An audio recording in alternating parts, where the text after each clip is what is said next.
Reborn as the despised Murong Fu, unwilling to live a life of ineptitude, he resolves to take the initiative. Chapter 1. The Wedding with Wang Yuyan. In the Song dynasty, 30 miles outside Suzhou, within the confines of Swallow's Nest, Murong Fu donned a crimson robe, a hint of inebriation gracing his countenance as he approached the interior. Today marked the momentous occasion of his marriage to Wang Yuyan. Months prior, he had been a beleaguered university student in Huaxia, spending his days either gaming or languishing in idleness, notorious as a campus sycophant. One fateful day, in a bid to rescue the campus beauty, he was struck by a Lamborghini.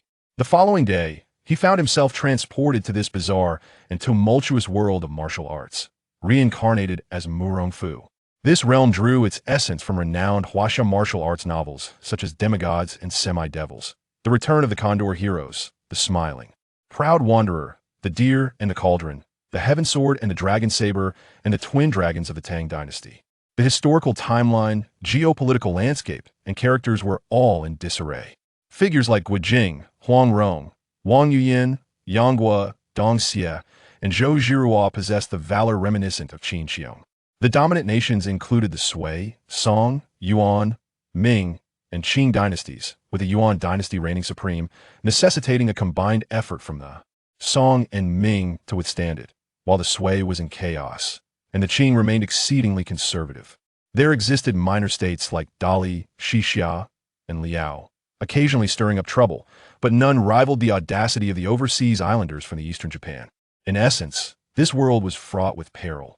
The Song dynasty, which prioritized literature over martial prowess, left its citizens vulnerable to the whims of the Yuan, who might invade their homes while they slept. Initially, Murong Fu believed this to be a fleeting dream, yet after several days, he found no sign of awakening. Reluctantly, he accepted the reality of his existence as the tragic Murong Fu. In pursuit of his grand dream of restoring his nation, he employed every conceivable scheme. Yet fate proved insurmountable. He lost his cousin and his father. He thought adopting Duan Yanqing as a godfather could provide an alternative route to national restoration. However, it turned out Duan Yanqing was the biological father of Duan Yu, leaving Murong Fu with nothing while he inadvertently caused the demise of the loyal Bao Buping, leading to his alienation and ultimately resulting in his solitary, deranged existence. What should have been a flawless beginning had spiraled into chaos, rendering him a fool. Determined to avoid retracing his former misguided path, Murong Fu pondered for 3 days and nights, ultimately deciding to marry Wang Yuyan. All of Murong Fu's past misfortunes stemmed from having been bestowed with such a virtuous spouse, only to have rejected her. When heaven bestows a gift, it is folly to refuse. As for the restoration of his nation, it must be approached with patience and caution. In this new life, no one could resign themselves to being a mere bystander. He yearned to strive, to fight, and to defy fate, aspiring to become a legendary emperor who indulged in the beauty of women while wielding dominion over the world. Pushing through the crowd, he stumbled into his new chamber, where he beheld the unparalleled beauty seated upon the bed. Suddenly, a flash of light illuminated his mind. Ding! Congratulations to the host for activating the divine choice system. The abrupt announcement startled Murong Fu, followed by a surge of joy. Could it be that he possessed a golden opportunity? Moments later, he regained his composure, pondering, what exactly is the divine choice system? The system will present several options based on the current situation, from which the host may select one to receive the corresponding reward. As the system's voice faded, before Murong Fu could respond, it chimed again, ding. Now the question arises. Please make your choice promptly. Option 1. Refuse the bridal chamber. Women will only hinder your speed in drawing your sword. Reward: 20 years of internal power. Option 2. Accept the bridal chamber. A true man must venture into the world with his wife. Reward: 1 portion of dragon essence. Refuse the bridal chamber? After much effort, he had finally wed a wife of ethereal beauty. How could he possibly refuse? Surely, the system must be jesting. Even if it were 100 years of internal power, it would not sway him. Wang Yuyan was his destined bride, and not even the Buddha himself could change that. What is merely 20 years of internal power? I shall forego it. I choose option 2. Ding! Congratulations, host. You have received 1 portion of dragon essence. Dragon essence total of 7 portions. The true essence of a dragon, the embodiment of the utmost strength and masculinity in the world. Before Murong Fu could fully comprehend the situation, the dragon essence surged within him, igniting his body with an unbearable, searing heat. Every bone and meridian ached with excruciating pain, as if his very soul quivered in torment. Such agony was beyond the endurance of an ordinary person. He gritted his teeth, summoning every ounce of strength and willpower to maintain his silence. After a brief moment, a thunderous roar akin to that of a mighty dragon resonated within him, and the burning pain gradually subsided. So powerful! Murong Fu could not help but exclaim in awe. He understood the significance of the dragon essence, but he had not anticipated such immense power from a single portion. If 7 portions were to be gathered, would he not be invincible in the world? Cousin, is it you? Wang Yuyan inquired softly. It is I, cousin, Murong Fu replied, shaking his head to clear his thoughts. He approached Wang Yuyan and gently lifted her red veil, revealing her sparkling, animated eyes and jade-like complexion, akin to a celestial maiden descending to earth. He could not help but marvel. Cousin, you are truly beautiful. Cousin, you tease me again, Wang Yuyan said shyly, lowering her gaze. Murong Fu clasped her hands firmly and declared, From this day forth, you shall be my wife, Murong Fu, and no one shall ever separate us. Yuyan has awaited this day for so long, she replied, her eyes filled with warmth. Splendid. Murong Fu laughed as he leaned down to kiss his beloved, cherishing her like the most precious treasure in the world. Cousin, we are finally together, Wang Yuyan exclaimed joyfully, enveloping Murong Fu in her embrace. In that moment, she felt like the happiest woman in the world. At last, she had married the one she loved most. Murong Fu responded with a soft mutual affection enveloping them as they celebrated their union. The following morning, Aju and Bai, accompanied by servants, prepared fresh water for Murong Fu and Wang Yuyan, the newlyweds, to wash and freshen up. Young master, the time has come we must pay our respects to Andy, Aju reminded him. I understand, let us change, Murong Fu nodded. With both his parents gone, his mother-in-law was the closest elder, and he needed to pay his respects early in the day. Soon, he and Wang Yuyan were dressed and ready, embarking on a small boat to Manduo Villa to honor his mother-in-law, Li Qingluo. Murong Fu has paid respects to my mother-in-law. Yuyan has also paid respects to mother. You may rise, Li Qingluo said softly, attending to her hair. Murong Fu stood and assisted Wang Yuyan to her feet, guiding her to stand beside him. Li Qingluo cast a dismissive glance at them, saying, My dear Yuyan has finally been ensnared by this young man. Mother, what are you saying? My feelings for my cousin are genuine, there is no deception involved, Wang Yuyan quickly interjected. Li Qingluo replied with disdain, Foolish girl, ask him yourself, his marriage to you has no connection whatsoever to our Wang family's esteemed status. Chapter 2. The integration of the comprehension finger. The room resembled a grand social death scene, with everyone fixated on Murong Fu, awaiting his response. Ding. The question emerged. Please respond promptly, host. 1. Turn hostile on the spot. The old woman is undeserving of respect. Reward. 18 dragon subduing palms. First 3 moves. 2. Greet with a smile. My esteemed mother-in-law has misunderstood. Reward. Insights into the comprehension finger. 3. Remain silent. A man should quietly endure all. Reward. 3 years of internal strength. Murong Fu silently scorned the system and promptly chose the second option. It was merely the first day of his marriage, and Li Qingluo intended to give him a stern reminder to ensure he never forgets Wang Yuyan's virtues. Choosing the first or third options would be foolish, he elegantly remarked. I share an innocent bond with my cousin. Should my mother-in-law suspect that I married Yuyan for the sake of the Nguyen Jade Cave, I vow never to enter it. You know the truth well within your heart. Li Qingluo sensed something amiss. Murong Fu was typically quite proud. If she had treated him this way on a regular day, he would have long since turned his back on her. Mother, please do not make things difficult for my cousin, Wang Yuyan pleaded, grasping Li Qingluo's hand. Enough. I have but one daughter. If you wish to visit the Nguyen Jade Cave, so be it, Li Qingluo sighed, shaking her head, her heart heavy with disappointment that her daughter could not comprehend her intentions. She tossed the key to the Nguyen Jade Cave to Wang Yuyan and turned to join her group of ants intending to the flower garden. Ding. Congratulations. Host, you have acquired insights into the comprehension finger, elevating your mastery from proficient to integrated understanding. An epiphany surged within Murong Fu's mind, deepening his comprehension of the comprehension finger. Martial arts are categorized into 7 levels: novice, minor achievements, proficient, integrated understanding, transcendent mastery, legendary prowess, and peak excellence. Each advancement exponentially amplifies one's power. Name: Murong Fu. Age: 27. Identity: head of the Murong family realm. First-rate expert. Internal strength: 12 years. Martial arts: star shifting, proficient. Comprehension: finger, integrated understanding, various martial arts, minor achievements, etc. Indeed, a level up. Murong Fu could not suppress a sense of pride. The comprehension finger was indeed renowned, even rivaling the One Yang finger, and he had now mastered it to the point of integration. In terms of finger techniques, Duan Yu's family would not stand a chance against him. Cousin, are you upset? Mother, did not mean it, Wang Yuyan softly inquired, sensing Murong Fu's silence. Indeed, young master, Anne has always been like this. Do not take it to heart. A Zhu and a Bai chimed in to offer consolation. Murong Fu chuckled. What do you take me for? I am not as petty as you believe. Cousin, it is not pettiness. It is a matter of pride, Wang Yuyan insisted earnestly, pointing her finger. Murong Fu shook his head, opting not to explain. He despised the notion of suffering for the sake of vanity. I am destined to be a man of the emperor. I must be magnanimous, truly magnanimous. Let us proceed. I have never before ventured into the Longhuan Jade Cave, and my curiosity is piqued, Murong Fu remarked with a smile. Indeed, from now on, my cousin can enter the Jade Cave at her leisure, Wang Yuyan replied joyfully. The group was well acquainted with the path. In their youth, Li Qingluo had barred Murong Fu from entering, yet she could not deter Wang Yuyan's longing heart.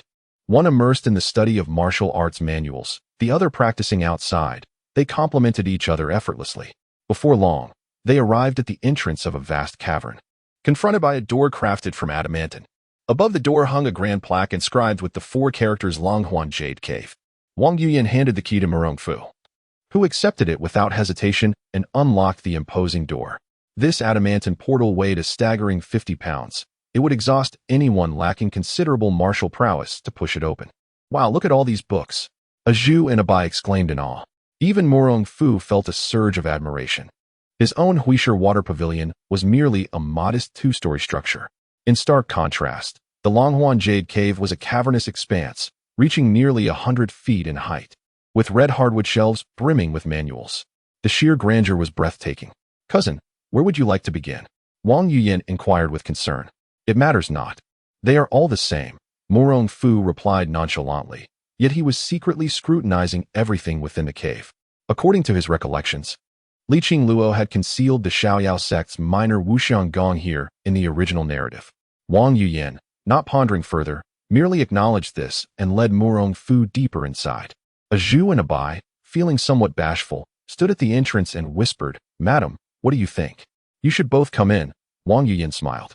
The 2 maidservants, elated, quickly joined Murong Fu and Wang Yuyan, and they proceeded slowly. Murong Fu wandered near the cavern walls, yet he found himself at a loss, despite his efforts. He could not locate the concealed chamber from the original story. Ultimately, he had no choice but to abandon his search. Surely, he could not shamelessly ask his mother-in-law to divulge the whereabouts of the minor Wuxiang Gong. It seemed he would need to devise a new strategy to seek out an exceptional inner strength technique. Cousin, there is another hidden chamber within this cave. Would you care to take a look? It merely contains some peculiar ledgers, Wang Yuyan said, casually pulling a book. With a crack, a small door in the rock face opened. Stepping closer, they discovered a modest training room, furnished with a table and a cushion, atop which lay 8 blue ledgers.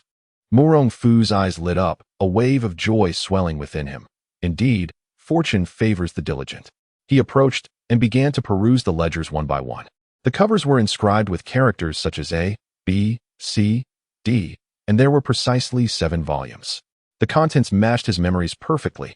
The first page of the initial volume read, In ancient times, those adept in the way were subtle and profound, unfathomable in their essence.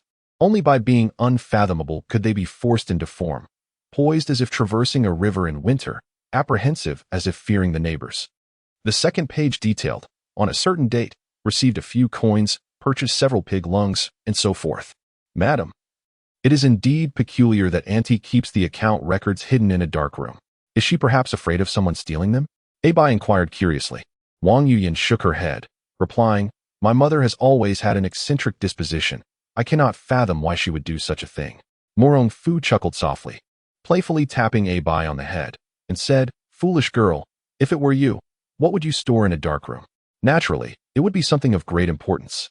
Abai quickly retorted. Murong Fu smiled gently, saying precisely, these 8 ledgers are not mere records of grocery purchases, but rather an extremely profound internal martial arts manual. Chapter 3. The National Master of Tubo. Jamozi. The 3 women exchanged glances, picking up the 8 account books repeatedly, only to find themselves utterly perplexed, ultimately placing them back down in resignation. Young master, we cannot comprehend these meticulously processed manuals. What shall we do? A Zhu inquired, her voice tinged with helplessness.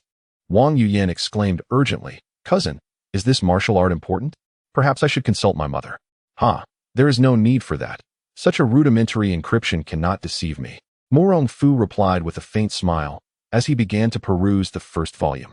Understanding her role, Wang Yuyan guided a Zhu and Abai out of the dark chamber. Upon exiting, she instructed, Mother surely disapproves of cousin practicing the manuals contained within. You must not speak of this recklessly. Rest assured, young lady, Abai and I will remain discreet, a Zhu hastily assured. Indeed, young lady. I shall speak of it freely, Abai jested. Within the dim confines, Murong Fu reveled quietly in his fortune. What more could a man desire with such a wife? He ignited a fragrant incense burner, inhaling deeply and following the instructions in the text to cultivate his inner energy. The Zio Wuxiang technique defies form and leaves no trace. Once mastered, one can imitate the techniques of others, even surpassing the originals, rendering the true and false indistinguishable, perfectly aligning with his family's principles of transformation. As Murong Fu diligently recited the mantra, initially, no sign of progress was evident. He patiently continued his breathing exercises, allowing the energy to flow from the Yutong acupoint through the Zhigung and Dantian, circulating throughout his body and completing a full cycle. From the Lingtai, the inner energy surged forth, flowing tumultuously like a mighty river. The meridians and acupoints whirled rapidly, cycling in an endless loop. After a month of devoted practice, Murong Fu felt his inner energy circulating more vigorously through multiple meridians, his progress unwavering, day and night. His dedication, however, led to the neglect of his newlywed wife, inciting displeasure from his mother-in-law. What a character Murong Fu is. He claims he does not pursue the glory of the Wang family's Lanhua Jade Cave. Yet he has lingered here for over a month. Infuriating indeed. Li Qingluo's face flushed with indignation, causing the servants to tremble in fear of drawing her ire. Mother, cousin has a passion for martial arts. Should you not allow him to practice? Wang Yuyan cautiously suggested. What is the use of martial arts? He merely dreams of restoring the Murong family to its former glory, Li Qingluo scoffed, her disdain for the Murong family's ambitions unyielding. Wang Yuyan, feeling helpless, lowered her head, refraining from further argument. At that moment, a servant rushed in, exclaiming, Madam, it is bad news. A Zhu and Abai have gone to the island with a noble young man, claiming that a formidable group is pursuing them. Scoundrels! Who dares to chase after the descendants of the Suzhou Murong family at Yanzhou? They must be tired of living, Li Qingluo retorted, her displeasure palpable. A Zhu and Abai have only just arrived at the villa. How could this happen? Wang Yuyan fretted. Calm down, with me here. I shall see who dares to act recklessly in my mandala manner, Li Qingluo declared, leading 3 of her matronly attendants away. Wang Yuyan stood in place, anxiously contemplating Murong Fu, ultimately deciding to summon him from his training. Within the ethereal confines of the Longhua Jade Cave, Murong Fu gradually concluded his cultivation, exhaling a breath laden with impurities. Remarkably, after an entire night of practice, he felt not fatigued but rather invigorated. This minor, Wuxiong Gong, indeed lived up to its reputation as a peerless martial art. Its potency aside, the inner strength acquired was exceptionally refined, equating to what he had amassed over several months in merely one. Just as he prepared to rise and stretch his limbs, seeking a moment of affection with Wang Yuyan, he was taken aback by her breathless arrival at the entrance. Yuyan, what brings you here? Murong Fu inquired. Cousin, dire news. A Zhu and Abai have rushed to the Manduo villa, claiming they are being pursued by a formidable group. Wang Yuyan replied, urgency lacing her words. Pursued by a formidable group? Murong Fu murmured, swiftly comprehending the unfolding situation. It must be the remnants of the legacy left by his yet-to-be-met father. He chuckled lightly. Fear not. Should the heavens fall, your cousin shall bear the weight. Wang Yuyan's earlier anxiety dissipated upon witnessing Murong Fu's reassuring smile. nodding in agreement. He took her hand and ventured outside. An inner smirk played on his lips, having reincarnated for some time without seeking trouble. It was rather fortuitous that it had come knocking at his door. Not long after their departure, a cacophony of clashing sounds reached their ears, indicating that two factions had already engaged in combat. As they approached, Murong Fu observed the dismal expression on Li Qingluo's face, which only elicited a quiet chuckle from him. Her three attendants, while accustomed to bullying the common folk, found themselves severely outmatched against these martial artists. Moreover, the adversaries held a numerical advantage, and the outcome was all but predetermined. Murong Fu strolled leisurely to Li Qingluo's side, feigning ignorance. "Mother-in-law, what appears to be the trouble here?" "Humph, what trouble? Is it not the result of your meddling?" Li Qingluo retorted, her displeasure evident. "Dear mother, this matter has nothing to do with cousin. It is these individuals who are being unreasonable," Wang Yuyan interjected, unable to bear any disparagement toward Murong Fu. "My lord, you have arrived," a Zhu and a Bai exclaimed, rushing towards Murong Fu, pulling along a young man clad in white. Before Murong Fu could utter a word, he noticed the young man's dazed expression. Shock etched across his features. To his astonishment, the man knelt before Wang Yuyan, exclaiming, "Duan Yu pays his respects to the divine sister." Startled, Wang Yuyan took a step back, hiding behind Murong Fu, whispering, "Cousin, is this person unhinged? Duan Gongzi, what is the matter? Do rise quickly." A Zhu and a Bai urged, eager to assist him. To their dismay, Duan Yu remained steadfastly kneeling, leaving them in a state of perplexity. "Of the surname Duan?" Li Qingluo muttered under her breath. Murong Fu smiled softly, deciding to stoke the flames of the situation. "Are you not the son of the Dali prince, Duan Zhengchun? You know my father?" Duan Yu managed to regain his senses, astonished. However, upon hearing the name Duan Zhengchun, Li Qingluo's eyes blazed with fury. Her glare directed at Duan Yu, as if she wished to rend him limb from limb. "You are the son of that scoundrel, Duan Zhengchun?" The sound was resounding, akin to a lion's roar honed over a century, leaving the ears of onlookers in a state of reverberation. Duan Yu was taken aback, and the others engaged in combat also ceased their movements, paralyzed by the unexpected force. Wang Yuyan, covering her ears in astonishment, exclaimed, "When did my mother attain such formidable martial prowess?" "Who are you?" Duan Yu lamented. "Though you possess beauty, how dare you come forth to insult my father?" Yet, scarcely had his words left his lips when a shadow seized him. Murong Fu raised an eyebrow, quickly discerning the identity of the shadow, the Tibetan master, Jamozi. Chapter 4. The national master is amused. Jamozi was slightly taken aback, putting his hands together and saying, "Amit Ba, I did not expect that young Master Murong is acquainted with this humble monk. He, the name of the national master resonates like thunder. How could I possibly be unaware of it?" replied Murong Fu with an air of indifference.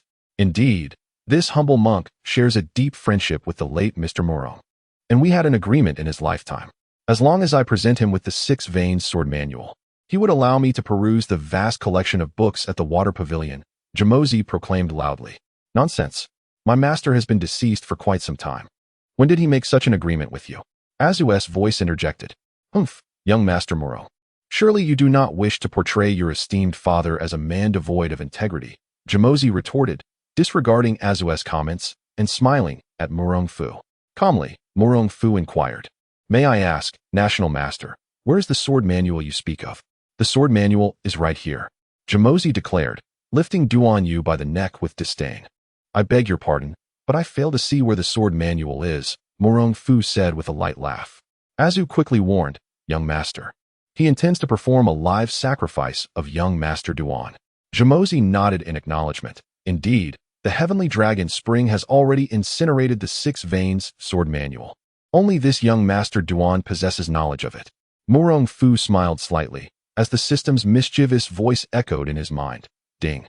A question arises. Please make a choice. Host. Option 1. Sacrifice Duan Yu and eliminate the protagonist, and you shall become the brightest star in this world. Reward. Complete version of the Northern Darkness divine skill. Option 2. Speak out against it. Your destiny is in your hands. Reward. All internal energy will be transformed into the lesser Wuxiang skill. To think that by killing Duan Yu, I could possess the complete Northern Darkness divine skill? Wouldn't I become invincible in the future? He mused. However, although the Northern Darkness divine skill is formidable, its cultivation is exceedingly demanding. one must first disperse their energy to practice it. And the person from whom one draws energy must not be stronger than oneself. Were it not for Duan Yu's protagonist aura, even if he were to die 100 times, he would not succeed in mastering it. The crux of the matter was that to perform such a sacrifice in front of so many witnesses would undoubtedly offend the Duan family of Dali, jeopardizing his future plans for restoration. I choose option 2, he declared firmly. The sword manual is but a manual and a man is but a man. The Murong family has always been known for its kindness and integrity throughout generations. If I were to consent to your sacrificial act today, how could I, Murong Fu, face my ancestors? With this declaration, the system's reward echoed once more. Ding. Congratulations, host. All internal energy has been converted into the lesser wuxiang skill. As Murong Fu's words resonated, the skilled martial artists present applauded in admiration. Well said. Young Master Murong's words are commendable, earning our respect. It is the clear distinction of right and wrong that befits the title of a great hero. The crowd continued to cheer, some almost forgetting that they had come seeking revenge. Wang, Yuyan, Azu, and Abi gazed at him with admiration. Only Jamozi's expression darkened. Young Master Murong, you speak of your ancestors, but does that mean you are willing to forsake your father? Humph. My father has always been upright and would never allow you to conduct a live sacrifice. The National Master clearly harbors a grudge against him and seeks to tarnish his reputation, Murong Fu said with discontent. Jamozi stood frozen, momentarily at a loss for words, staring blankly at Murong Fu for several breaths before responding with barely contained anger. Very well. It seems you are unwilling to fulfill the promise made between old Master Murong and myself. Do not blame me if I take offense. Ha, National Master, please. Murong Fu replied with a slight smile, eager to witness Jamozi's current strength. Jamozi's face flushed crimson as he rubbed his hands along his arms. The onlookers remained astonished. Suddenly, flames erupted from his palms, forming a massive blade. The flame blade! Murong Fu exclaimed, feeling an intense heat emanating from in front of him. Humph. No wonder you are the scion of the Murong family. You can recognize the martial arts of my tubo, Jamozi taunted, kicking Duan Yu aside and charging at Murong Fu. Cousin, young master, be careful. Wang, Yuyan, and others shouted in alarm. Just in time, Murong Fu's expression hardened as he leaped forward, engaging in combat with Jamozi. Jamozi's swordplay was intricate, capable of both separation and convergence. As he continued to mock, Murong Fu remained unfazed, his gaze fixed intently on Jamozi's movements. After 3 rounds of combat, he suddenly retreated 3 steps.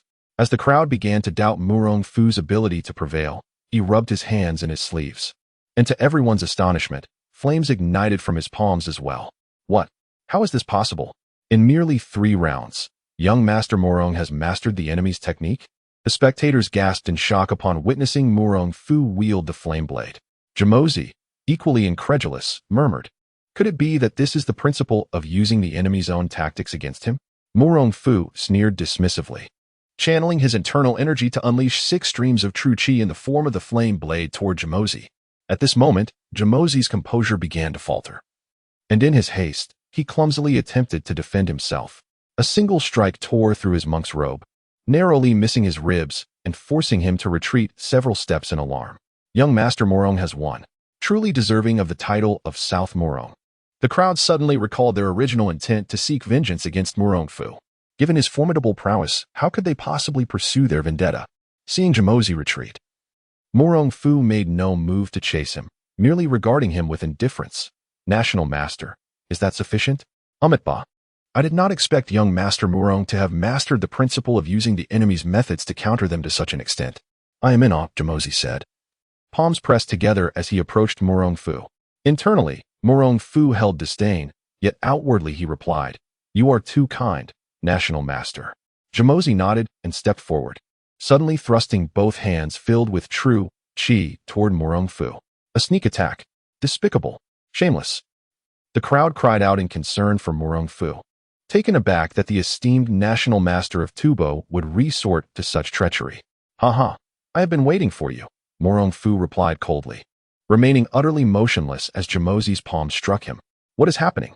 At the height of his triumph, Jamozi suddenly felt as if, at the moment he struck Murong Fu, his own inner energy had been drawn into an infinite sea of stars. National Master, allow me to demonstrate the technique of the shifting stars. Murong Fu finally unleashed his family's ultimate skill. With an exquisitely clever maneuver, he forcefully redirected all of Jamozi's inner energy into his right hand, and then struck out with tremendous force. Bang! Jamozi was sent flying, crashing to the ground. A sweet taste filled his throat as he spat out a mouthful of old blood. His eyes filled with panic as he exclaimed, "This is truly a case of using another's own method against them." "Heh, National Master, you jest," Murong Fu replied coolly, taking a step forward to address the others, inquiring, "Esteemed guests, is there anything further to discuss?" Chapter 5. The second dragon essence. The crowd exchanged glances, momentarily rendered silent. After a while, an elderly man stepped forward, puffing on his pipe, and bowed, introducing himself as Cui Baiquan, here to avenge his junior. Cui Baiquan. I have not heard that name before. Who is your junior? Murong Fu glanced at the assembly, now having the time to scrutinize each individual. He smirked inwardly. There were over 10 people who had come to the island seeking trouble, including members from Shaolin Temple, Qingqing sect, and a few other miscellaneous characters. My master is Kabaisui from the Funyo sect, declared a tall, middle-aged man named Guoyenji, striding forth and shouting, "Kabaisui from the Funyo sect? I do not know him," Murong Fu replied nonchalantly, shaking his head. "May I inquire, young Master Murong, did you visit the vicinity of Baidi City last winter?" asked another man, his head wrapped in a white cloth. "Baidi City? I have not been there." Murong Fu responded calmly. "Then, a few months ago, did you visit Yinzhou?" questioned Ma de Yuyan, the deputy leader of the Beggars sect, who had heard that his companion had also perished due to his own technique. Murong Fu was well aware of the circumstances surrounding these individuals' deaths and replied, "Gentlemen, those you speak of, I, Murong Fu, may have heard of, but I did not kill them." Once again, silence enveloped the group, for they feared that such a formidable opponent might hold a grudge and retaliate. Guoyenji exclaimed, "Just because you say you did not kill them, does that make it true?" "Indeed, young Master Murong. Do you have any witnesses to prove that you never left Gusu?" inquired Yao Bodong from the Qin family stronghold.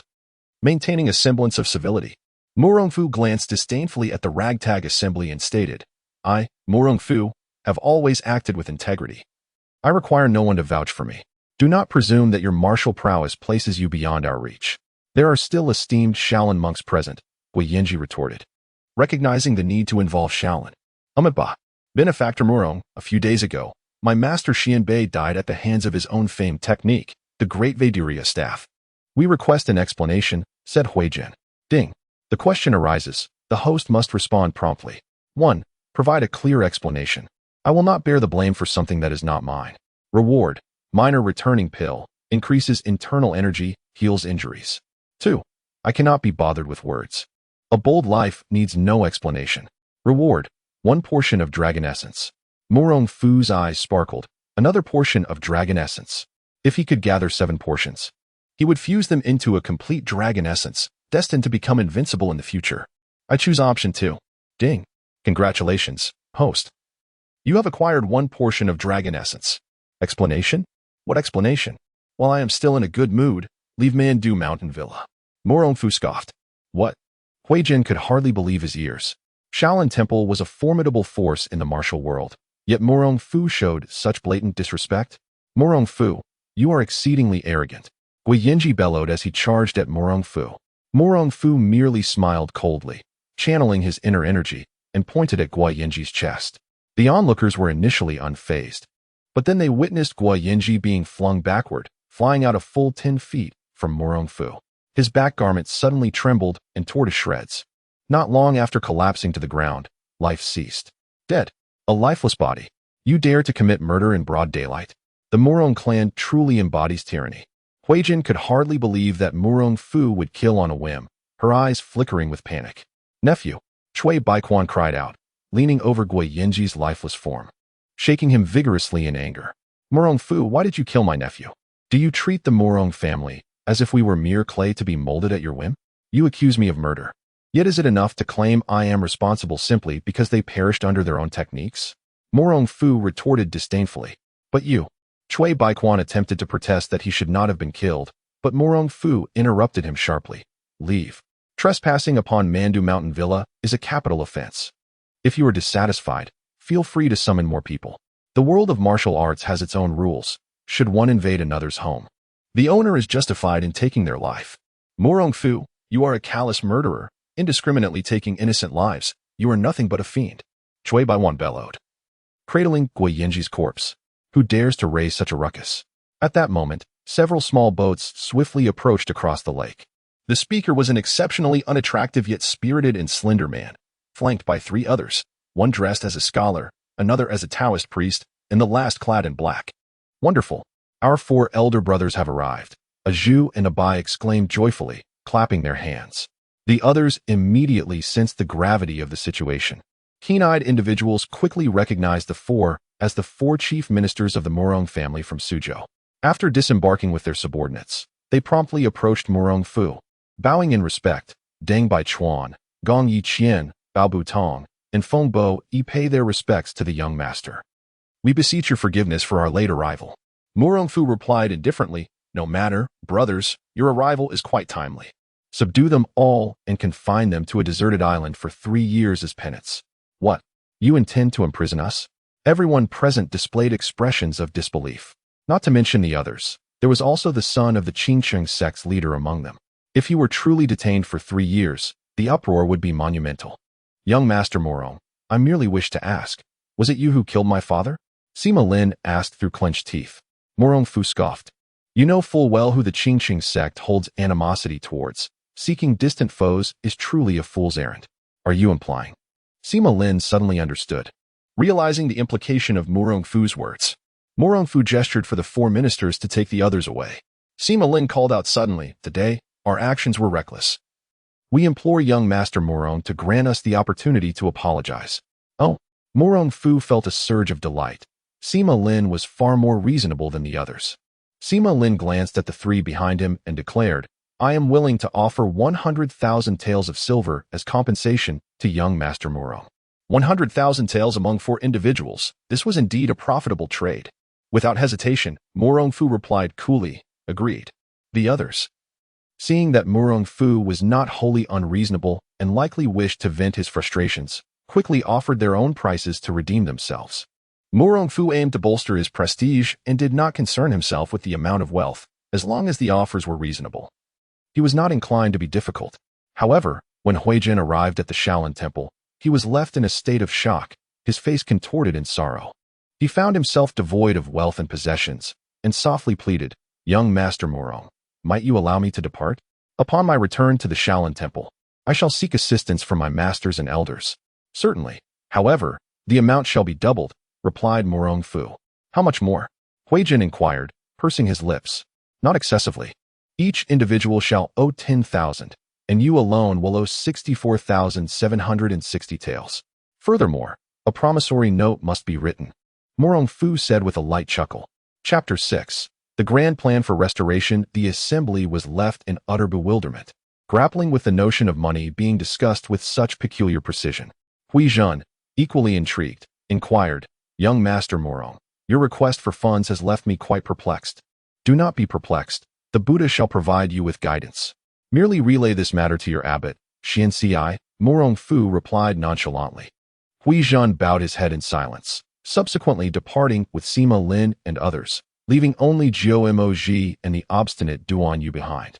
Zhu, filled with curiosity, asked, Is there a hidden message concealed within that money, young master? Murong Fu chuckled lightly. Ah, your wit is commendable. The reason these individuals sought him was due to his father, Murong Bo, feigning death and committing heinous acts in his name. Thus, he instructed Huijin to request funds, which served as a subtle warning to his father to refrain from causing him further trouble. The numerals 6 and 4, when translated, conveyed the message that he was not yet deceased. Humph, trifling about and tarnishing the sanctity of my Manduo villa. If there is nothing pressing, hasten back to your Kang villa, Li Qingluo remarked brusquely, though internally, she felt a twinge of astonishment at Murong Fu's actions today. She mused, how could this young man's martial prowess have advanced so rapidly? Mother you, Wang Yuyan stammered, visibly distressed. Murong Fu embraced Wang Yuyan, smiling gently. Let us depart. We have overstayed our welcome with aunt. Very well, I shall heed my cousin's words. Wang Yuyan nodded in agreement. Observing this, Li Qingluo lamented silently the irrevocable nature of a married daughter. accompanied by her entourage of matrons and maidservants as they turned to leave. Yet, Bao Butong and the others knelt once more before Murong Fu, expressing their remorse. We have failed in our duties, allowing outsiders to infiltrate the swallow's nest. We beseech your forgiveness, young master. Murong Fu regarded his subordinates with confusion. It was one thing for an individual to err, but for four to falter simultaneously hinted at deeper issues. Have you encountered some trouble among yourselves? To speak candidly, young master, there have been a series of strange occurrences in Suzhou lately, and our subordinates have been unable to discern the underlying issues, prompting us to investigate personally. Deng Baichuan replied earnestly. Why have you not reported this? Murong Fu inquired. We hesitated to disturb you, seeing how affectionate you were with the young mistress. Alas, we were caught off guard by these rascals. Bao Butong glared at Jiao Emoji and Duan Yu with displeasure. Rise, brothers, we shall discuss this further at home. Murong Fu, well aware of Bao Butong's unwavering loyalty, had no intention of probing deeper. Please. The four exchanged knowing smiles and stood, performing their salutation. Bao Butong gestured towards Jiao Emoji and Duan Yu, asking, what shall we do with these two? Take them back. Should that fellow named Duan gaze upon my cousin once more, you are to pluck out his eyes, Murong Fu huffed coldly, causing Duan Yu to lower his head in fright. Bao Butong chuckled, effortlessly lifting Jiao Emoji and Duan Yu as one would a chick. And the group set sail towards Kang Villa. Half an hour later, they arrived back at Kang Villa. Brothers, do enlighten me about the recent significant events in Suzhou. Murong Fu inquired with curiosity as he settled into his seat. Recently, many citizens in the city have been succumbing to mysterious deaths, leaving the governor at a loss for solutions. He turned to our quartet for assistance in uncovering the true culprit. Deng Baichuan spoke first. Murong Fu, curious, inquired, is there any lead? According to our investigations, it appears the victims succumbed to a certain potent poison, replied Bao Butong. Murong Fu pondered for a moment, remarking that there are indeed numerous masters of poison in this world, and cautioned, brothers, be wary. The path of poison is most treacherous. The four nodded in agreement. And Gong Yeqian added, young master, there is another matter I wish to discuss with you. Please, go ahead, Murong Fu said calmly. In these tumultuous times, with the nations in disarray and the Song dynasty beset by natural disasters, it finds itself unable to resist the Yuan dynasty. The court has decreed that private militias may be raised. Upon hearing this, the faces of the others brightened with joy. This was indeed a divine opportunity for the Murong family to reclaim their former glory. But is there a limit on scale, troop types, or territory? Murong Fu asked. Gong Yeqian shook his head, saying, the scale must not exceed 100,000 troops, and the area must not encroach within 10,000 miles of Kaifeng. However, there are no restrictions on troop types. Feng Bo exclaimed, young master, what are we waiting for? Let us hastily answer the call and assemble our forces. In the future, even if we cannot restore the nation, we can carve out our own fiefdom. Not so fast, Bao Butong interjected. To gain the court's recognition, we must achieve military accomplishments within 3 years. It is not as simple as you imagine. The court will appoint overseers for any private army, and although it bears your name, it fundamentally belongs to the Song dynasty. Nevertheless, having something is better than having nothing, Feng Bo declared loudly. Indeed, Brother Feng speaks truth. Having something is preferable, Murong Fu nodded in agreement.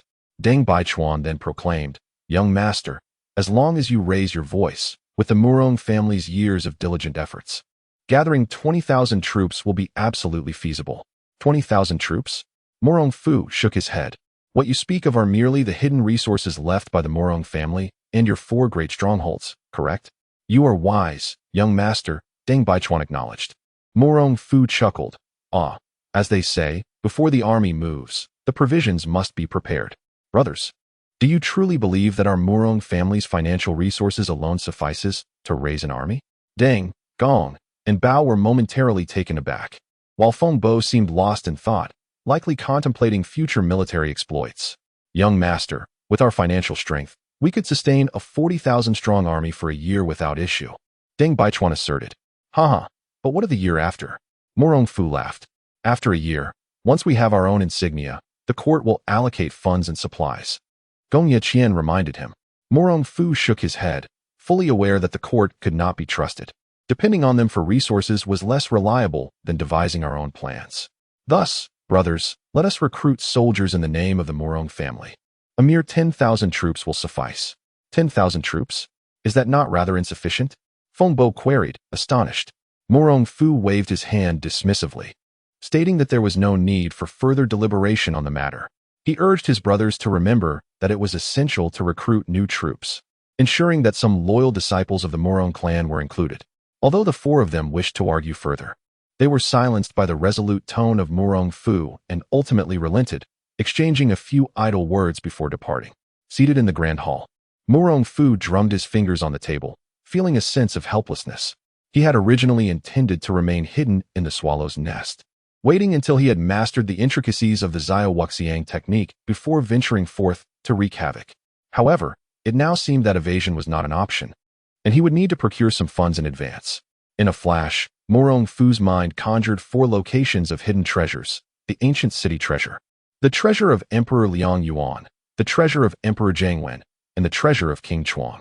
He promptly resolved to pursue the treasure of Emperor Liang Yuan first, as it was the nearest and could be gradually transported back to Suzhou. Chapter 7. The first encounter with Huang Rong. As Murong Fu contemplated how to retrieve the treasure of Emperor Liang, Wang Yuyan entered and inquired, "Cousin, are you about to leave?" "Indeed, the Song dynasty has implemented a system of family troops, and I must swiftly gather military funds to prepare for the future." Murong Fu replied slowly, "Cousin, I shall ask mother for some. The Wang family still possesses considerable assets," Wang Yuyan said warmly. "Ah, if your mother hears you, she will surely scold you," Murong Fu teased, gently embracing Wang Yuyan and playfully brushing her nose. "Not at all. I merely wish to assist you, cousin. Mother won't mind," Wang Yuyan countered, shaking her head. After a moment's thought, Murong Fu smiled and said, "There is no need. I know of a treasure and will retrieve it tomorrow." "Ah, so soon?" Wang Yuyan's eyes reflected reluctance, and her brow furrowed with an endearing sadness. The beauty's sorrow added to her allure. Murong Fu closed all the doors and held his beloved wife close. Suddenly, Wang Yuyan curiously remarked, "Cousin, you smell particularly fragrant lately." "Really?" Murong Fu was momentarily taken aback. As he hadn't used any fragrance recently. Wang Yuyan nodded, and the couple drifted into a peaceful slumber. The following morning, Murong Fu kissed his weary yet enchanting wife, exiting the room with a sense of fulfillment. "Young master, are you leaving?" A Zhu inquired. "Yes, I have pressing matters to attend to. Ensure that Jamozi and that man named Duan are securely locked in the dungeon," Murong Fu instructed.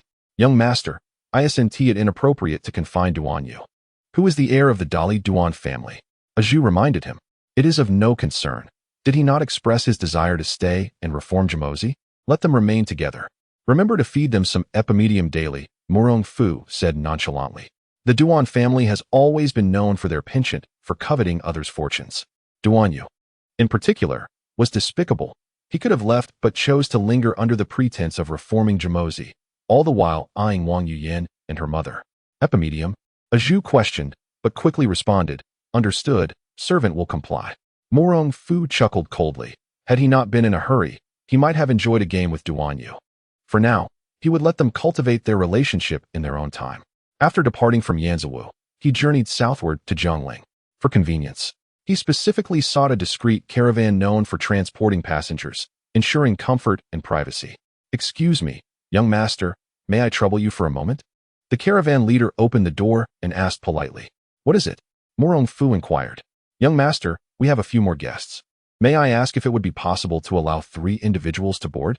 They are a woman with a young girl and her father-in-law," the leader explained, attempting to gauge Murong Fu's response. Murong Fu raised an eyebrow. He had rented this compartment at a premium and typically, it should not accommodate others. Annoyed, he replied, "If she is beautiful, let her come aboard. If not, she should remain where it is comfortable." "Ah, then I suppose I may take my seat," the leader chuckled. Before the leader could utter a word, a stunningly beautiful woman, draped in a garment as white as snow, appeared before Murong Fu. Without so much as a question, she brought her daughter to ascend into Murong Fu's carriage.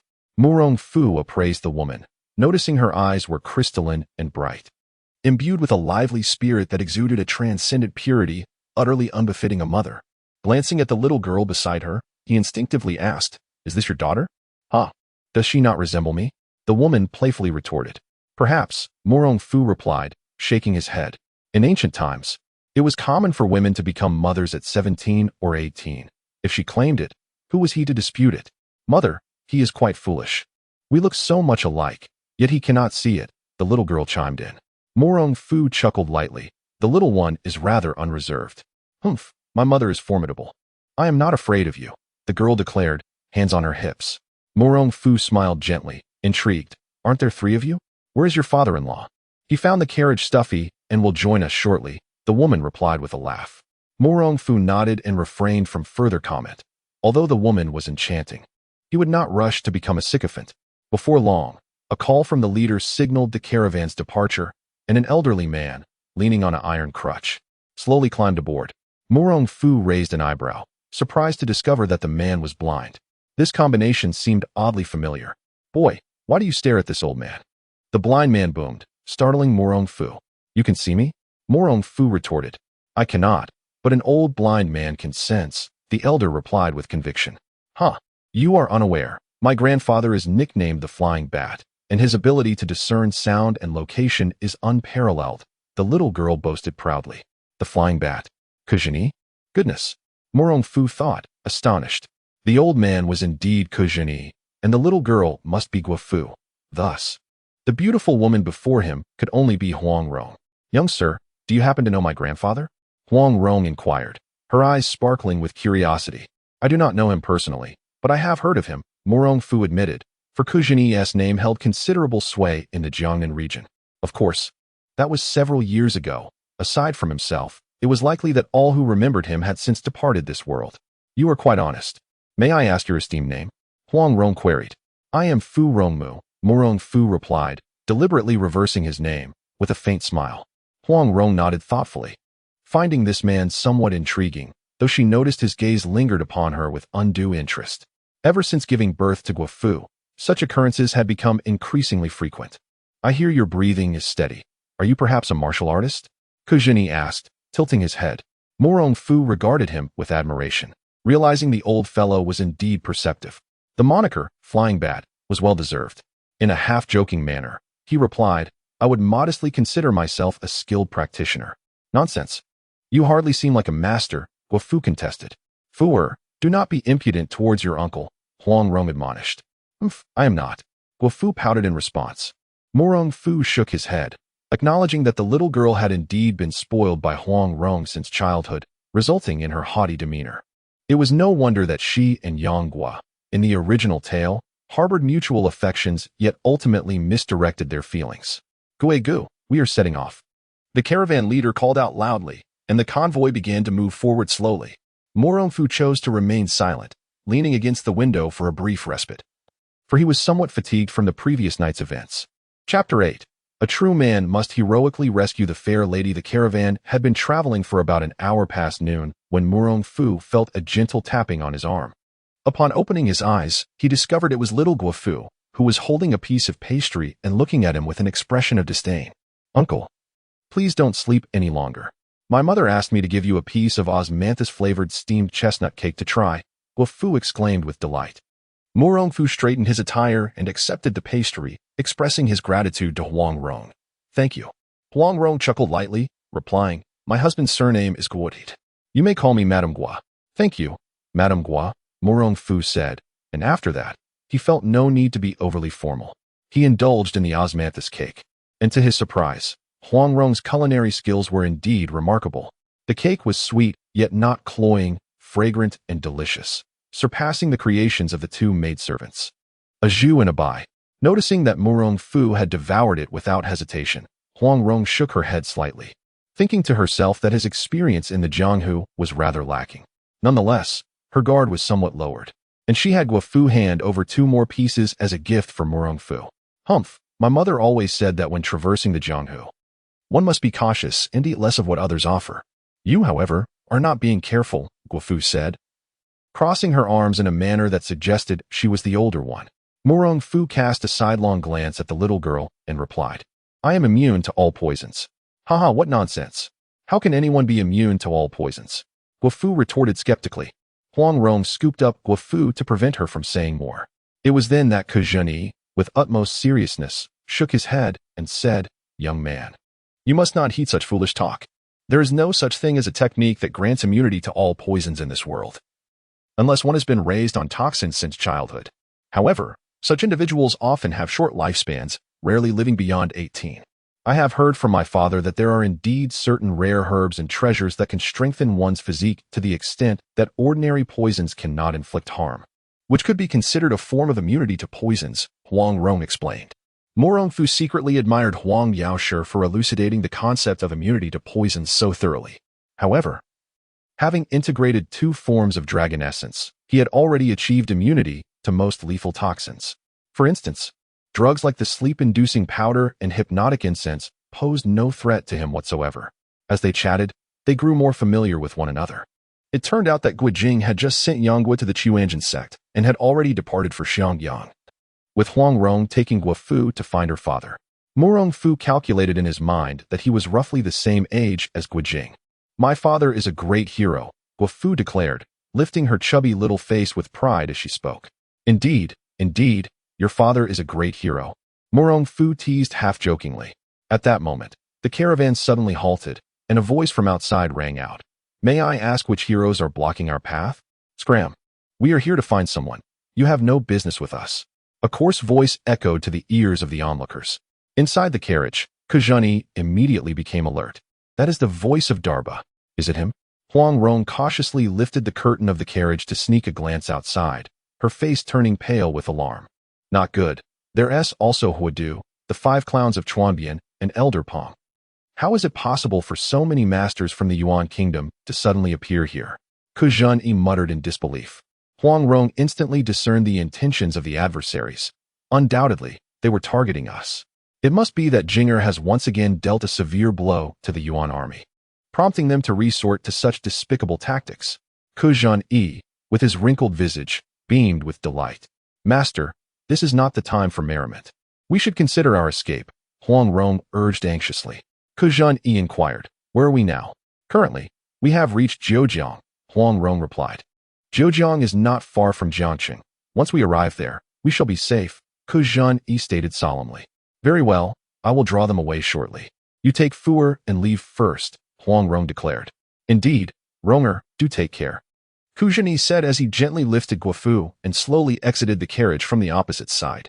Huang Rong cast a sidelong glance at Murong Fu, shaking her head, seemingly indicating that this man would likely be of no assistance, and stealthily slipped out of the vehicle.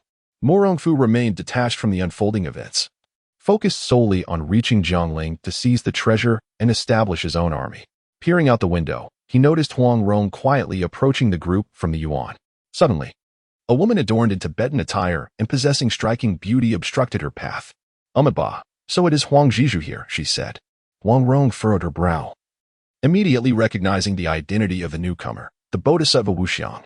Madame Gui, renowned as the female Zhuge, has effortlessly discerned my identity, Wuxiang Bodhisattva remarked with a smile. Is it not difficult to guess? With your unparalleled beauty as a female monk, how many could there be under heaven? Huang Rong replied composedly. Upon hearing Huang Rong's voice, Dalba and his companions pushed aside the leading figure and surrounded her. Kiki, what are you planning? I do not recall harboring any grievances against you, Huang Rong said, her expression entirely unfazed despite being encircled.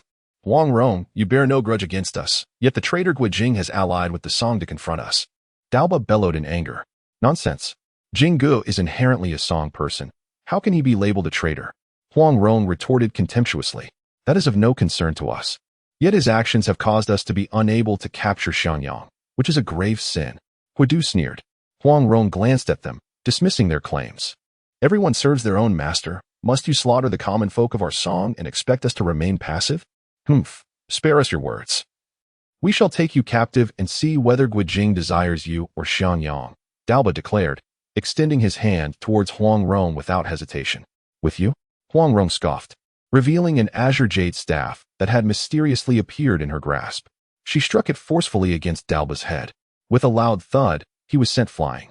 Huadu, witnessing this, shouted, let us all attack together and resolve this swiftly. In an instant, over a dozen men charged at Huang Rong. Undaunted, she utilized her exceptional agility to evade the onslaught.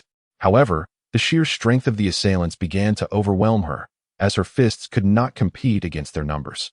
Huadu intentionally positioned himself behind Huang Rong, brandishing several black daggers, a wicked grin playing upon his lips as he aimed them at her. Huang Rong had not yet reacted when she felt a sharp pain in her calf. Just as she intended to turn, she was struck by a powerful punch from Darba, sending her flying backward. A notification chimed. Now the question arises. 1. To intervene and rescue her, true men must embody the hero who saves the damsel in distress, rewarded with the dragon elephant prajna skill. 2. To remain indifferent and allow her demise. There are countless wanderers in the rivers and lakes. One life lost today is but another lost tomorrow, rewarded with 10 years of pure internal energy. How absurd. I have no desire to engage. What use are these martial arts to me? The dragon elephant prajna skill. This is a technique that refines the body to its utmost potential, wielding immense power. Attaining the 10th level could grant parity with the greatest masters, and reaching the 13th level would render one unparalleled in the entire realm. Choose one. I shall confront them at once. Another notification resonated. Congratulations, host, on acquiring the Dragon Elephant Prajna skill. Chapter 9. The 15 layers of Dragon Elephant Prajna skill. How could this be?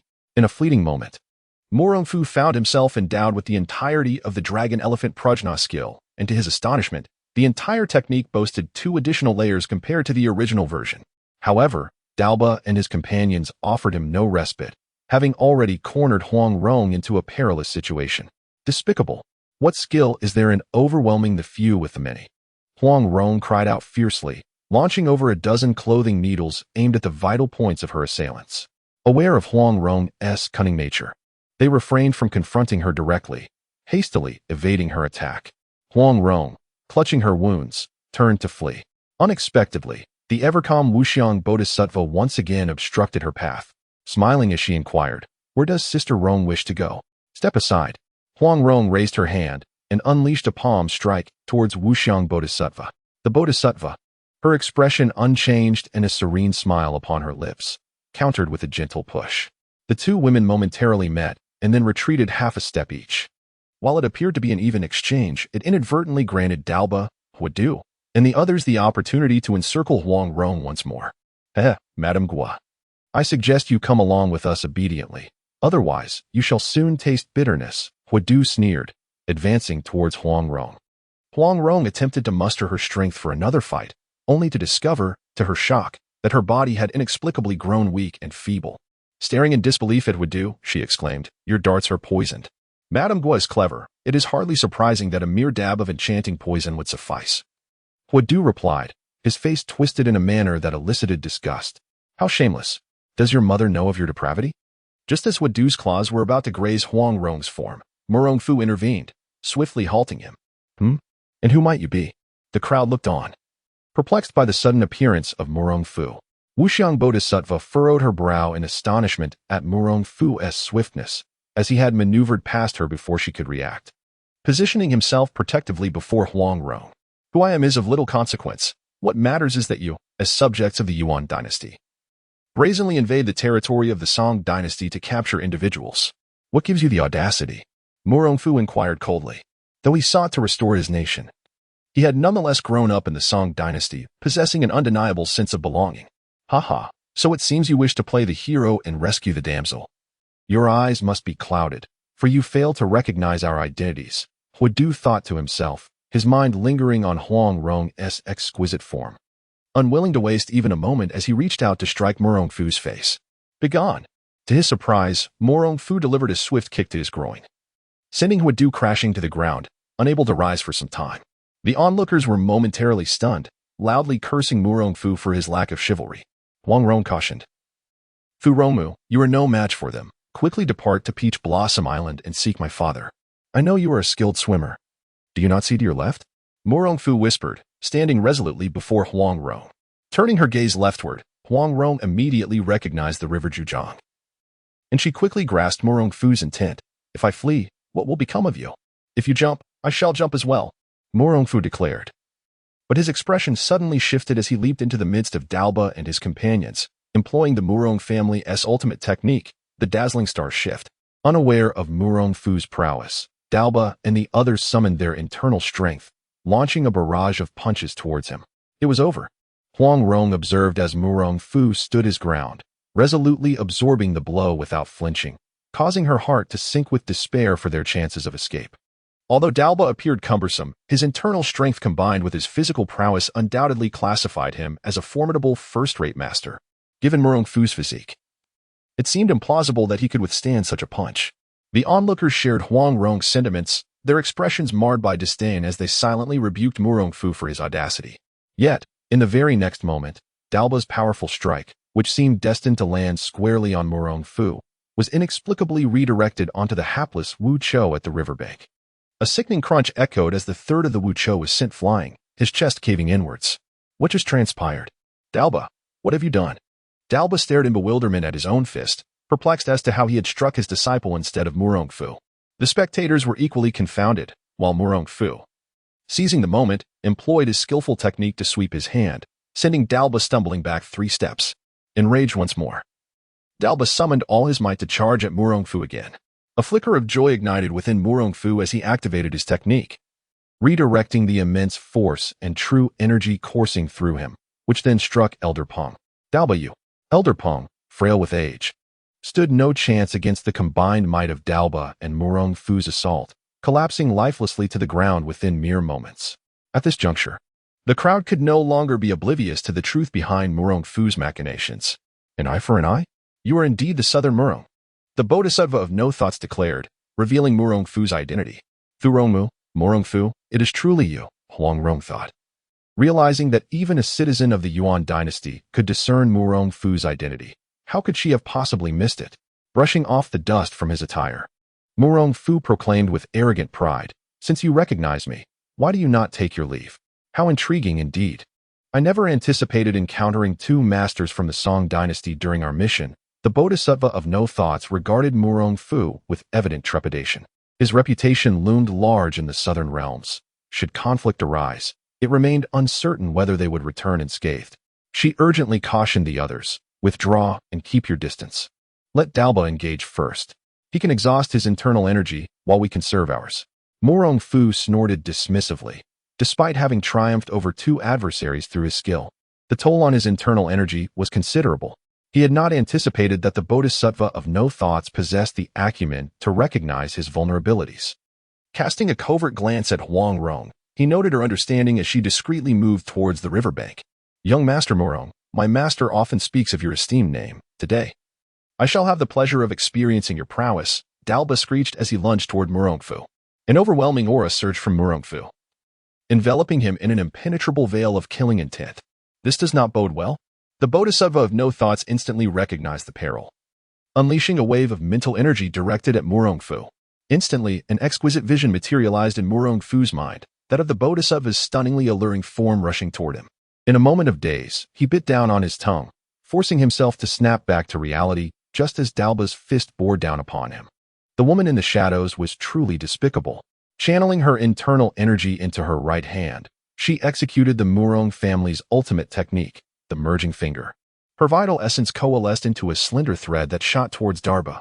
Before he could react, a small hole had already been punctured in his chest. Despite the excruciating pain, he suppressed his agony and struck Murong Fu's left shoulder, sending him flying. Victory was at hand. The Bodhisattva of no thought felt a surge of joy, but suddenly, 2 splashes reached her ears. Upon closer inspection, she realized that Huang Rong had dragged Murong Fu into the river, and a sense of foreboding washed over her. She shouted urgently, "Quickly, pursue them. Do not let them escape." Yet, all present were subjects of the Yuan dynasty, none skilled in swimming. They merely stared at one another, paralyzed in place. Chapter 10, The Art of Soul Transfer on the Shore. The Bodhisattva of non-thought commanded loudly, "Hurry and go downstream to intercept them." "My junior apprentice seems to be incapacitated," Dalba said, cradling Hodo in his arms. The Bodhisattva cast a glance at Hodo and replied, "It matters not. There exists a scripture in Ming country for dispelling evil that is perfectly suited for his study. This I must return to inform my master." Dalba resolved to head back to the Yuan kingdom. "Not at all. Our mission is to capture Huang Rong. Do you comprehend the dire consequences if Guijing is not eliminated?" The Bodhisattva immediately dismissed Dalba's intentions, then turned to Hodo and instructed, "Let your disciple take him back. And also report this matter to the princess." "What? Inform the princess?" Dalba exclaimed in shock, seeing the Bodhisattva's serious demeanor. He reluctantly permitted the 5 ugly men by the riverbank to escort Hodo away first. He then proceeded downstream to pursue Huang Rong and Murong Fu. Both Murong Fu and Huang Rong were skilled in water, yet the rapids of the 9 rivers were relentless. Injured and powerless, they were soon swept away by the currents, clinging to one another as they were carried further from shore. Time passed, and Murong Fu gradually regained consciousness, enveloped in darkness and unable to see anything. He felt a heaviness on his chest, and, upon touching it, realized it was Huang Rong. He quickly inquired, "Madame Gua, are you all right?" However, she showed no signs of response. Alarmed, Murong Fu pressed his ear near her mouth and nose, his heart sinking as he realized she was clearly struggling to breathe. If he delayed any longer, she might perish. To save or not to save? The answer was obvious. As a young hero, how could he stand idly by? Without a second thought, he opened Huang Rong's delicate lips and administered mouth-to-mouth resuscitation. After a relentless effort spanning over 10 minutes, Huang Rong remained unrevived, inching ever closer to death. Could it be that I remembered incorrectly? Am I employing the wrong technique for resuscitation? Murong Fu desperately sifted through the knowledge of his previous life, only to discover that he had merely witnessed such scenes on television, lacking any practical experience. With a sharp slap to his forehead, he scolded himself. How foolish. This is ancient times. I possess the art of lesser non-thought. Why resort to artificial respiration? He promptly propped Huang Rong up and activated the lesser non-thought technique to treat her. After a few moments, Huang Rong trembled violently, and then a surge of warmth erupted from her mouth. Murong Fu joyfully asked, "Madame Gua, have you awakened?" "Huh, where's this?" Huang Rong, feeling weak and limp, leaned against Murong Fu's chest. Shaking his head, Murong Fu replied, "I do not know either. Upon waking, I found us here.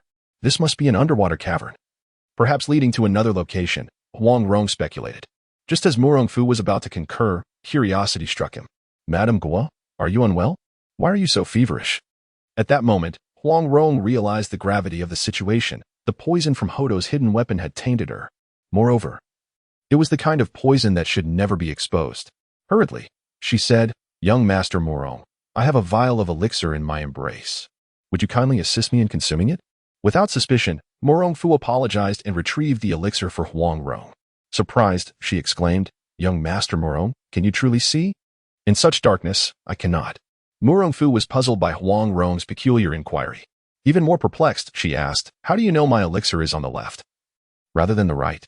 Clearing his throat, Murong Fu felt his face flush. After administering the elixir to Huang Rong, he dared not utter another word. "Young Master Murong, this elixir, the 9-flower jade dew pill, was concocted by my father. You were struck by Darba's palm earlier and sustained an injury. Perhaps you should take one?" After a moment of calming her internal charm poison, Huang Rong posed the question. Murong Fu thanked her but did not request the 9-flower jade dew pill. The impact of Darba's strike had not harmed his bones. It merely pushed him back, not differing much from an ordinary person. He quickly realized he had underestimated Long Yuan. Had it not been for the presence of the unimaginable Bodhisattva today, even 10 Darba would not have survived. "Madame Gua, you possess great wisdom and cunning. Do you have a way to escape? This place is too dark, and with my current injury, I cannot discern the direction," Huang Rong replied, shaking her head in difficulty. Murong Fu sighed, concluding that he would have to navigate step by step. "Wait, young Master Murong," Huang Rong called out as he showed no signs of hesitation. Do you have a plan?" Murong Fu inquired, confused. "Indeed, I wonder if you have heard of the Nining Manual?" Huang Rong pondered for a long time before articulating her thoughts. "I am aware that, back in the day, the 5 absolutes stirred the martial world in pursuit of the Nining Manual, which ultimately seemed to fall into your hands and that of your esteemed family." Murong Fu jested. "Though the Nining Manual is formidable, I do not covet its systematic knowledge. I find greater appeal in the Dragon Elephant Prajna skill and the innate skill, which can unleash latent potential and explosive power." Unexpectedly, young Master Murong is quite knowledgeable, Huang Rong noted, feeling reassured by his candor. "In this pitch-black space, relying solely on our hands and eyes will not lead us to an exit. I wish to impart the soul transference technique to you. Once you master it, you will be able to perceive your surroundings through mental prowess." "I comprehend now. The bizarre moves used by the unimaginable Bodhisattva to attack me earlier were indeed manifestations of mental power." Murong Fu's expression revealed his understanding. "Precisely," Huang Rong replied. "Then I thank Madame Gua." Realizing the urgency of the situation, Huang Rong promptly taught Murong Fu the soul transference technique. hoping he could master it within 3 days. Otherwise, the 9-flower jade dew pill within her would fail to suppress the charm poison, resulting in unimaginable disgrace. The way of heaven compensates for the deficient and reduces the excessive. Thus, the void prevails over the solid, and the insufficient triumphs over the surplus. Focusing the mind and guarding the dantian, at the moment of the first yang stirring, bring the hands together before the chest, fingertips pointing forward. The content of the soul transference technique was not extensive. Aside from memorizing the main chapter, it comprised fewer than 300 words. For Murong Fu, who had mastered the subtle art of the lesser formless skill, this task was exceedingly simple. In less than an hour, he was adeptly harnessing his mental prowess, striving to perceive the objects within a meter of his vicinity. With a gentle sweep, everything around him appeared even clearer than what his eyes could discern. Suddenly, as he beheld the translucent fabric draping over the blushing visage of Huang Rong, her delicate and graceful figure, complemented by her pearly white smile, sent his heart racing at an astonishing pace. "Young Master Murong, what troubles you?" Huang Rong noticed something amiss in Murong Fu's demeanor, her concern mounting that he might be succumbing to madness. Hastily, Murong Fu channeled the lesser formless skill to quell the tumult of his desires and replied, "I am perfectly fine. I am merely experimenting with how to control my mental energy." Chapter 11. Huang Rong's shock upon hearing Murong Fu's words. Huang Rong found it hard to believe. "You developed spiritual power after just 1 hour of practice?" Murong Fu responded nonchalantly, "Yes, but I can only see things within a meter." "Within a meter?" Just as Huang Rong was about to express her incredulity, she suddenly gasped and quickly clasped her chest. Murong Fu stifled a smile and feigned indifference. "Madame Gua, shall we proceed?" He had seen everything, both appropriate and inappropriate, and now that he thought about covering up, it was probably too late. Huang Rong's cheeks flushed crimson as she lowered her head and murmured, "Let us go." The two ascended through the cave beneath the river, the winding tunnel seeming to stretch endlessly. After half an hour, Huang Rong's body temperature started to rise, and she could no longer endure, collapsing onto the ground. "Madame Gua, are you all right?" Murong Fu called out loudly. Huang Rong bit her lip, unable to articulate her suffering. She had previously used the 9-flower jade dew pill to suppress the seductive poison. Instead of alleviating the strange toxin, it had only intensified. "Kill me." Murong Fu was taken aback and hastily inquired, "Madame Gua, what brings this on?" "No, I can't take it anymore. Please end my suffering." Huang Rong felt a scorching fire coursing through her body, tugging at her clothing, clinging desperately to the last vestiges of reason to preserve her purity. Murong Fu gently stroked her forehead, feeling the searing heat emanating from her. Combined with her increasingly rapid breaths, he instantly understood that the seductive poison had flared up. Ding. A question arises for the host to consider. Option 1. In desperation, the beautiful woman offers herself for salvation. Reward: joyful Zen technique. Option 2. Seek another method. For reputation is merely a trifle in the face of a woman. Reward: 10 years of internal energy. Murong Fu took a deep breath, forcibly dispelling distracting thoughts. With Huang Rong's character, if her purity were compromised, she would undoubtedly choose death upon awakening. What would he gain from a moment of pleasure? Leaving only a void in his heart? Such a wise woman would be a loss to the world. He chose option 2. With that thought, Murong Fu swiftly struck Huang Rong unconscious, hoisting her upon his back as he sought an escape route. The friction along the way wafted a fragrant aroma that overwhelmed him. Presenting a test, even seasoned individuals would struggle to resist.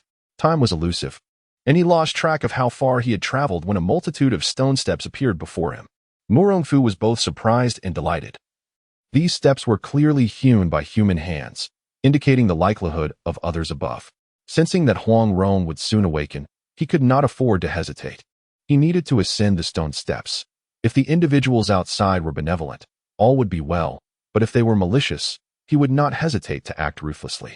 To his utter astonishment, the outside revealed a dilapidated villa, and the daylight was bright.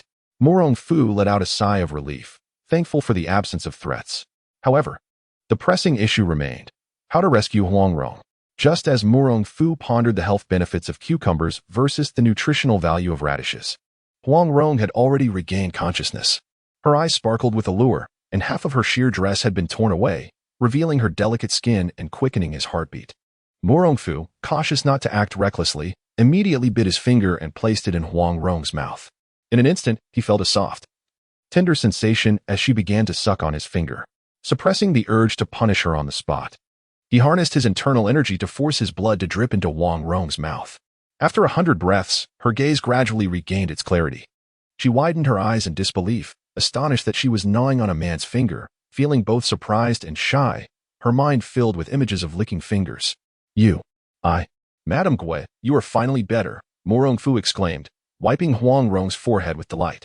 What have you done to me? Wang Rong asked, feeling embarrassed. Fear not. We have engaged in no improper conduct, Murong Fu replied with a smile. Ding. Congratulations. Host has gained 10 years of internal energy. Murong Fu was elated. His internal strength had increased significantly. If he were to face Dalba now, he could easily defeat him with a single blow. Wang Rong calmed herself and quickly recalled everything that had transpired, shocked that he had not taken advantage of her vulnerability but instead had saved her from poison. She expressed her gratitude, saying, Thank you, young Master Murong, for preserving my virtue. Otherwise, I would have had to atone to my husband with my life. No need for such formality. Murong Fu replied courteously, then looked around with curiosity. Madame Gua, do you know where we are? We were near Jiujiang. Based on the speed of the river's undercurrent, we should be at Shizhong Mountain, Huang Rong analyzed. Murong Fu's eyes lit up. He was surprised that Huang Rong could deduce their approximate location just from the undercurrent's speed. He had underestimated this remarkable woman, earning his admiration. Wait here. I shall hunt some game for us to eat. Yes, be cautious. The people from the Yuyan kingdom will not easily depart. Their audacity suggests they have a backup plan. Huang Rong warned with prudence. Understood. Murong Fu chuckled, eager to confront those ruffians who had bullied honest folk by relying on their numbers. Should he encounter them again, he would ensure they regretted their actions. In the mountains, amidst green pines and trees, the sound of bubbling springs echoed, while various wild beasts roamed leisurely. Soon, Murong Fu spotted a wild boar with sharp tusks, and he couldn't contain his joy. This creature would provide a substantial meal, especially after his recent blood donation. With a thought, he charged at the wild boar. With a thud, the boar, which had been feeding, was sent flying by a single punch from Murong Fu, letting out 2 cries before it succumbed. Murong Fu was astonished. He hadn't anticipated that the combination of his minor wuxiang skill and the dragon-elephant prajna skill would yield such incredible power, capable of killing an adult wild boar with a single blow. What despair must it have felt to meet its end this way? Such a pity. Just as Murong Fu prepared to take the boar and leave, he heard a cacophony of chattering monkeys. Looking up, he saw a group of monkeys with crimson eyes, baring their teeth and gesturing towards the boar. Seeking vengeance for their second brother? Murong Fu shook his head, dismissing them, and dragged the boar back to the villa. What a magnificent pick! Upon encountering the wild boar, Huang Rong could not suppress her delight. But soon her expression morphed into one of confusion. Why did the creature bear no wounds whatsoever? I have cultivated a formidable external martial art. It would be an opportune moment to test it, murmured Murong Fu with an air of indifference. Since you have brought down the pig, allow me to prepare the meal. Huang Rong replied, refraining from further inquiries, as one of the unspoken rules of the martial world is to avoid probing into another's martial arts. Concerned, Murong Fu inquired, How is your health? Do not worry, I am in no significant distress. Preparing a dish poses no challenge, Huang Rong responded with a smile. Murong Fu's delight was palpable. I have long heard of Madame Gua's unparalleled culinary skills. Today, I shall finally indulge in such a feast. With a chuckle, Huang Rong swiftly drew her dagger and made a decisive incision into the boar's abdomen. Her eyes widened in astonishment as she beheld the shattered entrails within. She could not help but marvel at Murong Fu's internal strength, which was astonishingly vigorous, rivaling that of her beloved Jingji. Chapter 12. The dog-whipping stick technique against the monkey horde. Murong Fu, oblivious to Huang Rong's astonishment, was instead intrigued by the mountain villa nestled within the peaks. After a thorough exploration, he found no trace of anything significant. He mused that this secluded location would serve as an excellent hideout for troops. Training a batch of elite soldiers here could undoubtedly yield unexpected advantages. Time drifted by, and a delightful aroma wafted into his nostrils, accompanied by the rumbling of his stomach. He couldn't help but chuckle, acknowledging that a warrior, despite his prowess, could not escape the basic need for sustenance. Upon stepping out of his chamber, he was greeted by the sight of Huang Rong roasting an entire wild boar over a fire. The family had left in haste, seemingly only taking with them valuables, while leaving behind a wealth of supplies. Huang Rong cheerfully explained her actions, to which Murong Fu responded with a smile, expressing concern that the absence of seasonings might leave them wanting. How could that be? Huang Rong retorted. slicing off a piece of the tender meat and handing it to him.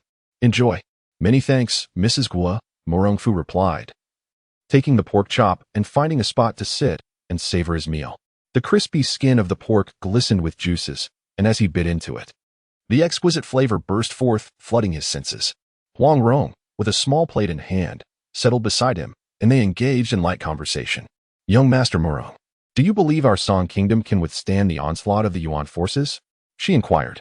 "Certainly not," Murong Fu replied candidly, continuing to eat without concern for appearances. "It is simply delightful." Huang Rong's expression turned serious. "Currently, our nation is implementing a system of household soldiers. Surely, many aspiring individuals will respond, which could alter our nation's frail reputation. The Song Kingdom has been weakened for far too long, plagued by treacherous officials. The household soldier system is but an illusion. In the end, will we not still be manipulated by those same traitors?" Murong Fu retorted disdainfully. Huang Rong fell silent, her head bowed. Deep down, she understood the validity of his words.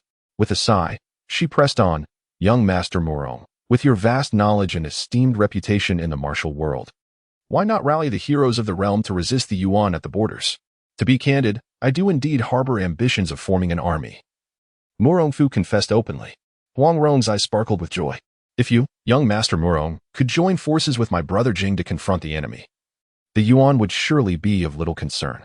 Murong Fu smiled but refrained from elaborating further, as his intentions to raise an army were rooted in rebellion. It was already a stroke of good fortune from his ancestors to refrain from striking at the Song Kingdom from behind. To defend it would be absurd. Unbeknownst to him, he had consumed a quarter of the wild boar, leaving Huang Rong in awe, exclaiming her admiration. After they had satisfied their hunger and thirst, their discussion shifted from the grand affairs of the world to the martial arts of various sections. As Huang Rong's expression transitioned from amusement to astonishment, she became increasingly aware that Murong Fu's understanding of martial arts and various schools far exceeded her own knowledge, rivaling that of her master, Hong Qigong. Having long heard of the Murong family's mastery over the world's martial arts, she was taken aback by the depth of young Master Murong's insights. "In the realm of martial arts, if we speak of wisdom and skill, I barely manage to hold my own. However, when it comes to understanding people, I might just be considered exceptional," Murong Fu humbly remarked. "Young Master Murong is indeed genuine," Huang Rong remarked with a smile. "A trivial matter, a trivial matter." Murong Fu let out a hearty belch, shaking his head as he leaned against a spot, gazing at the fireflies dancing in the sky, utterly carefree. Suddenly, a flurry of urgent sounds pierced the tranquility, echoing in their ears. "What is that?" Murong Fu looked up, only to find countless green lights surrounding them. Several dark figures lunged towards him with great speed. Monkeys? Instinctively, Murong Fu retaliated with a punch, sending one monkey flying. "Eek, eek, eek." "Young Master Murong, this troop of monkeys does not come in peace," Huang Rong cautioned. Murong Fu scoffed. "They are merely monkeys, not the great sage." With a punch for each, he struck the monkeys, causing them to cry out in distress. However, he soon realized that their numbers were multiplying, and in the blink of an eye, hundreds had appeared. At that moment, he comprehended why the owner of this estate had fled. Surely, it was due to these troublesome monkeys appearing every few days. Despite Murong Fu's exceptional martial prowess, he could not overlook the sheer number of monkeys, which surprisingly coordinated their attacks. One group engaged him up close while another hurled stones from a distance, leaving him quite vexed. It wasn't long before his splendid garments were torn by monkey claws. Huang Rong's heart sank. Even the most skilled martial artist has their limits, and no master could withstand an army of this magnitude. Though Murong Fu was formidable, he could not contend with the horde of monkeys. In a moment of urgency, she inquired, "Young Master Murong, what weapon do you prefer to wield?" "None," Murong Fu replied loudly. He typically carried a sword for show, but his true skill lay in his bare hands. Seeing him on the verge of being overwhelmed, Huang Rong quickly devised a plan. "I will teach you the dog-whacking stick technique. If you wield it with your internal energy, you should be able to fend off the monkeys." "Good," Murong Fu exclaimed. With his mastery of the lesser wushang skill, he required only the techniques to mimic any martial art. Moreover, he possessed a portion of the dog-whacking stick's principles from his family's Heesher water pavilion in the Longhuan Jade Cave. Piecing them together, it wouldn't be inferior to the original. The dog-whacking stick technique comprises 8 principles: trip, chop, entangle, jab, lift, lure, seal, and turn. The lift principle states, lift the stick to prod the mangy dog, strike the dog's body, disrupt the dog's den, provoke the dog's claws. Murong Fu followed Huang Rong's guidance, treating the multitude of monkeys as living targets. Though the name of the dog-whacking stick technique is rather unrefined, its transformations are subtle, and its techniques remarkable, making it one of the premier martial arts throughout history. As Huang Rong imparted her knowledge, she was astounded by Murong Fu's abilities. Were it not for her deep understanding of the extraordinary nature of the dog-whacking stick technique, she might have believed that he had previously mastered its principles. Under their collaboration, the monkey horde suffered greatly. Murong Fu mused that this stick technique was truly a weapon for group combat. With a sweep of the stick, he could clear a swath of monkeys. Among the throng was a large monkey with white fur sprouting from its forehead, the king of the monkeys, whose eyes sparkled with intelligence. After letting out a series of loud cries, the monkey horde instantly became more ferocious. So it is you. Murong Fu's gaze was piercing as he meticulously sought the location of the Monkey King. When it finally emerged, he wasted no time and swung his staff with abandon. In an instant, the air was filled with the formidable presence of his blows, as if he had entered a realm devoid of monkeys. His strength was immense, sending the monkey horde into disarray.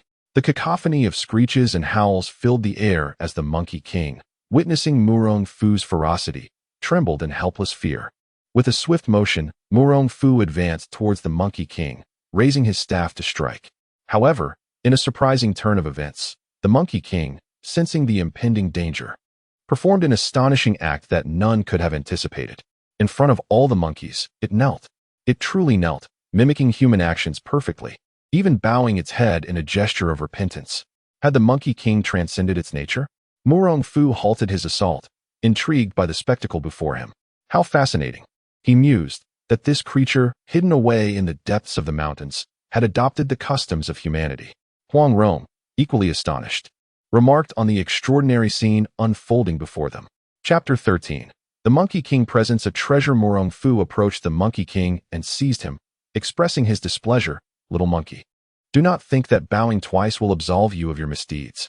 Do you believe I won't feast upon your brains? Chattering incessantly, the Monkey King gestured with his hands, seemingly attempting to convey something. Murong Fu was perplexed. What is he trying to say? It seems he is suggesting he can offer compensation, Huang Rong speculated. The Monkey King nodded vigorously, fearful that a delay would result in Murong Fu's wrath. Murong Fu was greatly astonished. It appears this monkey has acquired some intelligence, having learned our ways. It is indeed my first encounter with such a perceptive monkey. Perhaps you should consider sparing him, young Master Murong, Huang Rong proposed. Murong Fu stroked his chin, gazing intently at the monkey. I may spare you, but the compensation must be substantial. Do you understand? The Monkey King nodded in agreement. Suddenly, Murong Fu's expression darkened as he pointed at the Monkey King and warned, listen carefully, monkey. This technique is called the cohesion finger. If I do not personally release your acupoints, you shall surely meet your demise by noon tomorrow. The Monkey King acknowledged with a nod. Very well, off you go. Murong Fu continued his earnest banter, oblivious to whether the monkey comprehended him. The Monkey King, however, appeared grave, chattering earnestly, creating a harmonious exchange that made Huang Rong stifle a laugh. Go on, go on. Murong Fu waved dismissively. The Monkey King, as if granted a reprieve, joyfully sprang up, rallying his fellow monkeys to depart. As they passed by a roasted wild boar, the Monkey King scratched his head and glanced back at Murong Fu, pointing at the boar and then at himself. Without waiting for a response, he commanded his companions to seize the boar and flee. Confounded creatures, they indeed came for the second brother. Murong Fu exclaimed in exasperation. Let them have it. We cannot consume it anyway, Huang Rong chuckled. Murong Fu raised an eyebrow. What do you mean? Just because I cannot eat it today does not mean I cannot tomorrow. Such delicious roasted pork, I may never have the chance to savor it again. He sighed. I fear I may have tasted this exquisite dish for the last time in my life. How can you speak so pitifully, young Master Murong? If you desire to eat, you are welcome to visit Peach Blossom Island, and I shall introduce you to Jingij then. Huang Rong smiled. Murong Fu's spirits lifted. In that case, I shall not hold this monkey affair against them. He had long heard of the illustrious Peach Blossom Island, rumored to be filled with countless mysterious pathways, where outsiders could easily lose their way, but where one could also meet Guijing, a hero he greatly admired in his previous life. Huang Rong glanced at the time and remarked, it is getting late. We shall descend the mountain tomorrow, so let us rest early. I have prepared the 2 rooms on the left, We shall each take one. Should any enemies approach, we will have each other's backs, Murong Fu stated. Thank you, young Master Murong. Huang Rong replied gratefully, and the two chose their respective rooms to settle in. Murong Fu returned to his chamber, not to rest, but to diligently practice the lesser Wu Xianggong. Although the power bestowed by the system could be utilized directly, he found an inherent awkwardness in wielding something so effortlessly acquired. His internal energy surged forth from the Dantian, circulating through his body, undergoing 7 cycles of the Great Circulation. Through this process, he aimed to unify and refine the energy within himself, allowing for a more instinctive application. As night transitioned to dawn, rustling sounds reached his ears. Now possessing the ability to harness spiritual energy, Murong Fu had become increasingly perceptive to his surroundings. The moment he detected movement outside, he opened his eyes to gaze outward. Suddenly, a chorus of chattering monkeys filled the air. Just as he pondered this, the voice of the Monkey King echoed in his ears. Upon opening the door, he beheld the troop of monkeys, each clutching a pile of ornate boxes, while the Monkey King approached him, presenting a green gourd as if offering a treasure. Huang Rong, awakened by the commotion, emerged to witness the monkeys surrounding Murong Fu in a display of homage, laughing heartily. It seems this band of monkeys intends to recognize you as their new king. With a wry smile, Murong Fu uncorked the gourd, and an intoxicating aroma wafted into his senses. Monkey brew. Huang Rong, catching the fragrance from afar, couldn't help but exclaim, "This liquor is rich and aromatic, aged for at least a century, with a subtle medicinal potency. I fear that an individual with shallow internal energy might succumb to its effects with a single sip." Is that so? Murong Fu took a casual sip, and a wave of sweetness enveloped his palate. The drink was smooth and did not burn his throat, resembling more a delightful beverage. However, as soon as it settled in his stomach, a surge of warmth erupted, the alcoholic vapors rushing to his head, prompting him to sit and circulate his energy. He diligently channeled his internal force, rapidly executing the lesser Wuxiang Gong to disperse the liquor throughout his bloodstream. It was only after several cycles of the Great Circulation that he finally managed to fully digest the intoxicating fumes. Name: Murong Fu. Age: 27. Identity: head of the Murong clan realm. First-class master internal energy, 23 years. Skill: lesser Wuxiang Gong. Beginner: martial arts, Dozhuan Xingyi. Mastery: Kan He Ji, comprehensive understanding, De Go Bang Fa. Beginner, and various other techniques with moderate proficiency. Murong Fu could hardly believe his eyes. A single sip of this liquor had augmented his internal energy by a year. This was truly astonishing. Were it not for his unwavering faith in the system's integrity, he might have thought himself under an illusion. How do you feel, young Master Murong? Huang Rong inquired, emboldened to speak now that he had concluded his practice. Murong Fu laughed heartily, stimulating, exceedingly stimulating. Would you care for a taste, Madame Gua? This caught Huang Rong off guard, her cheeks flushing as she retorted, "How could I accept something used by a man? That would be quite improper." Realizing his earlier faux pas, Murong Fu quickly shifted the conversation. "I wonder what treasures lie within these ornate boxes. Let us uncover their contents." As Huang Rong opened one of the boxes, her eyes lit up with delight. 300-year-old ginseng. Consuming this would surely enhance one's power by at least a decade. It seemed this troop of monkeys possessed some remarkable treasures indeed. Murong Fu exclaimed with delight, reflecting on his astuteness from the previous day for not having slain the Monkey King. Huang Rong then unveiled another exquisite brocade box, revealing a jade vial inscribed with the words, "Jade Green Elixir." A sharp intake of breath escaped Huang Rong as she realized, if I am not mistaken, this elixir is specifically designed for cultivating external martial arts, capable of enhancing one's physique without any adverse effects. It is indeed a remarkable treasure. Murong Fu was overjoyed, recognizing that this potion was perfectly suited for him. Huang Rong continued to open the brocade boxes one by one. Although the treasures within did not match the value of the jade green elixir, they were nonetheless rare and sought-after items from the outside world. Chapter 14. Zhao Min's letter. After Murong Fu and Huang Rong had finished dividing their spoils, they began their descent down the mountain. A troop of monkeys followed closely behind, their faces filled with reluctance, which greatly touched Murong Fu's heart. "My dear monkeys, return now, and remember to brew plenty of wine. I shall return once more," he said. Upon hearing his words, the Monkey King could not help but shiver, its mouth twitching involuntarily.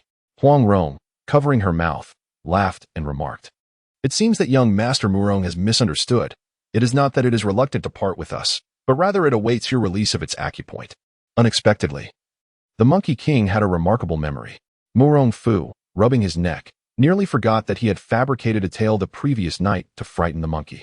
As he spoke, he gestured towards the Monkey King, conjuring a gust of wind, and chuckled. Go on, I have released your acupoint. When I return, be sure to greet me early, otherwise, I might just have to poke you again.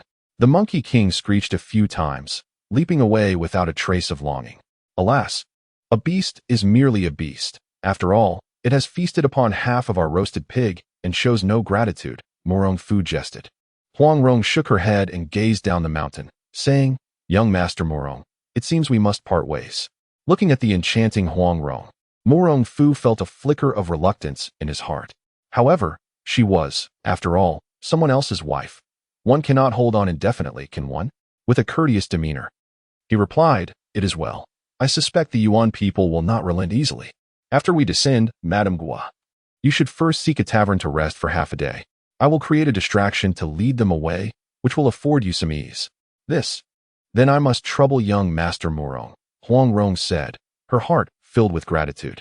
Yet, considering her beloved Jinggi's safety concerning the nation's stability, she realized that her predicament could affect more than just a handful of individuals, and thus she acquiesced. From her bosom, she produced a jade vial and handed it to Murong Fu. This contains the 9-flower jade dew pills, personally concocted by my father. They enhance inner strength and prolong life, possessing remarkable efficacy. I implore you to accept this as a token of my esteem. 9-flower jade dew pills, what a treasure!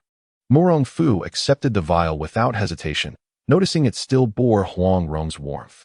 With a faint smile, he said, I thank you, Madame Gua. Too polite, Huang Rong nodded. Soon, they reached the foot of the mountain. Murong Fu glanced at Huang Rong and bid her a graceful farewell. Huang Rong, watching his departing figure, seemed to have more to say, yet ultimately swallowed her words. Their understanding was palpable. One headed west while the other ascended north.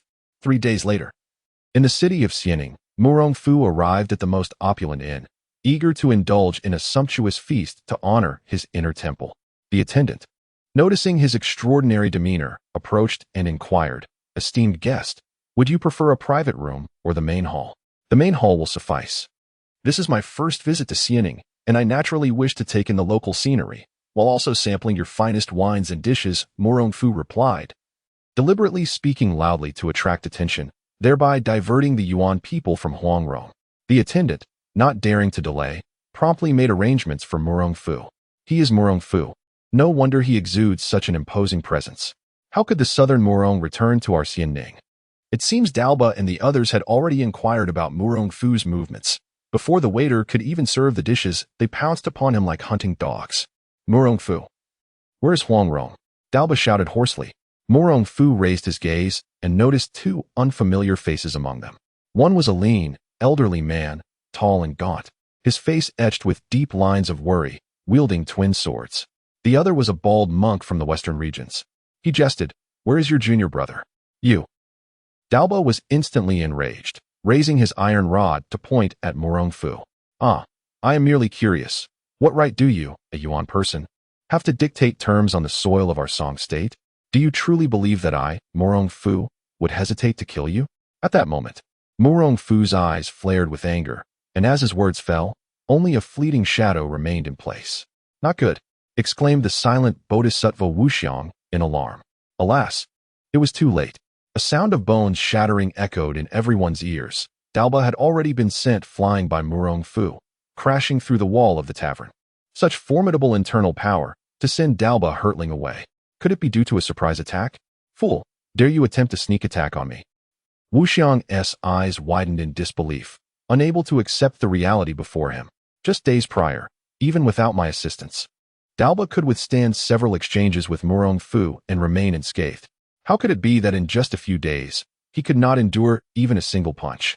The newly arrived bald monk muttered, Could it be that Dalba hasn't eaten? How could he be so weak? It is not that Dalba has weakened, but that Murong Fu is exceedingly strong, replied the emaciated elder. Murong Fu regarded the two with indifference. Who are you? I do not recall having seen you before. I am a heir. The two introduced themselves with varied expressions. Murong Fu suddenly realized. So you are the subordinates of Princess Xiaomin.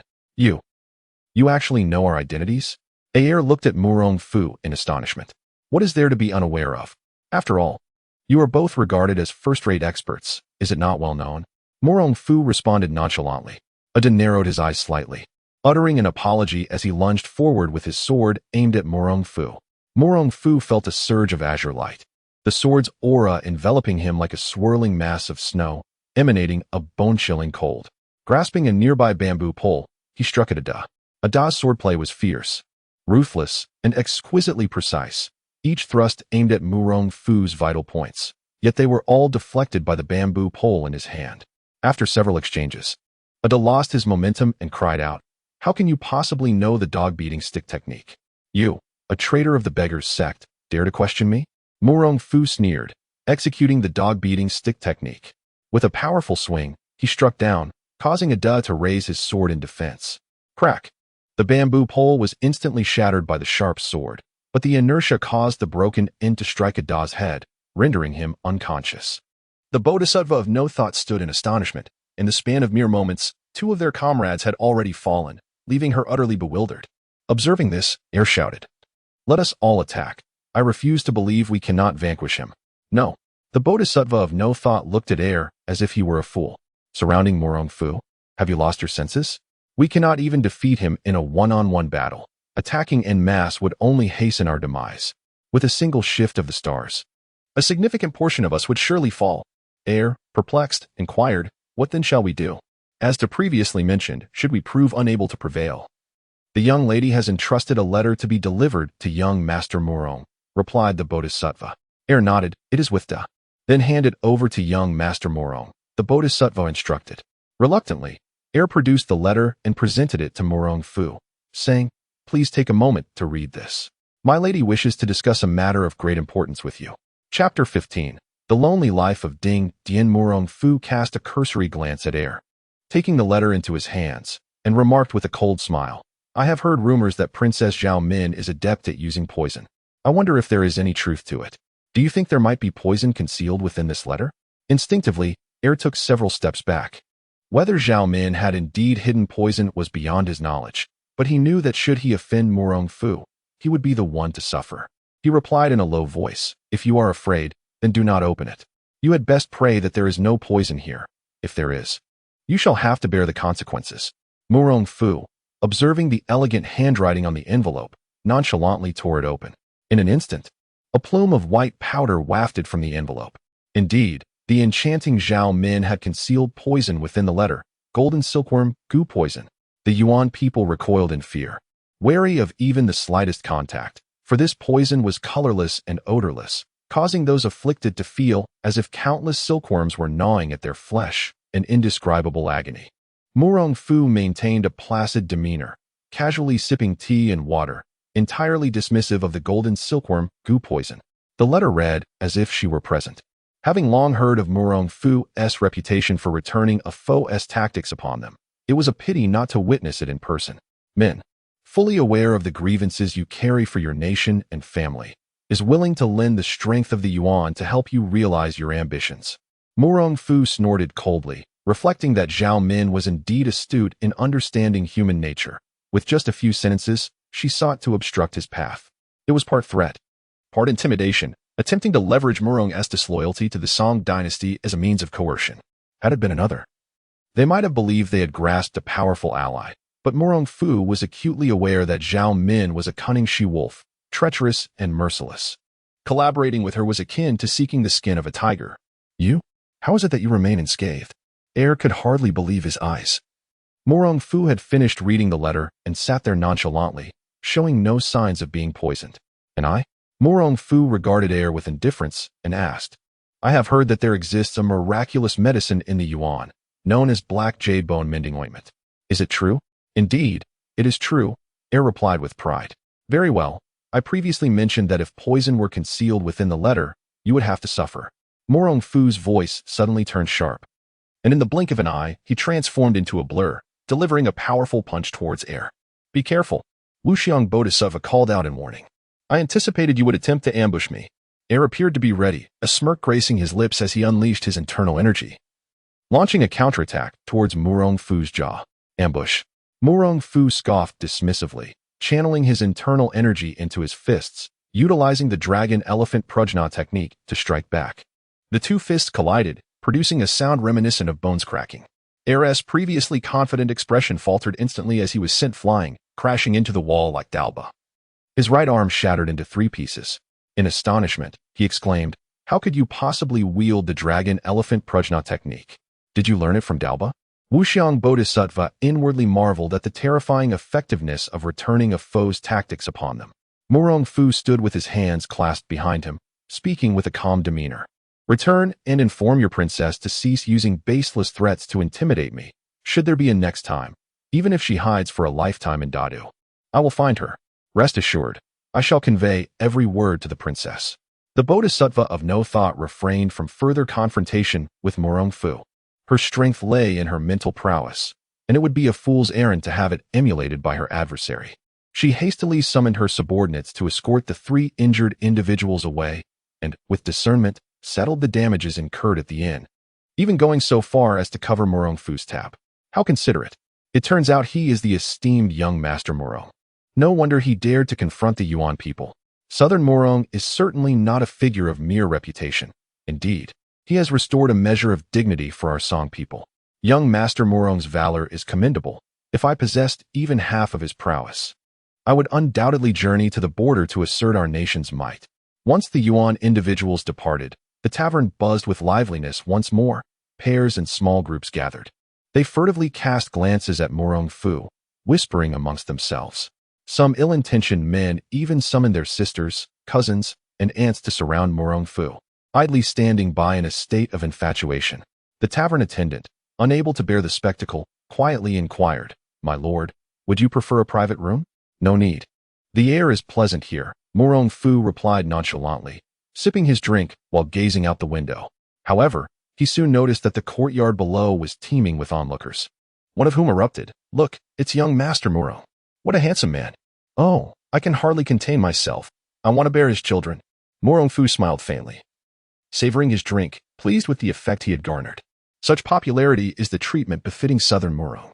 Who could have anticipated that vanquishing a foreign foe would yield such splendid results? Next time, I shall target another adversary. Perhaps the well-off folk from the Eastern Sea. These rascals spend their days loitering by the coast, engaging in petty theft, and constantly seeking to spar with us in the Central Plains. I've heard of one called Inukai 23, who has been particularly arrogant of late. Upon my return, I shall be the first to eliminate him, thus garnering favor with my admirers. I am Ding Dian from Jingmen. May I have the pleasure of conversing with young Master Murong?" A somewhat scholarly young man in white approached, bowing respectfully to Murong Fu. "Ding Dian?"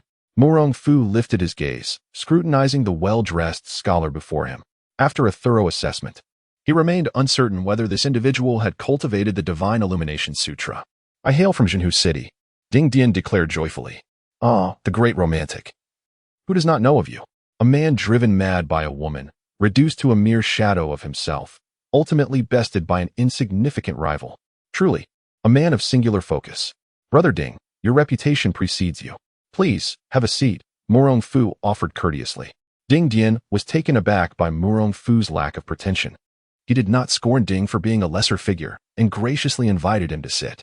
"Thank you, young Master Murong. Let us dispense with formalities. As we are both individuals of the martial world," Murong Fu said, pouring a cup of aged wine for Ding Dian, gently pushing it toward him. He noted the absence of any internal energy within Ding, surmising that he was still a novice, fresh to the world of martial arts. Contemplating whether to join forces with him to claim the Divine Illumination Sutra for himself, he pondered his next move. Ding Dian raised his cup and drank it all in one go, his eyes sparkling as he exclaimed, "Earlier, witnessing young Master Murong teach the Yuan people a lesson truly brought us a sense of vindication for our Song nation. This matter is trivial. Yet I observe that Brother Ding possesses an extraordinary physique and is blessed with fortune. It is likely that you will soon encounter remarkable opportunities, and your future will undoubtedly be illustrious," Murong Fu remarked with a smile. "Is that truly the case?"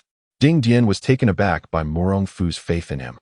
Momentarily resembling a bashful young man, his excitement rendering him speechless. "Believe in yourself. You are exceptional." However, Murong Fu kindly cautioned, The red star of romance is in your favor, yet it conceals ominous energy, which may lead you to emotional tribulations. Therefore, when you meet a woman who captures your heart, exercise caution, and, if necessary, it would be best to turn and walk away. Ding Dian furrowed his brow in deep thought, astonished. Am I destined to be alone for a lifetime? Chapter 16. Reviving Mei Nianxing. Murong Fu shook his head with a smile, saying, You could simply find a beautiful woman whom you do not particularly care for. Ding Dian pondered Murong Fu's words and replied, If one cannot marry the woman they love, is it not a life lived in vain? Haha. What if the emperor also fancies the same woman? Murong Fu countered, I shall remain by her side, devoted and unyielding for a lifetime. Ding Dian asserted with conviction. Murong Fu's eyes gleamed with admiration, secretly impressed that this fellow harbored such a heart to rival that of a green-eyed monarch. Noticing Murong Fu's silence, Ding Dian asked in confusion, My lord, have I spoken amiss? Brother Ding, we are kindred spirits. If you do not mind, simply refer to me as elder brother. Addressing me as my lord feels too distant, Murong Fu remarked, appreciating Ding Dian's character, faithful and loyal, truly worthy of friendship. Ding Dian was taken aback, scarcely believing that Murong Fu would actively seek camaraderie with him. He quickly bowed and said, I am Ding Dian, pleased to meet you, elder brother. Murong Fu chuckled, assuring Ding Dian that formalities were unnecessary. They raised their cups and engaged in conversation, sharing tales from the south to the north. As the sun set, the two departed from the tavern. Elder brother, if you do not mind, would you care to spend the night at my boathouse? Ding Dian suggested, somewhat tipsy. The boathouse?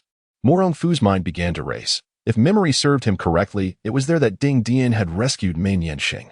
Very well, let us go, he replied. Ding Dian joyfully grabbed Murong Fu's arm, leading him towards the boathouse.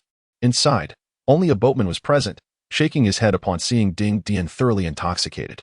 This young master truly enjoys his drink, the boatman murmured.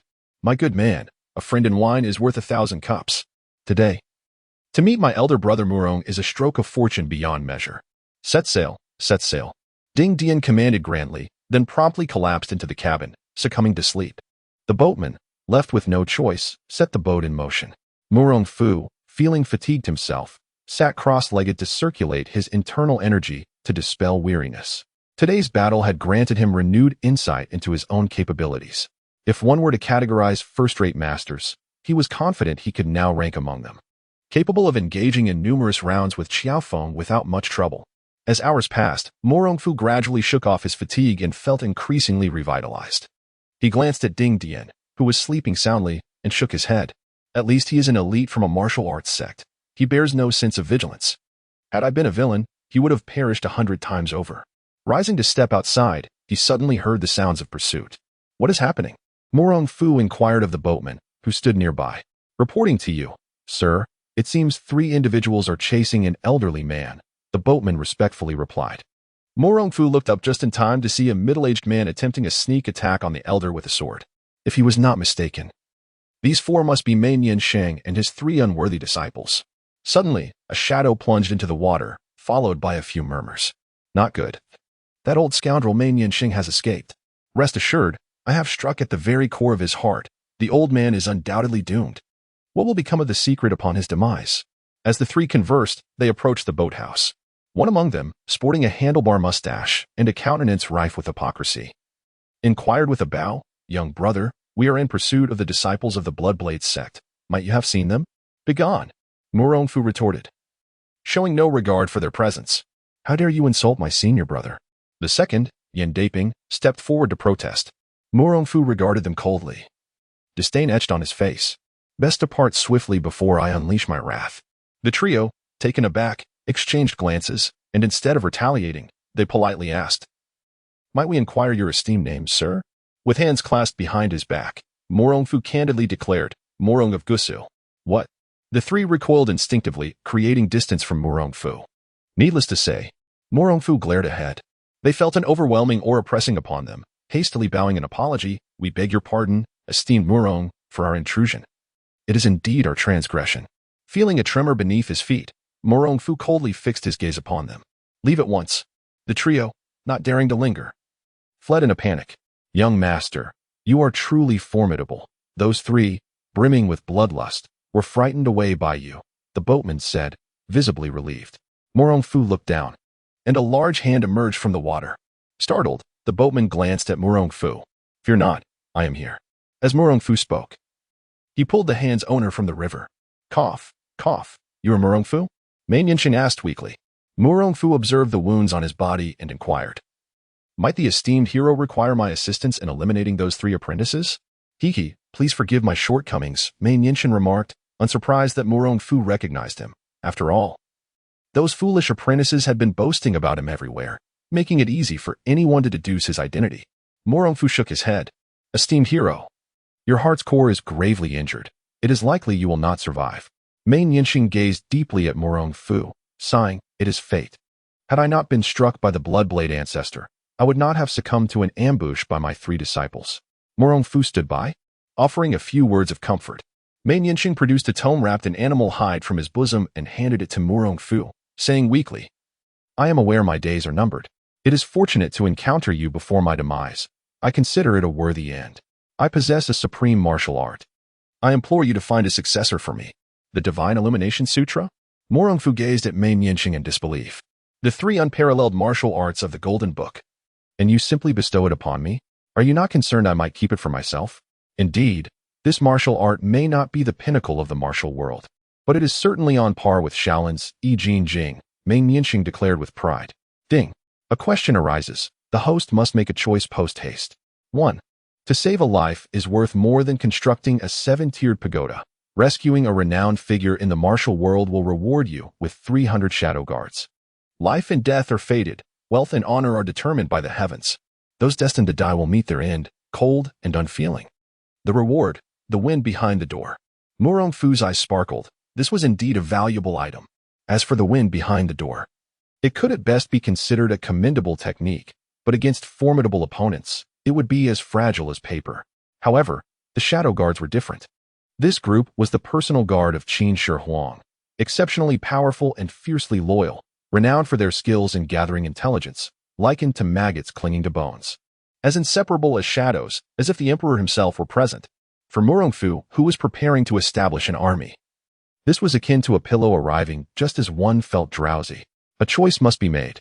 Yet, Mei Nianqing was already on the brink of death. How could he be saved? Even if he were to consume the 9-flower jade dew pill as if it were a mere candy, it would likely be difficult to bring him back. Curiously, he inquired, "As far as I know, the Divine Illumination Sutra possesses the power of resurrection. Why can't you rely on it to heal your injuries?" Indeed, the Murong clan lived up to its reputation, understanding the characteristics of my technique so clearly. However, I am old and frail. Even with profound abilities, I cannot rely on the Divine Illumination Sutra for self-rescue. Mei Nianqing replied, a sense of admiration creeping onto his face. The Murong clan was indeed no idle name. Does this mean that if someone could learn the Divine Illumination Sutra in a very short time, they could heal you? Murong Fu countered. One could say so, but at the very least, one must achieve a small level of mastery to exert its effects. Mei Nianqing responded, astonished, unsure of Murong Fu's intent. This is simple. With my aptitude, I can certainly master it within half a month. At that time, I will surely be able to save you. Murong Fu declared with unwavering confidence. Chapter 17. The practice of the divine illuminating scripture. Mei Nianqing found himself at a loss for words. He acknowledged that Murong Fu was a prodigy in martial arts. Otherwise, it would have been impossible for him to establish such a formidable reputation in the martial world at such a tender age. However, he pondered, is the divine illuminating scripture truly so easy to cultivate? Back in his day, it took 3 arduous years of personal instruction from his master to barely scrape the surface of this profound art. Now, he mused, he could barely endure a mere 3 hours, let alone 3 years. Unbeknownst to Murong Fu, Mei Nianqing held little faith in his abilities. He casually produced a 9-flower jade dew pill and offered it to the elder, who swallowed it with a hint of sympathy. He began to practice the divine illuminating scripture. As he focused, the essence of the technique enveloped him like a cold pearl. The snow fell without leaving a trace. The scripture illuminated the earth, granting life without end, with a continuous ebb and flow. Following the recorded principles, Murong Fu circulated his internal energy throughout his body, allowing it to surge from the heavenly pool point to the soles of his feet, feeling a gentle expansion in his meridians, which then connected to the Bai point. He traversed a complete cycle within his body. The divine illuminating scripture appeared to align with the Taoist lineage, fortified by his foundational practice of the lesser no-form skill. He advanced without encountering any barriers. The blood within him spiraled rapidly alongside his true energy, expelling numerous impurities almost unconsciously. His meridians underwent a qualitative transformation, becoming more resilient. His eyesight, hearing, and dantian expanded significantly. Having consumed the elixir, Meng Yanxing was preparing to rest when he suddenly sensed the true energy emanating from Murong Fu, causing his pupils to involuntarily dilate. Has he truly learned it? He found it hard to believe yet could not dismiss the evidence.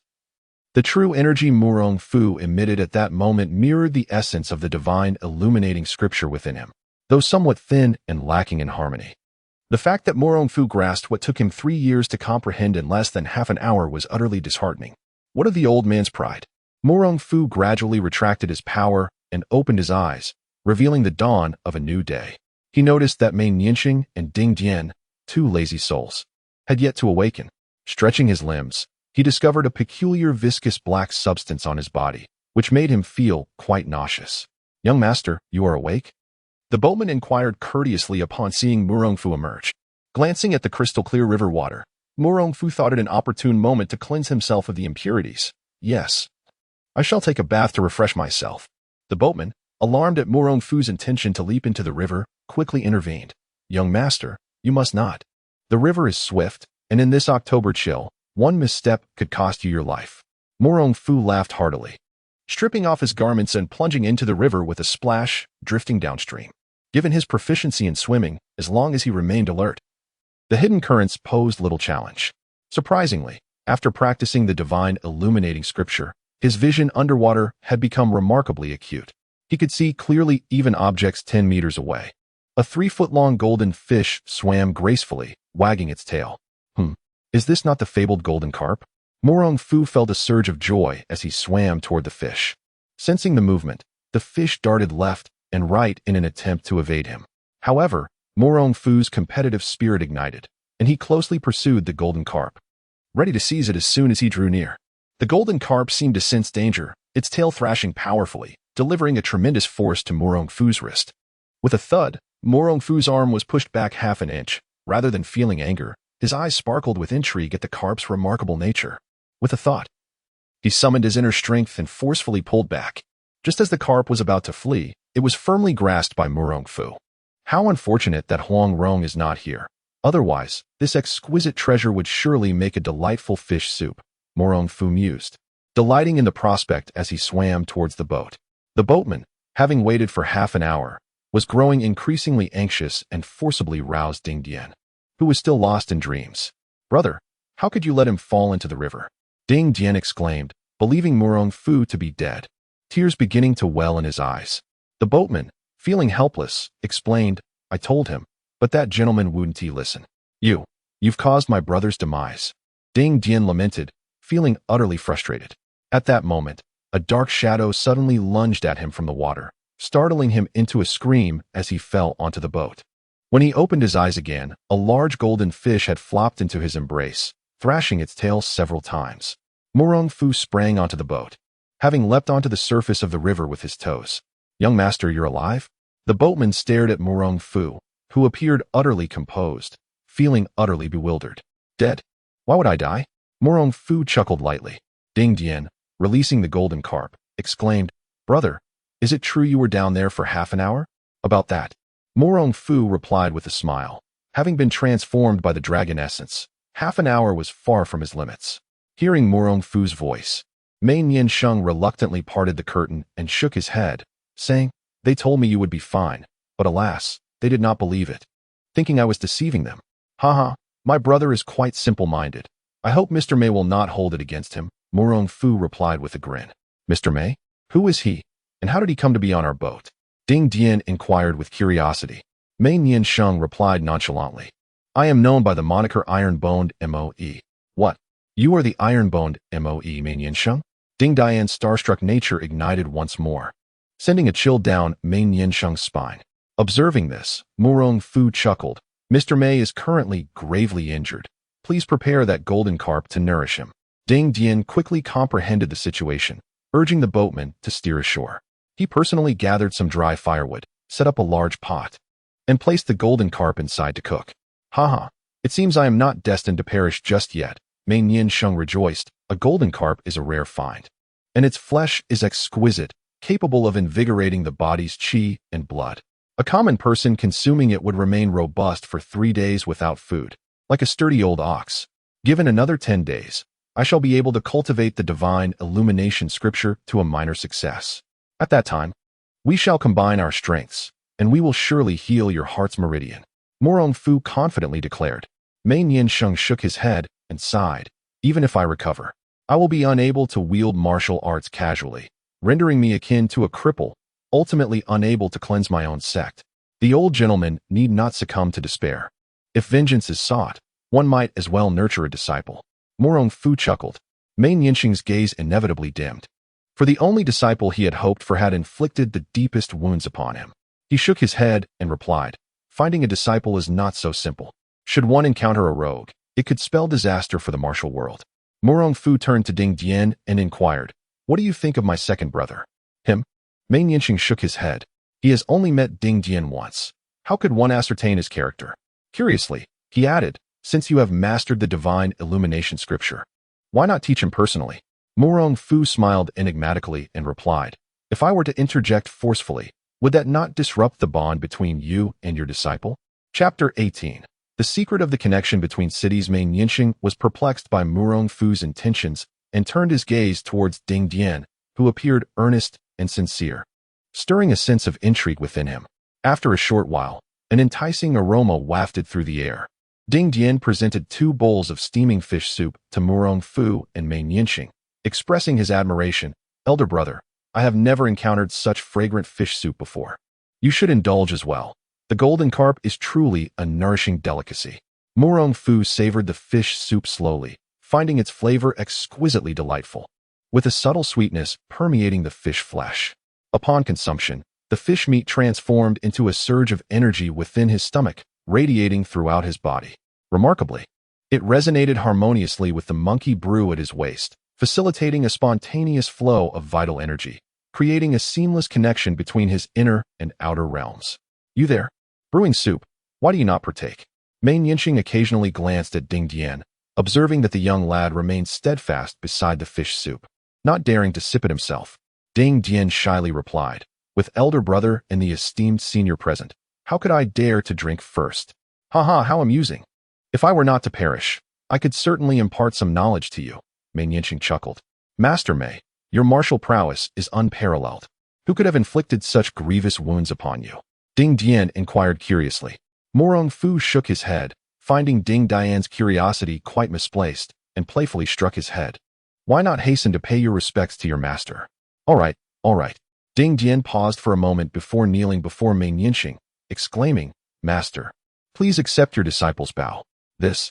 Mei Niansheng looked towards Murong Fu, revealing a hint of hesitation. Murong Fu smiled. Mr. Mei, do accept this younger brother of mine. Should you pass, I will still impart the teachings to him, and the master-disciple relationship shall remain intact. Very well, I find his character to be rather genuine. I shall accept him, thus providing me with someone to rely upon in my final days. Mei Niansheng replied candidly. Congratulations, younger brother, for being able to study under Mr. Mei. In the future, the martial world shall witness the emergence of another formidable master. Murong Fu grinned. Ding Dian was overjoyed. Is that true, elder brother? Indeed.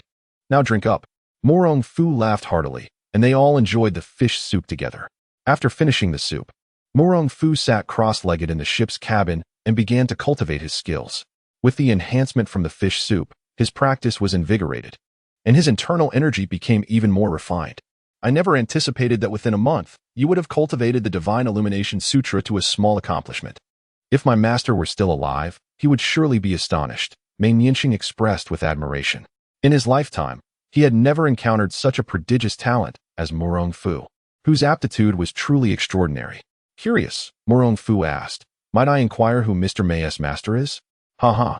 He referred to himself as the Taoist of no arrival. Mei Niansheng chuckled. The Taoist of no arrival? Murong Fu inquired, his expression one of perplexity. Why have I never heard of his name? That is not surprising. He has never engaged with the martial world, choosing instead to ponder and seek enlightenment within his temple, Mei Niansheng candidly explained. Murong Fu nodded. Indeed. There were eccentric individuals in the martial world who preferred not to roam about. Yet, the uniqueness of the Divine Illumination Sutra indicated that its creator must be an exceptional figure. Mr. Mei, shall we commence? Thank you, young Master Murong, Mei Nianqing replied courteously. Murong Fu specifically instructed Ding Dian to ensure that he would not be disturbed while attending to the injured. Rest assured, my elder brother will tend to our master. Everything will be safeguarded by me, Ding Dian assured with a pat on his chest. The boatman chuckled. Young master, worry not. The river is currently as safe as it could possibly be. With a slight hum of acknowledgement, Murong Fu adjusted the curtain of the cabin and commenced treating Mei Nianqing's injuries. The two simultaneously channeled their inner energy through the Divine Illumination Sutra, their vital energies swiftly intertwining. Murong Fu, perceiving with his vital energy, discerned the grave damage to Mei Nianqing's heart pulse. He meticulously repaired the injuries inch by inch through the sutra. However, this method was tremendously taxing on his inner strength, had he not previously mastered the lesser formless skill. He might have failed to save him, as his inner energy would have been entirely depleted. Mei Nianqing, contributing his own vital energy, was secretly astonished by Murong Fu's youth and the richness of his inner strength, which was not inferior to his own. There was even a subtle yet intense heat within his vital energy, which greatly intrigued him. As a day and night passed, he ultimately completed the healing. Fortunately, there were no melodramatic interruptions as one might find in novels. Suddenly, a notification chimed. Congratulations, host, you have acquired 300 shadow guards. Please select a receiving location. Outside Tianning Temple in Jingzhou City, Murong Fu rejoiced. With these 300 shadow guards, he had established a solid foundation, ensuring that training his secret guards would remain undiscovered in the future.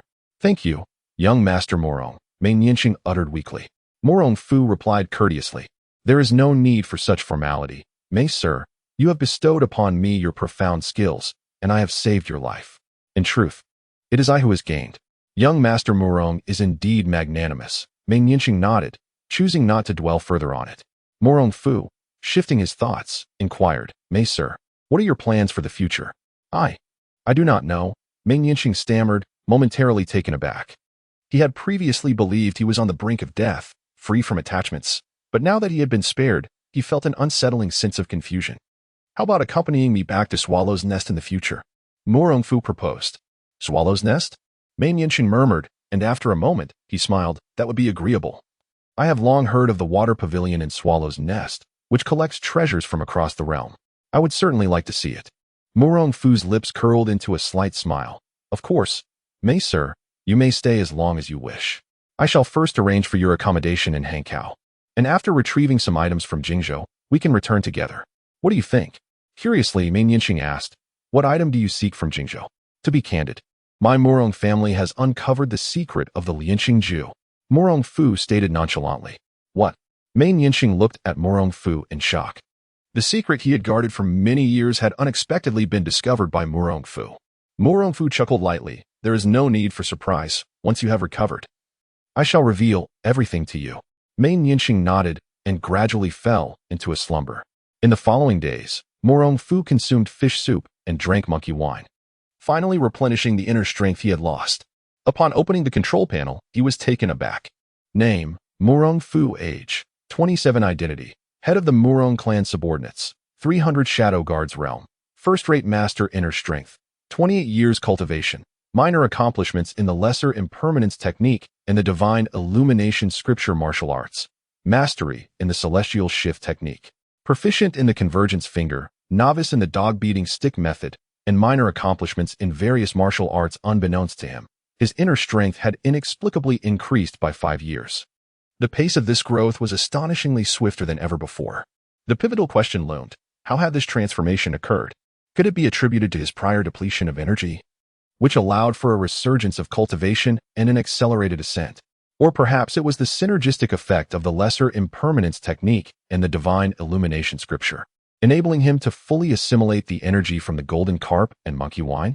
As he pondered these perplexities, a jubilant voice broke through his musings. Elder brother, we've arrived in Hankow. It seems the Chrysanthemum Festival has yet to commence. Murong Fu shook his head, bemused by the peculiar fascination some men had for chrysanthemums. With a hint of irritation, he inquired, have you mastered the Lianqing sword technique that your master taught you? Chapter 19. Saintess Wang won the trio bid farewell to the boatman, and Ding Dian led the two to the finest hotel in Hankow, the Chrysanthemum Grand Hotel. Murong Fu looked up, feeling somewhat speechless.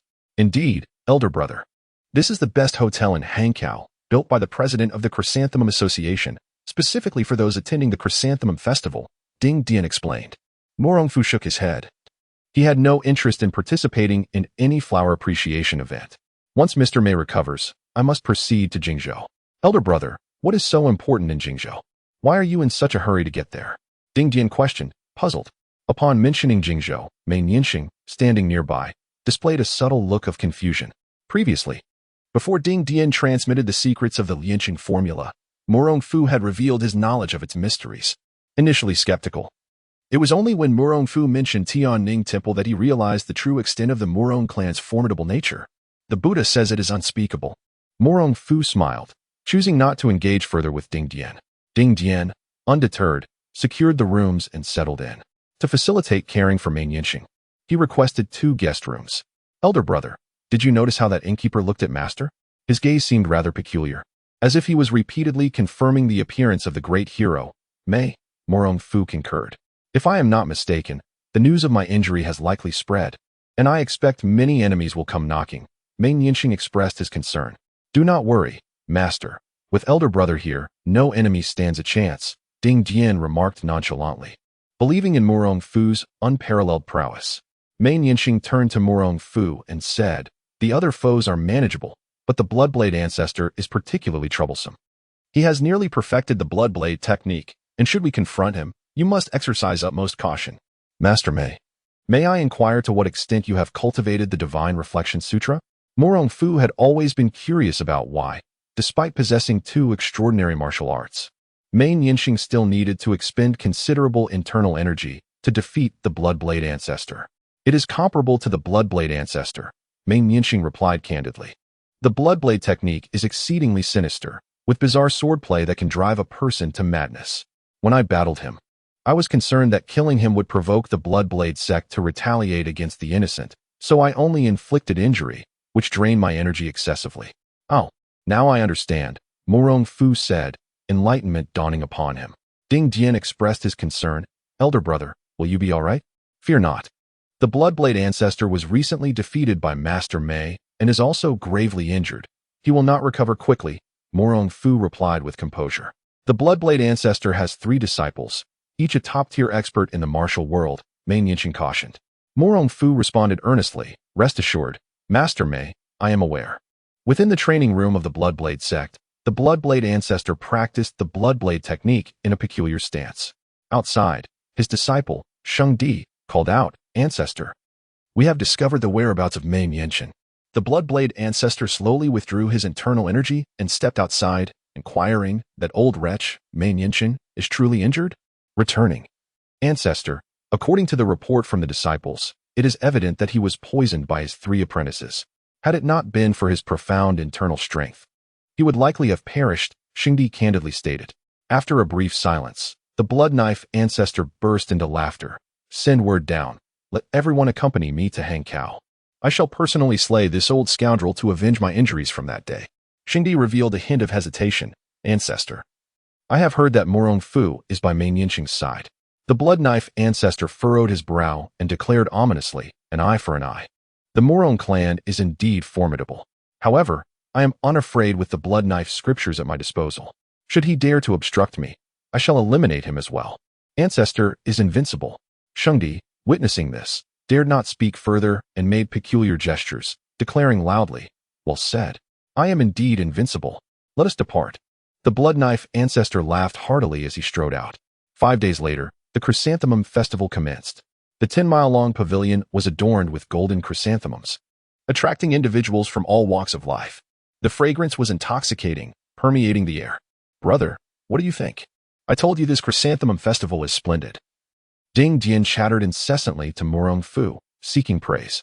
Murong Fu chuckled lightly. In such a beautiful setting, I am accompanied only by you, a boorish fellow. How dull. Just then, a young servant approached and said, Young Master Ding, the president wishes to see you. Ding Dian exclaimed joyfully, the chrysanthemum president? It has been ages since I last saw him. Will you accompany me, brother? No, you carry on with your affairs. I shall wander a while longer before taking my leave. Murong Fu declined with a shake of his head. Very well. Understanding his brother's aversion to socializing, Ding Dian did not press further and departed with the servant. Murong Fu smiled gently, reflecting on how his old brother, despite his many admirable traits, simply could not refrain from incessant chatter. Why are you here alone, admiring the flowers? A young woman, adorned with light makeup and lips that shimmered like a celestial being, suddenly appeared beside Murong Fu, smiling in inquiry. Startled, Murong Fu sized her up, noting her beauty and the bare, delicate feet she displayed. Curiously, he asked, "Aren't you afraid of the cold?" "Not at all. If you don't believe me, feel for yourself," the young lady replied, lifting her leg to present her foot to him. The alabaster beauty of her legs stirred something within him, and in that instant, he sensed a surge of mental energy wash over him, flooding his mind with vivid images of previous encounters with women. Quickly, he employed the soul-shattering technique, shattering the intrusion. You also practice mental arts?" The young girl noticed the clarity returning to Murong Fu's eyes, her surprise evident. Grasping her delicate ankle, he queried, "Who are you?" "Oh dear, be gentle. You are hurting my foot," she pouted playfully, her sultry voice sending shivers down his spine. With determination, Murong Fu focused his mind and threw a punch. The young girl retaliated by kicking towards his fist, using the momentum to leap gracefully into the air, twirling like a butterfly before landing softly back on the ground. With a huff, she exclaimed, "Hello there, young man. You seem rather fierce, almost causing me harm." The heavenly demon sound? The heavenly demon dance? Are you a disciple of the Ingui sect? Murong Fu's eyes sparkled with recognition of his opponent's origins, hesitating slightly. Truly impressive, the Murong clan. Just from a single phrase and a gesture, you've discerned my background. Remarkable, indeed. The young girl clapped her hands in delight, revealing a hint of playful amusement.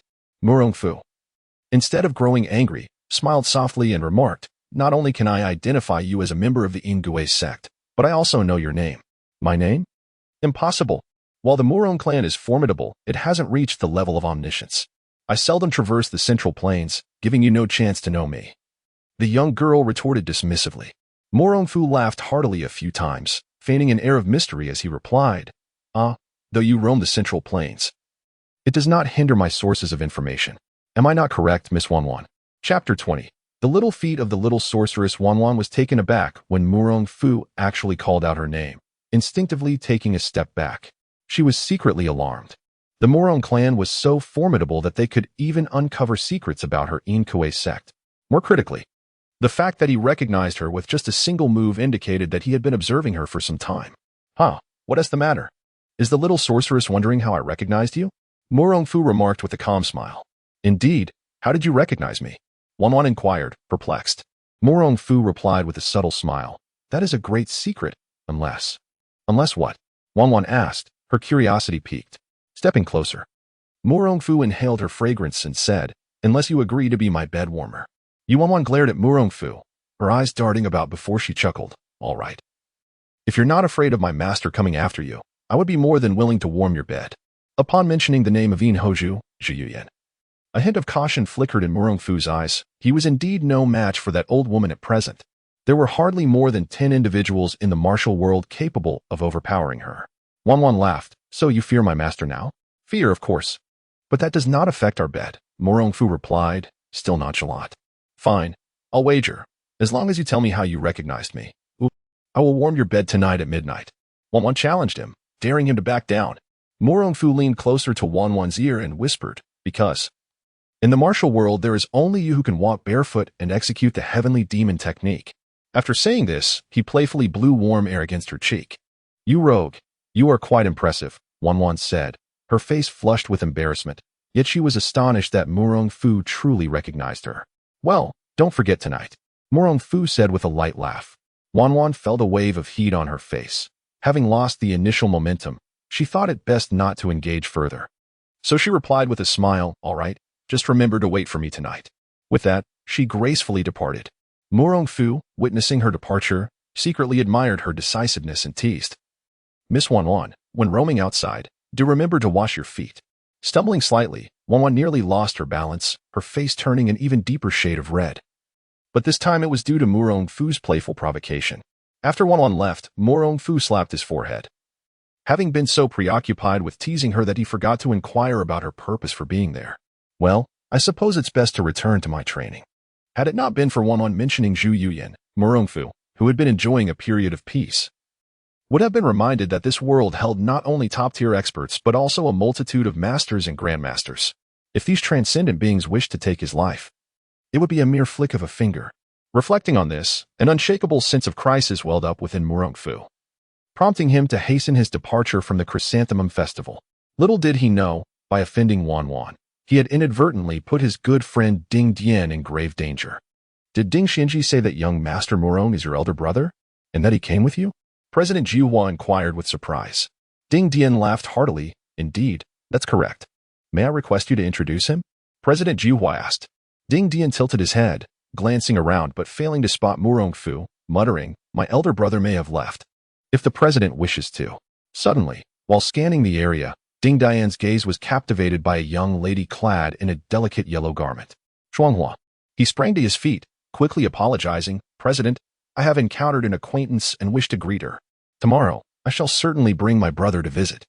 President Jiuhua stroked his beard and chuckled lightly. Very well, off you go. Ding Dian, filled with joy, hurried towards the lady in yellow, entirely oblivious to the barefoot little girl standing beside him. Unbeknownst to him, this foolish fellow was actually the brother of that scoundrel Murong Fu, and the young lady had pinned up frustration to unleash. Wan also felt elated and followed Ding Dian towards the lady in yellow. Shuanghua. Ding Dian called out as he ran. Miss, it seems someone is calling for you, the maid Jiuyo remarked, halting in confusion. Ling Shuanghua paused and turned, her eyes sparkling as she spotted a handsome young man striding towards her. Miss, it is young Master Ding Dian, Jiuyo exclaimed with delight. It is him, indeed. Ling Shuanghua's tears began to flow unconsciously. She never expected to reunite with him after a year apart. Shuanghua. Ding Dian, overwhelmed with excitement, grasped her hand. Completely oblivious to the presence of others, it felt as if the world consisted only of the woman before him. Elder brother Ding. Ling Shuanghua was startled but did not resist. She had silently vowed to the heavens that if she were to meet Ding Dian again in this life, unless she were to die, no one could part them. Ding Dian gazed deeply into Ling Shuanghua's eyes. Shuanghua, I have missed you dearly. Elder brother Ding. Ling Shuanghua's cheeks flushed slightly. Suddenly, an odd sensation overwhelmed Ding Dian, filling his mind with peculiar and stimulating images, rendering him parched and unable to control his desire to touch the woman before him. Initially, Ling Shuanghua was unaware of anything amiss, but as Ding Dian's actions grew bolder, she felt a surge of irritation. She cast an indignant glance at him, only to find his eyes glazed, as if bewitched. Elder brother Ding, what is wrong with you?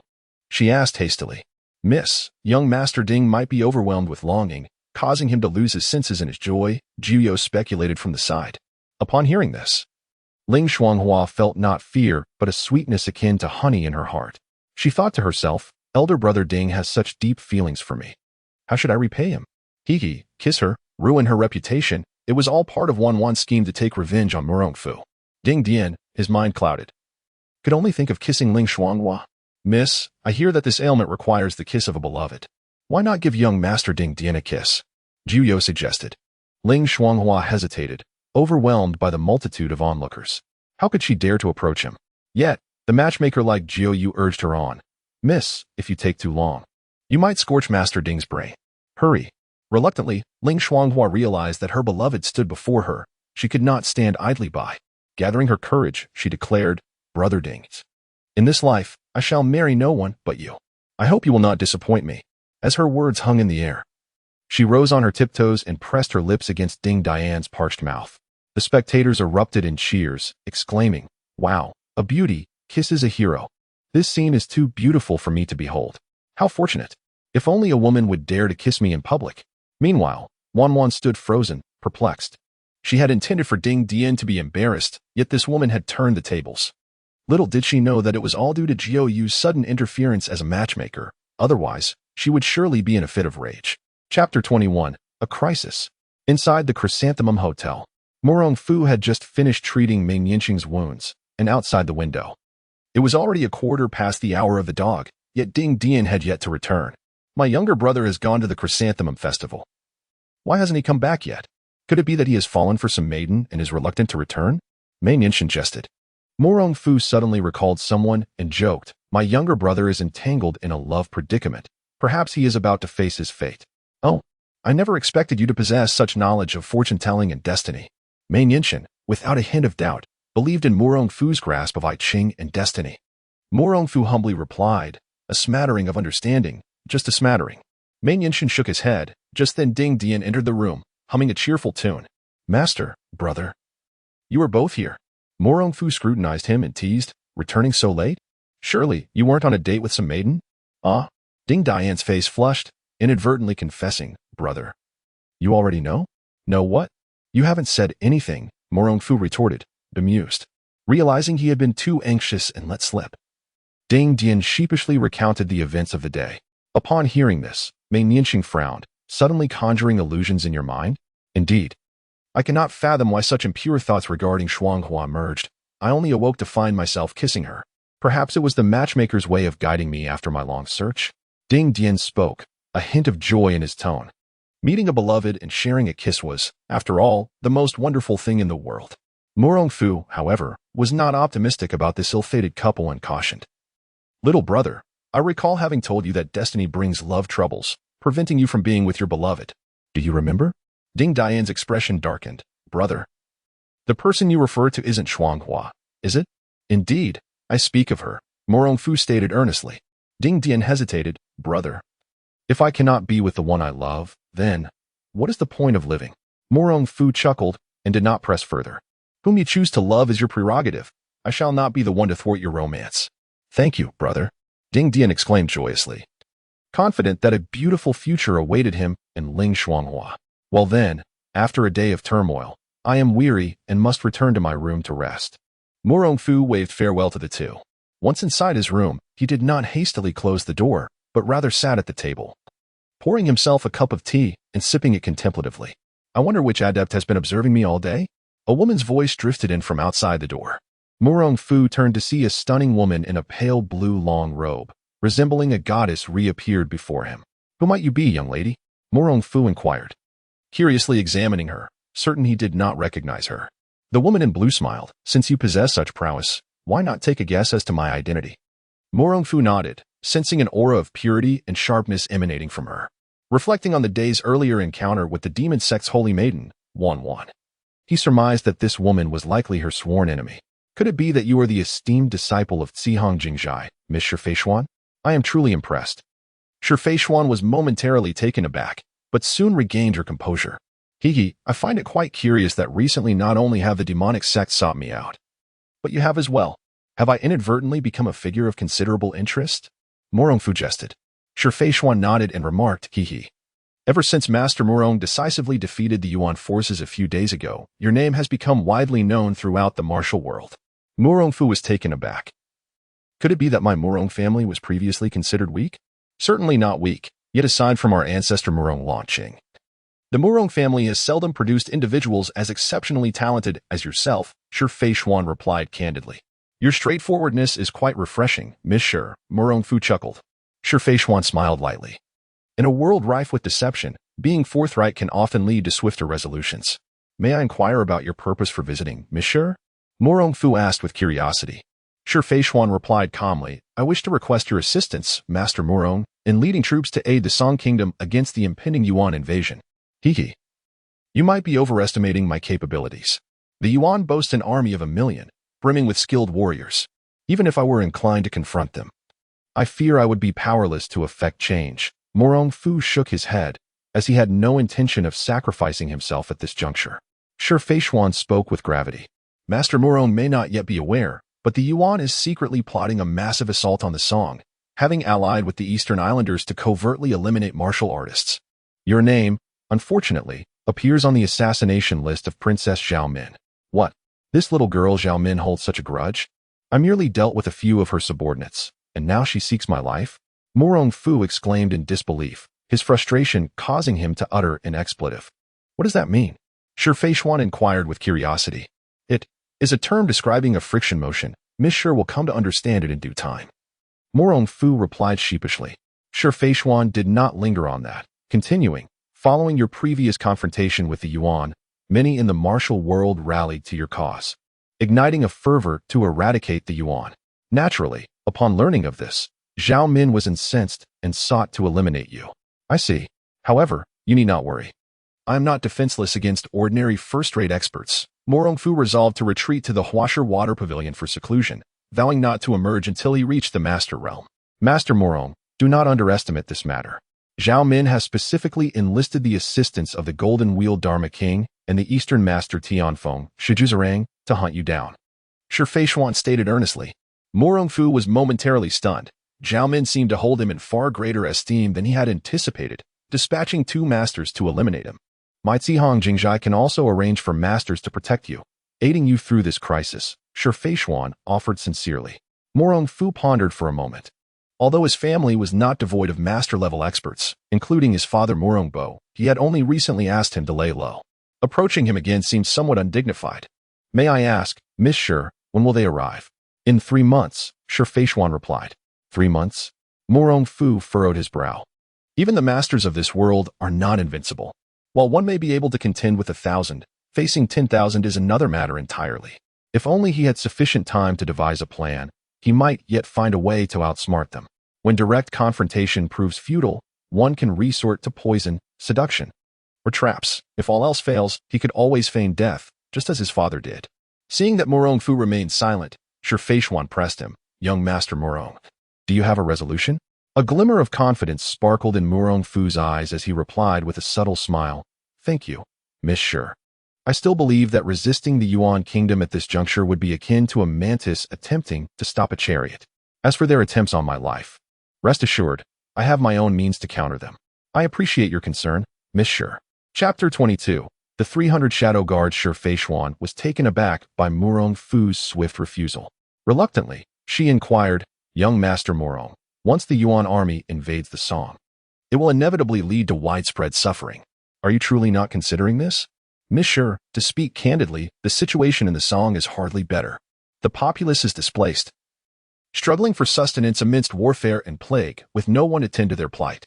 Take Xiangyang, for instance. The court lacks capable generals and must rely on a wandering hero for defense. It is a rather laughable predicament, Murong Fu replied, shaking his head. Were the world in peace, I would prefer to abandon my quest for restoration and live a carefree life. Alas, that is not the case. With a sigh, Shi Feishuan said, Since young Master Murong is unwilling to act, I shall take my leave. Miss Shi, please take care, Murong Fu said, rising to bow as he watched her depart. He then began to contemplate strategies for facing his adversaries. Compared to the king of the Golden Wheel, Tianfeng Shiyang appeared more manageable. With a little cunning, he might even dispose of him. Perhaps, through certain dealings, he could turn him to his own advantage. Ultimately, he concluded that his own weakness was the root of his troubles. If only he possessed the strength of Zhang Sanfeng from Wudong, he would easily vanquish not just the king of the Golden Wheel but also the head of the demon cult, Shi Zhishuan, or even Zhang Wuji. After sipping some monkey brew, he settled into a meditative posture to cultivate his internal energy. The following morning, he bid farewell to Mei Nianxin and Ding Dian, quietly making his way to the outskirts of Jingzhou. If memory served, this should be the correct location. Upon arriving at the designated spot, he circled around but found no trace of the 300 shadow guards. Noticing a faint sign in the woods, he was about to investigate when, without warning, a rope sprang up from the ground, ensnaring his foot. Murong Fu chuckled lightly. With a surge of inner force, he straightened the rope effortlessly. Before he could revel in his triumph, a flurry of cold glimmers rushed toward him, sharp daggers, as he discerned upon closer inspection. How intriguing! To encounter a trap in a foreign land, he mused.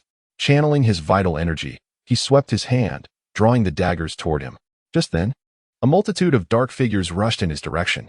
As Murong Fu prepared to retaliate, he was taken aback to see the shadows kneeling before him. We, the 300 shadow guards, have come to pay our respects to our master. Ah, so it is you? Murong Fu exclaimed, momentarily stunned. One of the burly men explained. We set the trap to defend against intruders. We were unaware of your arrival. Please forgive us.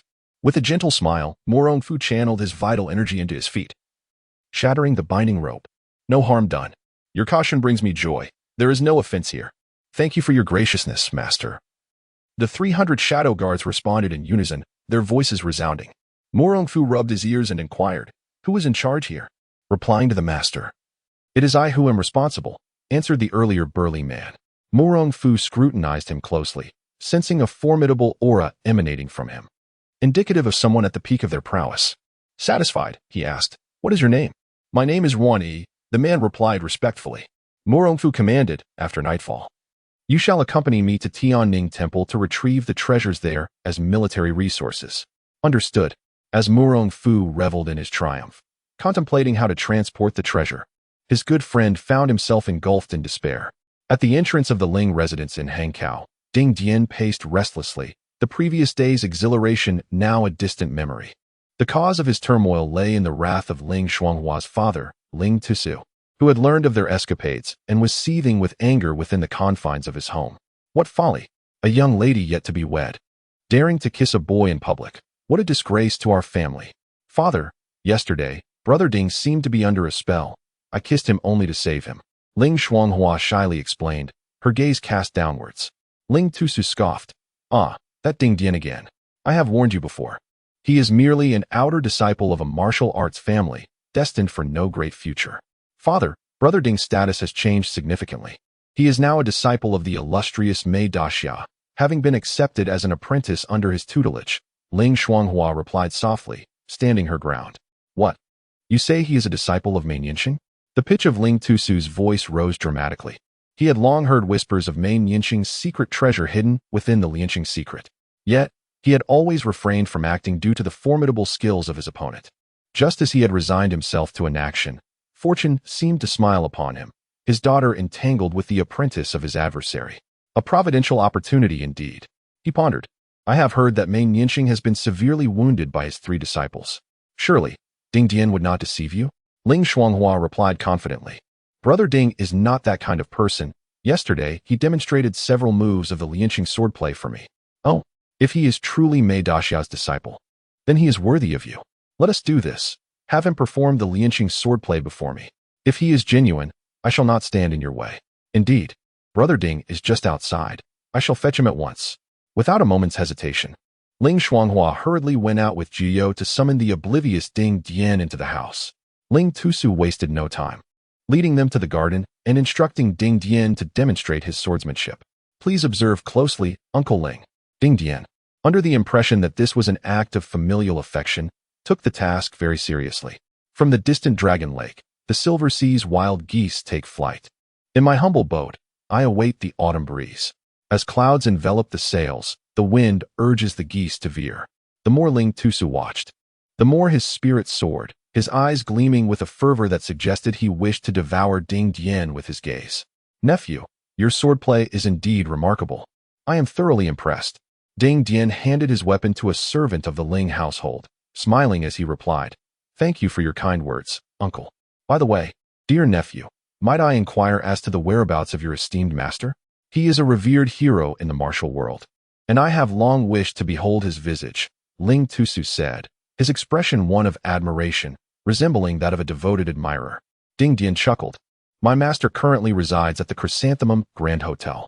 Ah, so close. Ling Tusu's eyes narrowed as he asked, Could you lead me to meet Mei Daxia? Ding Dian candidly remarked, It is indeed possible, but it will require a few more days. My master is currently bedridden due to an injury. Upon hearing of Mei Nianxing's grievous condition, Ling Tusu's heart soared with delight, and he promptly exclaimed, There is no need for him to rise. I have an abundance of nourishing supplements that would be perfectly suited for his convalescence. Ding Dian had initially intended to decline, yet upon witnessing Ling Tusu's eager expression, he found himself unable to voice his refusal and reluctantly acquiesced, saying, Very well. Ling Tusu, overjoyed, patted Ding Dian's shoulder in commendation and declared, Haha. Indeed, Ding Xinji is a man of reason and understanding. In the future, with Shuanghua by your side, I shall have no worries. Chapter 23. The Great Soul Retrieval of Desolation. As Ding Dian accompanied Ling Tui's to the Chrysanthemum Grand Hotel, Murong Fu had already arrived at Tianning Temple with his shadowy guards. Gazing at the treasure so near yet so distant, an exhilarating sensation filled his heart. Master, is the treasure truly within? Asked Ruan-Yi. Murong Fu nodded. Striding confidently into the temple, Ruan-Yi swiftly signaled to several subordinates, and the shadowy guards promptly divided into groups, sealing off a 10-mile radius. He then trailed closely behind Murong Fu, accompanied by 10 of the most skilled shadow guards for protection. The temple contained a single room, at the center of which stood a colossal Buddha statue. Upon first glance, it appeared dilapidated, covered in a thick layer of dust, devoid of anything else. Wang and the others maintained their composure, silently following Murong Fu, betraying no emotion. Murong Fu inwardly praised them, acknowledging their experience and poise as the bodyguards of the first emperor. Pointing at the great Buddha with a smile, he said, "This statue is crafted from pure gold, and there is a hidden door at its back. Have your men open it and see what lies within." "At your command." Wang expressed no doubt as he dispatched men to carry out the task. Before long, they indeed discovered a small hidden door at the statue's waist. The door, also made of gold, took considerable effort to pry open. Reporting, "Master, beneath the Buddha's belly lies a basement, approximately the size of 10 rooms, and we have already disarmed all traps inside," Wang announced. Murong Fu nodded approvingly. "Excellent. Instruct them to retrieve the items contained within." "Understood." In no time, the shadowy guards brought forth numerous boxes from beneath the Buddha, roughly counting 70 large boxes and 16 smaller ones. Murong Fu inquired with a smile, "Do you know what is inside these boxes?" "We do not know, as we have not opened them," Wang replied, shaking his head. "Fortunately, you did not open them. Inside, besides gold and silver, there are some highly toxic substances. A mere touch could result in death by profuse bleeding within moments," Murong Fu remarked with a smile. "Master, how should we open these boxes then?" Wang questioned, perplexed. "Simple. There is a small stream behind the mountain with a low water level. Soak the boxes in the water overnight, and by tomorrow, the toxins will be washed away," Murong Fu instructed. "Subordinate will attend to this immediately." Wang, receiving Murong Fu's signal, took the treasure boxes toward the rear mountain. Murong Fu gazed at the Grand Buddha, pondering a dilemma. Transporting it entirely seemed impractical due to the distance, yet melting it down felt like a waste. "Master, is there a problem? May I offer my assistance?" Spoke Wan's female bodyguard, Xian. She was striking and possessed a refreshing demeanor, bearing a resemblance to the notable Jing'er from the 8 Swords of Yu. "What do you suggest regarding the great Buddha?" Murong Fu inquired. "The Buddha? Why must we handle it? Leaving it here could serve as an excellent cover," Xian replied. Murong Fu's brow arched in realization. Indeed, as he sought to expand his influence, leaving a hidden force in Jingzhou would be quite advantageous. "Your words possess a semblance of truth. I shall visit the prefect of Jingzhou later to procure this grand mountain." Xian was momentarily taken aback. Her thoughts not extending that far, she merely felt it a pity to melt down a great Buddha. The following morning, Murong Fu accompanied Wang to the riverbank, observing the meticulously arranged treasure chests along the shore with a satisfied nod. "Master, shall we open them now?" "Yes, do so. The toxins within should have dissipated overnight," Murong Fu affirmed. Wang signaled to the other shadow guards, and in perfect unison, they opened the chests. Within 70 large chests lay an abundance of golden ingots, while the 16 smaller boxes contained jewels, antiques, and several scrolls. Altogether, they could be valued at around 100 million taels of silver, ample enough for Murong Fu to assemble an army of 100,000. "Master, I have discovered a smaller box, more exquisite than the others." Wang presented a violet box to Murong Fu. His eyes sparkled with intrigue, sensing the box held something extraordinary. "Step back. Should there be any poisonous powder within, it could harm you." "Master, if it is unsafe, allow us to open it," Wang suggested. "That is unnecessary. There are few poisons in this world that can harm me," Murong Fu replied, striking the lock with his palm, only to feel a sudden sting. To his astonishment, the entire box was forged from fine iron, intensifying his curiosity about its contents. "Master, are you unwell?" Wang inquired, noticing the redness in Murong Fu's palm. "Not at all," he smiled. "Perhaps I should find a locksmith to assist?" Wang proposed. "That is not required. It is merely a simple lock, incapable of thwarting me." Murong Fu channeled his inner energy into the keyhole and exerted a strong force. With a soft pop, the iron lock fell effortlessly to the ground, prompting astonished reactions from Wang and the shadow guards. As Murong Fu opened the iron chest, he discovered only a few letters and a martial arts manual. "Heavenly Annihilation, the Great Soul-Seizing Technique." Upon unveiling the first page of the manual, Murong Fu's eyes widened in sheer delight. "Master, is this technique formidable?" Xian inquired with curiosity. Murong Fu tucked the manual into his robe, explaining, This technique is a form of the demonic school's heaven and earth convergence. Great compassionate elegy. Not only is it powerful, but it is also nefarious, capable of extracting the memories of others while absorbing their essence for oneself. No wonder it was contained within an iron box, Wang realized. Murong Fu then opened the envelope, revealing a map and a simple poem. Lesson Giant Buddha, Divine Beast Qilin, seeking the holy fruit, facing death 9 times. Lesson, Giant Buddha, Qilin, holy fruit. Murong Fu's eyes gleamed with excitement. Given the existence of dragon essence in this world, the presence of a Qilin was hardly surprising. Yet, the holy fruit. Could it be the legendary blood Bodhi? Consuming a single one would enhance one's prowess immensely. Though it may not rival dragon essence, it certainly would not fall short. A coveted treasure sought after by adventurers in the martial world. Ha. To my surprise, not only have I acquired a treasure, but I have also discovered an even greater trove. Indeed. Upon witnessing this, Wang, Xin, and the others promptly knelt and proclaimed, "Congratulations, master." Ha, rise. Wang, accompany me to the governor's office shortly to purchase this mountain. In the future, you shall remain here to secretly train elite soldiers for me, murmured Murong Fu. Wang responded without hesitation, "Your subordinate obeys. Very well, the rest of you may rest here. You shall accompany me down the mountain to secure the land deed," Murong Fu said as he departed. Wang, not daring to delay, gestured for his subordinates to prepare everything, while he, along with Xin and the others, followed closely behind Murong Fu. Chapter 24. The enigmatic fragrance of the little sorceress Murong Fu descended the mountain accompanied by Wang and Xin. Upon reaching the foot of the mountain, they were confronted by an enchanting young beauty with delicate bare feet. Murong Fu smiled and remarked, "I wondered why an unusual fragrance wafted through the air. It turns out it is you, Miss Wang. Who is here?" Wanan's expression darkened at the mention of the peculiar scent, as Murong Fu deliberately cast a glance at her exquisite feet. "Humph, why did it not bewitch you into unconsciousness? There exists no beauty in the underworld that can compare to you, and thus, I would never wish to descend there," he said lightly. Wanan shot him a disdainful glance and retorted, "What you say is true. No man with such silver-tongued flattery can be of any good." "It is merely the truth I speak," Murong Fu replied with a faint smile. "I have come to inform you that our Yingwapai is willing to assist the Murong family in reclaiming their nation, provided you agree to create disturbances in the Song Kingdom." Wanan candidly stated her intentions without any hesitation. Murong Fu shook his head in frustration. How is it that everyone in this world knows of the Murong family's aspirations to restore their reign? Should I embroider the word rebellion on my clothing tomorrow?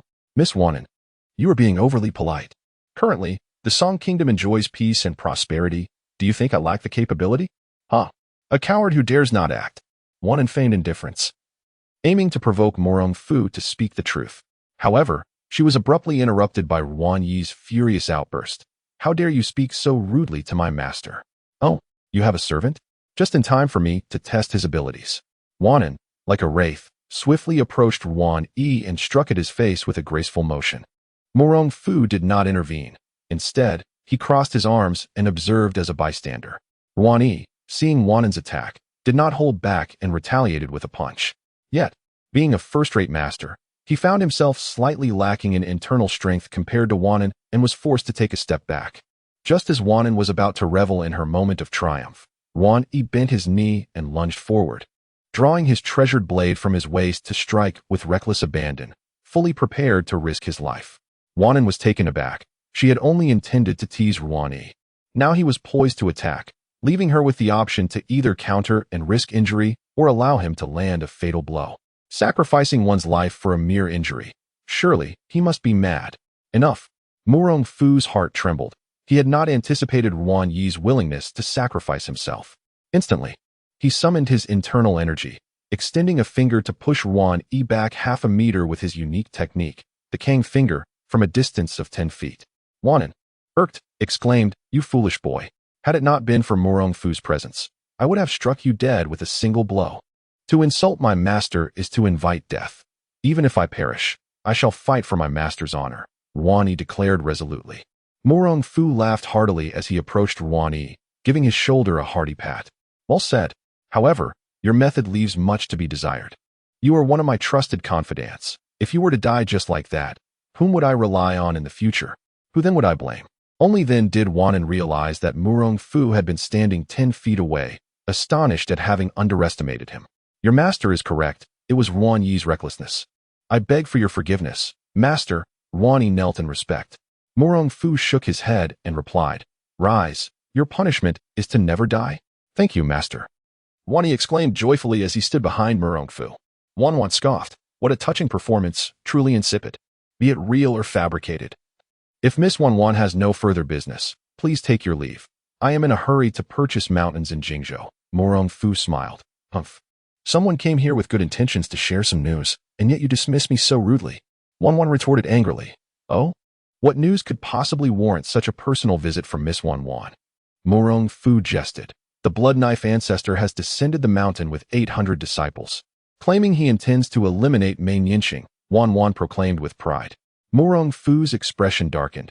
He had planned to outlast his opponent with sheer numbers, only to discover that the adversary's forces exceeded his own.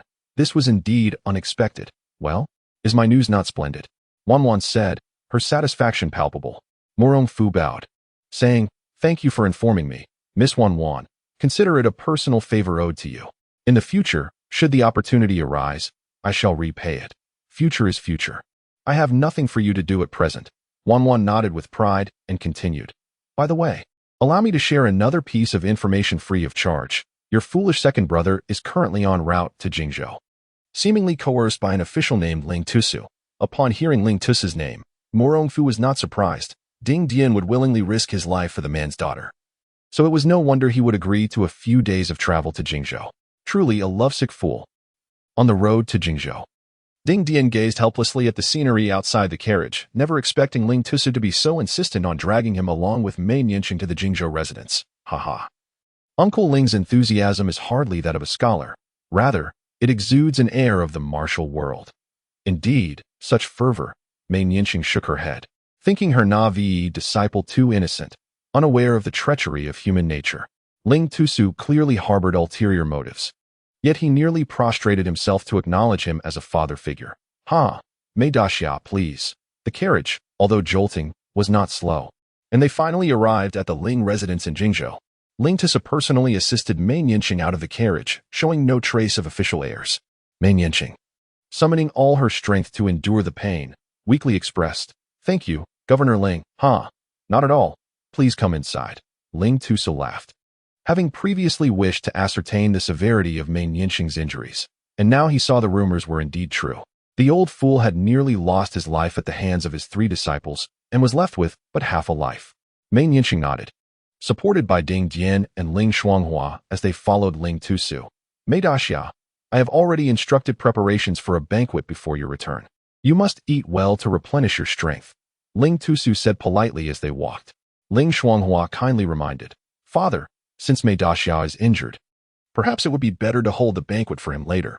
Ling Tusu chuckled lightly. What do you know? Mei Daxia is a person of great stature. Proper etiquette must be observed. Otherwise, the rumors would suggest my Ling family lacks courtesy. Ling Shuanghua, feeling helpless, chose to remain silent. However, Mei Nianqing had already deduced the situation and remarked, Rest assured, niece, I happen to be quite hungry. Some food would indeed warm me up. With great joy. Ling Tusu invited everyone to the table. Before long, a sumptuous array of delicacies was laid out before them. Here, O Mei, I possess some exceptional elixirs for treating internal injuries. Do give them a try, Ling Tusu declared. As he spoke, a servant brought forth several platters, each adorned with vials of medicinal potions for healing wounds. Ding Dian could not help but voice his curiosity. Uncle Ling, as a scholar, how do you come by such items typically associated with the martial world? Ling Tusu replied, a tinge of bitterness in his voice. To speak candidly, my family, the Ling clan, was once a part of the martial world, but we were tragically annihilated, leaving me as the sole survivor. Chapter 25. The Oath to Slay Mei Nianqing. Ling Shuanghua was taken aback, her astonishment palpable as she heard a confidential matter concerning her family for the first time. With excitement, she inquired, Father, who is it that has harmed our family? The blood knife ancestor. As Ling Tusu spoke, he cast a glance at Mei Nianqing. A cold smile crept into Mei Nianqing's heart. The moment of revelation had finally arrived. Ling Tusu continued, Hero Mei, it is said that the Lianqing secret holds a tremendous treasure. Can you discern its authenticity? Rumors in the martial world are often unreliable, Mei Nianqing replied indifferently. Ling Tusu's eyes narrowed slightly, a hint of malevolence creeping onto his face as he pressed. Might I ask if Hero Mei would be willing to present the sword manual for my perusal? Father, this is not appropriate. Ling Shuanghua quickly intervened, sensing the tension. Silence. Have the young lady escorted away. Ling Tusu commanded, and in an instant, a group of strong men surrounded the banquet table, while several maidservants escorted Ling Shuanghua out. Seeing this, Ding Dian, filled with righteous indignation, exclaimed, Uncle Ling, what is the meaning of this? Ah, Ding Xianshi, I am aware of your affection for my Shuanghua. If you can persuade your master to reveal the secrets of the Lianqing secret, I shall gladly consent to the marriage. Ling Tusu responded with a grin. Ding Dian retorted stubbornly, my master gives as he pleases. To compel him would be unbecoming of a disciple. Humph, you know not the gravity of the situation. Allow me to be frank, Hero Mei. I have investigated the Lianqing secret for many years and am well aware of the treasure it conceals, Ling Tusu declared openly. Mei Nianqing shook his head, replying, forgive me for my candor, but whether or not a treasure exists within is beyond my knowledge. However, I can assure you that if this item were to fall into the hands of Governor Ling, it would undoubtedly invite calamity upon you. Nonsense. I am a dignified city governor. Who would dare bring misfortune upon me? Ling Tusu boasted arrogantly, adopting a posture of supreme confidence. Mei Nianqing shook his head again, stating, there is no wall that does not let the wind through. If it were to be known that you possess a treasure, the blood knife ancestor would undoubtedly seek you out first. The blood knife ancestor? Ling Tusu was momentarily taken aback, fear flickering in his eyes before he regained his composure and retorted angrily, should I obtain the treasure, I would certainly raise an army. At that time, not even the most formidable opponent could stand against me. Alas, I am powerless in this matter. The sword manual has already been seized by my 3 disciples. If Governor Ling desires it, he must first retrieve them, Mei Nianqing replied calmly. Ling Tusu's expression darkened gradually, and he threatened, Hero Mei, are you jesting? After possessing the sword manual for so many years, surely you are aware of its secrets? Haha, if I were aware of the secrets, do you think I would wait for you to compel me?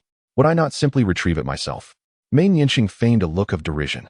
This, Ling Tusu found himself at a loss, uncertain of the truth of Mei Nianqing's words, and turned to the steward beside him. The steward glanced at Ding Dian and Mei Nianqing, whispering, Sir, we could have Mei Nianqing transcribe the sword manual. That way, we can discern its authenticity. Indeed, that is a sound idea, Ling Tusu conceded, following the suggestion and ordering that Mei Nianqing and Ding Dian be taken to the dungeon. Within the dungeon, Ding Dian could no longer contain his rage and exclaimed, Damn it! Ling Tusu is indeed a scoundrel, depriving master of a full meal before seizing us. Mei Nianqing shook his head in frustration. If it weren't for his foolish disciple, they would not have found themselves in such a predicament. Master, what shall we do now? Ding Dian inquired again. Wait, Mei Nianqing replied, maintaining an air of calmness without revealing any hint of his emotions. Ding Dian suddenly realized, right? If my elder brother learns of our disappearance, he will undoubtedly come to our rescue. That petty Ling Tusu is no match for him. However, if your elder brother were to eliminate Ling Tusu, it would likely spell the end of your connection with Miss Ling. Mei Nianqing chose to disregard his foolish disciple and began to practice his skills. Upon hearing Mei Nianqing's words, Ding Dian muttered to himself, Elder brother, please rescue us. But do not kill Ling Tusu, or my future will become quite complicated. Achoo! It must be some scoundrel speaking ill of me from behind. Murong Fu rubbed his nose. Cursing inwardly, Wang, who had just gathered intelligence, approached Murong Fu and said, Master, according to the information I have received, Lord Ling has indeed returned to the manor with your second brother and Mr. Mei. I see, Murong Fu replied, shaking his head. It appears that Ding Dian has ultimately not escaped the fate of suffering. Xiani stated, Master, I can bring them back tonight. Murong Fu remained silent. Rescuing them was not the challenge, but rather that Ding Dian, being a simpleton, was deeply infatuated with Ling Shuanghua. Even if he were rescued, the entanglement would persist, and he would still be manipulated. Ling Shuanghua, too, was foolishly filial, willing to harm herself rather than allow Ding Dian to kill her father. The crux of the matter lies in eliminating Ling Tusu. Ding, a question arises. Please make a choice swiftly, host. Option 1. Take matters into your own hands and confront the enemy directly. It is a matter of either his demise or yours. Reward: the 18 dragon subduing palms. Option 2. Employ a hidden blade to eliminate him, with the mastermind orchestrating the entire situation without needing to act directly. Reward: 30 years of internal energy. The 18 dragon-subduing palms. Murong Fu was both astonished and delighted. It is the most formidable palm technique in the Golden Book. If it were to be deemed second, the speaker would surely face scorn. With this palm technique, Xiao Feng could suppress two formidable brothers without hesitation. If he were to master it, wouldn't he be one step closer to being the world's greatest? I must learn it, he declared. It's merely about killing someone. Wait a moment. Murong Fu quickly calmed himself. His martial arts techniques were already vast. If he could not digest and integrate them, would he not be treading the path of greed and gluttony? Conversely, 30 years of internal energy, though seemingly unremarkable, would bring him closer to the realm of a master. Currently, the demonic sect and the Yuan people have begun to take notice of him. Enhancing his strength is the wisest choice. As for the techniques, once he becomes invincible, he could reclaim not only the 18 dragon-subduing palms, but also the Northern Darkness divine skill. I choose option 2. I desire the internal energy. Master, what troubles you? Xian asked. Murong Fu waved his hand dismissively, indicating he was fine, and then inquired, what of Blood Knife Old Ancestor? Reporting to the master. They are still searching for Mr. Mei in the Lianjiang region and have yet to make any discoveries, Wani replied. Murong Fu sneered. Send word to the Blood Knife sect about Mr. Mei's situation at the Ling Manor. We shall use Blood Knife Old Ancestor to effectuate the rescue. As you command. Yuan offered a courteous bow before vanishing from sight. In the following days, rumors swirled along both banks of the Jiujiang River. News of Mei Yinqing residing in the Ling residence swiftly reached the ears of the Blood Knife Ancestor. What is this I hear? Mei Yinqing has been concealed by the governor of Jingzhou, Ling Tusu? In response, the disciple confirmed, indeed, Ancestor. Mei Yinqing has been taken back to the residence by Ling Tusu, who has also issued a warning that should you dare to approach, he will unleash the might of an entire city to eliminate you. A faint smile, laced with a hint of ruthlessness, crept upon the Blood Knife Ancestor's lips. Very well. Convey my orders. Assemble all disciples. In 3 days, I shall initiate a bloodbath in Jingzhou, vowing to slay both Mei Yinqing and that Governor Ling. Chapter 26. The Master's Wisdom within the Ling Manor. Ling Tui's thought was consumed by the impending arrival of the Bloodblade Ancestor. His mind replaying the harrowing scene of his family's annihilation from years past, almost rendering him incapacitated with fear. What shall I do now? The chief steward reassured him, do not fear, my lord. Regardless of the Bloodblade Ancestor's prowess, he would not dare to assault Jingzhou City. Is that truly the case? Ling Tui's inquired, skepticism evident in his voice. My lord, rest assured. The city is defended by a garrison of 10,000 soldiers. Even if the disciples of the Bloodblade sect are numerous, they cannot possibly outnumber us. If they dare approach, we will undoubtedly hold the advantage. The steward analyzed confidently. Upon hearing the steward's words, Ling Tui's felt a surge of determination. Indeed, let us confront him. He had long harbored a disdain for the Bloodblade Ancestor. Had it not been for his own lack of strength and the opponent's formidable martial prowess, he would have relished the thought of devouring the man whole. The pressing question remained, how to proceed. With a glimmer of inspiration, the steward continued, my lord, many in the martial world yearn to eliminate the Bloodblade Ancestor. Why not summon them to our cause? Yes, precisely. Tomorrow, no, right now? You must utilize my seal to issue a public summons, inviting martial artists to my governor's mansion to strategize against the Bloodblade Ancestor. Fearing the prospect of encountering the Bloodblade Ancestor unprepared, Ling Tui's resolved to remain within the confines of his estate until the threat was neutralized. The steward, feeling a flush of embarrassment, was reluctant to leave the manor but could not refuse Ling Tui's orders. He acquiesced, surreptitiously reallocating 1/3 of the guards before daring to venture to the official residence. The following morning, chaos erupted in Jingzhou City. The citizens, trembling with dread, pointed at the official proclamation. The Bloodblade sect's notorious reputation for arson, pillage, and the desecration of women was well established, having perpetrated massacres more than once, exhibiting cruelty surpassing that of demonic sections. Merely hearing their name left some fainting in terror. What shall we do? Should we flee?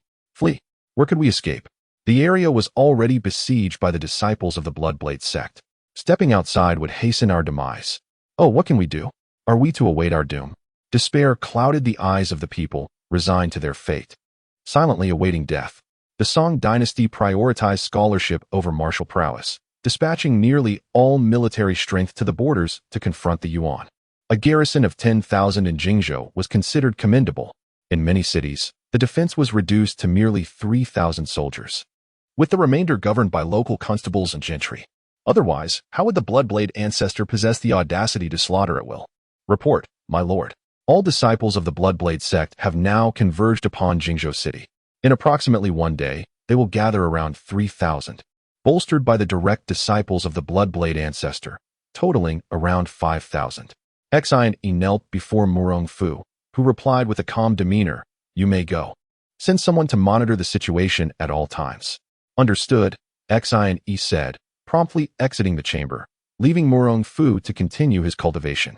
This session of training was markedly different from his previous endeavors. Murong Fu was now practicing the malevolent technique known as heavenly extermination, earthly annihilation, the Great Soul Caesar.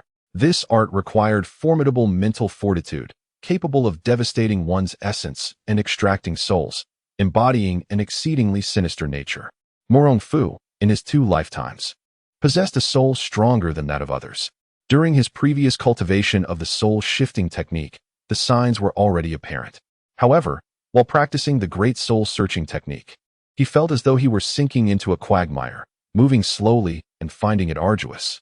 Not only was he unable to summon the technique, but even completing a full cycle of the exercise left him utterly fatigued, with a faint urge to succumb to slumber. Who could possibly create such an extraordinary martial art? Murong Fu reined in his thoughts, for danger loomed ahead. He needed to seize every moment to strengthen himself. A faint black aura enveloped him, akin to a gossamer veil, shifting between the tangible and the intangible. At first glance, there appeared to be no formidable presence.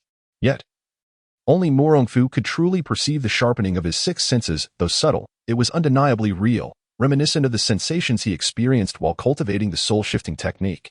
He concentrated all his energy, attempting to channel his entire soul force into his hands.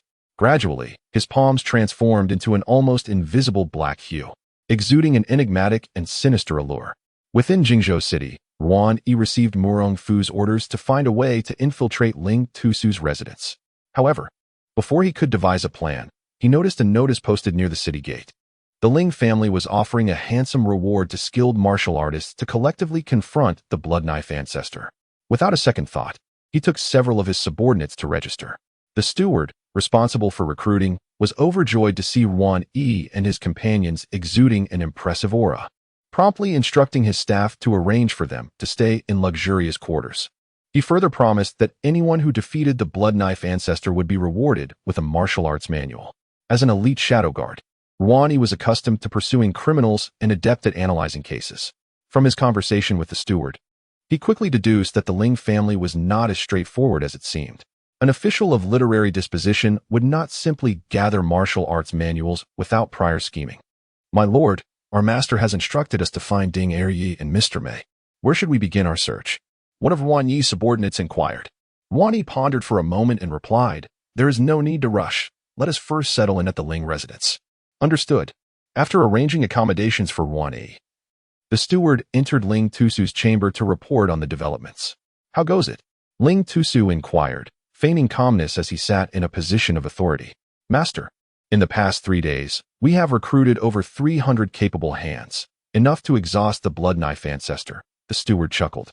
Ling Tusu snorted coldly. "A bunch of fools, thinking they can reap benefits here. The manuals of the Ling family are not so easily obtained." "Master is wise," the steward echoed. Ling Tusu, standing with his hands clasped behind his back, continued to instruct, "Remember, do not let outsiders see Mei Nianqing. Should anyone learn that he is being held captive here, my Ling family would not require the Bloodknife ancestor. We would be torn apart by these martial artists." "I understand, but..." The steward hesitated, casting a furtive glance at Ling Tusu. "What troubles you? Speak freely," Ling Tusu asked impatiently. "I fear that the young lady, in a moment of emotional turmoil, might speak recklessly to save her beloved," the steward said softly. Ling Tui's thought furrowed, and she spoke coldly. "You must immediately send someone to confine her as well. She cannot be released before the arrival of the Bloodblade ancestor. Do you understand?" "Understood. Understood. I shall attend to it at once. However, miss, what if she refuses to cooperate?" The steward inquired. Then you shall handle it as you see fit, Ling Tui's replied, waving her hand forcefully, urging the steward to cease his prattle and depart swiftly. Your command is my duty. The steward bowed and slowly exited the room, revealing a sly smile as he turned away, making his way to Ling Shuanghua's chamber. What brings you here? Ling Shuanghua asked, her displeasure evident at his abrupt entrance. The steward feigned urgency and replied, Miss, I have come to inform you that the master intends to execute young Master Ding in secret. Chapter 27. The Arrival of Blood Knife Ancestor. What? Ling Shuanghua was taken aback, realizing that her father was utterly devoid of humanity in his pursuit of treasure. The chief steward reassured her, saying, Miss, do not worry, I have a plan to rescue them. Follow me, urged by her anxious heart. Ling Shuanghua did not hesitate and followed the steward, unaware that the shadowy guards were trailing closely behind him. Upon reaching the back garden of the Ling residence, they vanished from sight. The guards, eyes glinting with cunning, promptly reported this to Ruan Yi. Ruan Yi was overjoyed, for Murong Fu had previously cautioned him that the Ling family was likely to conceal secret passages or dungeons, instructing him to search meticulously. The master's foresight was indeed impeccable. The Ling family did possess a hidden passage. What shall we do now, my lord? An underling inquired. There is no need for haste. You all conceal yourselves in the back garden. When Blood Knife Ancestor launches his assault, we shall rescue them at the first opportunity. Ruan Yi commanded. The shadowy guards nodded and swiftly disappeared. Within the secret passage, Ling Shuanghua surveyed her surroundings, astonished that after years of residence, she had never discovered such a place within her home. Steward, where are we? She asked. Miss, do not panic. Below lies our Ling family dungeon, where Master Ding and Hero Mei are imprisoned, the steward replied coolly without turning. Ling Shuanghua followed the steward in silence, unaware of how long they had walked, until they finally glimpsed a faint flicker of firelight ahead. Upon closer inspection, the passage indeed contained 5 cells. 3 were empty, while one held Ding Dian and Mei Yinxing. The last appeared to harbor someone, though it was unclear whether they were alive or not. Brother Ding, Ling Shuanghua exclaimed, her heart aching with both love and guilt as she saw her beloved confined within a cage. Initially indifferent, Ding Dian suddenly stirred upon hearing Ling Shuanghua's voice. His eyes brightened as he exclaimed, Shuanghua, what brings you here? Brother Ding, father wishes to kill you. You must come with me. Ling Shuanghua reached for the lock on the cell door, only to turn and find the steward's cold gaze fixed upon her. Sensing impending danger, Ding Dian shouted, What do you intend to do? The master finds the miss too talkative and has instructed me to handle this matter discreetly. However, miss, being so beautiful and virtuous, it would be a tragedy for you to perish and meet Yama. I cannot bear such a fate for you, the steward said, gripping Ling Shuanghua's hand and dragging her toward another cell.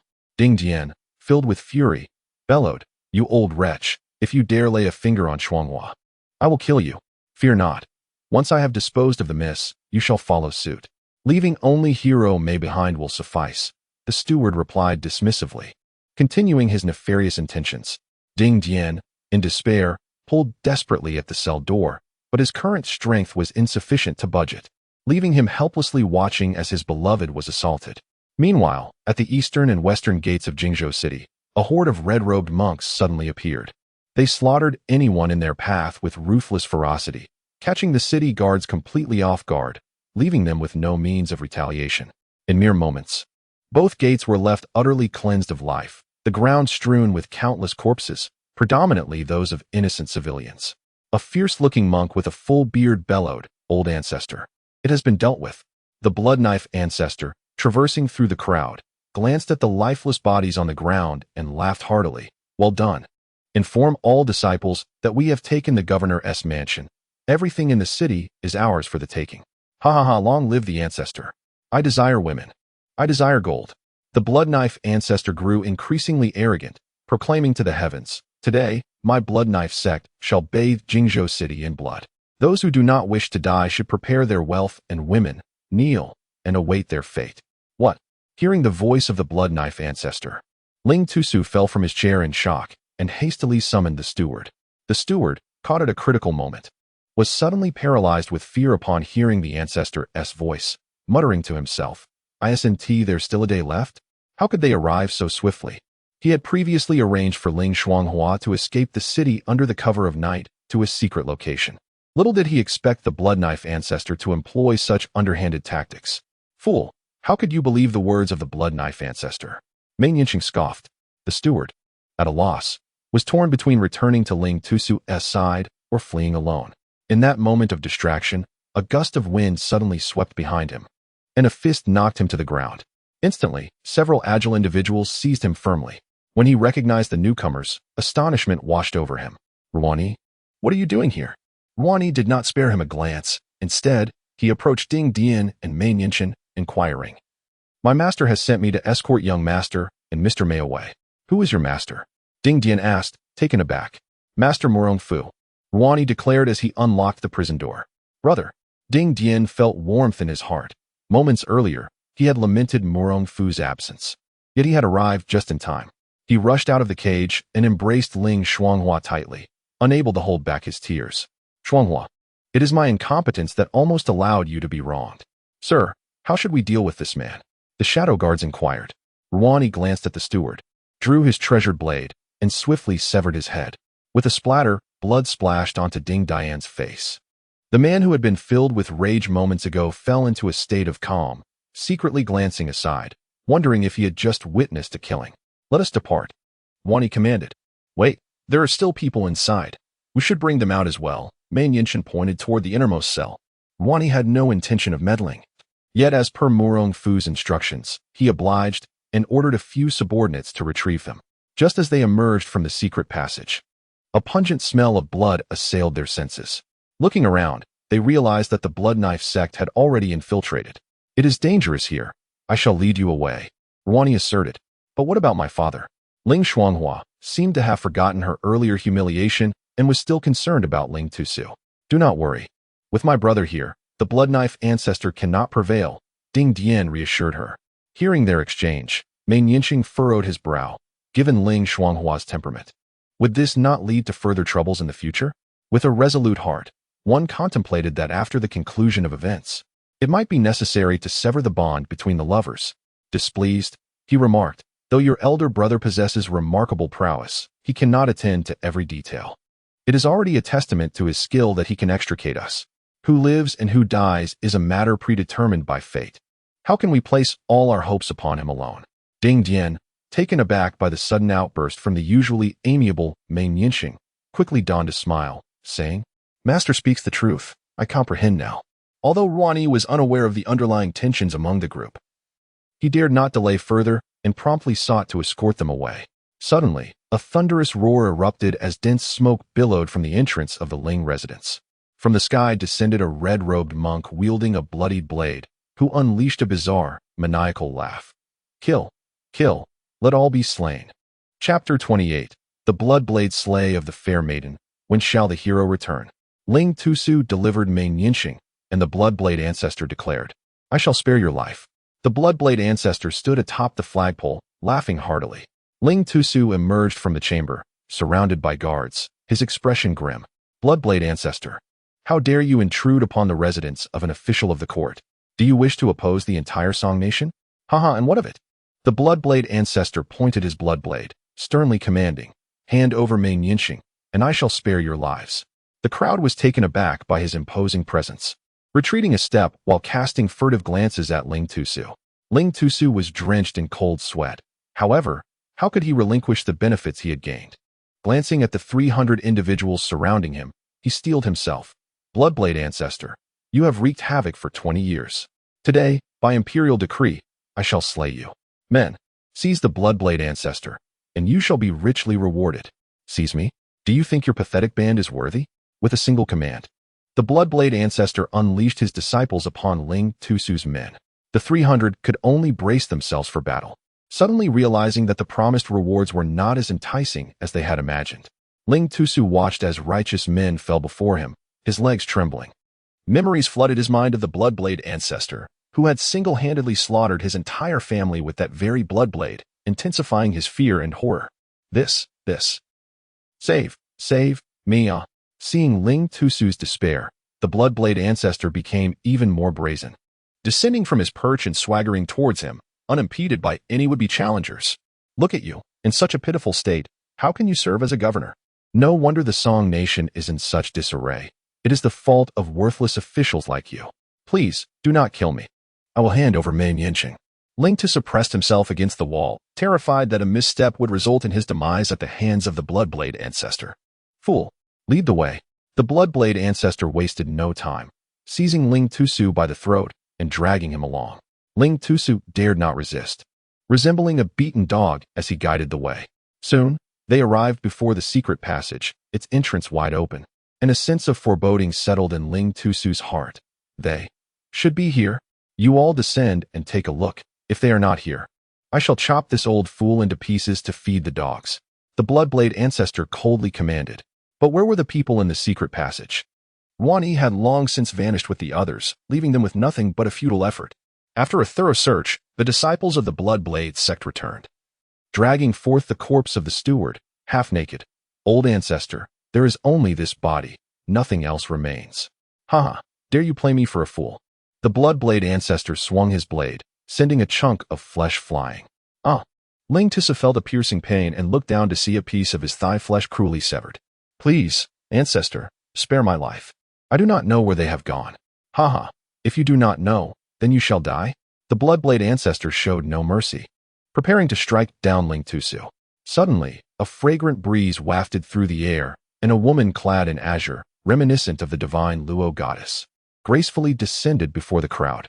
Bloodblade ancestor, your sins are far too grave. It is time to cease, spoke Shifijuan, standing a yard away from him. Haha, what a lovely young lady. Which family do you hail from?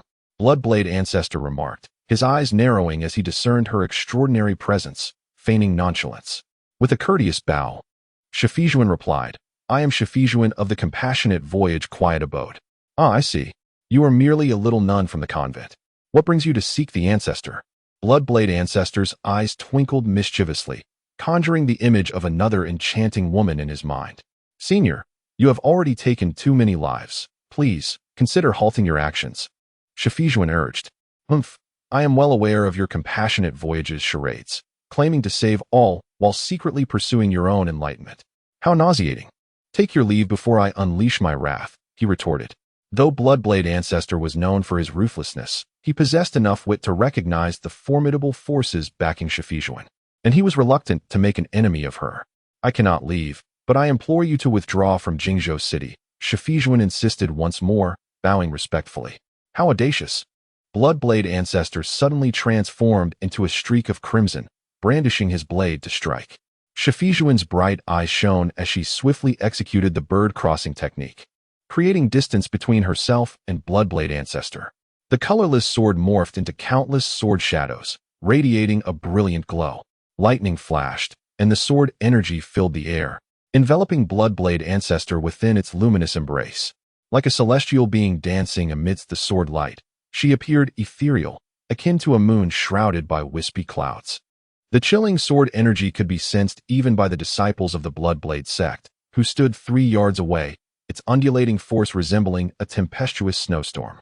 Bloodblade ancestor, feigning weakness, wielded his blood blade like a living serpent, its edge stained a dark crimson, exuding a menacing aura. He unleashed a flurry of 36 strikes, each one faster than the last, violently cleaving through Shifijuan's sword momentum. With a sudden advance, he executed a remarkably unorthodox blade technique, shadowing her movements and targeting her carotid artery with an almost imperceptible precision.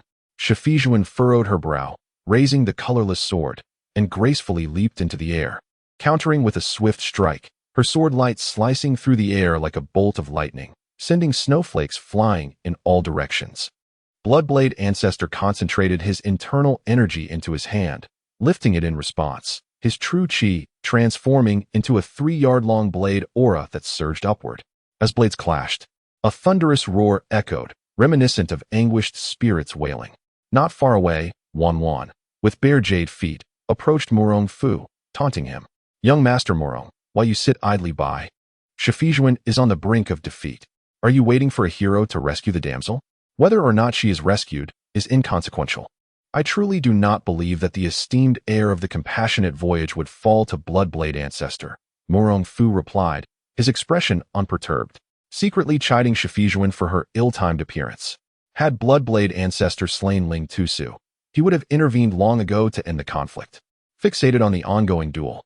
He contemplated how to intervene.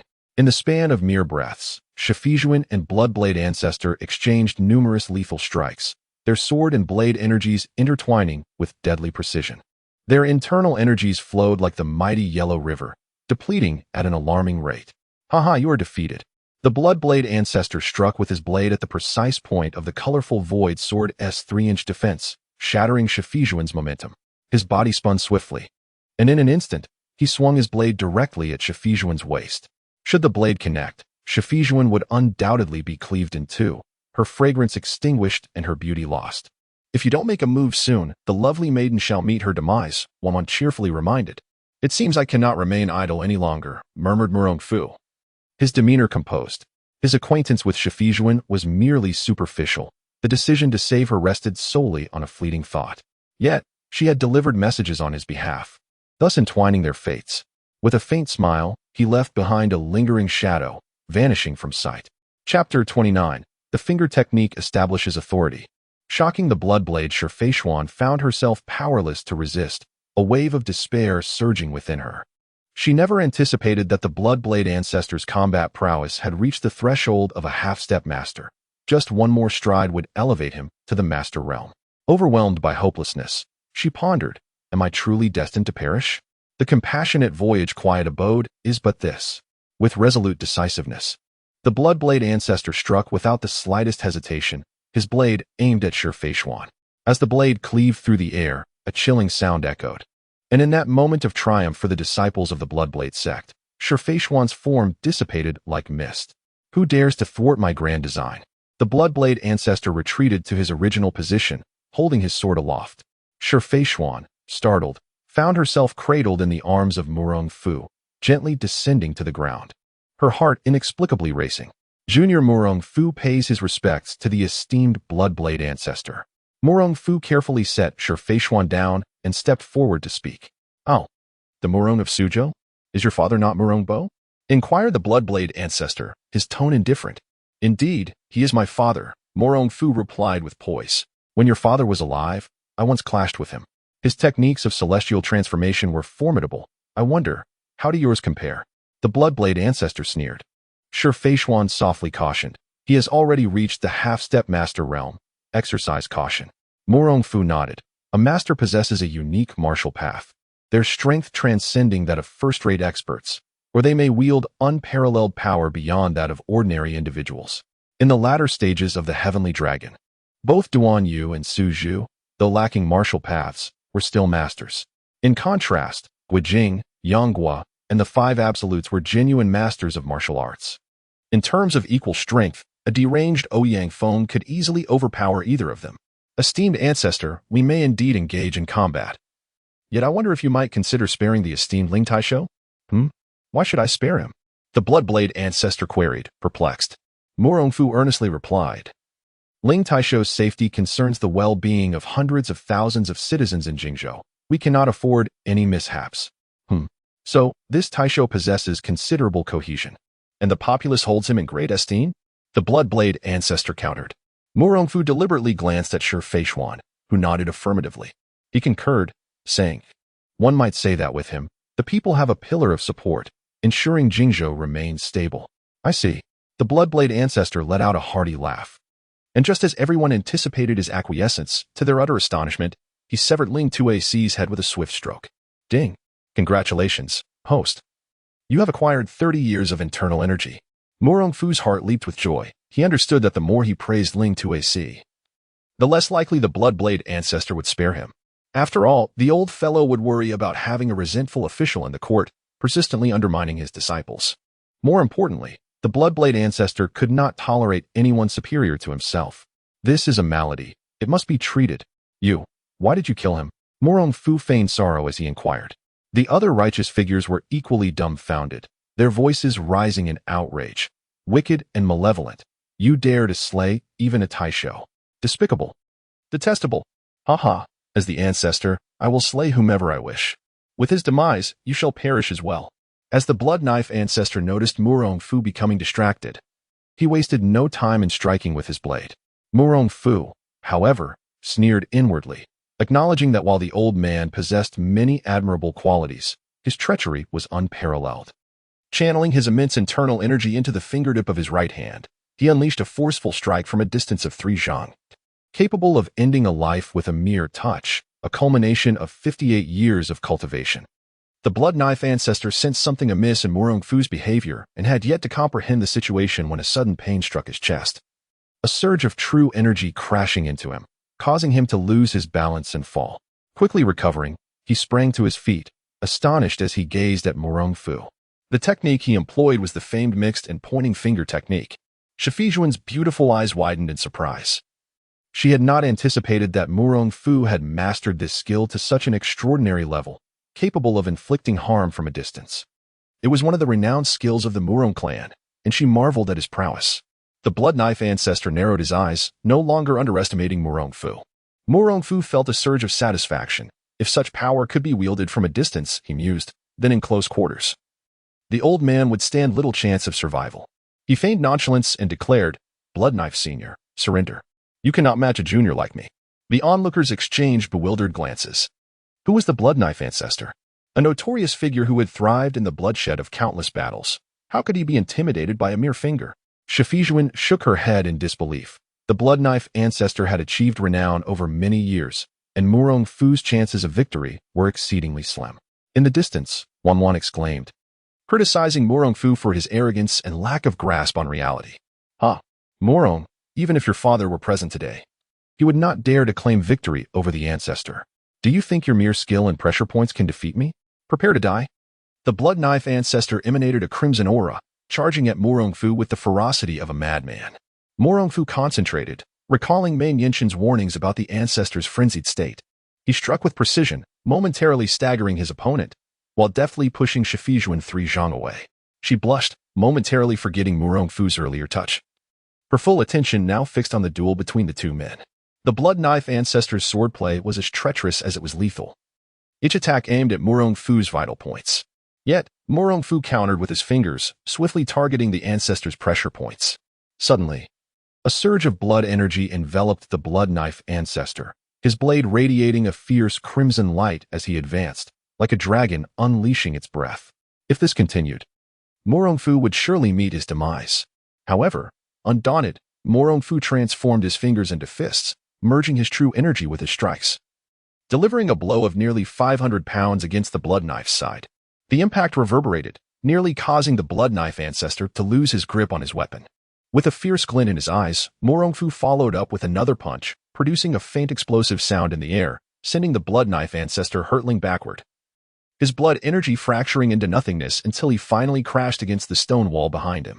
How could this be? Young Master Murong has triumphed? Truly, he is worthy of the South Murong title, having defeated the Blood Knife ancestor solely with his martial prowess. The crowd was left in shock, their jaws nearly dropping to the ground, while the Blood Knife ancestor himself could hardly believe it. It was the first time he had been roused from his bloodthirsty state by another. He recognized that the strength he faced was extraordinarily formidable. Unlike anything he had ever encountered before, he possessed an inherent affinity for martial arts. Whenever he learned of anyone possessing a particular skill, he would eagerly engage them in combat. Throughout his life, he had encountered countless adept practitioners of the martial world. Yet the formidable inner strength displayed by Murong Fu was unlike anything he had ever seen or heard. Weakly, he inquired, "What style of boxing is this? How can it possess such immense power?" Murong Fu maintained a calm demeanor, though internally he was profoundly astonished. This technique was the Dragon Elephant Prajna skill. Propelled by his subtle mastery of the no-form technique, he had never anticipated that a single strike, harnessed with just 50 portions of his power, could be so overwhelmingly potent. If this skill were truly cultivated to the 15th level, would he not be able to traverse the martial realm with unparalleled dominance? Would the Bloodblade ancestor yield to such prowess? Chapter 30. The demise of the Bloodblade ancestor. Shifijuan gazed at the fallen Bloodblade ancestor, her mind engulfed in confusion. How is this possible? The foremost master of the wicked sect, who has dominated the martial world for decades, has actually been defeated by Murong Fu? How old is he? 30? Everyone turned their attention to the Bloodblade ancestor, awaiting his response. I never expected that the illustrious Bloodblade ancestor, would be bested by a mere youngling. The Bloodblade ancestor gritted his teeth against the pain, supported by his disciples, and continued. But what of it? Here, I have 3,000 disciples, and in the end, it will still be you who perish. Yuyan glanced around and whispered a caution. They are numerous. Even if it comes to attrition, they will wear us down. Murong Fu nodded slightly, a wry smile gracing his lips. Surely, you do not believe that I arrived unprepared? What? The Bloodblade ancestor furrowed his brow, sensing an ominous shift from Murong Fu's unwavering confidence, which seemed genuine. Murong Fu gently snapped his fingers, and 200 well-equipped shadow guards swiftly appeared atop the surrounding buildings, bows drawn and aimed at the Bloodblade ancestor. You may have many disciples, but here, there are only 1,000 of you. Do you truly believe my forces cannot eradicate you all? The Bloodblade ancestor's countenance darkened considerably. He could not fathom where Murong Fu had procured such elite soldiers. It appears that today, I am destined to meet my end. Yield, and I shall spare your life. Murong Fu replied with an air of indifference. Nonsense. I, the ancestor, have lived a life of freedom. How could I become a captive? The Bloodblade ancestor spread his arms wide, adopting a demeanor of resignation to fate. Seeing this, Yuyan interjected. The Bloodblade ancestor has committed numerous heinous acts and must not be spared. I implore you, young Master Murong, to act and rid the world of this menace. With a resolute glint in his eyes, Murong Fu decided to cease his restraint. The martial world is not merely a realm of violence, yet it is impossible to cater to every aspect.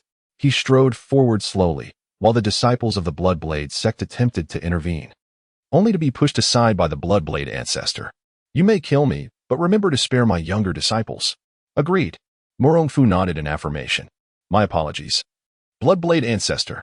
With a surge of thought, an imperceptible dark energy manifested in Murong Fu's hand, resting upon the head of the Bloodblade ancestor. Heaven-s desolation. Earth-s annihilation, ran soul search. Moments later, the Bloodblade ancestor's eyes rolled back, lifeless before the crowd. Is the Bloodblade ancestor truly dead? Are you blind? He is dead.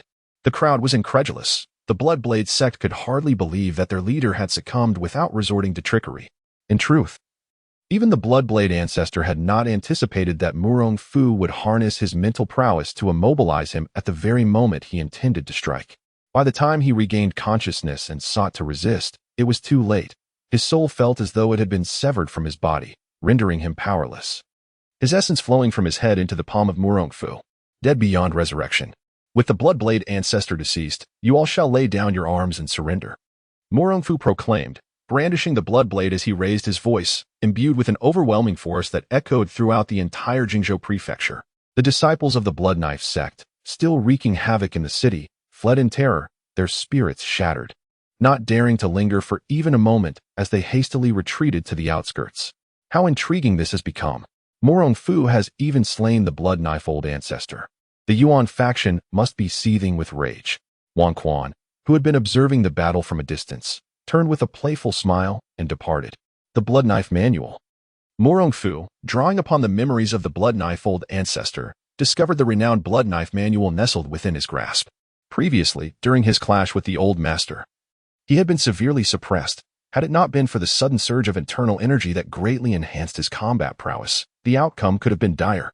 Moreover, this knife technique rivaled the Lianxing's secret, a testament to its terrifying prowess. Master, how shall we deal with these Blood Knife disciples? Asked Ruan. Murong Fu, disinterested in handling this hot potato, casually replied, let the city guards deal with them. It's no concern of mine. As you command. Ruan bowed and departed. Congratulations.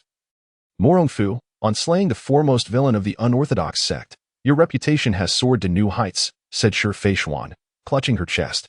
Murong Fu was taken aback and inquired, Miss Shi, are you injured? Indeed, it hurts. If you find me a hindrance next time, please inform me in advance. There is no need for you to act personally, Yuyan retorted, her tone sharp. Murong Fu's face flushed with embarrassment as he recalled that he had just received his reward and had not yet familiarized himself with it, inadvertently striking her too forcefully and almost causing injury. He scrutinized Yuyan for a moment and cautiously asked, you aren't hurt anywhere, are you? Yuyan was momentarily stunned, misinterpreting whereas something more intimate, and her face turned crimson with shyness. Never did she expect Murong Fu to be so audacious. Lecher, you shameless wolf. She spat, turning away with disdain. Murong Fu was equally taken aback. His genuine concern had been met with disdain, and she had even spat at him. What is so grand about your beauty and long legs? Dare to provoke me again, and I shall take you to task." Suddenly, a heart-wrenching wail pierced the air, redirecting everyone's attention. Ling Shuanghua collapsed before the corpse of Ling Tusu, weeping uncontrollably. Murong Fu's second brother, Ding Dian, stood by, offering comfort. "Mr. Mei, are you well?" Murong Fu approached, inquiring. Mei Nianxing regarded the blood knife in Murong Fu's hand and remarked, "I never imagined the blood knife old ancestor would perish at your hands." "It was merely fortune," Murong Fu replied nonchalantly, as if discussing a trivial matter. "Brother, are you all right?" Ding Dian lamented, his demeanor as mournful as if he had lost a father, while his gaze remained fixated on Ling Shuanghua. Murong Fu smirked inwardly, relieved he had not personally slain Ling Tusu. Otherwise, it would have been quite the predicament. "I'm fine. Take good care of Miss Ling. I have matters to attend to and shall return to the inn first." He had no intention of lingering here. Having slain the blood knife old ancestor had granted him a wealth of memories and martial insights, which he intended to thoroughly digest.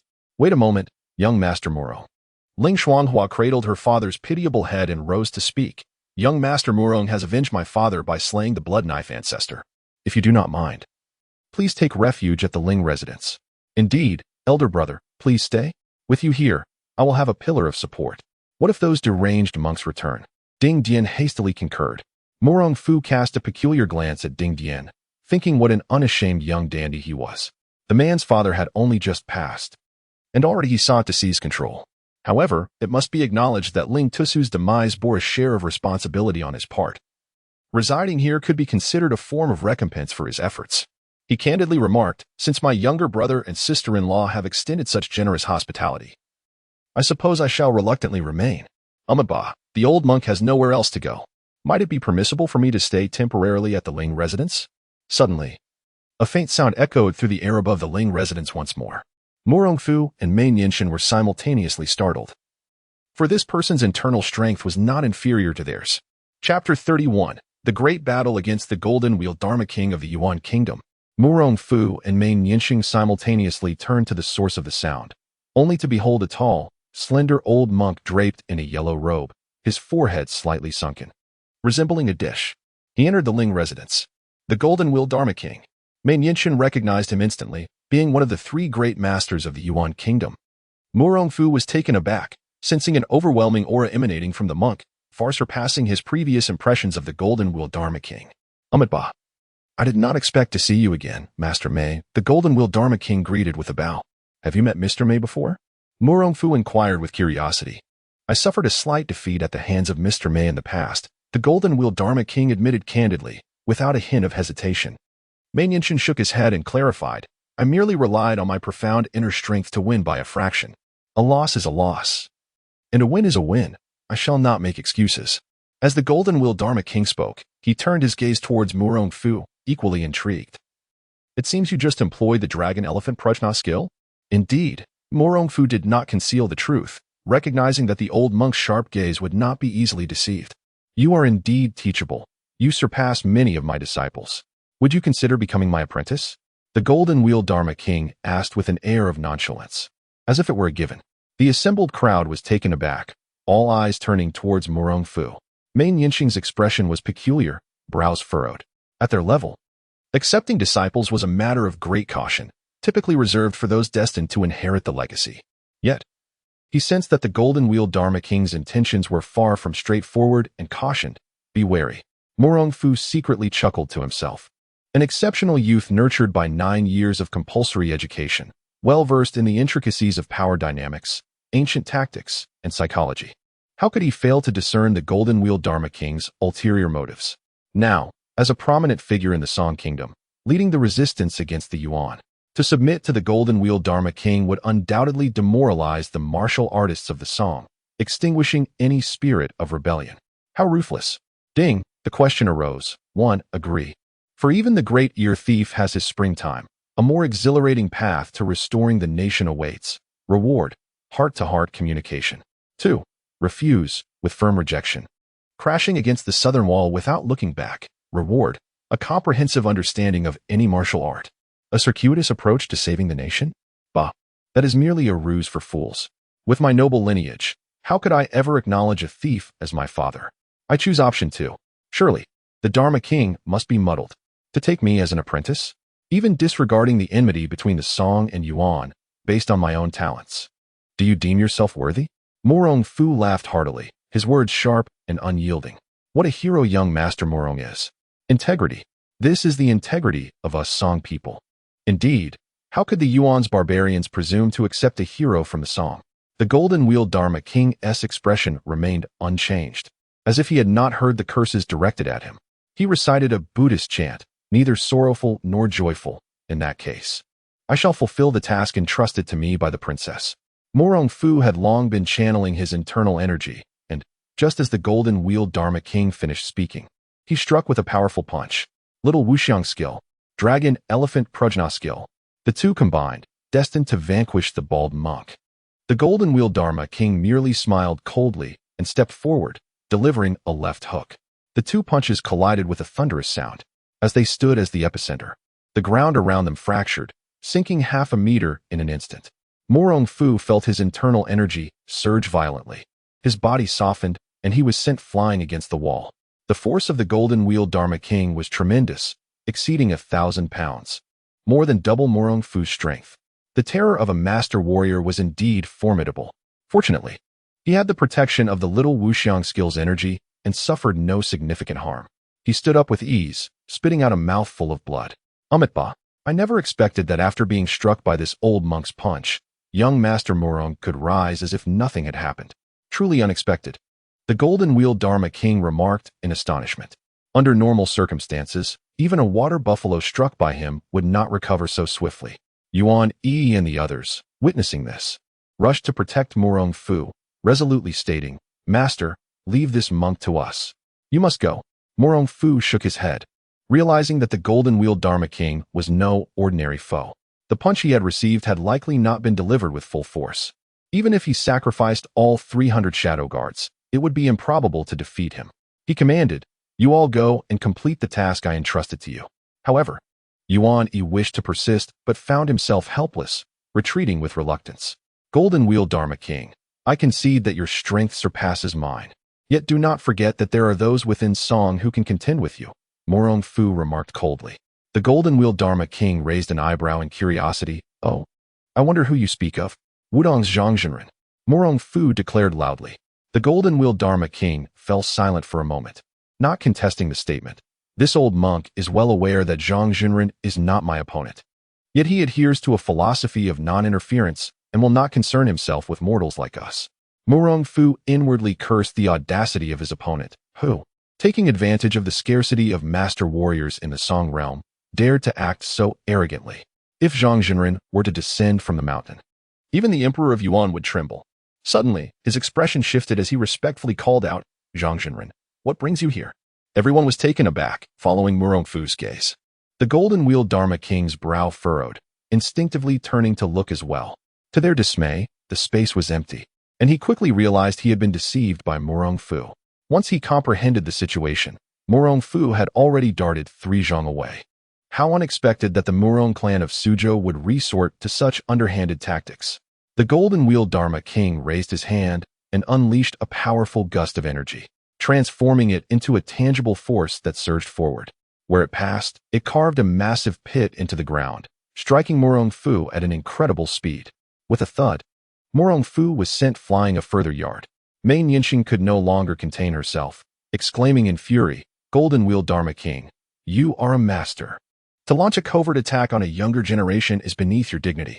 The golden wheel Dharma King, indifferent, replied. I did not anticipate young Master Murong to be so fragile. From such a distance, I struck him down effortlessly. Everyone was struck with astonishment. Who could have anticipated that the might of the golden wheel Dharma King's fist could reach such terrifying force?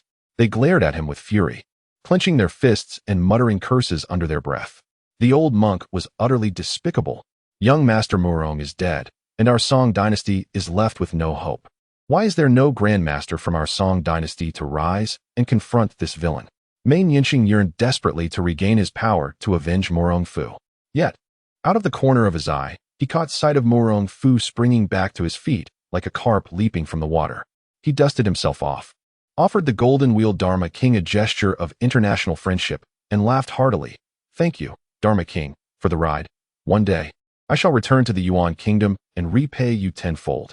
The unchanging, ancient visage of the golden wheel Dharma king finally contorted in displeasure. He suddenly realized that he had underestimated Murong Fu.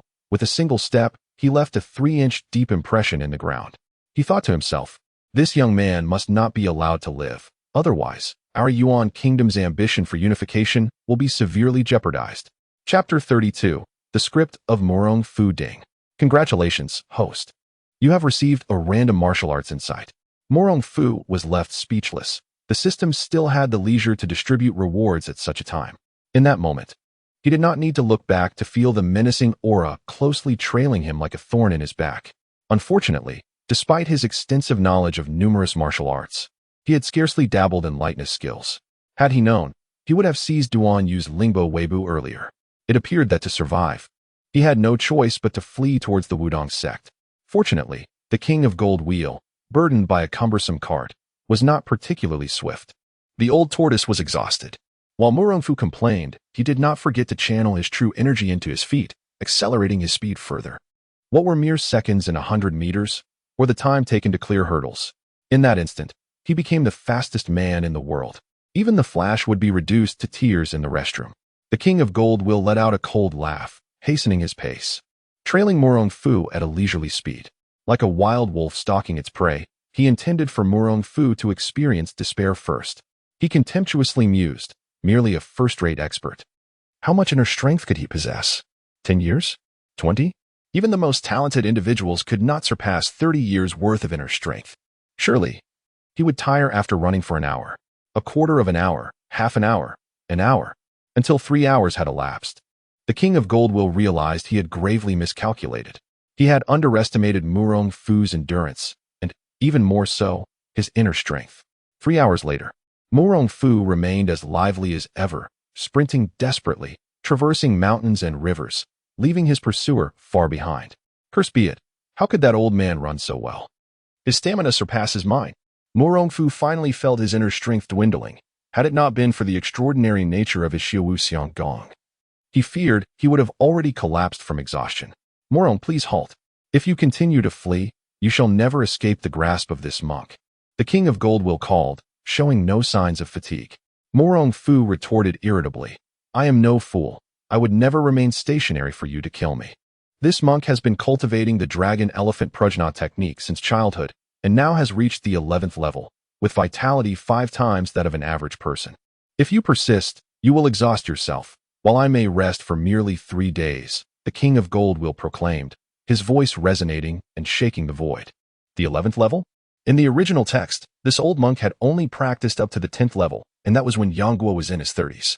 How could he have advanced to the 11th level here, and done so 20 years ahead of schedule?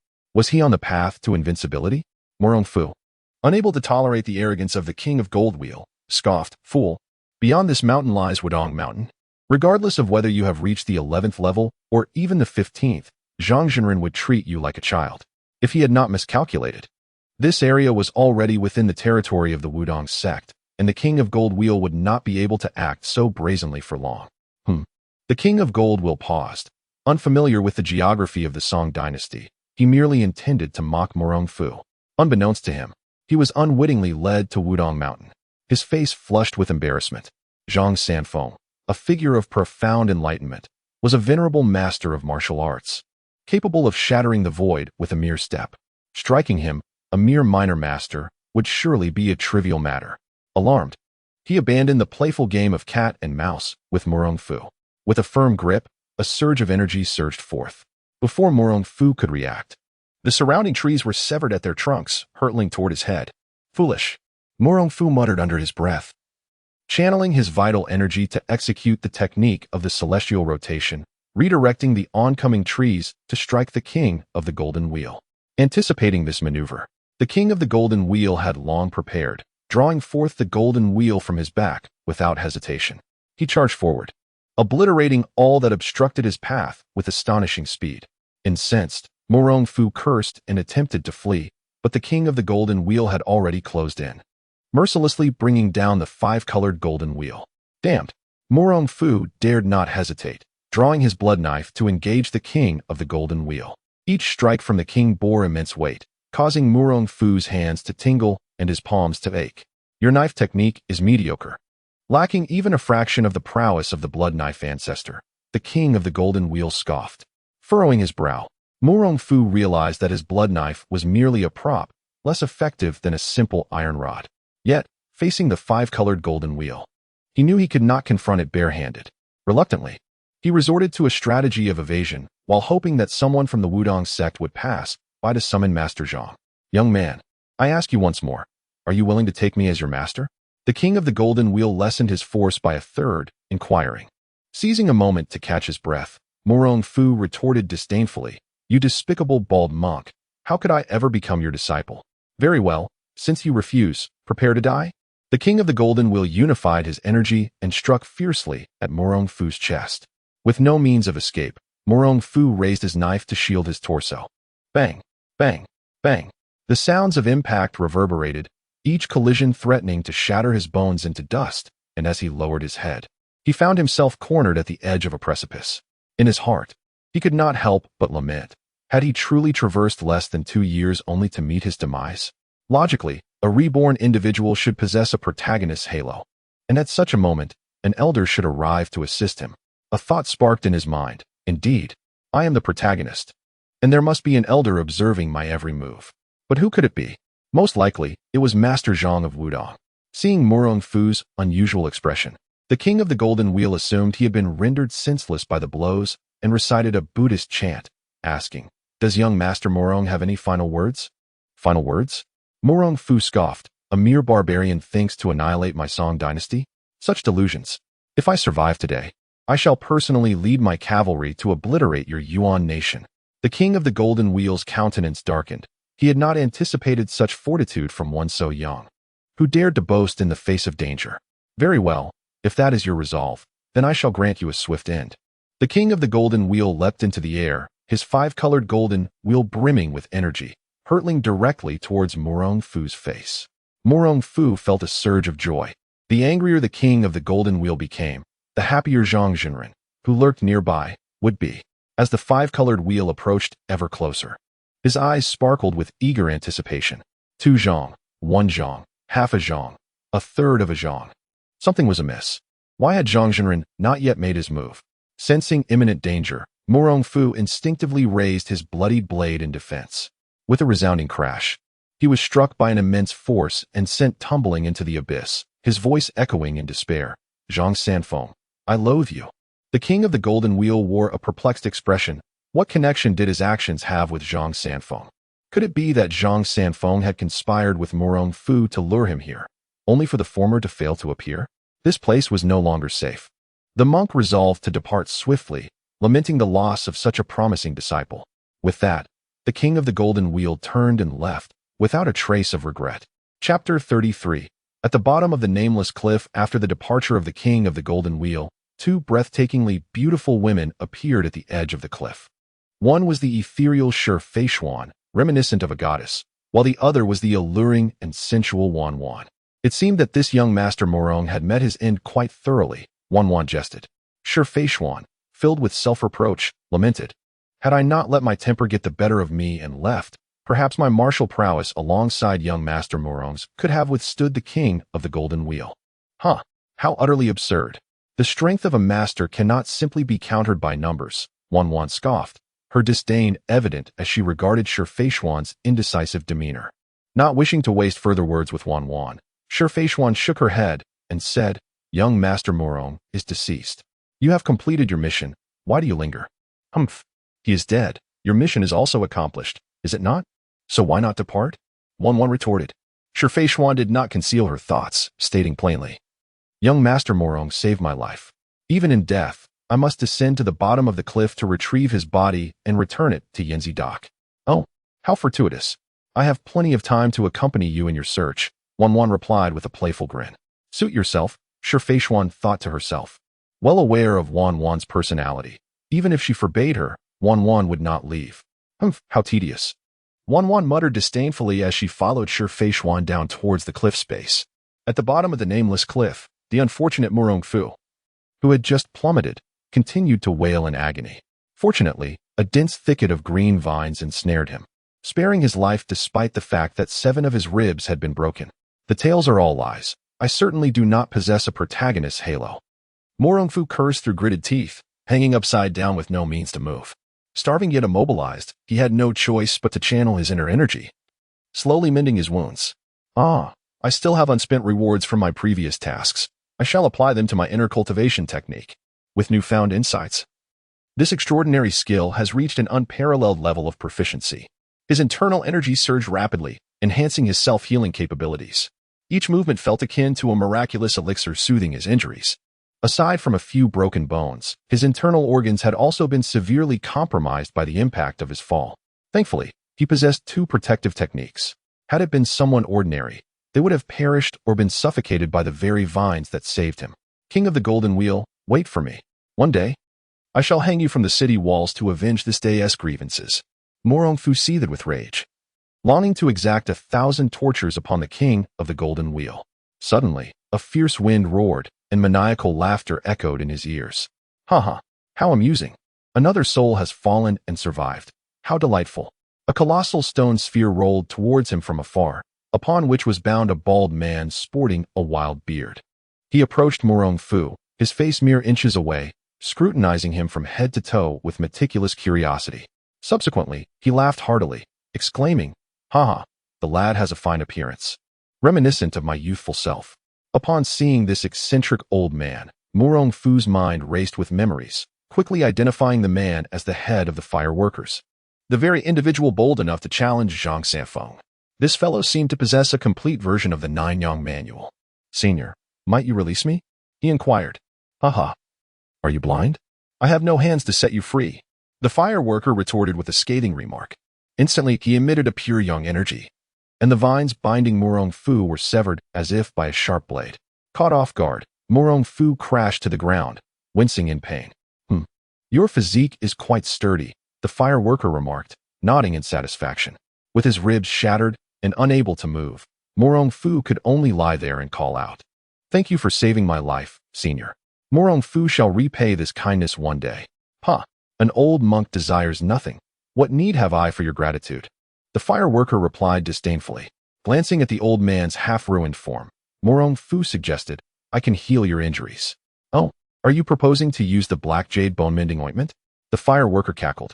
Murong Fu was not surprised. After all, the Vajra sect, which produced the ointment, was founded by this very monk. You are indeed formidable, senior, he acknowledged. The fireworker coldly responded, it is futile. My bones are long shattered to pieces. Even with the ointment, complete healing is impossible. Then, senior, do you have any wishes that I might assist with? Murong Fu inquired. The fireworker pondered for a moment before asking, what is the current state of the Shaolin Temple? Indeed, they stand as equals to Wudong in the martial world. Murong Fu replied truthfully. The fireworker shook his head. Were it not for me, how could Wudong exist in the martial realm? Nevertheless, that Zhang Sanfeng is indeed a genius of martial arts. He defeated me solely with fragments of the Nine-Yang manual. Murong Fu was taken aback. This was not the expected narrative. The old monk should harbor a deep-seated hatred for Zhang Sanfeng, compelling him to rage against his rival. Yet, there seemed to be an air of mutual respect instead. Tentatively, he probed, Senior, do you seek vengeance against Zhang Sanfeng? The fireworker glanced at Murong Fu and shook his head. I have been here for 23 years, each day in the company of birds, beasts, and flora. My resentment has long dissipated, and thoughts of revenge have faded. Your noble disposition is admirable. When will grudges be resolved? Moreover, Master Zhang of Wudong is known for his unparalleled righteousness in the martial world, Murong Fu replied, wishing to avoid provoking Wudong. He planned to depart once his body healed. Indifferent to acquiring the Nine-Yang manual, after all, he lacked nothing in terms of martial arts. What he truly lacked was time. 10 years. Just 10 years. And overcoming King Jinluan would be within reach. The fireworker regarded Murong Fu with a calm demeanor before abruptly shifting the conversation. Lad, do you aspire to be invincible? A revered master of the martial realm? Murong Fu inwardly smirked. The old monk undoubtedly had ulterior motives, and his previous demeanor was likely mere pretense. To be candid, I have become a revered master of martial arts, known by the moniker Southern Murong, signifying my dominion over the southern realm. Huh? The firework monk paused, nearly choked by Murong Fu's words. Having lived nearly a century, he had never encountered such unabashed audacity. Humph, how could one so young possess such renown? Murong Fu replied with an air of nonchalance, "If you doubt me, esteemed elder, I shall rescue you from this place, and you may inquire further." The firework monk, intrigued by Murong Fu's unwavering confidence, questioned, "Are you truly that formidable?" With utmost assurance, Murong Fu asserted, "I say without modesty that I am invincible among my peers." Upon hearing this, the firework monk's eyes sparkled with excitement, and he cackled, "Young man, would you consider taking me as your master?" Chapter 34. The exceptional Murong Fu. A sudden jolt coursed through Murong Fu's heart. Why must I be so outstanding? Why do all the masters of the world wish to take me as their disciple? Esteemed elder, your numerous disciples already populate the Yuan kingdom. Surely, I am of no consequence as an additional pupil? But that is not the case. When I established the Diamond Sect, my primary aim was to provoke Shaolin Temple. In my ignorance, I tragically caused the demise of Master Kuji, mistaking his disassembly technique for the heart-rending palm. Since then, I have been engulfed in remorse and self-reproach, never imparting the inner cultivation methods to my sect. The firework abbot explained further, ultimately stating, "I wish for you to inherit my mantle, to attend to Shaolin's affairs." Attend to Shaolin? Murong Fu was taken aback, responding, "Esteemed elder, do not jest. Shaolin Temple is replete with masters, including a sweeping monk whose prowess rivals that of Zhang Zhenren, possessing strength akin to a half-step celestial. How could I, a mere novice, dare to oversee Shaolin? You." The firework abbot found himself at a loss for words. In the outside world, others clamored for him to impart martial skills. Yet, here stood this young man, persistently declining, exuding a demeanor of disdain. His face turned crimson with anger as he exclaimed, "You little rascal, should you refuse, I shall strike you down with a whip this very moment." Agreed. Murong Fu felt utterly speechless, as this was the first time in his life he had been coerced into becoming a disciple. Seeing Murong Fu acquiesce, the firework abbot nodded in satisfaction and turned to leave. Before long, a resounding commotion erupted nearby, seemingly indicating a clash between the firework abbot and another adversary. "Oh, haha, little serpent, lend me some of your blood. I am off to rescue my disciple." Roar. "Haha, do not be stingy, do not be stingy." Murong Fu pricked up his ears, listening intently. His expression shifted dramatically, as it appeared the depths of the cliff were not as secure as he had envisioned. The ferocious beasts capable of battling the firework abbot were undoubtedly formidable. Accompanied by a wail, the skirmish began to draw to a close. Soon, the rolling figure of the firework abbot came into view, brandishing a leaf filled with crimson serpent blood and laughing heartily. "My dear disciple, quickly drink this serpent's blood." Internally, Murong Fu recoiled, yet he could not withstand the fervor of the firework abbot. Reluctantly, he opened his mouth and consumed the vivid blood. Contrary to his expectations, the serpent's blood bore no foul taste. Instead, it possessed a subtle sweetness. Gulp, gulp. In the blink of an eye, Murong Fu had downed several ounces of serpent blood. Within his dantian, he felt a faint heat, rendering his entire body ablaze. The firework abbot, witnessing this, laughed heartily. "Excellent. Excellent. To consume so much serpent blood on your first attempt indicates your profound inner strength." Murong Fu rejoiced, astonished by the immense energy contained within the serpent blood presented by the firework abbot. If he were to refine it all, his martial prowess would undoubtedly ascend to new heights. "My dear disciple, hasten to practice according to my methods. You shall surely master the 9 Yang true scriptures in one breath." Murong Fu pondered for a moment before nodding. "I humbly request your guidance, master." The firework abbot, filled with joy, recited, "Let the strong be as they may, as the gentle breeze caresses the mountain ridge, let the arrogant be as they please. As the bright moon illuminates the great river, he is both harsh and self-reproaching, yet I possess a reservoir of authentic energy. Initially, one must govern the body with the heart, yielding to others rather than oneself, until the body can follow the heart." Murong Fu, guided by the fireworker abbot, practiced diligently, the searing energy within him circulating throughout his being in a series of cycles. His body felt as if filled with sweet dew, the true energy in his dantian swirling like fragrant smoke, drifting freely from within to without. Gradually, his entire being emanated a violet aura, a mist of purple chi. The fireworker abbot was astounded. He had taken at least 5 years to cultivate his true energy to a hue of red intertwined with purple. Remarkably, his disciple achieved such results after only 1 session. Indeed, he was a prodigious talent. No wonder he was reluctant to accept me as his master initially. How delightful. I had worried he might not stand against the practitioners of Wudong Mountain, yet it seems my concerns were unfounded. Several hours later, Murong Fu felt rejuvenated as the nine-young manual began to circulate autonomously, akin to an unwound melody, with his true energy reaching its zenith. A soft chime resonated in his mind, revealing the intricate pathways of his meridians and the organs within, all vividly manifesting before him. Inner vision. Murong Fu rejoiced. This was a skill possessed only by grandmasters. Although inner vision might not hold tangible combat power, it allowed a warrior to gain profound insight into their own body, ensuring they remained in peak condition. Indeed, it is remarkable that you could master the Nine-Yang manual in a single attempt. I am quite pleased, remarked the fireworker abbot as he observed Murong Fu slowly open his eyes. Deeply moved, Murong Fu expressed his gratitude. Thank you, master, for imparting this skill. No need for such formality. It is fate that I encountered you before my demise. The fireworker abbot chuckled heartily. Die? Master, do you truly believe you are on the brink of death? Murong Fu questioned, noting the abbot's vitality seemed even more robust than his own, betraying no signs of imminent mortality. Disciple, have you heard of the resonance between heaven and man? The fireworker abbot retorted. Murong Fu nodded. The resonance foretells the ebb and flow of life and death. Indeed, I sense my time is drawing near, the fireworker abbot replied with a hearty laugh. Murong Fu countered, Master, I perceive your life force is abundant, and your martial prowess formidable. Surely, there are but a few who could vanquish you. Ah, your understanding is still shallow. The world is not as simple as you imagine, the fireworker abbot concluded, closing his eyes and lapsing into silence. Murong Fu furrowed his brow, sensing deeper implications in the abbot's words. However, he chose not to dwell on it and continued his internal contemplation. Now possessing 3 unparalleled martial arts, he had become a veritable repository of martial knowledge. Curiously, he pondered the outcome of merging these 3 techniques. However, he recognized his limitations and merely entertained the thought. After a moment of reflection, he resolved to primarily cultivate the little formless technique, complemented by the divine illumination scripture and the Nine-Yang manual.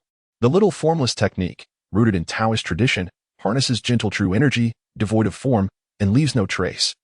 Able to coexist peacefully with any martial arts in the world, it is immune to backlash.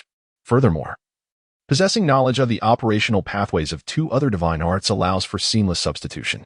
It would not be an exaggeration to call it the panacea within the realm of true qi. Thus, in the following days, Murong Fu nourished himself with serpent's blood to cultivate his divine skill.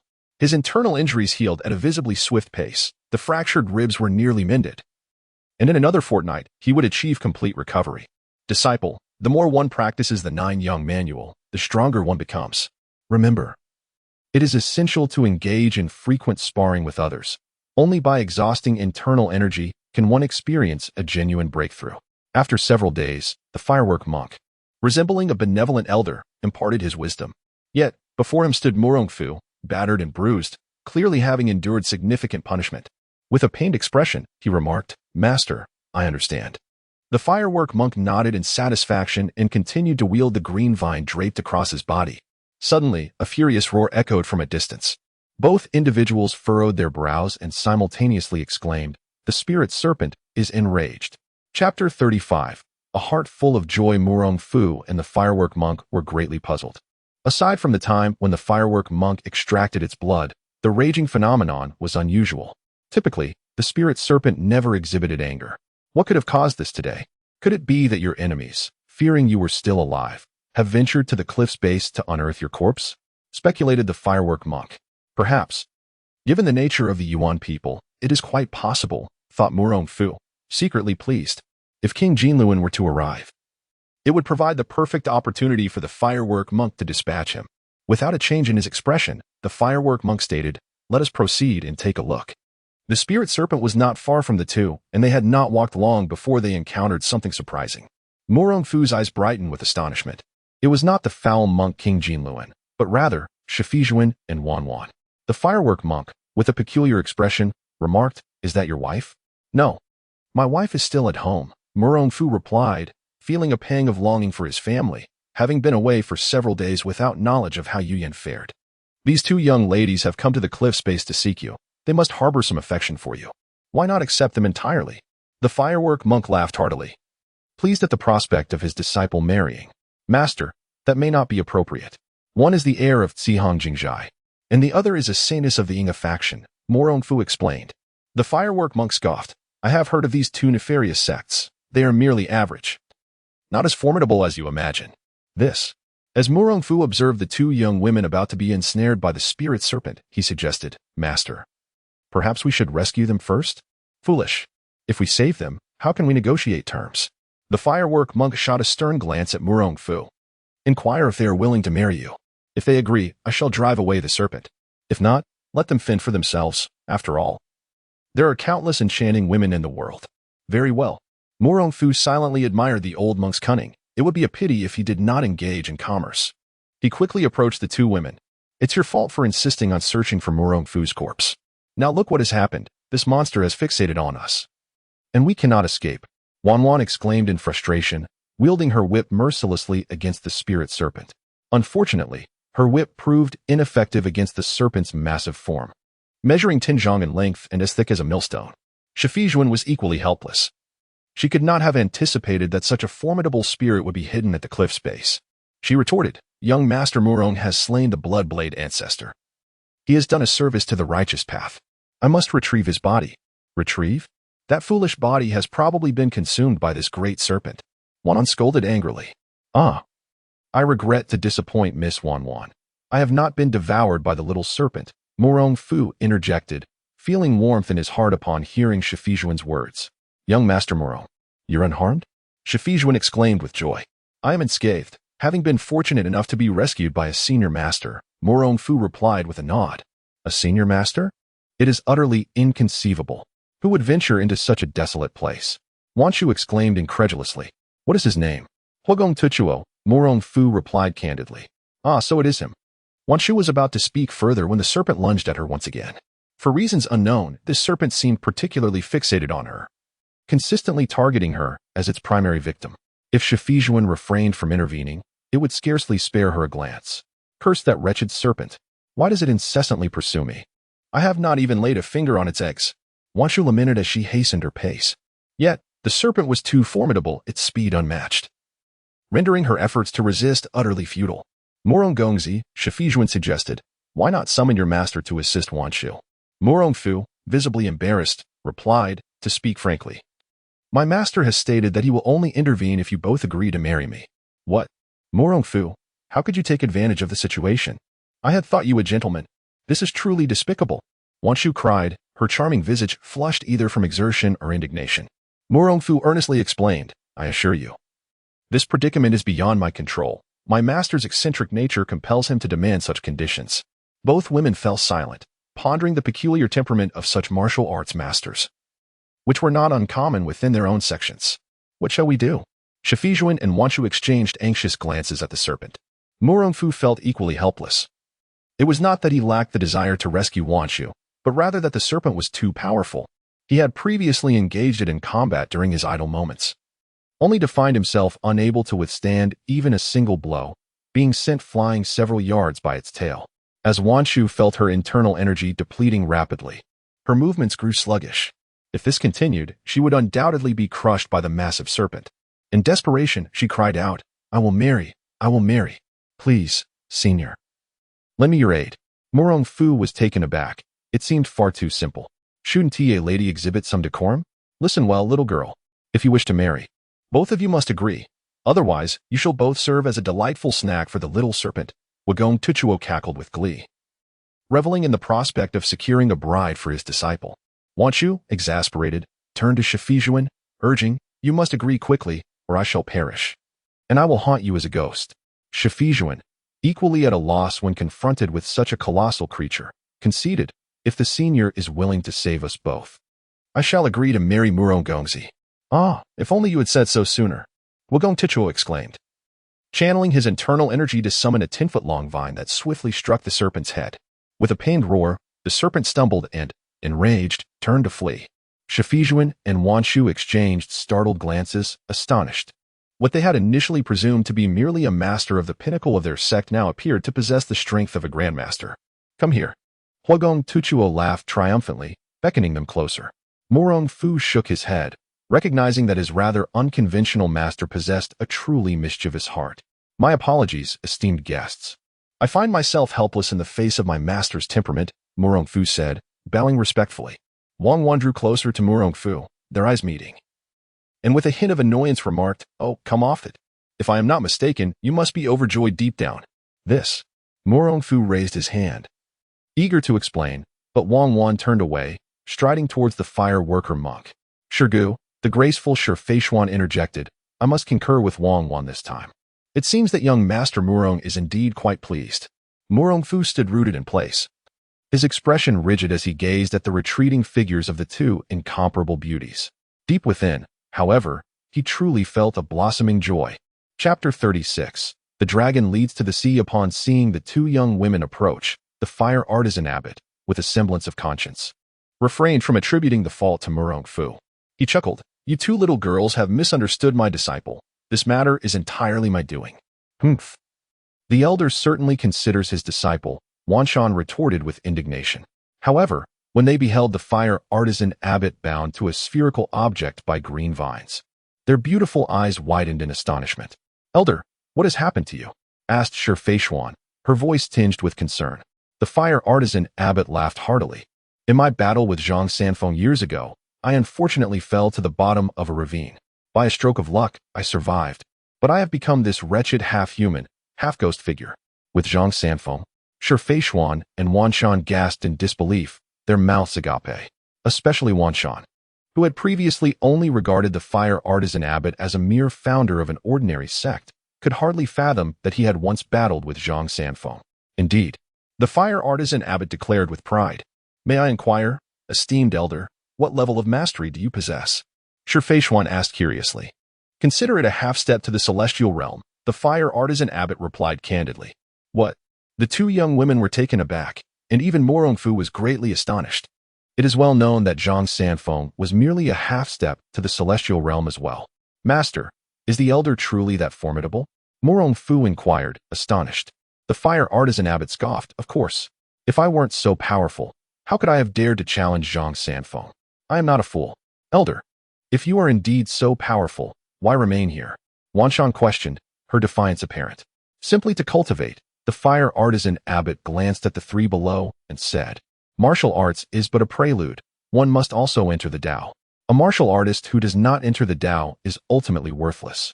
"Elder, your words grow increasingly bizarre, nearly rivaling the eccentricities of my master," Wanshan remarked with feigned disdain. The fire artisan abbot paused, then dismissively stated, "I have heard of this person.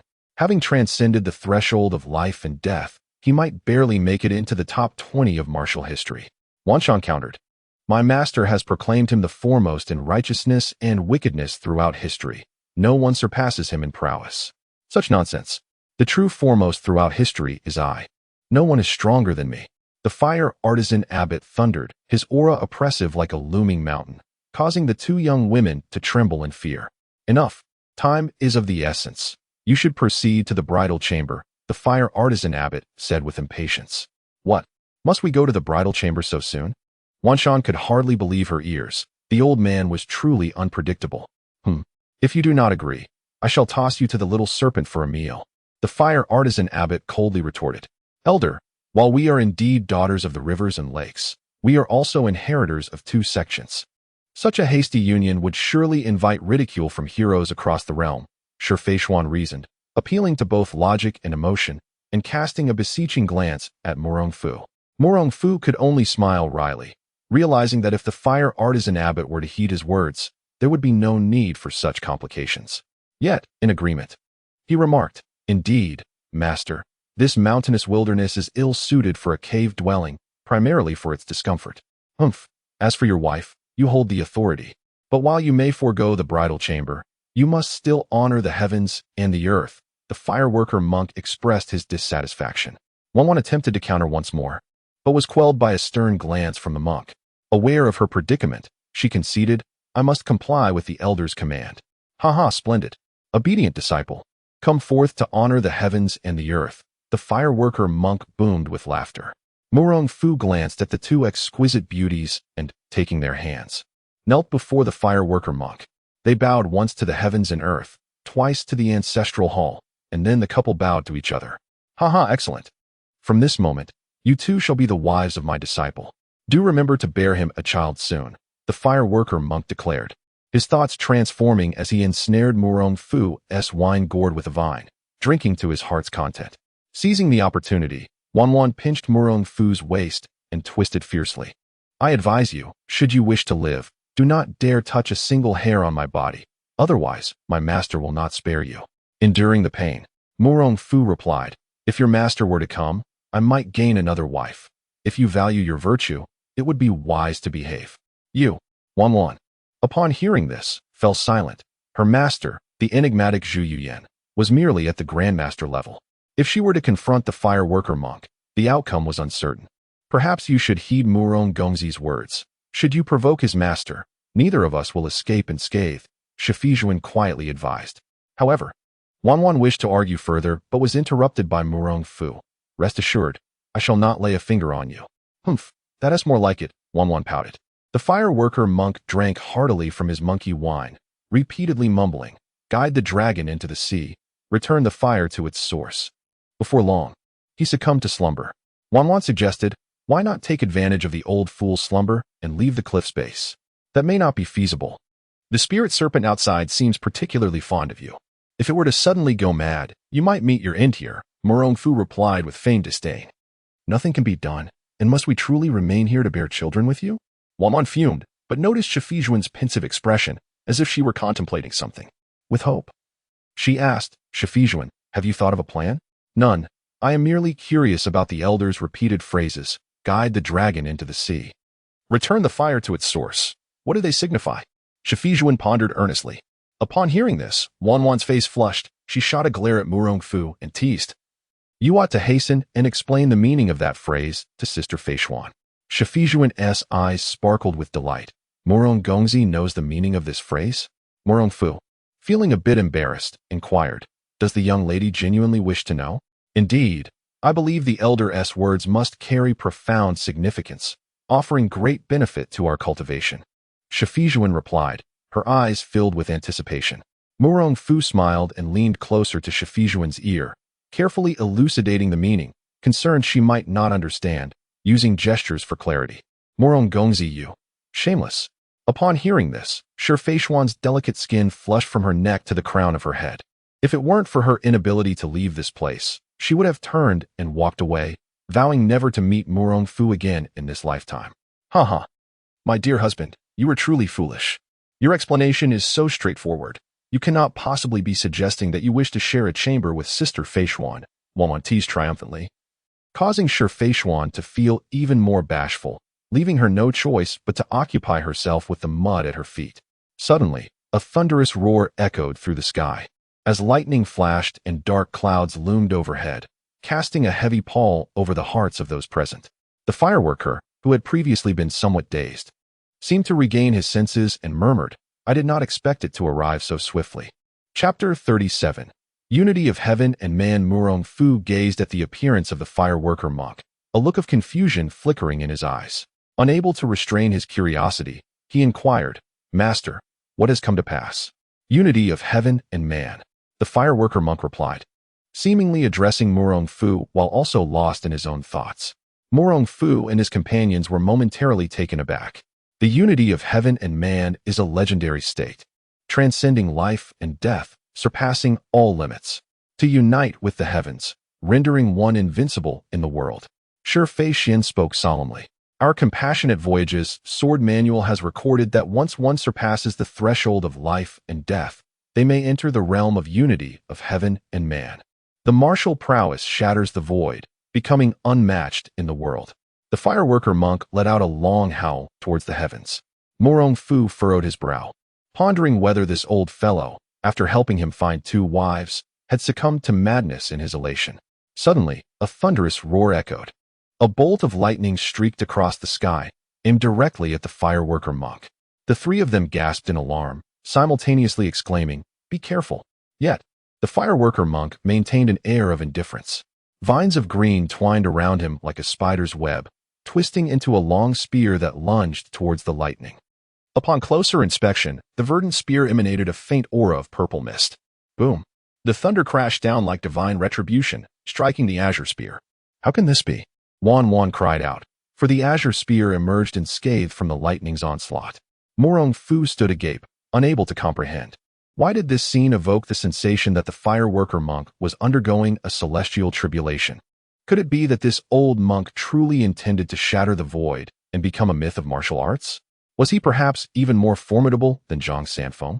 Upon a stone on Wudong Mountain, an elderly Taoist clad in a robe, with a kind and benevolent demeanor that invited closeness, sat peacefully. Behind him, a disciple queried, "Master, this thunder seems different from the past." The elder nodded seriously. "It appears deceptive. One cannot discern its authenticity." The disciple was momentarily taken aback, unsure of how to respond, and thus silently counted the descending bolts of heavenly lightning. 1, 2, 3. People within 100 miles gazed at the bizarre thunderstorm above. It was not until the 8th bolt struck that Murong Fu was jolted back to reality by a piercing scream. The green vines before the fireworker monk were finally rent asunder, and the 9th bolt of lightning struck him fiercely. Bang! A tremendous sound erupted from the cliff's base, reverberating for miles. The immense force of the lightning shattered the stone behind the fireworker monk into countless fragments. The monk was sent flying along with the debris. "Master!" Murong Fu felt a heavy weight in his heart and hurriedly ran toward the direction of the fireworker monk. At last, he managed to rescue him from beneath a pile of rubble. However, the old monk was charred and unrecognizable. Without hesitation, Murong Fu summoned his internal energy, preparing to employ the Divine Illumination Sutra to heal the monk's injuries. The old monk's lifespan has come to an end. You need not squander your internal energy. The fireworker monk slowly opened his eyes, halting Murong Fu's actions. "Master, why must you endure such suffering? Are you truly at odds with the heavenly thunder?" Murong Fu lamented, reproaching the old monk for his disregard for life, deeming it an act of self-destruction. The fireworker shook his head and remarked, "If I do not give it a try, I shall remain unsatisfied. Yet, this is indeed chaotic, and why does the thunder strike you alone and not others?" Murong Fu asked in confusion. The fireworker responded feebly. As martial artists reach a certain level, their energy connects with nature. At that point, it is not you seeking it, but rather it seeking you. What is the principle behind this? Is it not akin to the unity of heaven and man, leading to one's demise by thunder? Murong Fu was at a loss for words. Perhaps natural degradation is a more fitting term? He continued, "Senior, surely Zhang Sanfeng is more formidable than you. Why?" Shi Feishuan hesitated to voice the latter half of her thought. "Why is it that he lives well while you are struck by lightning?" The fireworker shook his head. "Zhang Sanfeng possesses unparalleled talent. I am no match for him in terms of self-restraining energy."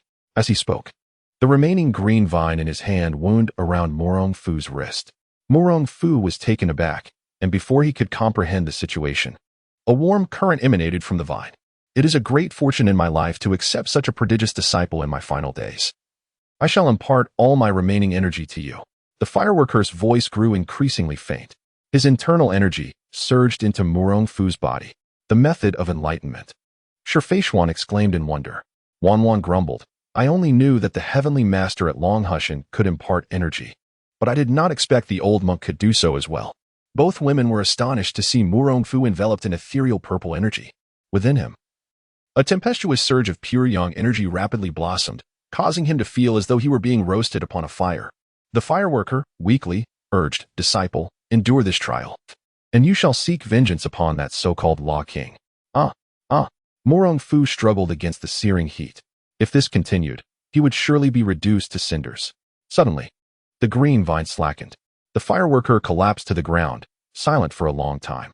Shi Feishuan and Wang were taken aback, sensing something was amiss, and hurriedly inquired, "Senior, what has happened?" The fireworker replied weakly, "The old monk's energy is exhausted. My time in this world is short." Shi Feishuan looked at Murong Fu's nearly explosive form, anxious. "What will happen to Murong Gongzi?" The fireworker lamented, "I had intended to assist him in opening the Ren and Du meridians before my demise, but instead, I have unwittingly caused him to go astray. You should dig a grave and bury him alongside the old monk." Suddenly, Wang interjected, "Wouldn't that make me a widow right after my marriage?" Shi Feishuan urged, "Senior, do you have any means to save Murong Gongzi?" The fireworker gradually closed his eyes, murmuring, "Guide the dragon to the sea, ignite the fire." "Is he dead?" Wang gasped, quickly checking for the fireworker's breath. She found him lifeless, beyond any hope of revival. "He is gone," Shi Feishuan exclaimed, hastening to feel the fireworker's pulse, her heart sinking. He has passed. What shall we do about Murong Gongzi? You and I, along with him, have already exchanged vows. It is only right that he should be called my husband, Wang remarked with a mischievous smile.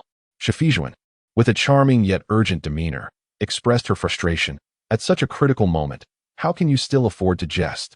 Did not the old monk, before his passing, proclaim the necessity to guide the dragon into the sea and return the fire to its origin? Wanwans, walking alongside Murong Fu, interjected. I am not adept at such a maneuver. Perhaps you should come to the rescue of young Master Murong instead. Wanwans shook her finger dismissively, retorting, Murong Fu stands as a prominent figure of righteousness, opposing our sect. Do you truly believe I would save him?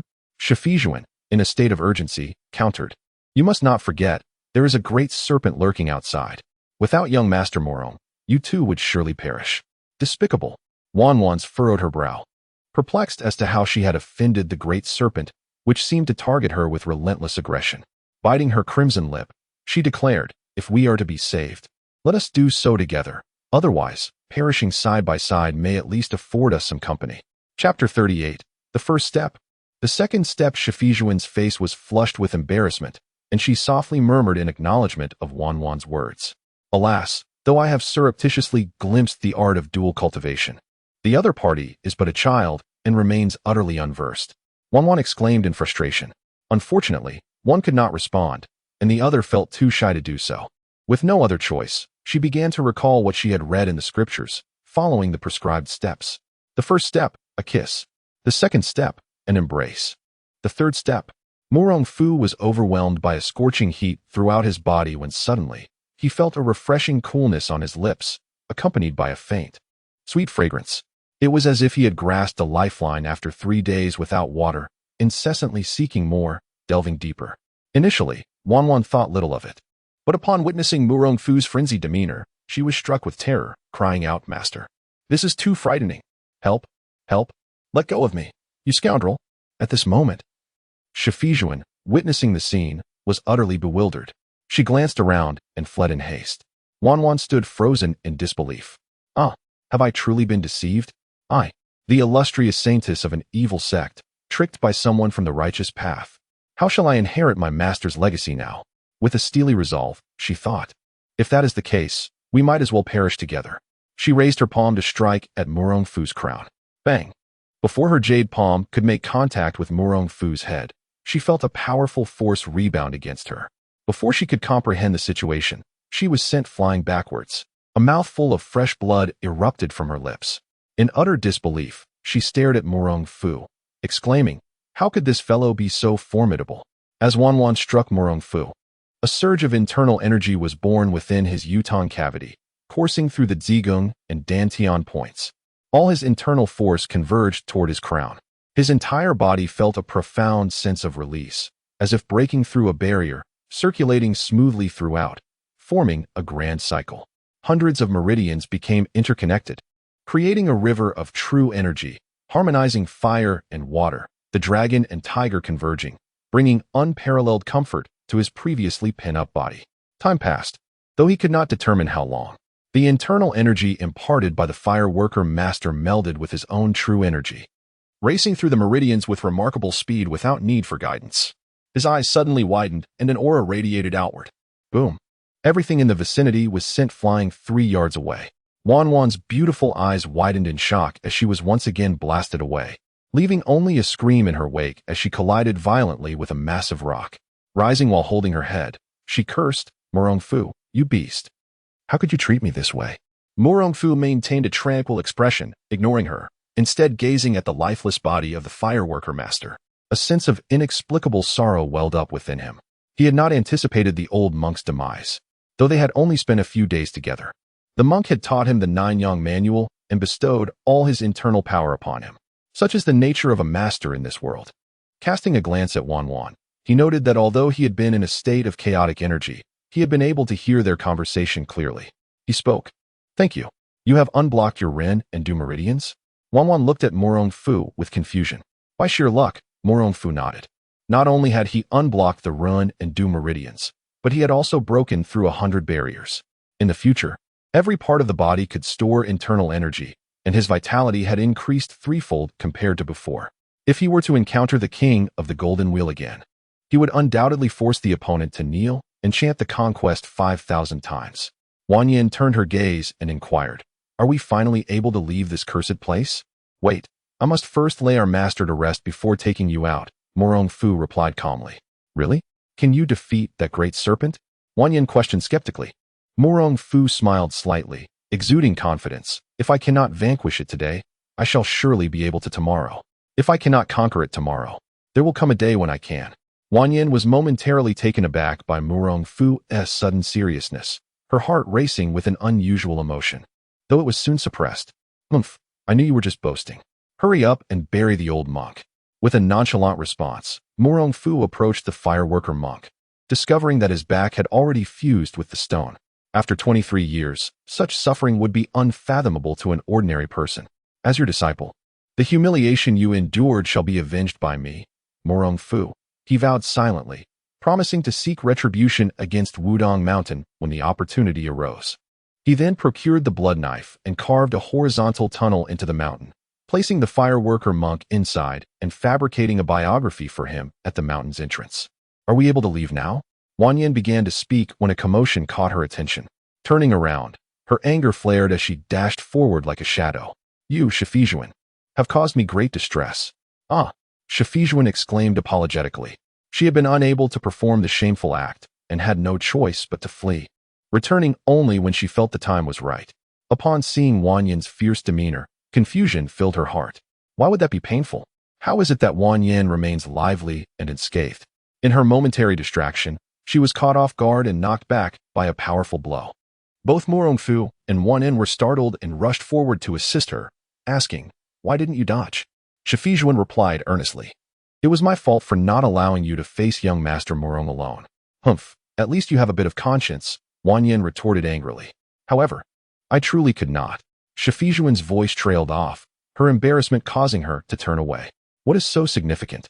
We have already pledged ourselves to him. Though we are merely one step away, do you truly wish to retract your vow?"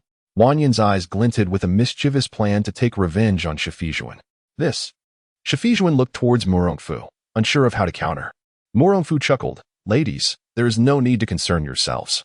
The prior incident was merely my master's coercion and does not count." "Nonsense. To pledge before heaven and earth makes one a couple. Do you wish to go back on your word and risk angering the fireworker monk after his death?" Wang Yin countered vehemently. Murong Fu raised his eyebrows, perplexed by the young girl's intentions. However, in this ancient era, women regarded marriage contracts with a gravity surpassing even their own lives, so he dared not speak carelessly. Sure Feishuan remained silent, stating, "Regardless of whether it was under duress or not, both Wan and I have already pledged ourselves to you, young Master Murong. It seems we cannot alter this fate." Murong Fu chuckled. "Isn't this a simple matter? I shall compose a letter of annulment for both of you." "Preposterous.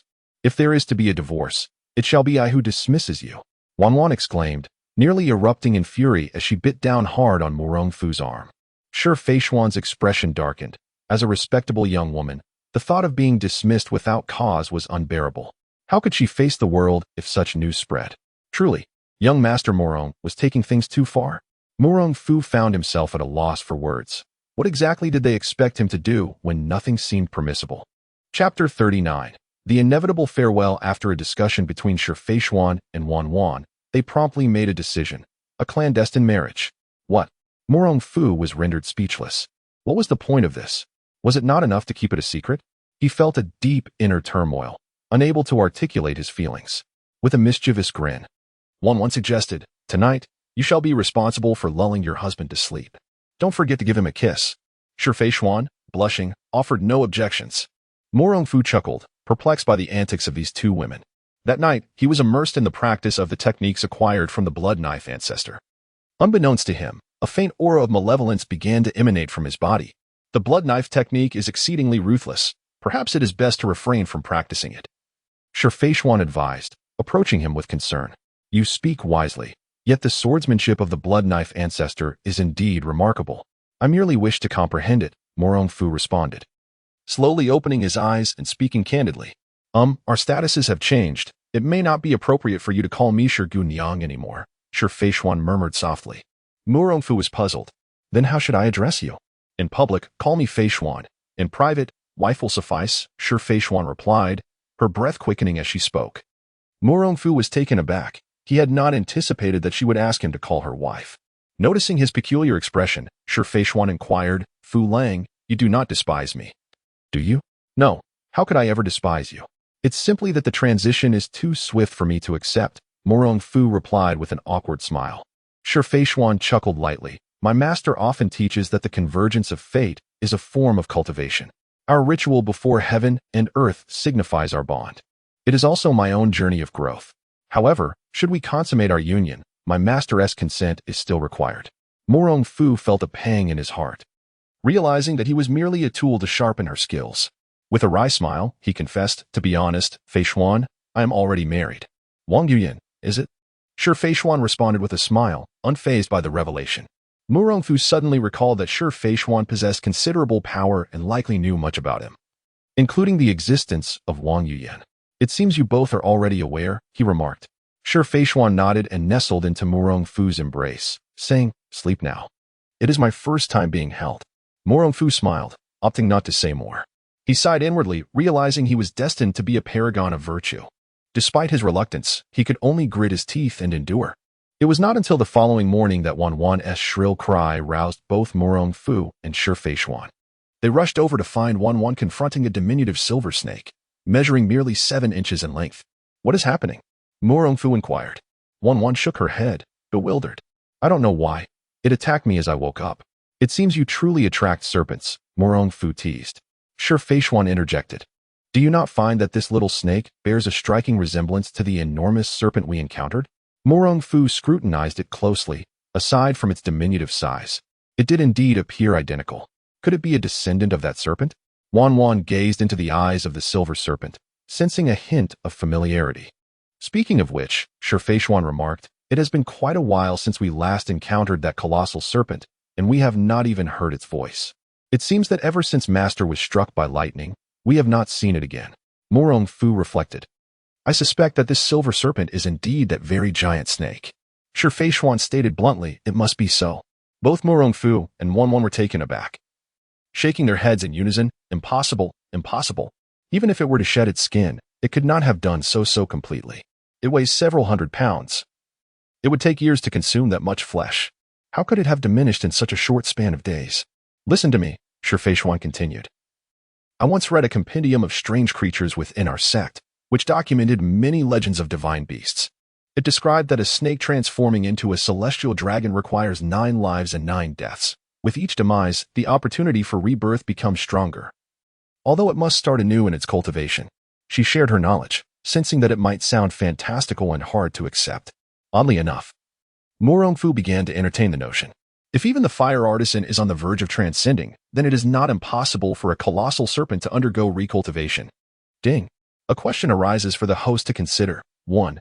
A divine pet beckons affection. Subdue the little serpent. Reward. A portion of dragon essence. 2. Absurd specters lurk. Slay the blood drinker. Reward. The 8 trigrams, Qinyuan step. Murong Fu was momentarily taken aback. He hadn't anticipated the system would pose a question at this juncture. Upon careful analysis, dragon essence was indeed a valuable asset. However, one needed to gather 10 portions and fuse them together to unleash their true power. He was in no rush, his interest waning. Conversely, the 8 trigrams Qianyuan step piqued his curiosity. Had he possessed a supreme lightness skill earlier, he would not have been hurled into the abyss by King Jinluan. I choose, he began, only to pause, sensing something amiss. If this serpent were truly an ordinary snake, the system should not have posed a question. It must consider this matter to hold significant value, otherwise, it would be an irrelevant inquiry. After some contemplation, he decided to take a gamble. I choose option 1. I wish to subdue it. Ding. Congratulations, host. You have acquired dragon essence. A friendly reminder, after fusing the dragon essence, your essence blood can subdue demonic beasts. Murong Fu was elated. It was surprisingly simple. With a mere thought, he fused the dragon essence into himself. Immediately, a resounding dragon roar emanated from within.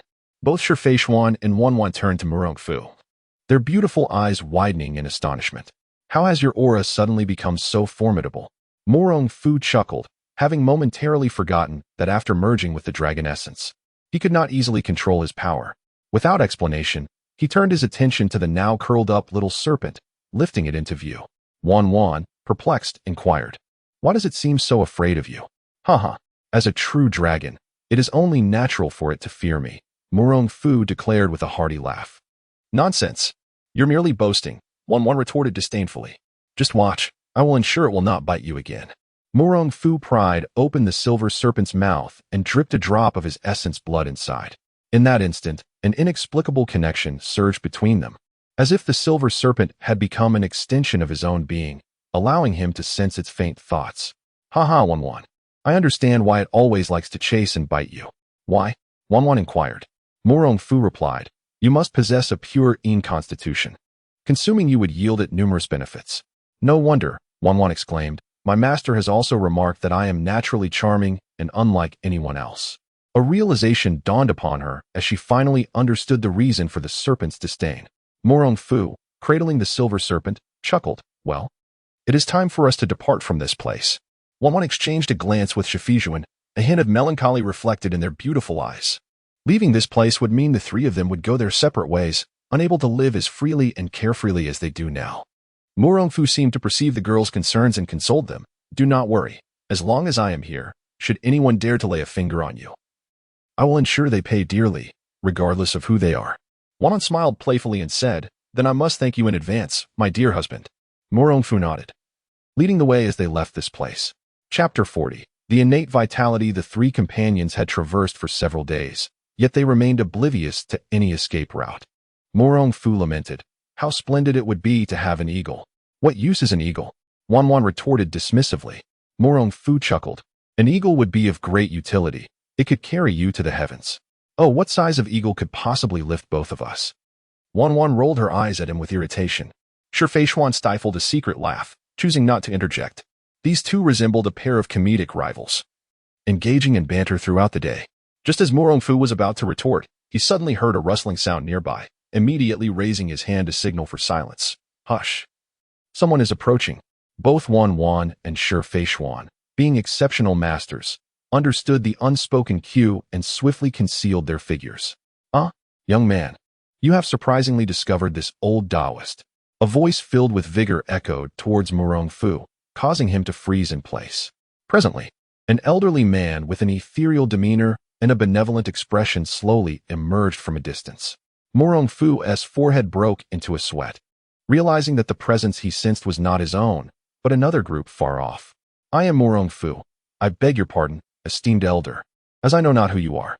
"Murong Fu, are you not the young one pursued by the Grand Master of the Yuan Kingdom?" the old Taoist inquired. Murong Fu nodded affirmatively. "Indeed, that is I. I am Zhang Sanfeng."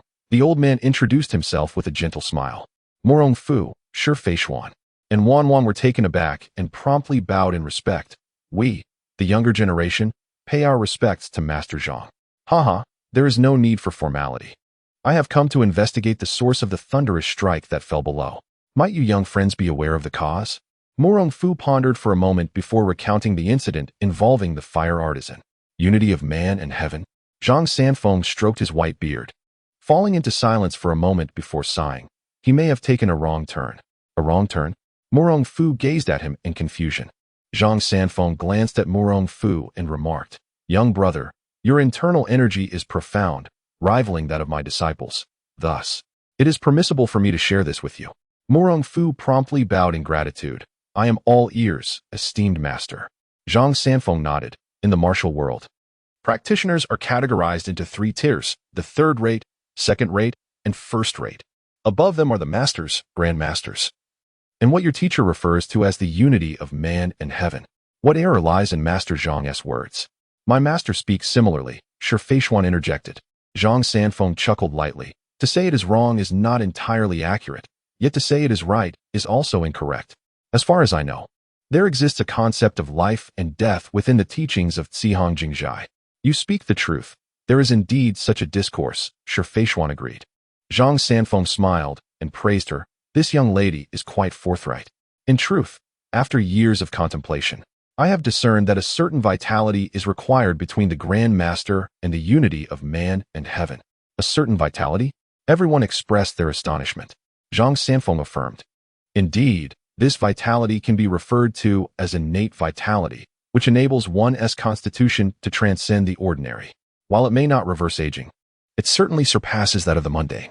This both Shifei and Wan furrowed their brows. Their respective sects indeed held records on this matter, albeit rather vague.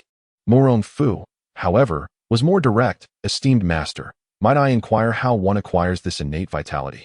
Certain techniques can be derived, and those with fate may acquire them amidst the realms of heaven and earth. Zhang Sanfeng chuckled. Techniques? Murong Fu exclaimed with delight. I may lack in many aspects, but I possess an abundance of techniques. I humbly request your guidance, Zhang Zhenren. Zhang Sanfeng's eyes sparkled, for he discerned confidence in Murong Fu's gaze. As far as this old Taoist knows, the innate skill of the Chuanjin sect is the most direct. Next in line is the eternal youth technique of the Xiaoyao sect, followed by the longevity scripture authored by Guang Chengzi. Other techniques have been explored to varying degrees, and the rest relies on one's personal fortune. Zhang Sanfeng generously imparted his wisdom, akin to an elder sharing his knowledge. Wang inquired curiously, how does one absorb innate energy from nature? Haha, I am uncertain as well. Zhang Sanfeng replied with a gentle smile and a shake of his head. The three exchanged contemplative glances, and after a moment, a group clad in Taoist robes approached. Master, your speed has indeed increased remarkably. I can hardly keep up. A seemingly unassuming and refined Taoist spoke. Zhang Sanfeng chuckled. Yuan Xiao, you ought to practice more diligently. If I practice any further, I may wear myself out. The Taoist responded with a grin. Wang Quan whispered, so he is the father of jade-faced Meng Chong, that young dandy Song Qing Shu. Shifei shot her a glance, cautioning softly, do not speak carelessly. This is Song Yuan Chiao, the foremost of the Wudong 7 heroes. Haha, what is this talk of heroes? Such titles are mere illusions, Song Yuan Xiao laughed. Murong Fu's thoughts grew heavy as he recalled his earlier words before the grave of the fireworker. Stepping forward, he declared, I am Murong Fu, and I wish to request guidance from the great hero Song. Song Yuan Xiao was taken aback, not anticipating that this handsome young man would challenge him. His surprise was mirrored by both Shifei and Wang Quan. They knew Murong Fu to be someone who typically avoided trouble. It was unexpected for him to openly challenge Song Yuan Xiao, especially in front of Zhang Sanfeng. Song Yuan Xiao considered declining, yet Zhang Sanfeng interjected, Yuan Xiao, it has been a long time since I have seen you spar. Why not engage in a friendly exchange with this young gentleman, Murong? Very well, since my master wishes to observe, I shall partake in a match with this young brother. Song Yuan Xiao acquiesced, gesturing graciously. Murong Fu, unreserved, activated the 9 Yang True Scripture and launched a powerful punch towards Song Yuan Xiao. The force was immense, exuding an overwhelming pressure. The 9 Yang True Scripture. Song Yuan Xiao gasped, instantly recognizing the source of Murong Fu's inner energy. Not daring to be negligent, he swiftly employed the Wudong's supreme arts, the pure yang limitless technique and Tai Chi boxing. His palms curved into a circle, containing immense power within, appearing soft yet explosive when unleashed, swift and precise. The interplay of hardness and softness, speed and control, unfolded as Murong Fu relentlessly struck with one punch after another, yet all were effortlessly neutralized by Song Yuan Xiao. He remained unhurried, continuing with the same rhythm, each blow landing with the ferocity of an enraged tiger.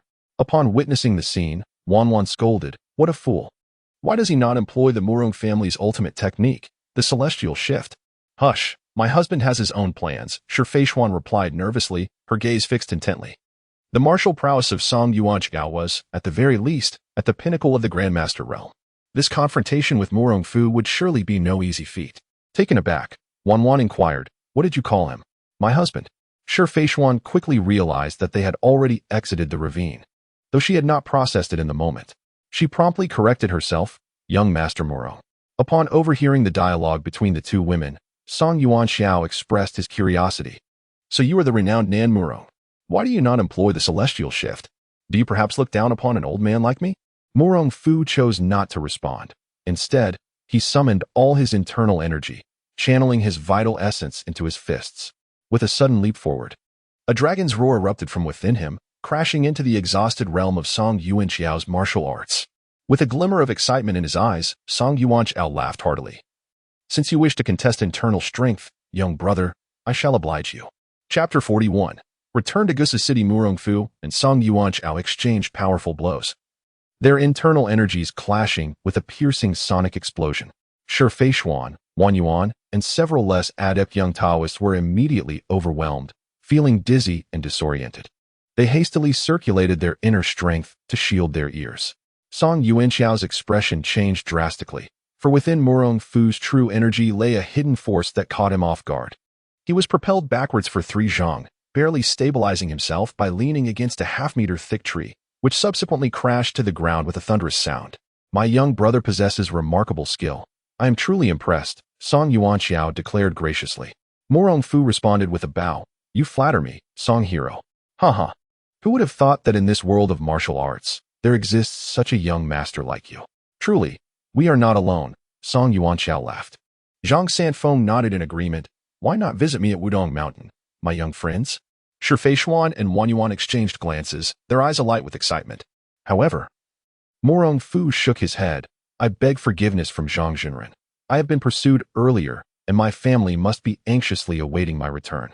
I wish to check on them first and prepare a gift for a future visit to Wudong Mountain. Though somewhat disappointed, Shi Feishuan and Wang Yuan resolved to accompany Murong Fu, expressing, we too wish to return to our sect first, hoping to visit Zhang Jinren at Wudong Mountain next time. Zhang Sanfeng, with a warm demeanor, chuckled. It is admirable that you cherish your family. I have no reason to hold it against you. I shall have Yuan Xiao escort you down the mountain. And feel free to seek me out whenever you wish to return. Rest assured, simply come find me the next time you visit, Song Yuanxiao added with a smile. The 3 were overjoyed, bowing respectfully. Thank you, Zhang Jinren and Song Hero. Oh, by the way, where have you buried your master? Zhang Sanfeng inquired with curiosity. I have interred my master within the cliff, Murong Fu replied candidly. Flowers may bloom again, and people may meet once more. Travel safely, my young friends. Zhang Sanfeng mused after a moment of contemplation. As Murong Fu departed, he could not shake the feeling that Zhang Sanfeng's words held deeper meaning. Shi Feishuan, sensing something amiss, remarked, it seems there is an oddity in Zhang Jinren's words. Oh, what do you mean, young lady? Song Yuanxiao inquired with a smile. Shi Feishuan continued. It ought to be, flowers may bloom again, but youth will never return.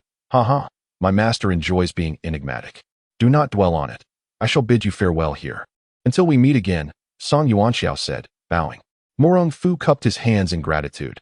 Thank you for seeing us off, Song Hero. Should the opportunity arise, you are most welcome to visit Gusu City, where I shall extend my hospitality. Indeed, I shall, Song Yuanxiao replied, returning the gesture before turning to leave. The 3 remaining individuals fell into a sudden silence. Finally, Wang Yuan broke the quiet, saying, it's not like it's a parting of life and death. We will see each other again. Wang Yuan's nonchalance brought a smile to Murong Fu's face. Humph, you think you can escape after taking advantage of me? Once I return and report to my master, I will come to find you in Gusu City, Wang Yuan huffed. Shi Feishuan reminisced about the nights spent in Murong Fu's embrace, feeling a twinge of reluctance. I must first return to Cihang Jingzhai to report this matter to my master before I can seek you out. Murong Fu felt quite awkward, pondering whether the 2 heroines could refrain from informing their master.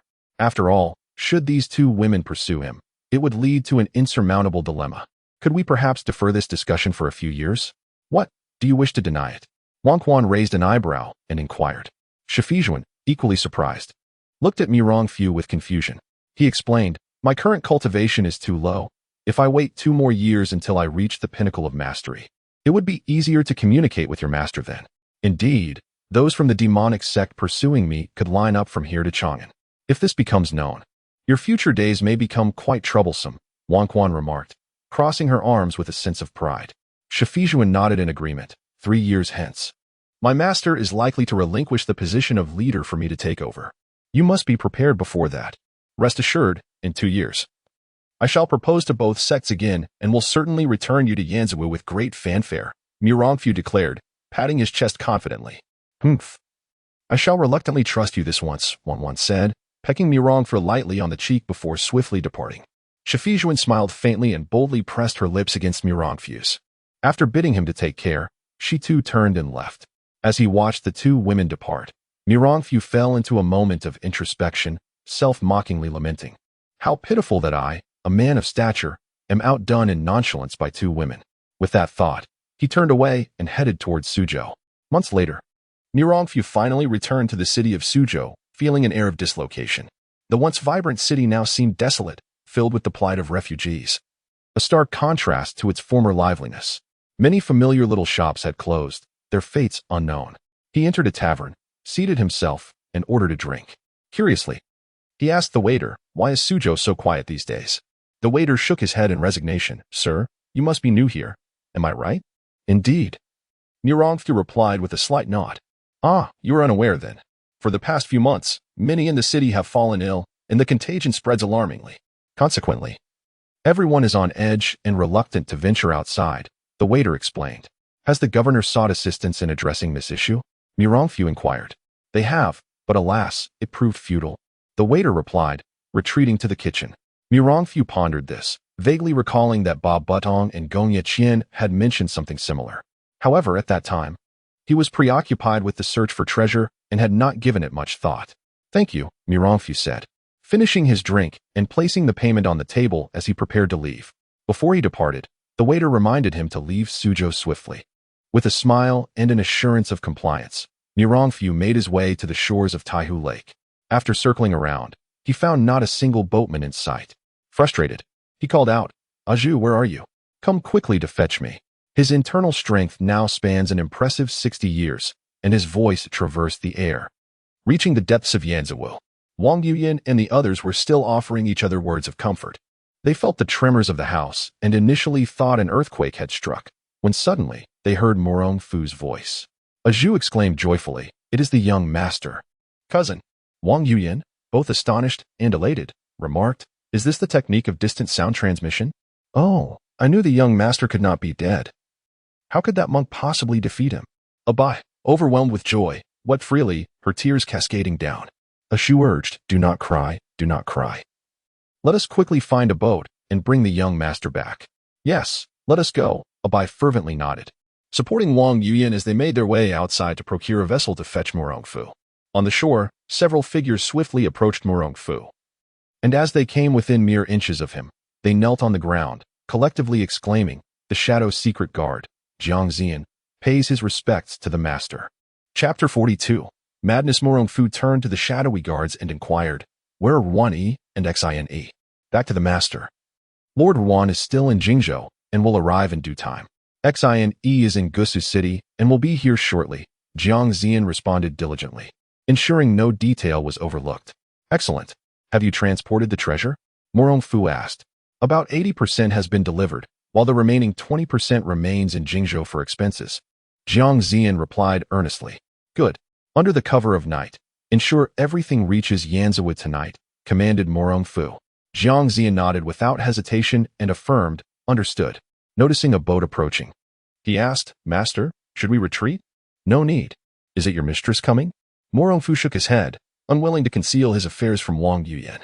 As he gazed at the slowly approaching vessel, a sense of tranquility enveloped him. Home, indeed, is a man's sanctuary. "Cousin, you have returned," Wang Yuyan exclaimed as she disembarked and immediately threw herself into Murong Fu's embrace, tears of joy streaming down her cheeks. "Young master, you have finally returned. We were terrified upon hearing that you were being hunted by the national sorcerer of the Yuan." Aju and Abai cried in unison. Murong Fu held his beloved tightly and chuckled. "Haha, I, Murong Fu, am blessed with great fortune. How could a mere sorcerer bring about my demise?" "Wu, young master. You are the most formidable," Abai said, wiping her tears. Murong Fu gently patted her head, saying, "All right, no more tears. Let us return to Yanzhou first." "Yes, yes. It is a joyous occasion that the young master has returned. We shall not weep," Aju said, pulling Abai along. The group boarded the small boat. And it was then that Aju noticed Jiang Zian and the others. "Young master, who are they?" she asked. "They are my subordinates. I will send someone to escort them to Yanzhou shortly," Murong Fu replied. "Understood, young master," Aju said, beginning to row the boat. Before long, Murong Fu finally returned home. Aju and Abai had instructed the servants to prepare warm water for his bath prior to their arrival. "Cousin, how did you manage to escape the pursuit of the national sorcerer of the Yuan?" Wang Yuyan asked curiously. Murong Fu closed his eyes, relishing the long-lost comfort. Gradually, he recounted how he had fallen to the bottom of the cliff and acquired the legacy of the firework master. The three women gasped in astonishment, their hearts racing with the thrill of his tale, eventually succumbing to tears once more. "Do not cry. this time upon my return. I have resolved to teach you the lesser wuxiang skill, Murong Fu said with a smile. Lesser wuxiang skill? Why does that sound so familiar? Wang Yuyan pondered, struggling to recall its origins. Murong Fu playfully tapped her nose, remarking, is there a technique that our formidable queen of tongue does not know? Blushing, Wang Yuyan replied, with so many martial arts, it is impossible for me to remember them all. Aha. This technique actually comes from the Longhuan Jade Cave, a supreme Taoist skill suitable for both men and women to cultivate, Murong Fu disclosed without reservation. Wang Yuyan's eyes brightened with realization. Now I understand. I must have heard my mother mention it before. Murong Fu nodded, giving Wang Yuyan a knowing glance, indicating that he intended to send a Zhu and a Bai away. After indulging in a soothing bath, he felt invigorated and naturally inclined to engage in activities beneficial to both body and mind. A brief separation often surpasses the joy of a new marriage, uniting the couple in bliss. Wang Yuyan immediately grasped Murong Fu's intentions and, feeling a bit shy, leaned closer to whisper in his ear, cousin, it's a bit inconvenient today. Murong Fu was taken aback, managing a wry smile as he prepared to console her, only to be surprised when she continued, let a Zhu and a Bai serve you instead. Is that appropriate? Murong Fu was momentarily stunned, his mind racing. These two young ladies were typically meant for more intimate companionship, yet he had hesitated to make a move. A Zhu and a Bai quickly knelt before him, pleading, we humbly request that you do not dismiss us. Given the circumstances, he acquiesced, very well, let them stay. Recently, Murong Fu had been thoroughly tormented by Shi Feishuan and Wanwan. If he did not find a release soon, his inner vitality might rebel against him. Wang Yuyan, witnessing the situation, not only remained unperturbed, but also discreetly shared with Murong Fu a method of dual cultivation, allowing them to harmonize their energies. Thank you, cousin. Murong Fu replied, his memory now sharp enough to retain everything she conveyed after a single repetition. While the couple conversed, a Zhu and a Bai prepared a white cloth, spreading it across the bed. Murong Fu smiled gently and refrained from further comment. With both sides fully engaged, they soon found themselves entangled in a passionate embrace. After 3 hours of fervent pleas, they reluctantly decided to cease their activities, allowing the horses to rest peacefully. Master, Ba San and the others have arrived. The following morning, a Zhu came to rouse Murong Fu from his slumber. He glanced at the time, realizing the sun had already risen well past its peak, leaving him somewhat fatigued. Let them wait in the hall, he instructed, allowing a Zhu and a Bai to assist him in dressing. Upon entering the hall, he found the 4 major lords seated, their expressions grave. Curiosity piqued, he inquired, brothers, has there been an issue with the recruitment of soldiers? Not at all, Deng Baichuan replied. Then why do you all appear so troubled? Murong Fu asked, perplexed. Bao Butong interjected urgently. Master, you may not be aware, but a strange plague has emerged throughout the city of Suzhou. A plague? Murong Fu nodded, having learned of it prior to his return. Indeed, this plague is peculiar. Once contracted, individuals' eyes turn white, and they become aggressive toward others, Feng Boda exclaimed. Precisely, to eliminate them, one must strike at the head. For those afflicted will soon descend into madness, Gong Yeqian added. Murong Fu's expression turned odd. The symptoms of this plague sounded eerily familiar. What does the governor say about this? The governor? It is said he has been dismissed and is under investigation for incompetence. Bao Butong shook his head. Murong Fu was taken aback. Does that mean the city of Suzhou is now leaderless, leaving the populace without governance? That seems to be the case, came the response. The 4 esteemed masters nodded, displaying an expression of helplessness. Murong Fu pondered for a moment and said, my dear brothers, you summoned me for a purpose. Young master, your wisdom is renowned. We, for old fellows, seek your assistance in governing Gusu. With your esteemed reputation, you would undoubtedly quell this peculiar affliction. Consequently, it would become significantly easier for my Murong family to rally mercenaries in the future. As they conversed, their words evolved into visions of conquering the realm and restoring the nation. During this outing, Murong Fu gained a deeper understanding of the martial world. He did not believe that this strange illness was easily treatable. He cautiously inquired, my brothers, do you possess any clues regarding this affliction? Chapter 43. Duan Yu's shyness. Deng Baichuan and the others exchanged glances and shook their heads, remarking that this peculiar ailment had appeared too abruptly for them to decipher. They only knew that the first case did not originate from Suzhou, but rather from the Qing dynasty. The Qing dynasty? Murong Fu pondered. Is it near or far from us?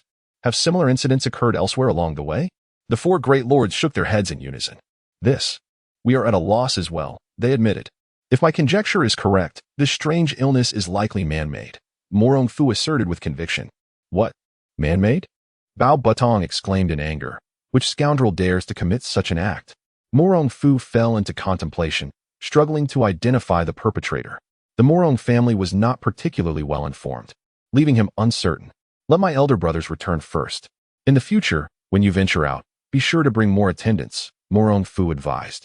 These four individuals were invaluable to him, and he could not afford any mishap. Rest assured, young master. We four old fellows are seasoned experts. We won't easily fall into danger, Feng Boi declared confidently, thumping his chest. Murong Fu nodded, instructing a Zhu and a Bai to see them off. Once the two returned, he inquired with curiosity. I recall instructing you to confine Duan Yu with the Grand Master of Tubo before my departure. How are they faring now? Well, a Bai hesitated, as if reluctant to speak. A Zhu awkwardly replied. The two of them have become increasingly peculiar, sometimes arguing, yet at other times, they are remarkably affectionate. Murong Fu's expression shifted dramatically, secretly wondering if the medicine he had given them had taken effect. Go, summon them here, he commanded. A Zhu nodded. Understood, young master. Before long, the attendants brought Duan Yu and Jimozi before Murong Fu. Have you two adapted well after several months of separation? Murong Fu smiled warmly. Jimozi retorted loudly. Young master Murong, you have imprisoned us for months. What is your true intention? Ah, that is a misunderstanding. It was not I who confined young master Duan, but rather he chose to stay behind to enlighten you, Murong Fu replied with a grin. Duan Yu chimed in. Indeed, I voluntarily remained to care for the Grand Master. Fool, I am well versed in Buddhist teachings, preaching to enlighten the people of Tubo. What need have I for a mere youth like you? Jimozi scoffed. You lack appreciation for goodwill. Duan Yu trembled in frustration, nearly brought to tears. Murong Fu glanced at the two, raising an eyebrow in amusement. He noticed Duan Yu's flushed complexion and bashful demeanor, speaking in a soft, almost delicate tone, which sent shivers down one's spine. It was as if someone were reciting within his heart, enjoy a peach. How refreshing. Conversely, Jimozi exuded a more assertive masculinity, his tone decidedly brusque. He interjected. There is no need for further debate. The ruler of Tubo sent compensation 3 months prior. I have already arranged for the Grand Master to depart. What? Are you giving up the 6 Meridians divine sword? Jimozi questioned, puzzled. Murong Fu shook his head. I have never held any interest in such martial arts. Jimozi let out a cold snort and remarked, am I then to break my word to the esteemed Mr. Murong? It matters not. I believe my father would not hold you accountable upon learning the truth. Murong Fu, unwilling to engage in further banter, commanded that the poison suppressing Jimozi's internal power be removed. Curiosity piqued, Jimozi inquired, what benefits did our sovereign bestow upon you to warrant my release? Oh, merely a few scriptures and some gold. Had it not been for an unforeseen circumstance during my departure, the national master would have long since been free. Murong Fu candidly replied. What? Jimozi was taken aback, realizing that he had endured such great suffering here solely due to an unexpected event in Murong's journey. Who will account for my honor and reputation as a national master? He scoffed. Very well, esteemed master. Murong Fu bowed slightly with a smile and instructed his men to escort Jimozi away. He then turned to the dapper Duan Yu and asked, Young Master Duan, will you be departing today or tomorrow? Me? Am I to leave? Duan Yu feigned reluctance. Murong Fu, with a playful glint in his eye, replied, If you do not wish to depart, you need not. There is a peculiar illness circulating in Gusu City, and I would like to enlist your assistance in investigating it. That, I fear I may not be capable, Duan Yu said, somewhat embarrassed. Murong Fu encouraged him with a smile. Young Master Duan, you are a dragon among men. How could you possibly fail? I shall have my subordinate accompany you shortly. Very well, if I can assist young Master Murong. I am willing to lend my humble support, Duan Yu acknowledged with a bow. Murong Fu smiled in silence, directing Zhu to arrange for Duan Yu's transport to Bao Butong. He then took Wang Yuyan to the Water Reflection Pavilion, intending to solidify his own martial arts and share the knowledge he had acquired, including the 9 Yang True Scripture. Cousin, I never expected you to return having mastered 3 formidable skills, Wang Yuyan exclaimed, astonished. While others might struggle to learn a single skill, her husband had not only mastered 2 complete techniques, but had also acquired a soul-shifting art. Such opportunities are indeed rare throughout the ages. She continued, cousin, your reasoning is sound. Using the lesser formless skill as a foundation, supplemented by the 9 Yang true scripture and the divine illumination scripture. I previously only had a vague concept, but your words have bolstered my confidence. What is your perspective on the innate energy? Murong Fu replied with a smile. What do you think of innate energy? After pondering briefly, Wang Yuyan responded, regarding innate energy, various sects have recorded it in their teachings, yet the details remain sparse. Murong Fu nodded. He had previously encountered several hypotheses, yet they had left him perplexed.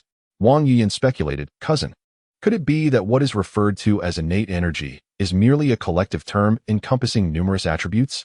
For instance, when the 9 Yang true scripture is cultivated to its zenith, could it not naturally engender a type of 9 Yang innate energy? At that moment, Murong Fu felt a spark of enlightenment, as if a veil had been lifted by Wang Yuyan's words. Indeed, it was no wonder Zhang Sanfeng spoke in ambiguous terms. He too could not articulate precisely what innate energy was. Murong Fu mused, Wang Yuyan is truly a master of rhetoric. Such a challenging enigma was effortlessly unraveled by her insight. According to what my cousin said, should I venture out in search of the innate skills? Murong Fu inquired. Wang Yuyan pondered for a moment and replied, brother, you do not actually need to seek out the innate skills of the Chuanjian sect at this time. Oh, what do you mean? Murong Fu asked with curiosity. Wang Yuyan lightly bit her finger joint and said, if I am not mistaken, the innate realm should serve as a watershed. The more innate energy one cultivates, the stronger the subsequent realms will be. My cousin has a point. Murong Fu nodded in agreement. Wang Yuyan continued, if you, dear cousin, can merge these various divine skills, their power will undoubtedly be boundless. Chapter 44. The governor's visit. Upon hearing Wang Yuyan's words, Murong Fu found himself in agreement. With a bitter tone, he remarked, it is likely that no martial art can possibly integrate these 3 divine skills. Wang Yuyan smiled gently and replied, cousin, you are mistaken. Wrong? Murong Fu was taken aback, intrigued by her assertion. Is it not true that every true master cultivates a unique martial art derived from their own path? Wang Yuyan's eyes gleamed with hope. Murong Fu shook his head. These 3 divine skills are already paramount in the martial world. I fear I cannot surpass them. I trust you. Wang Yuyan gazed earnestly at Murong Fu, saying nothing further. A warmth spread through Murong Fu's heart, while he felt it would be challenging to achieve alone. With the system's assistance, he believed there remained a chance to integrate the techniques. Very well, if my cousin believes I can, then I shall. In the following days, Murong Fu remained at the Huishur Water Pavilion, immersed in reading, training, and absorbing the insights left by the blood knife ancestor and the fireworker monk. His combat prowess surged, instilling in him the desire to challenge the masters of the realm. My lord, Madame Wang has arrived with others, Azu announced. Murong Fu chuckled lightly. Why would my aunt come here unexpectedly? Wang Yuyan shared his curiosity, reflecting that her mother typically avoided the swallow's nest, speculating, perhaps there is some matter at hand? Murong Fu pondered privately whether they had discovered his teachings to the 3 young ladies. Anxiously, he said, let us go see. The couple soon arrived in the hall, only to find that Li Qingluo was not alone. Several unfamiliar individuals accompanied her, some exuding a sinister aura, suggesting a history of violence. Curiously, Murong Fu inquired, who are these individuals? Li Qingluo remained silent, while the foremost individual politely introduced himself. I am Song Yongxi, the newly appointed governor. The announcement of a new governor surprised everyone present.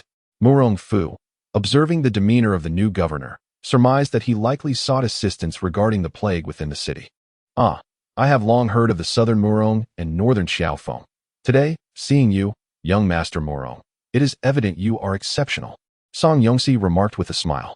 Li Qingluo interjected. He is acquainted with your uncle and wishes to enlist your help. I hope you will not be reluctant. Murong Fu responded with a smile, of course, but may I inquire how Lord Song requires my assistance? Surprised by Murong Fu's amiability, Song Yongxi candidly stated, the epidemic in Gus's city is severe. The population here is complex, and as I am new to this position, I am aware of your esteemed reputation in the martial realm. All manner of people hold you in high regard. Hence I have come to request your aid in assisting the government with the epidemic. Murong Fu neither accepted nor declined, but rather posed a probing question. May I ask where the former governor has gone? Song Yongxi hesitated, contemplating for a moment before responding. The former governor Hua, failed to report pertinent information, which delayed critical matters. The emperor has issued an edict. At noon today, his entire family will be executed. This revelation stunned everyone, and they exchanged looks of shock. It dawned on them that this task might be more daunting than anticipated. Should they fail, it could spell doom for all involved. Aju expressed her concerns, saying, "Young master, this is exceedingly perilous. Plagues are invisible and intangible, yet highly contagious. Should any misfortune arise, I fear. Indeed, young master, let us remain here in the swallow's nest. Even if we stay for 3 or 4 years, we shall have ample provisions," added Abai. Song Yongxi appeared quite embarrassed. As a newly appointed official in Suzhou, he was unfamiliar with the area and found himself unable to command even his subordinate officers. How pitiable! If Murong Fu were unwilling to assist him, his fate might differ greatly from that of his predecessor. Just as his spirits plummeted, Murong Fu spoke up. In a collapsing nest, no egg remains intact. If any calamity were to befall Suzhou, how could we find peace even within the swallow's nest? Aju and Abai glanced at Wang Yueying, hoping she would persuade Murong Fu. However, Wang Yueying shook her head. In her eyes, Murong Fu was a towering hero, a savior in times of peril. "Thank you, my esteemed young master Murong. If only this time. No, I shall return immediately and propose to His Majesty that young master Murong be granted the rank of 1,000 households," Song Yongxi exclaimed excitedly. Murong Fu smiled, saying, "No need for such formalities. I simply wish to do something for the people of Suzhou. The title of an official holds little significance for me." Aju scoffed. "My young master has already established a private army and reported it to the court. Before long, he shall be appointed as a great general. A mere 1,000 households is hardly a lofty position." Song Yongxi was taken aback, then laughed. "I see now. Had I known earlier, I would not have embarrassed myself by speaking so foolishly.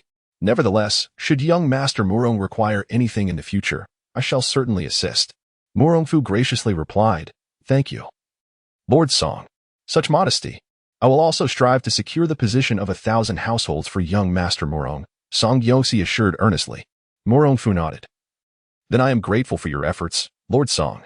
Though the position of 1,000 households may seem insignificant, it is nonetheless a genuine representative of the court. In the future, should one attain a more substantial position, it may prove advantageous." "Haha, no need for formality." Song Yongxi chuckled, pleased that his visit had not been in vain. After exchanging a few more words, he reluctantly took his leave due to pressing governmental duties. Li Qingluo, disinterested in Murong Fu, took her attendance and engaged in conversation with Wang Yueying about matters close to their hearts. Before long, the 4 prominent clan leaders arrived. "Young master, are you truly considering taking on the position of 1,000 households under this inept governor?" Bao Butong inquired. Murong Fu glanced at him and replied with a smile. "Naturally. Young master, what merit is there in such a trivial position? It is a mere speck, hardly worthy of your reputation," Feng Boyi remarked. Murong Fu candidly stated, "Dear brothers, to speak frankly, even without this Song governor's assistance, I would not stand idly by. Suzhou is our homeland. I cannot bear to witness the suffering of the common folk without taking action." Upon hearing this, all 4 were deeply moved, a warm current flowing through their hearts. And they immediately rose, exclaiming loudly, "Young master embodies righteousness." Murong Fu smiled. This was precisely the effect he desired. A person destined for greatness must cultivate a good reputation, one that earns the respect of others. One must earn the admiration of one's peers and strive to connect with the vast populace. "By the way, Brother Dang, how fares the recruitment of soldiers?"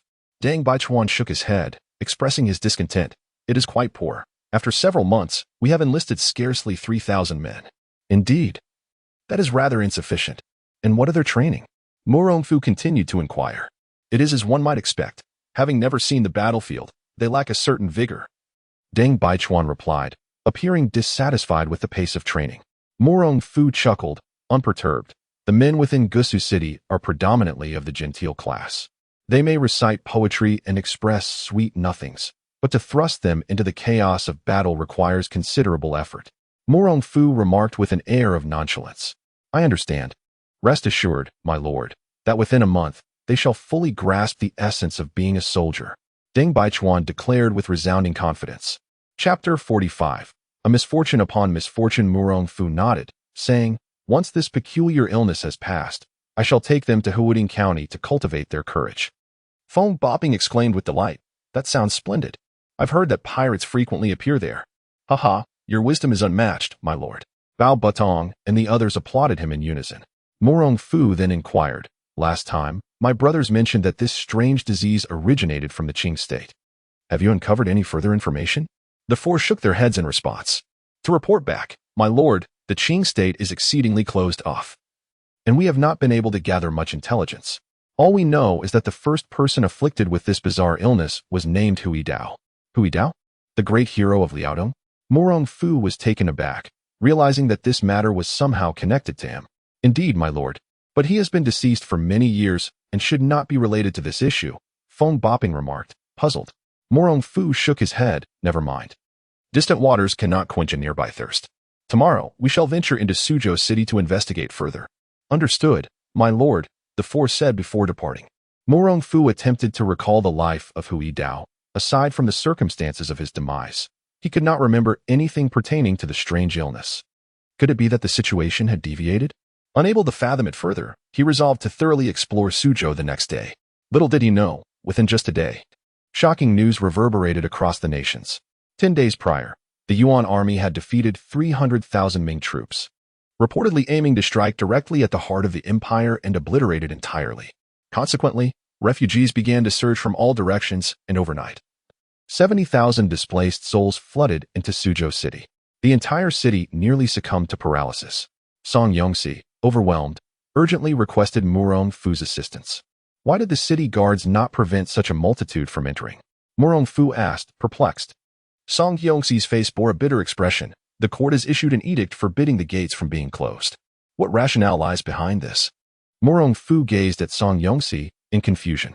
It seems they believe that if the refugees move southward, they will not reach the capital and disturb His Majesty's mood. Song Yongxi explained apologetically. Truly, what a group of magnanimous gentlemen for the country and its people, Murong Fu remarked, feeling both speechless and sympathetic toward the valiant soldiers fighting on the front line. Song Yongxi, with a hint of embarrassment, turned to Murong Fu and asked, what do you think we ought to do now, my lord? Well, either Lord Song should shut the city gates or appoint someone to monitor these refugees. If they commit any crimes, they should be executed on the spot, Murong Fu stated solemnly. Execute them all? Would that not incite a riot? Song Yongxi expressed his concerns. Murong Fu replied coolly, isn't robbing others of their possessions itself a form of riot? Ah, I understand now. I implore you, my lord, to take action swiftly and save Suzhou. Song Yongxi almost pleaded, his voice thick with emotion. If this continued, he risked following in the footsteps of the previous governor. Losing his head, rest assured, Lord Song, I comprehend the gravity of the situation and will not hesitate, Murong Fu assured him. The following morning, he assembled his 4 chief ministers and arrived at Suzhou City. Song Yongxi had already arranged for soldiers to be waiting there. My lord, you have finally arrived. The deputy governor, who served as the secretary to the prefect, had been waiting eagerly. Upon encountering Murong Fu, the official quickly approached to greet him. Deng Baichuan quietly made introductions, to which Murong Fu smiled and said, I apologize for keeping you waiting, Lord Zhou. Zhou Mu shook his head repeatedly, saying, it is no trouble at all. It is my honor to wait for Master Murong. With a chuckle, he added, let us proceed to the government office. Murong Fu, not one to linger on pleasantries, stepped forward. As they walked, they observed numerous refugees along the way. In fact, the officials had to clear a path for them. These vagrants are truly intolerable, Zhou Mu remarked. Not only have they congested the city, but they refuse to leave despite the warnings of the strange illness plaguing it. Murong Fu glanced around before turning to Bao Butong, saying, Third brother, instruct the people at the old residence to open the granaries and provide relief to these refugees. Understood. Master, Bao Butong replied, bowing before departing to carry out the orders. The remaining few continued toward the government office. Not far along their path, they heard the cries of a small boy. Mommy, what's wrong? Please don't leave me. Murong Fu looked up at the sound and saw a relatively clean-faced boy weeping over a woman. Taking pity, he led the group over to investigate. What happened to your mother? Murong Fu inquired. Startled by the voice behind him, the boy turned to see someone in official garb and cried out, Sir, it must be my mother. She is not going to make it. The group exchanged glances of disdain. To them, refugees were the least valuable beings in the world. Saving a refugee seemed less worthwhile than bringing this child home as a servant. Murong Fu glanced at the woman on the ground, sensing her extreme weakness. It was uncertain whether she could be saved. Give her some water and see if we can revive her, he commanded. Certainly, Master Murong, Zhou Mu replied, promptly arranging for a bowl of water to be brought to the woman. Before long, the woman slowly opened her eyes, realizing she was surrounded by onlookers. Thank you, esteemed sirs, for saving my life, she said. Zhou Mu's eyes brightened as he noticed that the frail woman still possessed a measure of beauty. He quickly added, it was Master Murong's order. You should express your gratitude to him. The woman looked taken aback, raising her gaze to Murong Fu, her eyes suddenly sharp with recognition. Murong Fu narrowed his eyes, sensing something peculiar about her, yet surmising the situation was not without merit. He spoke, fourth brother, give her some food, and let us be on our way. Feng Bopping nodded in understanding, procuring some provisions to hand to the woman and the boy. They prepared to leave, but the woman called out, wait. Feng Bopping raised an eyebrow, asking, what is it? The woman replied, I am a widow, barely managing to survive with my son.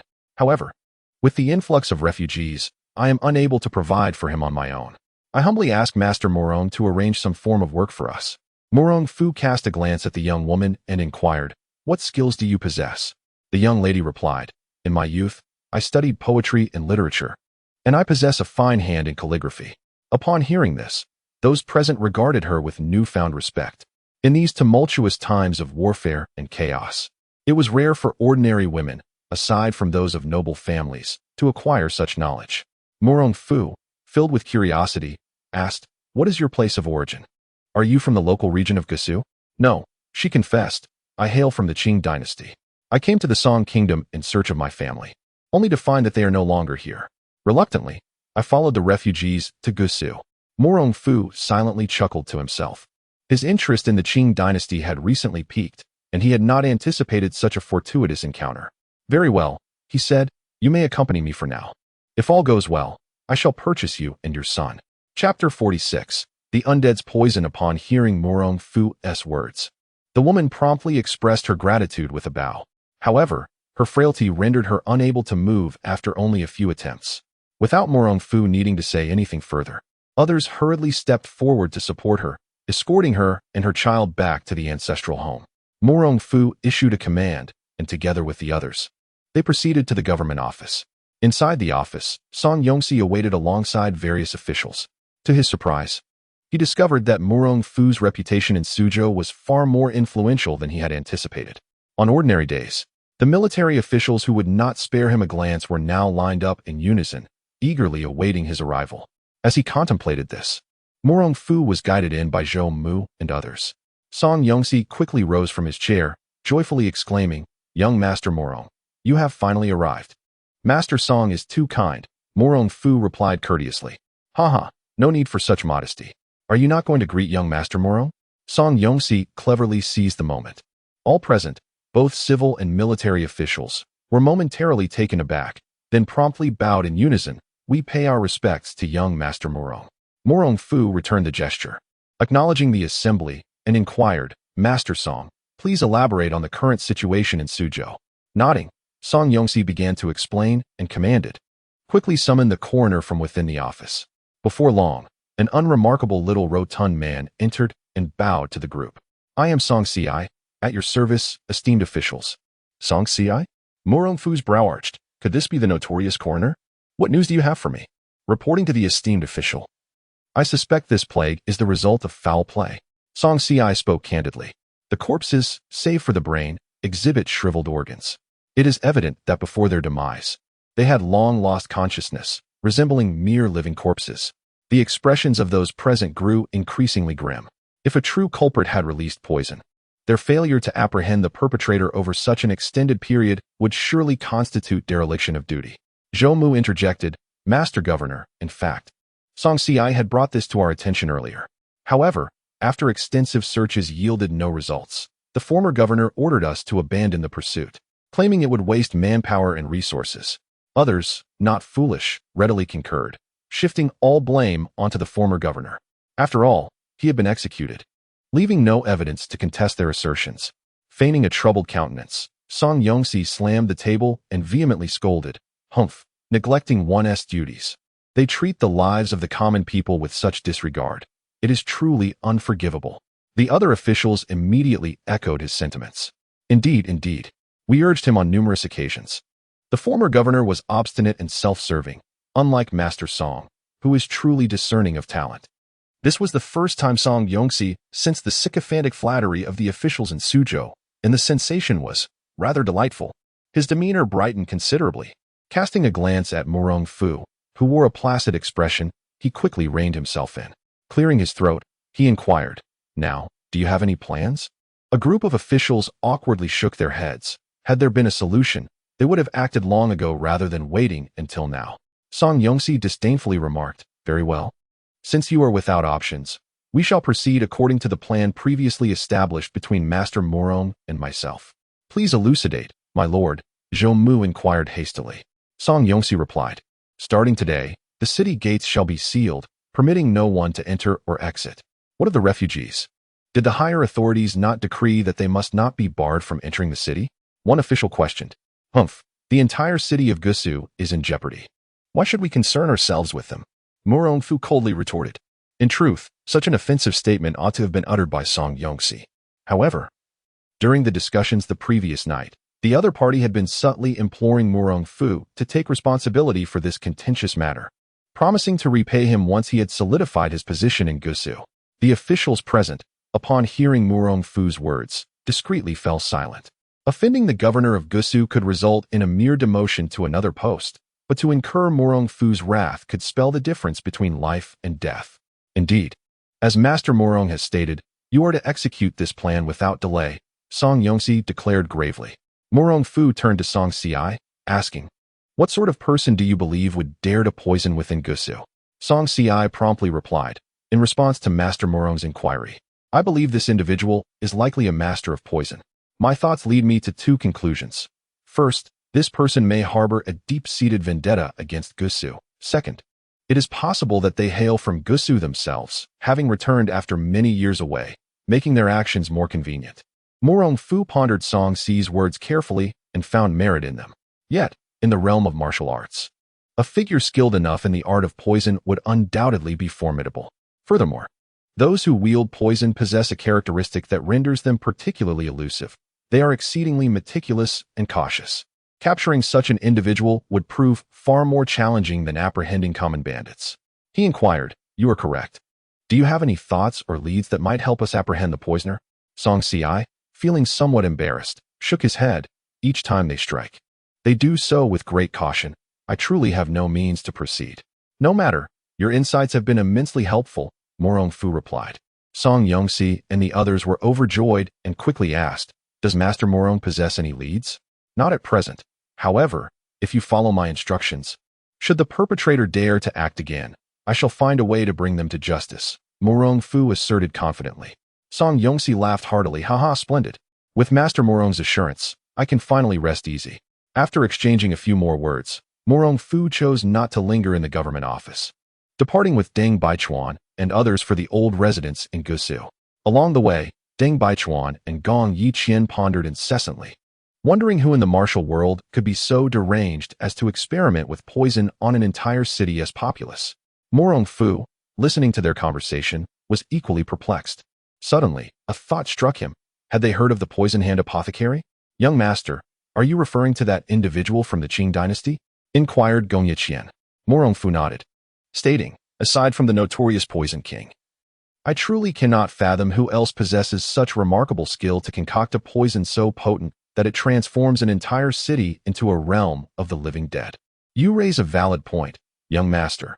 Yet as far as I am informed, Master Wuqing, despite his penchant for toxicology, has always been compassionate and would never commit such a heinous act that would provoke the wrath of the heavens," replied Deng Baichuan with caution. Murong Fu responded with a thoughtful hum. His skepticism was not directed at Master Wuqing, but rather towards another figure altogether. Upon lifting his gaze, he realized that he had unknowingly arrived at the ancestral residence of the Murong family. Chapter 47. The delicate Langshuetzi. The Murong old residence, though referred to as such, primarily serves as a dwelling for the collateral descendants of the Murong family. In everyday life, unless there are matters to address, Murong Fu seldom visits. Upon entering, Bao Butong, accompanied by several servants, came forth to offer greetings. "Young master, how have matters been resolved?" "Fairly well. Let us discuss the details in my chamber." replied Murong Fu as he proceeded directly towards his main quarters. Bao Budong exchanged glances with the other three, promptly silencing themselves and obediently trailing behind. Young master, is there someone in the residence with a loose tongue? Bao Budong inquired as soon as they entered the room. Murong Fu shook his head. That is not the case. Feng Bopping, filled with curiosity, turned to Deng Baichuan. Elder brother, what transpired at the magistrate's office just now? Nothing significant. Merely reiterated what young master conveyed to us this morning, urging the officials to agree to the city's lockdown. Deng Baichuan recounted the events to Feng Bopping and the others. Bao Budong erupted in anger. Which beast is it that delights in poisoning, disturbing our peace? Murong Fu spoke gravely. The previous mention by Song Ci did not specify the number of infected individuals. There may be some ulterior motives at play. What can we do? Young master? We cannot remain idle, waiting for the enemy to strike again, Bao Budong asked. Murong Fu shook his head. That would be too slow. I have privately conferred with Governor Song and arranged for troops to eradicate all those afflicted. The severely affected will face immediate execution, while those with mild symptoms will be quarantined to the northern outskirts of the city. Gong Yiqian clapped in approval, a most astute plan. The poisoner surely seeks to gain from the afflicted. This approach will effectively thwart their scheme. Whatever their intentions, they are bound to strike again. Upon hearing this, Bao Budong's eyes lit up with excitement. This grants us the opportunity to capture them. Indeed, that is precisely the notion, Gong Yiqian nodded. Remarkable. Truly worthy of a young master to devise such a strategy, Bao Budong laughed heartily. Murong Fu declared, I shall reside here in the old residence for the next few days. Any news, please come to find me. Understood, young master. Please rest. We shall take our leave. Deng Baichuan and the others bowed respectfully. Murong Fu cautioned, brothers, do remain vigilant. Should the poisoner feel cornered, they may act recklessly. The four exchanged glances, affirming, rest assured. Young master, we are aware. Murong Fu did not further insist upon their stay as they departed. Feeling somewhat troubled, he decided to take a stroll. The Murong old residence sprawls extensively. It takes an ordinary person nearly half an hour to traverse from east to west. It is said that this place once served as a military camp for the great Yuan dynasty. However, following Yan's defeat, it fell into disrepair for many years. It was only upon the return of Murong Fu's great-grandfather that the eastern side was restored, transforming it into the present-day Murong old residence. Unbeknownst to him, he was drawn by the sound of children's laughter. Following the sound, he encountered the mother and child he had seen on the road earlier. Her eyes sparkled unexpectedly upon seeing the woman, who, after cleansing her visage and donning a fresh garment, exuded a captivating beauty reminiscent of a delicate flower or exquisite jade. Every movement she made was imbued with an enchanting grace that stirred an innate desire to care for her, akin to the sentiment expressed in the lines. How I long for someone to cherish, as spring fades into autumn, restless and sleepless. However, Murong Fu was soon captivated once more by the voice of a young boy, who was practicing an unusual sword technique that appeared soft and lacking in force. Just as he prepared to shake his head in disapproval, he noticed the subtle interplay of yin and yang hidden within the movements, timing that was both swift and slow, executed with remarkable finesse. Unable to contain himself, he exclaimed, "What an extraordinary sword technique!"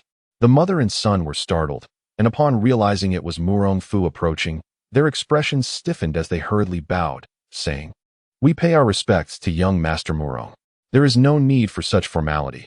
I merely happened to pass by," Murong Fu replied with a smile. The woman shook her head and said, "We are newcomers to this place and were unaware of our surroundings, so I brought him out for some exercise." "Who taught your son the sword technique?" Murong Fu inquired curiously. The woman seemed prepared with her response, stating, "While traveling to Suzhou, an elderly man with a white beard, having nothing to do, imparted a few moves to him. Ah, it appears to be a fortunate encounter. Who knows, your son may become a formidable warrior in the future." Murong Fu remarked with a grin. "I only hope for his safety," the woman said as she gently stroked the boy's head. Murong Fu suddenly realized that he did not know the woman's name. "May I ask how you are both addressed?" "I am Lang Xuetzi, and my son is Gu Yufa," she replied. "Lang Xuetzi? A lovely name indeed," Murong Fu said, glancing at the wooden sword in the boy's hand. "Young friend, may I borrow your sword for a moment?" Gu Yufa looked at Lang Xuetzi, and upon seeing no objection, handed the wooden sword to Murong Fu. He took the sword, weighed it in his hands, and then suddenly sprang into action. He swung the sword through the air in what appeared to be a chaotic and bizarre manner. However, Lang Xuezi's eyes widened in astonishment, for she could discern that Murong Fu was not merely practicing against the air. Each of his moves responded to the techniques her son had previously practiced. After several exchanges, Murong Fu ceased his movements and returned the wooden sword to the boy, asking, "Haha, how did you find my sword technique? Your sword technique is quite impressive, but alas, mine is merely a fragment. Otherwise I would surely be able to measure up," Gu Yufa replied earnestly. "You are correct. However, whether it is a fragment or not is inconsequential for you. You have ample time to comprehend a sword technique that is uniquely yours," Murong Fu stated candidly. "Is that truly the case?" Gu Yufa asked, a hint of excitement in his voice. At such a young age, he already exhibited the fervor of a martial arts enthusiast. Observing this, Murong Fu found the child quite endearing and chuckled. "It is indeed true." Gu Yufa rejoiced, saying, "Then I can." But Lang Xuezi quickly covered his mouth, apologizing, "My child has spoken out of turn. I beg your pardon, young Master Murong." Though Murong Fu found this curious, he chose not to probe further. It matters not. Xiao Fei is a promising talent. If the lady nurtures him well, he is sure to achieve great success. Lang Xuezi nodded, just about to speak, when a figure approached from a distance. Murong Fu focused his gaze and recognized a cousin from the branch family, named Murong Jinghua. "Who is it here?"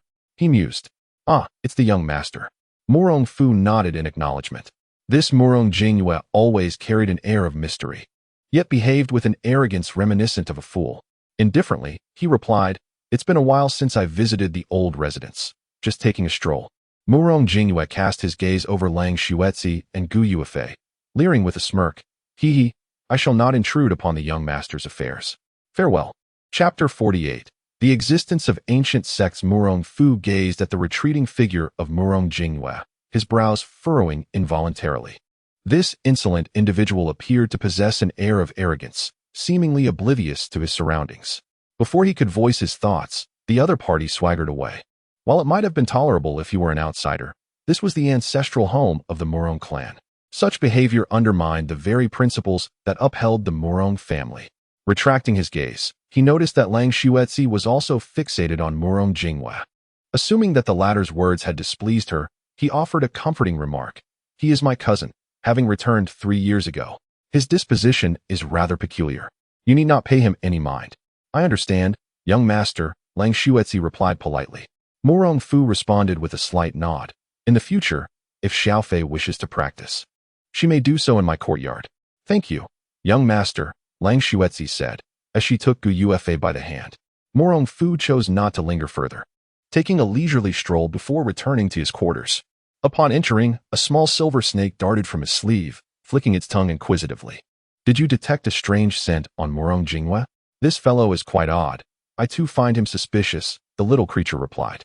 Murong Fu always felt a sense of familiarity regarding Murong Jinghua, yet he could not place his origins. Nonetheless, it mattered little to him. After all, he was but a minor character whom he could easily dispatch with a mere gesture. Instead, his communication with the silver snake flourished. This little creature possessed the remarkable ability to perceive all scents and temperatures within a radius of 5 paces, far surpassing his own spiritual senses. "Ha, little one. With you by my side, I doubt I shall ever fear ambush again." Murong Fu laughed heartily as he commenced his training. The subsequent days in Gusa City unfolded with relative calm. Song Yongxi followed Murong Fu's instructions to cleanse the city of those afflicted by a strange illness.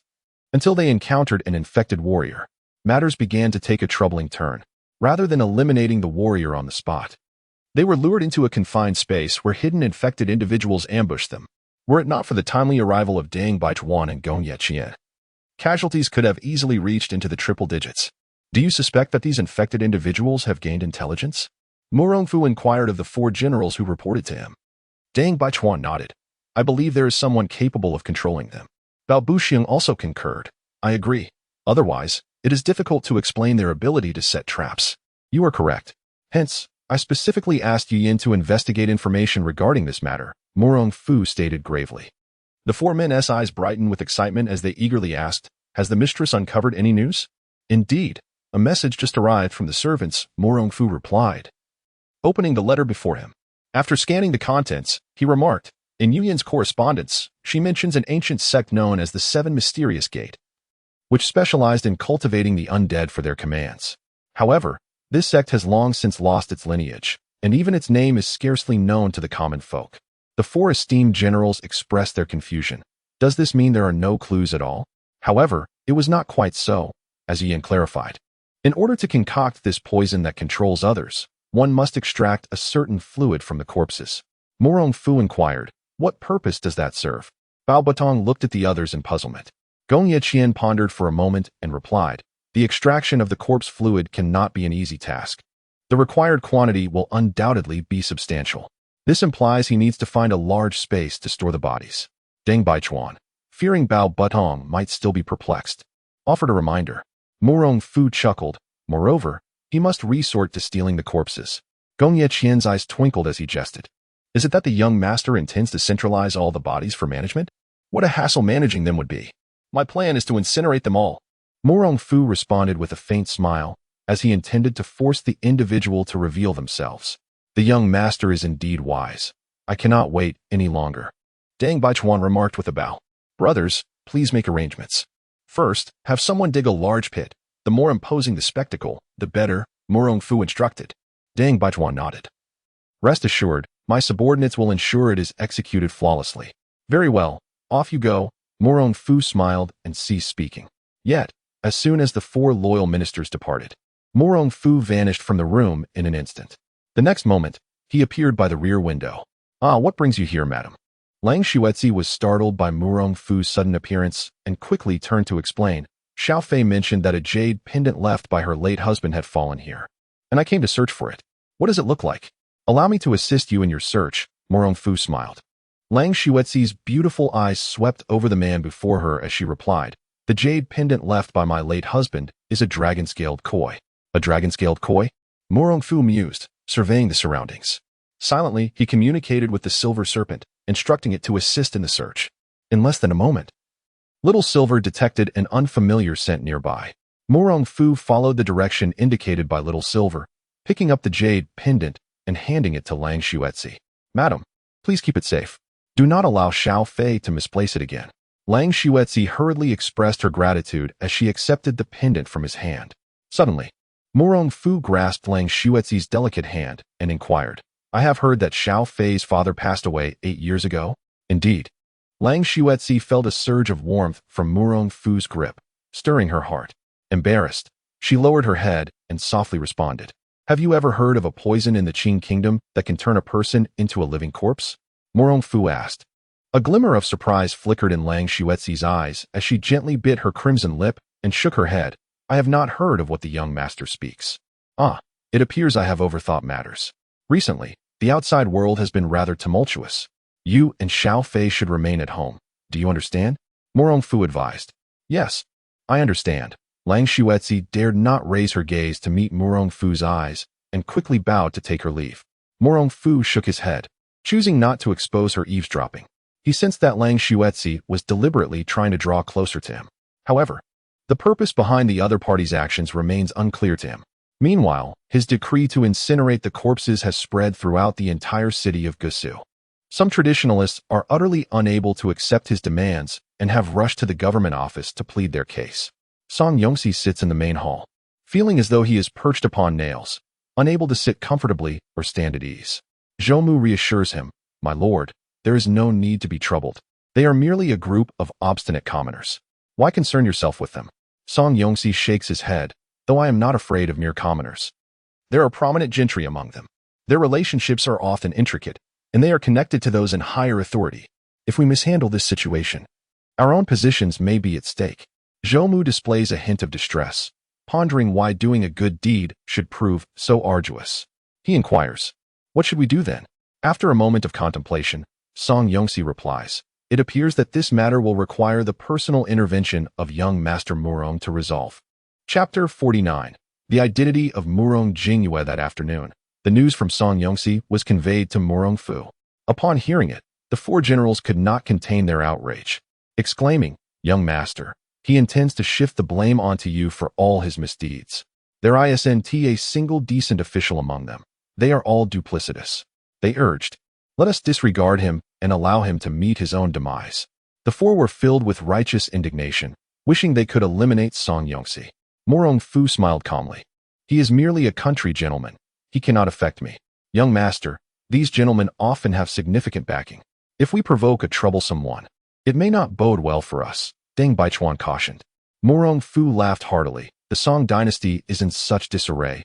What is there to fear in provoking them? You speak wisely, young master. We possess wealth and can summon forces at any moment. If the Song dynasty dares to confront us, we shall hasten its downfall. Bao Batong declared loudly. Gong Yiqian quickly interjected. Be cautious of eavesdroppers. We must not jeopardize your grand plans, young master. Bao Sengu. Send word to Song Yongxi that at the hour of the pig tonight, I shall incinerate the corpses of the infected. Let him prepare accordingly. Murong Fu stated in a tranquil tone. Bao Sengu promptly acknowledged and departed. Upon receiving the news, Song Yongxi could not contain his elation. Haha. I knew young Master Murong would stand up for me. Zhou Mu expressed his admiration. Indeed, young Master Murong possesses the spirit of a hero. Now I wonder who would dare to obstruct us. The two conferred and continued instructing others to dig a pit in the northern wasteland of the city. Within a few hours, several thousand soldiers had excavated a pyre capable of burying thousands. Within the Murong residence, Murong Fu did not dwell on the matter of the cremation. Instead, he arranged a family banquet as per tradition. Young master, I have heard that our Murong family has begun to form a private army. Is this true? One of Murong Fu's uncles inquired. Murong Fu replied candidly, it commenced long ago, and it has only recently taken shape. That is splendid news. Might we, the collateral branches, be permitted to join? The uncle asked eagerly. Certainly, but military life is arduous. I fear the younger ones may not endure, Murong Fu candidly remarked. The uncle's expression stiffened, and he awkwardly replied, members of the Murong family are born for warfare. We are not afraid. Murong Fu smiled. Very well.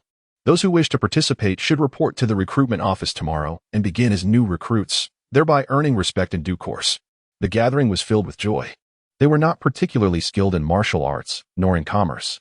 Although they lingered in the old residence, living off the family's resources, no one took notice.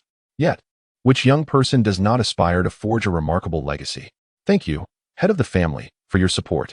Murong Fu exchanged pleasantries and invited everyone to dine. Once most had finished their meals, Murong Jingwei arrived fashionably late. Surveying the leftover food, he sneered, I thought young master was treating us to a feast. It is nothing exceptional, merely ordinary fare. Upon hearing this, the expressions of the others turned sour. The originally harmonious atmosphere abruptly turned somewhat awkward. As the distant relative and elder, the uncle could not merely observe.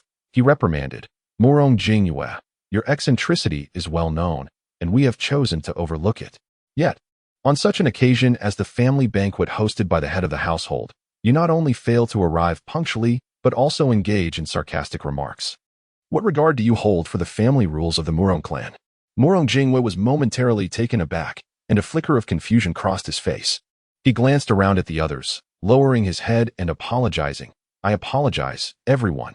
It appears my words have been ill-chosen, disrupting your enjoyment. As he spoke, he lifted the wine jug before him, poured 2 cups, and placed them in front of Murong Fu. Unbeknownst to anyone, he discreetly sprinkled some powder into one of the cups. Head of the household, I beg your pardon, my ineptitude in conversation may have offended. I hope, for the sake of our kinship, you can forgive me. Murong Fu smiled slightly, accepting the cup offered by Murong Jingwei and consuming its contents in one go. We are all family here. There is no need for such formality. Upon witnessing Murong Fu drink the wine, Murong Jingwei erupted in wild laughter, downing his own cup as well. Head of the household, I have matters to attend to. I shall take my leave. Go ahead, Murong Fu replied, his expression calm. With a hint of a smile, he was fully aware of the other's subtle maneuver. Poison? What purpose does it serve? The uncle scolded. That Murong Jingwei is always acting erratically. One wonders what he is concocting in his quarters. Murong Fu reassured him. Cousin Jingwei has been away from home since childhood. I have heard he studied under a renowned master. His peculiarities are to be expected. Indeed, it is true. Having lost his parents at a young age and moving to the Qing nation, his social awkwardness cannot be blamed on him, the uncle conceded. Murong Fu revealed a satisfied smile as he finally recalled who Murong Jingwei truly was. At that moment, not far away, Lang Xuetzi overheard the uncle's words. The spoon in her hand clattered to the ground. The uncle frowned and chastised. Who is this servant, unable to even hold a bowl of soup? I apologize, esteemed uncle. It is my fault, Lang Xuetzi quickly responded, regaining her composure. Murong Fu waved his hand, stating, "Put the soup down. Your presence is not required here. You need not concern yourself with tasks fit for a servant." The uncle paused, understanding dawning upon him. He then scrutinized Lang Xuetzi closely, a knowing smile forming in his heart. A man, after all, understands these matters. Who would have thought his own nephew had such tastes? He forced a smile, saying, "I apologize. I had a few too many drinks and my tone was inappropriate." Lang Xuetzi was somewhat surprised, not expecting Murong Fu to show such consideration. "It's quite all right. It was my clumsiness." The uncle turned to Murong Fu, saying, "She seems to have been hungry all day. Perhaps she should sit and eat something?" Murong Fu raised an eyebrow but did not object. Lang Xuetzi, sensing the implication, quickly shook her head in refusal. To sit here would imply she was. No, I must return to care for Xiao Fei. I should go back." The uncle chuckled, saying no more, merely praising Murong Fu's discerning eye and refined taste. Though Murong Fu understood the implications, he felt somewhat wronged. Fortunately, the hour of high had arrived. He rose and remarked, "Esteemed guests, let us conclude our meal for today, as I have pressing matters to attend to. Please, do not delay the head of the household." His cousin promptly responded, rising with great poise. "Ah, dear cousin, there is no need for such formalities. Let us dispense with these empty courtesies," Murong Fu interjected. "That is unacceptable. You are the head of the family.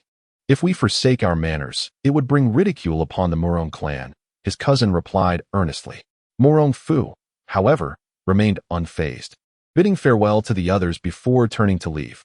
Yet, at the very moment he pivoted, a glimmer of keen insight flickered within his cousin's eyes. Chapter 50. The green-clad swordsman in the northern part of Gusu City. Officials from the Song government, including Song Yongxi, had been waiting here for quite some time.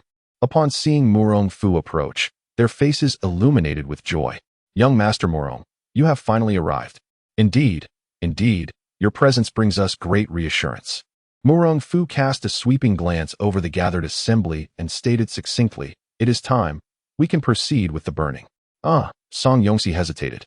Glancing at the local gentry with trepidation, there are still several prominent families who find this matter rather inappropriate. "Oh, who are they? Bring them forth so I may see." Murong Fu replied indifferently. The expressions of the gentry darkened instantly. A corpulent man adorned in golden brocade stepped forward boldly, declaring, "Murong Fu, others may fear you, but I, Lindong, do not." Murong Fu shot him a cold glance, then gestured towards the nearby cremation pit, saying, "Throw him in." "What?" Before the onlookers could react, Bao Batong had already kicked the 200-pound Lindong into the pit.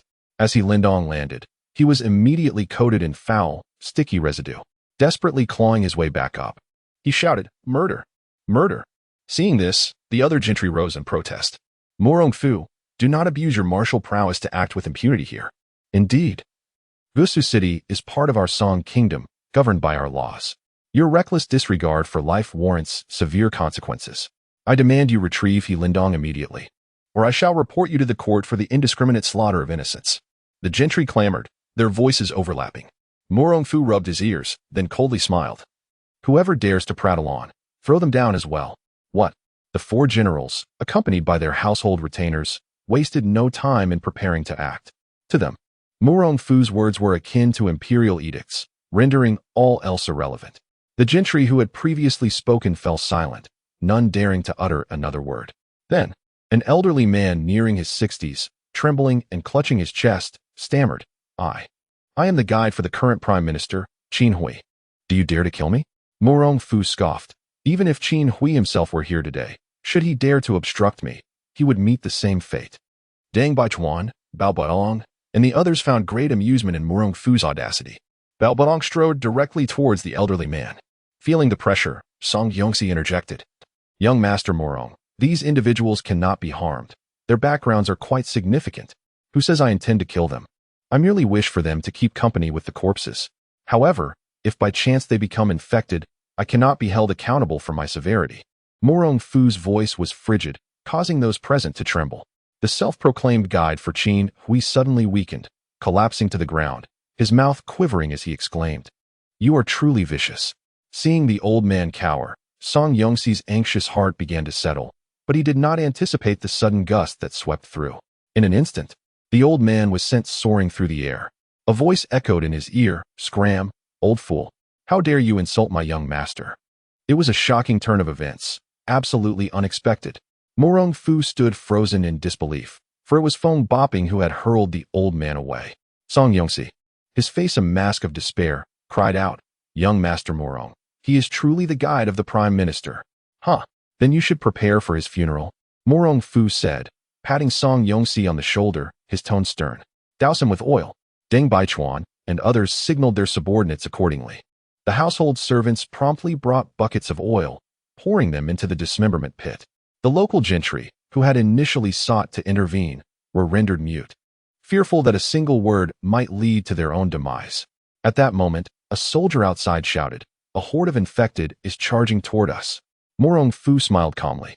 "I know you cannot bear to part with these infected corpses." "Heh, Murong Fu, you are remarkable to discern the utility of corpses." A figure cloaked in black emerged from the crowd, accompanied by a dazed swordsman clad in blue. "Who are you?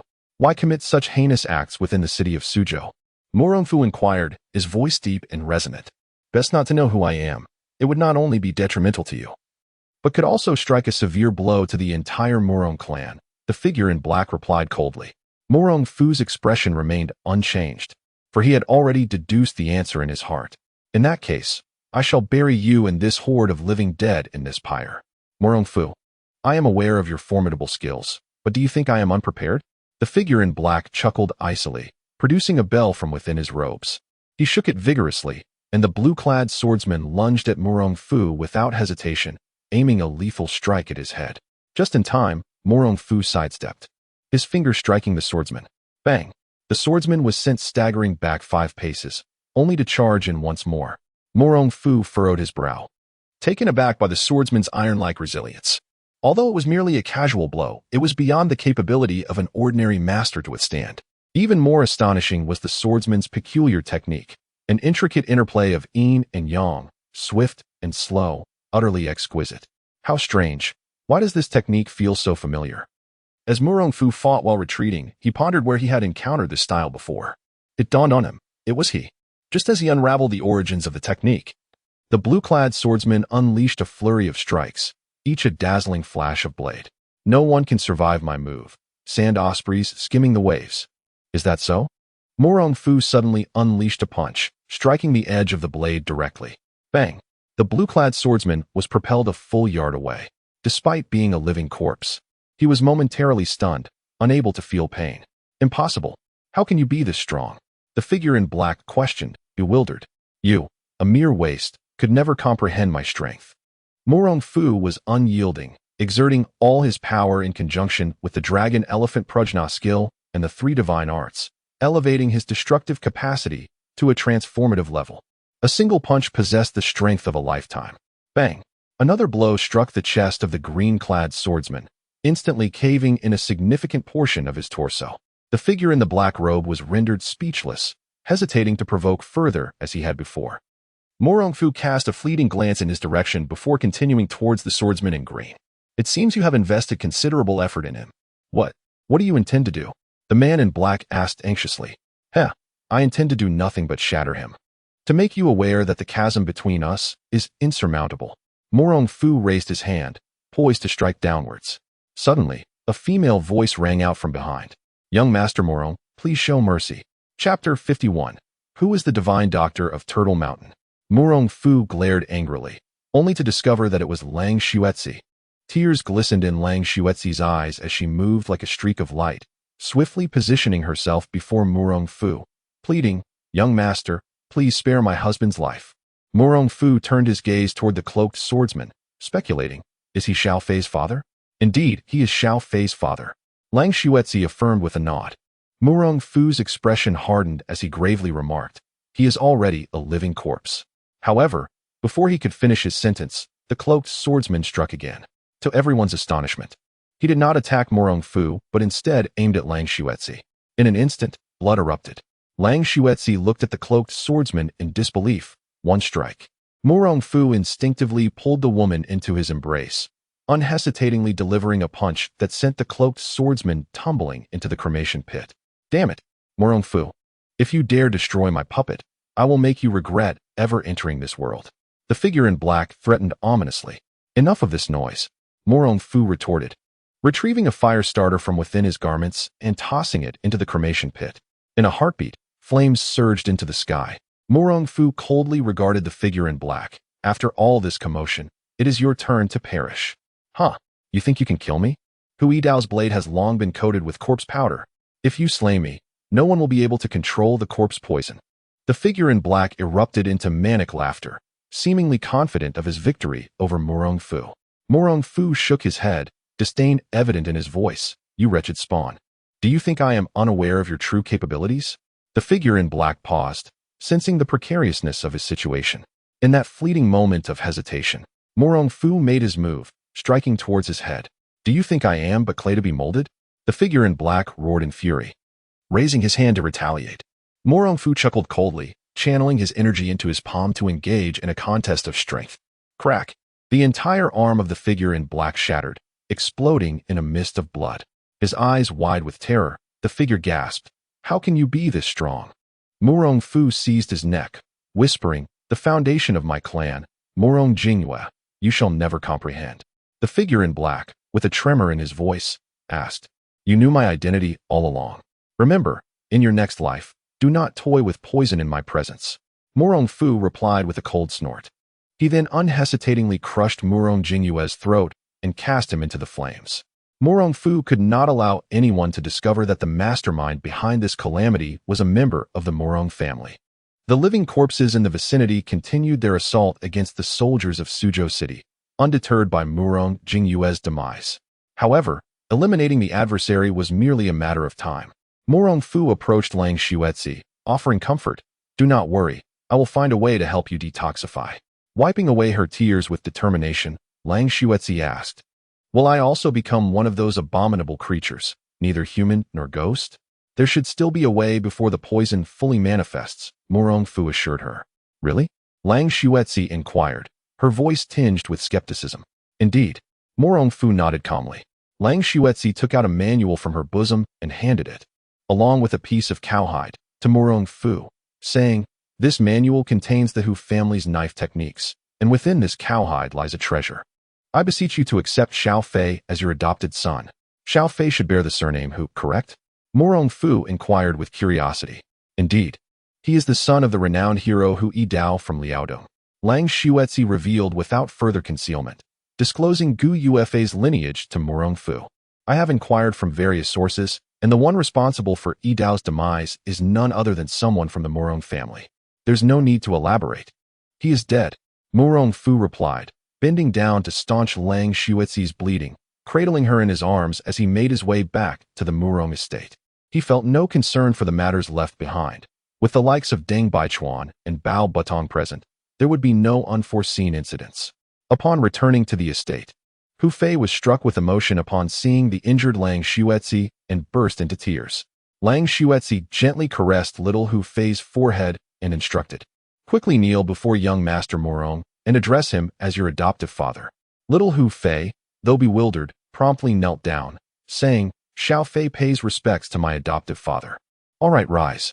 We shall choose an auspicious day to host a banquet and announce it to the world, Murong Fu said with an awkward smile, surprised that he would one day assume the role of a godfather.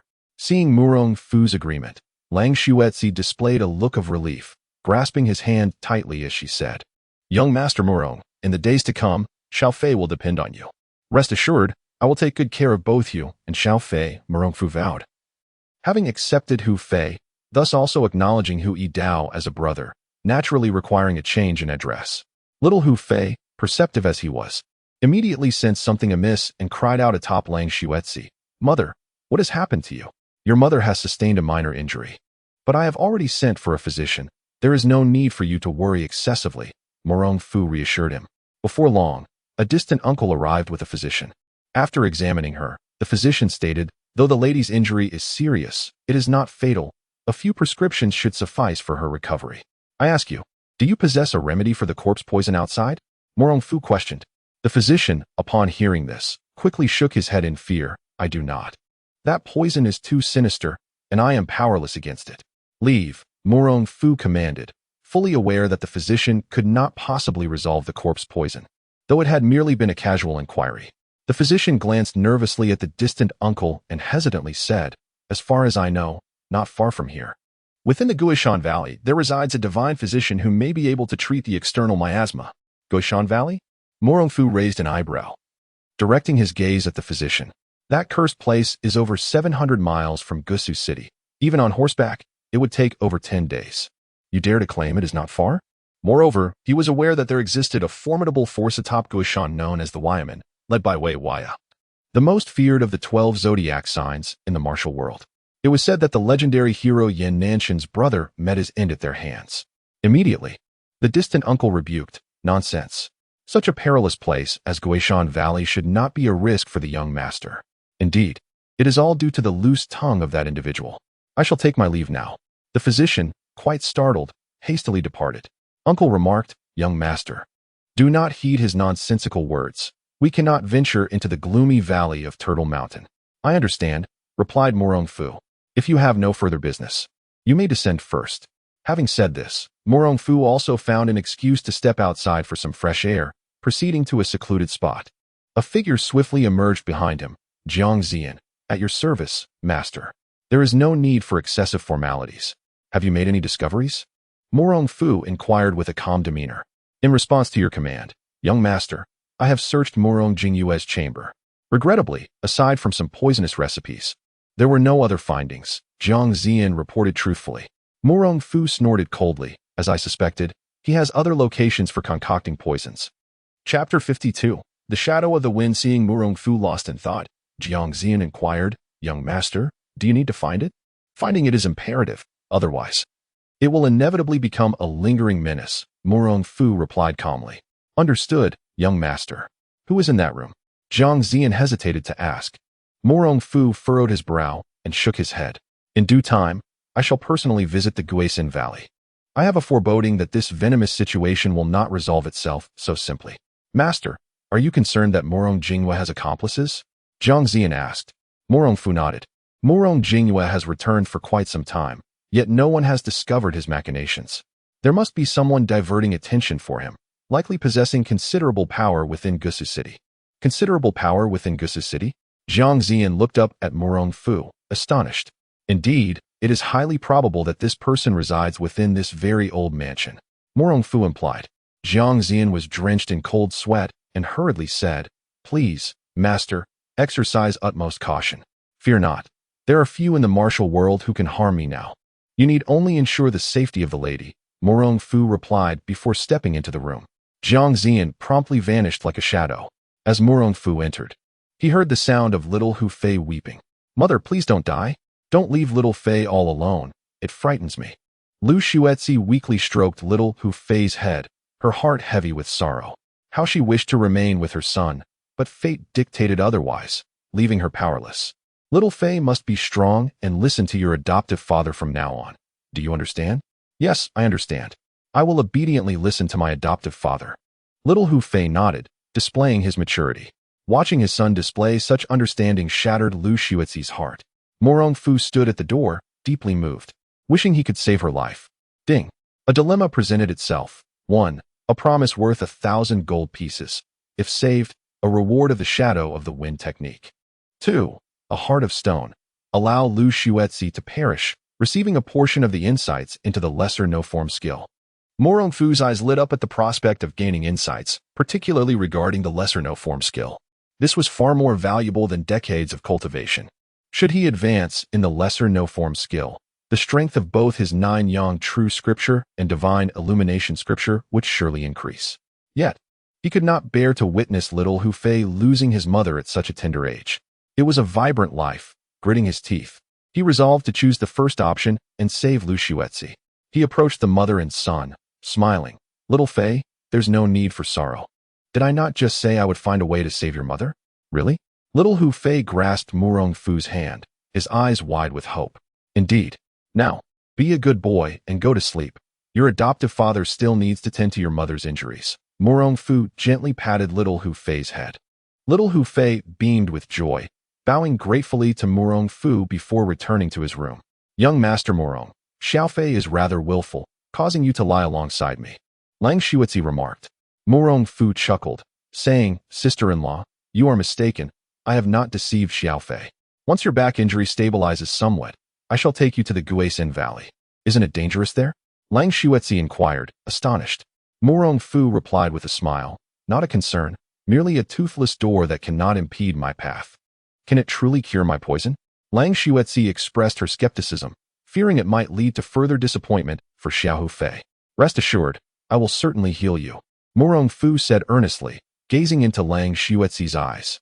Then, I thank you in advance, she said, unable to meet his gaze, instinctively lowering her head. You make yourself comfortable. I will apply the medicine, he said, sitting beside her bed and offering her a 9-flower jade dew pill. After swallowing the pill, Lang Xuetzi couldn't help but exclaim, Is it appropriate for you to administer my medicine? The servants in this old residence are rather clumsy. I feel somewhat uneasy. Murong Fu responded, gently adjusting her position before tending to her back injury. Lang Xuetzi winced in pain, letting out a soft whimper. Murong Fu asked tenderly, Sister-in-law, did I apply too much pressure? It's fine. Do not stop. Please continue, she urged, suppressing her pain. Yet, at that moment, her heart felt heavier. Her husband, who had passed away 8 years ago, now stood before her, as if alive. She was acutely aware that the real Hui Dao would never harm her. Bear with me. I am applying the medicine, Murong Fu said, taking out a special golden wound ointment from the Murong family and sprinkling it onto her injuries. A sharp pain surged through Lang Xuetzi, almost driving her to madness. Her delicate hands, as soft as jade, resisted the urge to scratch wildly. As Murong Fu continued his work, he felt an intense pain on the inner thigh. Looking down, he saw Lang Xuetzi gripping him tightly, exclaiming, Sister-in-law, be gentle. After a quarter of an hour, Murong Fu finally finished treating Lang Xuetzi's injuries. He then summoned a maid to bandage her wounds, while discreetly employing spiritual sensing to monitor everything within the room. Just then, Deng Baichuan, Bao Batong, and others arrived, bowing respectfully. Young master, we have returned.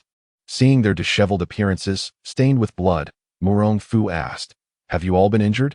Not at all. This blood is from those undead creatures, Bao Batong laughed. As long as you are well, how did things fare on that side? Murong Fu inquired. Deng Baichuan replied, We have incinerated all the corpses. However, some local gentry were inadvertently bitten by the undead. To prevent them from falling ill and harming others, we dealt with them as well. Murong Fu remained nonchalant, thinking this was merely a way to pacify outsiders.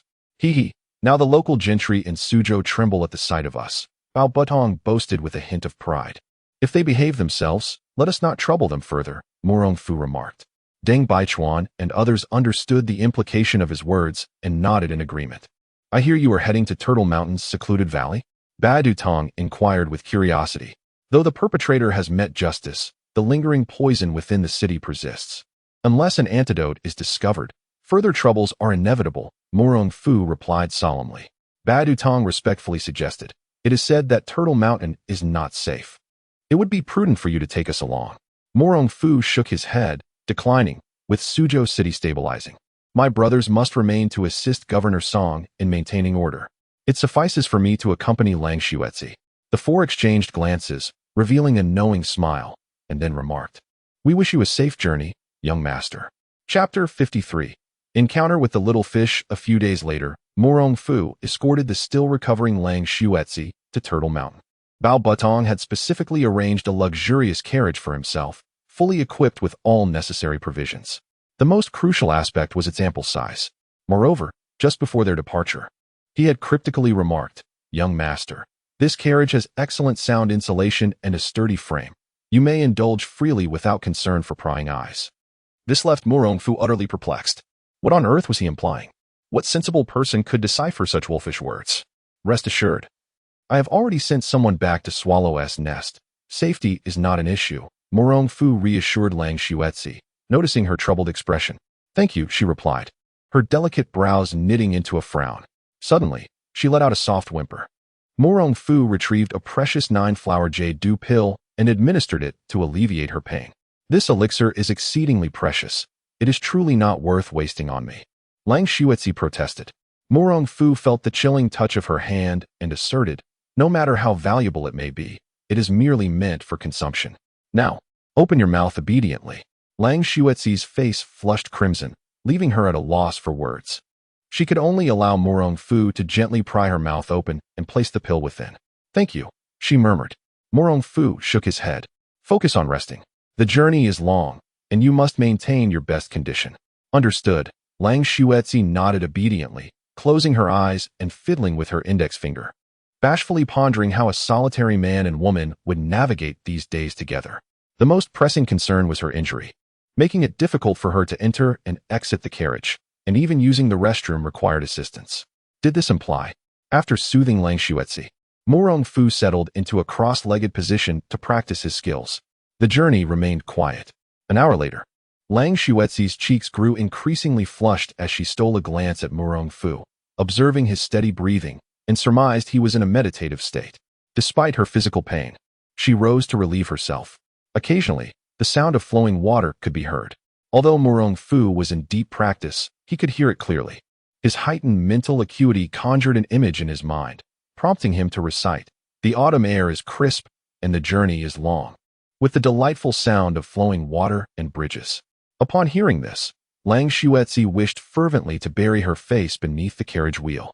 After hastily finishing, she cast a fierce glare at Murong Fu, wrapping herself tightly in her blanket. "Scoundrel!" It would have been enough to listen, but to recite poetry as well? Murong Fu opened his eyes, noting that Lang Xuetzi appeared to be asleep, which left him feeling somewhat awkward. He had inadvertently vocalized his earlier thoughts.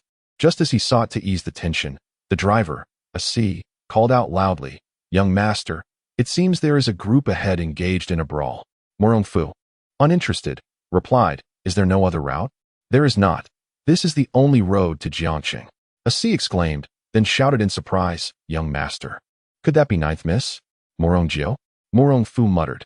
The Murong family possessed numerous branches, comprised of relatives who had long abandoned the dream of restoring their nation. Murong Jiao is one of the members of the collateral branch. In daily life, there is hardly any contact except during ancestral worship. A C could recognize him because he was a trusted aide to Bao, occasionally communicating with the collateral relatives. "It is Miss Jiao, my lord," A C confirmed. Murong Fu slowly drew back the curtain of the carriage, gazing at the battling parties. Murong Jiao and a group of younger individuals appeared to be under siege.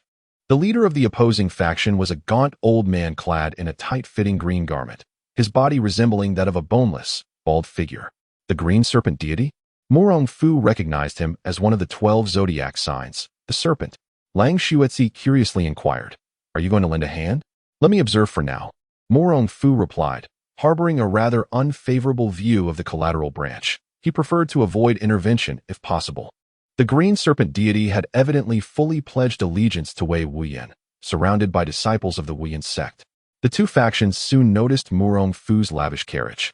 Seeing it remain stationary and unyielding, they were unaware of its origins. The green serpent deity spoke, "If the Wuyan sect is capable, you should swiftly depart to avoid bringing calamity upon yourselves." Observing this, Murong Jiao and the others hastily called out, "Friends, we beseech your assistance. We are descendants of the Gu and Murong clans. If we can repel these fierce adversaries, we will offer substantial rewards." The Murong clan? Lang Xuetzi was somewhat intrigued. Lacking knowledge of the situation. Merely some individuals who have branched off from our main family. Hardly worth mentioning, Murong Fu casually replied. The two factions, noticing the carriage's lack of response, observed the driver displaying a disdainful expression, which ignited their irritation. The green serpent deity could not contain his fury, exclaiming, "Who dares to be so insolent? Once I deal with these rascals, I will take your life." One of Murong Jiao's companions, a man with a scarred face, retorted, "Old fool, I shall slay you and prepare snake stew. I have no time for anyone else." Murong Fu glanced at the scarred man, his interest piqued. The adversary's martial prowess was remarkable, embodying the strengths of various schools and displaying a distinct style. Each move carried considerable force, yet regrettably, his internal energy was insufficient to fully unleash the technique's potential. However, given time, he might become a figure of significance in the martial world. "Little fish, spare your words. If you can kill me, it would indeed be an accomplishment." The green serpent deity scoffed. Murong Fu smiled faintly, realizing why the individual seemed somewhat familiar. It was Little Fish.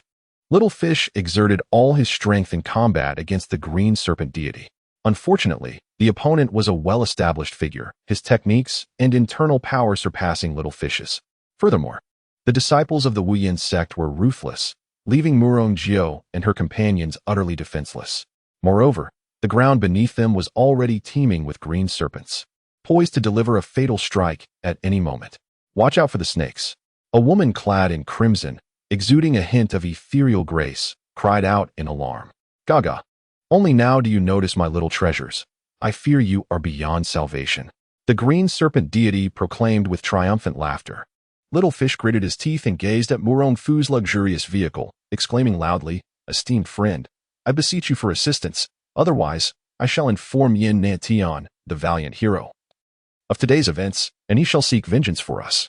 Lang Shuetzi frowned and remarked, "This individual harbors malevolent intentions, deliberately attempting to drag us into his troubles." With a dismissive smile, Murong Fu replied, "This man is known as Little Fish, raised in the Valley of Villains, where he learned the art of treachery and shamelessness." The Baishi Divine Lord furrowed his brow, casting a glance at his subordinates. Some disciples of the Yuyan quietly encircled Murong Fu's carriage. Murong Fu slowly emerged from the carriage, scoffing, "Baishi Divine Lord, at your age, do you find yourself living like a dog? Even the slightest shift of misfortune eludes your perception. Perhaps death would be a kinder fate." Chapter 54. The cousin of the Murong family as a distinguished figure emerged from the luxurious vehicle. A wave of astonishment rippled through the crowd. "Is that my elder cousin?" Murong Fu's eyes widened in disbelief, instantly recognizing Murong Fu. "Little Fu, it has been quite a while. You seem a bit disheveled today," Murong Fu remarked with a teasing tone. Feeling somewhat awkward, Murong Fu managed a shy smile. "Cousin, the divine lord of the green serpent." Upon realizing it was Murong Fu, could not help but adopt a cautious demeanor. In a grave tone, he stated, "Young Master Murong, there was a misunderstanding earlier. I hope you will not take offense." "Huh, if it was merely a misunderstanding, then be gone," Murong Fu retorted disdainfully. The divine lord of the green serpent cast a reluctant glance at Xiao Yuer, feeling discontent. Having cornered the opponent, he hesitated to relinquish the opportunity so easily, arguing, "Young Master Murong, this person hails from the Valley of Evil, committing heinous acts without remorse. I implore you to eliminate him and rid the martial world of this great menace." The expressions of Murong Fu and the others shifted dramatically. Among the righteous sects of the martial world, the mere mention of the Valley of Evil would incite a desire to eradicate it at all costs. Murong Fu hastily interjected, "Cousin, please do not listen to his nonsense. Although Xiao Yuer was born in the Valley of Evil, he has never committed any wrongdoing." A nearby woman clad in red interjected loudly, "Elder cousin, you must trust Little Fu." Xiao Yuer furrowed his brow, sensing the extraordinary prowess of Murong Fu. If he were to strike, it would surely spell disaster for him. Murong Fu surveyed the group, nonchalantly declaring, "I care not where he comes from. All I demand is for you to leave." Immediately, the divine lord of the green serpent's expression darkened, yet he remained unwilling to concede, preparing to make a final stand. He threatened, "Murong Fu, I respect your reputation in the martial world, but do not overstep your bounds. I must inform you. Hu Xiong and Ma Xiong are on their way." "Silence!" Murong Fu barked, and in an instant, he vanished, leaving only an afterimage behind. The crowd barely had time to blink before they found Murong Fu standing before the divine lord of the green serpent. "What?" The divine lord gasped in astonishment. To ensure his safety, he had surrounded himself with 5 steps of poisonous green serpent snakes. It was utterly incredible that Murong Fu could brazenly advance within their midst. However, when he glanced down, he found his carefully nurtured serpents scattering as if they had encountered a formidable foe. With a swift motion, Murong Fu seized the divine lord of the green serpent by the throat, his voice cold and menacing. "What can you do to me, Murong Fu, if I press further?" The divine lord gasped, panic-stricken.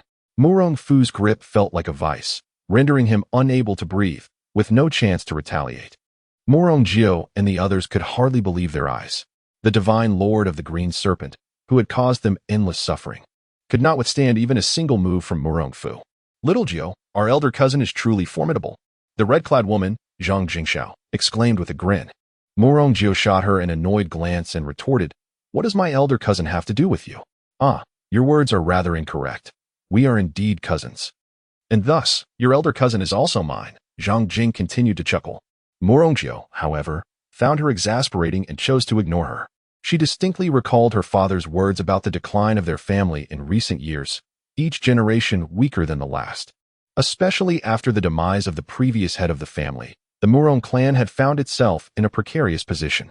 Yet, it appeared that all of this was a facade. Young Master Murong, I implore you, spare my life. The Lord of the Green Serpent pleaded, utterly terrified. Murong Fu inquired nonchalantly, I shall spare you, but first, tell me how to enter the Turtle Mountain's mysterious valley. What? You wish to enter the mysterious valley? The Lord of the Green Serpent exclaimed in shock. What nonsense, speak swiftly. Murong Fu demanded. After a moment of contemplation, the Lord of the Green Serpent timidly replied. To enter the mysterious valley, one must first seek the heavenly beyond. Is it truly that complicated? Murong Fu mused, finding validation in his earlier suspicions regarding the physician's words. Indeed, very few know of the Turtle Mountain's mysterious valley, and even fewer can gain access, explained the Lord of the Green Serpent. Murong Fu scoffed, if memory serves. The rodent Wei Waya resides in the heavenly beyond, does he not? Indeed, indeed, the Lord of the Green Serpent hastily ingratiated himself.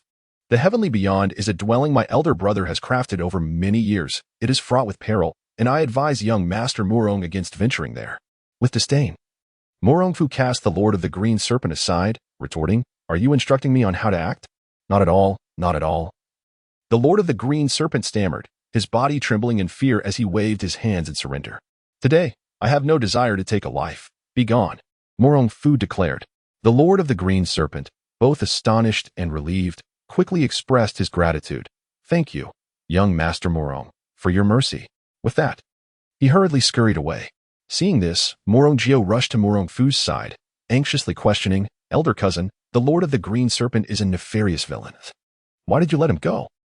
Such filth is unworthy of my hands, Murong Fu replied with a smile. Soon, Xiao Yuer and others approached, each offering their respects and expressing gratitude. Thank you, young Master Murong, for your timely rescue. To speak frankly, without your intervention, we would have surely met our demise. Not at all. Though Xiao Jiao is a branch family member, I would not stand idly by and watch her perish, Murong Fu stated candidly, feeling slightly embarrassed.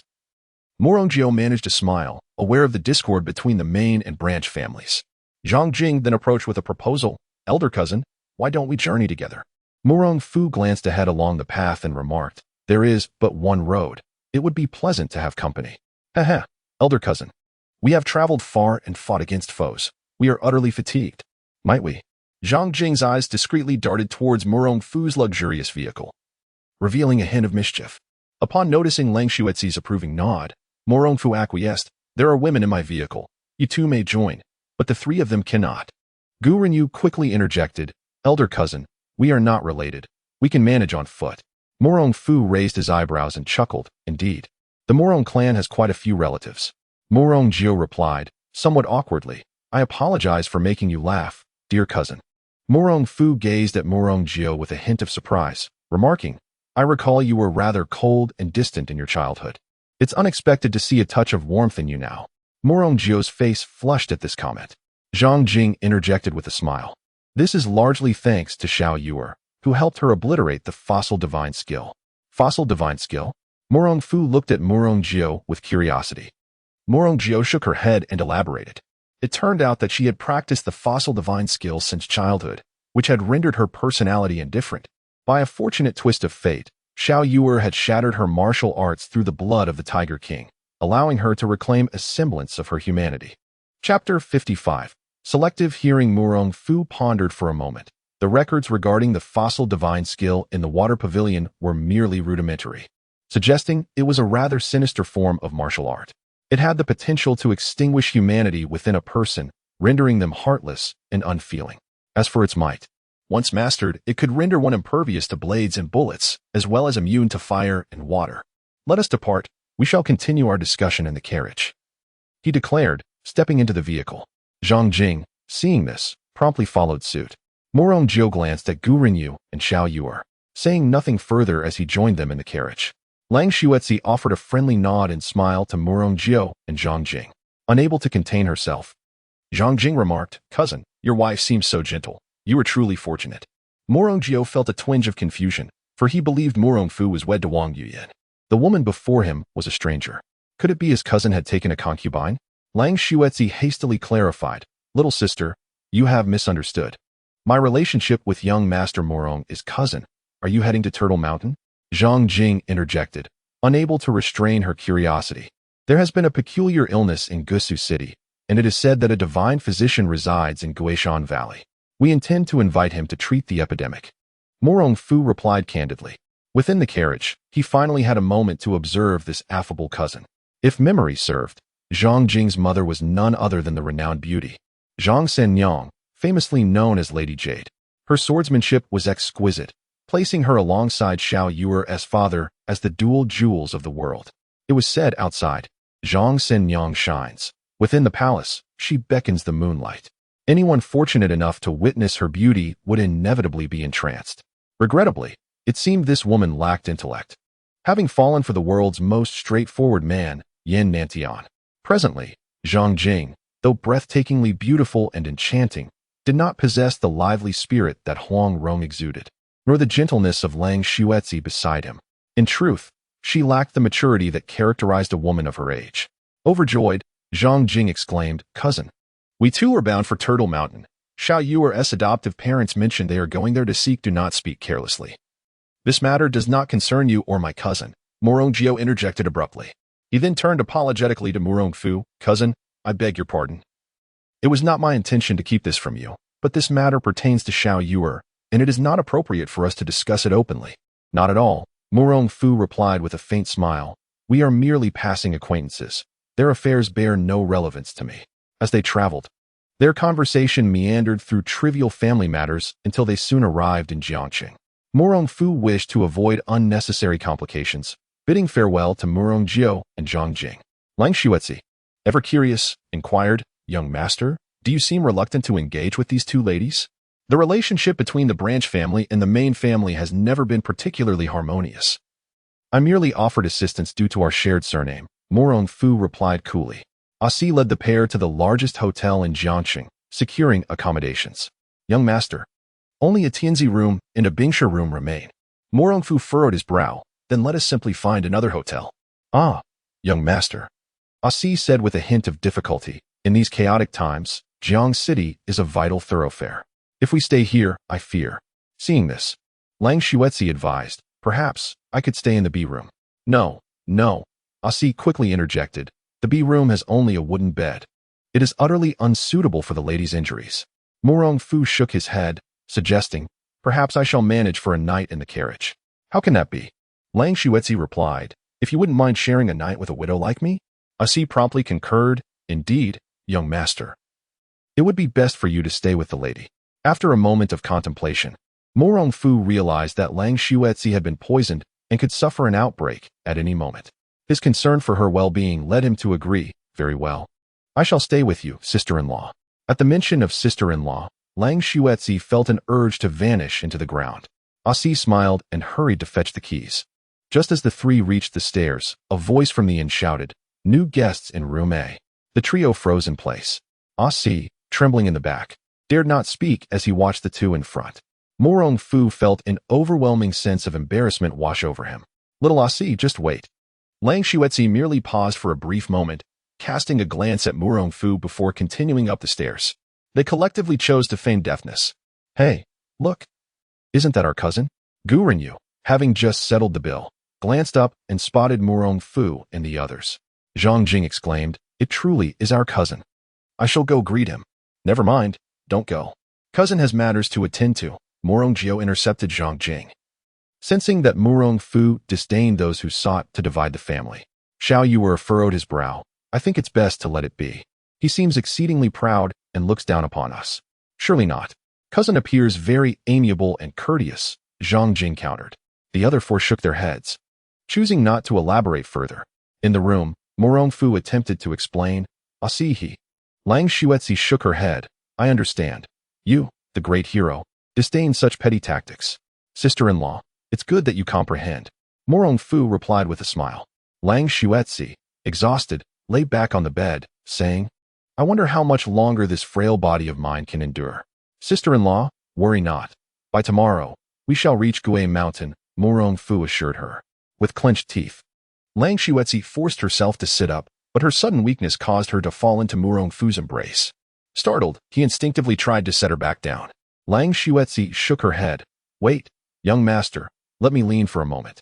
Murong Fu was taken aback, but subconsciously tightened his hold on her delicate form. He heard her whisper, my late husband died in a suspicious duel.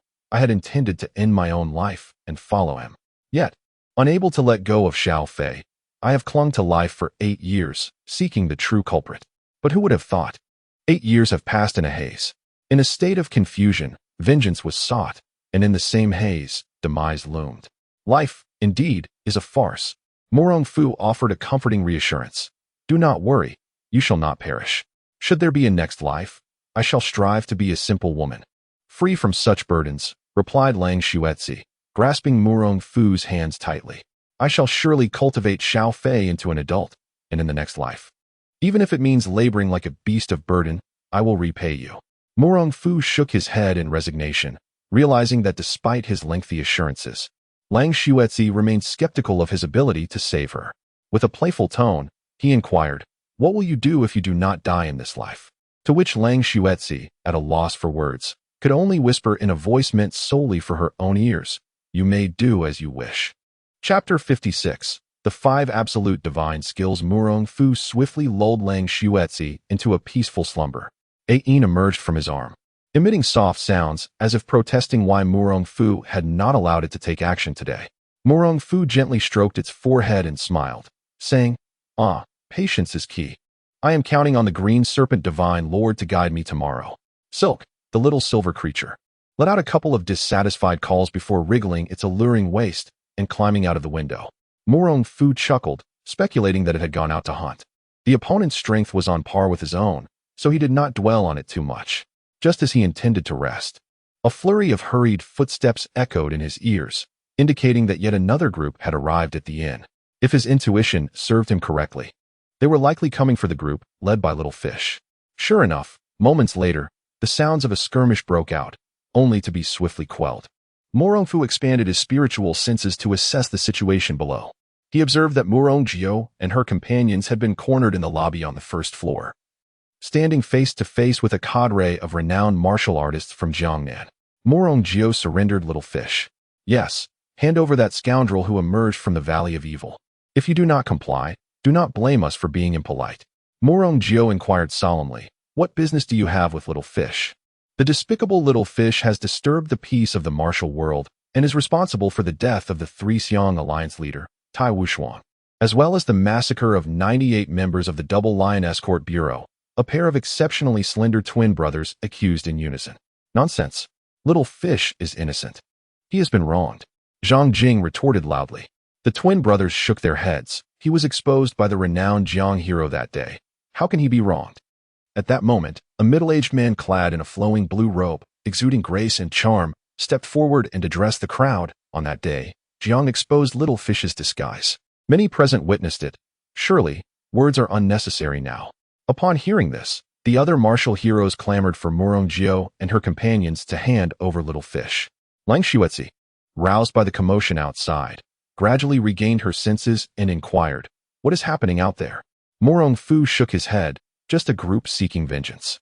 It has nothing to do with us. Lang Xuetzi nodded, feeling inexplicably reassured by Murong Fu's presence, a sensation reminiscent of the comfort she derived from Hu Yi Dao in the past. Murong Fu did not respond to her words, instead gazing out the window. So many are searching for you. It seems you are quite well informed. Lang Xuetzi's heart raced at his words, momentarily taken aback.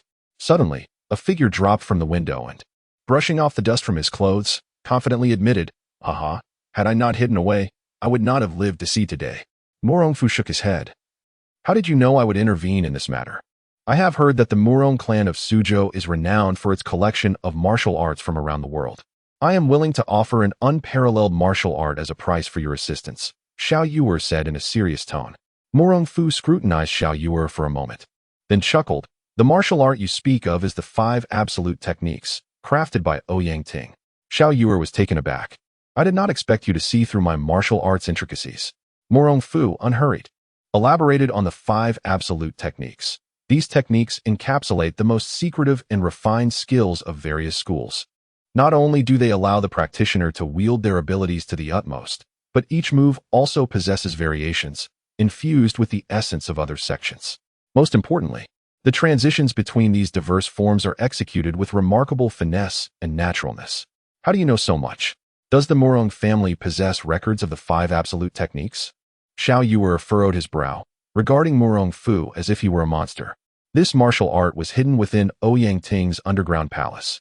Those who knew of it had long perished in the treachery of that time. It should be impossible for the Murong clan to be aware of it. That is of little consequence. What matters is that I accept your offer, Murong Fu replied nonchalantly. He was not particularly interested in the content of the 5 absolute techniques. Rather, he sought the philosophy behind the fusion of martial arts. Very well, here you go. Xiao Yuer appeared to have anticipated this transaction, having prepared the text in advance. Murong Fu casually glanced at the contents of the book, then looked at Xiao Yuer and snapped the book shut, if I am mistaken. There will surely be a few crucial phrases missing from this text, correct?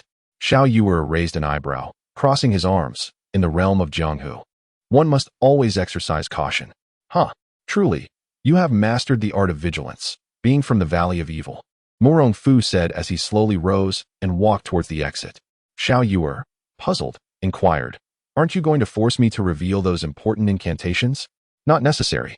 You have plenty of grand theories. I do not wish to hear them, Murong Fu replied, shaking his head as he opened the door. Xiao Yuer felt a pang of frustration. He had never met someone as composed as Murong Fu. He was quite indignant, and, casting a glance at Lang Xuetzi, said, I have one more thing you surely wish to hear. Murong Fu waved his hand dismissively. The mouth is yours. Say what you wish. Xiao Yuer grinned mischievously. I see you have an affection for this sister, yet find yourself at a loss. Allow me to impart some wisdom when dealing with women. If you can touch their hearts, they will obediently yield to you like a horse. If you want them to go east, they will go east. If west, then west. Upon hearing this, Murong Fu disdainfully continued his descent down the stairs without even glancing back. Xiao Yuer felt as though he had punched into a cloud. Perplexed by this strange individual, Lang Xuetzi shot a harsh glare at the shameless Xiao Yuer, urging, why are you not hastening to follow him? Only then did Xiao Yuer realize, feeling somewhat embarrassed. He smiled at Lang Xuetzi and rushed out. The atmosphere in the hall had become exceedingly tense, as if a confrontation were imminent. Suddenly, rhythmic footsteps echoed from below. The crowd instinctively turned their gazes forward, and a dashing young gentleman descended the stairs. Jiang Bieha and other prominent figures from Jiangnan displayed expressions of astonishment.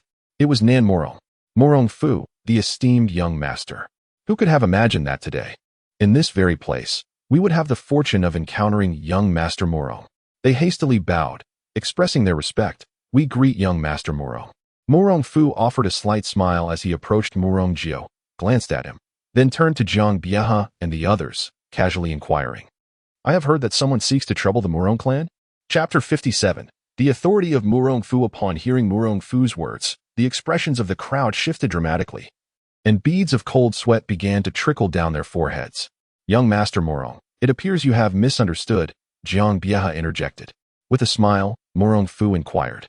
Is there something amiss with my hearing? Did you not just declare your intent to kill my cousin, Murong Jiao? This. We merely intended to frighten her into surrendering. Xiao Yuer, a plump man adorned in jewels, stepped forward, forcing a smile. Murong Fu gazed upward and remarked, since everyone is searching for you, why not show yourself? The crowd was momentarily taken aback, wondering whom Murong Fu was addressing. Suddenly, a dark figure leapt from the sky. Upon closer inspection, it was none other than the elusive Xiao Yuer, landing precisely half a position behind Murong Fu, leaving everyone hesitant to act. Observing the scene, Xiao Yuer rubbed his nose and smugly declared, what brings you all such a great distance to seek me? Jiang Bieha's son, Jiang Yulong, immediately charged forward. Xiao Yuer, how dare you show your face?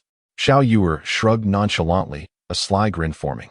Why shouldn't I appear when I am perfectly well?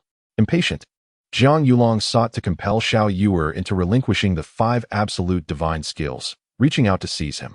Yet, Jiang Bieha, wary of provoking Murong Fu, swiftly intervened. Calm yourself. Xiao Yuer, with a cold smirk, was fully aware that with Murong Fu present, no one dared to lay a finger on him. Jiang Bieha then addressed Murong Fu, stating, Young Master Murong, Xiao Yuer orchestrated the death of the Iron Alliance leader and pilfered Duan Hefei's silver. Such a nefarious individual must not be allowed to live. Murong Fu scrutinized Jiang Bieha, and were it not for his prior knowledge of the man's character, he might have been deceived by his seemingly graceful demeanor. He inquired coolly, "Is there more?" Jiang Bieha was momentarily speechless. Was this not sufficient? Taking a deep breath, he continued, "Young Master Murong, the Double Lion Escort Bureau has suffered the loss of 98 lives. Is this not enough for his execution?" Murong Fu glanced at Xiao Yuer, shaking his head. "Where is the evidence?" Evidence. The crowd was taken aback, as it seemed they had not considered the need for proof. At that moment, Jiang Bieha discreetly signaled the earlier pair of twins. With trepidation, they spoke up, "Young Master Murong, we are the brothers Luo San and Luo Jiao. We witnessed Xiao Yuer in disguise at the scene of the crime, so we could be considered witnesses. Luo San and Luo Jiao, you two have certainly lost some weight." Murong Fu remarked casually. The twins, terrified, broke into a cold sweat and forced a laugh. "Young Master Murong, you jest. We have always been this plump since birth." Murong Fu waved his hand dismissively. "Very well, return if you possess no evidence." An immediate silence enveloped the scene. Jiang Bieha, Duan Hefei, Luo Jiao, and others dared not utter another word. Xiao Yuer's eyes gleamed with understanding. This was the advantage of reputation. Previously, Jiang Bieha's standing surpassed his own, rendering his words untrusted. However, now, with Murong Fu's reputation eclipsing that of Jiang Bieha, he held the authoritative voice in the gathering. "Ba, young Master Murong, are you relying on your strength to shield Xiao Yuer?" Suddenly, a black-robed old monk chanted a Buddhist mantra and spoke. "The North Sea Divine Monk." The crowd gasped. Uttering the monk's name, Zhang Jing quietly inquired, "Who is the North Sea Divine Monk?" Gu Rinyu softly replied, "He is a revered monk from the North Sea Temple, residing overseas for many years." "I see. No wonder I had not heard of his name," Zhang Jing realized. Murong Jiao expressed concern. "This monk's reputation is exceedingly high, rivaling that of several eminent monks from Shaolin. Could it be that even Cousin De cannot maintain order?" Zhang Jing worriedly remarked. Murong Jiao shook his head. "It is hard to say." Murong Fu squinted slightly, surveying the esteemed North Sea Divine Monk, and smiled. "Master, do you have any profound insights?" The North Sea Divine Monk shook his head and replied, "I do not dare claim any insights. In the martial world, one is judged by their skills." The crowd was taken aback, realizing that the old monk intended to spar with Murong Fu. This has become intriguing. South Murong is currently in the limelight. Rumored to have escaped death under the hands of the national master of the Yuan, his martial prowess likely having reached the level of half a master. The North Sea Divine Monk has long been renowned, and his strength must not be underestimated, likely surpassing that of young Master Murong. Who cares about them? We are in for a good show. Those present were all individuals of the martial world, naturally eager to witness a confrontation. Jiang Bieha and his son Jiang Yulong exchanged subtle smiles, feeling pleased that someone would finally teach Murong Fu a lesson, curious to see if he would still dare to act arrogantly. "It seems a match is indeed on the horizon. Then, Master, please proceed," Murong Fu said nonchalantly. The North Sea Divine Monk shook his head slightly. Ba, a monk should not casually engage in combat. What I meant was for Hero Jiang to spar with young Master Murong." "What?" Jiang Bieha stared incredulously at the North Sea Divine Monk. "Have you lost your senses from reading scriptures? If you want to fight, why not do it yourself instead of sending me?" "Hero Jiang, for the sake of the common good of the martial world, I implore you to enlighten young Master Murong," the North Sea Divine Monk urged. Jiang Bieha felt utterly embarrassed. He was no match for Murong Fu, and forcing a confrontation would only lead to humiliation. Just as he was about to retort, he noticed Murong Fu had already made a move. "Master, if you wish to uphold justice, why must you rely on another's hand?" Murong Fu declared, eager to learn a technique. Seeing Murong Fu approach, the North Sea Divine Monk remained calm and whispered to Jiang Bieha, "I am here to assist you on behalf of the Lushan clan." Jiang Bieha was taken aback.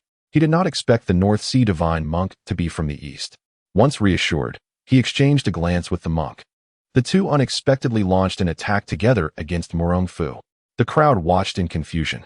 Why was Jiang Bieha intervening when Murong Fu was clearly targeting the North Sea Divine Monk? Jiang Bieha then proclaimed with righteous indignation, "Murong Fu, you rely on the Murong family to openly shield evildoers. As a senior in the martial world, I cannot allow you to err further." Murong Fu's momentum did not wane, and he struck with his palm, meeting Jiang Bieha's hand with a clash.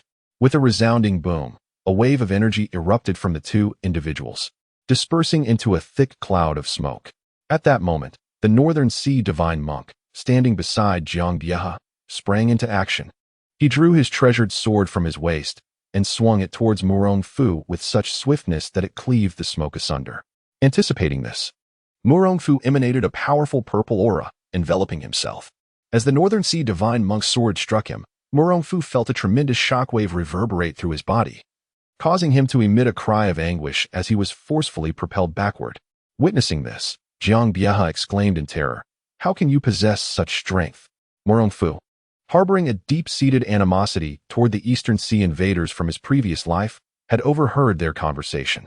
Channeling his vital energy, his blood surged threefold as he delivered a devastating punch aimed at Jiang Bieha's face, exclaiming, "Wretched creature, meet your demise." Chapter 58. The great hero of Jiangnan is a dog. Jiang Bieha felt a profound dread upon witnessing the murderous aura emanating from Murong Fu. Yet, he understood that the latter would dare to kill him in front of so many martial heroes. However, who was Murong Fu? A master at the tender age of 28. The act of slaying someone connected to the Eastern barbarians bore no psychological burden for him whatsoever. Overwhelmed by Murong Fu's imposing presence, Jiang Bieha could not muster even a hint of resistance and hastily pleaded, "Young Master Murong, spare my life."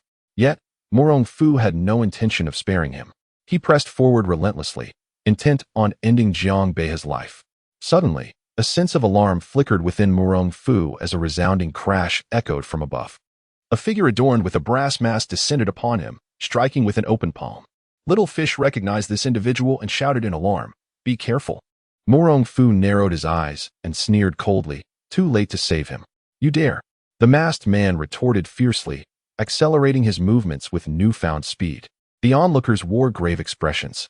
Should Murong Fu kill Jiang Bieha, he would undoubtedly face retaliation from the masked man. Conversely, if he chose to defend himself, Jiang Bieha would most certainly flee.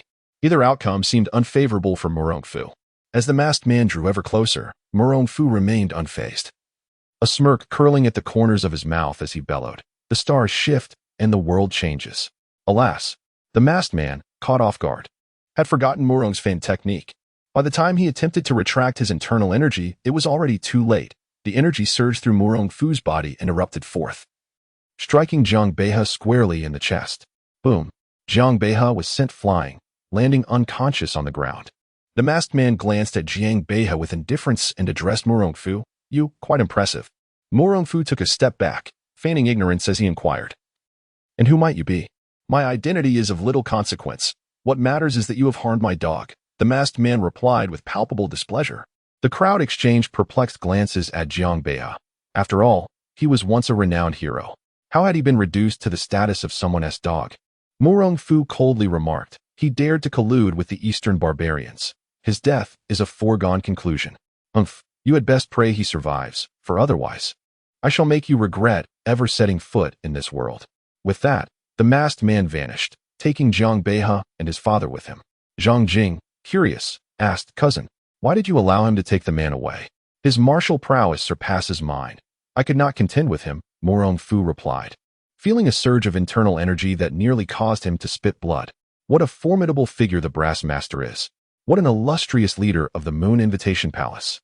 She managed to counter Murong's technique of the stars shift and the world changes. No, it was not merely a counter. His ancestor, Murong Longcheng, had once dominated the world and earned immense fame through this very technique. This clearly illustrated the overwhelming strength of the art, capable of suppressing an entire era. And yet, he found himself unable to withstand the prowess of the Moon Invitation, having his technique dismantled by her. Ultimately, he could only blame his own lack of skill. Zhang Jing pointed at the Northern Sea monk and asked, "What shall we do about this old monk?" "Eliminate him," Murong Fu replied dismissively. He harbored an intense loathing for the Eastern barbarians, wishing nothing more than their swift eradication. The martial heroes present were all greatly alarmed. This was the Northern Sea Divine Monk, a rare enlightened master in the martial world, capable of taking lives at will. Indeed, the Murong clan was comprised of ruthless characters. Murong Jiao interjected, "Cousin, it is inauspicious to kill a monk." "I see no omen in this. That old monk is not of my kin. He is a Japanese." Murong Fu scoffed disdainfully. What? The crowd was rendered even more dumbfounded. The Northern Sea Divine Monk, known for his benevolence, was actually a foreigner from the East? What a ridiculous fallacy. I was born in Song. How could I possibly be from the East? The Northern Sea divine monk rose, laughing heartily. Murong Fu calmly replied, "My Murong family possesses a technique that allows us to read lips. I clearly observed your previous conversation with Jiang Bia. You claim such abilities exist? Do you think all the heroes of the world will believe you?" The Northern Sea divine monk retorted, unimpressed. Murong Fu continued nonchalantly, "Ask around. Who would dare to doubt my words? Who would not believe?" Upon hearing this, the crowd's expressions subtly shifted, and they unconsciously nodded in agreement. In terms of prestige, the Murong clan was highly regarded within the martial community. In terms of popularity, Murong Fu overshadowed the Northern Sea divine monk by a considerable margin. I apologize, divine monk, but I tend to believe young Master Murong more, said a previously overweight man named Duan Hafei, his expression obsequious. Zhang Jing, Gurinyu, and others quickly voiced their support. We too believe in cousin. If he claims to have seen it, then he surely has. Others from the Jiangnan martial world, having had various interactions with Murong Fu and impressed by his righteousness and generosity, joined in. We are willing to trust young Master Murong's words. The Northern Sea divine monk's face darkened, and he could not help but mutter under his breath, "A bunch of fools." Murong Fu smiled slightly. "Old monk, would you prefer to surrender yourself, or shall I take action to capture you?" You think you can catch me, you bunch of simpletons?" The Northern Sea divine monk cursed and attempted to flee. Upon seeing this, Xiao Yuer immediately intervened. Gu Renyu, Zhang Jing, and Murong Jiu joined in as well. The Northern Sea divine monk was soon overpowered and bound. "Young Master Murong, what shall we do with this monk?" Duan Hafei chuckled. Murong Fu pondered internally. This old monk had considerable knowledge, perfect for his practice of the great soul-seizing technique. He instructed, "Place him under guard. I shall interrogate him tomorrow." "Understood, young Master Murong." The crowd responded. Returning to his chamber alone, Murong Fu's complexion turned pale. "Are you injured?" exclaimed Lang Xuetzi in surprise. Murong Fu shook his head. "No, merely feeling a bit out of sorts." Lang Xuetzi's beautiful eyes flashed with curiosity. "Who did you just clash with?" "Yao Yu." Murong Fu replied candidly. Lang Xuetzi was taken aback. "The leader of the Yihua Palace? Do you know her?" Murong Fu casually inquired. Knowing it was reasonable for Lang Xuetzi to be acquainted with Yao Yu, as she was renowned as the strongest woman in the martial world. To his surprise, Lang Xuetzi nodded. "Years ago, when she visited the Divine Water Palace, I had the opportunity to meet her several times." This startled Murong Fu. "You are a disciple of the Divine Water Palace?" Lang Xuetzi nodded and replied, "Indeed, my senior sister is the Water Mother Inji." This left Murong Fu momentarily speechless, and he curiously inquired, "Who is more formidable, the Water Mother Inji or the Inviting Moon?" Lang Xuetzi pondered for a moment and said, "To the best of my knowledge, my senior sister is slightly more powerful." "Why is that?" Murong Fu asked. Lang Xuetzi responded, "I cannot say, it is merely a feeling." Murong Fu chuckled and shook his head, then sat cross-legged on the bed to circulate the Divine Illumination Sutra, beginning to mend the internal injuries within his body. Meanwhile, in a dark stone cave, the masked Inviting Moon disdainfully tossed Jiang Bieha and Zhang Yulong to the ground, as if they were mere refuse, scoffing, "Two worthless beings." Chapter 59. The deceptive scheme of Jiang Bieha. Zhang Yulong hurriedly crawled to Jiang Bieha's side, exclaiming, Father, are you all right?" "There's no need to shout. He is not dead yet, merely gravely injured," replied the masked Yao Yu. Jiang Yulong knelt on the ground, bowing his head in gratitude. "Thank you, Master Tong, for your timely rescue. But why did you not eliminate Murong Fu directly?" "Get lost." Yao Yu unleashed a surge of true energy, sending Jiang Yulong sprawling. "What audacity! Daring to point fingers at me." Terrified, Jiang Yulong hastily bowed again. I apologize. Please forgive me, Master Tong." Yao Yu cast him a sidelong glance. Producing a pill and tossing it to the ground. "Take this to your father. It should help him regain consciousness." "Thank you, Master Tong." Jiang Yulong quickly picked up the pill and administered it to Jiang Bieha. After a considerable time, Jiang Bieha gradually opened his eyes, finally awakening, as if he had traversed the gates of the underworld. In his dazed state, upon seeing Yao Yu, he promptly greeted, "Bieha pays respects to Master Tong." "Humph, Jiang Bieha, I did not expect you to be entangled with the Eastern Devils. This indeed surprises me," Yao Yu coldly remarked. Jiang Bieha's heart sank. He wished to explain, "Master Tong, please listen to my explanation. Enough with your excuses. I care not for your affiliations with the Eastern Devils. All I desire is for Xiao Yuer and Hua Wuk to engage in a death duel." Do you understand? Yao Yu's voice was frigid. Jiang Bieta quickly nodded. I have already made arrangements. You need not worry. Then focus on your recovery, Yao Yu said indifferently, before vanishing like a wisp of wind. Father, why does this Master Tong constantly impose such strange demands? Jiang Yulong asked, perplexed.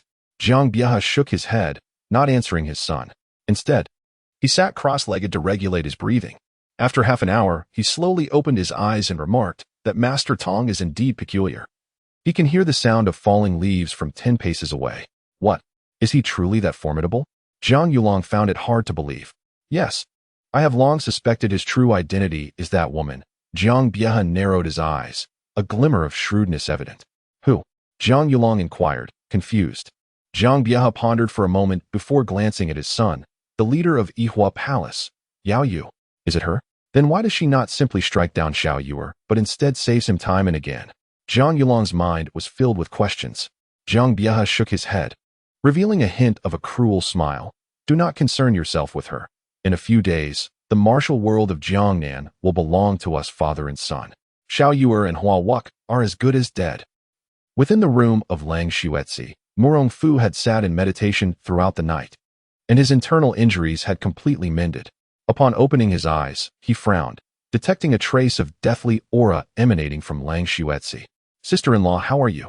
Murong Fu gently patted Lang Xuetzi, only to find her skin cold as ice, realizing she must be afflicted by corpse poison.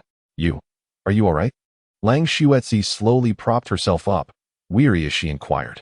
Murong Fu remained composed, stating, Indeed, I have recuperated. We shall proceed to Turtle Mountain shortly. Is there any need for further inquiries? I have always perceived Turtle Mountain as perilous. Lang Xuetzi responded. With a gentle smile, Murong Fu assured her, Do not worry. I have already secured a guide who will lead us to the secluded valleys of Turtle Mountain. However, I have never seen you depart, Lang Xuetzi pondered, contemplating that perhaps the arrangements had been made prior to their arrival. Murong Fu, with an enigmatic smile, chose not to elaborate further.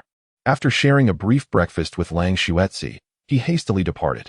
Young master, today feels rather peculiar. A C, driving the carriage, remarked. What seems strange? Murong Fu lifted the carriage curtain to inquire. A C pointed ahead. Young master, I have spotted several groups of individuals hastening ahead of us. They too seem to be bound for Turtle Mountain. Murong Fu furrowed his brow, perplexed, for Turtle Mountain was typically remote, especially with the presence of the Toothless Gate. Ordinarily, few would venture here voluntarily. Could they be merely passing through? A C shook his head. Absolutely not. Look, we are nearly at Turtle Mountain, and their carriages and mounts are right here.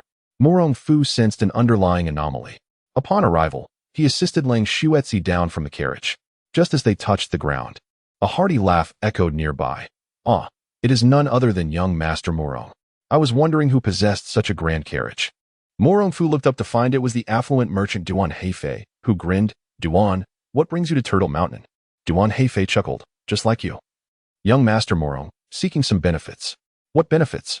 Murong Fu's eyes widened, startling Duan Heifei, who stammered, Young Master Murong, are you not here for the treasures left by Yin Nantian? Yin Nantian, was he not impoverished? Where would he acquire treasures? Murong Fu's mind conjured the image of a disheveled man, reeking of foulness, who, if memory served correctly, had resorted to deceiving others into purchasing his broken sword for mere sustenance, reportedly causing many renowned figures in the martial world to weep in despair. Duan Heifei awkwardly shook his head. Young Master Murong, you may not be aware, though Yin Nantian is destitute, his good friend Zhang Feng is quite wealthy. Murong Fu, enlightened, swiftly grasped the situation's intricacies. If he recalled correctly, the entire affair was a scheme orchestrated by Jiang Bieta to ensnare the Jiangnan martial community.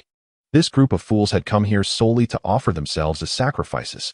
Duan, to speak candidly, you are not a part of the martial world and possess ample wealth. To wade into these murky waters is truly unwise. Duan Heifei's face flushed with embarrassment. He had merely wished to witness the wealth of Zhang Feng, without any intent of seizing it. Young Master Murong, I am merely observing, not taking. Exercise caution, Murong Fu advised, patting Duan Heifei on the shoulder. He then guided Lang Xuetzi toward Turtle Mountain, leaving Duan Heifei in a state of bewilderment. Lang Xuetzi glanced back at him, perplexed. Look at how you frightened him. He no longer dares to approach. Murong Fu shook his head, stating that as an ordinary individual, Competing with warriors for treasures would be tantamount to courting death. Lang Xuetzi nodded in agreement, finding Murong Fu's reasoning sound. She glanced around, curious, and asked, "Where, then, is the god you mentioned?" Murong Fu smiled faintly and produced a silver snake in his hand. "Behold, it is this creature." Lang Xuetzi expressed mild surprise. "It can lead the way?" Murong Fu gently stroked the head of the little silver snake, explaining, "Its sense of smell is exceptionally acute, capable of distinguishing scents within a distance of 10 zhang." Lang Xuetzi immediately recalled the person Murong Fu had let go the previous day and speculated, "Did you apply a special fragrance on the divine serpent of the azure?" Chapter 60. Suing Murong Fu nodded in agreement. Lang Xuetzi was indeed a woman of exceptional intellect. With just a gentle hint, she had deduced the truth. Indeed, the divine lord of the green serpent, having faced defeat yesterday, would undoubtedly return to Wei Waias to lament his misfortunes, thus serving as our guide along the way. Murong Fu stated with composure. Lang Xuetzi replied with a faint smile, "I never expected you to be so cunning. If that person were to know, he would surely regret it deeply. Things are not as dire as you suggest. Let us proceed," Murong Fu said, assisting Lang Xuetzi as they walked. Before long, the duo followed Xiao Yin into a lush thicket. Upon parting the dense foliage, they discovered a cave of modest height. However, Murong Fu refrained from entering, for he recognized that this was not the entrance frequented by the disciples of Yuyan. As anticipated, Xiao Yin circled within before emerging and climbing toward another location. Soon, they arrived at a different cave, where Xiao Yin struck a particular wall with its tail several times.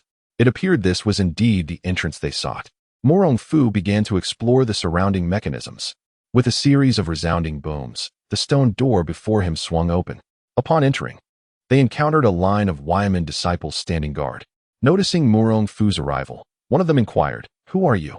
With a smile, Murong Fu replied, "The Murong clan from Gusu.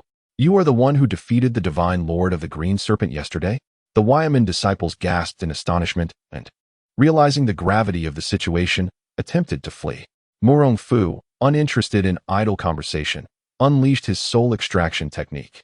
In an instant, the once vigorous men before him withered and collapsed, drained of vitality. Lang Xuetzi, taken aback, had not anticipated that Murong Fu possessed such sinister abilities. A furrow formed on his brow. It was his first experience extracting so much blood essence and spiritual energy from others, leaving him on the verge of bursting. His physical form fared well, aided by the dragon-elephant prajna skill, yet the spiritual energy proved to be beyond his immediate control, compelling him to rely on his own time to digest it. After a stick of incense had burned, he finally managed to open his eyes, declaring calmly, "I now know the path to the follow me." Lang Xuetzi, filled with concern, asked, "Is the technique you just utilized going to be all right?" "It is of no consequence. That technique is indeed quite sinister, but I have only employed it twice," Murong Fu replied. Since marrying Wang Yuyan, his life had seemingly entered a phase of extraordinary fortune. Within a few months, he had acquired more knowledge than in his entire lifetime. "Just be cautious," Lang Xuetzi urged, knowing well that Murong Fu would not act recklessly. With a simple acknowledgement, Murong Fu led Lang Xuetzi toward the. Meanwhile, within the celestial realm, Jiang Bieha stood in the grand hall alongside Jiang Yulong. Above them sat a grotesque, deformed dwarf who cackled loudly, "Ha! I never expected that the martial artists of Jiang would truly fall for your ruse." Jiang Bieha replied weakly, "Heh, mere trifles. How could they compare to the audacity of Lord Wei?" Wei Wuyi suddenly cast a cold gaze upon Jiang Bieha and inquired, "I ask you, if you assist me in eliminating the heroes of the Jiangnan martial world, can you truly help me capture Yaoyu?" "Indeed, absolutely true," Jiang Bieha replied with unwavering confidence. "I have already made arrangements with the Yagyu clan from the east, and once this matter is settled, they will send people to Huahua Palace to apprehend Yaoyu." Upon hearing this, Wei Wuyi erupted into a raucous laughter, his mind already envisioning the various tortures he could inflict upon Yaoyu, compelling her to plead for mercy beneath him. After a prolonged fit of laughter, a subordinate returned to report that numerous factions had entered the White Jade Passage and would soon reach the trap area. "Haha, congratulations, Master Wei." On the imminent capture of Yaoyu, Jiang Bieha raised his hand in congratulation. Wei Wuyi laughed heartily. Well, congratulations to us both." Little did the martial artists of Jiangnan know, they had unwittingly entered a dead end, still reveling in their mistaken belief that they had discovered a treasure cave. Xiao Yuer and Murong Jiwu also ventured inside. The typically taciturn He Zhizhu suddenly spoke. I sense that this cave is rather sinister. Xiao Yuer surveyed the surroundings and noticed the cave walls were smooth and solid, emanating a faint, gentle glow. At first glance, everything appeared perfectly fine, so he cautiously advised. Let us stick together. 5 of us should be sufficient to handle whatever lies ahead. If I am not mistaken. The traps here must be the mechanisms of the Gongshu family. Gu Renyu expressed her concern. Zhang Jing chuckled. Whatever the mechanisms may be, we shall charge forward. It is not as simple as you think. The Gongshu family's devices are all designed for murder, Gu Renyu began to warn, but before she could finish, a series of crackling sounds echoed in their ears. They turned to see the path they had traversed beginning to crumble away, revealing a sheer cliff below. Should they fall, they would undoubtedly meet a gruesome end. Before Gu Renyu could complete her thought, someone shouted, "Run!" Chaos erupted within the cave as hundreds of people began to flee desperately forward. Xiao Yuer furrowed his brow and decisively commanded, "Run." Meanwhile, on the other side, Murong Fu, accompanied by Lang Xuetzi, had reached the Guaisen Yogu. Not long after, they spotted a woman seated gracefully by the stream, clad in white, accompanied by a crane and a deer, exuding unparalleled elegance. I am from the Murong clan of Gusu, seeking the esteemed physician. May I ask for your guidance, fair maiden? Murong Fu inquired courteously. Upon hearing his voice, the woman turned in surprise. Murong Fu and Lang Xuetzi were taken aback by her extraordinary beauty. Her features were like a painting, her eyes twinkling like morning stars, and her lips exquisitely shaped. Standing amidst the water, she resembled a freshly blossomed lotus flower. Lang Xuetzi felt that in her entire life, she had never encountered such a stunning woman. Although she too was a woman, she found herself entranced. What do you seek the physician for? The woman asked slowly, a hint of reproach in her tone. Murong Fu replied candidly, my friend has been poisoned by a corpse toxin, and I wish to request the physician's aid in healing her. Upon hearing this, the woman's previously displeased expression softened with curiosity. Emerging from the babbling brook, she approached gracefully. Clad only in a moonlight-hued garment, she appeared to possess an enchantment that could ensnare the very souls of onlookers under the gentle sunlight. However, Murong Fu was momentarily dazed, only to soon regain clarity in his gaze. The woman, taken aback, realized this was her first encounter with a man who could awaken from her beauty so swiftly, prompting her to regard Murong Fu with newfound respect. Poison? With an air of confidence, she took Lang Xuetzi's hand, checking her pulse with keen interest. Her eyes sparkled with growing intrigue as she declared, I am the divine physician you seek. My name is Su Ying. Murong Fu was not surprised. He had anticipated this revelation beforehand. This extraordinary woman before him was destined to be the future wife of Xiao Yuer. Her beauty rivaled that of Yao Yu, and her intellect was akin to that of Huang Rong, the celestial physician Su Ying. Chapter 61. Collaborating in deceit. Murong Fu respectfully greeted. I have the honor to meet you, divine physician Su. Su Ying was taken aback, genuinely astonished. Do you truly believe I am the divine physician you speak of? Indeed. Murong Fu nodded affirmatively. Su Ying smiled charmingly. You are quite intriguing, possessing remarkable discernment and not judging by appearances. Lang Xuetzi widened her eyes in disbelief, unable to fathom that this young woman before her was indeed a divine physician. Yet, seeing Murong Fu's demeanor, it seemed genuine. She politely inquired, May I ask, can your esteemed skills cure the poison afflicting me? Su Ying shook her head. You must first accompany me back to my quarters, where I will conduct a thorough examination. Murong Fu exchanged glances with Lang Xuetzi and bowed once more. I appreciate your assistance, young lady. Your ability to enter here is commendable. There is no need for such formalities, Su Ying said, leading the way with an air of nonchalance. Murong Fu supported Lang Xuetzi as they followed Su Ying toward a nearby spacious room.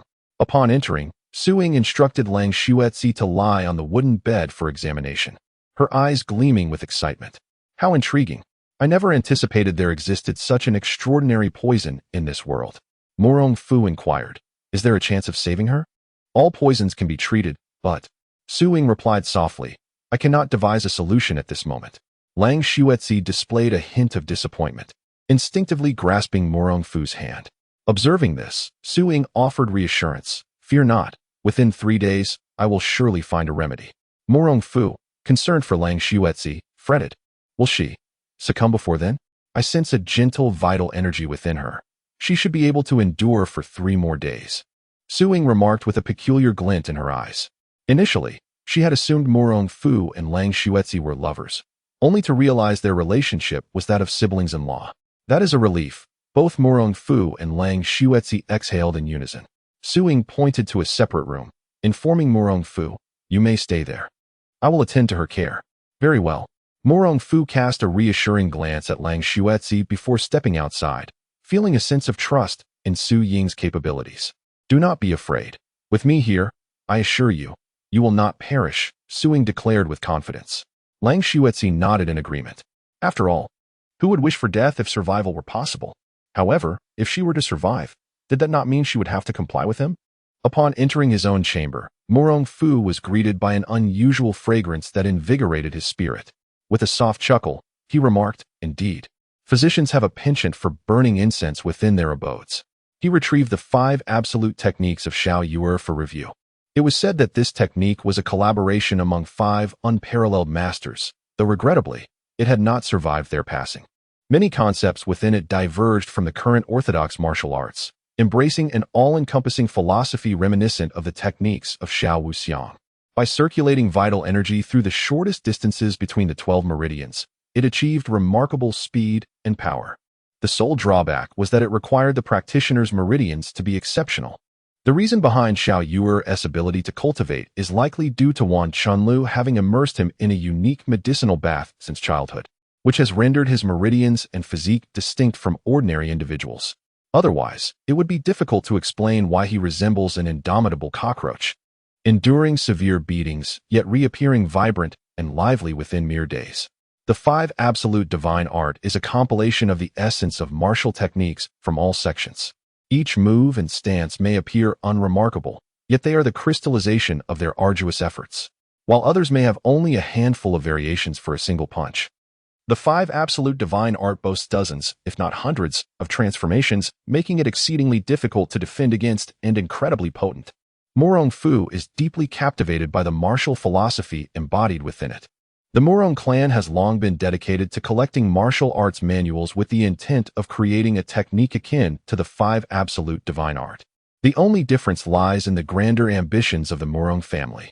Murong Fu has firmly resolved not to tread the old path of overreaching. He intends to merge a peerless martial art and then devote himself to the cultivation of the celestial revolutions, honing it to perfection. Just as his ancestor, Murong Longcheng, was able to dominate the martial world with the celestial revolutions, so too can he. Murong Fu. Within the grand hall of Tianweishan, Wei Mai approached and reported, "Master, several disciples have been killed at the North Gate." Wei Wui raised an eyebrow and chuckled. "It seems someone has intruded into my secret lair. Investigate their whereabouts. Could they have ventured into the secluded valley at the back mountain?" Wei Mai inquired anxiously. Wei Wui glanced at Wei Mai and laughed. "Then you shall accompany Hu Xiang and Ma Xiang to investigate." "As you command, master." Wei Mai responded promptly. Turning to leave without a moment's hesitation, Jiang Bieha remarked, "Brother Wei is indeed fortunate. Your disciple is quite efficient." "Haha, perhaps Brother Jiang is jesting. My disciple seems rather reluctant to linger here." Wei Wui boomed with laughter. Jiang Yulong mused privately, "With that ghastly visage of yours, it's no wonder he wishes to depart. I too would prefer to leave." Jiang Bieha shook his head and said, "However, Wei sir, now that your disciple has left, how shall we deal with those trapped in the snare?" Wei Wui disdainfully replied, "Rest assured, the trap I devised ensures that no one can exit unscathed." "That is reassuring." Indeed, Jiang Bieha chuckled nervously. He thought to himself, if the martial heroes of Jiangnan perish, the Easterners could invade at will. In that case, I need only stage a few grand performances, and I would no longer be merely a Jiangnan hero, but rather a hero of the entire Central Plains. Perhaps even ascend to the coveted position of the martial alliance leader. Wei Wui coldly interjected, "I have completed what you requested. Now, what of my affairs?" Jiang Bieha replied, "Rest easy. Wei sir, the Yuxin clan is already dispatched to capture Hua Wuqiu, and it won't be long before we can reel in you." "Hua Wuqiu?" Wei Wui nodded in satisfaction. Indeed, collaborating with you has proven quite delightful." Jiang Yulong then spoke, "Master Wei, I wish to see Xiao Yuer. May I do so?" Wei Wui chuckled heartily. "No problem. I shall guide you there immediately." Jiang Yulong, filled with exuberance, harbored a singular wish to witness the demise of little fish before his very eyes. In the depths of Guishan Valley, Wei Mai led the way alongside Hu Xiang, Ma Xiang, and the revered Lord of the Green Serpent. Hu Xiang and Xiang were a married couple. The husband was known as Lord Baishan, while his wife was called Ma Yun. They stood as the second most formidable beings among the 12-star influences, following Wei Wui. Ma Yun mockingly inquired, "Tell me, Lord of the Green Serpent, why do you accompany us instead of seeking gain in the traps?" The Lord of the Green Serpent sighed, "I harbor no desire to be here. I was merely conscripted at the last moment." Lord Baishan scoffed, "Is it truly necessary to be so anxious over the mere entrance of a thief?" Chapter 62. Unrelenting assault. Wei Mai shook her head, stating, "To infiltrate Gui Mountain so silently, this thief is indeed formidable." Bishinshu replied confidently, "Rest assured. I have dispatched my little treasures to seek him out. It won't be long before we locate him." Wei Mai's expression darkened as she remarked, "It appears the thief is truly after Suing." Bai Shanjun and Ma Yun exchanged worried glances. Suing was the prized possession of Wei Wuyo, and should anything happen to her, they would undoubtedly incur his wrath. With this thought, the group quickened their steps. Murong Fu was engrossed in studying the 5 absolute divine arts when he suddenly heard hurried footsteps. Just as he was pondering the commotion, a voice called out urgently, "Is Suing here?" Suing raised an eyebrow and peered out the window, murmuring, "Why have they come?" When Bai Shanjun received no response, he shouted again, "Is Suing here?" With a slow, deliberate motion, Suing opened the door and impatiently inquired, "What do you seek?" "Junior sister Su. There are intruders in the outer realm. Master is concerned and has sent me to check on you," Wei Mai replied courteously. Su Ying's face remained impassive as she retorted, "I am perfectly fine. You may leave. If there is nothing pressing, please refrain from disturbing me." Bai Shanjuan's expression turned cold. He despised Su Ying's haughty demeanor. Normally, he would overlook her arrogance out of respect for Wei Wuyo, but he could not hold back his irritation. "Humph, Su girl, mind your manners. If it weren't for my elder brother, do you think I would bother coming to see you?" Suing shot back, "If that is the case, why not take your leave?" Fuming with anger, Bai Shanjun prepared to depart with his companions when he noticed Bish Shunshu staring intently at the ground, seemingly witnessing something dreadful.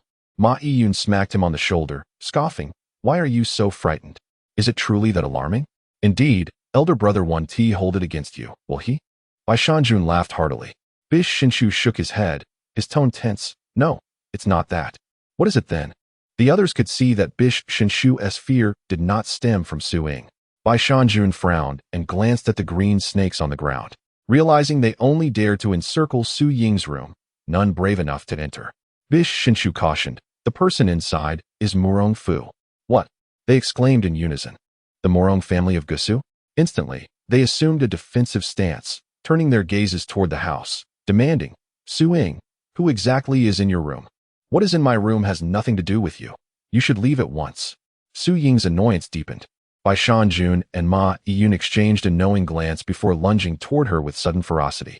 Startled, Suing realized she could not evade them. She was unskilled in martial arts, and this couple were top-tier fighters. Just then, a gust of wind swept past her ear as Murong Fu calmly stood before her, unhesitatingly delivering a powerful punch. Bai Shanjun and Ma Yun, taken aback, quickly retaliated with their palms. With a resounding crash, dust erupted, and the two figures were sent flying backward. Coughing, Bai Shanjun supported Ma Yun to his feet. "Gusu Murong Fu, truly remarkable. Able to send me flying with a single punch." Murong Fu replied calmly, "Heh, you are not without merit yourself. You have already attained the threshold of a half-step master." "Murong Fu, we of the Yuyan bear you no grudge from the past, nor any grievance of late. Why have you come here?" Wei Mai inquired. Murong Fu responded serenely, "I have come to seek the divine physician Su for treatment." "What is wrong with that?" "Treatment?" Wei Mai and the others furrowed their brows. At such a critical juncture in dealing with the Jiangnan martial world, he arrives to seek medical attention? Who would believe such a tale?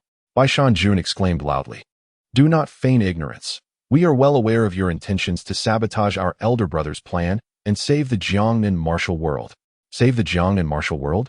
Murong Fu was taken aback. When did he ever claim to wish to rescue the Jiangnan martial world? He then recalled what Duan Hefei had previously mentioned about the treasure and suddenly understood. That treasure, indeed, was a trap devised by this group of individuals. Haha, it is too late for you to intervene now. The majority of Jiangnan's martial artists have already entered, and soon they will all perish within, Bai Shanjun declared triumphantly. Murong Fu's eyes sparkled with interest as he queried, to my knowledge, while the Yuyan is typically arrogant and overbearing, you have not reached the point of opposing the martial world. Are you not fearful of being reviled by the entire Jianghu for your drastic measures? Mai Yun shook her alluring figure and replied with pride. Heh, Murong Gongzi, you may not be aware, but they came to their doom willingly. Once this spreads, our Yuyan shall be seen as the victims. Murong Fu's expression shifted to one of admiration as he remarked, Wei Yuyan is indeed a cunning strategist. However, I still find one point perplexing. Why target the Jiangnan martial artists when they have not provoked you? Bai Shanjun and Mai Yun exchanged glances, reluctant to disclose the details in front of Su Ying. I know. Su Ying interjected coldly. Bai Shanjun and the others were taken aback, their expressions revealing their unease. Su Ying continued, Wei Yuyan has allied with Jiang Bihe. If he assists in eliminating the Jiangnan martial heroes, Jiang Bihe will collaborate with the Eastern Japanese to capture Yao Yu for his humiliation. Upon hearing the mention of the Eastern Japanese, Murong Fu's countenance darkened. After a moment of contemplation, he coldly remarked, what a nefarious scheme.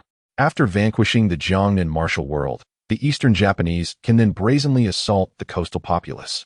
And at that point, they will join forces with the Yuan nation to annihilate the Song dynasty. Bai Shanjun's expression soured significantly. Murong Fu, we had no intention of becoming your adversary, yet you have acquired too much knowledge. Today, you cannot be allowed to leave. To conspire with the Eastern Japanese and slaughter our Central Plains martial artists, such treachery warrants death. Once I eliminate you, I shall hunt down Wei Yuyan, and he will learn the fate that befalls traitorous dogs. Murong Fu, in both this life and the past, harbored a deep-seated hatred for the Eastern Japanese. The audacity of their heinous actions left no room for mercy. He unleashed a powerful punch, the subtle art of the lesser form, combined with the might of the dragon elephant Prajna, unleashed a formidable surge of internal energy. The force of the strikes emanated a terrifying aura, causing the very air to resonate with a dreadful sound.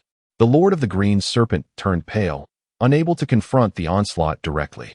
With a steely resolve, he pushed Wei Mai forward to shield himself. You scoundrel! Wei Mai exclaimed, losing his balance. With no choice but to brace himself, he prepared to absorb Murong Fu's punch. Thud! Wei Mai felt as if Murong Fu's fist was forged from steel. The moment they made contact, an agonizing pain surged through his arm. Bai Shanjun, wishing to assist, witnessed Murong Fu's swift transformation as he struck Wei Mai's brow with his finger. In an instant, the previously suspended Wei Mai was embedded into the ground. His neck twisted. He was dead. Chapter 63. The Xianyuan bloodline. The expressions of Bai Shanjun and the others were exceedingly grim. Murong Fu, how dare you kill our people? Collaborating with the Eastern savages, you all deserve to die. Murong Fu's voice was as cold as that of the Grim Reaper. Well, is your Murong clan not also of Xianbei descent? Stammered the Green Serpent deity. Fool, since the founding of my Murong clan, we have intermarried with the Han people and embraced their culture, blurring the lines between us. Murong Fu retorted disdainfully. The Green Serpent deity was rendered speechless, casting a glance at Bai Shanjun, who shot him a glare and said, what are you afraid of? He is but one man, merely relying on a sneak attack to kill Wei Mai. Indeed, can the three of us not handle him alone? Mai Yun gritted her teeth. The Green Serpent deity coolly replied, you two flank him, and I will command the snakes to attack. Internally, he sneered, you think I don't know your intentions? You want me to be the cannon fodder, distracting Murong Fu while you make your escape. What are you waiting for? Just kill Murong Fu. Afterward, I'll give your little snake some fresh air, and I guarantee it will grow into a giant python. Mai Yun cooed. Murong Fu felt a shiver run down his spine. What a brazen hussy. To act so provocatively in front of her own man was utterly repulsive. Heh. My old bones are weak. If you enjoy playing, perhaps you should seek Bai Shanjun, the Green Serpent deity thought. Knowing full well he would not sacrifice himself for a wanton woman, he merely chuckled, remaining motionless. Murong Fu's eyes narrowed slightly. He was loath to listen to their mutual blame any longer. With a swift strike, he divided his energy into three, launching an attack on the trio. Bai Shanjun immediately unleashed a formidable surge of energy to shield Mai Yun, engaging Murong Fu in combat. Their exchange of blows was intense. Yet it quickly became apparent to Bai Shanjun that Murong Fu's total energy was more than thrice his own. The disparity in their physical strength was even more pronounced. With each of Murong Fu's punches, Bai Shanjun felt his arms ache unbearably. After 7 blows, the veins in both arms burst, blood seeping out and dripping to the ground. A flicker of panic appeared in Ma Yun's eyes. Bai Shanjun, the second strongest of the Yuyan, was now utterly powerless. Such combat prowess would likely render even Wei Wuyo ineffective. Murong Fu, decisive by nature, showed no hesitation and relentlessly pursued Bai Shanjun with a flurry of attacks. The green serpent deity, losing all will to fight, turned to flee. Murong Fu cast a cold glance his way and, channeling his energy into his fingertips, struck from a distance. Bam! The green serpent deity felt a sharp pain in his spine. His body became paralyzed, collapsing to the ground in convulsions, fainting from the agony. How ruthless! Bai Shanjun, enduring tremendous pain, fixed his gaze on Murong Fu. Since the onset of the battle, Murong Fu's expression had remained unchanged, utterly indifferent, as if nothing could rattle his composure. What shall we do, tiger? Ma Yun, whose martial prowess paled in comparison to the green serpent deities, had always relied on Bai Shanjun and her charms to deal with adversaries. It was clear that Murong Fu held no regard for someone of her superficial allure. Bai Shanjun gritted his teeth and said, I will hold him off. You must flee quickly. Is it worth it, for a woman? Murong Fu inquired with curiosity. Humph. I am not doing this for a woman. I am fulfilling a man's duty, Bai Shanjun bellowed, charging toward Murong Fu in a bid to buy time for Ma Yun to escape. You conspire with the Eastern devils to harm the Jiangnan martial world. Do you think you are worthy of discussing duty with me? Murong Fu raised his hand and unleashed a lethal strike. Bai Shanjun, feeling frustrated, exclaimed, Damn it! Wei Wuya is obsessed with that woman. What can I do about it? Enough of your nonsense. Murong Fu channeled his internal energy, using the technique of Dozhuan Xingyi to return Bai Shanjun's internal force and true qi. Bang! Bai Shanjun felt the reversal of his qi, and his meridians exploded instantaneously. His eyes widened in shock as he fell dead on the spot. Ma Yun glanced back and, terrified, collapsed to the ground. Trembling, she looked at the approaching Murong Fu. Please, young Master Murong, do not kill me. I will do anything if you spare my life. Truly, truly. With a quivering voice, Ma Yun began to peel off her clothing, even going so far as to prostrate herself and mimic a dog, kissing Murong Fu's boots. Disgusting. Su Ying, who was watching from the side, couldn't help but spit in disdain. This old hag Su is trying to disrupt my resolve. She deserves to die. Murong Fu, dismissive, struck the woman's crown with a single palm. Bang! Ma Yun's bloodshot eyes rolled back as she collapsed lifelessly. Su Ying gazed at the pile of corpses, astonished by Murong Fu's ruthlessness, far exceeding the legends. He was decisive in his killings, leaving no room for mercy. What shall we do with these bodies? Murong Fu inquired. As a healer, Su Ying was well acquainted with life and death. She pointed to a spot not far behind the house and said, Just throw them there. Murong Fu nodded and dragged the bodies over. The serpent god gradually regained consciousness, pleading, Young Master Murong, please spare me. I am willing to serve you as a beast of burden. Murong Fu cast a cold glance and replied, You wretches engage in robbery and collude with beasts. You deserve to die. With that, he ended the wretched man's life with a soul extraction technique before returning calmly to the room. Su Ying glanced at him and asked, Have you cleaned up? Yes. Murong Fu appeared as though he had merely completed an inconsequential task. Noticing that Lang Xuetzi had fallen into a deep unconsciousness, he inquired with concern, How is my sister-in-law? Su Ying replied, I have devised a method to save her, but I still lack one ingredient. What kind of medicine? Murong Fu asked. Pure yang golden flower. Su Ying explained, Corpse poison is a form of yin poison, quite troublesome, and must be treated with something of extreme yang. Murong Fu's expression brightened as he asked, Would pure yang blood suffice? What is pure yang blood? Su Ying was taken aback. She prided herself on her extensive medical knowledge but had never heard of such a thing. Murong Fu fetched a bowl and dripped his blood into it. May I have a taste? Su Ying's eyes lit up. She noticed that Murong Fu's blood emitted a faint golden glow, distinctly different from ordinary blood. Moreover, the taste of the blood exuded a peculiar fragrance. Not only was it pleasant, but it also enveloped her in a subtle intoxication, igniting a sense of exhilaration within her. It seemed as if it could transport a woman. Murong Fu, with an odd expression, remarked, If Dr. Su takes a liking to it, she is free to indulge. Su Ying, unabashed, swiftly consumed the fresh blood from the bowl, making a few unceremonious smacking sounds. Her fair cheeks soon flushed with a delicate shyness as she incessantly rubbed her thighs. After a considerable time, she let out a soft moan, nearly collapsing to the ground. Fortunately, Murong Fu was quick-witted and caught her in his arms, inquiring with concern, "Dr. Su, are you all right?" Su-Ying shook her head and exclaimed with excitement, "I never imagined the legends were true. There really are those who possess the Xianyuan bloodline." "The Xianyuan bloodline?" Murong Fu asked, intrigued. Chapter 64. The Moon Invitation has arrived. Su-Ying gazed at Murong Fu and gradually elucidated, in ancient times, Emperor Xianyuan consumed the blood of dragons to obtain its essence, and he consorted with 3,000 maidens to attain immortality. Thus, his descendants inherited the extraordinary powers embedded in his bloodline. They possess innate strength and exceptional combat prowess. Each individual who awakens the Xianyuan bloodline inevitably becomes the protagonist of their era.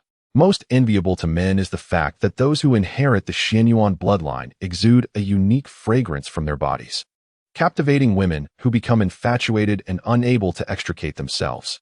"Indeed," Murong Fu replied, finding nothing peculiar, save for the last detail which eluded him. Perhaps Emperor Xianyuan was endowed with dragon essence, rendering him invincible on any battlefield. Yet, he questioned, "Can my blood save my sister-in-law?" Su-Ying shook her head. "Though your blood is remarkable, it is regrettably impure. Consuming it would merely delay the onset of the corpse poison. It appears I must seek the pure Yang golden flower," Murong Fu stated solemnly. Su-Ying seemed well prepared, smiling as she said, "There is no need for haste. That flower resides in the back garden of my adoptive father." "Wei Wuyi." I never imagined Wei Wuyi to be a connoisseur of flowers," Murong Fu remarked. Su-Ying gently shook her head. "You overestimate him. He has painstakingly cultivated the pure Yang golden flower with the hope of one day sharing a splendid evening with the moon. Master Wei indeed possesses ambition and resolve." Murong Fu admired. He is merely a pervert. I shall reveal the location of his garden to you. Go and steal all the flowers. If that fails, set fire to them," Su-Ying said indignantly. "Then I shall entrust my sister-in-law's care to you." "Miss Su," Murong Fu nodded, refraining from delay as he stowed away the map drawn by Su-Ying and prepared to depart. "Rest assured, exercise utmost caution on your journey. My adoptive father has transformed the entire realm of Tianwei into a colossal mechanized fortress. Once activated, it is likely no one will escape," Su-Ying kindly advised. "Thank you," Murong Fu replied with a respectful gesture, heading towards Tianwei. Meanwhile, the southern martial artists who had previously entered were now fleeing the passageway, coming to a halt at a fork in the road. "Which path should we take, little fish?" Zhang Jing panted. Little Fish furrowed his brow and replied, "There are no indications here. I am uncertain of which way to go." "Huff, huff, this truly relies on luck," the hefty Duan Hufei interjected. Little Fish cast a sidelong glance at him, mocking, "Duan the wealthy, having survived so many skilled martial artists, I am indeed impressed." You curse me," Duan Hufei retorted angrily, pointing at Little Fish. Little Fish shook his head, grinning wickedly. "Do not wrongfully accuse me. I merely state the truth." Duan Hufei was about to continue the argument when a resounding rumble echoed from the passageway behind them. Then, someone shouted, "Oh no, a massive boulder is coming. We must flee." Little Fish's brow knitted together as he coldly remarked, "The master of this place is truly shameless, offering us no respite whatsoever. What should we do?" Duan Hufei asked, his voice teeming with urgency. Little Fish, in a state of despair, lamented, "I am currently plagued by misfortune, no matter which path I choose. It is bound to be the most unfortunate." Zhang Jing and Murong Jiu shook their heads in agreement. "Do not be deceived by appearances. We too are quite unfortunate. For how else would we have encountered someone like Little Fish?" Finally, the group turned their gaze toward Duan Hufei, who, pointing to his own nose, exclaimed, "You cannot be suggesting that I make a choice?" Little Fish swiftly kicked Duan Hufei, urging, "Enough of the nonsense. Make your selection." Reluctantly, Duan Hufei chose a path at random and took off running, with Little Fish and the others trailing behind. However, the stout Duan Hufei soon fell behind the rest. Just then, a dense array of needle holes appeared ahead, and thousands of steel needles shot forth. "Be careful," Little Fish shouted, quickly employing his agility to evade the onslaught. The others struggled to fend off the barrage, each lamenting their plight. Meanwhile, Jiang Biehe and Jiang Yulong, who had been observing from the shadows, erupted in laughter. "Lord Wei truly is formidable. It is my first time witnessing someone torment little fish so thoroughly. Jiang Yulong chuckled with pride. I possess even more ruthless methods specifically designed for those who deceive me. Would you two care to witness? Wei Wais, maintaining his composure, cast a sidelong glance at Jiang Yulong and cackled. Jiang Bieha, understanding the implication, remarked, "Let us wait a moment. The people from the east should be arriving shortly." Before his words could settle, a subordinate of Wei Wais approached with a report, "Ancestor. Several individuals from the east claim to be from the Yagyu clan and request an audience with you." Jiang Bieha declared triumphantly, "It seems our plan has come to fruition." Wei Wai's face instantly brightened like a blossoming flower as he waved his hand. "Quickly, bring them to me." The subordinate, receiving the command, did not hesitate and soon returned with 7 individuals from the east. "Dear Wei sang, greetings. We are the Yagyu family. It is a pleasure to meet you," they greeted. "Where's Yao Yu?" Wei Wais asked, narrowing his eyes at the 7. "We have captured Yao Yu's disciple. She will be here shortly," replied the leader of the east. "Yagyu Isha." Wei Wais glanced over the group, noticing they were escorting a man in white, and shifted from anger to delight, exclaiming, "Ha! The east truly delivers. Splendid, splendid." Jiang Bieha introduced. "This individual is named Hua Wuk, the esteemed disciple of Yao Yu and Lian Xinggefa. Then let us await her arrival." Wei Wais laughed maniacally, his voice echoing like a wailing ghost throughout the heavens, instilling fear in all who heard. What a repugnant sound! Murong Fu, following Su Ying's guidance into the celestial realm, chanced upon Wei Wais' ghastly wails and could not help but curse. Shortly after, a woman's voice resonated from beyond the celestial realm. "Wei Wais, do not presume I am unaware of your presence, you filthy rat hiding here. Surrender Hua Wuk, and I shall spare your life." Murong Fu was taken aback, realizing that Yao Yu had also arrived, making the celestial realm increasingly captivating. However, he did not waste a moment. His steps remained unceasing as he made his way toward Wei Wuya's rear garden. According to the intelligence provided by Su Ying, the garden concealed numerous traps.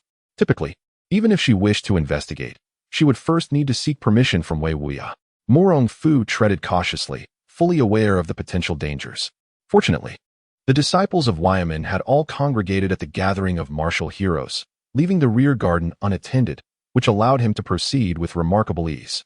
In a mere short while, he reached his destination. Just as Su Ying had described, the garden was resplendent with flowers of a golden-red hue. Bathed in sunlight, it resembled an ocean of gold.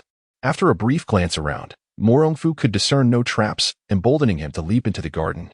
Yet, before he could regain his balance, a mechanical sound echoed in his ears, and the ground suddenly trembled. With a jolt, the earth beneath him gave way, and he found himself plummeting downward, bereft of gravity. Chapter 65. The gleaming Hu Yaosher. After Murong Fu fell into the trap, a man sprang forth from a nearby tree. Standing at a height of 3 feet, he emitted a series of crackling sounds. Before long, he transformed into a figure of normal stature. He then rushed towards the trap where Murong Fu had fallen, peering down with a mocking grin. What a fool to venture into the back garden of Old Wei. Suddenly, a hand reached out, startling the man so much that he slipped and tumbled down as well. Splash! Water erupted around them as Murong Fu and the man landed simultaneously in the water, the distinction being that the former reacted swiftly, using the latter as a stepping stone. "Ouch! My back!" the man cried out, hastily rising to his feet. Murong Fu surveyed the surroundings and discerned that the puddle was not deep, seemingly designed to cushion the fall of anyone who might drop from above. He turned to the man and inquired, "Who are you?" The man glared at Murong Fu and retorted, "Who are you, young lad? Do you not understand the rules of the Tainwation? Do you not know that trespassing into the back garden is a capital offense?" With a sharp smack, Murong Fu struck the man's bald head, demanding, "I shall ask you once more, who are you?" The man was taken aback by the blow, recognizing Murong Fu's formidable presence and refraining from further protest. He replied, "I am Hu Yaosher." Murong Fu scrutinized him for a moment, chuckling, "So you are. Haha, do you know me, young master?" Hu Yaosher inquired tentatively. "Of course, I am aware of your identity, one of the 12 zodiac signs, the rabbit." "Haha, you are indeed impressive. May I ask your esteemed surname?" Hu Yaosher asked with curiosity. "Murong Fu of Gusu," Murong Fu revealed candidly. "What?" Hu Yaosher leapt back in shock, pointing at Murong Fu. You are Murong Fu." Ignoring Hu Yaosher's astonishment, Murong Fu scanned the vicinity and noted that apart from a small ventilation opening of 3 inches, there were no other exits. He inquired, "Where's the exit?" "There is no exit here. To leave, one must wait for the disciples outside to open the door," Hu Yaoshi expressed with a troubled look. A chilling intent emanated from Murong Fu as he coldly questioned, "You are not deceiving me, are you?" Hu Yaoshi hastily clarified, No, there is truly only one exit." "When do they come by?" Murong Fu pressed. "There is no fixed schedule. Sometimes they arrive in 1 or 2 hours. Sometimes in 3 or 4 days," Hu Yaoshi replied timidly, fearful that Murong Fu might take offense and endanger his life. Murong Fu cast a glance at the ventilation opening, smiling as he said, "I have heard that you are a disciple of the Wugadeo Ren, possessing unparalleled skills in the art of body contraction. Heh, you truly know the affairs of the world, young Master Murong," Hu Yaoshi chuckled with pride. However, when he followed Murong Fu's gaze towards the ventilation opening, his laughter abruptly ceased, replaced by a look of dismay. "That opening is less than a foot wide. I cannot fit through." "How would you know unless you try?" Murong Fu replied with a subtle smile. With a motion of his finger, he pressed on 5 key acupoints on Hu Yaoshi's body. "What are you doing?" Hu Yaoshi felt a sudden jolt, quickly patting his body, inwardly cursing the other party for their insanity. Murong Fu explained, "You must have heard of my Murong family's joining finger, correct?" Yes, I have heard of it. That technique is rather extraordinary." Hu Yaoshi rubbed his shiny bald head, still utterly bewildered as to what Murong Fu was actually selling. Just as he was about to inquire further, a sharp pain shot through a major acupoint in his chest, causing him to weaken and collapse into the water. Terrified, he thought Murong Fu might be trying to kill him, and cried out, "Young Master Murong, spare my life. I am willing to give it a try." Murong Fu remained unhurried, calmly stating, "My Murong family's joining finger can inject true energy into the enemy's meridians within 3 hours. If I do not withdraw the true energy, or if you move more than 3 steps away from me, the energy injected into your body will explode." "What?" Hu Yaoshi's eyes widened in disbelief. Could there truly be such a peculiar martial art in the world? "If you do not believe me, you may certainly try." Murong Fu replied nonchalantly, I dare not. Hu Yaoshi understood that the Murong family had amassed many strange and rare techniques, and he was not willing to gamble with his life. Murong Fu pointed towards the ventilation shaft and said, "One must have some pressure in life to encourage progress. Go on, realize your value." After careful consideration, Hu Yaoshi felt Murong Fu's words held a significant truth. His life had been too comfortable, resulting in decades of stagnation in his martial arts. Looking up at the ventilation shaft, he lightly leaped, grasping the ledge, and extended an arm to feel around until he touched the opposite wall. He calculated for a moment, secretly delighted, realizing the wall was not very thick, and he still had a chance to escape. He then extended his other hand, circulating his true energy to loosen his bones one joint at a time. The only trouble was his large head, which made it quite difficult to pass through. After several attempts, he lamented, "Young Master Murong, what should I do? My head is simply too large to fit through." Murong Fu was at a loss for words. While others had larger backsides than heads, Hu Yaoshi was the exact opposite. The highest realm of the bone-locking skill is to be as flexible as if you had no bones. Why not soften the bones in your head? I lack the inner strength to achieve that. Hu Yaoshi complained, his face drawn in despair. He never anticipated that he would find himself at a ventilation shaft one day. Murong Fu shook his head, standing beneath Hu Yaoshi, and raised his hand to inject inner strength into him. Hu Yaoshi immediately felt a gentle Taoist energy surge within him.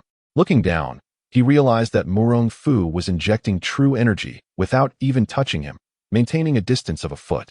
Astonished, he exclaimed, "Oh my goodness! Remote transmission of power." With his current extraordinary inner strength, Murong Fu found it quite feasible to transmit energy over a distance, albeit at the cost of some waste. He coldly urged, "Stop the nonsense and hurry." Understood. Hu Yaoshi, unwilling to linger any longer, swiftly activated his shrinking bone technique. Supported by the formidable inner strength of Murong Fu, his large head gradually became soft and pliable. With a determined grit of his teeth and a powerful push of his legs, he transformed into a fleeting shadow, slipping through the ventilation shaft. Upon landing, he could not suppress a hearty laugh, exclaiming, "Ha! I am out. I told you, there is no place in this world that can confine me." Hu Yaoshi. Turning to glance at the mechanisms button behind him, he pondered whether to release Murong Fu, secretly chuckling to himself, why not let him fend for himself in there? Chapter 66. A chance encounter with Hua Wuqiu. After Hu Yaoshi finished his boastful remark, he intended to leave. Yet his feet felt as if they were weighed down with lead, rendering him immobile. This predicament had nothing to do with Murong Fu. It was primarily due to Hu Yaoshi's feeble heart, which truly dared not take a single step. He feared that should he venture more than 3 paces away, he might meet his demise. Under the influence of this fear of death, he reluctantly activated the mechanism to release Murong Fu. With a thunderous sound, the stone wall before Murong Fu slowly opened. Upon seeing Hu Yaoshi standing by the doorway, he jested, "What a pity, I thought you had already fled." Hu Yaoshi forced a smile and replied, "Young Master Murong, you overthink. How could I possibly be one of those deceitful scoundrels?"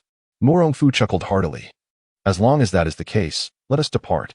Feeling awkward, Hu Yaoshi inquired, "Young Master Murong, might you consider releasing my acupoint first? Surely, you do not genuinely believe my earlier words?" Murong Fu shook his head and proceeded towards the corridor outside. Hu Yaoshi was taken aback, feeling insulted by the implication of his own intellect, muttering to himself, "Could it be that I have been deceived?"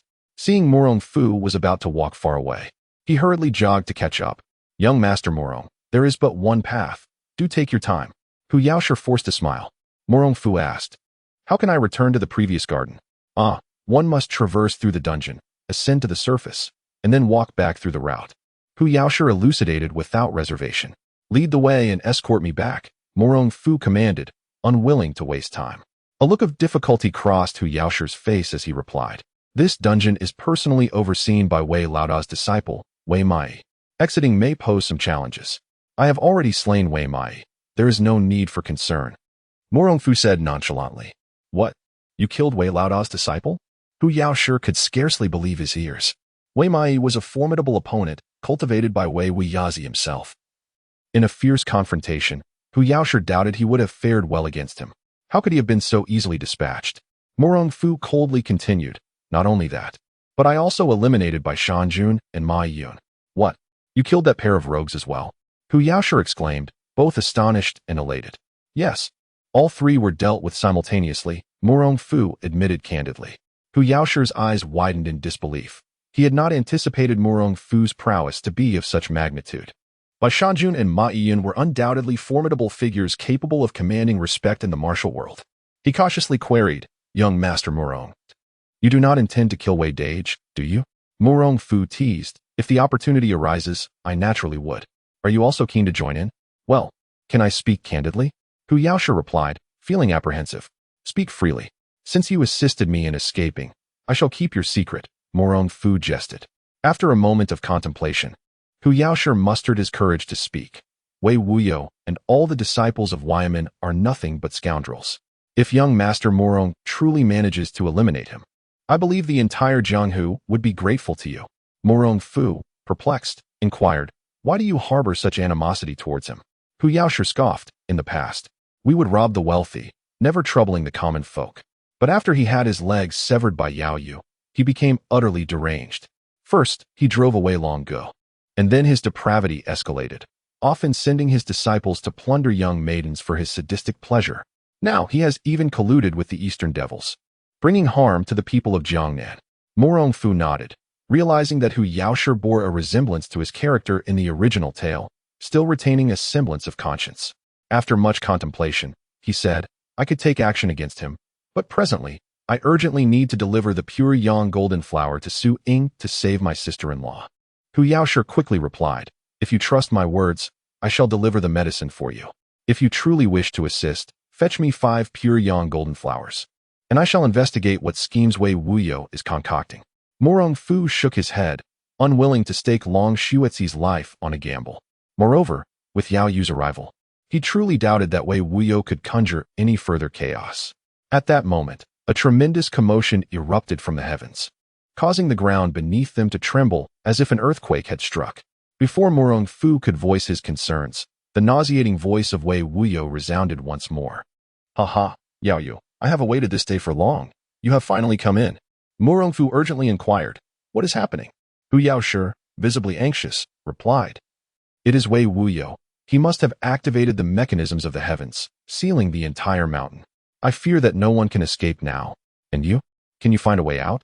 Murong Fu pressed on. Hu Yaoshi shook his head. "I fear it would be difficult for me as well. Wei Wuyo's mechanisms can likely only be manipulated by him." Murong Fu's countenance darkened as he retrieved Xiao Yin, declaring, "The plan remains unchanged.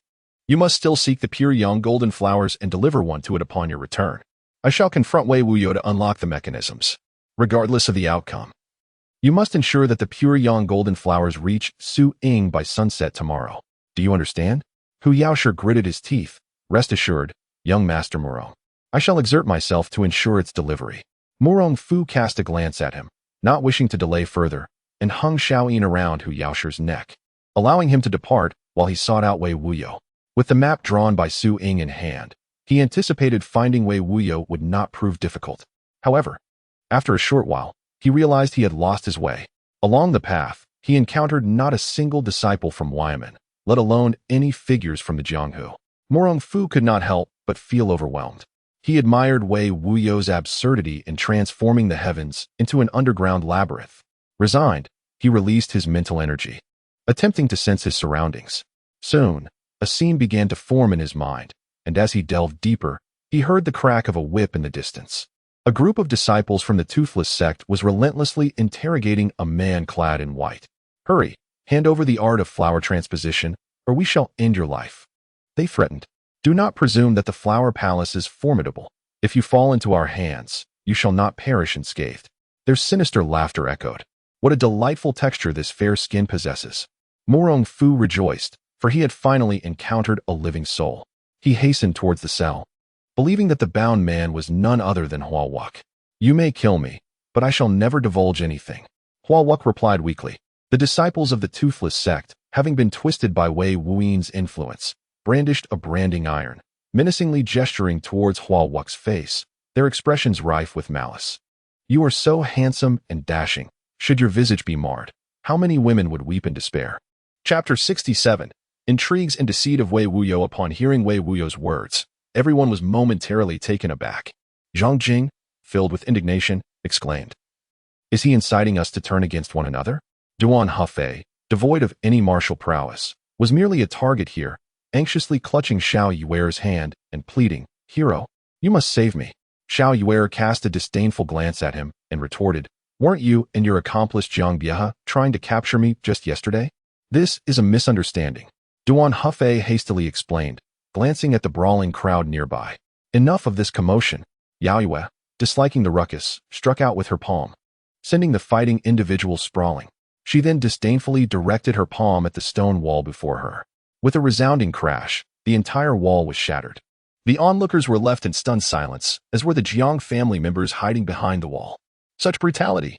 Wei Wuyo cackled. "Yao Wei, after all these years, you still possess that fiery temperament."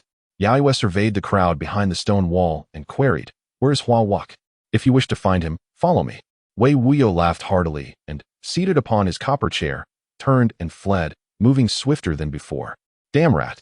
Had I known you would be this bothersome, I should have eliminated you long ago." Without sparing the crowd a glance, Yao Yue pursued Wei Wuyo. Xiao Yuer turned to the Jiang father and son, saying, "It seems this mischief is indeed your doing." What does this have to do with us?" Jiang Biehe attempted to argue, but Xiao Yuer had already lunged at him. The martial artists from Jiangnan, who had previously endured much, were now ablaze with fury upon encountering the disciples of Yuyan. Instantly, a chaotic melee ensued, with both sides fighting fiercely. "Ha ha, Yao Yue, after all these years, it's finally your turn to chase me." Wei Wuyo darted through the corridor like a slippery rodent. "Hand over Hua Wuk, and I shall spare your life." Yao Yue, feeling the flames of anger rising within her, was increasingly incensed. "Very well, follow me." Wei Wuyo continued to cackle, retreating into a flower chamber for concealment. "Curse it!" Yao Wei, having pursued him to this point, furrowed her brows, realizing she had lost his trail. "Ha ha, my beauty, what do you think of the flowers here?" Wei Wuyo, hidden in the shadows, leered with a repulsive grin. "Disgusting, mere foreign trinkets." Yao Wei did not even spare a glance, raising her hand and striking. Instantly, everything within the flower chamber was reduced to rubble. "Ha ha. Every time I see you so fierce, I can't help but adore it," Wei Wuyo shouted with excitement. Upon hearing his voice, Yao Yue, now exceedingly irritated, struck even more fiercely. In the blink of an eye, the entire flower chamber was leveled. Wei Wuyo, startled by the sudden destruction, turned to flee. "Where do you think you're going?" Yao Yue's delicate hand rose, aiming towards Wei Wuyo's rear. A sharp crack echoed as it met an iron plate that Wei Wuyo had strategically placed behind his copper vehicle, anticipating her attack. Damn it! Yao Yue, left with no choice, continued her relentless pursuit. At this moment, Murong Fu, accompanied by Hua Wuk, found himself increasingly bewildered in the maze-like passageway, with no sign of an exit in sight. He mused that if only he possessed the skill of shrinking bones, he could escape alongside Master Hu with ease. Brother Murong, I fear I can no longer proceed. Why don't you go ahead to rescue others while I take some time to recuperate here? Hua Wuk weakly suggested. Very well, Murong Fu replied after a moment's contemplation, handing the last of the 9-flower jade dew pills to Hua Wuk. Upon seeing the extraordinary pill, Hua Wuk expressed his gratitude. Thank you, Brother Murong. No need for thanks. After all, I am your elder brother. Murong Fu jested, ensuring Hua Wuk was secured before pressing onward alone. After an indeterminate amount of time, he arrived at a stone cave. Suddenly, a multitude of shadows appeared before him, startling him. Upon closer inspection, he realized these figures were not living beings but rather peculiar statues. It seemed that 2 exquisitely beautiful women were attending to a man, their poses more daring than those found in any risku art. Hiki, what do you think? Are they not lovely? A playful giggle echoed in Murong Fu's ears. Who is it? He called out, his heightened senses alerting him to a presence that had approached silently within a radius of 3 paces. This individual must possess remarkable talents or be far superior in strength. Ah, there's no need to be alarmed. I merely passed through and noticed your interest in these statues. So I decided to inquire. A petite woman clad in ornate palace attire, with a long dress trailing to the ground and her hair cascading down her shoulders, emerged gracefully from behind him. And who might you be? Murong Fu's eyes widened in surprise at her beauty. Her delicate features surpassed the spring blossoms, and her lively gaze brimmed with intelligence. With an enchanting visage and an air of nobility, she appeared like a mischievous young princess. The little princess chuckled lightly. Is it not customary for a lady to speak first? You should reveal your identity. I am Murong from Gusu, he declared with confidence. Oh, so you are the renowned Murong Fu of the Jianghu. Murong Fu felt a twinge of annoyance at being described merely as somewhat famous. The princess teased with a playful smile. It is said that the Murong family is well versed in the affairs of the world. Can you guess who I am?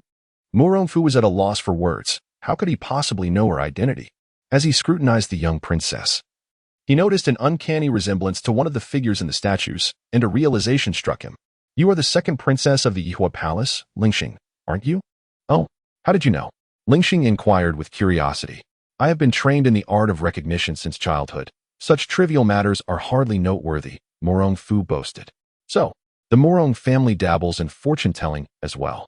Had I known, I would have visited sooner, Lingxing replied with a smile. Murong Fu was taken aback by the legendary Lingxing's eloquence, and then curiously asked, What brings you here? I am waiting for my sister, Lingxing responded, her eyes sparkling with mischief. Murong Fu, filled with perplexity, inquired, Isn't Yao Yu engaged in combat with Wei Wuyo? Why do you not offer your assistance? Yinxing chuckled. Wei Wuyo stands no chance against my sister. I shall remain here and await her arrival. Murong Fu glanced around, asking, My dear Yinxing, do you possess any knowledge on how one might exit this place? Exit? Why would one wish to leave? It is rather delightful here. Soon my sister will arrive, and together we can confront her, playfully swatting her bottom and compelling her to partake in mischievous antics, Lianxing replied, leaning closer to Murong Fu with an air of mystery. Instinctively, Murong Fu took a step back, sensing that Lianxing before him exhibited a rather peculiar demeanor, quite contrary to the composed character he had previously known. Furthermore, her audacious remarks about confronting Yao Yu were utterly bewildering, stretching the limits of his comprehension. Was she not succumbing to darkness? Chapter 69. The Disparity. Murong Fu gazed upon the sweet and charming smile of Lianxing, unwilling to invite trouble upon himself. He decided it prudent to take his leave, bowing politely as he said, Miss, I have matters to attend to and shall not disturb you further. Enjoy yourself. Farewell. Without awaiting a response from Lianxing, he turned and departed. Lianxing stood rooted to the spot, her body turned sideways as she observed Murong Fu's retreating figure. Suddenly, a mischievous smile crept across her face. Haha, it's better to take advantage of that cripple than to miss out on you. Upon hearing Lianxing's words, a chill ran down Murong Fu's spine, and he channeled his internal energy into his feet. Just as he intended to flee, Lianxing had already appeared before him, reaching out with a swift grasp. Murong Fu hastily stepped back to evade her, But Lianxing's hand clung to him tenaciously, her energy binding him with an unyielding force. Left with no choice, he raised his hands to counterattack. Well, not bad at all. Your strength has reached the master realm. Alas, you still lack your own martial path, and thus, you fall short, Lianxing remarked with a slight smile, her palm striking like a tempest, effortlessly pushing aside Murong Fu's arm. Her long skirt billowed gracefully as she appeared unfazed, as if she had not moved at all. Seizing the opportunity to create distance, Murong Fu furrowed his brow and inquired, "What is the meaning of this, Miss Lianxing?" "Haha, I have something delightful for you, so you cannot leave," Lianxing replied with a smile. Murong Fu, at a loss for words, bowed and said, "Thank you, but I do not require any delights. You should keep them for yourself." "That will not do. I insist on giving it to you," Lianxing declared, shaking her head as she reached out once more towards Murong Fu. Anger flared within him, as the esteemed head of the Murong family. What could he possibly lack that would necessitate receiving gifts from others? Channeling his internal energy into his hands, he executed the technique doubled stars in motion. Lianxing wore an amused smile as her delicate foot pressed against Murong Fu's chest, flipping her body with a laugh. "Your technique is insubstantial, lacking essence. How disappointing." Murong Fu's face flushed with embarrassment. His internal energy had surged too rapidly of late, and he had yet to fully assimilate it, leaving some shortcomings that could be forgiven. Clenching his fists, he unleashed a flurry of strikes to seal off all of Lianxing's movement spaces. Lianxing maintained her serene demeanor, her palm dancing before Murong Fu, morphing into two fingers. With a deft motion, she struck his acupoints on both hands. Murong Fu felt a sudden weakness in his arms, unable to muster any strength. Glancing down, he was taken aback to discover that his arms had been inexplicably frozen. He had not anticipated Lianxing's formidable prowess. "Yield obediently, and spare yourself the agony of flesh and bone," Lianxing chuckled. "The Mingyu technique is indeed powerful, but I, Murong Fu, am not to be trifled with." Stepping back, he feigned indifference, channeling his internal energy to unleash the pure yang essence, his arms instantly regaining their former strength. "Ah, I did not expect you possessed such pure yang energy. Now I must not let you escape," Lianxing replied, somewhat surprised. Murong Fu smiled faintly, preparing to speak when suddenly Lianxing attacked again, this time with even greater speed, her movements imbued with a unique rhythm. Before he could react, all 36 of his major acupoints were struck. He was astounded to find himself so easily overpowered before Lianxing. Lianxing gently caressed Murong Fu's handsome visage and remarked, "Do not be alarmed. Although your prowess rivals that of a grandmaster, you remain merely a novice." Murong Fu, his voice grave, inquired, "What exactly do you intend to do?" "Play," Lianxing replied nonchalantly, subsequently pressing on Murong Fu's mute acupoint. Noticing the absence of murderous intent, Murong Fu momentarily relaxed, channeling his inner energy to discreetly strike at the acupoint. Curiosity piqued, he wondered what Lianxing truly sought to achieve. Before long, a peculiar cackling echoed through the air, belonging to Wei Waya. "Yao Yu, hurry here quickly." Yao Yu questioned, "What is your purpose in luring me here?" Wei Waya, no longer in haste, leisurely retreated, gesturing towards the surrounding statues with excitement. "What do you think of my creations? Do you like them?" Yao Yu, disdain etched on her face, retorted, "Aside from hiding in a mouse hole to engage in such repugnant acts, it seems you are of little use." "Ha ha, you shall soon discover I possess other utilities," Wei Waya declared triumphantly. Suddenly, a crack echoed beneath them. As the copper chariot appeared to trigger a mechanism, stone doors cascaded down from the cavern ceiling, sealing all exits and transforming the space into a confined chamber. While Yao Yu pondered the situation, she was startled by the sound of gushing water surrounding them. "What do you intend to do?" she asked. Wei Waya, unfazed, produced a large pouch of white powder and poured it into the water, explaining, "In the span of a single incense stick, the underground water will fill this cavern, and we shall both be submerged." Glancing at the water now lapping at her waist, Yao Yu scoffed, "Do you wish to drown me?" "Oh no, how could I? My affection for you is too profound to permit such an end," Wei Waya chuckled, continuing to pour the powder. Yao Yu, intrigued, queried, "What exactly do you desire?" Wei Waya replied, "Surely you have heard of the Elysium powder?" "I have," Yao Yu coldly responded. "I am aware that your mastery of Mingyu Gong renders you impervious to such trifles," Wei Waya continued. "And yet, you still prattle on?" Yao Yu retorted. Wei Waya shook his head. "Ha ha, but I also know that the Chaos Herb can temporarily disrupt your abilities."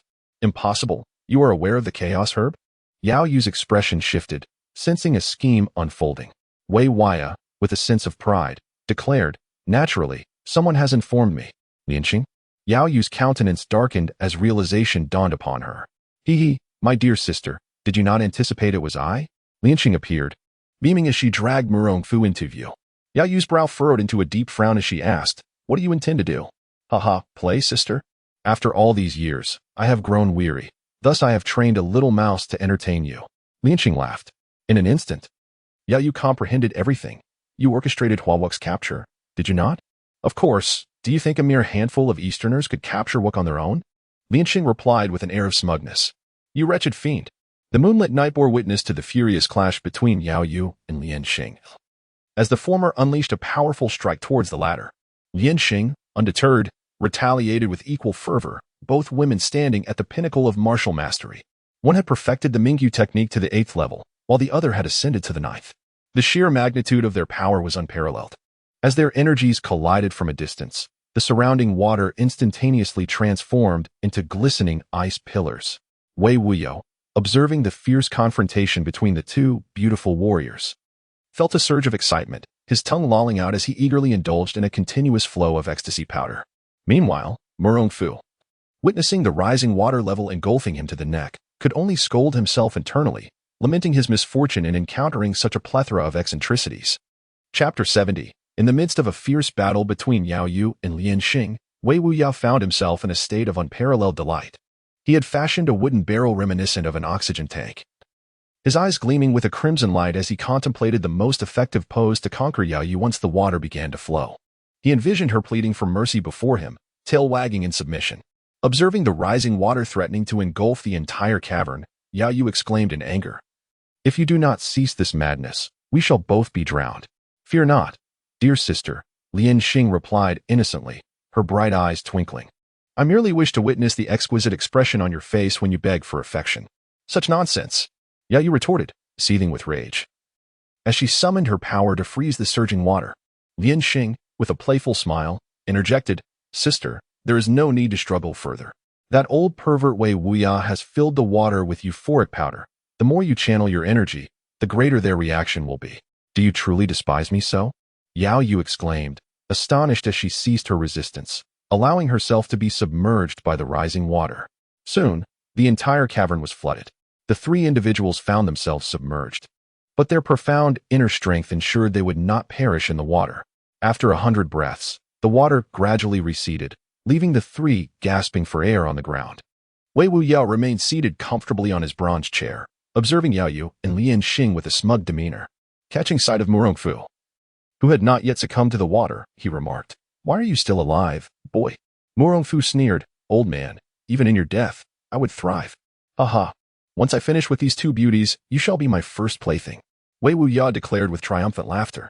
"Two?" Lianxing inquired, curiosity piqued. "It seems you two have fallen into his trap," Yao Yu taunted. Wei Wuya, gazing unabashedly at the two stunning women before him, boasted, "Of course. I have added a considerable amount of ingredients to the euphoric powder. How dare you scheme against me?" Lianxing's eyes narrowed in fury. Wei Wuya shook his head dismissively. "Do not be angry. Have you not noticed how rapidly your true energy is depleting?" Both Yao Yu and Lianxing gasped in unison. "How can this be? Aha. Did you think I spent all these years hiding in the outer realms, doing nothing? I have long since discovered the flaws in the Mingyu technique.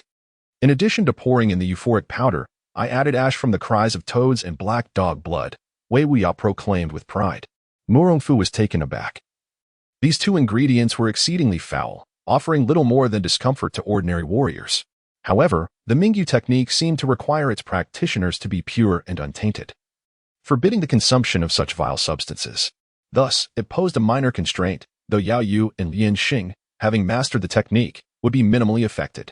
Yet, having absorbed the water through their skin, the two women had unwittingly taken in a considerable amount. Murong Fu glanced at the two women, noting their damp palace garments clinging tightly to their flawless forms. Their porcelain skin shimmered enticingly, stirring unbidden thoughts. Though it was regrettable that such a lure would ultimately serve only Wei Wuya, Yao Yu and Lianxing simultaneously turned pale, yet the latter could not resist taunting. "Sister, it seems this disabled one truly cares about your affairs. If you like it, I shall gift it to you," Yao Yu replied in a low voice. Lianxing pouted, feigning fear. I dare not, for if you were to cripple my other hand, I would be worse off than he is. Enough of this nonsense, attack. With the grace of the wind, Yao Yu appeared before Wei Wuya in a heartbeat. Her jade palm descended, aiming for his forehead. Wei Wuya's eyes widened as he raised his hand to block. Observing this, Lianxing wasted no time, circling behind him to deliver a strike as well. Wei Wuya cackled with a peculiar laugh, his movements sly and agile, employing an array of bizarre techniques, thus matching the two women in combat, revealing himself to be a formidable master. In his heart, Murong Fu mused, fortunately, this man is disabled, otherwise, should he venture out, he might unleash a storm upon the martial world. As Yao Yu and Lianxing continued their battle, their vital energy waned increasingly, compounded by the effects of the extreme bliss powder, leading to a growing sense of urgency. They both understood that if this continued, their own innocence would likely be compromised.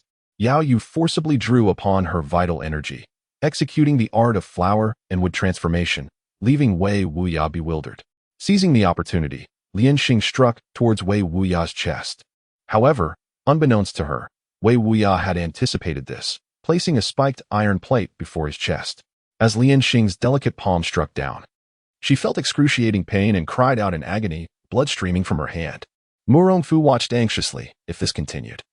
The old pervert Wei Wuya would surely defeat the two beauties of the Yihua Palace. As thoughts raced through his mind, inspiration struck him. You must pin his copper chair, preventing him from moving, and then attack from a distance. The three engaged in battle paused momentarily upon hearing this. It was Yao Yu who reacted a fraction faster, locating the copper chair slot and striking it down with her palm. Lianxing was equally swift, turning to grab a statue and hurling it at Wei Wuya. Little bastard, how dare you ruin my plans? Wei Wuya bellowed. Yet when he saw the statue hurtling towards him, he did not dare be careless. He struck the copper chair fiercely, causing two iron chains equipped with sharp blades to shoot out from either side. With a resounding crash, the blades pierced through the statue. Lianxing, taken aback, narrowly evaded the attack thanks to her agility. Yao Yu, witnessing this, did not hold back, landing multiple strikes on the statue's center, causing it to flail about within the chamber. Wei Wuya, immensely frustrated, could only endure the onslaught of stone, soon becoming overwhelmed. Panting heavily, both Yao Yu and Lianxing were exhausted. What use is it to keep me trapped here? If the poison is not resolved soon, I may very well explode from within. Wei Wuya's lips bled, evidently injured by the statue, yet he remained exceedingly pleased. Lianxing retorted, You wretched creature. Since you have plotted against me as well, I shall not spare your eyes. To possess Lianxing and Yao Yu's bodies, I would consider it worth it even if I were to die now. Wei Wuya rejoiced at Lianxing's fury. The faces of the two women grew increasingly flushed, their breaths quickening. Yao Yu scolded, Foolishness, harming both others and oneself. You are not in a much better position. At this moment, Lianxing retorted defiantly, I would rather perish than grant you, a filthy rat, any advantage. Yao Yu, unwilling to continue the quarrel with Lianxing, resolved to self-destruct her dantian to preserve her innocence. Futile endeavor. Those who have been afflicted by the bliss powder can never self-destruct their dantian, and soon you shall lose your identity, devolving into a lustful beast. Apart from beseeching me, you have no other recourse. Wei Wuya laughed heartily. Lianxing felt a chill in her heart, her face reflecting utter despair. Suddenly, pointing at Murong Fu, she burst into laughter. Look, there's another. Chapter 71. A weeping tool. Upon hearing Lianxing's words, Yao Yu cast a sidelong glance at Murong Fu, her brow slightly furrowed. An eerie silence enveloped the scene. Murong Fu gazed at Lianxing in speechless disbelief. Damn, I knew it. You are clearly coveting my physique. Curse be it. Wei Wuya's face turned an unsightly shade of embarrassment. Dear ladies, this matter has nothing to do with me. You may treat me as an invisible man. Murong Fu chuckled. From his understanding of Yao Yu's haughty nature, he was certain she would never resort to a man for an antidote. Very well, Yao Yu replied nonchalantly. What on earth? Is this woman out of her mind? Murong Fu thought, only to be rendered even more speechless by Yao Yu's next remark. We shall simply kill him afterward. Lianxing chuckled mischievously. What a pity to kill him. Why not capture him and keep him as a male pet in the palace? Please, ladies. I am the sole heir of the Murong clan for 18 generations. I beg for mercy. Murong Fu attempted to rise and escape, but alas, Lianxing had sealed his acupoints, rendering him slower than the two women. You are also poisoned. There is no need to struggle. Fear not. I will ensure your demise is peaceful, Yuyan stated calmly. Murong Fu felt as if he could weep without tears. He was not poisoned. Such trivial poison posed no threat to him. It is often said that dying under the peony flower is to be a ghost of romance, yet he aspired to be the emperor's consort. How could he be vanquished by two wildflowers? Resolutely, he prepared to fight back, but he had not anticipated Yuyan's swiftness. Before he could react, she had bound his limbs to a statue. I implore you, esteemed ladies, you are both grandmasters. Surely, you would not stoop to torment a mere man like me? Murong Fu made one last desperate effort. Lianxing knelt beside him, stroking his body, and said, Who says we are grand masters? We are but petite women. Wei Wuyo cackled. This young lad is barely in his 30s, while you two are nearing 50. It is truly a case of an old bull devouring tender grass. Murong Fu was taken aback. Damn, it is indeed true. I am but 28, the prime of my life. Is it not a matter of conscience to treat me this way? Though you both possess beauty akin to those in their late 20s. Should such matters not be initiated by men? Without further explanation, Yuyan produced a silk scarf and covered Murong Fu's eyes. Lianxing leaned closer, a mischievous grin upon her lips. What a shame. You shall not behold your sister's unparalleled grace. I am still youthful. Can I refuse? Murong Fu lamented, his voice tinged with desperation. Wei Wuyo, witnessing the scene, could not suppress his glee. You need not struggle. They have both cultivated the Mingyu art. A chilling force will soon envelop you. And without external aid, you shall freeze to death. No, I still wish to. Murong Fu's protest was cut short as a pair of icy, delicate hands began to undress him. It is futile. Yuyan and Lianxing have already lost themselves. Your end is nigh, Wei Wuyo guffawed. As these words fell, Murong Fu sensed impending doom. The critical area had been grasped in an unyielding grip. The scene became exceedingly chaotic. It is said that the sole witness to the event, unable to endure the provocative spectacle before him, succumbed to a heart attack. After counting the hours, the two ladies of the palace languidly collapsed onto Murong Fu, surrendering to slumber. Seizing this opportunity, Murong Fu hastily donned his garments and fled from the enchanting grasp of the two women. As he passed by Wei Wuyo, he discovered him with wide eyes, having been driven to his demise by sheer exasperation. Alas, rest in peace. May you not be so unfortunate in your next life. He consoled, as he made his escape towards the direction of Wei Wuyo and Yuyan. Seeing this, Lianxing lazily reclined on the ground and remarked, Sister, he has escaped. Why do you not pursue him? Oh, do not feign ignorance. Do not forget. We must compel them to reveal themselves with our inner strength. Yuyan retorted with irritation. Lianxing, patting her abdomen, chuckled, Let us have a child. Upon exiting the cavern, Murong Fu seemed once more to have lost his way. However, fortune smiled upon him, for he had arrived at the treasure trove of Wei Wuyo. Indeed, from extremes of difficulty springs great fortune. Murong Fu was elated and began to search for the treasures hidden within. Yet, despite Wei Wuyo's untimely demise, the traps he had set remained intact. A misstep could lead to further entrapment, hindering his grand ambitions. He decided against recklessness and resolved to meditate, restoring himself to peak condition. The formidable Mingyu skill of those two women had nearly frozen him to death. Fortunately, the power of the dragon essence and the Juyang Jinjing sustained him, preserving a shred of dignity for the brotherhood of martial artists. Subsequently, his inner strength surged forth from his dantian, seemingly more refined and fluid than before. A sense of audacity welled up within Murong Fu. Could this be the result of the harmony of yin and yang? Once fully restored, he resumed his calculations regarding Wei Wuyo's treasure.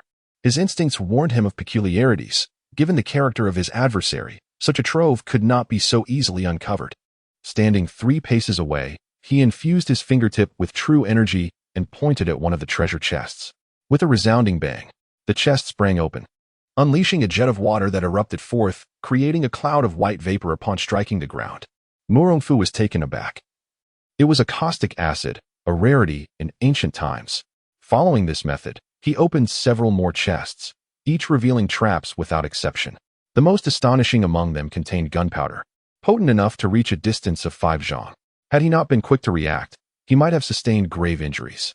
Cursing Wei Wuyo for his idle madness, Murong Fu surmised that every treasure here was concealed behind mechanisms. The old fiend seemed intent on eliminating all intruders. There must be hidden chambers within. Murong Fu surveyed his surroundings meticulously for some time, but found no clues. A frown creased his forehead. He could not help but acknowledge that aside from his eccentricities, Wei Wuya was indeed a genius of sorts. Whether in martial prowess, wisdom, or the art of mechanisms, none can rival him. If I were Wei Wuya, where should I conceal the secret chamber? After pondering for a while, Murong Fu suddenly realized how foolish he had been. He had forgotten that he possessed spiritual power, which could enhance his perception. Even if the secret chamber were sealed, as long as there was a crevice, the wind would inevitably find its way in. By detecting where the wind fell amiss, he could locate the entrance to the secret chamber. Thus, he emptied his mind and attuned himself to the currents around him. Before long, he sensed an anomaly in the corner below. That old pervert Wei Wuya had actually excavated the secret chamber beneath. Murong Fu began to search for the mechanism, and when he found the keyhole, he scoffed. "Old fool, do you really think a mere lock could thwart me?" Chapter 72. The Legend. Murong Fu utilized his finger to obstruct the keyhole, channeling his internal energy into it, and suddenly unleashed the Three Harmonies finger. With a crisp crack, the lock was forcefully shattered from within. Upon opening the grand door, an abyss of darkness greeted him. Murong Fu located an oil lamp and ignited it. Instantly, the secret chamber illuminated as brightly as day. Numerous small red boxes lay within, their quantity far less exaggerated than those above. With newfound courage, Murong Fu attempted to open several, discovering that these treasure chests bore no traps. Inside each were priceless treasures, the least valuable among them worth a staggering 100,000 gold pieces. Amongst the contents, he also found a few shelves designated for storing classics and martial arts manuals. However, what surprised Murong Fu was that Wei Wuya appeared particularly interested in ancient texts and unique writings. After perusing several volumes, he noted that the majority discussed matters of attaining immortality. Tales of figures such as Emperor Yuyan, the Nine Heavens' mysterious woman, Qiyu, and Bodhidharma were plentiful. Whether in genuine historical accounts or fantastical fabrications, could it be that this old fellow intended to pursue immortality? Murong Fu mumbled to himself, pocketing a few manuals and the stories of Emperor Yuan, preparing to depart. Suddenly, he spotted a half-foot-long rod on one of the shelves. Inscribed below in ancient script were the words Tianji. Could this be the legendary divine weapon, the Tianji rod? Murong Fu's eyes brightened with astonishment. As he reached to grasp the rod, he was taken aback by its weight. This seemingly small rod weighed an astonishing 1,000 pounds. Had he not possessed profound internal strength and mastered the dragon-elephant prajna technique, he might not have been able to lift it at all. It was said that the Tianji rod, also known as the Rui rod, possessed the ability to transform and adapt, concealing extraordinary secrets. Aside from the Tianji elder, no one else would comprehend its true utility. Murong Fu scrutinized the rod, turning it over several times, yet he found no distinctive features. Simply put, it resembled a pestle for pouring medicine, too heavy to even consider using as a concealed weapon. Could it be that this old pervert Wei Wuya had whimsically picked up an ordinary object and claimed it as a divine armament?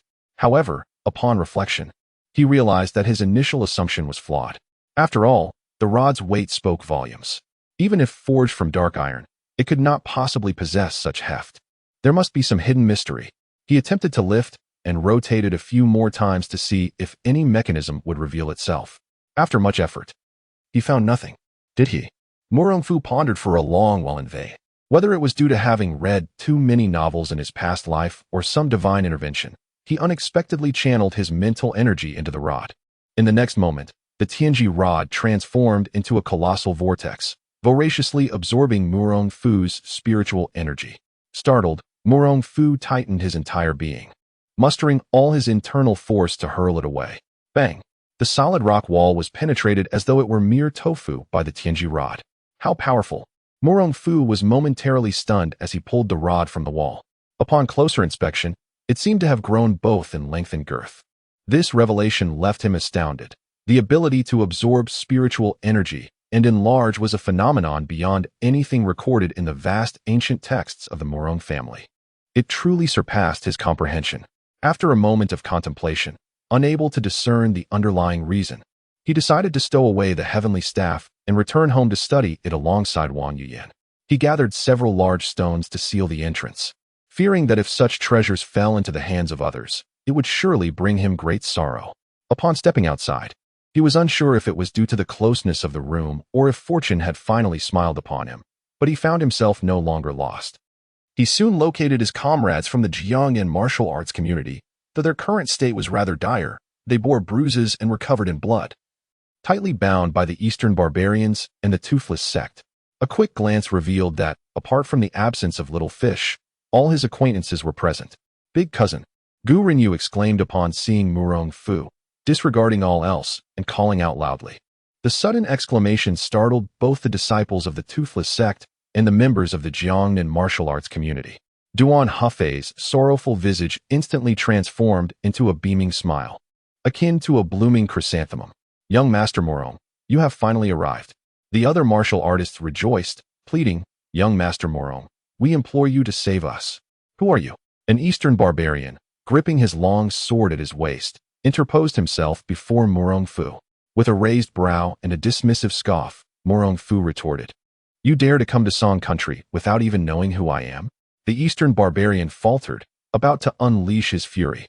But with a swift motion, Murong Fu's right hand clutched the barbarian's neck, applying just enough pressure to snap it effortlessly, leaving the onlookers in shock. "This little brat was a first-rate master." Someone murmured, "What use is that when he stands before young Master Murong? He is but a jest." The Jiangnan martial artists erupted in cheers, for they had been sorely vexed by the machinations of the Eastern barbarians and the toothless sect. They had thought their lives would end there, never imagining that someone would come to their rescue. Could it be that the legends were true? Suddenly, a young man, his face etched with the lines of hardship, interjected. "What is true?" asked a companion beside him. The weathered man replied, "Have you not heard? It has been prophesied that young Master Murong is the hope of our Song country. Only he can lead us to triumph over foreign adversaries." "Well, I must admit, we have indeed not heard of this," the others responded, shaking their heads in confusion. The weathered man sighed, "You truly are ignorant." The remaining Eastern barbarians, witnessing the demise of their comrade, cursed under their breath and lunged at Murong Fu like rabid dogs. Unfazed, Murong Fu casually picked up a wooden stick from the ground and executed the beggar clan's legendary dog-beating staff technique. Each strike was like a phantom, asserting his dominance. Targeting the three Eastern barbarians charging at him, he dispatched each with a blow that shattered their skulls, sending them to their final rest. His methods were ruthless, devoid of hesitation, granting his foes no opportunity to retaliate. The disciples of the toothless sect, witnessing Murong Fu's ferocity, were so frightened that they dared not advance a step further, letting out a shriek before fleeing in panic. Murong Fu, however, did not pursue them, instead pondering aloud. "I distinctly recall there being 7 of them. What has become of the remaining ones, including the Jiang family father and son?" Gu Rinyu exclaimed anxiously, "Cousin, the other 3 individuals from the east have taken both the little fairy and Xiaojiu.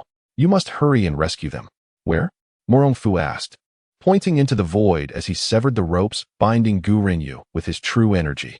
Gu Rinyu, seemingly with all his ribs broken, weakly raised a hand to indicate another direction, saying, "They went that way." Murong Fu's expression darkened as he swiftly cut the ropes binding Duan Hefei and instructed him to follow. He then dashed toward the direction indicated by Gu Rinyu, inwardly cursing. "These little devils, indeed, not a single one is virtuous." Just a few steps later, Murong Fu heard peculiar sounds emanating from a nearby corner. Upon closer inspection, he discovered the missing Xiao Yuer, who appeared to be in a far worse state than those captured from the martial arts community. Blood oozed from his chest, staining his garments, and dripped steadily onto the ground. "Who has left you in such a dire condition?" Murong Fu jested. Chapter 73. The arrival of cousin Xiao Yuer chuckled bitterly. "Among the Eastern barbarians, there exists a swordsman proficient in the art of drawing his blade, whose speed is unparalleled. I am no match for him. Let us proceed. I shall assist you in avenging your grievances." Murong Fu responded with an air of indifference. Xiao Yuer was momentarily taken aback, then nodded in agreement. Zhang Jing and Murong Jiu had both been captured, and it seemed their fates would be dire. Murong Fu approached Xiao Yuer, applying pressure to several vital points to staunch his bleeding. "Lead the way." Xiao Yuer cast a grateful glance at Murong Fu and expressed his thanks. "Brother Ten, these 2 women are quite audacious. It is truly a delightful spectacle," one Eastern man remarked, brandishing Zhang Jing's garment with a lewd grin. Yagyu Jubiai responded with a satisfied smile. "The women of the Central Plains are remarkably bold, far more so than those of our island nation. Enjoy your conquests. Perhaps you should return home and conquer your mother." Zhang Jing struggled fiercely, her cries growing more desperate. Go ahead, scream my beautiful one. Shout until your throat is raw. No one will come to your rescue. Yagyu Jubai laughed heartily. And who might that be? Murong Fu, accompanied by Xiao Yuer, approached the trio with curiosity. Who are you scoundrel? Yagyu Jubai inquired. Cousin. Zhang Jing and Murong Jiu exclaimed upon seeing Murong Fu. Nearly overwhelmed with joy, our esteemed cousin is Murong from Suzhou, invincible across the land. You would do well to release us at once. Should he become angered, he shall crush your skulls. The trio was immediately taken aback, their expressions shifting to one of caution as they tightened their grips on their weapons. They formed a triangular formation, encircling Murong Fu and Xiao Yuer, and spoke in low tones. So it is true, you are the legendary Murong Fu. The 15th on the Yuan's assassination list. Murong Fu was momentarily stunned, puzzled. When did I find myself on the Yuan's assassination list? I was entirely unaware. That is an internal matter. Naturally, you would not be privy to such information, Yagyu Jubai boasted. Murong Fu retorted, you Easterners seem to possess an innate affinity for servitude. Surely, you are more informed than I. How dare you insult us, Easterners? Yagyu Jubai bellowed in fury, with his companions echoing his outrage. However, to Murong Fu, they resembled nothing more than 3 barking dogs. Be cautious. Yagyu Jubai's blade appears somewhat sinister, capable of piercing true energy, Xiao Yuer warned. Murong Fu raised an eyebrow. In this peculiar world, weapons were indeed strange, and he could not afford to be careless. He withdrew a less than a foot-long heavenly mechanism rod from within his garments. Gesturing with it, closed the door and unleashed the hounds. Scoundrel! The 3 Easterners could no longer endure Murong Fu's insults and charged at him simultaneously. Murong Fu remained unperturbed, raising his hand to strike. The blade and rod merely brushed against each other, creating a shower of sparks. The trio had never encountered such formidable strength, their arms tingling with numbness. By the time they sought to retaliate, the heavenly mechanism rod was already upon them. Bang! Bang! Except for Yagyu Jubai, who managed to respond. His 2 clan brothers perished on the spot. 2 splendid heads shattered like watermelons, strewn across the ground. Cousin, how formidable! Zhang Jing covered her mouth in disbelief, unable to fathom that Murong Fu had truly crushed someone's skull. Murong Jiu furrowed her brows in concern. She wondered if Murong Fu's overwhelming strength would lead him to target the Branch family in the future. You dare to kill members of the Luxing family? The head of the family will not let you off, Luxing Shibing said, a hint of trepidation in his voice. Murong Fu shook his head dismissively, merely a dog. What significance does it hold? I have heard that your sword-drawing technique is quite impressive. Show me. Show you? Luxing Shibing was infuriated, feeling as if Murong Fu regarded him as a mere jester. You seek death. I shall oblige. Murong Fu nodded, allowing Luxing Shibing to sheath his sword once more. Luxing Shibing tightened his grip on the hilt and stepped forward, instantly sealing Murong Fu's aura. Murong Fu was intrigued. He had not anticipated that someone as inept as Luxing Shibing could emit a hint of terrifying sword intent at this moment. He remarked softly, it is said that the islanders practice drawing hundreds of swords daily from a young age. After 1,000 cuts, the art of the sword becomes instinctual, often delivering immense power with a single strike. It seems there is truth to this. Luxing Shibing laughed heartily. Now you realize it is too late. Prepare to meet your end. Murong Fu's eyes narrowed slightly. At that moment, Luxing Shibing's speed surpassed all prior attempts. The blade glimmered like a white line, infused with fierce killing intent as it slashed toward his neck. Be careful. Xiao Yuer was injured by that very strike. He called out loudly in warning. Zhang Jing and Murong Jiu, seeing Murong Fu's lack of reaction, were filled with anxiety. Cousin, do something. Luxing Shibing rejoiced, declaring, You dare to insult my great Eastern Japan. Your demise is assured. Murong Fu's eyes narrowed further, his aura swelling as he swiftly shattered Luxing Shibing's sword momentum. In a flash, the heavenly mechanism staff struck, shattering the opponent's skull. With a resounding thud, blood mist erupted, and Luxing Shibing collapsed, his body frozen in the stance of drawing his sword. How to put it? Too feeble. Murong Fu shook his head. It was his first time witnessing someone attempt to leverage their strength in such a manner. Unfortunately, the disparity between them was too vast. Luxing Shibing was riddled with openings, failing to exert any pressure upon him. Cousin, thank you. Zhang Jing rushed over to embrace Murong Fu, tears streaming down her cheeks. Had it not been for his timely arrival, her life would have been irrevocably ruined. Murong Fu felt a softness against his chest, and promptly patted Zhang Jing's back, reassuring her, "There is no need to fear. The enemy has been vanquished. Let us depart." Murong Jiao approached Murong Fu and expressed her gratitude. "Thank you, cousin, for saving my life. I shall never forget your kindness." "There is no need for such formality," Murong Fu replied with indifference. He had always held a certain disdain for those separated from the main family. Xiao Yuer admired, "Cousin Murong, you truly are remarkable. I never expected this man would be unable to withstand even a single blow from you. The people of the East Japan are either despicable or singularly focused. The individual in question is, by dawn, destined to be among the latter, believing that mastering a single sword technique would grant him dominion over the world. Alas, he remains utterly oblivious to the formidable prowess of the martial arts from the Central Plains." Murong Fu remarked with a sense of calm. The four continued their conversation as they swiftly returned to their previous location to reunite with the others. Gu Renyu and the Black Spider were elated to see Zhang Jing and that Murong Jiao was unharmed. Xiao Yuer scanned the surroundings and, with a furrowed brow, inquired, "Where are the Zhang father and son? I surmise they must have taken refuge, having discerned the ominous turn of events and fled." Murong Fu replied. "Duan Heifei." With a hearty laugh, suggested Murong Fu, "Why don't we step outside to discuss this further?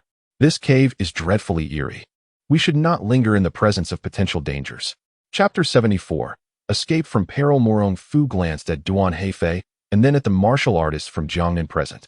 Noticing their battered appearances, he concurred, "Very well, let us discuss this outside." Zhang Jing inquired, "All the disciples of Yuyan have fled. How do we escape? Indeed, how do we proceed?" The crowd exhibited their unease. The entire Tianwei resembled a vast labyrinth. They had already suffered greatly, having lost more than half their numbers without even encountering Wei Waya. The pivotal question remained, where exactly was the fabled treasure? Do you believe the treasure to be real or simply a myth? It was hard to believe that Wei Waya could construct such a formidable mechanical fortress without substantial resources. Should we not search further? As the saying goes, wealth stirs the heart. With the external threats diminished, these martial artists began to covet the treasure.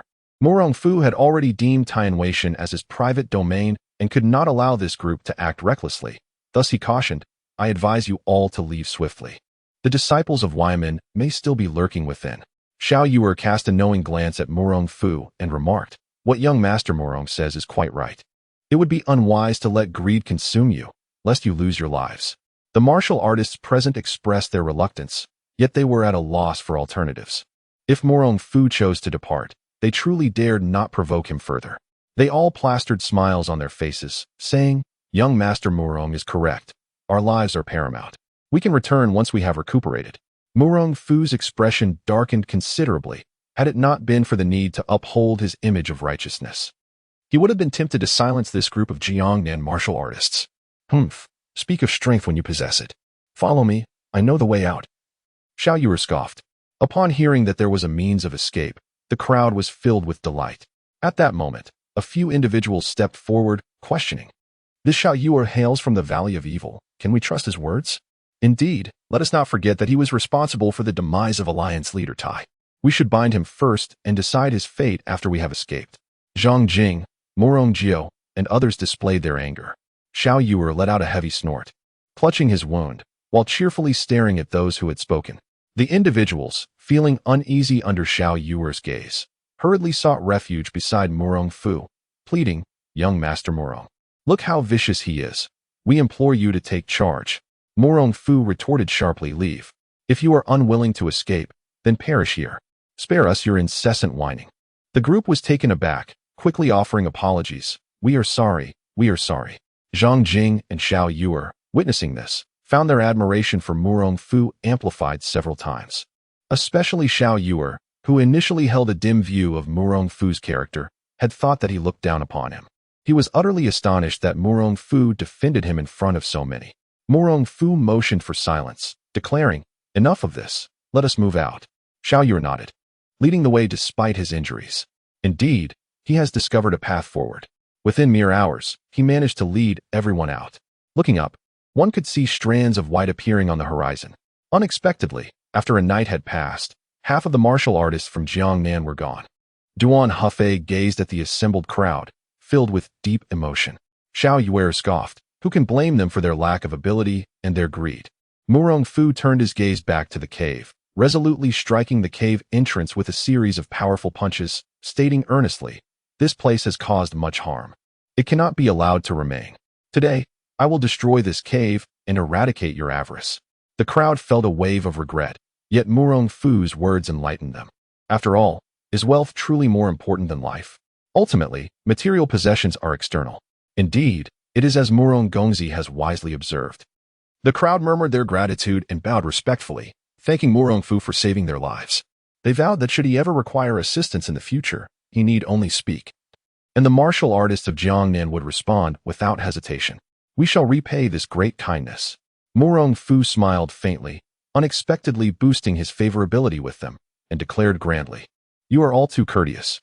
If you encounter any troubles in the future, do not hesitate to seek me at Yanziwu. Thank you, Murong Gongzi. We shall not impose further and take our leave." The crowd bowed and departed. Soon, only Zhang Jing, Xiao Yuer, and a few others remained. Noticing Xiao Yuer's severe injuries, Murong Fu suggested, "There is a renowned physician in this valley. Let me take you to see him." "Thank you, but if I do not see a doctor soon, I fear I may not last much longer," Xiao Yuer replied weakly. Murong Fu nodded and glanced at the plump Duan Hufei beside him, asking, "Why are you still here?" "Hiki, Murong Gongzi, I possess no martial prowess. If I venture out alone, I fear it would be perilous," Duan Hufei chuckled nervously. A glimmer of insight sparkled in Murong Fu's eyes.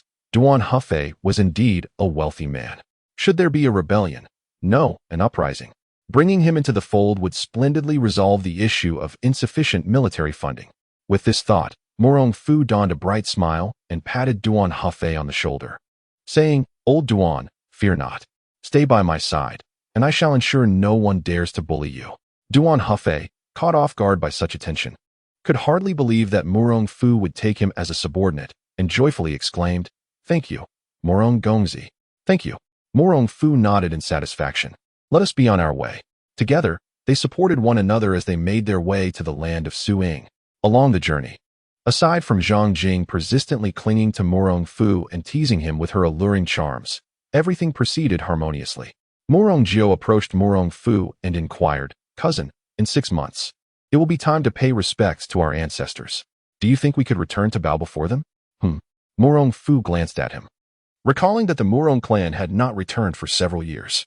It seemed that due to the favorable marriages of Murong Jiu's sisters, their father had mistakenly believed that their family's influence had surpassed that of the main house, leading to a desperate attempt to sever ties with the main lineage. Murong Jiu, noticing that Murong Fu remained silent, lightly bit her crimson lip and pressed, "Cousin, what do you think?" When have I ever denied your family the opportunity to return and pay respects to your ancestors? Whether you go back or not, perhaps you should consult your father." Murong Fu replied coldly. Delighted, Murong Jiu exclaimed, "Rest assured, cousin, I will certainly persuade him to return and bow respectfully to our forebears."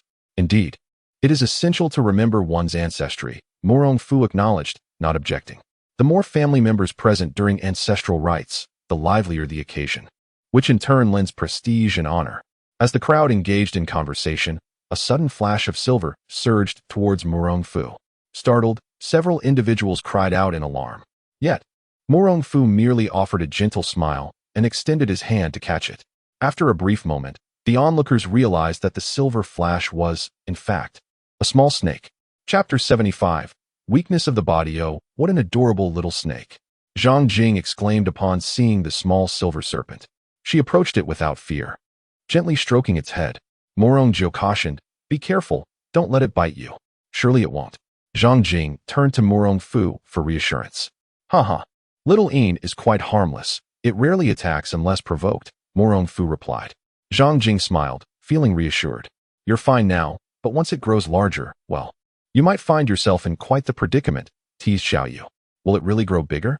Zhang Jing asked, bewildered, as she continued to caress the snake's head, contemplating that no matter how large it grew, it would still merely be a small serpent.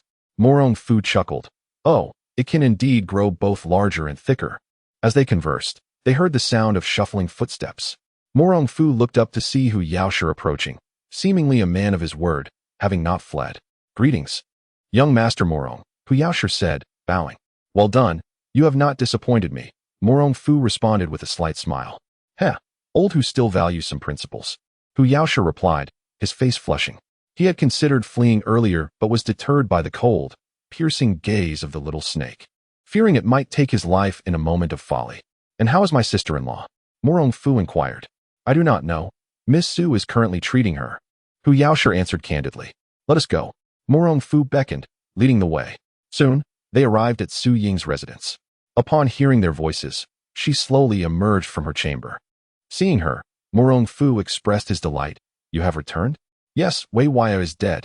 Upon encountering Su Ying, Murong Fu was reminded of another woman, causing a shiver to course through him. Did you kill him? Su Ying's expression stiffened, tears welling in her eyes.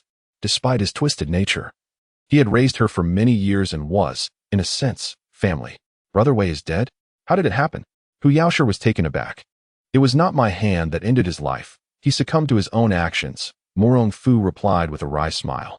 Indeed, the cause of death stemmed from jealousy coupled with overwhelming excitement.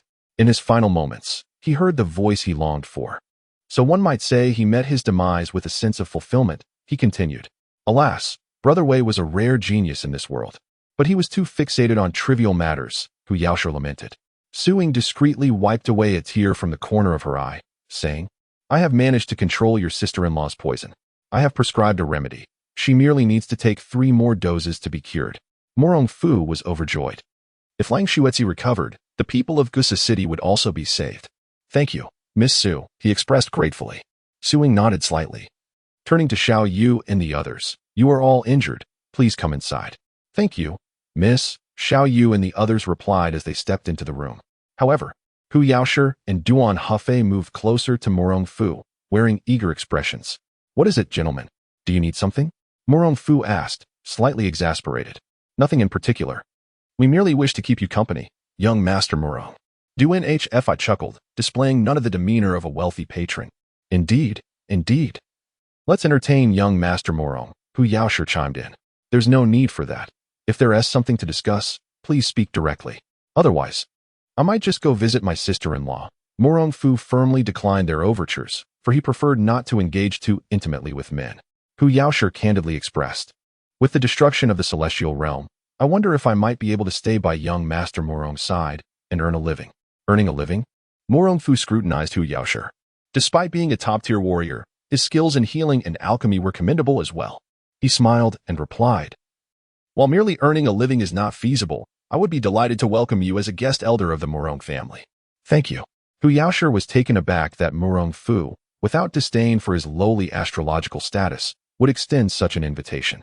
Seeing this, Duan Hfi's eyes glimmered. And he spoke, Young Master Murong, may I also join the Murong family as a guest elder? Why? Murong Fu pondered, curious about Duan Hfi's motives. He could understand Hu Yaoshe's desire to join, but Duan Hfi was the wealthiest magnate in the Yangtze River Basin. To put it bluntly, in terms of wealth, he could rival 5 Murong families. Duan Hfi replied, I fear you may find it laughable, but in these turbulent times, we merchants are seen as prime targets. Without a formidable backing, we are bound to be devoured. Murong Fu patted Duan Hfi's sturdy shoulder and said, As it happens, the Murong family is beginning to recruit soldiers, and we need financial support. If you are not averse to the hassle, we would gladly accept you as a guest elder. Duan Hfi contemplated for a moment before his face brightened.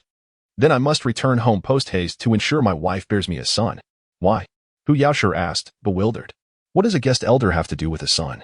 Duan Hfi shot him a glance and replied, Fool. The young master has begun recruiting soldiers. Future battles are inevitable. Who knows? I might even secure a position of authority. Without a son, how can I pass on my legacy? Hu Yaoshe found his reasoning sound and muttered. Should I also seek a woman and have a child? Murong Fu frowned, choosing not to indulge their banter further. He entered the room to check on Lang Xuetzi. Finding her still asleep, he refrained from disturbing her and quietly awaited her awakening. Suddenly, he sensed a chilling aura of malice behind him. Just as he prepared to react, a cold, hoarse voice cautioned, Do not turn around, or you shall meet your demise. You? Murong Fu's body tensed. He was all too familiar with that voice, having heard it persistently for several hours the previous day. I didn't expect you to have numerous women around you, even one from the Divine Water Palace. You remarked with displeasure. This is my sister-in-law. Do not misunderstand. Murong Fu, wary of provoking Yu, forced a smile. Yu scoffed. I care not whether she is your sister-in-law or your lover. Today, I shall spare your life. But you must come to the flower-transferring palace to face your fate in 3 months. Otherwise, I will annihilate your entire family. Murong Fu hastily reassured her. Agreed. Humph. Take heed. Yu uttered a cold snort before vanishing. As Murong Fu sensed her departure, he felt an involuntary release of tension throughout his body. The woman is truly despicable. Not only has she tarnished her own virtue, but she also portrays herself as the one who has suffered greatly. If it weren't for the fact that I cannot overpower you, I would. As Murong Fu's words trailed off, Lang Xuetzi gradually regained consciousness. Young master, you have returned? Murong Fu, in high spirits, replied, Congratulations, you need not face death anymore. From now on, you shall be by my side in Xiao face. Lang Xuetzi nodded shyly. She then expressed her sentiments. It is indeed wonderful not to face death. Murong Fu reached out to take her pulse and, noticing its weak and feeble nature, instinctively remarked, It seems you need to consume more protein to replenish your strength. What is protein? Lang Xuetzi inquired, perplexed. Chapter 76. The celestial organization. Murong Fu offered an awkward smile, momentarily forgetting that the ancients were unfamiliar with such concepts, and explained. It is merely an old hen accompanied by 2 eggs. Lang Xuetzi chuckled softly. I was wondering what you meant. If you enjoy it, I shall stew it for you. I, however, do not fancy it. You should nourish yourself well. Murong Fu jested. After exchanging playful banter, Suing knocked on the door and entered. Your sister-in-law's health is quite poor, seemingly due to prolonged worries that have led to her weakened spirit, Murong Fu remarked, puzzled. But is there any danger? At present, there is no immediate threat to her life. However, she has been poisoned with corpse venom, which may very well leave her with after-effects, Suing clarified. What kind of after-effects? Both Lang Xuetzi and Murong Fu inquired simultaneously. Under extreme pressure, one may become bloodthirsty and indifferent, Suing responded. This. Lang Xuetzi's delicate face was filled with sorrow as she questioned, I would not harm others, would I? Suing replied, As long as you do not allow your worries to fester into illness, what I have mentioned may not come to pass. Upon hearing this, Murong Fu interjected. Isn't this akin to depression? I am aware of this ailment. As long as one engages in activities that bring joy, all will be well. Lang Xuetzi turned to Su Ying, who pondered for a moment, and said, One could say that as long as one does not suppress their inner obsessions, they will be fine. When can my sister-in-law recover? Murong Fu inquired.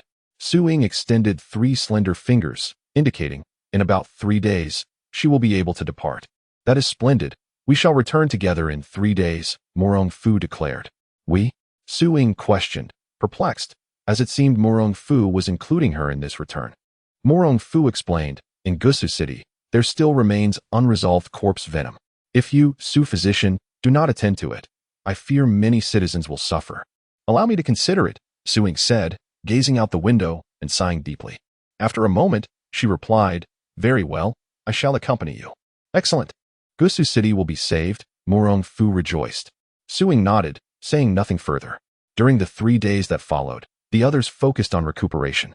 Murong Fu took the opportunity to return with Hu Yaoshi to the outer heaven, searching for an exit, but found no trace of others. It appears that the disciples of the Toothless sect have not returned, Murong Fu said solemnly. Hu Yaoshi shook his head. It is hard to say. Perhaps they never emerged at all. Even if they do not emerge, it matters not, as long as the treasures within remain untouched. Murong Fu expressed his indifference towards the fate of the Toothless sect disciples. My lord, it is time for us to depart, Hu Yaoshi announced. Indeed. Murong Fu replied and swiftly returned to Su Ying's quarters. Seeing that everyone was ready, he assisted Lang Xuetzi out, perhaps having experienced life and death. She appeared no longer resistant, naturally leaning against Murong Fu's side. Zhang Jing, observing this, puffed up her cheeks in annoyance and followed closely behind. The group was not headed in the same direction, and soon they parted ways. As they bid farewell, Zhang Jing made sure to meticulously provide Murong Fu with her address, urging him to visit her whenever he had the chance. The young girl is quite amusing, Lang Xuetzi remarked with a smile. Su Ying cast a disdainful glance at Murong Fu and said, Young Master Murong is quite the flirt, not even sparing a little girl. What does that have to do with me? Murong Fu retorted, feeling speechless. Was this not an attempt to tarnish his reputation? Who knows? Su Ying replied with irritation. If you don't know, you ought not to speak carelessly, Murong Fu admonished. Humph. Su Ying snorted coldly, choosing to remain silent thereafter. The two engaged in a playful exchange of barbs, which proved to be rather entertaining. Before the gates of Gusu City, Asi cheerfully inquired, "Young master, you have arrived." "Yes, let us return to the old residence first," Murong Fu replied nonchalantly. "Very well," Asi responded, making his way toward the old residence. Lang Xuetzi, filled with longing for her son, wished she could sprout wings, her hands tightly clasped in anxiousness. Murong Fu reassured her, "Sister-in-law need not worry. I sent someone to fetch Xiao Fei back to Yanzi Dock. He is not at the old residence." "Ah, I had forgotten," Lang Xuetzi admitted sheepishly. At the entrance of the Murong old residence, before they could even step inside, they were greeted by relatives, including a cousin, who stepped out to welcome them. "Young master, you have finally returned." "Ha. Cousin, your news travels swiftly.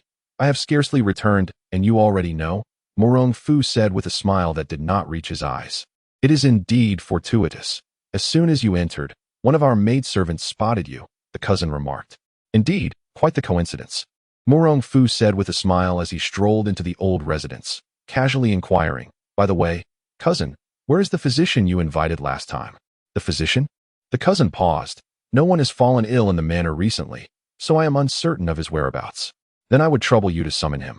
The miraculous doctor he spoke of has been brought back by me, and I wish for him to witness this," Murong Fu stated. The cousin was taken aback and quickly turned to Su Ying, laughing heartily. "Ha, I presume this lady must be the miraculous doctor?" "Oh, how did you discern that I am the miraculous doctor and not him?" Su Ying pointed at Hu Yaoshe. Everyone was momentarily stunned. By all accounts, Hu Yaoshe's appearance and demeanor seemed to fit the image of a miraculous doctor more closely, and if anyone were to be recognized, it should be him first. The cousin was momentarily speechless, unsure of how to respond. Murong Fu patted his shoulder, saying, "Cousin, you are indeed an old hand. Your discernment is admirable, and we are in awe." Indeed, it is all based on experience," the cousin replied with an awkward laugh. "By the way, cousin, what is your full name?" "How could I have forgotten?" Murong Fu inquired. "My name is simply Zheng, Murong Zheng," the cousin replied. A fine name, Murong Fu exclaimed exaggeratedly, a glint of brilliance flashing in his eyes. No wonder this person did not appear to be a good soul. His daughter was the notorious leader of the evil sect in the martial world. Casting a deep glance at Murong Zheng, he refrained from further discussion.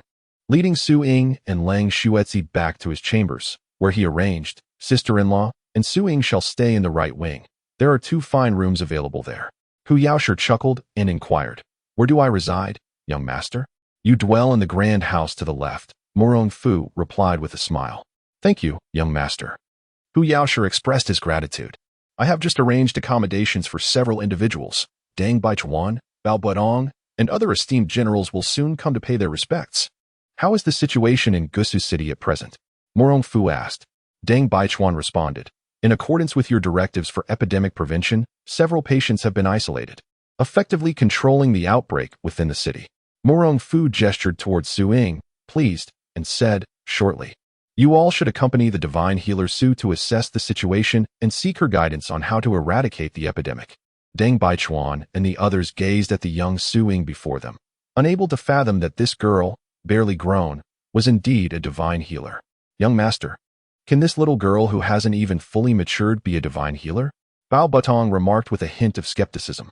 Chapter 77. The 60-year-old cunning spy Murong Fu's expression stiffened, wishing fervently to silence Bao Butong's incessant chatter. However, before he could utter a word, Su Ying coldly interjected, "If I am not mistaken, you were grievously injured by the ice palm in your youth, causing significant damage to your solar plexus. When the winds howl and the rains pour, you will undoubtedly suffer immensely. Domestic discord may lead to your wife's disdain." Bo Yi, skeptical, retorted, "Brother Bao's wife has been deceased for several years. How could she possibly harbor any disdain for him?" Silence. At the sound of this command, Bao Butong's face darkened considerably. Su Ying remarked, "Consider my latter statement as unspoken." "Humph, sharp-tongued little girl," Bao Butong replied, feeling quite exasperated. Murong Fu raised a hand to quell their quarrel, stating, "Miss Su has successfully cured the poison afflicting my sister-in-law, so Brother Bao need not harbor doubts." "Understood," Bao Butong nodded. Murong Fu continued, addressing Su Ying, "Should you have any requests, feel free to discuss them with my esteemed brothers." "Noted," Suing replied. Deng Baichuan then inquired, young master, what is to be done with the monk you had brought back in advance? Humph, that northern sea monk is a spy from the east. So place him in the cell at Swallow's Nest. I shall interrogate him personally, Murong Fu commanded. Understood, Deng Baichuan acknowledged with a bow. Murong Fu again asked about the recruitment of soldiers. This time, due to the influx of refugees, the numbers had swelled significantly compared to the last count, reaching approximately 25,000. Murong Fu nodded approvingly. That is indeed a marked improvement. Train them well. I surmise we may soon be facing a significant battle. The Yuan are fiercely assaulting the Ming. Which nation do we intend to confront? Bo Yi queried, intrigued. After a moment of contemplation, Murong Fu replied. If my deductions are correct, the Yuan's assault on the Ming is likely a mere fade. Their true objective is still our Song dynasty. Young master, are you suggesting that the Yuan's intentions lie beyond mere conquest? Gong Yiqian spoke gravely. Murong Fu lightly tapped the table, rising to his feet to ascertain the specifics. I must first consult with the Northern Sea monk. Shall I accompany you, young master? Bao Butong offered. Murong Fu shook his head. There is no need. I will return to Swallow's Nest briefly. You all focus on managing Suzhou. We shall obey your command. Deng Baichuan and the others responded in unison. As Murong Fu departed from the group, he made his way to the shores of Taihu Lake. In a short while, a contingent clad in light armor knelt before him. Subordinates Wan Yi, Jiangxian. Pay respects to our master. The shadowy guards announced. Rise, Murong Fu instructed. Thank you, master. The group stood before him. Jiangxian. Have you completed the tasks I assigned? Murong Fu inquired. Jiangxian bowed respectfully. In response, master, I have conducted an investigation into the Murong family's ancestral home as per your instructions and discovered a hidden passage beneath. Excellent. Do you have any findings regarding Murongzhen? Murong Fu chuckled inwardly, pondering why individuals of ancient times had such an affinity for constructing secret passages within their homes. Jiangxian raised his gaze towards Ruani, who remarked, this individual possesses unfathomable martial prowess. My subordinates suspect he may very well be a master of the highest caliber. A master, you say? Huh, indeed. He has concealed himself well, lingering beside me all this time while honing his skills in the art of concealment. Murong Fu replied coldly. Moreover, I have also observed that his daughter, Murong Chiodi, is quite enigmatic, constantly surrounded by numerous masters, Ruan Yi added with trepidation. Indeed, she must be the supreme of the supremes. Murong Fu declared. The supreme of the supremes? Jiangxian responded awkwardly. Ruan Yi explained. The supreme refers to a name of an evil cult, whose leader is also called the supreme. Jiangxian understood. Ah, that makes sense. No wonder it felt so peculiar. Well, I shall return for now. Please keep a close watch on the old residents. I am quite curious about Murong Zheng's intentions. Murong Fu stated as he proceeded towards the small boat bound for Swallow's Nest. A Zhu and a Bai had already received word and awaited him at the dock. Upon seeing Murong Fu, they expressed immense joy. Young master, you have finally returned. And my cousin? Murong Fu inquired. The young mistress is currently in seclusion, diligently practicing the lesser formless technique, a Bai replied. Isn't Yuyan averse to training? Why the sudden diligence? Murong Fu asked with curiosity as he disembarked. A Zhu chuckled. The young mistress said that you disdain our meager martial skills, which is why you are reluctant to take us along. Hence, she is striving to improve herself. Murong Fu jested, not in a hurry to return to his quarters. He first made his way to the dungeon to meet the 60-year-old spy, the Beihai monk. I advise you to release me, otherwise, your Swallow's Nest shall never know peace. The Beihai monk proclaimed arrogantly. Murong Fu entered the cell, approaching the monk with a light chuckle. If I were indeed a spy, upon capture, I would at least possess a modicum of respect. Spare me your prattle. The forces behind me are not something you can contend with, the Beihai monk retorted. Still brimming with pride, Murong Fu found this amusing. Who had bestowed such confidence upon the old monk to speak to him in such a manner? With a cold sneer, Murong Fu unleashed his internal power, striking the Beihai monk's head with a single palm. What do you intend to do? The Beihai monk exclaimed in alarm. Heaven's ruin. Earth's destruction, great soul search. Murong Fu smiled faintly as an enigmatic black light emanated from his hand, visible only to him. The Beihai monk felt an excruciating headache, releasing a series of anguished cries. Soon, his complexion turned ashen, as if all the blood and flesh had been drained from his body, collapsing onto the ground. A formidable force of mental energy surged into Murong Fu's mind. He was uncertain of what filled the Beihai monk's head. But the mental power was so potent that it nearly threatened to burst Murong Fu's skull. Initially, he merely felt as if ants were gnawing within his brain. But this quickly escalated to a piercing agony akin to steel needles penetrating his mind. Alarmed, Murong Fu hastily retrieved the heavenly mechanism staff, attempting to share the burden of the mental energy. Visions of the Beihai monk's life began to materialize in Murong Fu's mind. Within a temple, beneath a towering Buddha. An official wore a face of utter disdain. If the Buddha could universally enlighten all beings, you would not constantly yearn to escape that island. Amitabha. With the Buddha residing in one's heart, everywhere is pure land, the monk of the northern sea proclaimed with hands clasped in reverence. The official, still dismissive, retorted, "There is no need for idle chatter. The Yuan army will launch an assault on Xiangyang on New Year's Eve. Meanwhile, you Easterners must incite turmoil in the south from the Little New Year onward, creating a pretext for the court to dispatch reinforcements." The monk's eyes sparkled with joy as he exclaimed, "If this occurs, it will create a pincer attack from the north and south. The Song dynasty is doomed." The official scoffed, "Whether it falls or not, I cannot say, but the promised rewards will still be granted." With that, he turned and departed, unwilling to exchange another word with the monk of the northern sea. Chapter 78. Walking through the heavens New Year's Eve? Little New Year? Murong Fu gradually awoke, murmuring the two significant time points. Indeed, as he had suspected, the Yuan army feigned an attack on the Ming dynasty, yet their true intention still lay with Song. Regrettably, he had failed to acquire any information regarding the military strength of the Eastern Islanders. He clapped his hands and instinctively glanced at the heavenly mechanism rod, only to be startled. The rod had grown to a length of 1 foot and 8 inches, as thick as a child's fist. This remarkable object could indeed absorb spiritual energy. Murong Fu was overjoyed, finally understanding how to utilize it. After gesturing a few times, he secured it at his waist and proceeded outward. "Young master, the young mistress has emerged and is currently bathing," reported Zhu. Murong Fu's heart leapt with joy as he prepared to rush in for a playful dalliance with Wang Yuyan. Suddenly, the system's notification echoed in his mind. "Congratulations, host, for completing the task. Reward, Wind Shadow Technique." Murong Fu felt a thrill of excitement. He had thought the system had malfunctioned due to the delayed reward. The issuance of the reward likely indicated that the corpse poison within Lang Xuetzi had completely dissipated. His attention shifted back to the Wind Shadow Technique. The name alone suggested it was a form of martial arts focused on agility. Soon, he digested the information regarding the technique, surprising him with its incredible swiftness. When cultivated to perfection, one would be enveloped by a whirlwind, allowing them to traverse the air unseen by outsiders. At its pinnacle, one could walk through the heavens for 100 steps. Goodness, walking through the heavens for 100 steps was akin to flight, was it not? Among the martial arts, he was aware of Wudong's cloud ladder technique that allowed ascending to the heavens, but to walk through the heavens, this was likely unparalleled. "Cousin, you have returned," Wang Yuyan exclaimed joyously as she opened the door upon hearing movement outside. Indeed, she beheld the man she had long yearned for. Murong Fu gazed at his beloved wife. Her flowing hair reminiscent of clouds and her grace akin to the lotus of the Luo River momentarily captivated. He hurried forward, chiding, "Yuyan, why are you dressed like this? No, why have you come out right after bathing? You might catch a chill."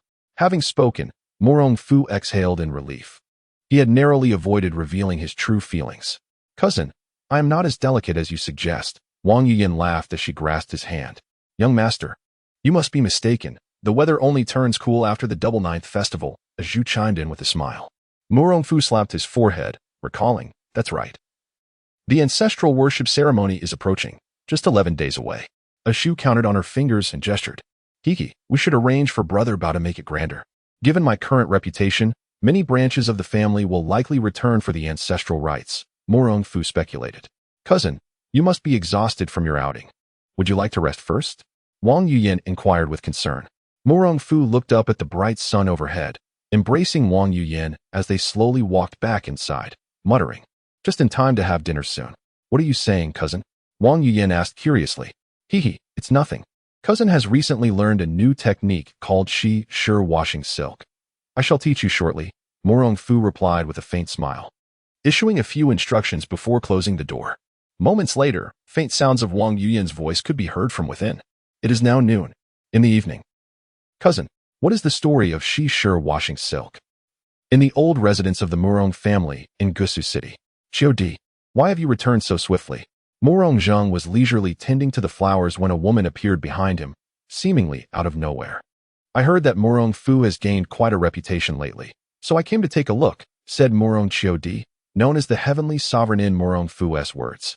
A mere child, and with a bit of martial prowess, thinks he is invincible in the world, Murong Zheng scoffed. Father, why not come with me? Should he discover your schemes within the main family, I fear Murong Fu would not spare you. Murong Qiudi expressed her concerns. Leave? Why should everything belonging to the Murong family be handed over to the descendants of Murong Bo? Murong Zheng retorted defiantly. If you refuse to leave, I could summon all of the heavenly sovereign's people to help you seize the position of family head. Murong Qiudi replied calmly. Murong Zheng was taken aback for a moment, then nodded. Murong Fu has grown too powerful in recent years. It would be wise to eliminate him. Then let it be decided on the double ninth festival, Murong Qiudi inquired. You may decide as you wish. Murong Zheng responded nonchalantly, as if discussing a matter of little consequence, never once putting down the gardening tools in his hands. Meanwhile, Su Ying and others, including Bao Butong, arrived at the isolation zone to treat critically ill patients. I never expected your young master to understand such isolation methods. They are indeed effective in preventing the spread of infection, Su Ying praised. You speak true. The wisdom of our young master is as boundless as the ocean. Bao Butong chuckled. Su Ying shook her head, feeling speechless, and redirected the conversation to the corpse poison, stating solemnly, I have discovered something strange. Among these critically ill patients, a few have only recently contracted the illness. Miss Su, what seems to be the issue? Bao Butong asked curiously. There is indeed an issue. Did you not say that the true culprit behind this has already been apprehended? Su Ying countered. Yes. He was turned to ashes by our young master. We all witnessed it, Bao Butong affirmed. Su Ying shook her head, contemplating for a moment. However, these newly infected patients show symptoms that developed at a rate several times faster than the others. What does this indicate? Bao Butong queried, perplexed. It suggests that there is still someone spreading the infection from behind the scenes, and that they have developed a new concoction, Su Ying stated gravely. Upon hearing this, Bao Butong and the others immediately turned pale. Murong Fu had already warned them that Murong Jingyu might have additional accomplices, and Su Ying's words seemed to confirm this. No, I must inform the young master at once to take precautions. Bao Butong instructed the others to care for Su Ying, and then made his way towards Yanzi Wu. As the setting sun cast its golden rays upon Taihu Lake, it ignited a brilliant crimson hue. Murong Fu gently patted the weary Wang Yuyan beside him, noticing she had fallen asleep, and contemplated leaving quietly. Young master, Brother Bao has arrived, as you reported. Brother Bao must be craving wine again, otherwise he wouldn't come at this hour. Murong Fu chuckled lightly. Aju shook her head and remarked, it seems not, judging by his expression. He must be in a hurry. Murong Fu pondered, recalling that he had previously sent Bao Budong to assist Su Ying in remedying the corpse poison. If there is indeed a matter at hand, it must pertain to the poison. Let us proceed and investigate. The two swiftly made their way to the main hall, where they found Bao Budong pacing back and forth, seemingly deep in thought. Brother Bao, what urgent matter has you in such a fluster? Aju jested. Upon noticing Murong Fu's arrival, Bao Budong replied, My lord, what you suggested may indeed hold truth. It is highly likely that there are others behind Murong Jingyu. Chapter 79. The Ancient Sect's Legacy. Have you discovered who is behind this? Murong Fu inquired nonchalantly, unperturbed by the revelation of an unseen adversary. Not yet, but I fear they may pose a threat to you, Bao Butong cautioned. Murong Fu smiled lightly, dismissing the concern. It matters not. Just ensure that Su Ying is well protected. She is crucial in addressing the plague of corpse poison. Rest assured. My lord, I have entrusted fourth brother to watch over Miss Su, Bao Butong replied. With a slight hum of acknowledgement, Murong Fu remarked. How fortuitous that third brother has arrived. Let us indulge in some wine. Haha, it has been far too long since we last drank together. Let us go. Bao Butong laughed. Curiosity suddenly struck Murong Fu. Why is it that I did not encounter the heir of Dali upon my return? Are you referring to that effeminate fellow? He is utterly inept. I found him a nuisance and sent him away, only to learn he has retreated to Mandio Manor to tend to flowers. Bao Butong scoffed, wiping the remnants of wine from his lips. Murong Fu could not help but admire Duan Yu's audacity. Was he truly aiming to become his future father-in-law rather than merely a brother-in-law? Noticing Murong Fu's displeasure, Bao Butong inquired, Shall we expel him? Murong Fu waved his hand dismissively. No need to concern ourselves with him. Auntie often has no company, so let him stay. Bao Butong nodded knowingly, and they continued their spirited drinking. The following day, Murong Fu donned a fresh attire and accompanied Wang Yuyan to the flowing water pavilion, where he presented her with the books he had acquired from Xiao Yuer and Wei Wuya. The 5 absolute divine skills, the 13 secret techniques of the Mo family, the supreme Taiji mysteries. Cousin, where did you acquire these tomes, particularly the Mo family's mechanisms, which must be a unique volume? Wang Yuyan exclaimed, astonished as she held the skill manuals. All obtained from the celestial realm. Wei Wuya has transformed the entire palace into a city of mechanisms, and even now, I have only explored a mere tenth of it, Murong Fu said, expressing his admiration for Wei Wuya. What does it mean to possess an indomitable spirit? What does it mean to be a genius of transformation? Had it not been for his own efforts, Wei Wuya might have effortlessly married into wealth and beauty. Wang Yuyan continued to peruse the 5 absolute divine skills. Observing her, Murong Fu chose not to interrupt and moved aside to practice the wind control technique. The first step of mastering the wind control technique is to attune oneself to the wind. Standing at the wind's edge, Murong Fu moved in harmony with its currents. From initial clumsiness, he gradually became adept. His internal energy flowed through his meridians, resonating with the rhythm of the wind, gradually forming a vortex of true qi around his body, enveloped by a gentle wind barrier. He took a step forward, covering an impressive distance of 30 paces. With another step, he traversed yet another 30 paces. Murong Fu continued to advance, taking 7 or 8 steps in succession. In the span of a breath, he had covered a distance of 30 zhang. Remarkably, the consumption of his true qi was less than the replenishment he received from within. He mused, fortuitously, I did not learn this technique years ago. Otherwise, I might not have tumbled down that cliff and discovered 2 enchanting beauties as my wives. Sighing, he pondered, I wonder what my wives, Feishuan and Wanwan, are doing now. Cousin, why have you gone so far? Wang Yuyan set down the secret tome in her hands, lifting her gaze in curiosity. Come here. Murong Fu startled, quickly retreating to his original position, forcing a smile. Oh, what a remarkable technique. It seems to surpass even the esteemed Duan's Lingbo Weibu in speed, Wang Yuyan exclaimed in astonishment. Murong Fu replied with confidence, when it comes to sheer velocity, Lingbo Weibu cannot compare to my Yufeng Xingying. Yufeng Xingying? Why have I never heard of it? Wang Yuyan, well-versed in the martial arts of the world, felt perplexed, believing she should have at least some knowledge of it. Murong Fu explained, this technique belongs to an ancient sect. It is entirely normal that you have not encountered it before. I shall transcribe it for you shortly. Wang Yuyan sighed. There are countless ancient sects, yet for some unknown reason, they have all vanished without a trace. Did you uncover anything, cousin? Murong Fu inquired. The 5 absolute divine arts are indeed extraordinary. I've gained some insights, but Wang Yuyan's voice trailed off in disappointment.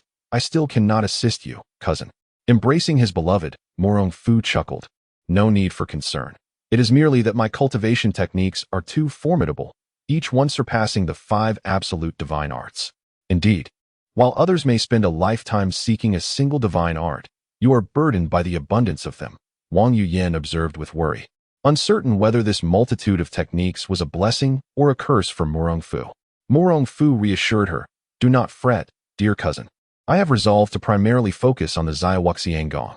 The Xiaowuxiang Gong cultivates pure Taoist true energy, gentle and benevolent. It will not conflict with other techniques. It is indeed a commendable choice. Wang Yuyan nodded in agreement. Truly, you are my wonderful cousin.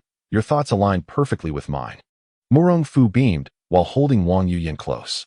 Suddenly, she felt a hard object pressing against her from behind, causing her delicate face to flush red.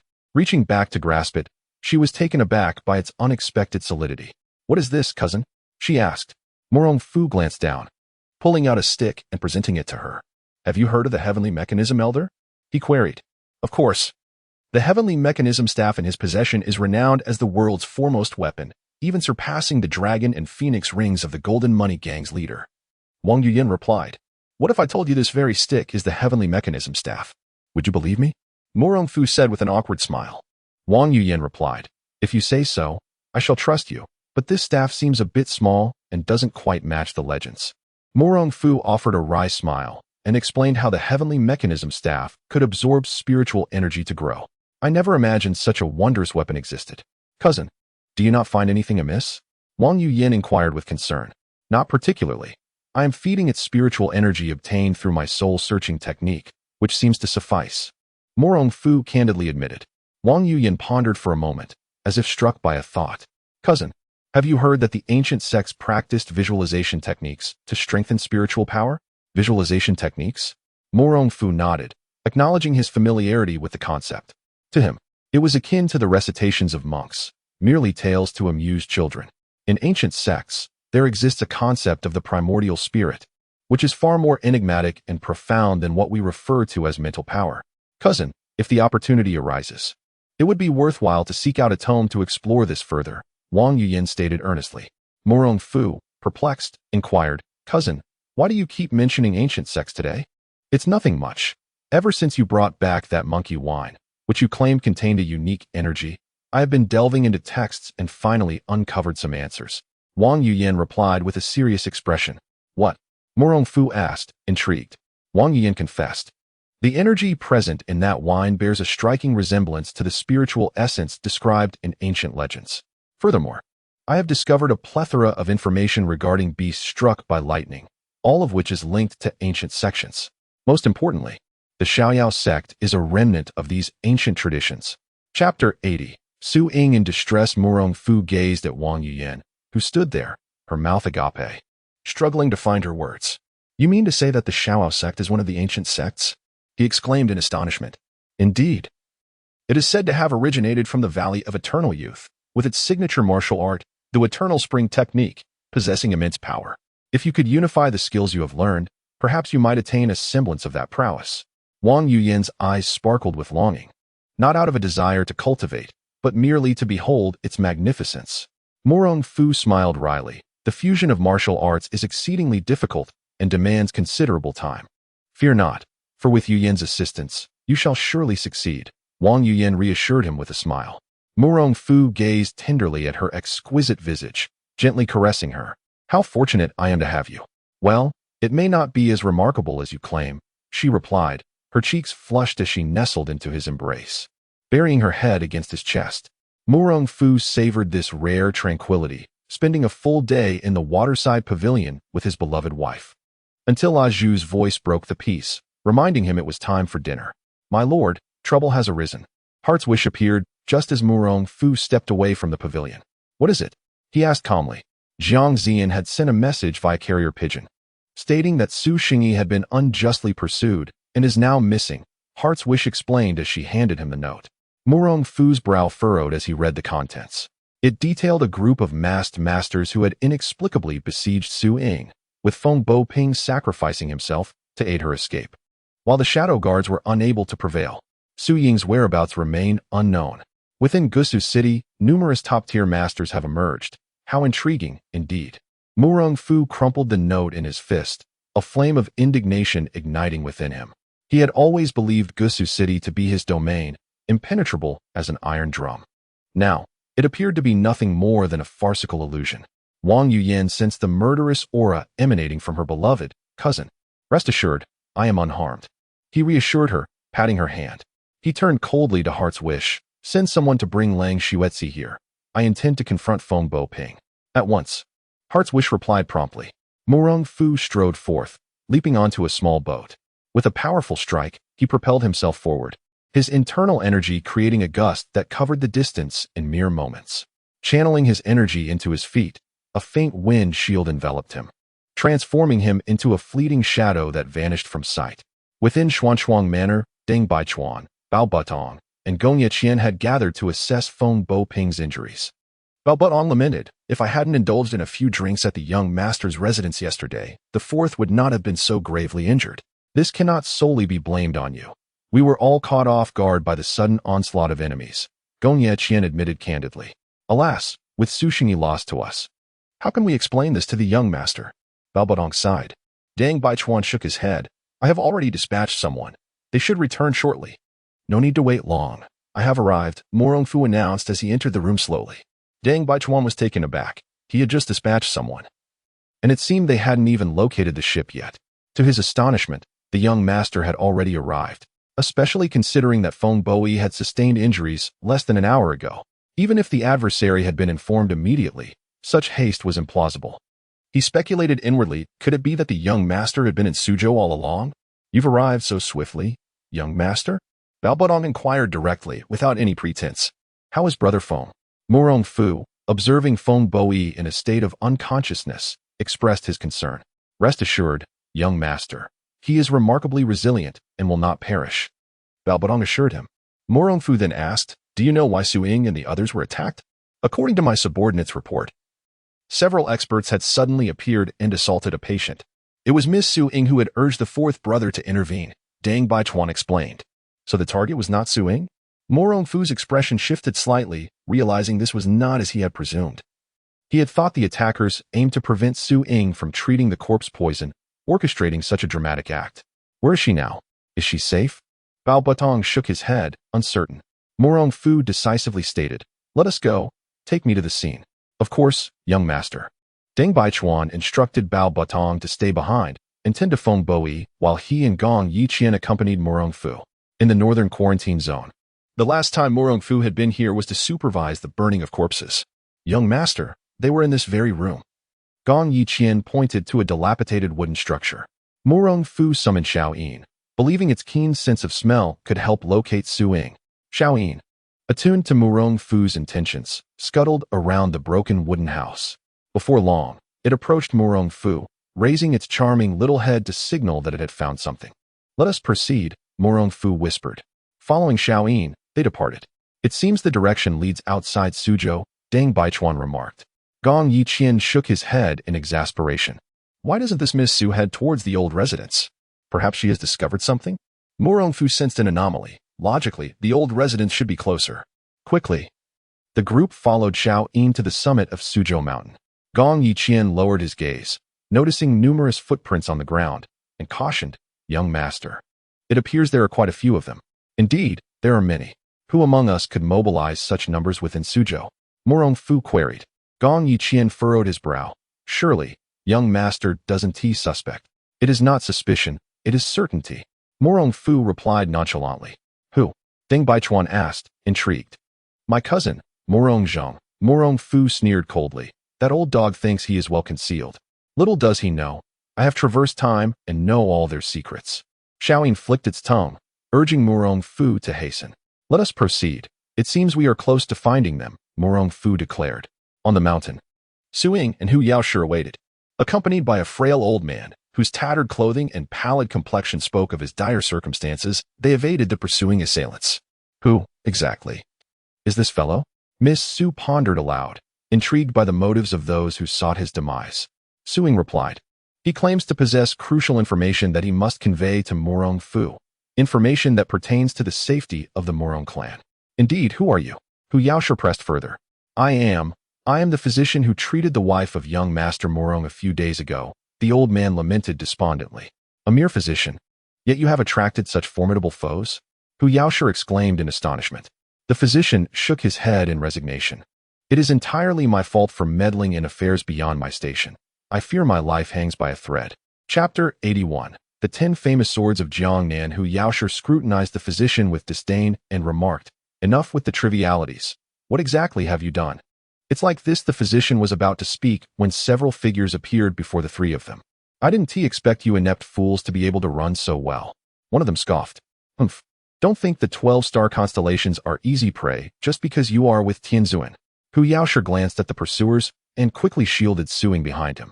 The newcomers laughed derisively. The 12-star constellations? Bah. Your leader, Wei Waya, is dead. It seems you are the last one standing. A group of masked individuals leveled cold mockery at Hu Yaoshi. Hu Yaoshi was left speechless with indignation, unable to retort. Enough chatter, eliminate them. A raspy-voiced masked figure commanded. Hu Yaoshi murmured, these individuals are formidable. I will hold them off. You must run quickly and inform the young master that they are from Tianzuan. Very well. If you perish, I shall ensure Murong Fu avenges you. Su Ying readily agreed. Hu Yaoshi felt a surge of frustration. His niece was as straightforward as ever. The masked assailants charged towards them, their swords gleaming ominously, instilling fear in the hearts of onlookers. Practicing yoga had endowed Hu Yaoshi with exceptional agility. He darted forward, intercepting one of the attackers. As the others attempted to pursue, They found his movements confoundingly evasive, effectively blocking their path. Humph. One assailant raised his sword to strike, but Hu Yaoshi was unhurried in his defense. However, just as he made his move, the others abandoned their pursuit of Su Ying and directed their assault entirely at him. Realizing the dire situation, Hu Yaoshi understood that these opponents were masters of the sword. If they truly engaged him, he would undoubtedly suffer a grave loss. In a moment of panic, he dropped to the ground and rolled a few times, narrowly escaping their encirclement. Such as the 12-star constellations. One of the assailants scoffed. Hu Yaoshi no longer cared for their taunts. His only goal was to survive. Enough of this. In an instant, a shadow appeared to Hu Yaoshi's left. Targeting his momentarily vulnerable side, the cold blade aimed upward with lethal precision. It's over. A cold sweat broke out on Hu Yaoshi's back. The angle of this strike was treacherously precise, and he could not evade it. Instantly, he summoned his inner strength. The others present heard the ominous sound of bones shifting.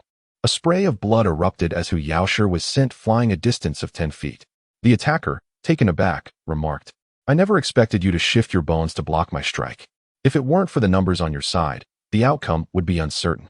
Hu Yaoshi, undeterred, retorted, "Your little tricks are of no consequence to us. Just wait and see."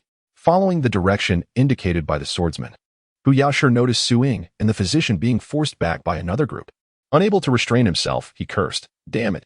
I'm just curious. Why are you all targeting a mere physician? This is none of your business. You brought this upon yourselves." The masked figure replied, "It is your misfortune for meddling." Hu Yaoshi shook his head and said, "My dear niece, I fear I may not be able to save you this time. No matter. We cannot perish anyway." Su Ying, unbeknownst to herself, had conjured a silver serpent, playfully toying with it. "Is this not?"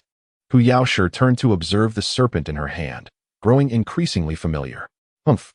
Do you truly believe that a mere snake can save your lives?" The masked figure scoffed. "Try it if you dare." Su Ying's tone suddenly chilled as she sent the small silver serpent darting forth. The masked man, not to be underestimated, had already taken precautions and raised his sword to parry. However, he did not anticipate that the serpent's scales were harder than black iron, effortlessly disregarding his attack. With an exquisitely graceful motion, it coiled around his neck and bit down fiercely. A scream pierced the air, startling everyone. The masked man's pupils dilated in shock before he collapsed to the ground, his fate uncertain. "You."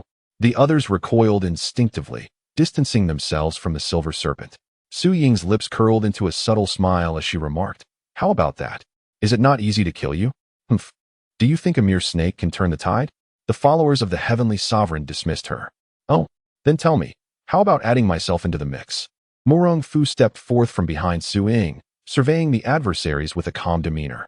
The same red cloak, the same ghostly mask, even the boots were identical. He jested, "Your sense of belonging is quite strong. Dressed like this, I hardly know how to address you." "Humph, we have no names, merely the phantoms under the heavenly sovereign." The one who had nearly slain Hu Yaoshi earlier replied, "You seem to possess some self-awareness. Thus, why not lead them in surrendering? I wouldn't want to inadvertently shatter your skulls. Such a scene would be rather gruesome, and girls might have nightmares." Murong Fu stood with his hands clasped behind his back, casting a detached glance over the crowd, like a mountain pressing down upon their hearts. In that moment, no one felt moved. The name of a person casts a shadow like that of a tree. Only upon witnessing the living Murong Fu could one comprehend what it means to be South Murong. "Murong Fu, we know you are formidable, yet with so many of us. Do you truly believe you can kill us all?" Bang! A shattering sound erupted. The speaker's head exploded, blood spraying forth like a mist, staining the garments of those nearby. Only Murong Fu remained unperturbed, his azure robe untouched, as if cloaked in an invisible garment that repelled filth. "You." The followers of the heavenly sovereign had not anticipated Murong Fu's overwhelming strength. "You shall all perish today, understand?" Murong Fu calmly surveyed the followers of the heavenly sovereign. He was not pleased. Truly, he was exceedingly displeased. "Murong Fu, I never imagined you were so powerful. It seems I have been hiding my true self as well." The one with the dagger spoke, shedding his attire. No one could have foreseen that he was a one-eyed, one-armed, one-limbed cripple. A prosthetic adorned his right leg, while his left eye bore a grotesque scar, rendering him exceedingly hideous. "How is this possible? You are in such a state, and can still harm me?" Hu Yaoshi gazed at the man in disbelief, unable to reconcile that this was the same individual who had nearly taken his life. You are but a worthless wretch. Yet you dare to shout? The one-eyed man scoffed. He chuckled, declaring that he would no longer don this skin, for it afforded him an immense comfort. Another figure also removed his cloak and mask, revealing a tall swordsman clad in Taoist robes, whose eyes gleamed with pride and animosity. Ah, I wondered who it might be. It turns out to be the third of the 10 renowned swords of Jiangnan, Shan Yifei. And you must be Chiu Heir, am I correct? Murong Fu remarked, pointing at the two. Both Shan Yifei and Chiu Heir were momentarily taken aback, expressing their admiration. Truly, you are worthy of your reputation, young Master Murong, upon encountering us. You remain remarkably composed. However, Murong Fu dismissively retorted, they are merely 2 insignificant fellows. Why should I feign astonishment? Chapter 82. Murong Fu's warning. The expressions of Chiu Heir and Dan Yifei turned icy. As swordsmen, they possessed their own pride and never anticipated being derided by Murong Fu as mere insignificant beings. We concede that you are formidable. Murong Fu, uninterested in their prattle, struck Dan Yifei on the head with his staff. Dan Yifei immediately raised his sword to defend himself. But he was oblivious to the immense force of Murong Fu. Bang! He staggered back several steps until he collided with a tree, barely managing to stop. Witnessing this, Chiu Heir rushed forward, his sword moving like a specter, swift and lethal, aiming directly at Murong Fu's temple. Humph! Murong Fu scoffed, countering with unmatched speed, placing his staff against the tip of Chiu Heir's blade. Ah, my hand! Chiu Heir felt an overwhelming power surge through his arm, letting out a cry of agony as the bones in his wrist shattered under Murong Fu's might. Seeing this, Dan Yifei shouted, Fool, what are you waiting for? If we perish, you shall not fare better. The other masked disciples of the Tianzuan sect, jolted from their shock, began to scream and charge at Murong Fu. Despite his pain, Chiu Heir quickly switched to his other hand, weaving through the crowd, relying on his swift swordplay to launch a sneak attack on Murong Fu. This is dire. 2 fists cannot compete with 4 hands. It seems our young master is in peril. Hu Yaoshe expressed his concern. Suing shot him a glance and replied calmly, Do not fret. If he were truly outmatched, he would have summoned Xiao Yin for assistance long ago. Indeed, Hu Yaoshe agreed while clutching the wound inflicted by his sword. The chaos in the arena escalated, with over 100 Tianzuan disciples surrounding and besieging Murong Fu. Yet, the cold sweat trickling down the backs of Chiu Heir and Dan Yifei only intensified. Murong Fu moved like a deity of death, wielding his staff with lethal precision, akin to the legendary golden hoop in the tales of storytellers. With a mere flick, one would perish. With a slight touch, one would meet their doom. As the battle raged on, no one dared approach, merely glancing at one another in apprehension. In stark contrast, Murong Fu remained unfazed, as though he had not engaged in a fierce struggle at all. Not only did his energy show no signs of waning, but his complexion even took on a hint of rosy vitality. What? Have you all decided to cease the fight? Murong Fu remarked coldly, channeling his energy into his legs. He leaped 3 zhang high, bringing his staff crashing down. Bang! Bang!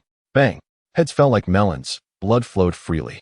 Even Chiu Heir, known for his mercilessness, stood dumbfounded, his feet seemingly weighted with lead. This was no longer a mere human. This was a ruthless demon, devoid of compassion. You have slain so many. Are you not afraid of being labeled as a villain by your peers in the martial world? Dan Yifei could not help but rebuke him. What do you count as, that you dare to judge me? Murong Fu retorted sharply, channeling his energy into his palms. With a powerful grip, he seized Dan Yifei, who resembled a marionette, his body moving of its own accord as he flew towards Murong Fu. The celestial bodies shift. Chiu Heir muttered to himself. Yet he dared not make a move, having only heard of the celestial shift being able to rebound attacks. This was the first time he realized that this martial art could transfer others. How formidable! Murong Fu was simply too powerful. Among the younger generation, it seemed there was only one who could contend with him. Dan Yifei gathered his true energy, attempting to withstand the onslaught. However, his 2 decades of meager cultivation could hardly resist the essence of Murong Fu's Taoist energy. Like a fragile screen, he was effortlessly dragged before Murong Fu. Ah, Murong Fu, I will fight you. Dan Yifei roared, forcefully striking his wooden leg against the ground, revealing the concealed sword within, thrusting it towards Murong Fu. Die! Murong Fu infused his true energy into the heavenly mechanism staff, shattering the sword on Dan Yifei's prosthetic limb with a single blow. With a swift motion, he grasped the opponent's face, Dan Yifei felt a surge of true energy enter his mind, followed by an unprecedented pain rising within. After a series of anguished cries, he collapsed, withered, before the onlookers. Qiu Ershing swallowed hard, sensing the apocalyptic scene before him. The moment Dan Yifei fell, it felt as though his own heart had perished. Darkness enveloped him, as he fainted from the terror inflicted by Murong Fu. Meanwhile, none of the so-called disciples of the Heavenly Sovereign could withstand a single strike from Murong Fu. The Heavenly Mechanism staff was wielded as if it were a mere menu on the street, cutting a path from Penglai all the way to South Heaven Road number 9. The entire battle lasted less than half an hour. When Deng Baichuan and his subordinates arrived, the blood on the ground had coalesced into a small river. Apart from the unconscious Qiu Er, all the disciples of the Heavenly Sovereign had lost their breath. Deng Baichuan gazed at the impeccably composed Murong Fu and tremulously inquired, "Young master, are you unscathed?" "I'm fine. I shall take my leave." Murong Fu infused the spiritual energy he had acquired into the Heavenly Mechanism staff. Taking a moment to breathe, Hu Yaoshe pointed at the still-alive Qiu Er, cautioning, "Young master, he is not dead yet." Murong Fu cast a disdainful glance at him, retorting, "I deliberately spared him. If everyone here dies, who will convey my message?"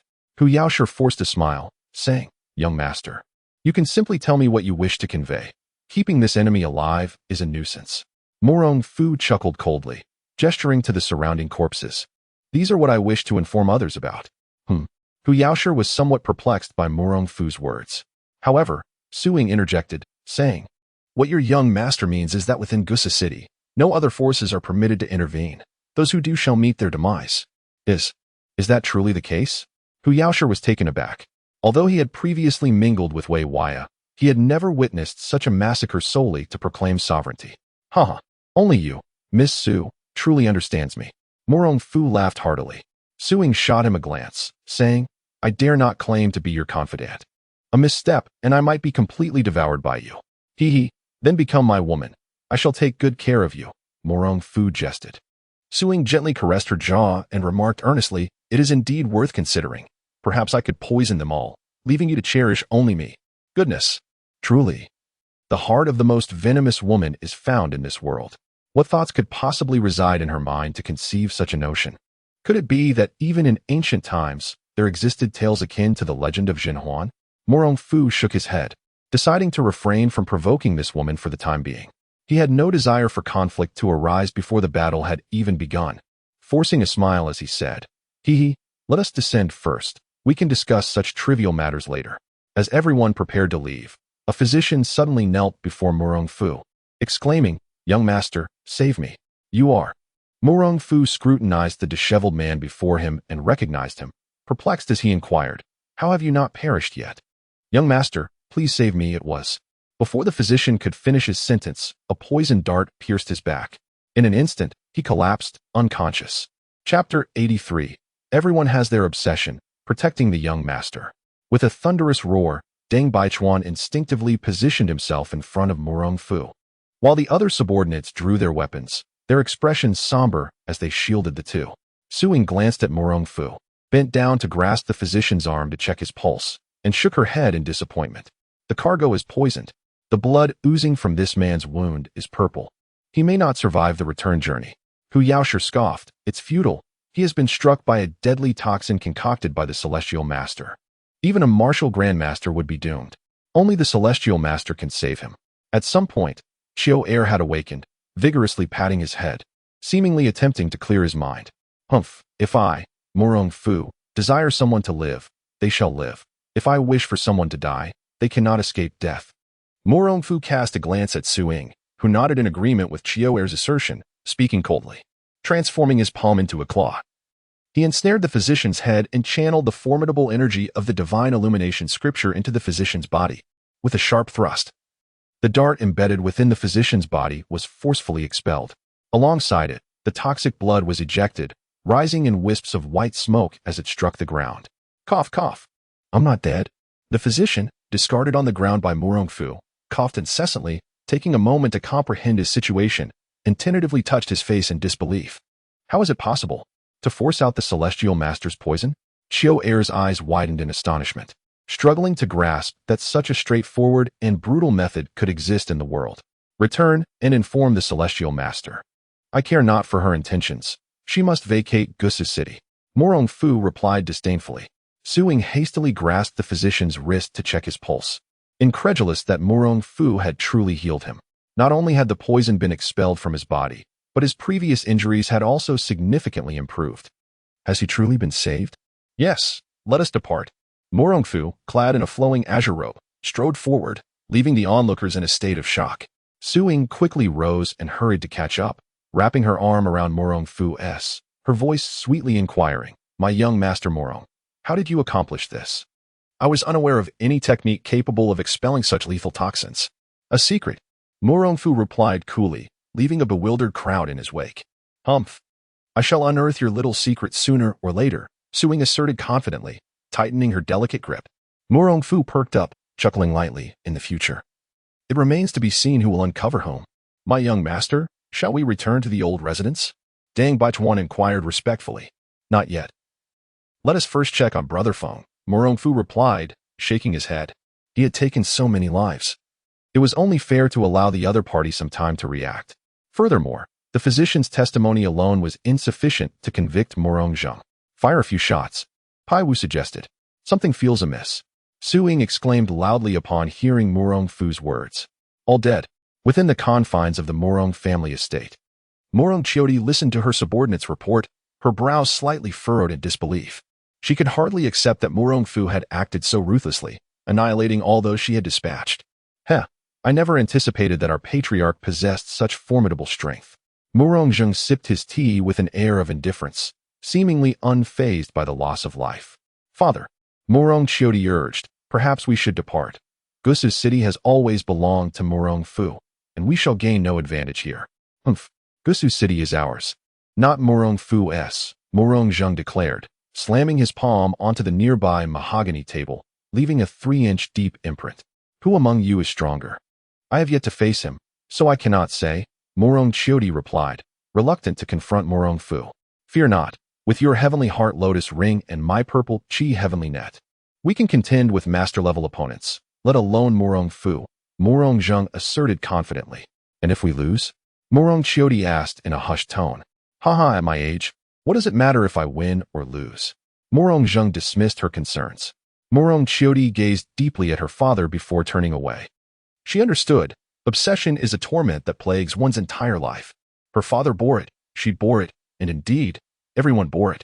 Within Xianshuang Manor, Murong Fu stood beside Su Ying, observing her as she treated Feng Bo-yi. "It's merely some internal injuries. I shall prescribe him 2 doses of medicine, and he will recover within a month," Su Ying stated calmly as she rose. Bao Butong and the others breathed a sigh of relief. "I told you. The 4th brother is tough. He wouldn't perish so easily." Dang Baichuan remarked, "Young master, it seems that the celestial lords are still within the city." Gong Yiqian shook his head, saying, "Those celestial lords are peculiar and difficult to handle. Shortly, have Governor Song draft a public notice to expose the celestial lords for disrupting the treatment efforts in Gusu city," Murong Fu instructed. Gong Yiqian hesitated. "Might this not completely sever our ties with them? What is there to fear? They dare to cause chaos in Gusu city, clearly underestimating us," Bao Butong scoffed. Murong Fu's voice turned cold. "If we do not strike a painful blow this time, who will hesitate to meddle in Gusu city in the future? This city is my stronghold, whether it be the celestial lords or officials from the court. If they do not align with my will, they must leave." Gong Yiqian comprehended Murong Fu's fury, saying, "Young master, leave this matter to me. I shall find Governor Song at once." "Very well. Go," Murong Fu replied. Then turned to Bao Butong, 3rd brother, informed the other branches to prepare for the ancestral worship. "Rest assured, young master, I shall notify them all." However, Bao Butong voiced a concern that some branches might still choose not to return. Murong Fu replied nonchalantly, "It matters not. Let them come or go as they please." In previous years, only the smaller families returned. Those who thrive outside have little desire to come back. "Young master, how should we handle the doctor? He seems to have something he wishes to convey to you," Ding Baichuan reminded. "No need. I am well aware of what he wants to say, merely that the mastermind behind everything is Murong Zheng." Murong Fu responded calmly. "Murong Zheng? Your paternal uncle? Why would he wish to harm you, young master?" Ding Baichuan inquired, perplexed. Murong Fu speculated, In the past, my father suppressed the other branches with great severity, likely as an act of vengeance. Now, what shall we do about that young master? Deng Baichuan replied solemnly. Let us not rush. After all, he is a member of the Murong clan and my elder. If we were to act without just cause, it could easily be turned against us. Murong Fu, however, was indifferent to the insignificant Murong Zheng. What he required now was time to strengthen himself. Su Ying interjected, by the way, when I revived a patient earlier, he mentioned a location where many living corpses could be found. Chapter 84. The imperial chef Lu Nyangzi, upon hearing Su Ying's words, Bao Butong and Deng Baichuan exchanged delighted glances. Could it be the source of the corpse poison? Deng Baichuan inquired. It is highly likely. Murong Fu nodded in agreement. Deng Baichuan clasped his hands respectfully and asked, Would you like me to take some men to investigate, my lord? There's no need for that. I shall personally inspect it tonight, Murong Fu replied. I want to go too. Su Ying exclaimed, her eyes sparkling with excitement. Murong Fu shook his head. You lack martial skills. What purpose would your presence serve? Humph. If I don't go, how will you know how to handle the source of the corpse poison? Su Ying retorted. Murong Fu chuckled lightly. Isn't it simple? We just set a great fire, and it will be resolved. Such a foolish method. I knew you would resort to something so primitive. Su Ying replied, exasperated. Foolish? Is that not the best solution? Murong Fu questioned, perplexed. Su Ying replied earnestly. If we burn it, the smoke may carry toxins that could harm the citizens of the city. Furthermore, every living thing has its purpose. Perhaps the source of the corpse poison holds something valuable. After a moment of contemplation, Murong Fu conceded. Very well, then tonight you shall accompany me. My lord. What about us? Deng Baichuan asked. You and your brothers will stand guard outside, Murong Fu instructed. Understood, my lord. Deng Baichuan bowed respectfully. A crisp sound echoed in the room as a voice emerged. All eyes turned to its source. Su Ying's delicate face flushed crimson, resembling a ripe fruit, as she murmured. What are you looking at? I've been pursued all day without food. Naturally, I'm hungry. You are all so wicked. Murong Fu chuckled. All right, let us first procure some food. We mustn't let our esteemed healer go hungry. Humph, at least you have some conscience, Su Ying huffed indignantly. Bao Butong chimed in, my lord. Let us head to Fugui residence. They have a splendid array of seafood today. Let us go. Murong Fu nodded in agreement. The new chef at Fugui residence was said to have come from the palace. His dishes were a feast for the senses, leaving diners enchanted and longing for more. Those wishing to savor his culinary creations would line up from the south gate of Gusu City to the north. However, this esteemed chef adhered to his own rules, preparing only 3 tables of dishes each day. My lord, since Fugui residence changed owners, it seems this is your first visit, Bao Butong remarked with a smile. Murong Fu surveyed the 3-story establishment, finding it quite respectable. The group entered, and the innkeeper recognized Deng Baichuan and Bao Butong immediately, greeting them warmly. I wondered why there was a joyous sound at the door today. It turns out to be our 2 esteemed guests. Bao Butong chuckled, not at all. The true guests of honor today are these 2. The innkeeper followed Bao Budong's gesture and, upon seeing Murong Fu and Su Ying, was momentarily taken aback. You are young Master Murong. Then this must be your esteemed wife. Su Ying, overhearing the innkeeper's exclamation, felt a wave of embarrassment wash over her and retorted. You are the one who is his wife. Ah, then what about this? The innkeeper found himself at a loss for words, uncertain of how to respond. Bao Butong playfully remarked, You can call for us later. For now, please arrange a table by the window. Our esteemed guest enjoys dining with a view. Ah, certainly. A trivial matter, replied the innkeeper, personally leading them to the 3rd floor, where he arranged them in a private room. Gentlemen, what would you like to eat? I shall have someone prepare it immediately, he inquired. Whatever fine wines and exquisite dishes you have, feel free to bring them forth, Bao Butong replied with a smile. The innkeeper, elated, assured them, Not a problem, please wait a moment. By the way, I've heard that you have an imperial chef here. Is that true? Asked Deng Baichuan. Indeed, he is a retired chef from the capital, the innkeeper hurriedly affirmed. Could we possibly have him prepare a couple of dishes for us to sample? Deng Baichuan, a connoisseur of fine food, was eager not to miss such an opportunity. The innkeeper hesitated, troubled. Well, our chef only personally prepares 3 tables of dishes each day, and today he has already completed his quota. Perhaps you gentlemen. Not to worry. If we cannot savor the delicacies today, we shall speak of it another time. Deng Baichuan chuckled, having anticipated this outcome and not taking it to heart. Thank you, Master Deng, For your generosity. The innkeeper sighed in relief, realizing that offending Deng Baichuan would make his life in Suzhou quite challenging. No need for concern. Hurry along. Our little divine physician is still waiting with an empty stomach. Deng Baichuan laughed. I shall attend to it at once. The innkeeper nodded vigorously and exited. Before long, he sent over some snacks and pastries to appease Su Ying's hunger. This innkeeper certainly knows how to be considerate, Su Ying remarked joyfully as she indulged in the treats. After the innkeeper left the private room, he pondered for a moment before making his way to the kitchen. Although the lunch rush had passed, the kitchen remained bustling with activity. Ah, what brings you to the kitchen, esteemed innkeeper? Inquired a refined lady with curiosity. The innkeeper smiled apologetically. Madam Lu, I have a humble request that I hope you might accommodate. With a face blooming like a peach blossom, Madam Lu replied. Is it yet another guest compelling you to ask me to cook for them? No. This time the guest did not pressure me. I came of my own volition. The innkeeper quickly clarified, waving his hands. Oh, you're willingly taking on tasks? The guest must be quite significant, Madam Lu remarked with intrigue. Significant indeed. The guest is none other than the Lord of Suzhou. Even the visiting governor's song shows him deference, the innkeeper stated earnestly. You cannot be referring to that esteemed individual. Then Murong, can you? Madam Lu exclaimed in surprise. Yes, precisely him. Thus, I was wondering if you might make an exception and prepare a few dishes for him. The innkeeper implored. Madam Lu pondered for a moment and shook her head. Rules are rules. They cannot be broken. If we do so, it will lead to complications down the line. Alas, very well then, I shall take my leave. Please hasten their preparations. The innkeeper did not press further, recognizing that even Murong Fu did not impose his will.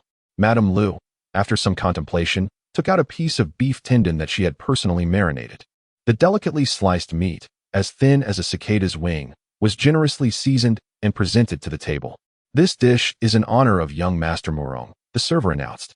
Excellent, the young attendant replied with enthusiasm. Within the room, Murong Fu engaged in a playful banter with Su Ying when the server entered, bearing a platter of beef. Esteemed guests, this exquisite beef has been personally prepared by our chef for young Master Murong to savor. Please convey my gratitude to your esteemed chef. Murong Fu responded with a smile. The server's approach was commendable, maintaining decorum while also honoring Murong Fu's stature. Suddenly, a cacophony of voices reached their ears. You wretched fellows. Ensure your imperial chef prepares an exquisite feast for our Lord Tianfeng. Murong Fu raised an eyebrow, murmuring, Lord Tianfeng? Chapter 85. The Exceptional Easterners Scoundrels. Summon your imperial chef to serve our Lord Tianfeng. In the affluent establishment on the second floor, a man clad in a kimono viciously yanked the collar of the waiter, hurling profanities with unabashed audacity. The surrounding diners murmured in discontent, questioning the audacity of the Easterners. Is this not sheer bullying? They clearly have no understanding of local customs. Naturally, there were those among the crowd who vociferously criticized the unreasonable behavior of the establishment. Humph, running a restaurant that serves only 3 tables a day is inherently irrational. Is it wrong to voice such an opinion? Another chimed in. What is so special about an imperial chef? He is merely a cook. One burly man restrained himself from cursing, asserting, nonsense. Whether it's reasonable or not is not for a foreigner to dictate. The crowd was momentarily silenced by his declaration. Even the instigating Easterners appeared momentarily taken aback. What is your occupation? One of them inquired. I am nothing but a bystander, intolerant of your bullying. The man retorted angrily. Among the 8 Easterners present, aside from the aloof Lord Tianfeng, the remaining 7 released their grip on the waiter and encircled the defiant man. This is a disaster. He has provoked them. Someone murmured. Where's the proprietor? Shouldn't he report this to the authorities? Came another voice. Nonsense. They are Easterners. The authorities won't intervene. The man, dark-skinned and muscular, showed no fear, his voice steady as he confronted them. What do you intend to do? You insolent fool, this is none of your concern. The aggressive Eastern man snarled, his eyes gleaming with malice as he swung a fist toward the burly man's chest. Taken aback by the sudden assault, the man quickly raised his arms to shield himself. The other Easterners, emboldened by their numbers, launched a coordinated attack aimed at his vital points. In mere moments, the man lay sprawled on the ground, blood spilling from his mouth. The onlookers, instead of intervening, recoiled in fear, wary of the bloodshed. Yusong people are truly pathetic, the Easterners jeered, one of them triumphantly placing his foot upon the fallen man's head, slowly unsheathing a long sword from his waist. The others stared in disbelief, their hearts racing. What was his intention? Surely he would not dare to kill in our land. Listening to the murmurs from the crowd, the Eastern man showed no restraint. Raising his sword high, he bellowed, "This is the price for offending the Easterners." The gathered crowd understood that the man was beyond saving. Their gazes flitted around, silently hoping someone would step forward to rescue the unfortunate soul. Yet, as the collective thought lingered, it became clear that no one would be the first to act. Suddenly, with a sickening squelch, blood splattered into the air, accompanied by a piercing scream. A bamboo chopstick had pierced the wrist of the Eastern man, blood dripping from its tip onto the ground. "Scoundrel! Who dares to attack me? Enough of your nonsense." "You are the true scoundrel," Wang exclaimed, charging forward to confront the Easterners, positioning himself protectively in front of the man. Meanwhile, Murong Fu and his companions descended the staircase at a leisurely pace. The Easterners, sensing hostility from the newcomers, hastily retreated behind their leader, Tianfeng Jun, demanding, "Who are you to challenge us? How dare you harm our people?" Murong Fu cast a disdainful glance at the Easterners, dismissing them with a curt, "Leave." Observing Murong Fu's poised demeanor and graceful elegance, the onlookers speculated about his true identity. Among them, a sharp-eyed individual who had previously encountered Murong Fu exclaimed, "It is Murong Fu, the esteemed young master. No wonder he possesses such an imposing presence, daring to tell the Easterners to leave." The Easterners regarded Murong Fu with trepidation. One of them inquiring, "You are the Southern Murong?" Bao Butong scoffed, "What are you to question my master's name?" The Easterners' expression soured, silenced by the realization that the man before them was capable of slaying even the Yuan dynasty's finest warriors. The thought of eliminating a few of them would be akin to crushing myriads. "Ah, so you are indeed the Southern Murong. I did not expect to encounter you so soon upon my arrival in Suzhou." The silent Tianfeng Jun finally spoke. "Tianfeng Shizhirang, a master from the East?" Murong Fu replied casually. Tianfeng Jun faltered, his confidence wavering. "Are you here specifically to await my arrival?" Inherently suspicious, the Easterners were taken aback. It was unusual for anyone to be aware of their intent to kill Murong Fu. Murong Fu's calm mention of Tianfeng Jun's name led the latter to suspect a trap. "You have truly disappointed me. I expected the Eastern masters to be something extraordinary, but you are merely mediocre," Murong Fu remarked, shaking his head as he perceived the shift in Tianfeng Jun's demeanor. Tianfeng Jun found himself momentarily at a loss for words. In confrontations between skilled fighters, the slightest shift in momentum could spell disaster.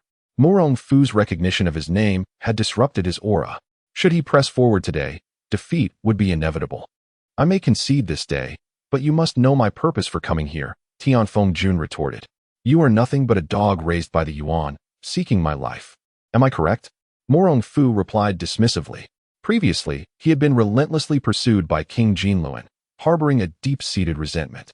However, King Jinluan had since been driven from the Song dynasty by the Five Absolutes, reportedly incapacitated by Zhou Wudong's cunning technique, and had not reappeared in Song territory since.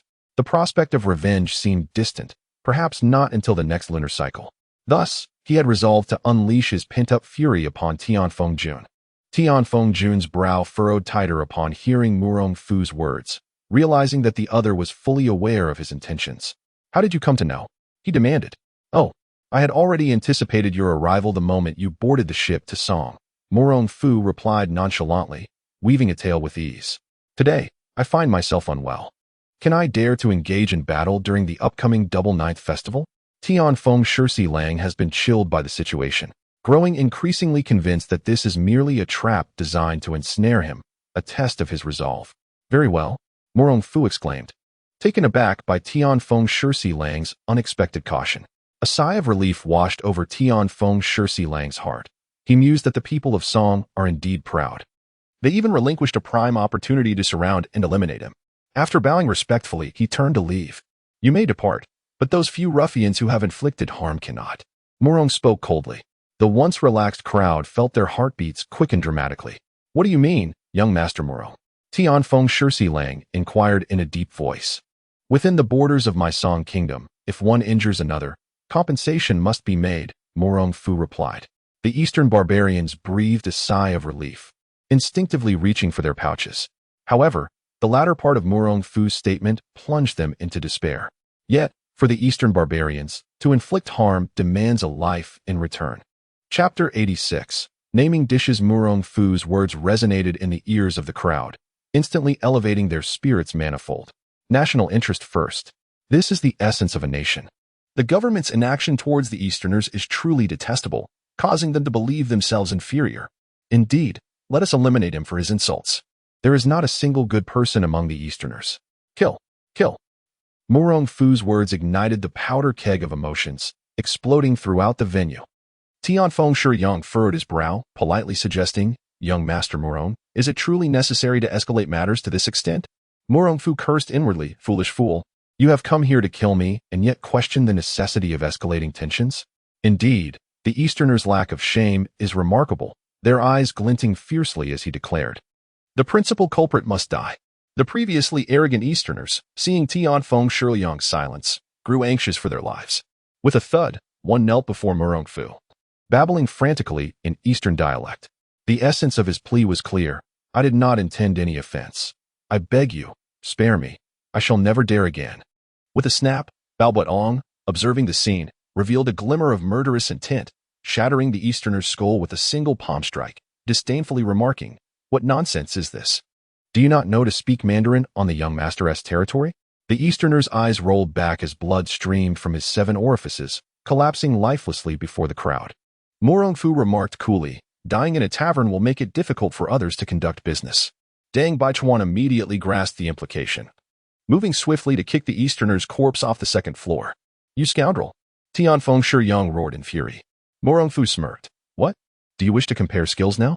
Tianfeng Shiyang, concerned that intervening would lead to a swarm of attackers, suppressed his anger, retorting, "Very well. We shall meet again on the double 9th festival." The other 6 Easterners, fearing for their lives, hastily unfastened their money pouches and placed them upon the table, bowing and apologizing in clumsy Mandarin. Not receiving any attention, they fled in disgrace. "Young master, why not eliminate them all?" Bao Batong, unafraid of trouble, inquired boldly. Murong Fu shook his head. "Today's matters take precedence. That Tianfeng Shiyang is a formidable martial artist. He is not so easily killed. Humph, with his demeanor, does he even deserve to be called a master? He cowers like a dog." Bao Batong spat. Murong Fu, perplexed, wondered why the other party had grown uneasy once he had called out his name. The tavern keeper and Lun Yangzi had rushed over before Bao Budong's act of violence, watching the crucial moment with immense gratitude towards Murong Fu and his companions. "Young Master Murong, we are immensely thankful for your assistance today. Otherwise, our fortune might have faced ruin." Murong Fu responded courteously, "It was but a trivial effort." "Indeed. With my young master here in Suzhou, you may conduct your business with utmost confidence," Bao Budong declared proudly. The innkeeper was profoundly moved, bowing repeatedly in gratitude, while the other patrons felt a warmth in their hearts. It was unclear who among them uttered the ill-fated exclamation, "Long live young Master Murong! Long live young Master Murong!" Lady Lu, being the imperial chef, was acutely aware of the potential implications of such words and quickly interjected, "Please, everyone, refrain from speaking carelessly. It may bring misfortune to young Master Murong." The innkeeper, feeling a chill in his heart, added, "Today, my establishment has suffered an attack, disrupting your enjoyment. Allow me to treat you to your meals." His sincerity left the guests at a loss. What are we to do, then? They wondered. With the innkeeper's earnestness, they felt compelled to accept his offer. Ah, the duplicity of humanity. Young Master Murong cast a glance at the man lying on the ground. Hu Yaoshe promptly knelt beside him to check his pulse. "Young Master, his injuries are rather severe. His internal organs are damaged. I shall dispatch someone immediately to take him to a clinic." "Fear not. I will ensure his safety," the innkeeper assured. "This man shows commendable courage. Inform him that upon recovery, he may join my Murong army." Murong Fu instructed before retreating with a few companions to their room, awaiting their meal. The Murong army was the force being assembled by Murong Fu, who had yet to formalize its name. The innkeeper hastily organized for a couple of waiters to escort the injured man away, then returned to the kitchen with Lady Lu. "What do you think of today's events?" he inquired. "Rest assured, I shall personally handle this table's dishes," Lady Lu replied. After a moment's contemplation, the innkeeper suggested, "Let us serve the freshly caught silverfish to young Master Murong and his companions." Lady Lu's eyes widened in disbelief, her voice rising. "Have you lost your mind? That is a tribute. If anyone finds out, your head will be forfeit. Can you not see? In this city of Suzhou, Young Master Murong's influence surpasses even that of the court. The innkeeper chuckled. What do you mean? What do I mean? Our esteemed superior seeks every means to amass wealth merely to secure a favorable marriage in the future, he candidly explained. Lady Lu pondered this for a moment, then said, He is merely a rogue from the rivers and lakes, unworthy of our esteemed family. To speak frankly, neither of us knows how long our Song nation can endure. This man may, in time, ascend to greatness. The innkeeper continued, even if he does not achieve great success, his martial prowess should suffice to protect those in power. Huh, how refreshing. The innkeeper exclaimed joyfully, turning to procure a jar of aged wine for Murong Fu and his companions. In the private room, Bao Bu Dong inquired with curiosity. Young master, do you know that Tian Feng Shilulang? I do not. I only know he was sent by Zhao Min to kill me, Murong Fu replied. You must have wronged him in some way. Otherwise, why would he go to such lengths to send a person from the eastern seas to assassinate you? Su Ying, seeking amusement, resumed her playful banter with Murong Fu. Murong Fu, unfazed and leisurely, replied with a grin, Should I one day abandon you after igniting our passion? Do not seek these cowardly fools to exact vengeance on me. It would be quite the disgrace. Fear not, I shall not enlist others. I alone possess the means to bring about your demise. Su Ying retorted, I await that day. Murong Fu silently chuckled to himself. Although his dragon Yuan was incomplete, it rendered him immune to all toxins, continuously enhancing his physique. Not even a mere poison could threaten him. Once he amassed 10 portions to forge a complete dragon Yuan, death would be a distant concept. Ba, unlike Deng Baichuan, chose to overlook the situation, acknowledging the fragility of the Murong family's lineage, which could benefit from an increase in women. It was rumored that the cousin had already instructed a Zhu and a Bai to attend to Murong Fu, hoping to hasten his journey into fatherhood. Esteemed guests, your dishes have arrived, the innkeeper gently announced, tapping the door before personally bringing the food to Murong Fu and his companions. As he presented the dishes, he recited their names: braised shark fin, stewed deer tendons, 3-flavor wood ear mushroom soup, 5-spice lamb, and countless other delicacies. Venison, camel hump, deer haunch, fried flour fritters, cold mixed vermicelli, sautéed asparagus, stir-fried garlic chives, and wood ear mushrooms.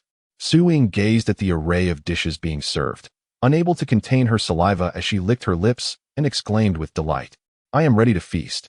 Chapter 87. The Temptation of Cuisine. Wow, this is absolutely delectable, Su Ying exclaimed as she savored a bite of the silver fish, her delight causing her to stamp her feet in joy.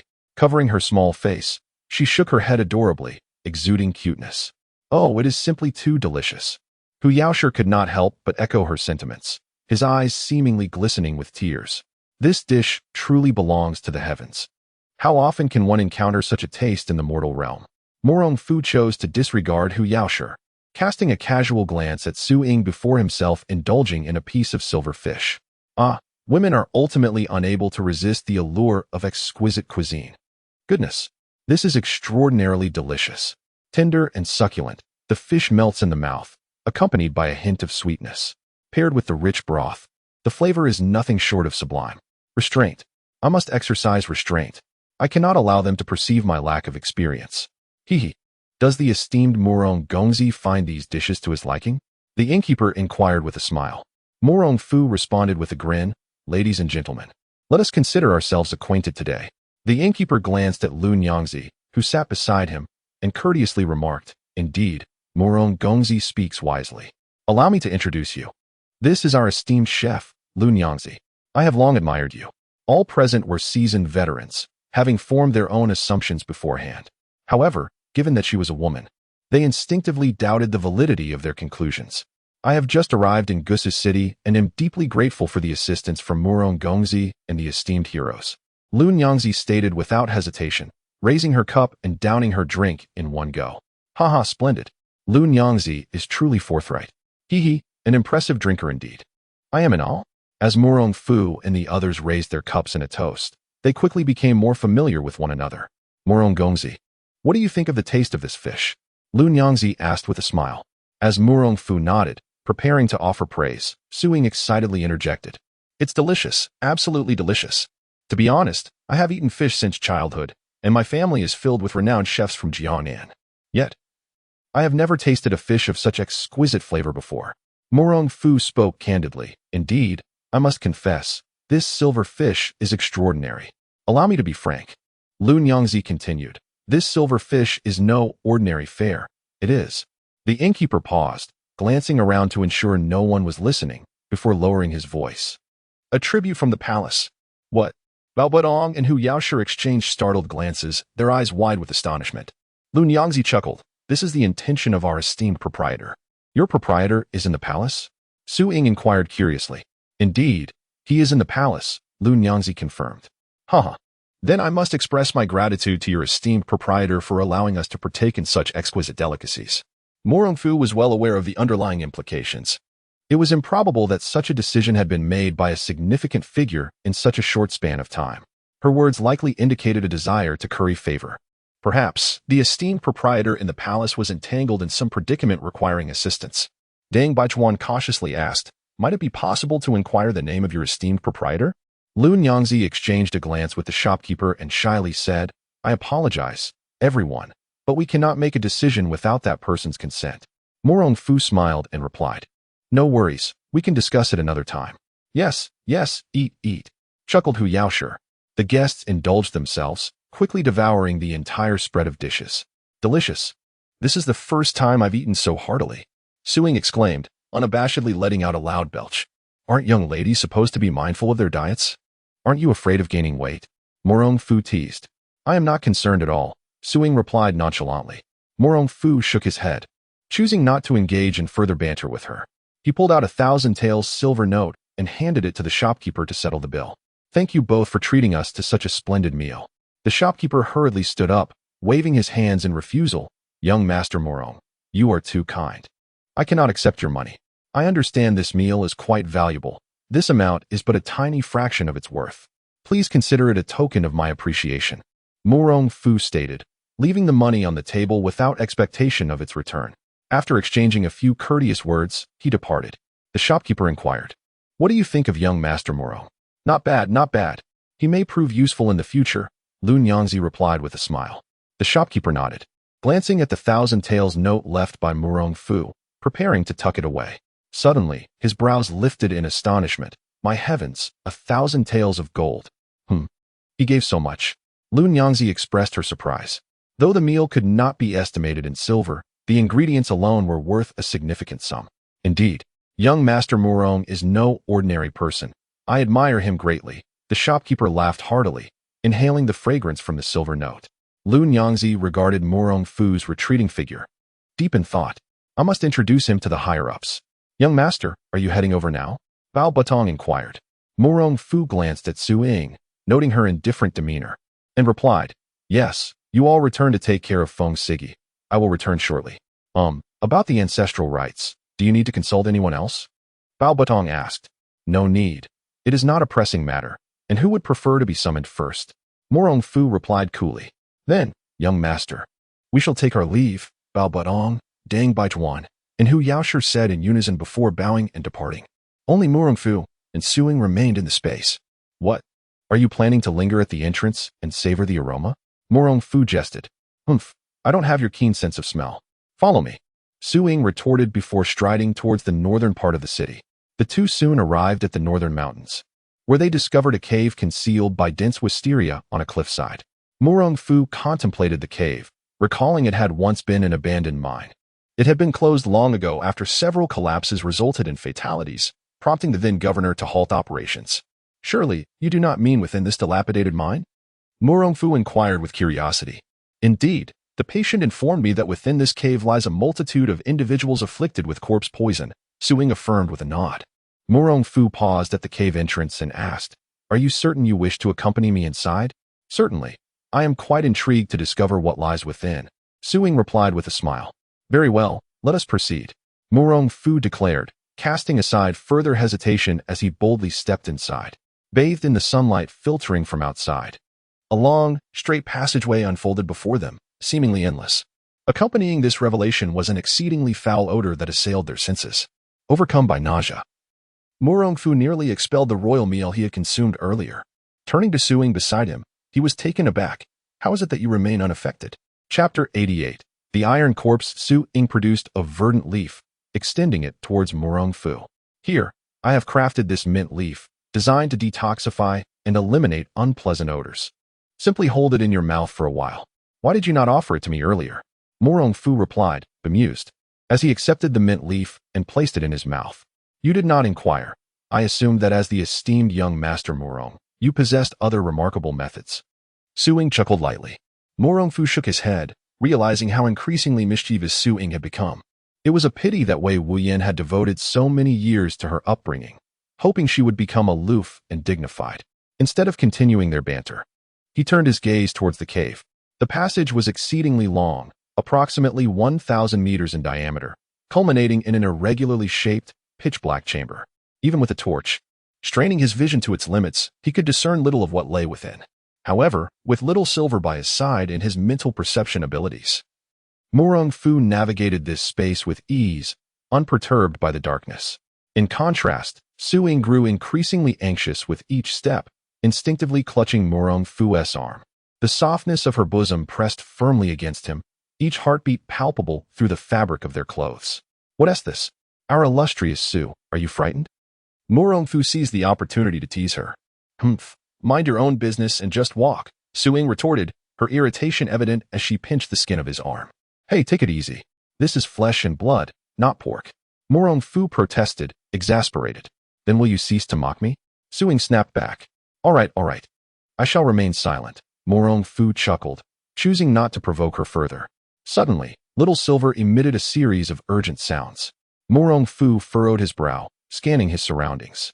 Unbeknownst to him, a multitude of living corpses had encircled them, dense and overwhelming, numbering in the hundreds. What is happening? Is there trouble? Su Ying inquired, alarmed. Murong Fu shook his head. Just a few living corpses. Can you handle it? Su Ying questioned, her concern palpable. Murong Fu shot her an exasperated glance, drawing his Tianji staff as he advanced towards the throng of corpses. Have you not heard? A man must never declare defeat. Just as Su Ying was about to retort, a series of loud thuds reverberated in the air. These lowly living corpses stood before Murong Fu like stationary targets. Were it not for the fact that his Tianji staff was still too small, he could have easily dispatched them with a mere flick of his wrist, toppling them in rows. A resounding clang echoed, akin to metal striking metal, as sparks flickered in the darkness of the cave. Murong Fu was jolted, acutely aware of his own strength. The initial strike he had delivered had been feeble, yielding no significant impact, yet it left him momentarily stunned. With his mental energy, he focused on the creature that had been sent reeling by his blow. A grotesque being, its face covered in black fur, fangs protruding, and eye sockets hollow, leapt up from the ground. Its hands flailed wildly, long, sharp nails glinting like swords. An iron corpse. Murong Fu could not suppress his astonishment. This was the very creature Wang Yuyan had described to him. It is indeed the creation of the Qishuan sect, with a copper skin and iron bones. It is impervious to blades and resistant to water. Only intense flames can vanquish it. Otherwise, it is exceedingly difficult to destroy. How could this be? How did such a creature appear here? Murong Fu felt perplexed. Logically, the corpse poison had only recently spread within Gusu City, making it implausible for iron corpses to be cultivated so swiftly. He hastily surveyed his surroundings and discovered that there was not merely one iron corpse, but at least 7 or 8. Upon closer inspection, he noted that the figures were not clad in commoner's attire, but in the standard armor utilized by the military. At this realization, Murong Fu's eyes widened further.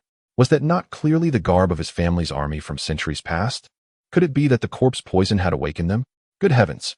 How fortunate that he had come to investigate. If such monsters were to roam freely, Gusu City would be in dire peril. However, from whence did these iron corpses originate? Murong Fu dared not hold back, channeling his inner strength with full force to strike at all the living corpses and iron corpses within the passageway. Sparks flew in abundance. Su Ying could also see everything around her clearly, causing her legs to tremble in fear. Yet, she remained wise, refraining from screaming or running about. In her heart, she lamented, what on earth are these creatures? They are truly hideous. The more Murong Fu fought, the more adept he became, swiftly discerning that, like the living corpses, the iron corpses had their vital points in the head, particularly the temples on either side. A strike there would be fatal without question. What surprised him most was that the Tiangong stick, after vanquishing the iron corpses, allowed him to absorb their spiritual energy. Unbeknownst to him, The stick grew longer and thicker, becoming more manageable in his hands. At the Murong estate, Murong Zheng summoned Murong Qiudi and said with a smile, "Have you heard about our young master's recent exploits at Fugueju? Of course, I am aware. Anything he does within Gus's city becomes major news," Murong Qiudi replied nonchalantly. Haha.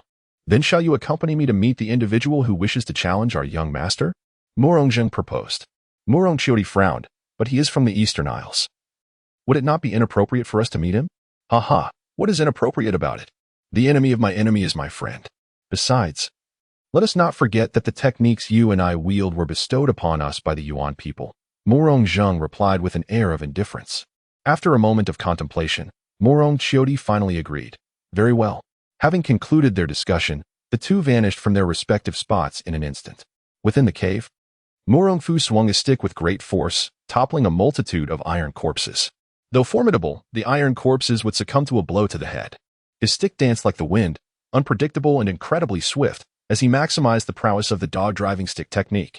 In no time, he had eradicated all the living corpses and iron corpses in the vicinity. With a resounding thud, he planted the Tiangong stick beside him, aligning it perfectly with his eyebrows. Gazing at the surrounding corpses, his mind raced to deduce the circumstances. Could it be that these living corpses and iron corpses possessed a more advanced spiritual energy than that of the living? Seeing Murong Fu come to a halt, Su Ying grew anxious and asked, "Are you all right? Have you sustained any injuries?" He chuckled. "How could such things possibly harm me?" Murong Fu shook his head, his voice dripping with disdain. As for the iron corpses, if they had been encountered by anyone else, they might have wasted considerable effort. But for him, it was effortless. Su Ying took a deep breath, forcing herself to regain her composure. Approaching Murong Fu, she inquired, "What were those figures engulfed in flames earlier?" "Iron corpses. Have you heard of them?" Murong Fu responded. Su Ying's mind raced as she recalled her knowledge of iron corpses, nodding as she said, "I remember, a century ago, there was a corpse-handling sect in Xianxi, renowned for their proficiency in corpse refinement." "Yes, that sounds about right. The zombies they spoke of are what we refer to as living corpses. Those flaming figures we saw earlier were merely about 7 or 8 iron corpses." Murong Fu replied nonchalantly. Upon hearing this, Su Ying's expression shifted dramatically. "This is bad. The presence of so many iron corpses in one location indicates there must be a gathering place for corpses beneath us.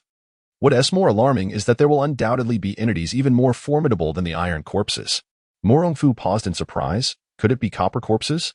Chapter 89. Xuanqing grass. Within a certain mountain villa in Suzhou City, Tianfeng Shizhou sat poised upon a stone chair, gazing contemplatively at the wine cup in his hand, his mind inevitably wandering back to the prior events in the realm of wealth and nobility. How did Murong Fu come to know about his origins? Suddenly, two formidable presences emerged from behind him. Instinctively, he grasped the treasured blade at his side and turned to face them. Unbeknownst to him, an elder and a masked figure had silently approached, questioning, "Who are you?" "I am Murong Zheng," he responded. "Tianzun." Murong Zheng and Murong Qiudi replied in unison. Upon hearing their names, Tianfeng Shizhou's demeanor shifted to one of heightened tension. "Are you sent by Murong Fu to kill me?" "Ah, brother, you misunderstand. We are not in league with Murong Fu," Murong Zheng explained, a faint smile gracing his features. "Then who are you?" Tianfeng Shizhou, uncertain of their intentions, remained vigilant, his posture alert. Who would have thought that the esteemed master of the Eastern Isles would exhibit such timidity? Murong Qiudi remarked, a hint of disdain visible beneath her mask. "Are you speaking of me?" Tianfeng Shizhou retorted, his voice tinged with indignation. Was it a flaw to be cautious upon entering the martial world of the Central Plains? Indeed. I stand a mere 10 paces from you. Even with swift movements, it would be challenging to harm you, Murong Qiudi remarked nonchalantly. "Humph. My wife has often said that the martial artists of the Central Plains are quite treacherous, and I must remain on guard," Tianfeng Shizhou replied coldly. "Haha. Your wife speaks wisely. However, we are not here to trouble you. Rather, we seek to collaborate on a matter of significance," Murong Zheng said with a smile. "Collaborate on what?" Tianfeng Shizhou inquired, perplexed. "To eliminate Murong Fu." Murong Zheng's eyes glinted with a fierce intensity. In an abandoned mine, Murong Fu and Su Ying ventured deeper into the shadows. Initially, they could discern their orientation, but after several skirmishes, they had completely lost their sense of direction. Where are we now? Su Ying, holding a torch, could only illuminate the space within a 2-meter radius, utterly disoriented. I am unsure. I only know that we have left the confines of Beishan and are now heading towards the city, Murong Fu replied. Is that so? Su Ying expressed surprise. They had journeyed alongside Murong Fu for quite some time, covering at least several dozen li. Given their current circumstances, it was evident that a considerable distance remained ahead. Such an extensive venture rivaled the legendary Tianwei of Wei Wuya. Murong Fu echoed her curiosity, pondering. Indeed, the abandoned mine must have inadvertently connected to this place. It surely possesses other exits. Who would be so idle as to dig a tunnel here? Su Ying scoffed. Murong Fu paused, contemplating. Indeed, who would excavate such a passage within Suzhou City? Moreover, he felt an inexplicable sense of familiarity with the surroundings. Let us proceed. Do not dwell on idle thoughts. Once we locate the source, we may return. However, he was unprepared for the unfolding scene below, which increasingly resembled a vast training ground. The foul stench became ever more pronounced. As Murong Fu surveyed the landscape before him, he grew ever more convinced that his speculations were indeed correct. It is highly likely that this is the underground training ground constructed by the Murong family within the city of Suzhou. However, the scene before him is somewhat astonishing. This place is not devoid of life. In fact, numerous corpses lie before him. Due to the passage of time, they have rotted beyond recognition, and a foul, viscous substance clings them together. Observing the attire, it is evident that they belong to two factions. Moreover, both factions are affiliated with the Murong family. What is happening? Su Ying, noticing Murong Fu standing in place, inquires with curiosity. Below us lies a mass grave with many bodies. However, I have not encountered any living corpses. Murong Fu explains. A mass grave? Su Ying murmurs before her excitement bubbles over. Precisely. To concoct corpse poison, one must extract it from numerous cadavers. Are you implying that the corpse poison is derived from this repugnant corpse fluid? Murong Fu questions. I am uncertain. Perhaps we should search the surroundings for any books or similar items, Su Ying suggests. Murong Fu scans the area and, finding nothing but corpses, shakes his head. Aside from some grass resembling hearts, there is nothing else. Grass? In a place like this, how could it possibly grow? Su Ying displays confusion, then suddenly, with fervor, she exclaims, it must be xianxin grass. It is undoubtedly xianxin grass. Look at these plants. Do they not sprout from the cardiac regions of the corpses? Following Su Ying's words, Murong Fu observes. Indeed, there are a few that have grown from the heart area. Then it is certain, Su Ying nods. What is xianxin grass? Murong Fu humbly inquires. This grass is highly toxic. If an ordinary person comes into contact with even a trace, they are doomed. Su Ying's tone carries a hint of trepidation. Such a poisonous substance, and you speak of it with such enthusiasm? Murong Fu feels speechless, suspecting that Su Ying harbors some peculiar affliction. What do you know? Poison can sometimes serve as a powerful remedy. Xianxin grass is known to cure madness. Su Ying declares proudly. It possesses formidable power, capable of enhancing one's mental acuity. It can enhance mental acuity? This effect indeed takes Murong Fu by surprise. Yes, some ancient alchemists specifically used xianxin grass to concoct elixirs, seemingly to bolster their primordial spirits, Su Ying elucidates. Murong Fu feels a wave of nausea. The grass grows in the viscous corpse fluid, making it unimaginable how anyone could consume it. Could it be a case of finding the aroma of foulness enticing? Do not just stand there. Quickly help me gather a few specimens. I wish to experiment and see if I can concoct a potent poison, Su Ying urges. Murong Fu is taken aback. Why must I do it instead of you? Because I cannot see, she replies nonchalantly. Very well. Murong Fu shakes his head, forcing himself to suppress his revulsion as he steps toward the pile of corpses, plucking a few relatively clean specimens of xianxin grass. Su Ying appears beside him. Perplexed, why would the one who concocts corpse poison not gather such valuable items? Could it be that he is unfamiliar with this object? Murong Fu also expressed his confusion, pondering how such a repulsive item could have many users. Su Ying's hair danced lightly in the breeze, and she felt a chilling draft against her neck. Unable to suppress a shiver that coursed through her body, she curiously remarked, Murong Fu, do you not feel an inexplicable chill? Murong Fu, overwhelmed by revulsion and breaking into a cold sweat, turned back irritably. Suddenly, his entire being froze. Unbeknownst to them, a towering shadow of 8 feet had materialized behind Su Ying. At that moment, Xiao Yin emitted a series of cautious sounds. What is it? Su Ying inquired. Murong Fu replied in a grave tone, do not move, under any circumstances. What are you doing? Don't frighten me. Su Ying, sensing impending danger, questioned anxiously. Chapter 90. The remarkable Murong Fu. Murong Fu cautiously approached Su Ying, mindful of his movements to avoid provoking her and causing her injury. Do not move recklessly. Do you hear me? Hurry up. Su Ying, usually unperturbed even in the face of formidable foes, found herself gripped by fear at the sight of the apparition. Noticing the shadow remained still, Murong Fu summoned his inner strength, drawing from his dantian, and with a swift motion, he pulled Su Ying towards him. In an instant, she was in his grasp, yet a sharp pain surged through her, prompting her to cry out, "You're gripping too hard." Perhaps it was her exclamation that incited the shadow's wrath. With a thunderous roar, it charged towards them. Murong Fu instinctively yanked Su Ying backward, but in his haste, he inadvertently flung her onto a heap of corpses. The impact sent a splash of putrid fluid into the air. Seizing the moment, Murong Fu brandished the Tianji staff, thrusting it fiercely at the shadow's forehead. Thud! A jolt coursed through his arm. The shadow was far from the fragile entity he had anticipated. Instead, it repelled him 3 paces back. Impressive, Murong Fu remarked quietly, pivoting swiftly as the Tianji staff swept towards the shadow's right leg. Sparks ignited, illuminating the dark pit momentarily. Indeed, the malevolent was more potent than the benign. Murong Fu observed with astonishment the shadow's skin, resembling bronze, and muttered, "Heavens, what kind of creature is this?" Su Ying clambered from the pile of bodies, prepared to chastise Murong Fu, but upon witnessing the towering bronze corpse, her face paled, and she fell silent. A bronze corpse. This adversary is formidable. You and Xiaoyin should keep your distance. With a flick of his wrist, Xiaoyin descended from above. The bronze corpse's formidable physique effectively neutralized Xiaoyin's abilities, rendering it more prudent for her to protect Su Ying, alleviating his worries of safeguarding her. Murong Fu, you must not perish. Otherwise, your wife shall be left to mourn. Su Ying shouted as she fled, hurrying to adjust her trousers. Understood, Murong Fu retorted, a touch of irritation in his tone. The bronze corpse, seemingly impatient, raised its arms before crashing them down towards Murong Fu.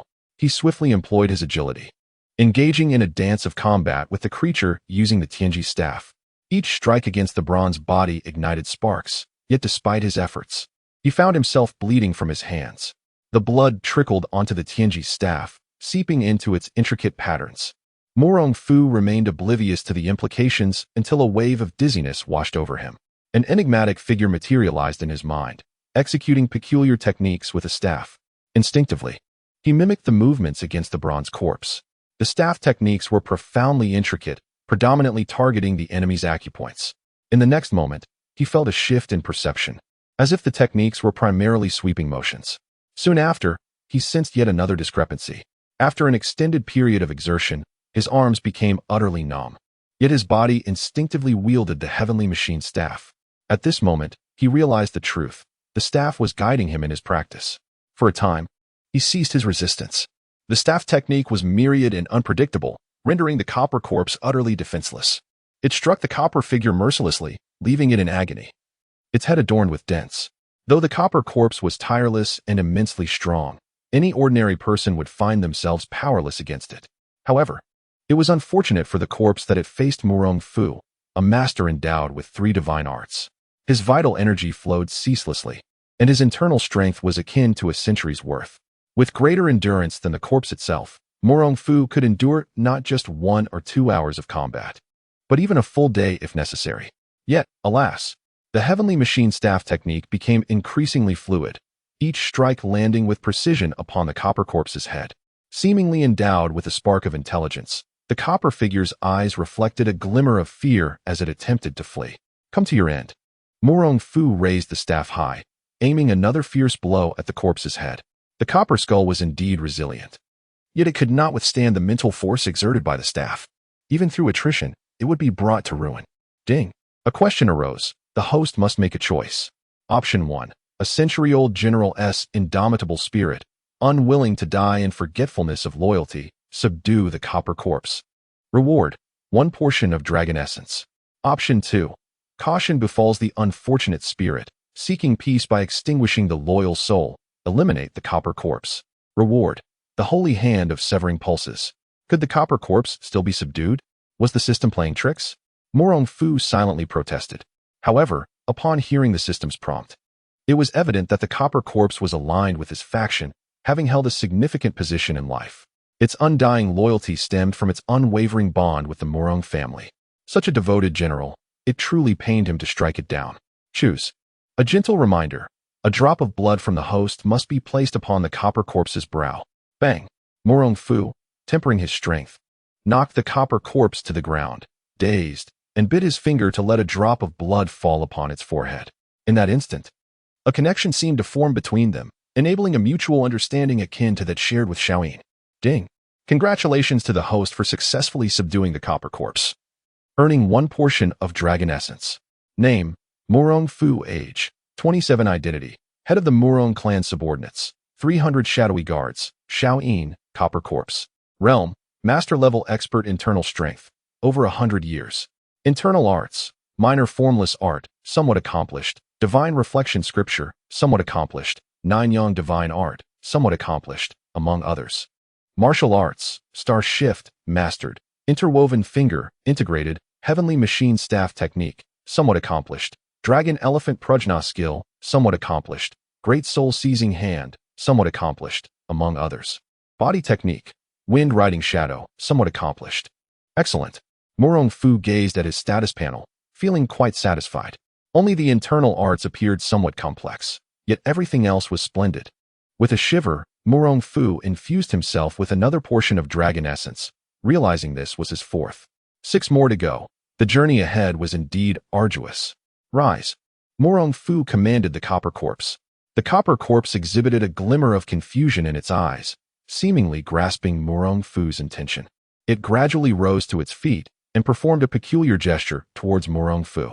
Taken aback, Murong Fu took a moment to recall that this was a military salute from his family, and he chuckled lightly, saying, "Ha, let go. You are already dead, and your past life has become but a fleeting memory." The copper corpse emitted a series of strange cries, as if responding to Murong Fu. "Let us depart." Murong Fu turned and walked toward Su Ying. Upon seeing Murong Fu approach with the towering copper corpse, Su Ying was genuinely startled, collapsing to the ground in shock. Pointing at Murong Fu and exclaiming, "Are you even human? What is the matter?" Murong Fu inquired, a look of confusion on his face. "I could accept your ability to command snakes, but to also subjugate a zombie seems a bit excessive, does it not?" Su Ying questioned. Chapter 91. Emerging from the cave, Murong Fu's countenance was serene, a hint of a smile gracing his lips as he leaned closer to Su Ying's ear and softly beckoned. "I possess a more formidable technique. Would you care to learn of it?" "You." Su Ying felt the fervent masculinity emanating from Murong Fu, causing her heart to flutter uncontrollably. Murong Fu assisted Su Ying to her feet, grinning, "Let us proceed. You've made me so dirty. You must compensate me for my attire." Su Ying complained, her fingers brushing against the sticky substance on her clothing. "Ha ha. Once we return, I shall take you shopping," Murong Fu replied, striding ahead. Flanked by a formidable copper corpse. Initially apprehensive, Su Ying soon found herself playfully exploring the copper corpse, inquiring with curiosity, "How do you suppose they become zombies?" Murong Fu shook his head. "I am unaware. Perhaps you should consult a Taoist for clarity." "Humph. Does not your esteemed Murong family pride itself on gathering the world's secrets, claiming to be omniscient?" Su Ying teased. Murong Fu chuckled. "If you insist, then I shall enlighten you. Zombies are formed from the resentment and foulness of the heavens and earth, immortal, undying, and indestructible. They are cast aside by the 3 realms of heaven, earth, and humanity, wandering aimlessly, lost, and forsaken. In the mortal realm, they draw strength from vengeance, feeding on blood, using the lifeblood of the living to quell their endless solitude. How come I have never heard of this?" Su Ying furrowed her brows in confusion. "Ha ha, it is fitting that you have not. It was imparted to me by my Uncle Jiao," Murong Fu replied with a smile. "And who might your Uncle Jiao be?" Su Ying inquired with intrigue. "Oh, my Uncle Jiao is quite extraordinary. His true name is Mao Xiaofang. Nicknamed the Master of Corpse Retrieval, he wields profound Taoist arts, traversing the realms of yin and yang, dedicating himself to the safety of the living, and is renowned as the nemesis of zombies." Murong Fu spoke with measured enthusiasm, leaving Su Ying momentarily astonished. Who would have thought there exists such a master in the martial world? It is indeed impressive. If the opportunity arises, do remember to introduce me, Su Ying earnestly requested. Murong Fu nodded in agreement, though inwardly he reveled in delight. This woman was indeed easy to deceive, no matter how astute she appeared. Her intellect seemed to diminish to naught when confronted with matters of interest to her. As they continued onward, the layout of the cave underwent a noticeable transformation. Numerous chambers emerged, aligning with Murong Fu's assumptions.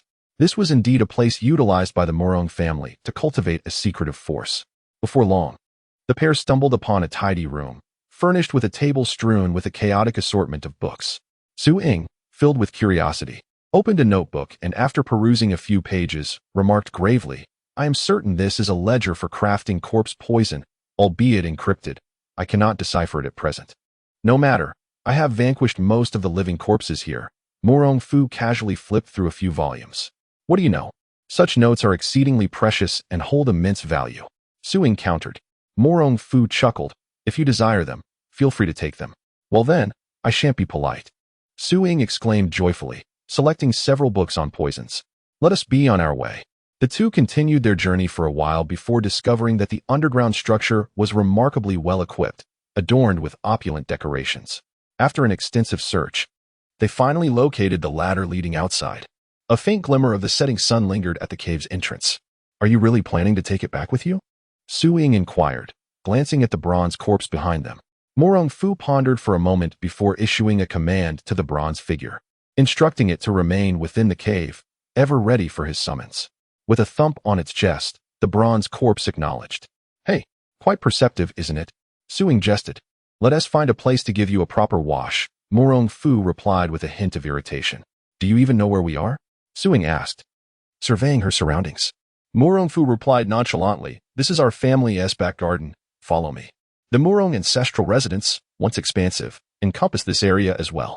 The only distinction was that the Murong lineage was sparse and had branched out considerably. Thus, in Murong Fu's memory, this place should have long fallen into neglect. To his surprise, he found such peculiar artifacts below. He resolved to return when time permitted. Perhaps there were more intriguing discoveries awaiting him. "Young master, Miss Su, you have returned," Lang Xuetzi exclaimed with delight as she stood in the courtyard. "Sister Xuetzi," Su-ing greeted with a smile. Murong Fu, puzzled, asked, "Didn't I send someone to escort you to Yanzhou to see Xiao Fei?" "Oh, I heard you ventured into a perilous location, and I was a bit concerned. So I chose to wait for your return before leaving," Lang Xuetzi explained. Su-ing teased, "Weren't you worried about me?" "No, of course, I was worried about Miss Su," Lang Xuetzi replied, feeling somewhat embarrassed. Murong Fu shot a glare at Su-ing and said, "You two should head inside.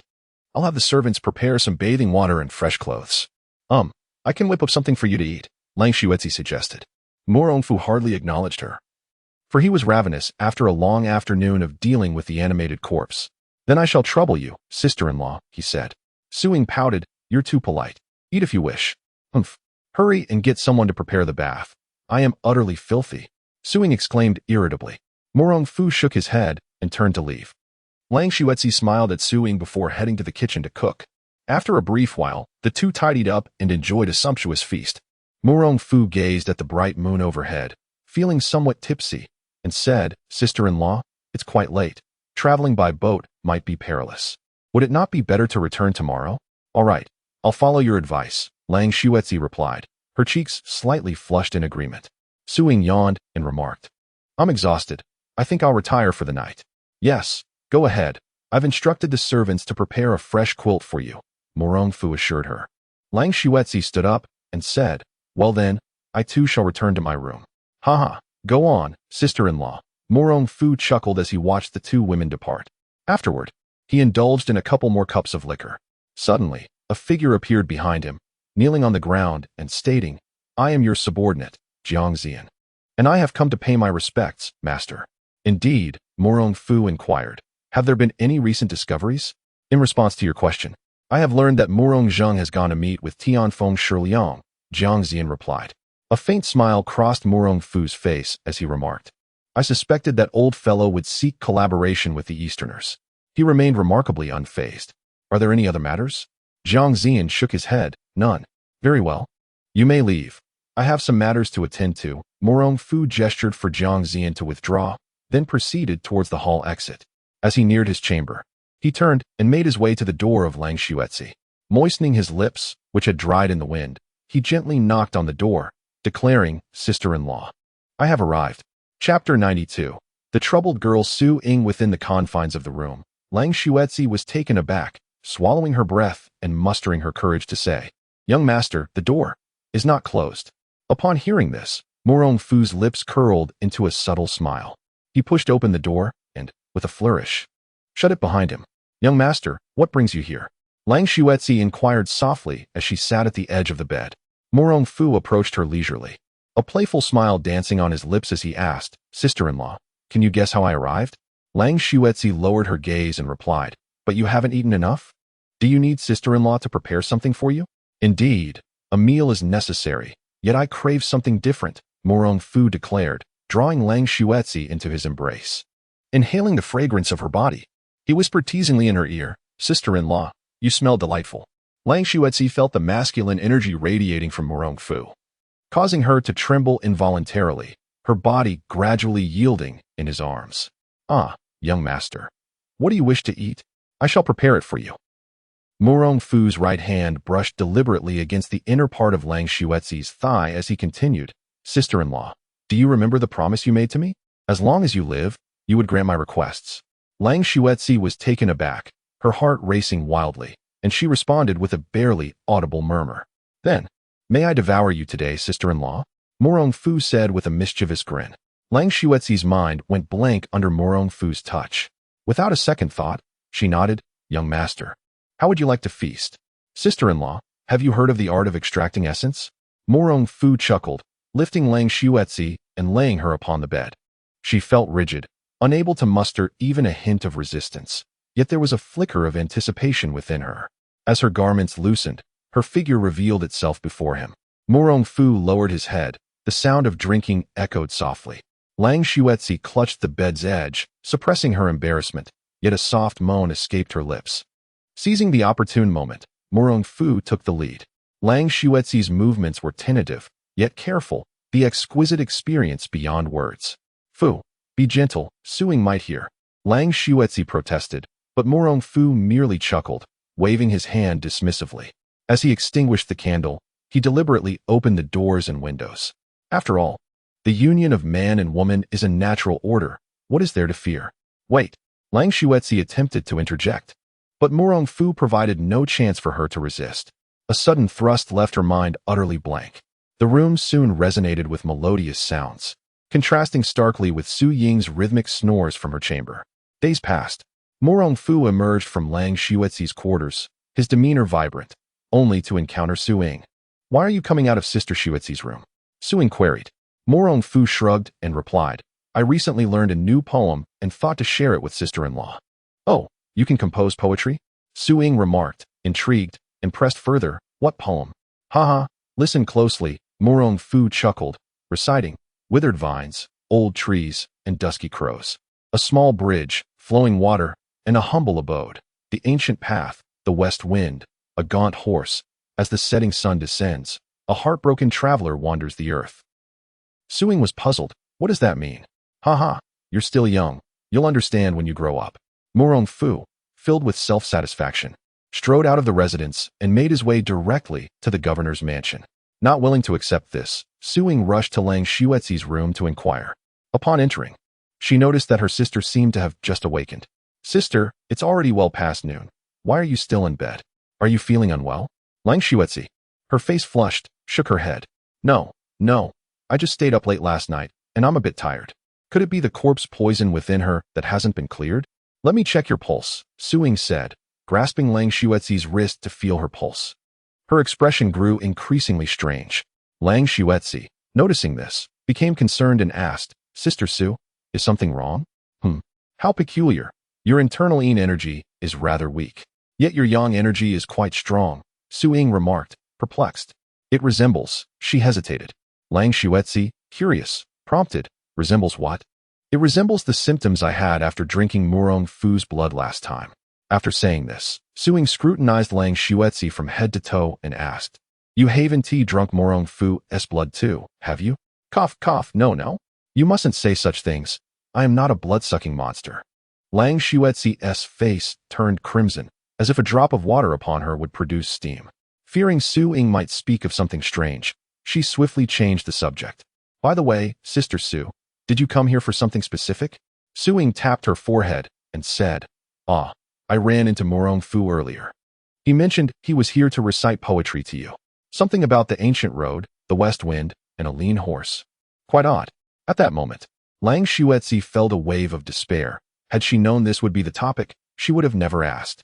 She quickly shook her head, denying, I don't know. He merely mentioned it in passing, and I didn't remember the details. Ah, very well. If you have nothing else, I shall take my leave, Su Ying said. Worried about Lang Xuetzi's health. Not wanting to overstay, she turned to leave. Just as she reached the door, she suddenly stopped and said, By the way, Sister Xuetzi, your voice sounds quite hoarse. You must be experiencing some heat. Remember to drink plenty of water, and if it doesn't improve, I can prescribe some medicine for you tomorrow. Lang Xuetzi nodded vigorously. All right.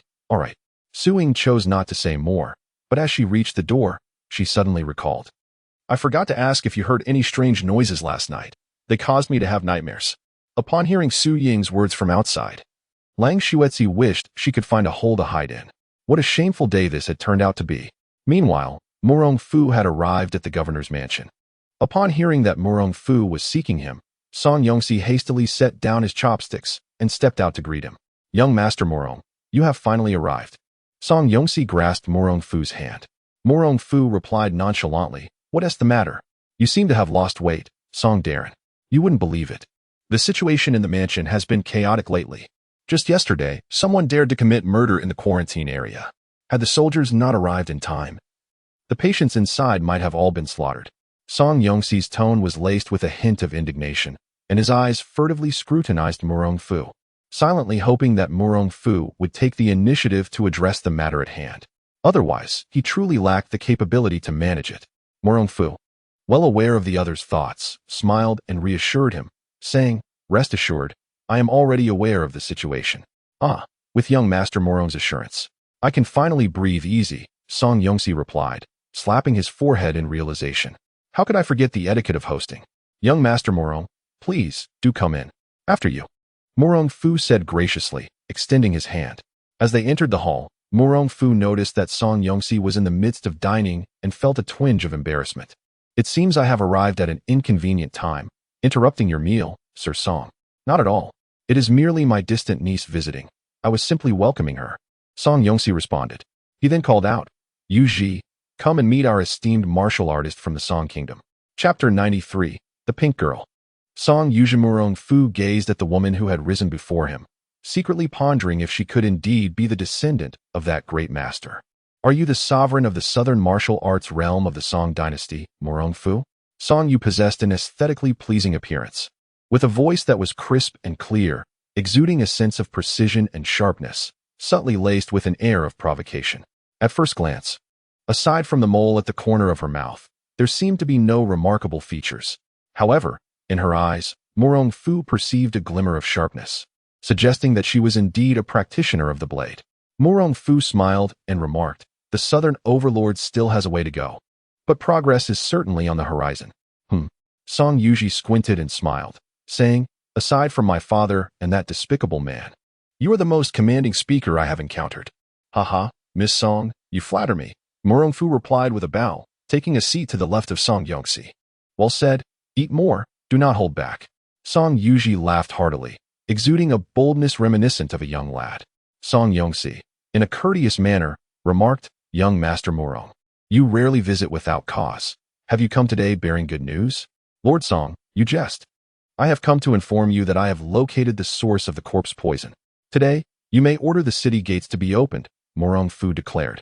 Song Yongxi, with a face full of astonishment, joyfully exclaimed, This is wonderful news. Murong, you truly are my savior. To be frank, I have received orders multiple times from above, urging me not to impose a city lockdown.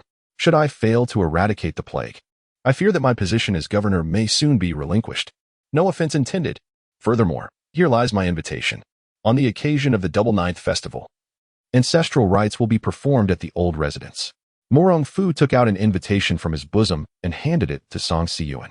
Surprised, Song Siyuan accepted it with a smile. Generally, those from the martial world tend to avoid interactions with officials, Thus Murong Fu's personal invitation signified a regard that elevated him to the status of a friend. Rest assured, on the double ninth, I shall certainly be in attendance, assured Song Yongxi. Murong Fu smiled gently, rising to say, then I shall not intrude upon the Song family's meal. I shall take my leave. Ah, that is quite agreeable. I shall not keep you, Master Murong, replied Song Yuyan, also rising to see him off. As Murong Fu made his departure with a cupped fist salute, Song Yuji suddenly stepped in front of him, saying, Master Murong, my daughter has long admired your esteemed reputation. Might I have the honor of exchanging a few techniques with you? If I am not mistaken, you are the daughter of Song Ke from Tiandao. Murong Fu smiled faintly, remaining unperturbed. Song Yu was taken aback, for she had not anticipated that Murong Fu could effortlessly unveil her identity. She readily admitted, indeed, I am the youngest daughter of Tiandao Song Quebec Ha. That makes sense, Murong Fu replied nonchalantly. You are still a shade lacking in skill to match me. If your father were here, I would be quite intrigued to engage in a duel. You underestimate me. Song Yu expressed his anger towards one. Murong Fu chuckled and said, it seems there has been a misunderstanding. I did not intend to belittle you, but merely spoke the truth. Haha, then I must certainly put it to the test. Song Yu's gaze was sharp as he stepped forward, his foot striking the treasured blade beside him. In an instant, the gleam of the sword flickered as it was swung towards Murong Fu. Murong Fu remained utterly unresponsive, standing motionless in his place. Song Yuji infused his hands with genuine energy, inwardly cursing, scoundrel, how dare you look down upon me? Song Yongxi was taken aback and promptly interjected, Yuji, do not act recklessly. Go to hell. Song Yuji shouted vehemently. It was over. Song Yongxi felt a chill within. His niece, since childhood, had been excessively indulged by that distant cousin, and this was not the first time she had committed murder. Ah, she has taken a life. His several wives hailed from scholarly families and had never witnessed such a gruesome scene. They covered their mouths and cried out in alarm. In the midst of it all, only Murong Fu remained utterly composed. Just as Song Yuji's blade was but 3 feet away from him, he suddenly shouted, begone. Song Yu felt an invisible force akin to a wall of energy colliding with his face, causing his countenance to pale dramatically. In the next instant, he was hurled backward for 3 zhong, landing painfully upon the ground, tears streaming from his eyes. Gritting his teeth against the pain, he exclaimed, a 3-foot energy wall. You are a master of the highest order. I have already stated that it is indeed acceptable for Song Ke to arrive. Murong Fu and Song Yongxi bid their farewells with a bow, departing and leaving the bewildered crowd in disarray. Alas, my dear niece, why did you resort to violence without reason, only to find yourself in such a predicament? Song Yongxi quickly helped Song Yuji to his feet and inquired, are you all right? It's nothing at all. I never anticipated that Murong Fu would be so formidable. At such a young age, he has already attained the status of a grandmaster. Song Yuji rubbed his backside, limping back to his original spot. A grandmaster? Song Yongxi, though a man of letters, possessed a modicum of knowledge regarding matters of the world. Upon hearing of Murong Fu's prowess, he felt a blend of delight and astonishment. Such formidable strength. One must embrace it. Upon emerging from his ancestral home, Murong Fu had not spent much time in the world beyond. The matter concerning Song Yuji hardly occupied his thoughts. He made a special trip to Fugueju to procure some nourishing supplements for Lang Xuetzi.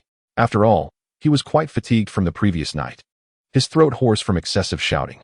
The shopkeeper, upon seeing Murong Fu, expressed his delight, saying, young master, it is a pleasure to see you.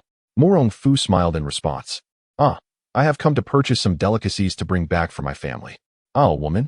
The shopkeeper was astute and instantly discerned Murong Fu's intentions. Murong Fu expressed his admiration, saying, your insight is indeed sharp, esteemed shopkeeper. The shopkeeper chuckled, replying, ah, young Master Murong, you flatter me. This is merely the fruit of experience. After exchanging a few more pleasantries, the shopkeeper entrusted the matter to the kitchen staff and invited Murong Fu to take a seat while he awaited the preparations. Seizing this rare moment of leisure, Murong Fu indulged in sipping tea, listening to the discussions around him. Have you heard? On the 9th day of the 9th lunar month, during the Chongyang festival, the formidable swordsman Tian Feng Shirsi of the East has issued a challenge to young Master Murong. What nonsense! I was already aware of this yesterday. Heh. So who do you suppose will emerge victorious? Murong Fu revealed a hint of a smile, such as the world of martial arts. Arrivals are swift, departures even swifter. and news travels like the wind. Humph, you are unaware, aren't you? That day, Feng Shixi's prowess was formidable. It is uncertain whether young Master Murong could truly contend with him. Nonsense. Murong Fu is indeed the foremost figure of our southern Wuling. How could he possibly be outmatched by a mere eastern barbarian? You are unaware that Tianfeng Shilalang is the sole entity capable of standing against the Yagyu clan in the island nation. The Yagyu clan?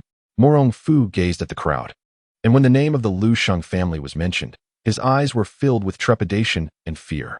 It was evident how profound an impact the Lu Sheng clan had on the common folk of the Song Kingdom. This young gentleman, weary from his journey thus far, wondered if he might take a seat here. A gentle female voice gently pulled Murong Fu from his musings. Just as he was about to respond, a small silver figure within his sleeve suddenly tightened its grip on his arm, as if he had encountered an overwhelming crisis. Murong Fu abruptly lifted his gaze, only to behold a stunning maiden clad in a delicate pink garment standing before him. Chapter 94. A Delightful Meal. My dear lady, please take a seat. Murong Fu instinctively remarked. Thank you, young master. The woman in red smiled gracefully. Murong Fu took a moment to observe her. She appeared delicate and graceful, exuding an effortless elegance in every movement. Yet, curiously, he perceived no trace of true energy within her, making her seem more akin to an ordinary person than a martial artist. No need for formality. I shall not linger here and will take my leave shortly. Oh, the young lady, newly arrived in this esteemed place, had heard tales of a royal chef at this establishment, the authenticity of which she questioned with a smile. Murong Fu candidly responded, Indeed, it is true. I have had the fortune to partake of her culinary creations once. The lady in red replied with a playful laugh. Then I must certainly have a taste myself. Observing the son's position, Murong Fu remarked, I fear that may not be possible. For Lu Nyangzi only prepares 3 tables each day, and it appears today is already full.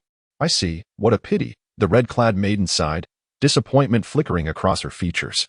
Murong Fu wished to engage in further conversation to glean more about her origins, yet the tension in his arm grew, compelling him to relent. He settled down quietly, assuming the role of a handsome gentleman. Before long, the proprietor approached Murong Fu with a food box, cheerfully announcing, Young Master Murong, the dishes you requested have arrived. Prepared by Lu Nyangzi herself. With a grin, Murong Fu replied, How fortunate I am. Please extend my heartfelt gratitude to her. You are too kind, young master. The proprietor responded. Murong Fu, unrestrained by courtesy, rose to take the food box. He nodded in acknowledgement to the lady in red before departing from the opulent establishment. Her eyes sparkled with curiosity as she inquired of the proprietor, Pray tell, is this Murong Fu the very same as the renowned young Master Murong? Oh, are you not together with young Master Murong? The innkeeper assumed that you were also one of the many women associated with Murong Fu. Haha, not at all. The woman in red smiled and remarked, No wonder you possess such an extraordinary demeanor and striking appearance. The shopkeeper chuckled lightly and personally took the liberty of ordering dishes for the lady in red. After Murong Fu exited, he sought out a secluded spot and released Yuyan, offering her comfort by saying, There is no need to feel anxious. We have successfully made our escape. Yuyan swiveled her head from side to side, flicking her tongue inquisitively. Very well, let us proceed. Murong Fu gently kissed her little head and said. Upon returning to the old residence, Su Ying, upon discovering that it was Lu Nyangzi who had prepared the meal, unreservedly sat down to eat. Murong Fu supported the unsteady Lang Xuetzi and said, I specifically ordered 9 dishes. 9 dishes? Will the 3 of us be able to finish them? Lang Xuetzi, enduring the pain, slowly settled into her chair with curiosity.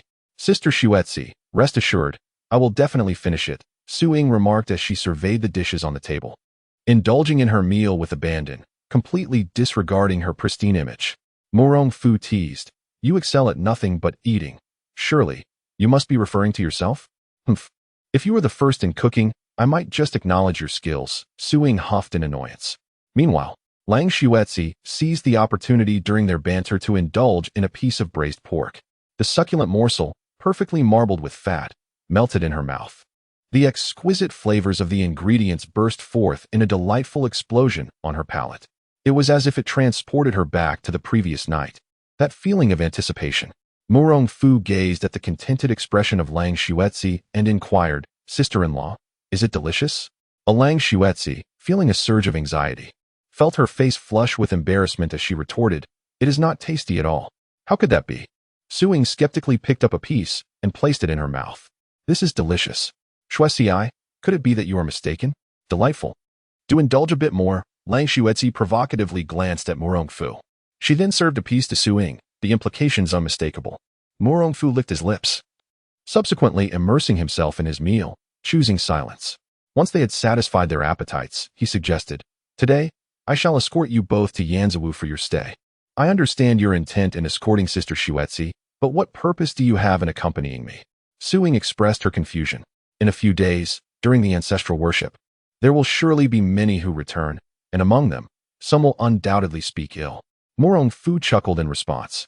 Su-ying scoffed, "Let them speak. Whoever dares to insult me shall suffer my wrath." She continued, "It's easy to deal with mere verbal abuse, but I fear there are those with ulterior motives who wish to exploit me." Murong Fu replied solemnly. Su-ying exchanged a knowing glance with Lang Shuexi, comprehending the underlying meaning of Murong Fu's words. "Very well, I shall accompany Sister Shuexi on the island." Lang Shuexi nodded in agreement. "Yes, with Sister Su by my side. I need not worry about the tedium of silence." "All right, let us rest a while before we depart," Murong Fu remarked, casting a glance at Su-ying's slightly protruding abdomen. Had he not witnessed its gradual growth with his own eyes, he might have mistaken it for a sign of pregnancy. "Humph, stop staring at me." Su-ying shot a displeased glare at Murong Fu and, after a considerable wait, departed from the old residence. In another expansive courtyard of the ancestral home, Murong Qiudi meticulously recounted the events of the previous day to Murong Zheng. The more pleased he is now, the more tragic his downfall will be in a few days. "Father, if Murong Fu's reputation is tarnished, will it not spell doom for the Murong family as well?" Murong Qiudi was perplexed as to why her father insisted on undertaking such a thankless task. Murong Zheng shook his head and replied, "It matters not. Should this Murong family be destroyed, you and I shall build another anew." "Father, Murong Fu is not unreasonable. Why must you go to such lengths?" Murong Qiudi sighed in resignation. "Humph, back in the day, that old wretch Murong Bo, father of Murong Fu, humiliated me before all the prominent families. I am determined to avenge this grievance, no matter what." Murong Zheng replied coldly, "Very well, I shall heed your words."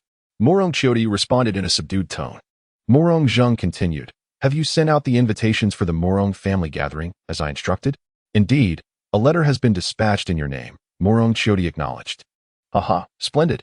In the past, I made an agreement with the other branch leaders that the moment I send them a letter under my name, it would signify the downfall of the Murong Bo lineage," Murong Zheng proclaimed with great delight. Upon hearing this, Murong Qiudi felt no joy. Instead, a sense of unease crept over her. "Father, my concerns regarding Murong Fu are far from trivial. I urge you to exercise caution." "Indeed, I comprehend the necessity for caution. However, your incessant reminders to keep an eye on him are quite burdensome." Murong Zheng gently patted Murong Qiudi's shoulder, offering words of comfort. "It matters not. He intends to return to Yanzhou, and I shall no longer be able to accompany him," Murong Qiudi replied candidly. "Ah, but worry not. He will undoubtedly return in a few days to take charge once more. On the day of the double ninth festival, I shall ensure that he is utterly disgraced," Murong Zheng proclaimed with a sense of triumph. Murong Qiudi remained silent, standing to the side, silently hoping that her father's schemes would come to fruition.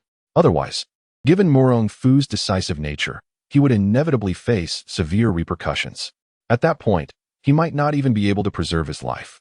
Chapter 95. The Path of Murong Fu. Upon arriving at Yanzhou, Murong Fu was greeted by Wang, Yuyan, a Zhu, and a Bai, who had been waiting eagerly. Accompanying him was the young Hu Fei, who, upon seeing Liang Shuexi, rushed forward, and the mother and son began to exchange whispers. "Dear cousin." Wang Yuyan naturally took Murong Fu's arm and inquired, "Is this the renowned physician Su you mentioned to me? Allow me to introduce to you, Su-ying, the esteemed divine physician Su, and my wife, Wang Yuyan." Murong Fu introduced with a smile. The two women first exchanged glances, then greeted each other with courtesy. "Madame Murong, you truly are as ethereal as the rumors suggest, a celestial being untouched by the mundane world," Su-ying remarked with a sweet smile. Wang Yuyan responded with a smile. "Dr. Su is also exceptionally beautiful, her eyes akin to the morning stars, evoking envy." "Cousin, let us return and converse further," Murong Fu interjected, halting their dialogue. "Indeed. I shall heed my cousin's words," Wang Yuyan replied obediently, nodding her head. Murong Fu smiled and gestured politely, leading Su Ying and Liang Xuetzi towards the Songhai villa. It is said that the Murong family of Gusu is as wealthy as a nation. I did not expect your villa to be constructed with such meticulous craftsmanship, Su Ying observed, well versed in the art of mechanisms and feng shui, immediately recognizing the villa's remarkable qualities. Murong Fu shook his head, saying, not at all. It seems our ancestors built it rather casually. Ah, you do not understand. This arrangement is called Zhou Wang's 100 Sons, symbolizing the blessing of numerous descendants, Su Ying recited thoughtfully. Murong Fu was taken aback, offering a wry smile as he replied, my family has had generations of only one heir. Where would the 100 sons and 1,000 descendants come from? Hiki, it seems you are indeed the embodiment of this situation, Su Ying remarked with a mischievous smile. Murong Fu shook his head and instructed a Zhu and a Bai to escort the two of them to the guest room for rest. Wang Yuyan gazed at Su Ying's retreating figure and said, Dr. Su is truly beautiful. It would be wonderful if she could stay and be my sister. If Murong Fu were not certain that his ears were functioning properly, he might have thought he was hallucinating. Did she not mention that her cousin desired 100 sons and 1,000 grandsons? However, neither a Zhu nor a Bai could possibly bear so many. Assistance was required from her. Wang Yuyan jested. Murong Fu erupted into hearty laughter. If I truly wished for 100 offspring, even with her help, it would be quite a challenge. Then, cousin, you must put in the effort and seek out several formidable women to bear your children, Wang Yuyan replied with a smile. After exchanging playful banter, Murong Fu inquired, how has your cultivation practice been of late? Having achieved a modest degree of success, I shall soon reach a level of consummate mastery, Wang Yuyan remarked. So soon? Murong Fu swiftly grasped Wang Yuyan's arm to take her pulse. The genuine energy within her flowed effortlessly with each breath, unimpeded in its rhythm. Fortunately, although the technique of the lesser wuxiang was somewhat obscure, it remained relatively straightforward for me, Wang Yuyan remarked casually. Somewhat? Relatively straightforward? Murong Fu, upon hearing Wang Yuyan's words, found himself in a state of bemusement. Such extraordinary skills are rare in the realm of martial arts, and it is unlikely that an ordinary person could ever master them in a lifetime, let alone attain the pinnacle of perfection. Subsequently, he felt a sense of relief. After all, the opponent is a master of verbal prowess, a seasoned practitioner of the art of Versailles. In the ensuing days, Murong Fu devoted his days to rigorous training and spent his nights engaging in profound discussions about life with Wang Yuyan. Occasionally, he indulged in a game of poker with Liang Xuetzi, while also daydreaming about the day he could challenge someone in a game of landlord or play-doh sha. Amidst this orderly existence, he finally perfected the lesser form of the wuxiang skill to an extraordinary level. Within him, the true energy had transcended form, manifesting from the depths of his heart. The quality of his true energy had also become remarkably pure. Martial arts. What, then, is the essence of martial arts? Murong Fu gradually drew his vital energy into his dantian and, upon opening his eyes, inquired, the Tao is the Tao.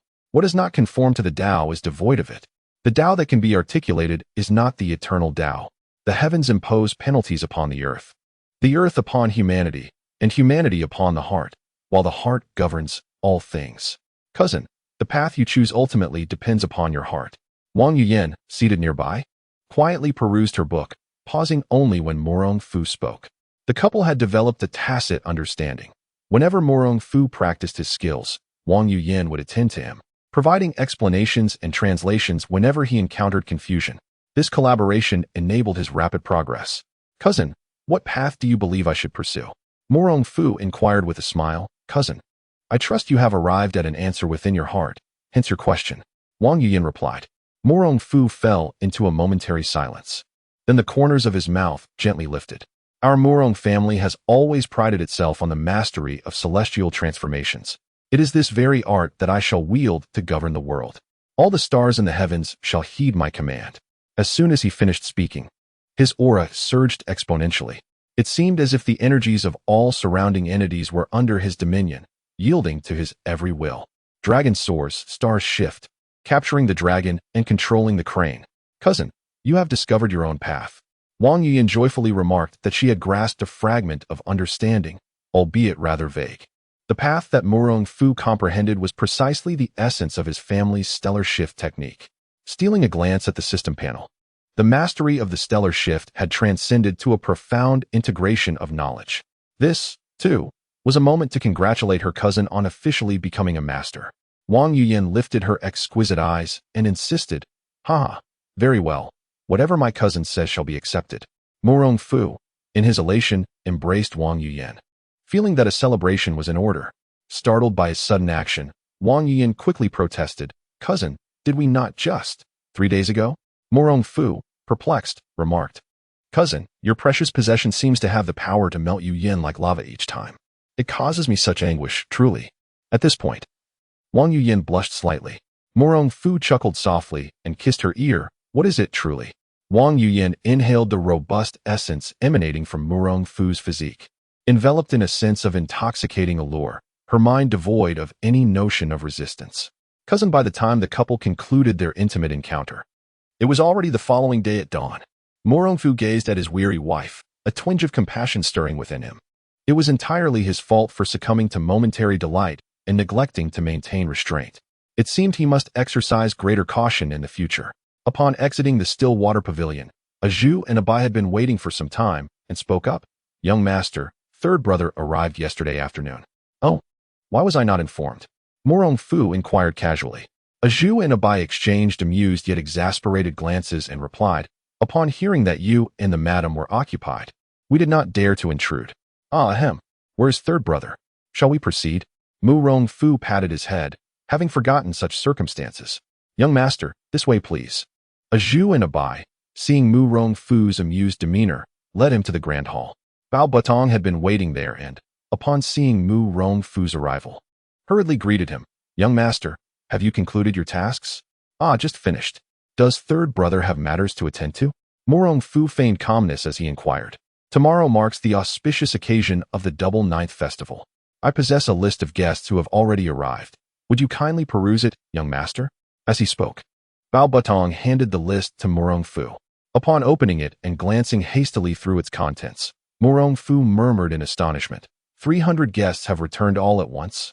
Chapter 96. The popular rising star Murong Fu Bao Budong was equally perplexed, unable to comprehend. Many of these individuals were not summoned by his subordinates. "Indeed, I am aware," Murong Fu nodded. "When one seeks to stir up trouble, it is only natural to require an audience. Otherwise, would it not be exceedingly dull? Then, my young lord, shall we make some preparations in advance?" Bao Budong expressed his concerns. "Tomorrow, you will move the Mu family troops to the north of the city. Just follow Su Ying," Murong Fu stated calmly. "All right, I understand, young master," Bao Budong nodded. Murong Fu smiled wryly and said, "Third brother, if there is nothing else, would you care to share a drink with me?" "No. To speak frankly with you, my lord, I fear that tomorrow may not unfold peacefully, and I wish to make preparations in advance," Bao Butong candidly stated. "Hee, go ahead." Murong Fu did not impede him. After Bao Butong departed, he summoned a Zhu to invite Su Ying. "Oh, the busy Murong Gongzi, how fortunate I am to have your time to meet with a humble girl." Su Ying jested. Murong Fu pointed to the dishes on the table and introduced, "Taihu white shrimp, Taihu pearl soup. Do have a taste. They are all prepared by my family's chefs." "Humph, suddenly inviting me to feast on delicacies. Could it be that you wish to bribe me with culinary delights?" Su Ying looked at Murong Fu with a vigilant expression and said, "Haha, not at all. Do I appear to be that kind of person?" Murong Fu inquired. Su Ying nodded. "Indeed, it bears an uncanny resemblance. Your ulterior motives towards me have been evident for quite some time." "Ahem, do not speak so recklessly. I merely came with the innocent intention of inviting you to dinner, and also, I wish to request your assistance tomorrow," Murong Fu replied with a smile. "Humph, I was well aware of it. When one offers excessive kindness without cause, they are either deceitful or harboring ill intent." Su Ying cast a charming glance at Murong Fu and said, "Speak. What is it that you wish me to do for you?" "Tomorrow, I would like you to bring Bag Sangu from the northern part of the city into the Murong residence," said Murong Fu. "The northern part of the city? Do you intend to unleash a massacre upon the Murong clan tomorrow?" Su Ying speculated. Murong Fu pondered for a moment and sighed. "I hope the situation is not as dire as I fear. When a tree's roots are decayed, one must take decisive action to eradicate it. Otherwise, one merely treats the symptoms without addressing the root cause, and ultimately, the entire tree may perish. The Murong family is akin to this tree, requiring my intervention to cleanse it thoroughly. As for Murong Zhong, he is merely one of the many rotten roots, inconsequential. Humph, I am willing to assist you." But what will you offer me in return? Suing inquired with a smile. What do you wish for me to offer you as gratitude? Murong Fu inquired with curiosity. Suing pondered for a moment and replied, how about this? I have heard that your Murong family Shishir Water Pavilion houses a vast collection of books from across the world. Might I pay a visit? Haha, this is simple. You can watch it whenever you like. Murong Fu laughed heartily. Su Ying, filled with delight, said, is it all right if I go after we finish our meal? Murong Fu found himself in a predicament. Su Ying raised an eyebrow and inquired, what? Are you deceiving me? Murong Fu shook his head and explained, I practiced martial arts with my lady until quite late last night. She has only just fallen asleep. If you wish to see her, shall we wait until she awakens? I understand now. Are you, like Sister Xueqi, utterly exhausted, unresponsive to any call? Moreover, it is as if she has consumed some extraordinary treasure, rendering her insatiable for 2 or 3 days. Su Ying narrowed her eyes and began to analyze with great conviction. That seems about right. Murong Fu smiled faintly, choosing not to elaborate further. Such matters are understood by those who comprehend. Very well, I shall acquiesce to your request. Tomorrow, after you have dealt with your adversaries, we shall proceed. Su Ying patted her ample bosom and declared with bravado. Murong Fu laughed heartily, raising his wine cup and exclaimed, come, let me toast to you. Cheers. Su Ying was quite unreserved, tilting her head back to drink. The two raised their cups in hearty cheers. Had it not been for Murong Fu's concern that Su Ying would be unable to rise from bed the next day, this spirited girl would undoubtedly find herself unable to get up. The following day dawned with clear skies and brilliant sunshine, uplifting the spirits of all. Within the city of Gusu, the previous air of desolation had transformed into a lively bustle. Wang Yuyan clung to Murong Fu's arm, while a Zhu and a Bai trailed behind with their attendants. The group walked openly through the streets, unmasking their identities. Suddenly, a voice rang out. Look! It's young Master Murong. It truly is young Master Murong. A few common folk stood before Murong Fu, desperately offering him the items they held in their hands. Upon glancing down, he discovered they were various provisions, including fish, meat, and fruit. Young Master Murong, we thank you for saving Gusu City. Were it not for you, we would all have perished. Thank you sincerely for traveling afar to summon the divine healer to save my daughter. Murong Fu was initially taken aback. Yet upon hearing the words of his interlocutor, he felt a sense of relief. These individuals were compelled to seek a livelihood due to the affliction of the corpse poison, or they had suffered the same fate themselves or had family members who had been poisoned, subsequently revived by Su Ying. In gratitude, they wished to present some modest gifts as tokens of their appreciation. There is no need for such formality. To save you is to save myself. My Murong family has coexisted with Gusu City for generations. How could we allow scoundrels to disrupt our peace? Murong Fu declared with righteous conviction. His words were not mere platitudes, but rather heartfelt sentiments. The common folk were touched by Murong Fu's sincerity, especially the phrase about the Murong family and Gusu City sharing a fate. Their hearts brimmed with warmth. An elderly man stepped forward, speaking in a local dialect. Young Master Murong, I wish to send my son to join the Murong family's army. What do you think? Murong Fu chuckled and said, the Yuan army now gazes hungrily at our Song nation. Our troops will inevitably venture forth to engage them in battle sooner or later. Have you thought this through? My old friend, if you truly send your son here, it will be quite challenging for him to return. I am unafraid. Without young Master Murong, my family would have starved to death by now. How could we possibly have the strength to confront the Yuan army? I firmly believe in young Master Murong. He will not allow his sacrifices to be in vain. The elder is a wise man, and naturally understands the importance of gratitude. Upon hearing his words, the others echoed in agreement, proclaiming that they too should enlist their families in the military, for with young Master Murong's presence, their safety would be assured. The family of Murong Fu, witnessing this scene, could not help but feel a sense of pride, especially Wang Yuyan, who felt a profound sense of pride for being able to marry Murong Fu, a true man of the world. Unconsciously, she tightened her grip on her beloved's hand. Rest assured, esteemed elders and fellow villagers, your children, brothers, and sisters shall henceforth be my children, brothers, and sisters, declared Murong Fu with a respectful bow. Having uttered these words, he intended to depart. However, he was taken aback as citizens from various parts of the city learned of his presence and rushed towards him. Some came to express their gratitude for his contributions, others, like the old man, were filled with appreciation, while some merely wished to glimpse his visage. Ultimately, The sheer number of people nearly caused a complete standstill in the city of Suzhou. It was only through the efforts of the city guards dispatched by Song Yongxi that Murong Fu and his family were forcibly extricated, allowing him to experience the treatment akin to that of a celebrity. Chapter 97. Framing and Blaming in Front of the Murong Residence. Deng Baichuan and Gong Yeqian were eagerly awaiting the arrival of guests. As the appointed time approached, their anxiety grew with the absence of Murong Fu. Just as they were about to inquire about his whereabouts, a group of soldiers appeared, escorting someone towards the old mansion. Upon closer inspection, they realized that the one being escorted was none other than Murong Fu and Wang Yuyan. They hurried forward to greet him, saying, "Young master, you have arrived. Elder brother. Second brother, has everyone gathered?" Murong Fu inquired with a smile. Deng Baichuan nodded, producing the guest list and comparing it meticulously.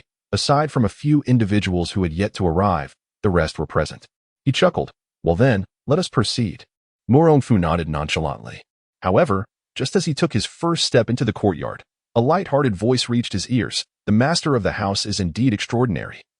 Even walking requires the clearance of soldiers. Truly admirable." Murong Fu glanced up to catch sight of the speaker, a man seemingly around 25 or 26 years of age, whose face was unfamiliar to him. He inquired, "Who is he?"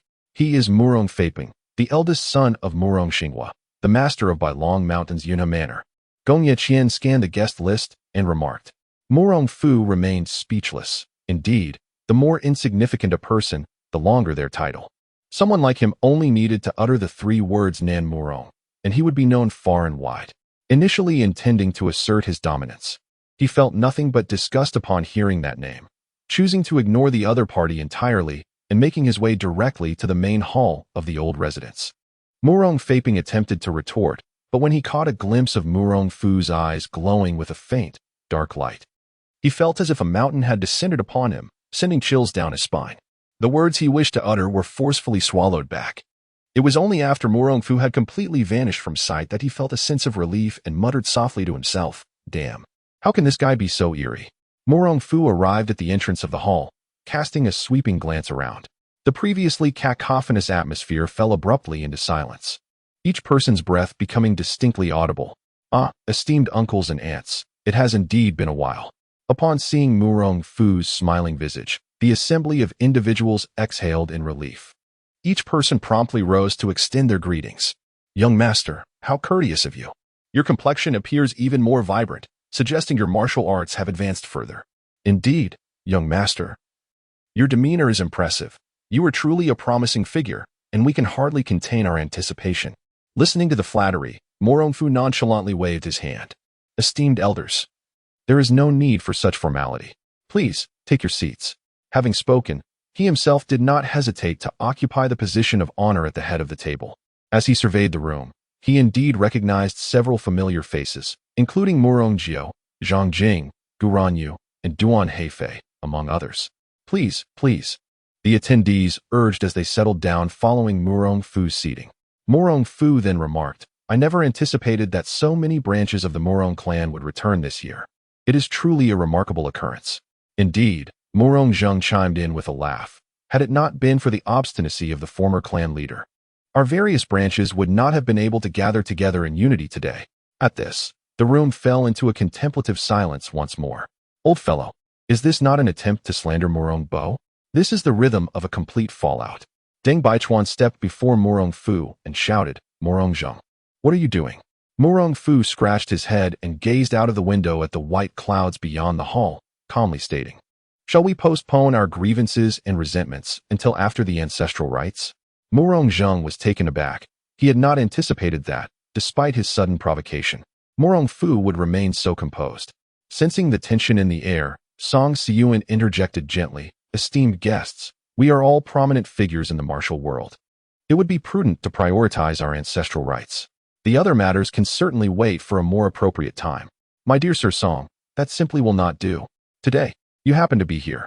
I must report that Murong Fu, in a quest for fame, has deliberately arranged for his kin to release poison within the city of Gusu, endangering the lives of all its citizens, plunging them into turmoil." Murong then rose, speaking with righteous indignation. "This." Song Yongxi glanced at Murong Fu, noticing his calm demeanor, and with considerable boldness inquired, Do you possess any evidence?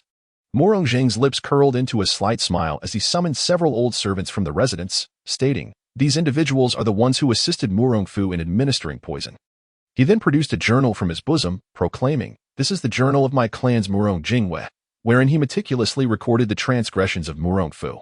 I beseech you, esteemed sir, to peruse its contents." Song Yongxi extended his hand to accept the journal handed to him by Murong Zheng. Following the other's guidance, he turned to the page detailing Murong Fu's instructions to Murong Jingwei regarding the poisoning. "What of the young master Murong?" Murong Fu sipped his tea with an air of indifference and remarked, "Such evidence can easily be fabricated. It is hardly surprising." Murong Zheng chuckled and replied, "Ha ha. I knew you would resort to cunning arguments. Besides them, I have other witnesses." Others? Song Yongxi and the others were momentarily taken aback, not expecting Murong Zheng to be so thoroughly prepared. Murong Fu was also somewhat surprised, a sense of curiosity blossoming within him as he contemplated what on earth Murong Zheng was up to. As his voice fell, two more individuals entered the room. They appeared to be a couple, dressed modestly and trembling slightly. Song Yongxi inquired, "Who are you?" The couple promptly clarified, "Esteemed sir, I am Jiang Taizhan, and this is my humble wife, Shui Quebec. We are senior disciples of Murong Jingwe, having lived together since childhood, akin to flesh and blood siblings." "Oh, then what evidence do you have to prove that this matter is related to young Master Murong?" Song Yongxi inquired. "Well, take a look at this." Jiang Taizhan spoke while revealing his arms to the onlookers. Upon witnessing the marks of abuse that marred his skin, the crowd collectively frowned in dismay. How cruel. It is truly terrifying. No, it was done by Murong Fu, wasn't it? The once boisterous Murong Faping was the first to step forward, pointing an accusatory finger at Murong Fu. "Murong Fu, as the head of the Murong clan, how could you commit such despicable acts? It is truly abhorrent." "Indeed. Such cruelty disqualifies you from being the leader of our esteemed family." His father, Murong Xinghua, did not remain silent either. He too rose in agreement. Other clan members, misled by the machinations of those with ulterior motives, began to voice their condemnation in unison. Murong Fu inquired nonchalantly, "Is there anything else besides these?" "Humph. With witness testimony and irrefutable evidence as solid as a mountain, do you still wish to argue?" Murong Zheng inquired, "Can these be considered as evidence, Lord Song?" Murong Fu inquired with an air of indifference. Song Yongxi, with a troubled expression, replied, "Young Master Murong, according to the laws of the Song dynasty, with witnesses and evidence present, one must first be detained for investigation." "Oh, do you then believe me?" Murong Fu inquired with a smile. Song Yongxi was taken aback for a moment before promptly replying, "Of course, I am inclined to believe in your innocence." "Haha, that's splendid. In that case, I declare this matter has no connection to me. If any of you trust my words, I kindly ask you to exit the hall." Murong Fu proclaimed with a hearty laugh. Chapter 98. Terrifying as a grandmaster, the members of the Murong clan were momentarily taken aback. "What does this mean? Shouldn't we stay to help? Why are they withdrawing?" Zhang Jing whispered, "Clearly, our cousin has been wronged. Why aren't we allowed to remain and assist him?" "I'm not certain. Perhaps he has some contingency plans," murmured Murong Jiao. "Hee, dear sister, it seems our esteemed cousin is in trouble," remarked Murong Jiao's second sister, Murong Xuan. With a hint of amusement, Murong Jiao shook her head. "Sister, do not underestimate our cousin. His strength likely surpasses that of everyone present combined." "Haha, little Jiao. Do not speak recklessly. I, for one, am curious to see how far he can go," said Murong Wudi, Murong Jiao's father. Murong Jiao's expression stiffened as she replied, "Father, please do not act rashly. Our cousin has instructed us to leave." Murong Wudi retorted coldly, "He merely said he trusts us to leave. I do not share that trust." The expressions of Murong Jiao and Zhang Jing turned grim. Gu Renyu interjected, "Uncle, the Jiuxiu villa is already quite formidable. You need not involve yourself in this matter." "Humph. What do you understand? When I was expelled from the Murong clan by Murong Fu's father, no one believed in me or urged me to stay." Murong Wudi replied irritably, "Uncle, that was a matter of the previous generation and has nothing to do with our cousin.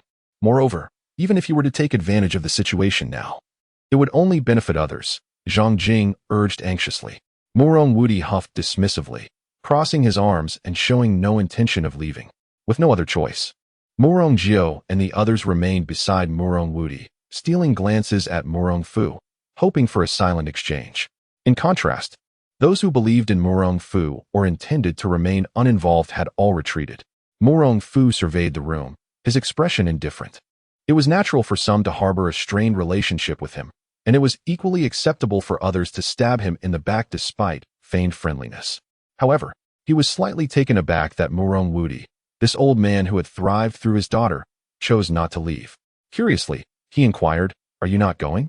"I absolutely cannot sit idly by while the Murong clan's disgrace unfolds," Murong Wudi proclaimed loudly. Murong Fu cast him a glance, disdain evident in his gaze. "Then you might as well remain seated." "You."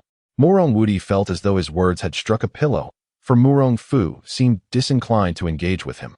Slowly, Murong Fu rose and moved among the crowd, smiling. "I presume those who remain here suspect me of being the mastermind behind this?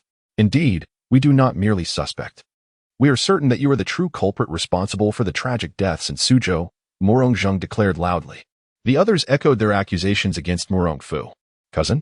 Wang Yuyan, witnessing this, approached Murong Fu with concern. Murong Fu patted her hand reassuringly, smiling. "It's merely a trifle. Could you perhaps refrain from killing too many?" Wang Yuyan suggested.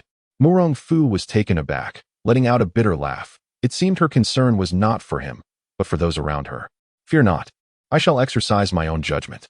With a meaningful glance, he signaled Zhu to help Wang Yuyan back. Murong Zheng coldly stated, "Murong Fu, I advise you not to engage in futile struggles. We possess enough strength to take your life." Alas, after all this talk, it ultimately boils down to a matter of life or death. Since that is the case, let us proceed. Unfazed, Murong Fu scratched his head dismissively. Murong Zheng, filled with joy, seized the opportunity and commanded loudly, "Hear me, members of the Murong clan. Murong Fu is treacherous and ruthless, a killer of many. He must be eradicated. Why waste words? Attack." Murong Xinghua, seemingly eager to vie for the position of clan leader, interrupted him, unwilling to let Murong Zheng steal the limelight. He led a group of his followers directly towards Murong Fu. Observing this, Murong Zheng coldly ordered, "Attack." Murong Fu's expression remained unchanged as the Tianji rod appeared in his grasp, and he swung it with great force.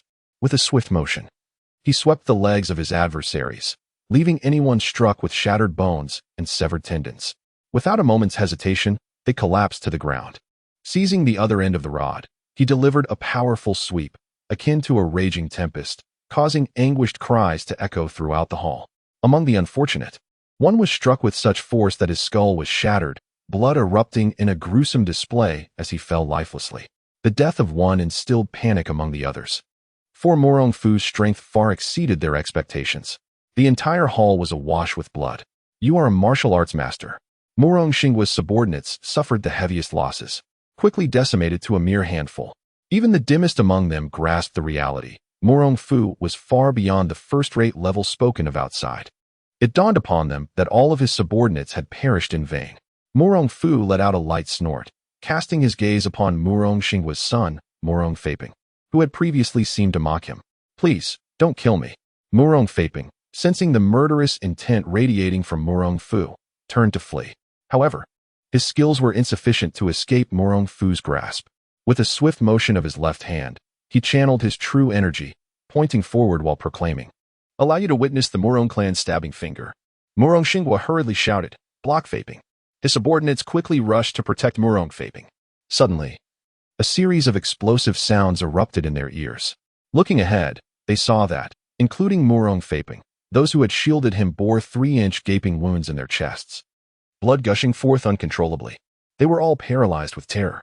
From 3 zhang away, a single finger can kill. How formidable was Murong Fu? Panic gripped them. "It's over. We are all doomed." What were they waiting for? Run. Even Murong Zheng, who had once been confident in confronting Murong Fu, was left in a daze. This was no trivial matter, to take a life from 3 zhang away. Before Murong Faping stood 3 individuals in defense. The resistance of a single person was immeasurable combined. The 3 would render escape impossible even from 10 zhang away under Murong Fu's deadly finger. At most, it is merely a matter of survival. Such formidable strength is as terrifying as that of a grandmaster. He turned to Murong Xinghua and Murong Wudi, exclaiming, "If the 2 of you do not join forces, we shall surely perish here today. Regardless of who the future head of the family may be, we must first unite to eliminate Murong Fu." Murong Xinghua, having just endured the anguish of losing a son, readily agreed without hesitation. Very well, I consent. Murong Fu nodded in agreement, adding, indeed. Let us first subdue this brat Murong Fu, and then we can discuss the position of family head. Following their consensus, the three charged towards Murong Fu in a triangular formation, intending to ensnare him within the array of the three talents. Upon witnessing this, Murong Fu, instead of feeling anger, was filled with delight. Haha, you old fellows shall now witness the true mastery of the Murong clan. The stars shift, and the battle turns. Chapter 99. The Three Elders' Defeat. The emergence of the celestial sovereign. A flicker of astonishment crossed the eyes of the three elders of Murong. Before them, Murong Fu's aura surged dramatically, towering like a majestic peak, while the bystanders resembled birds encircling him, unable to alight or surpass his presence. No matter how fiercely they struggled, they found themselves tethered to his side. Break his momentum, Murong Fu bellowed, unleashing his dragon claw technique to strike at the back of Murong Fu's head. Simultaneously, Murong Xingwa summoned all his strength for a palm strike aimed directly at Murong Fu's face. Only Murong Zhang, the most cunning of them all, understood the shifting tides of battle and refrained from overextending himself, feigning an attack instead. Murong Fu remained remarkably composed, entirely unfazed by the impending assault from Murong Fu. He raised his hand to grasp Murong Xingwa, his fingers gliding across his opponent's wrist, instantly connecting their energies. Alarmed, Murong Xingwa attempted to retract his hand, only to discover that his vital energy had been drawn away by Murong Fu. His body involuntarily tilted upwards, a sense of foreboding flooding his mind. Yet, he found himself utterly powerless to resist. Observing Murong Fu's lack of vigilance, Murong Fu struck with even greater ferocity.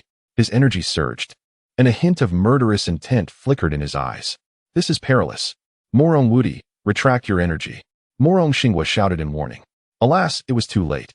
Murong Fu's palm wind had already descended.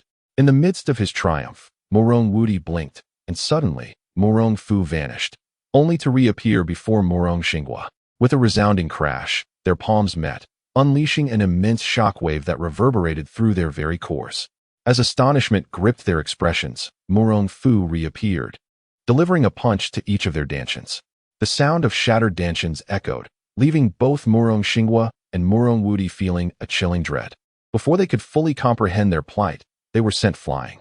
At that moment, a glimmer of satisfaction illuminated Murong Zhang's face. Utterly indifferent to the fate of Murong Xingwa and Murong Fu, a surge of black energy emanated from his palm as he struck towards Murong Fu's back, bellowing, Murong Fu, die? Be cautious, young master. That palm harbors a sinister intent. Deng Baichuan and Gong Yiqian exclaimed urgently. Murong Fu responded with a cold smile, channeling his internal energy through the nine-yang scripture. Just as Murong Zhang's strike was about to land, he felt a formidable force rebound, thwarting his attack before it could infiltrate Murong Fu's body. The impact caused his arm to explode, sending him crashing to the ground. Attempting to rise again, a searing heat engulfed his chest, and he coughed up a mouthful of blood, his vitality swiftly waning. Murong Fu approached Jiang Taizhan, seizing him by the throat, and demanded, reveal the truth. Jiang Taizhan attempted to defend himself, but upon seeing the dark glimmer in Murong Fu's eyes, his mind went blank. He divulged the entire sequence of events in meticulous detail. It turned out that the mastermind behind it all was none other than Murong Zhang. He had learned of Murong Jingwe's expertise in poison making and had orchestrated a plan to tarnish Murong Fu's reputation. As the crowd absorbed Jiang Taizhan's words, a heavy despondency settled in their hearts, realizing that all hope was lost. In this feudal society, rebelling against one's master is a grave sin. Murong Fu now intends to accuse them of treason. The authorities would undoubtedly impose severe penalties for such insubordination. Murong Fu inquired, Master Song, how credible is this person's testimony? Highly credible, indeed. Murong Zhang has spread slander and plotted harm, which merits capital punishment, and his instigation of others to commit murder could warrant dismemberment, replied Song Yongxi with indifference. Murong Fu nodded. Indeed, Murong Zhang, do you acknowledge your crimes? Haha. Do not think that your victory over me guarantees your safety. Murong Zhang laughed heartily. Murong Fu raised an eyebrow as a sudden aura of menace enveloped him. With a mere thought, a tempest surged around him. Clang. Several black darts embedded themselves in the ground, one striking Murong Zhang's palm with uncanny precision. A piercing scream echoed among the crowd. Bricks and tiles cascaded down as masked disciples of the celestial lord descended from above. Among them emerged a slender woman clad in blue robes. Surrender, or today the celestial lord shall wash your Murong residence in blood, declared Murong Fu coldly. Murong Fu gazed at the groveling Murong Zheng, who lay like a defeated dog, and coldly remarked, Fortune smiles upon you, old fool, for you have a daughter of a grandmaster. Both Murong Fu and Murong Zheng were taken aback, staring incredulously at Murong Fu. You knew all along? To keep secrets, one must refrain from wrongdoing.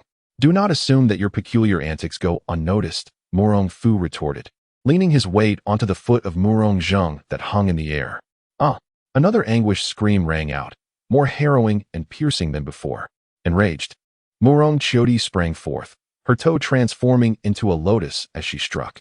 Murong Fu retaliated without hesitation. Bang! A heavy sensation weighed upon Murong Fu's heart. Murong Fu's internal energy felt as formidable as a mountain, rendering her unable to withstand it. Her arm went numb, and she staggered back several steps. How is this possible? How can you be so powerful? The strength of the master family is beyond your imagination, Murong Fu scoffed, then turned his gaze towards where the darts had been thrown. Tianfeng Shiliang, you Easterners are truly despicable, always resorting to underhanded tactics. Young Master Murong, you misunderstand me, Tianfeng Shiliang chuckled. I have come at the invitation of the Celestial Lord to kill you, but this does not represent our Eastern Emperor. Murong Fu's expression grew cold as he surveyed approximately 1,000 disciples of the Celestial Lord surrounding him. I never anticipated that my Murong family estate would become a breeding ground for your vile ilk. Murong Zheng, filled with pride, declared, Murong Fu. No matter how strong you are, it is futile. You cannot slay 1,000 men. Indeed, you are correct. I cannot single-handedly vanquish 1,000 foes. But do you truly believe I am unprepared? Murong Fu replied with calm resolve. Murong Zheng and Murong Fu furrowed their brows, retorting, Impossible. There is absolutely no way anyone else could assist you. My men have already secured all the gates of the estate. Not even a fly can enter. Haha, you speak the truth. Indeed, flies cannot enter here. However, my name, Murong Fu, is synonymous with the arrival of divine warriors. Murong Fu bellowed, Where's Bao Butong? Upon hearing this, everyone immediately cast their gazes around. A resounding echo soon followed from a distance. Bao Butong, accompanied by 3,000 soldiers of the Murong clan, awaits the command of the clan leader. Murong Fu coldly commanded, Kill any who resist. This is bad. We have fallen into a trap. Tianfeng Shirsi Lang sensed the impending danger and exclaimed urgently. Murong Fu gritted her teeth and declared, Together, let us slay Murong Fu. With arms outstretched, Murong Fu laughed heartily. Let me see what abilities the renowned heavenly sovereign possesses in the realm of martial arts. Chapter 100.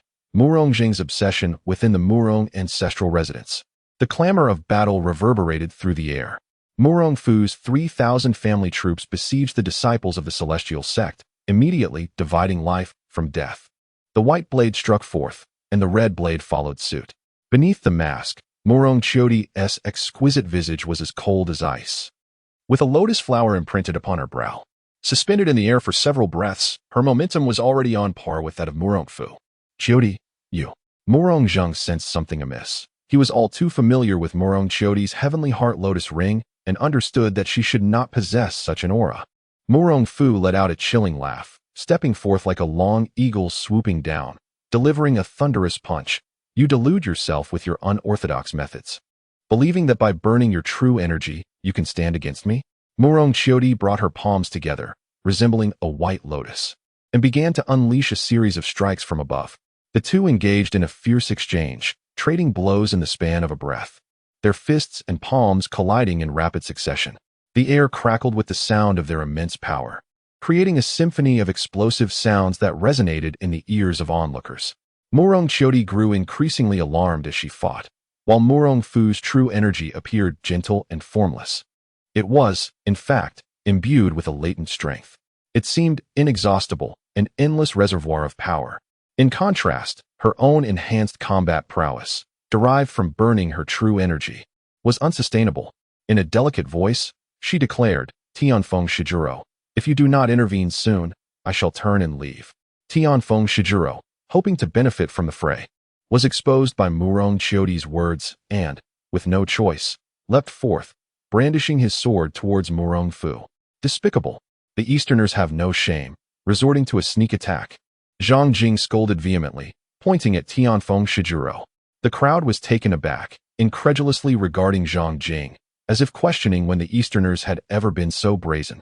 Murong Fu repelled Murong Qiudi with a powerful punch. Concentrating his true energy in his fingertips, he flicked his fingers towards the sword in Tianfeng Shijiro's grasp. The latter felt an unusual force that caused his wrist to tremble, nearly disarming him. Shock coursed through him. How could a junior, once pursued by the king of the Golden Wheel, become so formidable in merely a few months? Impossible. I refuse to believe it. Murong Fu cursed softly, then turned, delivering a swift slap. Tianfeng Shijiro, a skilled ninja from the east, reacted with astonishing speed, hastily blocking the attack aimed at his vital point. The two separated after a single exchange, landing on the ground. How mundane. Murong Fu remarked indifferently. Fighting these two was less exhilarating than battling a copper corpse.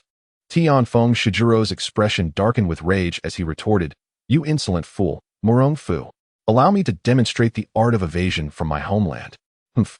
Merely a descendant of the 5 elements of Huaxia, and you dare to disgrace yourself?" Murong Fu's expression shifted as he seized the heavenly machine staff from beside him and swung it towards Tianfeng Shijiro. The latter, drenched in cold sweat, retreated several steps in fear. He had witnessed the staff's prior might. A mere touch could be fatal. Desperate to evade, he attempted to employ earth evasion.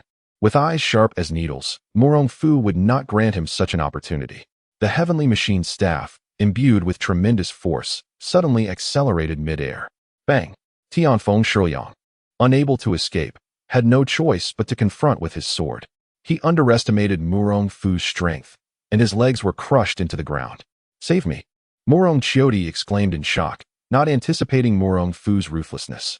She attempted to assist, but alas, Murong Fu's speed was too swift, and with a sweeping strike, he delivered a resounding blow to Tianfeng Shiyang's chest, sending him soaring through the air. Realizing something was amiss, Murong Fu heard a clang and mockingly remarked, "Who would have thought you feared death so much that you even brought a heart-protecting mirror? You." Tianfeng Shiyang, bloodied, supported himself with one hand. From within his garments, he retrieved a deformed heart-protecting mirror, terrified to the core. Murong Qiudi halted, her courage to continue the fight against Murong Fu wavering. Casting her gaze towards Murong Zheng, who was preparing to take her away, she spoke, "Tianfeng Shiyang, I have one last move that requires 10 breaths to gather my energy." Tianfeng Shiyang gritted his teeth, enduring the pain, and replied, "All right, I will hold him off for you." Murong Qiudi felt elated, feigning the gathering of energy. A glint of ruthlessness flashed in Tianfeng Shiyang's eyes as he suddenly charged forward. However, his target was not Murong Fu, but Murong Zheng. The three were momentarily stunned. "Tianfeng Shiyang, what are you doing?" Murong Qiudi urged anxiously. "Huh, foolish woman. Do you think I am so oblivious as to not realize you want me to sacrifice myself?" Tianfeng Shiyang laughed heartily, producing a sparking black sphere, which he thrust into Murong Zheng's body before pushing him towards Murong Fu. Everyone gasped in shock. "It's the black fireball." Murong Fu, equally startled, turned pale. Though its power was not immense, it was sufficient to obliterate half the occupants of the room, no longer concealing his intent. He channeled his energy entirely, employing the technique of Dozhuan Xingyi to envelop Murong Zheng's energy and propel him towards Tianfeng Shiyang. No. As the turn of events unfolded, the pride that had just graced Tianfeng Shiyang's face transformed into sheer terror. Boom. The entire hall trembled, blood and flesh splattering. The long wall adjacent to Tianfeng Shiyang collapsed halfway, debris raining down upon him and Murong Zheng. No. Murong Qiudi could hardly believe that her father, Murong Zheng, was gone just like that. In a frenzy, she rushed to clear the rubble. Observing this, Murong Fu coldly commanded, "All of you, stand down. If you move again, I shall take your lives." The Celestial Lord's followers, aligned with Murong Zheng, were silenced by Murong Fu's authoritative shout, too intimidated to resist further. Those like Bao hurriedly bound them. Before long, Murong Qiudi finally discovered her father, still clinging to life amidst the debris. "Father, how are you?" she asked with a pained heart. I wish to return to the main family." Murong Zheng grasped Murong Qiudi's hand tightly, still clinging to his initial dream. "Father, please don't speak. I will take you for treatment," Murong Qiudi cried. "It is futile." His internal organs have been completely devastated by the blast. He is doomed. Su Ying interjected. Overwhelmed with despair, Murong Fu suddenly collapsed, at a loss for what to do. Murong Fu cast a glance at Bao Butong and instructed, "Have this place cleared." Soon, Tian Feng Shiyang was unearthed as well. This fellow was remarkably resilient, having survived until now. "Young master, they have all been apprehended. How shall we proceed?" Bao Butong inquired. Murong Jiu hastily stepped forward to plead for Murong Fu's leniency, saying, "Cousin, my father was merely confused in a moment of folly. I implore you to show mercy and spare him. We shall discuss this later." Murong Fu waved his hand, signaling for her to be taken away. He then turned to Song Yongxi and asked, "What do you think, Sir Song? How should I deal with these individuals?" Song Yongxi was momentarily taken aback, quickly grasping Murong Fu's implication, and responded, "This is a family matter for the Murong clan. It would be inappropriate for me to comment further." "Haha. Then I express my gratitude, Sir Song." Murong Fu laughed heartily. "As I have said, family disgrace must not be aired in public." Chapter 101. The elders longing for home. Song Yongxi smiled at Murong Fu and said, "Young Master Murong, if you have matters to attend to today, I shall not disturb you." "Thank you, Lord Song," Murong Fu replied, glancing around. "Then go. Please see Lord Song off." "At your command." Deng Baichuan clasped his fist in salute. Just before departing, Lord Song suddenly remarked, "Young Master Murong, there is a matter I wish to discuss with you." "Haha. Feel free to speak without reservation," Murong Fu smiled. "It concerns your appointment as a 1,000-man commander. There seem to be some issues," Song Yongxi stated. Murong Fu raised an eyebrow and inquired, "Is someone obstructing this?" "More or less. Although I have reported it, the Ministry of War has yet to provide any official response." "Not even an acknowledgement," Song Yongxi explained. Murong Fu regarded Song Yongxi with understanding, knowing this was likely related to Qin Hui. He nonchalantly replied, "Whether I succeed or not, it is a matter of fortune or fate." Seeing Murong Fu's magnanimity, Song Yongxi expressed his admiration. "Then I shall take my leave." "Please," Murong Fu gestured, lost in thought for a moment. "Young master, could it be that this scoundrel is deliberately deceiving you? Perhaps he never reported it at all?" Bao Butong queried. "Not likely. Lord Song is not that type of person," Murong Fu replied with a faint smile, aware that the man was enamored with power and would eagerly cling to his influence. "What shall we do about this group?" Bao Butong asked. Murong Fu found himself at a loss. Capturing so many at once and executing them would be excessive. Yet sparing them would waste resources. Just then, Wang Yuyan suggested, "Cousin, why not impose a fine on them to replenish military supplies?" That is a splendid idea." Bao Butong chuckled. "It is quite akin to when you penalized that group of martial artists before." Murong Fu laughed. "Very well, let it be 50 taels each. Those who cannot pay shall engage in labor." "Consider it done. Leave it to me," Bao Butong assured, patting his chest. Murong Fu scanned the room, pondering aloud, "Second brother. Is today still suitable for ancestor worship?" Gong Yeqian chuckled. "It won't be a problem, as long as our ancestors are unaware and you do not mention it, young master." "Haha, excellent.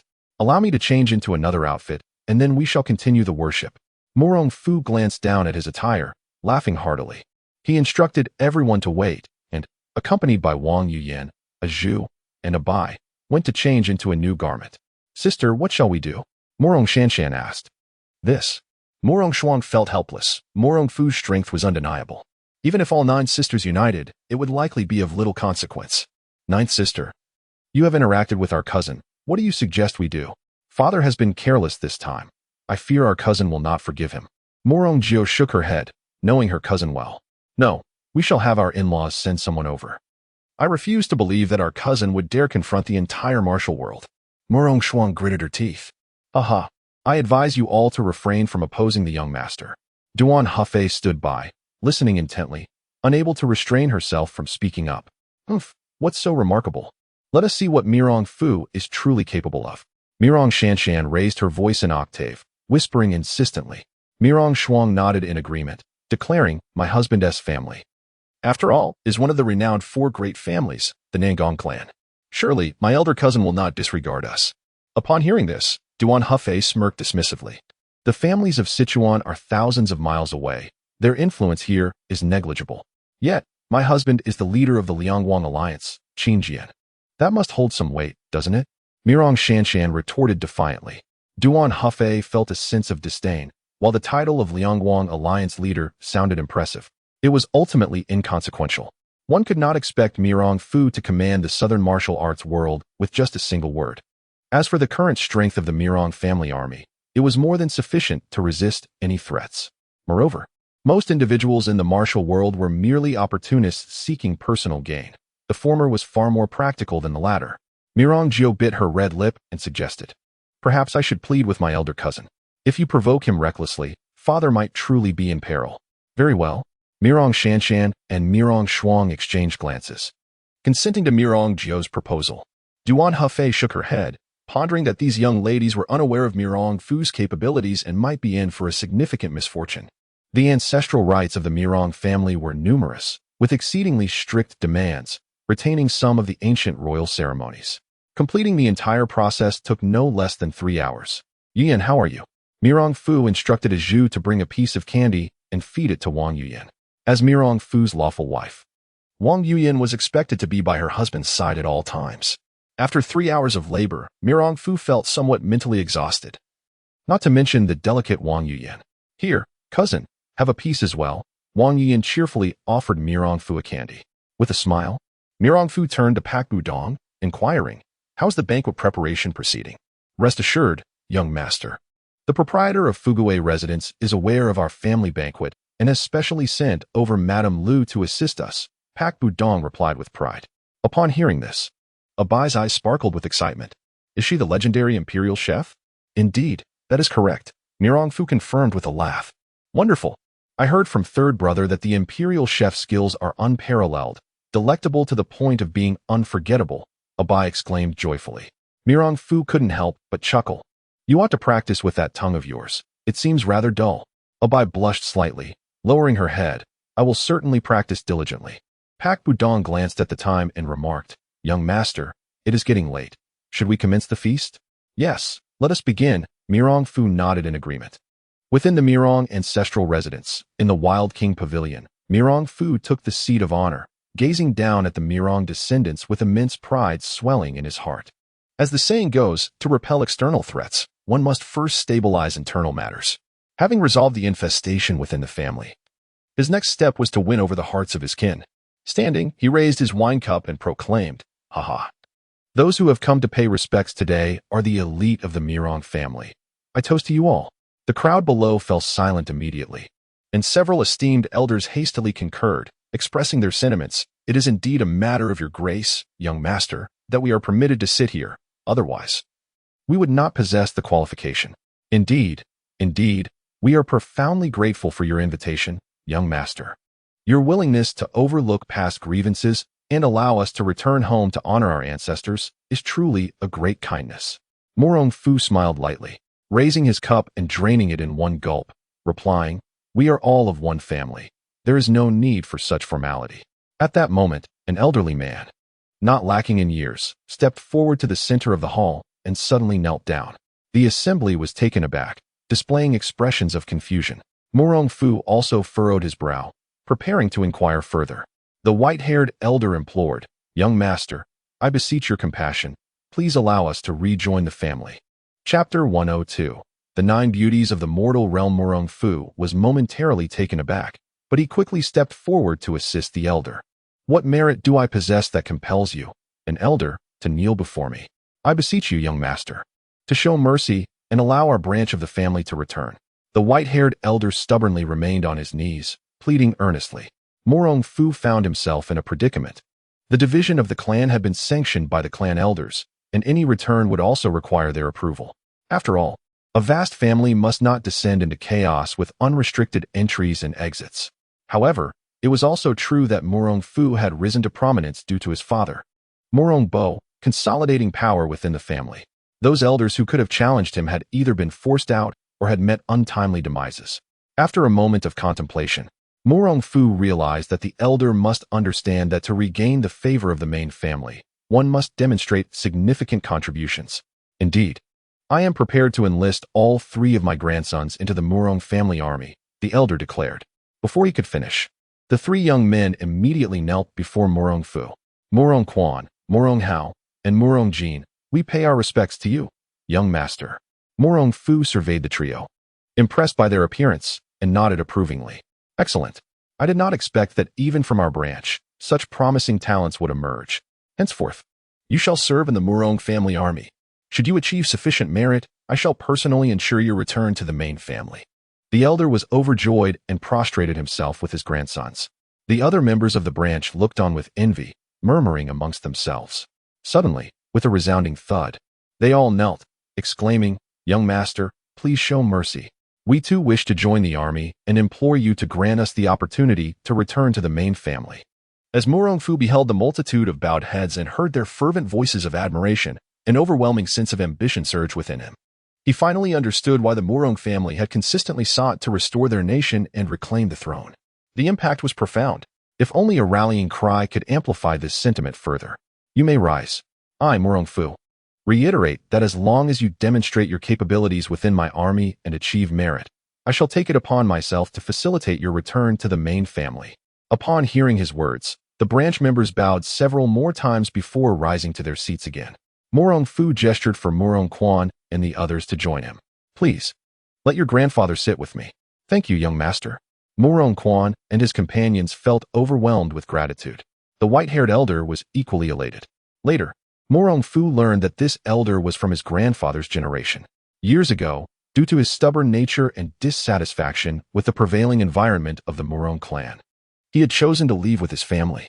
Today, witnessing Murong Fu's extraordinary demeanor, infinitely surpassing that of his father, he felt compelled to voice his thoughts. I never expected that in my lifetime, I would have the opportunity to return to the main family. Truly, it is a stroke of fortune. Murong exclaimed with joy. Murong Fu nodded. If you wish, grandfather, you may reside in the old residence from this day forth. Thank you, thank you. I am deeply grateful, young master. Tears of joy streamed down Murong's face as he once again bowed to Murong Fu. Fortunately, they were intercepted by several individuals from the Bao family. A family banquet should indeed be a time of joy for both hosts and guests. However, the few young ladies accompanying Murong Wudi found themselves in the most awkward position. As soon as the feast concluded, they urged Murong Jiao to seek leniency from Murong Fu on their behalf. In high spirits, Murong Fu, naturally unwilling to let such trivial matters dampen his mood, instructed Zhu to turn them away. Left with no choice, Murong Jiao returned dejectedly to report back. Cousin, how do you intend to punish Murong Wudi? Wang Yuyan inquired with curiosity. Murong Fu hardly paid her any mind, thinking to himself, that old fool. Lacking in strength yet brimming with ambition, but he does have a knack for survival. The 9 beauties of the human realm? Wang Yuyan seemed to recall something and spoke instinctively. Indeed, aside from Xiao Jiao, the others have made commendable marriages, significantly elevating his status, Murong Fu remarked disdainfully. Today, cousin, you must have many matters to attend to, Zhu, Bai, and I shall return to Yanziwu first, Wang Yuyan suggested wisely. Murong Fu nodded. Reflecting that Tianfeng Shiliang was still alive, a perfect opportunity to practice his soul-searching technique. The Tianji staff could now be reduced to the size of a flute. Thanks to the influence of mental energy, he could not afford to waste such a resource. Gently patting Wang Yuyan's forehead, he said, Yes. Since you do not enjoy the bustle, you may return. Once Wang Yuyan departed, Murong Fu promptly summoned Bao Budong and the others to inquire about the day's battle losses. Young master, in today's confrontation with the Celestial Master, we sustained losses of approximately 1,000 men, with 700 lightly injured, 300 severely injured, and 100 killed in action, Bao Budong reported apologetically. Murong Fu was taken aback. 3,000 against 1,000, and the losses are so severe? This is primarily because our soldiers were engaged in battle for the first time, and they were understandably apprehensive, Bao Budong explained. Murong Fu quickly came to terms with it. The disciples of the Celestial Master were often ruthless rogues of the martial world, and for his forces to perform as they did was commendable. Ensure that the fallen are well compensated. We must not let our brothers feel disheartened. As for the severely injured, have Hu Yaoshi tend to them. If necessary, I shall seek Suing's assistance. Young master, your wisdom is unparalleled. The brothers thank you on our behalf. The 3 from the Bao family bowed in gratitude. Murong Fu waved his hand dismissively, saying, Gentlemen, you must be weary. Go and rest. The trio nodded in acknowledgement before taking their leave. As Murong Fu raised his gaze, he realized the moonlight had settled in, casting a gentle glow. He tapped the wooden table before him, lost in thought for a moment, before suddenly speaking, What do you think of the Murong army's performance today? In reply to the master, discipline was ample, yet capability was lacking. Wang slowly emerged from the shadowy recesses of the room, kneeling behind Murong Fu. Indeed. My brothers are merely warriors. They understand training only superficially. I have decided to appoint you to oversee their training, Murong Fu stated plainly. I shall obey. Wang replied with a bow. Murong Fu gradually rose, hands clasped behind his back, saying, Come with me to the dungeon on the back mountain to inspect our prisoners. As you command. The dungeon on the back mountain housed the copper corpses. Murong Fu was in no hurry, strolling leisurely while enjoying the moonlit ambience. Guards from the Murong army were already stationed at both sides of the entrance. Upon spotting Murong Fu's arrival, they hastily paid their respects. We have seen the young master. Murong Fu smiled and waved his hand, saying, My brothers, you have worked hard. Not at all. It is our honor as residents of Gusa to serve under the young master, replied the shy soldiers on either side with a smile. Murong Fu patted their shoulders and walked inside, surveying the enormous cave. Despite having visited once before, he had yet to fully explore it, and he chuckled wryly. You should have Jiangzian send someone to compile a map of this terrain. Otherwise, I will be just as lost next time. His subordinate acknowledged, Rest assured, young master. It will be completed within 3 days. Just as Wang finished speaking, a sudden chill crept up the back of his neck. Chapter 103, Princess Jiaomin is furious who? As Wang turned around and unleashed a punch, a searing pain shot through her hand. As if she had struck a bronze wall. A visage of sheer terror suddenly loomed before her, accompanied by a deafening roar. Atong, stop. Murong Fu immediately intervened. Do you know him? Wang instinctively retreated to Murong Fu's side, scrutinizing the copper corpse before her. In disbelief, she asked, Master, is this truly a zombie? Indeed. It is a copper corpse, Murong Fu replied candidly.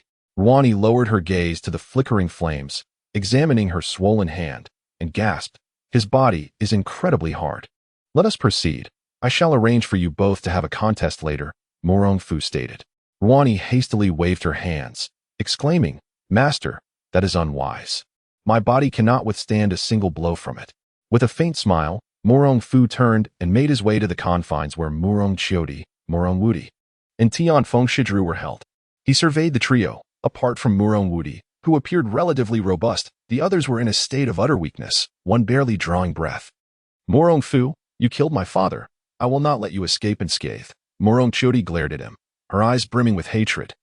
Her voice hoarse as if she had risen from the depths of hell.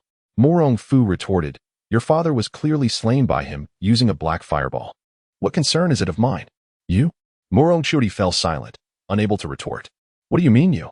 You cannot even distinguish your father's killer, and yet you dare to lash out? Are you a dog? Murong Fu scoffed. Murong Fu, release me, otherwise. My sons-in-law will ensure you suffer. Murong Wudi shouted, his voice still resonating with strength. Sons-in-law? Old fool Wudi, you would do well to remain silent. Murong Fu shot a cold glare at Murong Wudi and strode directly to Tianfeng Shidru's cell. Murong Fu, what do you intend to do? Tianfeng Shidru asked. Panic evident in his voice. Nothing of consequence. I am merely seeing you off, Murong Fu replied nonchalantly. I am from the east, and should you dare to kill me, my homeland will seek vengeance, Tianfeng Shidru proclaimed fervently.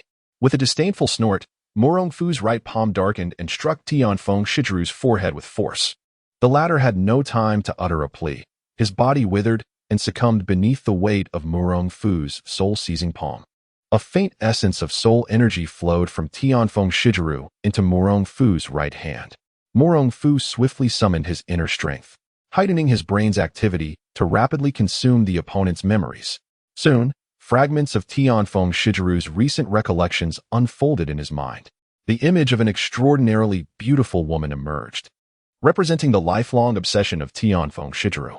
Realizing the potential peril, Murong Fu hastily focused his mind, dispelling the woman's image from his thoughts. Otherwise, the intensity of the obsession could ensnare him. Forbidden technique. Murong Wudi gaped in astonishment, never anticipating that Murong Fu would practice such a malevolent art. The heavens end and earth's obliteration soul-seizing palm? Murong Chiodi, astonished, directly identified Murong Fu's martial prowess. Indeed, you are a true master, possessing keen insight. Murong Fu did not refute this. In his perspective, humanity is divided into righteousness and wickedness, but martial prowess transcends notions of good and evil.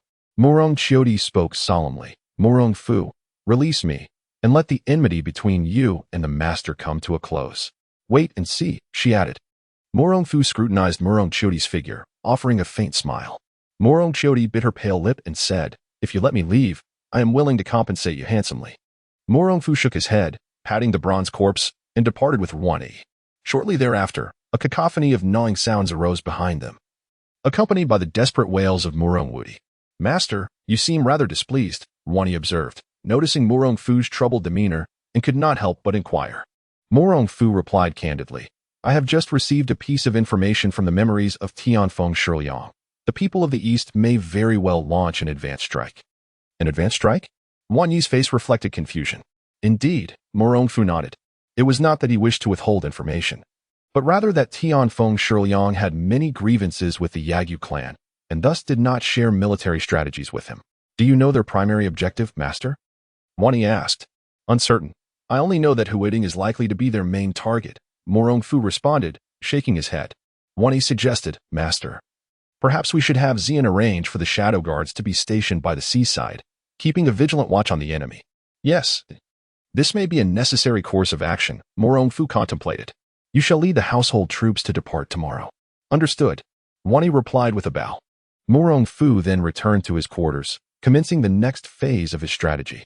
Although he had attained the strength of a grandmaster, the overall might of the Murong clan remained insufficient.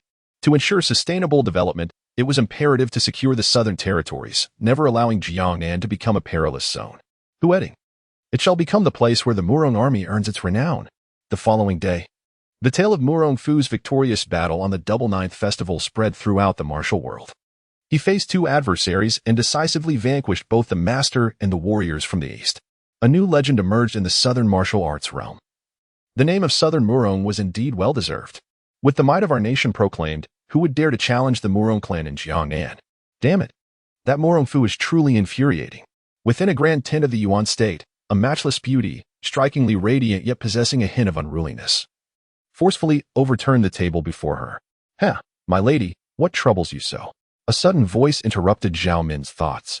Upon seeing the newcomer, Zhao Min's anger dissipated, replaced by a bright smile as she said, I wondered who it was. It turns out to be the favored disciple of the evil king, Ho Shibai. Ho Shibai chuckled. Indeed, it is I. Oh, the sentimental young master has chosen to forego his usual romantic pursuits today to visit me. What brings you here? Zhao Min inquired with a smile. I have recently heard that a despicable individual has emerged in the martial world of song, specifically provoking our esteemed lady. I thought to pay him a visit and teach him a lesson, Ho Shibai replied, fanning himself with a beautiful fan. Zhao Min's eyes flickered, and she immediately grasped the situation. It must be that arrangements have been made for Ho Shibai to come and assist, revealing without reserve, do not feign ignorance. It is undoubtedly the evil king who sent you, hoping to deceive me? Indeed, nothing escapes the astute perception of the princess, Ho Shibai responded with candor. Zhao Min inquired, did the evil king impart any instructions? No specific directives were given, he replied coldly. Only that the Huajin sect is to lend full support to the princess in achieving a grand victory on New Year's Eve. Zhao Min nodded, her eyes glinting with a hint of murderous intent. Then I must trouble you to eliminate Murong Fu. His reputation in the southern martial arts world is on the rise, and I fear he could ultimately pose a great threat to our Yuan dynasty. After a moment of contemplation, Ho Shibai shook his head. Given his current strength, I fear I may not be his match in a direct confrontation. Chapter 104. To kneel or not to kneel? Fear not, for I shall ensure that the Bodhisattva of non-thought accompanies you, Zhao Min remarked with a smile. After a moment of contemplation, Ho Shibai replied, if she can exert her full strength to trap Murong Fu within the realm of the mind, our chances of slaying him will significantly increase. Indeed. I shall speak with her, Zhao Min said solemnly. The cultivation method of the Bodhisattva of non-thought belongs to the lineage of the great Joy Zen sect, and until one achieves mastery, luring someone into the mental realm is exceedingly perilous, as it is quite likely to result in a fall into the abyss of despair. I shall await the news from the princess at any moment, Ho Shibai said as he bowed to take his leave. Go forth. Zhao Min replied with a smile. In the court of the Song dynasty, Qin Hui stepped forward and proclaimed, Your Majesty, I must report a shocking murder that occurred yesterday in Gusu City.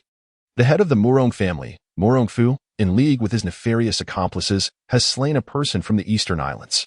Zhao Huan, the emperor, looked at Qin Hui with a perplexed expression, remarking, "Such a trivial matter could surely be resolved by the local magistrate?" To respond to your majesty. The death of the Eastern Islander pertains to the diplomatic relations between our two nations. A mere local magistrate would be insufficient to address this issue, Qin Hui stated. Zhao Huan furrowed his brow, expressing his disbelief. Is it truly necessary to involve our foreign relations over the death of an Eastern Islander? Indeed, your majesty. Qin Hui nodded and continued. We have only just managed to negotiate peace with the Yuan dynasty, and it is a critical time for the development of our national strength. Should the Eastern Islander cause further disturbances at this juncture, it would surely lead to the suffering of our people and the depletion of our resources. After a moment of contemplation, Zhao Huan found Qin Hui's reasoning compelling and asked, "What do you propose we do? Perhaps we should escort him back to the capital and let the Ministry of Justice determine the punishment," Qin Hui suggested. Your Majesty, I believe this course of action is inappropriate. Just as Zhao Huan was preparing to issue a command, a figure clad in white embroidered with black serpents stepped forward. Zhao Huan inquired, "What does the 8th Prince wish to convey?" In response, the 8th Prince said, "According to the information I have gathered, Murong Fu is a chivalrous figure within the martial world, possessing considerable prestige among the rivers and lakes. If we were to condemn him solely based on the killing of an Eastern Islander, it would surely incite a wave of discontent throughout the realm." Upon hearing this, Zhao Huan hesitated and asked, "8th Prince, how do you suggest we handle this matter? Why not leave the affairs of the rivers and lakes to the rivers and lakes? What does Prime Minister Qin think?" The 8th Prince replied calmly. Qin Hui frowned but was unwilling to oppose the 8th Prince, responding with a smile. "I defer to your Majesty's judgment." Zhao Huan nodded, affirming, "The 8th Prince speaks wisely. Let the rivers and lakes govern their own affairs. My realm relies on these chivalrous figures for protection." In the court, the ministers hastily bowed and proclaimed, "Your Majesty is wise." The 8th Prince glanced at Qin Hui and added, "Speaking of Murong Fu, I have recently received news from the Ministry of War. The magistrate of Gusi City, Song Yongxi, previously submitted a petition to your Majesty, recommending that Murong Fu be promoted to the rank of 1,000 commander." Zhao Huan queried, "What is the reason for this?" The 8th Prince explained, "The previous plague in Gusi City was cured by this very Murong Fu, who traveled great distances to invite a divine physician to heal the afflicted." Zhao Huan was overjoyed, relieved that he had not dispatched anyone to apprehend Murong Fu earlier. If he were truly captured, he would undoubtedly become the laughingstock of the masses, and the situation would be difficult to resolve. With this thought, Zhao Huan cast a fierce glare at Qin Hui. Incompetent in his endeavors, yet adept at causing trouble. Such a significant achievement deserves more than a mere title of a 1,000-man commander. "What position does His Majesty intend to bestow upon him?" asked the 8th Prince. "He shall be appointed as a Yihue captain, allowing him to serve our nation diligently in the future," Zhao Huan replied. The 8th Prince remarked, "In that case, I shall instruct my men to convey His Majesty's decree. Surely, this Murong Fu will be overjoyed. However, I have heard that this Murong Fu is currently training his household troops. If your Majesty were to grant him a military position now, it may incite his ambitions." Qin Hui interjected. The 8th Prince glanced at Zhao Hang and countered, "Training his household troops is also for the benefit of our Song nation. If he truly harbors ambitions, what does it matter what official title he holds?" Indeed, the 8th Prince speaks wisely. This matter is settled, Zhao Hang decisively concluded, discussing a few trivial matters before retiring from court. The 8th Prince and Qin Hui exchanged glances before departing. In the dungeon of the Murong ancestral home on the back mountain, Murong Fu had specifically established a martial arts training ground spanning 1,000 square meters. Ever since he had excavated the treasure, he had not rested for a single day. Taking advantage of the recent lull in affairs, he decided to take a well-deserved break and systematically refine the martial techniques he had learned, particularly the dragon-elephant prajna skill. This technique is an exceptional body-refining method, unparalleled in the realm of martial arts. Bang! Bang! In the training ground, Murong Fu engaged in a fierce exchange with the Copper Corpse, each delivering powerful blows. The Copper Corpse's fists possessed the force of 1,000 pounds, and in their contest, Murong Fu showed no signs of defeat. Instead, due to his physical attributes, the Copper Corpse's attacks left Murong Fu battered and bruised. Were it not for the multiple layers of true qi protecting him, any other person would have already coughed up blood and perished. Gritting his teeth against the excruciating pain, Murong Fu refrained from using any weapons, relying solely on his physical strength. Initially, he struggled to acclimatize to the sensation of such desperate combat. After each training session, his internal organs bore faint traces of blood. This caused him considerable concern during his introspection. Fortunately, the miraculous recovery ability of the Divine Illumination Sutra required only a substantial amount of true qi, allowing him to recuperate swiftly. After several sessions, Murong Fu discovered that not only had his dragon elephant prajna skill advanced rapidly, but his true qi had also become more refined. He often recalled the words of the fireworker monk. Exhausting the true qi within his body would accelerate his training speed. Murong Fu had become a veritable masochist. In all my life, I have never witnessed such an intense training regimen. Watching him train, Su Ying was astonished, her jaw dropping in disbelief. Not so, not so. A figure, Bao Budong, appeared behind Su Ying, startling her. Su Ying asked, "Chatty sir, what brings you here?" "I have come to inform the young master that his appointment has arrived," Bao Budong replied with a smile. "Oh, so soon?" Su Ying inquired, perplexed.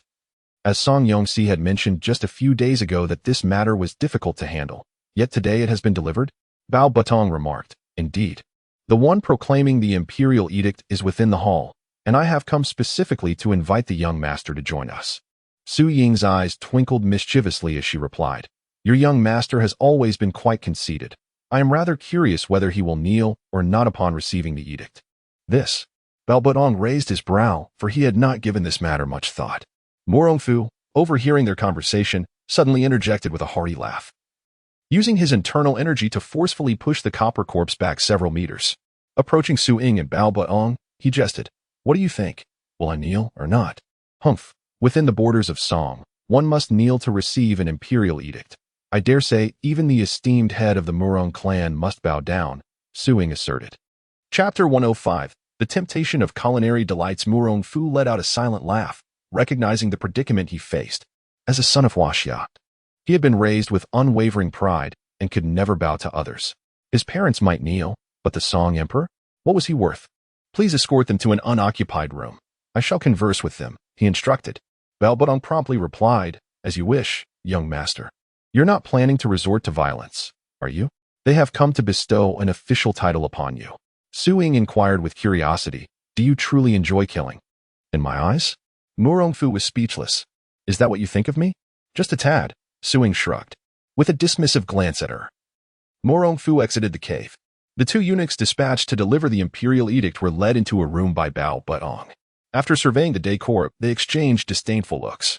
With their signature delicate gestures, they scoffed. "We have heard that the Murong family is among the 4 great clans of the martial world. Why then, is the decor so meager?" Bao Budong retorted casually. "On the contrary, the room is furnished with the finest aged wood. Perhaps you do not appreciate it." The eunuchs bristled at his words.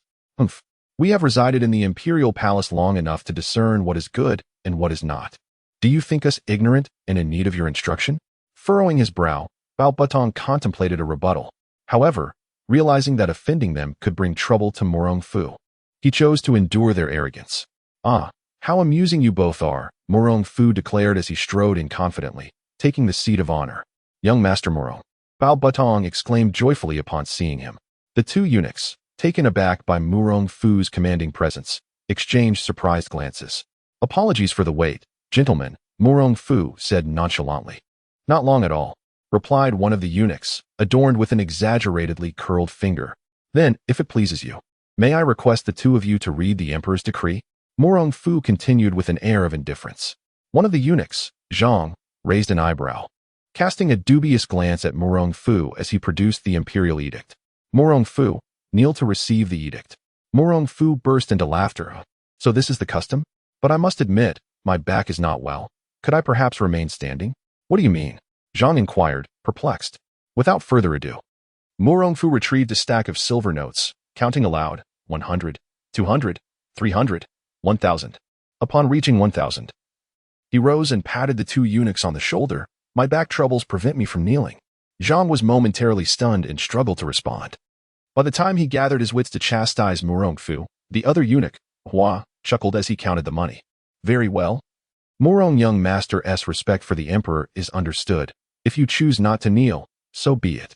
Zhang glared at Hua, wishing he could slap him for his foolishness. Fool. If only he had delayed his agreement. The Murong family was, after all, a prominent lineage. Perhaps they could have extracted even more. However, upon encountering Bao Budong's frigid gaze, he had no choice but to relent and dutifully proclaim the imperial edict from Zhao Wan. Yihui Xiaowei. Murong Fu expressed mild surprise.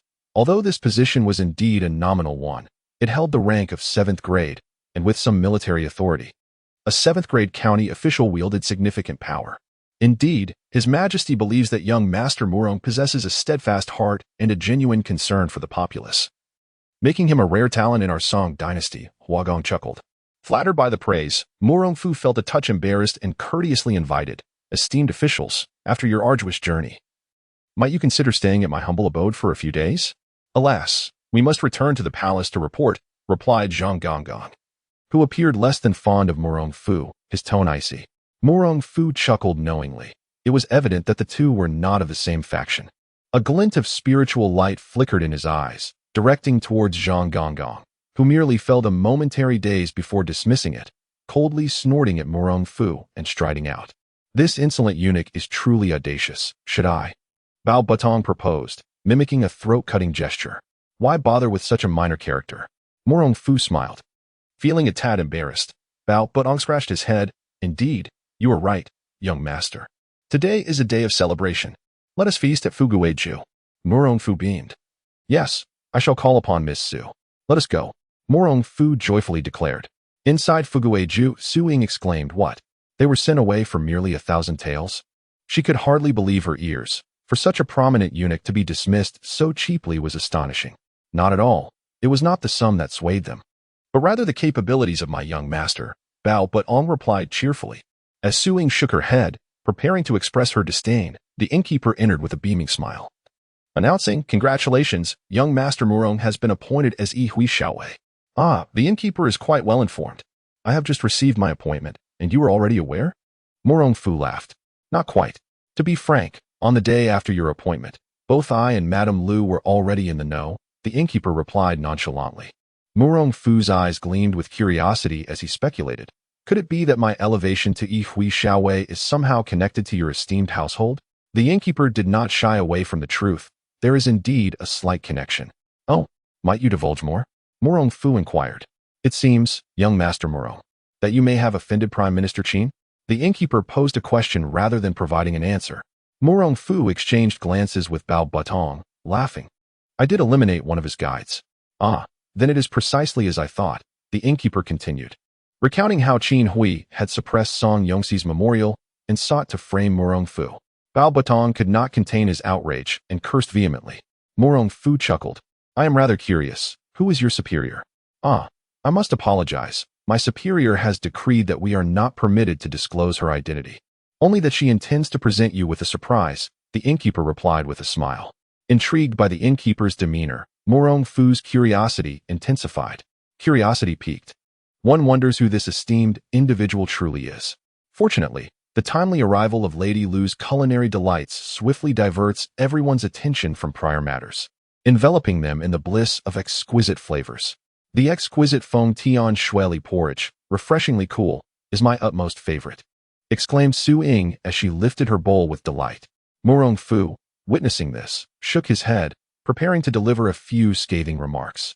Suddenly, a soft voice floated through the air, questioning, is it not stated that one must queue to partake in the imperial feast? How is it that you, having just arrived, are already served? Instantly, the group felt a chilling shock, cold sweat trickling down their backs.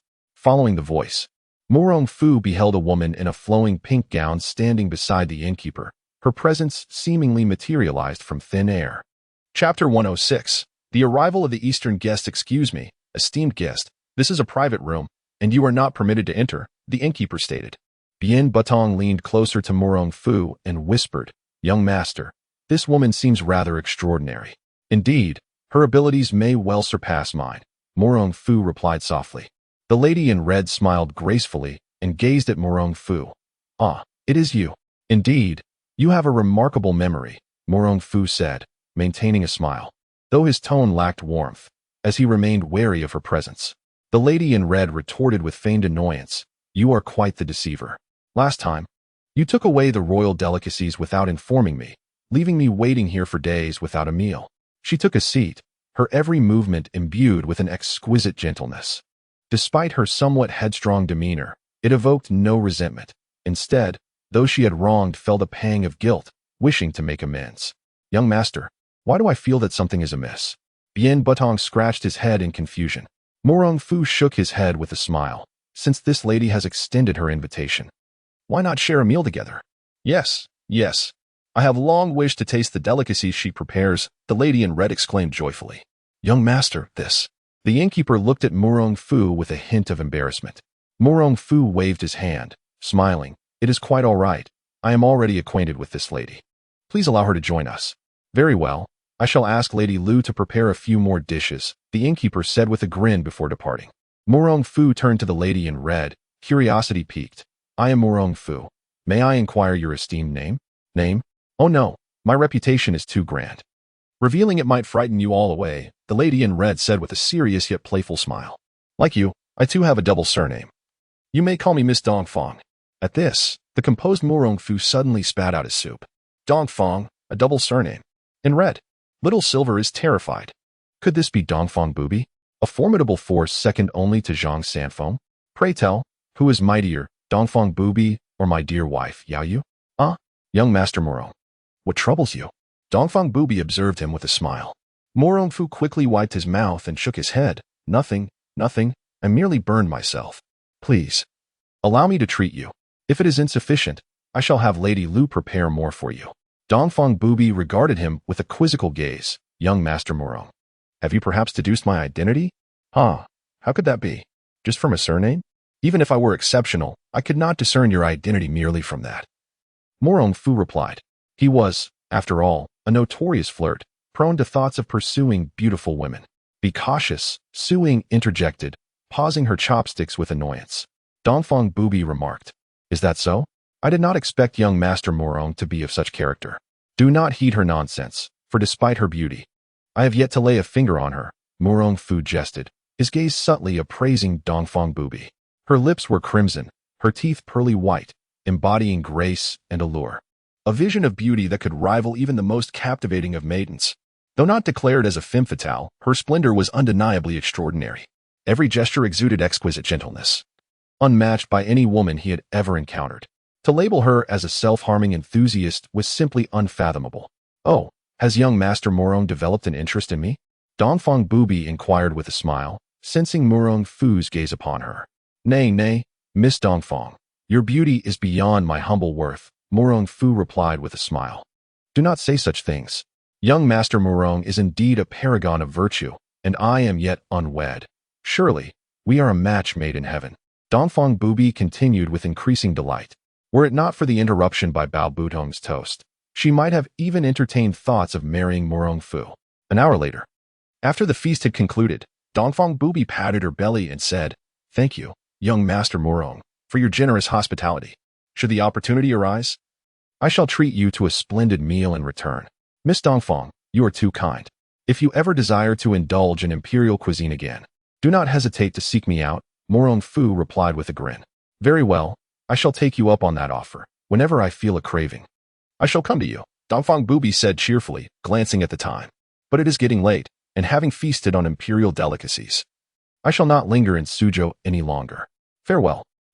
Miss Dongfang, you are departing from Suzhou?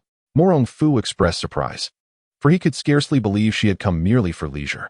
Indeed, my purpose in this journey is to traverse the rivers and mountains of the land, while also seeking out esteemed masters along the way, Dongfang Booby replied. Visiting esteemed masters? Murong Fu was taken aback, pondering whether she had grown weary at Blackwood Cliff and sought to check in at various sections. If this were the case, it could lead to an intriguing spectacle. He imagined her seeking out Zhang Sanfeng at Wudong for a confrontation. Well then, young Master Murong, I look forward to our next meeting, Dongfang Booby said, rising and bowing before departing without further ado, leaving behind a bewildered crowd and Su Ying, who was still enjoying her meal. Master, why do I sense that this young lady is rather extraordinary? Bao Butong queried, puzzled. Indeed, she is no ordinary individual. Consider, in the martial world, which formidable figure bears the surname Dongfang? Murong Fu suggested. Dongfang. Surely, it must be the leader of the Sun and Moon Holy Cult, Dongfang Booby. Bao Butong shivered, nearly collapsing from fright.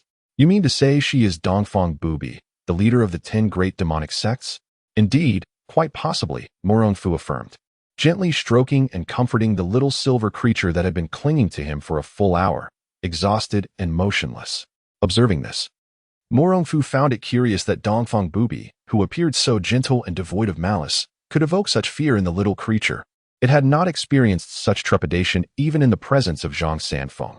Unable to comprehend this, Murong Fu chose not to dwell on it. He called for the innkeeper and prepared to depart.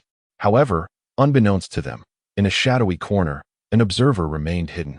Dongfang Bubi gazed at him and spoke. Very well. Considering he treated me to a meal, I shall refrain from challenging him this time. Perhaps I shall address it upon my next visit. He pondered. Whom shall I seek next? Zhang Wuji or Ding Peng? Perhaps the four-browed Lu Xiaofeng? Murong Fu remained unaware that, due to a mere meal, he had narrowly escaped a brutal ordeal. Dongfang Bubi had ventured out this time in search of promising martial artists to engage in combat. Upon returning to his ancestral residence, he resumed his routine of practice from 9 to 5. It was not until several days later that Jiang Ziyan appeared before him in person. The tranquility that had enveloped Murong Fu's heart for days was shattered in an instant, ignited by Jiang's words. At midnight yesterday, 15 miles outside Huading County, 13 villages fell victim to slaughter, with 3,200 villagers mercilessly exterminated. No one was spared, save for the women, the elderly, and the children. Chapter 107. Journey to Three Immortal Islands. Murong Fu's countenance darkened. Although he was a mere university student in his previous life, there were certain grievances he could forget, yet dared not to. Ding. Then the question arose. Option 1. Repay kindness with kindness. Coexist peacefully. Reward. Innate energy. Option 2. Kill for a life. Avenge grievances. Reward. Design blueprint of the Tsongshan iron ship. Casting his gaze upon the choices displayed on the system panel, Murong Fu let out a cold smile. While innate energy could indeed assist him in swiftly advancing to the celestial realm at the Grandmaster level, in comparison, he preferred to annihilate those vile Eastern savages. Turning his attention to the description of the second reward, the Tsongshan iron ship boasted a 10-zhang high keel, a 20-zhang hull, and a draft of 10 feet. Capable of weathering storms like a giant serpent in the sea. Murong Fu's heart surged with joy. With this blueprint, he could construct a fleet by following the design. As long as his strength was sufficient, he could set sail to the island. When the time came, he would eradicate all their men, leaving only a few women and children to continue their flickering existence, dedicating themselves to the arts. With a cold snort, Murong Fu inquired, "What of those wretched scoundrels?" Jiang Ziyan hesitated, responding, "Master, the Easterners are exceedingly cunning. After their pillaging, they fled." Fled? Murong Fu could not suppress a wave of curses in his heart. These damned rascals, no matter the world, had not shed their thieving habits. "Can we track them?" he asked. Jiang Ziyan replied, "I have inquired. After each massacre, they retreat to a nearby island for trade." This was indeed valuable information.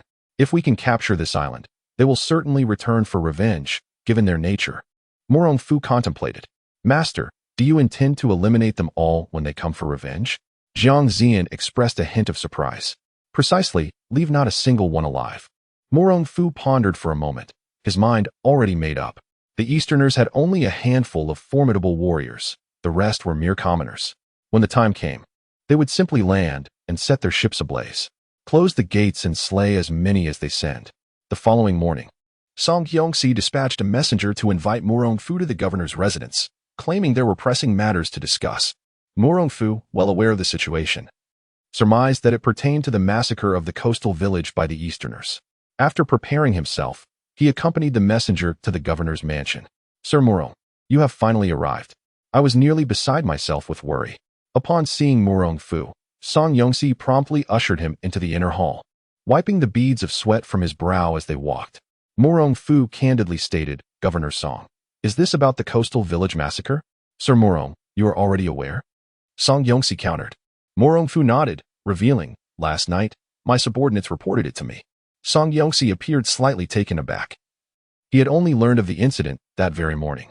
It was astonishing that Murong Fu's intelligence network was more effective than that of the governor himself. Reflecting on this, he felt a twinge of frustration and sighed, "Sir Murong, I fear we must once again rely on your assistance." "Governor, we share a good rapport.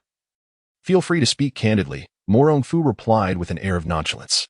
Song Yongxi's expression was peculiar, revealing a hint of embarrassment as he indignantly stated, "I wish to request young Master Murong's assistance in investigating who would dare to commit such a heinous act." Murong Fu was taken aback and retorted, "You still do not know who is responsible?" Song Yongxi's complexion turned a shade of green as he pondered, "Young Master Murong, you wouldn't have already discovered the perpetrator, would you?" "The people of Dongying," Murong Fu declared bluntly, without further ado. "Dongying people?" Song Yongxi was taken aback, his countenance growing even more grim. "This complicates matters." "Why is that?" Murong Fu was aware that the Chancellor Qin in the court was inherently spineless, always yielding when it came to foreign affairs, fearing that a confrontation might jeopardize his position. "To be candid, young Master Murong, our nation has always adopted a lenient stance towards foreign relations. When it involves the Dongying people, even I, as the governor, find myself utterly powerless, forced to turn a blind eye," Song Yongxi lamented, shaking his head in resignation. Murong Fu's expression turned cold as he inquired, "What would you think if I said that I intend to seek vengeance for this matter?" Song Yongxi pondered for a moment, and rather than opposing him, he expressed delight. "If you, young Master Murong, were to gather skilled individuals from the Jianghu to act on behalf of the common people, I would certainly lend my utmost support." "What do you mean by that?" Murong Fu asked. Song Yongxi smiled. "I would merely report that the disturbances near the coast were instigated by a sinister cult, and that young Master Murong is upholding justice and punishing evil. At that point, I would instruct the coastal counties to heed your command." Upon hearing this, Murong Fu laughed heartily. "I never expected that officials like yourselves would possess such cunning minds." "Ha ha, you flatter me, young Master Murong," Song Yongxi replied with a faint smile, maintaining an air of fervor. The two then discussed various details, and Song Yongxi generously allocated 3,000 troops for Murong Fu to command in Huading. Murong Fu was exceedingly pleased and, on that day, he, along with his shadowy guards, arrived at a dock outside Huading. According to the intelligence provided by Jiang Ziyan, there was an old ship here specifically used for ferrying individuals to Sangxiando, where trades with the Dongying people occurred. The island's name was quite significant. It was said to house 3 living immortals, each over a century old and possessing formidable power, commanding respect even from grandmasters.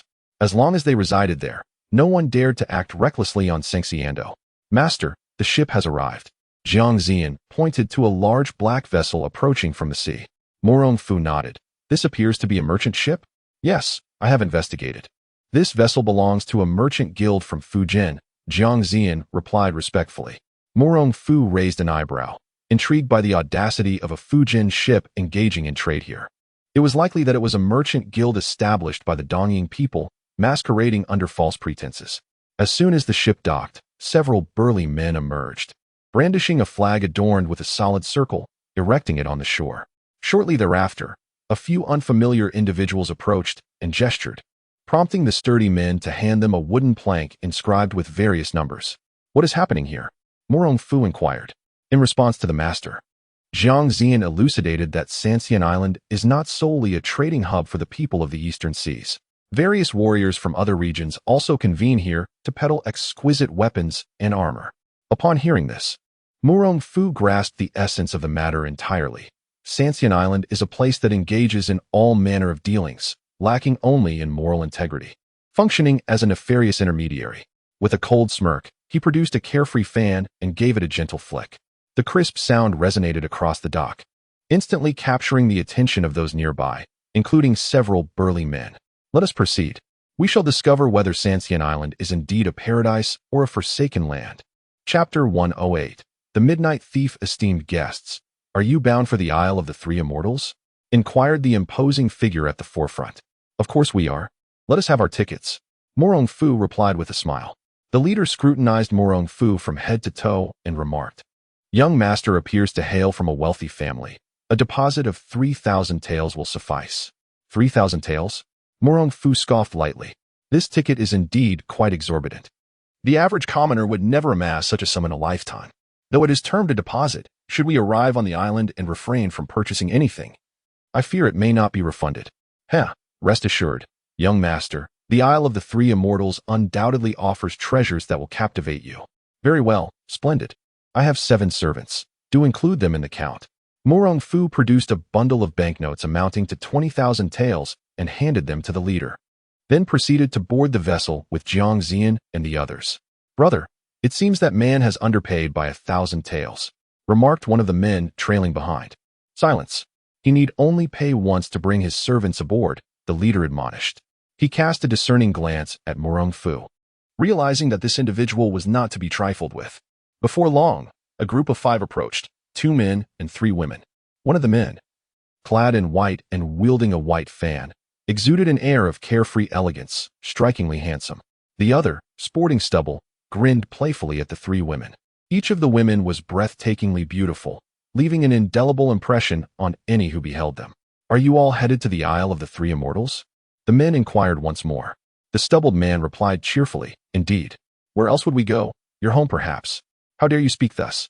the men retorted, displeased. "Oh, do not take offense. My friend has always been rather unrestrained in his speech," the man in white interjected, using his fan to shield the group from the men's ire. The leading man, taken aback, suddenly realized he was unable to move, comprehending that the man in white was no ordinary individual. He coldly declared, 3,000 taels per person. No negotiation. "Very well, here you are." The man in white, without a moment's hesitation, handed over 150,000 taels, leaving the men utterly bewildered by such generosity. They obediently presented him with the boarding tokens. "Huh, you truly are wealthy, old scoundrel," the stubbled man exclaimed, casting sly glances around. The 3 beautiful women beside the man in white curiously asked, "Xiang Shui, did you not claim we were destitute, unable to afford a meal? How then do you possess such wealth?" "Indeed, had I known, I would have eaten more earlier, leaving my stomach still yearning," one chimed in. "Humph, you deceived us." "I shall ignore you." The trio chattered incessantly, their voices a harmonious din. The man in white, unfazed, replied, Now, once we board the ship.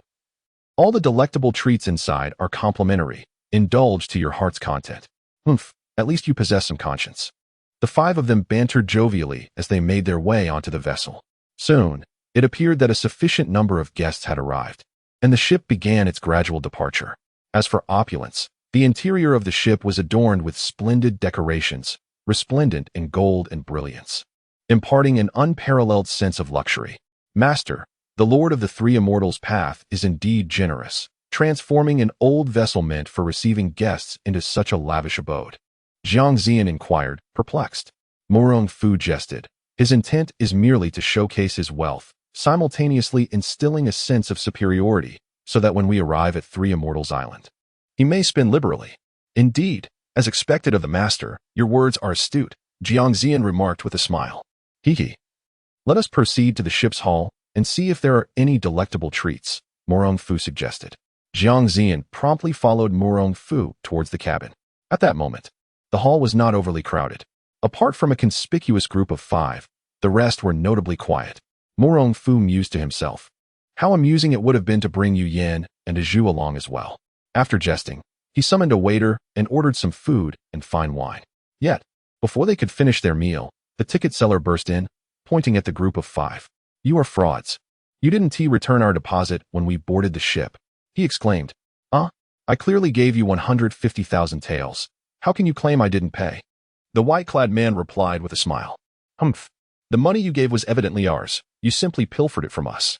The ticket seller's face flushed with rage, barely maintaining his composure, lest he resort to violence. "Hee, are you jesting? You accuse me of theft. How could I have stolen from you?" the white-clad man retorted. The ticket seller, taken aback, patted his body, recalling that he had placed the money in his trousers. Logically, the white-clad man had never approached him. Confused, he wondered how his money could have vanished. Reluctantly, he offered a haphazard explanation, ultimately pointing at the white-clad man, declaring, "It was you who stole it. It couldn't have been anyone else." "Haha, my dear fellow, one must provide evidence when making accusations, otherwise, I could very well sue you for defamation." The white-clad man maintained a calm smile, exuding an air of nonchalance. Murong Fu, observing the attire of the 5, recognized their identities. It was not until the white-clad man was besieged by several burly men that he moved like a shadow, effortlessly immobilizing them all. A nearby scruffy man shouted, "Old Bug," confirming the identity of the white-clad man as the legendary thief, Chu Liuxiang, renowned for his unparalleled agility. However, it puzzled Murong Fu why he would venture here, unless he intended to conduct business at 3 Immortals Island. But such considerations were unnecessary for Murong Fu, as after dealing with the ineffectual brutes, several martial artists emerged, approaching Chu Liuxiang without hesitation. Clearly, they stood no chance against him and were subdued within mere moments. Master, this man's agility is astonishing. It seems few could rival him. Jiang Ziyan praised. His prowess and lightness skill ranks among the top 3 in the martial world, Murong Fu replied with composure. Jiang Ziyan was taken aback, gazing at Murong Fu with surprise. Master, do you know him? Murong Fu was about to utter the name of Chu Liuxiang when a monk emerged from the corner. He joined his palms together and chanted, Amitabha Buddha, esteemed benefactors, please cease your quarrel. We are amidst the vast ocean. Should you damage the ship, we may find ourselves doomed. The aggrieved warrior retorted, you speak so lightly. If he refuses to compensate for our losses, are we to release him without consequence? The monk then addressed Chu Liuxiang, saying, Benefactor, if you owe a debt to the host, it would be wise to repay it properly. At that moment, as the monk finished speaking, Chu Liuxiang shrugged and smiled. I truly apologize, esteemed master, but my brothers and I do not owe anything. Chapter 109. With other intentions, Murong Fu observed with amusement as Chu Liuxiang and Hu Taihua engaged in their antics, clearly seeking to stir trouble. However, the monk nearby seemed intent on assisting the boatman. Amitabha, esteemed patron, if you are devoid of wealth, why then embark upon a boat? The monk clasped his hands in prayer, gazing serenely at Chu Liuxiang. With a smile, Chu Liuxiang inquired, Might I ask your honorable name, master? I am Wu Hua. The monk replied calmly. Oh, I see. You are the renowned monk Wu Hua, exclaimed Li Hongxiu, one of Chu Liuxiang's closest confidants, clapping her hands in recognition. Renowned monk Wu Hua? Murong Fu was taken aback, for he presumed this to be the illegitimate son of Tianfeng Shiyang. Yet the man before him appeared to be in his 30s, which clearly contradicted that notion. Realizing the world was not as he understood it, he soon reconciled himself to the situation. The distinction of renowned or not shall be determined by the lady's experience. Wu Hua spoke with a gentle and elegant tone, making it difficult for anyone to take offense. Lecherous monk. Li Hongxiu shot Wu Hua a disdainful glance. My lady, you may have misunderstood my intentions, Wu Hua replied, maintaining his composure with a slight smile. Li Hongxiu crossed her arms and muttered, You know in your heart whether there's a misunderstanding.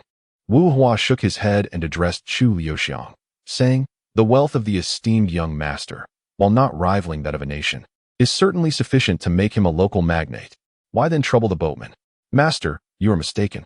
It is not I who troubles him, but rather he who troubles me. I presented a silver note, which he accepted. What remains is no concern of mine, Chu Liuxiang replied, gesturing towards the burly men collecting payment with his fan, a smile playing on his lips. Wu Hua recognized the futility of further argument and quickly devised a plan. Those present, I trust you are all esteemed figures of the martial world, naturally upholding justice in your hearts.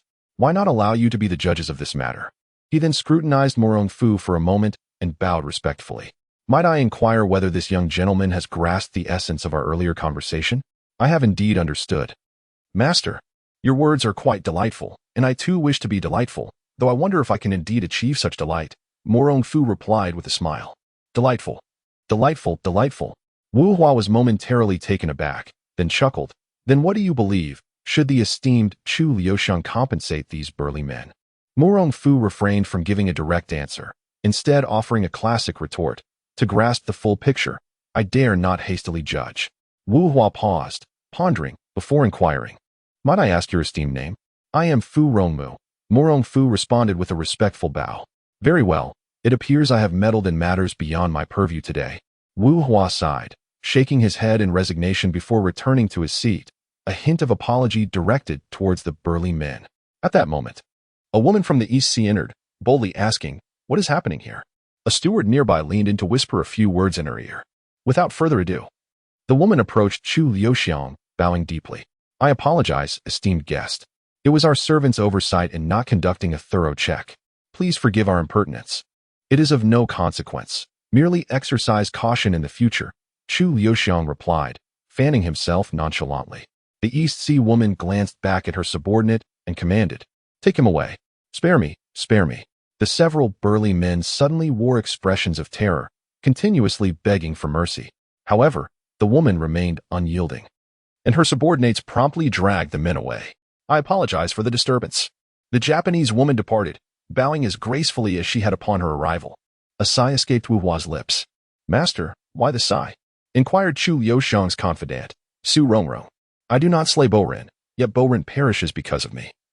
Wu Hua replied, shaking his head, and began to chant the sutra for the deceased. The others were rendered speechless by his words. At that moment, Chu Liuxiang was taken aback and hastily rose to inspect the grand hall, followed closely by his friends. Jiang Zian, curious, asked, Master, what are they doing? Heh. The Japanese are notoriously ruthless, often resorting to execution for transgressions. Those men are likely dead, Murong Fu remarked indifferently. How cruel! Jiang Zian exclaimed in shock. To punish such an error with death. Surely, they are more stringent than even our shadow guards? It is not cruelty. They simply do not regard foreigners as equals, Murong Fu answered with calm detachment.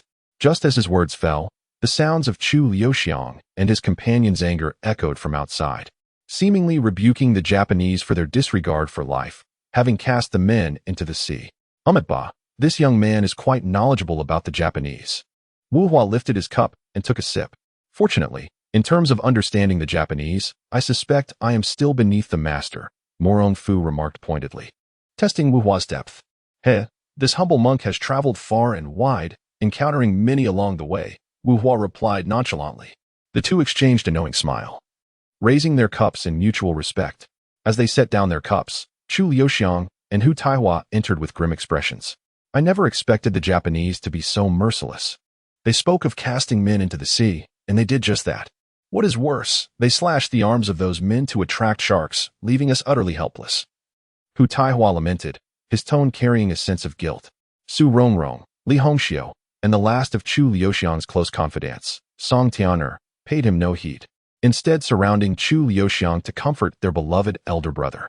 Xiang Shuai, do not be disheartened. Those men are not our doing. Indeed, it is the fault of the Japanese. Not ours. Yes, my sisters speak wisely. Listening to their reassurances, Chu Liuxiang shook his head in frustration and turned to Wu Hua, bowing respectfully. It seems the master was already aware of those men's fate. I knew a little, Wu Hua replied, his hands clasped in prayer, his expression sorrowful. With his words, the atmosphere grew solemn. Chu Liuxiang felt an overwhelming sense of vexation. At that moment, the Japanese woman reappeared, carrying bowls of fish soup, offering each person present. Freshly caught shark, with no need for hesitation. This soup is complimentary. Hu Taihua, incensed, slammed the table in anger. Were it not for Chu Liuxiang's composure, the situation might have escalated dramatically. Ha, how amusing, truly amusing. Murong Fu raised the fish soup and drank it all in one gulp. Oh, esteemed young sir, what do you find amusing? Inquired the woman from the east. Ha, I find everything amusing. Murong Fu scrutinized the eastern woman and candidly remarked, from the very beginning, you were aware of Chu Liuxiang's identity, deliberately manipulating a few lives to disturb his state of mind. Surely you have ulterior motives. What Chu Liuxiang? I know nothing of him. The eastern woman shook her head in denial. Murong Fu pointed towards the eminent monk Wu Hua. She may not know. But surely the master is aware. Chapter 110. The caged sparrow with her flowerless double pupils widening. She replied in a tone devoid of emotion. I do not know what young Master Fu refers to. Allow me to enlighten the master, Murong Fu said as he sauntered to the center of the cabin. Speaking with confidence. Master, I have long been aware of the nature of these women from the eastern seas. When I previously advised them, I refrained from mentioning it, for the implications were all too clear. Hu Taihua raised an eyebrow, stepping forward with a bowl of fish soup between Murong Fu and the flowerless one. Are you implying that he already knew the eastern women would abandon those big men? Precisely, Murong Fu nodded. Damn it, you did that on purpose. Hu Taihua exclaimed in fury, splashing the fish soup towards the flowerless one. Unfazed, the flowerless one smiled lightly, deftly catching the flying soup with an empty bowl, not spilling a single drop. Stunned, Hu Taihua hesitated to make another move, drawn in by Murong Fu's voice. Master Hua, you truly deserve the title of Shaolin's foremost talent. This wind and floating palm technique, with its graceful movements, displays extraordinary mastery, perhaps already at the pinnacle of the grandmasters. Marvelous, truly marvelous, Hu Taihua acknowledged, understanding the implication that he was no match for the flowerless one, and looked at Murong Fu with confusion. You say he has reached the pinnacle of grandmasters? Naturally. If you doubt it, Inquire with your friend. What young Master Fu says is accurate. Master Hua has long been a grandmaster, Li Hoshio confirmed. Ba. It seems you all know me well, which truly moves me, the flowerless one said gently, bowing to the group. Even in the face of Hu Tiahua's disrespect, he remained unperturbed. My friends, I have previously advised you numerous times. Buddhism emphasizes the true heart. If your hearts are as such, I am powerless to change it. Nonsense. Hu Tiahua retorted angrily. Is your heart more important than a life? The flowerless one shook his head. Ba, their fates are as such, even if I speak. It would be of no avail. You. Hu Tiahua ground his teeth in frustration. Chu Liuxiang sighed, stepping forward to pull Hu Tiahua back. The master is correct. It is merely that our understanding is inadequate, and we failed to grasp it at the time. However, Hu Tiahua, being obstinate by nature, still harbored resentment. Observing that the two sides had not come to blows, Murong Fu shook his head, returned to his seat, and took a few more sips of wine. Feeling a slight intoxication, he then led Jiang Ziyan and the others to the deck. He was accustomed to sailing on Taihu Lake, but this was his first time at sea. He jested, the sea is calm when there is no wind, the waves languidly undulating. Young Master Fu appears quite at ease. He remarked. Murong Fu relaxed his brow and smiled. Brother Chu, you truly deserve the title of the foremost in lightness skill. I admire you. Jiang Ziyan and the others were taken aback, glancing at Chu Liuxiang, who had appeared 5 paces away from Murong Fu, revealing a look of vigilance. I should be the one admiring young Master Fu, who remains unfazed even when confronting Master Hua, not retreating in the slightest, Chu Liuxiang replied with a smile. The flowerless one is indeed a worthy opponent, Murong Fu chuckled, revealing a significant secret. You have been poisoned. How did you know? Chu Liuxiang gazed at Murong Fu in disbelief. Your aura feels different, a bit heavier, he remarked. Murong Fu replied with indifference. The expression on Chu Liuxiang's face shifted, losing its previous mirth. To speak candidly, I have been poisoned by the Heavenly One's divine water.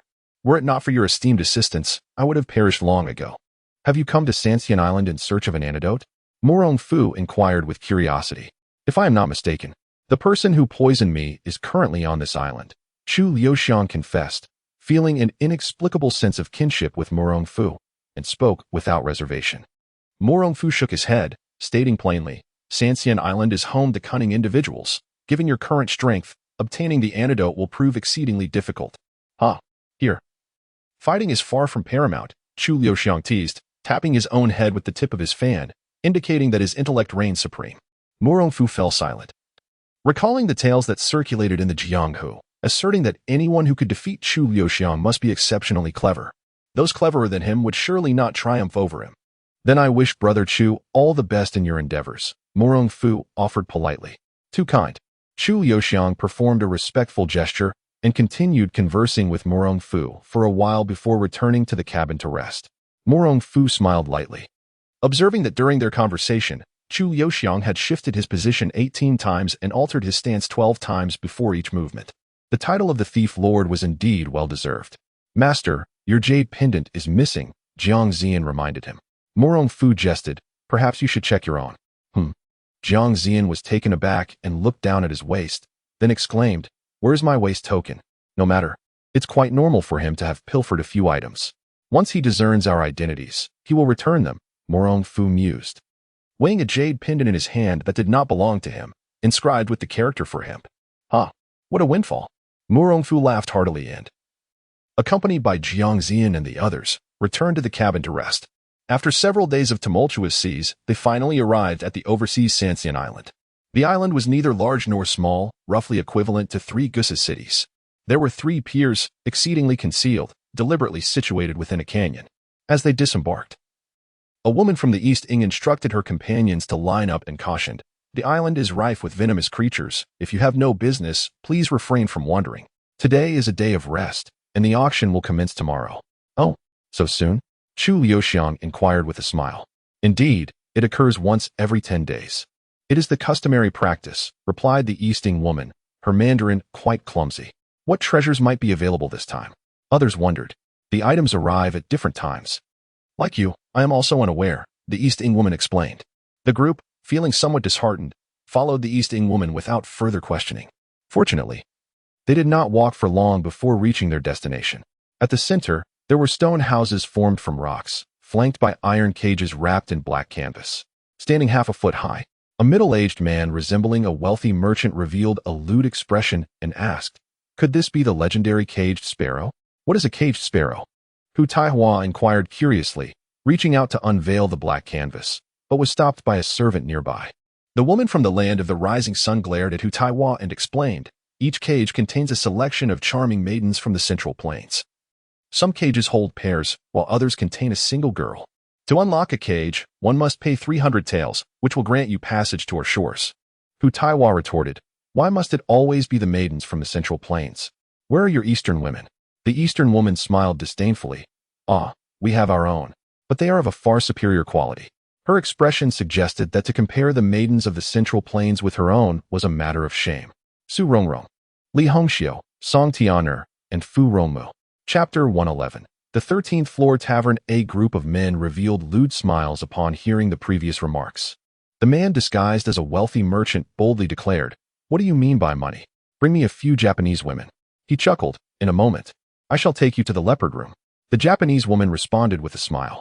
Subsequently, the group was escorted to various stone chambers, each adorned with opulent decor. The beds were draped with verdant embroidered curtains, featuring exquisite carvings and rare wooden desks. The floors were covered with luxurious sable fur blankets, providing a delightful comfort underfoot. Indeed, the Japanese know how to indulge in pleasure. Murong Fu waved his hand, signaling Jiang Zian and the others to return to their respective rooms for rest. After several days of tumultuous sea travel, he felt quite unwell. He settled cross-legged on the bed, practicing the minor unsurpassed skill to dispel his fatigue. Qi flowed from his dantian, circulating throughout his body, enveloping him in a fragrant mist akin to that of celestial beings. After a brief half-hour, the dampness within him evaporated, and Murong Fu felt remarkably refreshed. He called out, "Go summon that Japanese woman." The subordinate waiting outside promptly responded. Moments later, a steward entered Murong Fu's room. "Young master, what are your wishes? Are the women in your cage fresh?" Murong Fu inquired, scrutinizing the steward. "They are guaranteed to be fresh, rest assured. Many of them are still maidens." The steward replied with pride. Murong Fu nodded in satisfaction. "Fetch one for me, and the rest shall be your reward." He tossed 1,000 taels silver note. The steward picked it up, immediately adopting a servile demeanor. "Young master, do not worry. I will ensure to bring you a top-quality one. Go." Murong Fu waved his hand, dismissing him. As the old saying goes, money can make the devil push the millstone. The steward quickly returned with 2 women. Murong Fu observed them closely. They appeared to be mere young girls, presumably fisherwomen from a seaside village. The steward, understanding the situation, set the women down without further ado and promptly exited, fearing to delay Murong Fu's indulgence. "Please, take a seat," Murong Fu said with indifference. The 2 young girls trembled, frightened, and hurriedly knelt on the floor, their faces pressed to the ground. "We dare not. We can do anything. Just command us, master." Murong Fu was taken aback. "I have not punished you. What is this?" "It is a rule on the island. We must never sit at the same level as our master," one girl replied, quivering. Murong Fu did not press the issue. "Very well, then you may sit on the carpet." Upon hearing this, the 2 girls straightened up, exchanged glances, and bravely settled onto the carpet beside the bed. "I ask you, how long have you been on the island?" Murong Fu inquired. "I have been here for 3 years." "I have been here for over a year," the 2 girls nervously replied. Murong Fu raised an eyebrow. Surprised by this information, "You have been here for such an extended period?" "There are rules on the island. One must be at least 14 years old and trained for at least a year before being permitted to serve a master," one girl explained. Murong Fu was somewhat astonished. He had not anticipated the strictness of the island's regulations. "Where are you from?" 2 little girls lowered their heads, hesitant to respond. "Rest assured. Outside the door are my own people. Whatever you say will not be overheard." Murong Fu shook his head, understanding the gravity of the situation. The punitive measures on the island must be exceedingly stringent, instilling a deep-seated fear within them. "I am from Shu," one of the girls whispered. "Xiaorong, you." The other girl attempted to intervene. Murong Fu gestured dismissively, saying, "It matters not. If you do not wish to speak, so be it. By the way, did a group of women arrive here a few days ago?" Xiaorong looked at Murong Fu in astonishment. "Master, how did you know?" The other girl's eyes widened in terror. "Master, please spare us. If those above discover we have divulged so much, they will kill us." Observing their distress, Murong Fu chose not to press further. Very well, consider my inquiry forgotten. There is food on the table, partake of it. Ah, are we not starting? Xiaorong and the other girl expressed their surprise. But we shouldn't. Murong Fu casually explained, I have just arrived on the island and am still acclimating. We shall discuss it in a few days. Ah, understood. As long as the master is on the island, we shall remain by your side to serve you, the other girl declared. Murong Fu smiled and fell silent. Had they been more mature ladies, perhaps he might have been tempted. However, these two simply failed to pique his interest. The following day, at the hour of the rat, the steward came to inform Murong Fu about the auction schedule and the items up for bid. Thank you, Steward Sui, Murong Fu replied courteously. Steward Sui quickly responded. Young master, no need for formality. It is my honor to serve you. Indeed, well said, Murong Fu nodded, leading Jiang Ziyan and others to dine. Master, our island boasts only one inn with 13 stories, Xiaorong informed him. Is there something noteworthy about it? Murong Fu inquired with a smile. Well, I have yet to ascend, but I have heard from the other sisters that each level offers a different experience. The higher the level, the more exquisite the enjoyment. If one could reach the top floor, the island masteress lady would personally attend, Xiaorong elaborated. Upon hearing this, a spark of interest ignited in Murong Fu's eyes. The island masteress lady? Indeed, our lady is exceedingly beautiful, rivaling the renowned Princess Mauda of the song. Steward Sui whispered in Murong Fu's ear. Murong Fu was mildly taken aback. It was unexpected that the inhabitants of this island possessed such remarkable knowledge, even of the princess. The Princess Mauda, the fifth daughter of the current Song Emperor, was famed for her unparalleled beauty. It was said that the Yuan dynasty sought to invade Song primarily for her sake. Then I should visit the 13th floor to behold this enchanting lady, Murong Fu mused. Ah, young master may be overestimating. I have served here for many years and have yet to witness anyone gain entry to the 13th floor. Steward Sui replied with a polite smile. Pray tell, what must one do to access the 13th floor? Murong Fu inquired with growing intrigue. As he had little else to occupy his time, the rules are not particularly difficult. For the first 10 levels, all you need to do is consume the requisite drinks to pass. However, starting from the 11th level, not only must you drink to advance, but you must also navigate the challenges within. The steward, Sui, chuckled. Murong Fu nodded, considering this a trivial matter. Is that all? He inquired. Indeed, Sui replied. Once you reach the 13th level, the lady will come to you. At that point, if you possess the skill, you may act at your discretion within that room. Murong Fu laughed heartily, exclaiming, given such a splendid opportunity, it would be a shame not to experience it. Sui smiled and added, young master, you need only pay a sum of 100,000 taels of silver to register immediately. Chapter 112. Let the drinking commence. Murong Fu chuckled heartily, remarking that after much meaningless chatter, it ultimately boiled down to money. Suiguan, unashamed, smiled in return, saying, it is the rule, the rule. Murong Fu produced a stack of silver notes amounting to 100,000 taels, placing them into Suiguan's embrace. Take good care of it. My wealth is like a beloved home. Perhaps it will find its way back to me tomorrow. Heh, rest assured, young master. Once the silver enters the Three Immortals Island, there is no possibility of it returning. Suiguan, oblivious to the underlying meaning of Murong Fu's words, wore a face crinkled with delight, nearly bursting into laughter. A sum of 100,000 taels. He could pocket over 20% of that. Oh, Brother Fu, where are you off to for leisure? Might you consider bringing us along? Chu Liuxiang emerged with a cheerful demeanor. Song Tian'er, standing beside Murong Fu, cast a scornful glance at the two small birds in their cages and whispered, Brother Chu, what is there to discuss with such a person? Disgusting. Hearing the insult directed at Murong Fu, Jiang Ziyan's expression turned icy, his sword at his waist emitting a sharp sound, the aura of lethal intent locking onto the offender. This brother, your sister may not speak wisely. Please do not take offense, Chu Liuxiang interjected, positioning himself protectively in front of Song Tian'er, anxious that a moment's delay might lead to harm. Jiang Ziyan was taken aback by Chu Liuxiang's swiftness and glanced at Murong Fu in surprise. There is no need for anger. If the little girl wishes to speak, let her, Murong Fu said, patting Jiang Ziyan's shoulder and turning to Chu Liuxiang. We are planning to indulge in some seafood. If you do not mind, would you join us? Seafood again? Chu Liuxiang shook his head. I feel as though I might be sick from all the seafood I've consumed these past few days. Haha, let us go. Let us go. Murong Fu laughed heartily. Suiguan promptly led the way, simultaneously promoting his grand feast of 100,000 taels. Hee, Brother Fu certainly possesses an exquisite taste. No wonder your appetite was so robust this morning. Chu Liuxiang, a veteran of the flowered paths, easily discerned the double entendre in Murong Fu's words. As they walked along, Murong Fu smiled, choosing not to elaborate further.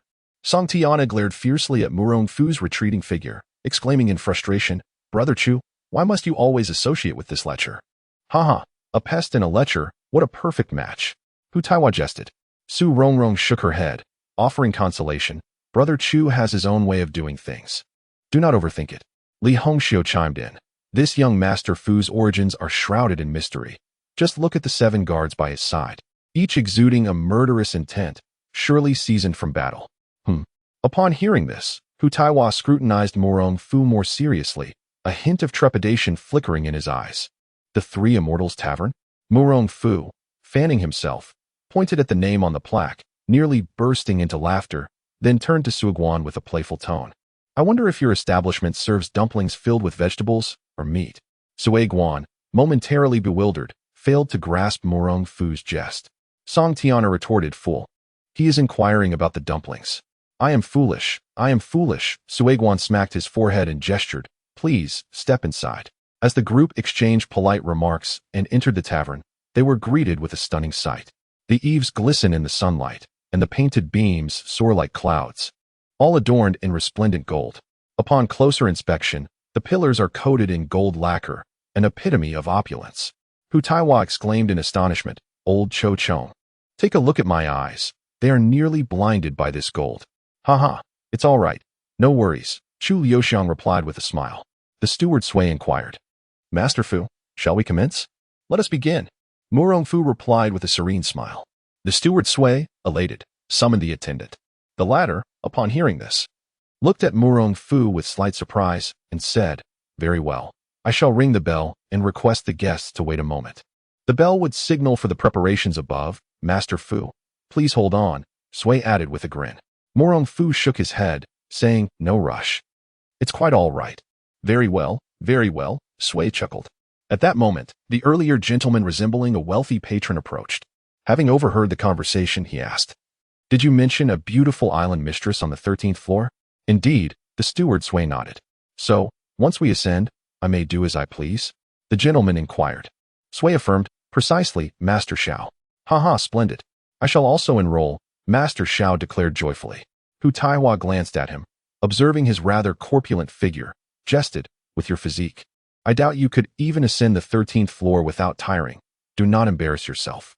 "You dare to underestimate me," Master Xiao retorted angrily, pulling out 100,000 taels and flinging it to the steward Sui, shouting, "Today, I shall ascend the 13th floor. Let anyone dare to obstruct me." "Haha, please," Sui replied, listening to the bell toll 13 times, guiding the group towards the table at the foot of the stairs. At this juncture, a figure resembling a bartender emerged. "Here, we have 13 types of wines. All of you must consume them to ascend to the 13th floor," the steward Sui explained with a smile. Hu Taiwa gazed at the array of wines, from large jars to small cups, unable to resist licking his lips. "What fine wine! Old Cho Chong. Why not lend me 100,000 taels, and I shall partake as well." "Forget it. Do not act recklessly." Chu Liuxiang shook his head, decisively dismissing Hu Taiwa's suggestion. The steward Sui candidly warned, "Gentlemen, let me make this clear. The potency of the wine is exceedingly strong. Many have perished from drinking here. Heed my advice and proceed with caution." Master Xiao's face turned pale, then he looked at his servants behind him. "You did not mention that assistance is not allowed, did you?" "It's permissible to summon help. That would indeed be your skill, but ultimately, only one may meet the mistress," Sui remarked with a smile. "No problem. They are hired by my father to protect me. I shall stroll in carefree," Master Xiao boasted with a hearty laugh. "Let us commence, gentlemen," Sui said without further ado. "The first challenge is straightforward. A 5-kilogram wine jar. There are no intricacies, simply drink it all." Jiang Zian bowed and said, "Master, we shall handle this challenge." "Master, we can assist as well," the 2 young ladies, Xiaorong, chimed in. "As long as Murong Fu remains on the island, they shall be his subservients. Assisting him does not contravene the island's regulations." Murong Fu smiled. "Very well, let the first 10 rounds be yours." The crowd rejoiced. with even Hu Taihua clamoring for a drink, while the bartender stood momentarily stunned. He cast a penetrating glance at Murong Fu. For the first 10 varieties of liquor were merely ordinary fare, albeit with a higher alcohol content. However, the last 3 were distinct, being the secret brews of the 3 Immortals Island. Each type of liquor was concocted from dozens of poisons. A mere drop would spell certain death for an ordinary person. He could not discern whether Murong Fu's words were spoken lightly or if he had already perceived the extraordinary nature of the drinks. Raising his hand, he declared, "Ladies and gentlemen, please." Chapter 113. The tricolor elixir. Without uttering a word, Murong Fu observed as a robust shadow guard named Yuyan stepped forward, lifting the largest jar and indulging in its contents with fervor. Gulping down the liquor, he emptied the 5-pound jar in less than 100 breaths. "Ha, delightful. Master, may I have another jar?" Yuyan inquired. "Drink, do not hesitate. Indulge as you please," Murong Fu replied with an approving smile. The shadow guards truly exemplified the excellence of Qin Shi Huang's army. Yuyan expressed his gratitude and seized another jar. Once more, he guzzled it down, but this time, the effects of the alcohol began to take hold. After finishing, he shook his head vigorously and slapped his forehead a few times. "Master, I fear I may have overindulged," he confessed.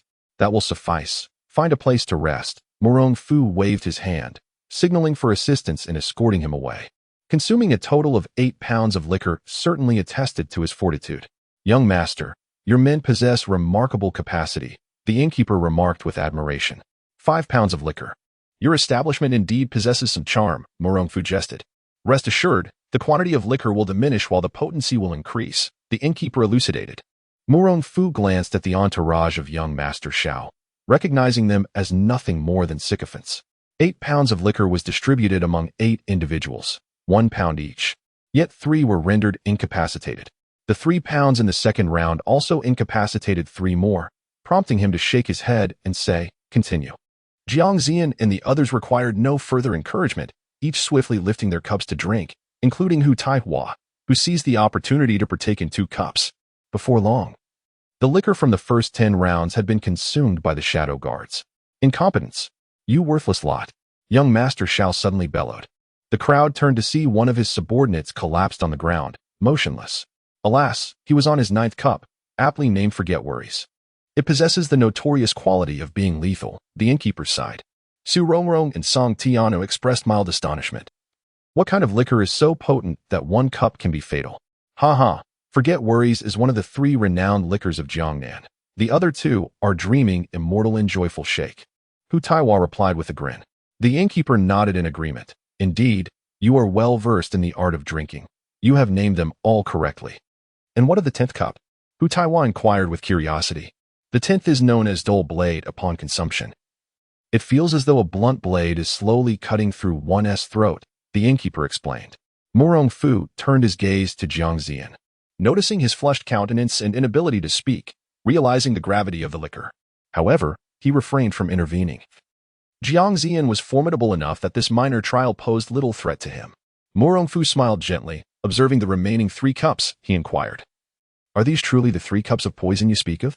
"Indeed, each of these 3 cups is distilled from highly toxic plants. In my tenure as an innkeeper here, no one has ever managed to consume all 3 consecutively," the innkeeper recounted earnestly. Hu Taihua inquired with curiosity, "What will happen if one drinks continuously?" The bartender pondered. "You would perish." "What? So severe? You cannot be deceiving us." The crowd, upon hearing the bartender's words, turned pale, unable to believe what they had just heard.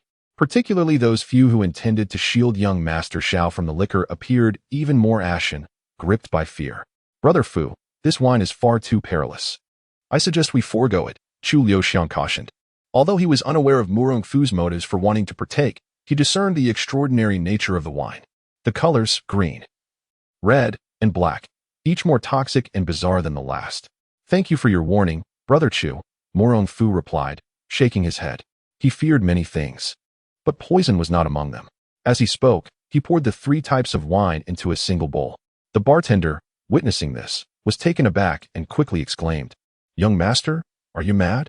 To consume this in 1 gulp guarantees your demise." With a chuckle, Murong Fu retorted, "Allow me to demonstrate." Wasting no further time, he downed the contents of the bowl in 1 swift motion. To his surprise, the The wine did not possess the anticipated fiery sting. Instead, it bore a hint of sweetness, reminiscent of fruit wine. However, once it settled in his stomach, it ignited like a conflagration, radiating an unbearable heat. Murong Fu was startled. He had not expected the wine to be so potent. Subsequently, as it coursed through his intestines, it felt as if a plow was furrowing through, causing him immense discomfort and leaving him drenched in sweat. "Master, are you all right?" Chu Liuxiang inquired, observing Murong Fu's complexion shift through various shades blue, black, and red. Unable to contain his concern, Murong Fu refrained from elaborating and quickly entered a meditative posture, practicing the lesser formless technique to refine the alcohol's effects within him. Li Hongxiu, witnessing this, was astonished and whispered, "The cultivation method he practices is remarkably comparable to Brother Chu's. It is the most authentic Taoist technique." Chu Liuxiang then asked, "Can you discern Brother Fu's origins?" "I apologize, Brother Chu, but this individual is far too enigmatic. I cannot conceive of anyone surnamed Fu who possesses such exceptional qualities." Li Hongxiu replied, shaking her head in explanation. "Old pest, why do you persist in inquiring about him?" Hu Taiwa questioned in confusion. Throughout their journey, Chu Liuxiang seemed to intentionally or unintentionally engage with Murong Fu. With a subtle smile, Chu Liuxiang simply stated, "It serves its purpose." The others gathered around, eager to witness whether Murong Fu would indeed meet his end. 10 breaths, 20 breaths, 30 breaths. After 100 breaths had passed, aside from a few beads of sweat forming on his forehead, Murong Fu showed no signs of impending demise, breathing steadily as if unharmed. "It appears he is unharmed. This wine cannot be genuine, can it? Humph, a fraud." The crowd began to voice their accusations against the bartender, some even speculating, "Surely he wishes to prevent us from succeeding, hence his exaggerated warnings about the wine. Indeed, you foolish cowards, do not hesitate any longer. Drink up." Young Master Xiao chastised his subordinates. Seeing Murong Fu remain unscathed, a few others mustered their courage, lifted their goblets, and drank deeply. In less than 3 breaths, one by one, they fell to the ground, blood streaming from their 7 orifices. "Alas, I did not slay Bo Ren, yet he perished because of me. How tragic. How lamentable." The wondrous monk Wu Hua had entered without my notice, chanting the Buddha's name, once again positioning himself at the pinnacle of morality. Hu Taiwa expressed his displeasure. "Master, enlighten us. Who is to blame for their demise this time?" "Naturally, it is young Master Fu," Wu Hua replied. "His endurance is formidable, unyielding to the poison of wine. These individuals, at best, possess only a slight advantage over the average person. How could they possibly withstand such lethal toxins?" Wu Hua sighed. Jiang Zian retorted angrily, "Why do you not blame the sickly wretch who compelled them to drink, yet instead cast blame upon my young master?" "Amitba, the monk speaks the truth," Wu Hua stated. At that moment, Murong Fu abruptly opened his eyes. He did not heed the squabbling of the crowd, but rather felt a searing warmth in his dantian. He mused to himself, "This is no toxic wine. It is evidently a potent tonic, even more ferocious than tiger whip wine." He seized Sui Guan and demanded, "Quickly tell me, can I seek out the island master's wife now?" Chapter 114, Young Master. "Am I beautiful?" Sui Guanshi stood frozen in place, astonished as he gazed at the bartender, who in turn looked incredulously at Murong Fu. In this world, could there truly be someone capable of downing 3 cups of wine without a single consequence? "Quickly, tell me, can I go to the 13th floor to find your island masteress lady?" Murong Fu pressed on. Yes, as long as you pass through the remaining challenges." Sui Guanshi nodded. "Excellent." Murong Fu immediately dashed upward. The others attempted to follow, but were halted by Sui Guanshi's intervention. "I apologize, everyone, but it is inconvenient for you to observe beyond the 10th challenge. Please proceed to dine first." "TCH, how boring." Hu Taiwa waved his hand dismissively. "Do you know what the challenges beyond the 10th are?" Chu Liuxiang inquired. "The first challenge is the Qinyu corridor. The second is the Chuhan boundary. As for the final challenge, I cannot say." Sui Guanshi disclosed the names of the challenges, but withheld any details regarding their content. The names of these 3 challenges were evidently formidable. It seemed that Brother Fu was in for a perilous ordeal. Hu Taiwa shook his head. Chu Liuxiang countered. "Brother Fu possesses formidable strength. I believe he will undoubtedly conquer the 13th floor." "Humph, what is so impressive about a lecherous man?" Song Tian'er scoffed. Su Rongrong nudged her gently. "All right, don't be upset. He hasn't shown any interest in you. Why are you defending him?" Song Tiana glared at Su Rongrong, fuming. All right. Let us wait until Brother Fu returns to discuss it. Chu Liuxiang shook his head, truly at a loss with his few close companions. As the group speculated about Murong Fu, they noticed young Master Xiao standing silently with a glum expression. Hu Taiwa teased, "What are you doing? Haven't you finished your drink? Why don't you go over? Why don't you go?" Young Master Xiao retorted, displeased. I who am destined for poverty and lack the 10,000 taels of silver to make a proper introduction. Otherwise, do you think I wouldn't want to witness the charm of the island masteress lady?" Hu Taiwa chuckled. At that moment, Hu Taiwa suddenly pondered a question. Your island masteress lady is so flamboyant. Isn't she afraid of provoking the island masteress ire? Our island master has already passed away. Sui Guanshi replied apologetically. Chu Liuxiang bowed and asked, "Might it be possible to know the lady's name?" It is no trouble to inform you. She will be present at the auction later. Her name is Hua Jinjianming, Sui Guanshi said respectfully. Hua Jinjianming? The crowd exchanged glances, seemingly unfamiliar with the name. Sister Hongxiu. Have you heard of it? Hu Taiwa asked. Li Hongxiu shook her head. I'm sorry. This name seems even more mysterious than your brother Fu. A glimmer of anticipation flickered in the eyes of the men present, all eager to meet this legendary beauty. On the 10th floor, Murong Fu surveyed the barren corridor, instinctively aware that it was riddled with traps. However, feeling unwell and without hesitation, he charged forward into the depths. As Murong Fu took his 10th step, a puddle of black oil appeared on the ground. Just as he pondered this anomaly, a crimson light flickered behind him. Turning around, he was astonished to find a great fire had ignited. Are we really going to burn down the tavern? He couldn't help but mutter, quickening his pace. Suddenly, several spears shot forth, aimed directly at his face. Murong Fu snorted disdainfully, maintaining his speed, and with a few powerful punches, he sent the spears flying. Crack! All the spears landed in the ground, piercing through to the 9th level. Immediately, countless pinholes materialized on the walls to his left and right. As Murong Fu traversed 1/3 of the way, they simultaneously unleashed a flurry of silver needles. If struck, he would surely resemble a hedgehog. Such trivial obstacles. Murong Fu felt no fear. A whirlwind of protective air enveloped him. He rebounded all the flying silver needles back at their origin. But just as he thought he had breezed through, the path ahead collapsed. Had it not been for his quick reflexes, he might have plummeted. What remarkable lightness of footwork. It is a first for me to witness, he mused. At that moment, a woman emerged, the very lady of the island, Hua Jinjianming, as described by the steward Sui. As Murong Fu landed at the entrance to the 11th level, a graceful, ethereal woman appeared. You are the lady of the island? Murong Fu inquired with curiosity. Indeed. That is I. Hua Jinjianming replied with a smile. Why are you here instead of waiting for me on the 13th level? Murong Fu expressed his displeasure. I am quite curious about the person who could reach the 10th level, Hua Jinjianming said with a smile. No need for curiosity. It would be best for you to tidy yourself up and await my arrival. We shall meet soon. Murong Fu jested. Hearing his implication, Hua Jinjianming chuckled. Rest assured. I will be impeccably clean when you arrive. Haha, do not worry. I shan't keep you waiting long, Murong Fu said as he passed by her and continued onward. Soon, he arrived at the 12th level, where towering mechanical figures stood, each measuring 2 zhang in height. Murong Fu surveyed the scene, perplexed by the arrangement of the mechanisms. Dozens of giant sculptures wielding long swords spun continuously.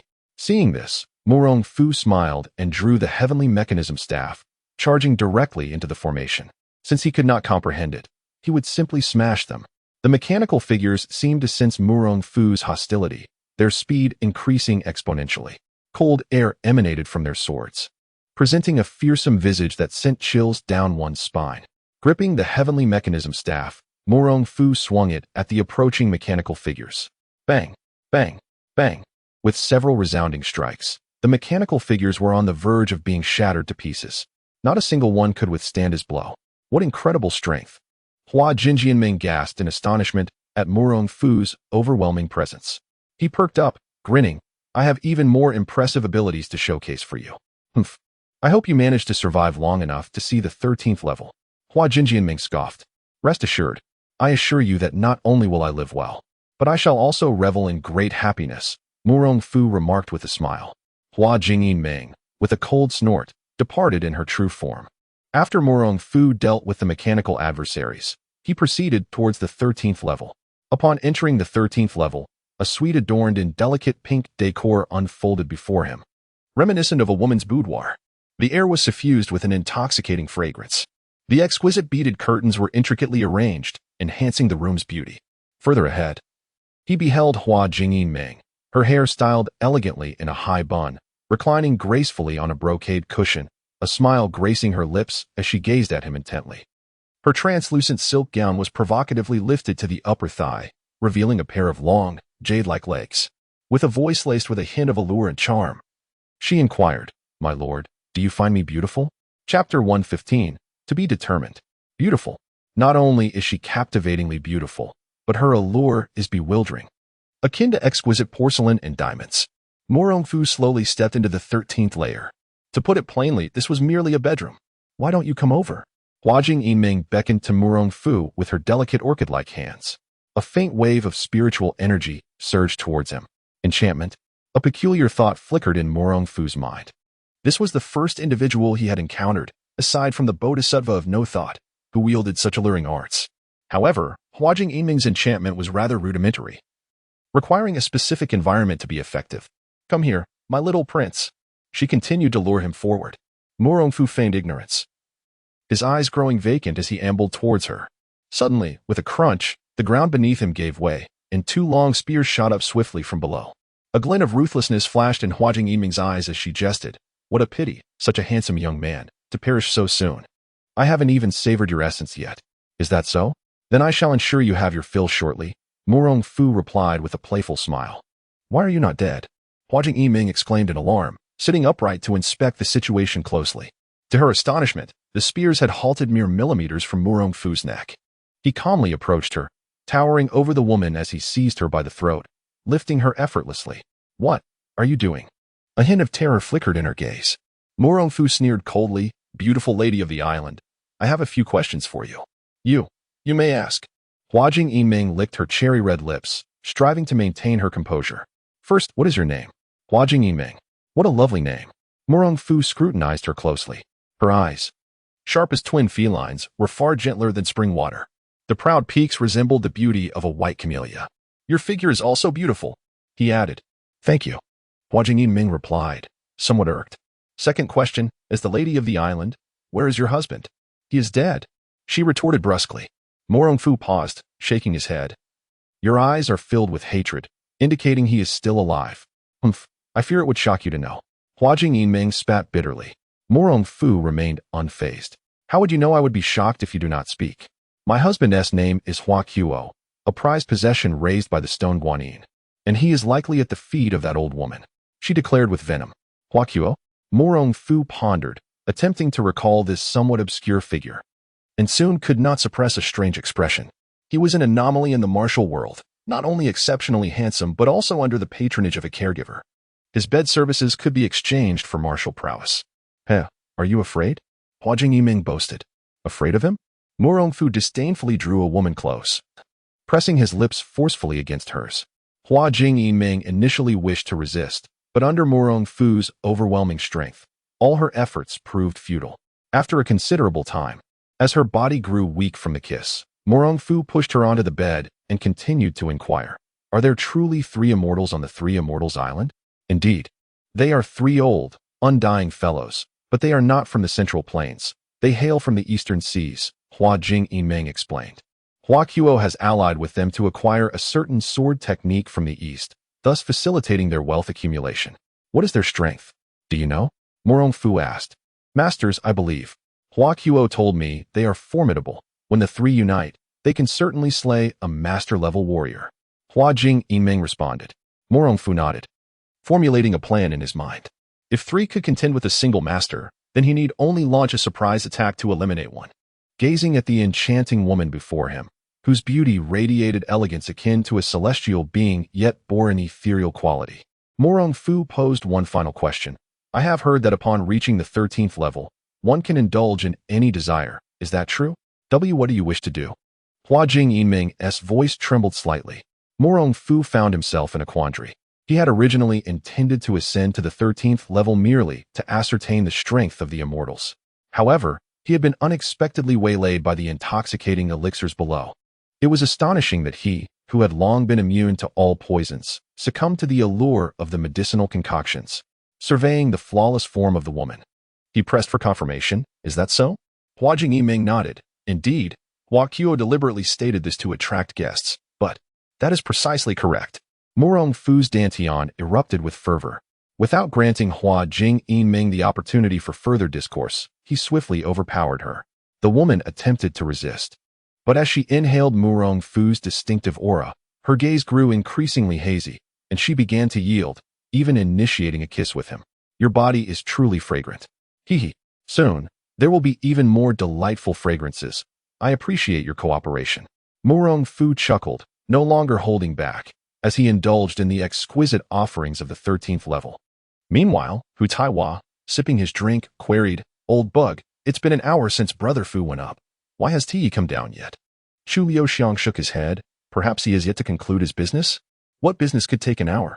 Hu Taiwa expressed his confusion, glancing at Jiang Ziyan. Aren't you anxious about your master being gone for so long? As Murong Fu's personal bodyguard, Jiang Ziyan understood his master's capabilities and replied with a hint of pride. My master acts according to his mood. I reckon he will emerge when the auction commences. Upon hearing this, the others exchanged peculiar glances. At that moment, a maid descended from upstairs. Upon seeing her, the manager Sui hurried to greet her. Sister Chioer, what brings you down? Chioer was Hua Jingming's personal maid, holding a certain esteem in everyday matters. Madam said she was hungry and asked for some food to be sent up. Additionally, she instructed me to inform you that tonight's auction has been postponed. What? Postponed? For how long? The manager Sui instinctively inquired. Chioer pondered for a moment, shrugged her shoulders, and replied, undetermined. The crowd was left in stunned silence, each person speculating about the significance of the matter at hand. Was 3 hours insufficient, necessitating a further postponement? The key point remained undetermined. Manager Sui was also taken aback for quite some time, but soon regained his composure and promptly responded, I understand. Well, that young Master Fu has instructed that his people should return first. After Chioer finished speaking, she did not linger any longer and requested a bottle of poison wine from the bartender before departing. Hu Taiwa, greatly displeased, exclaimed, What kind of affair is this? That fellow with the surname Fu must surely be up to no good. Song Tiana pouted and remarked, Indeed. Hu Taiwa chuckled, Well, that is also a skill of theirs. Chapter 116. The auction begins on the top floor. The fervent cheers crescendoed to a climax. Hua Jingyin lay languidly on Murong Fu's chest, her breath coming in ragged gasps by his ear. Murong Fu inhaled the intoxicating scent of the woman, caressing her form with a light chuckle. Are you tired? How could you possibly be so formidable? As she spoke, Hua Jingyin trembled slightly. That was merely 3 rounds. Let us continue. Murong Fu was not inclined to relent, raising his hand to grasp a wine jug, draining the last remnants in one swift motion. Please, don't drink anymore. I beg you, spare me. Hua Jingyin implored, her large, enchanting eyes filled with desperation. Without hesitation, Murong Fu downed the remaining wine. A chill ran through Hua Jingyin. She understood that her fate for the day was sealed. Murong Fu lifted her chin, a playful smile gracing his lips. If you obediently partake, I shall let you go today. As if granted a reprieve, Hua Jingyin beamed with joy and promptly complied. Murong Fu occasionally felt a refreshing coolness wash over him as he reveled in the lavish service while engaging in conversation with Hua Jingyin. Is there a group of Easterners hidden on the island? Yes, they arrived a few days ago. Do you have a grudge against them? Hua Jingyin inquired curiously. Indeed, I have come to eliminate them, Murong Fu candidly confessed. Hua Jingyin pondered for a moment before asking, If you were to kill them, what will happen to me? Kiki, what do you wish to do? Murong Fu replied. Perceiving his exceptional nature, Hua Jingyin boldly stated, I wish to leave this place.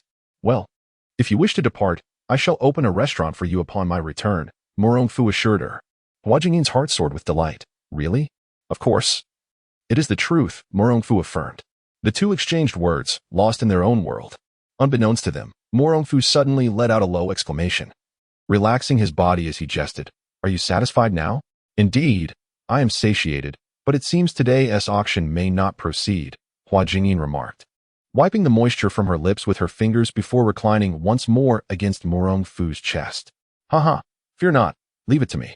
Murong Fu grasped Hua Jingyin's wrist, channeling his energy to restore her vitality.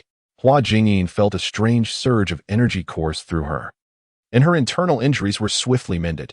In less than 100 breaths, all pain and discomfort vanished. Let us have something to eat. Murong Fu casually suggested as he approached the table. Startled, Hua Jingyin quickly covered her mouth and shook her head, her demeanor exceedingly adorable. What are you thinking? I meant for you to eat, Murong Fu chuckled. With a huff, Hua Jingyin retorted, I am not a pig.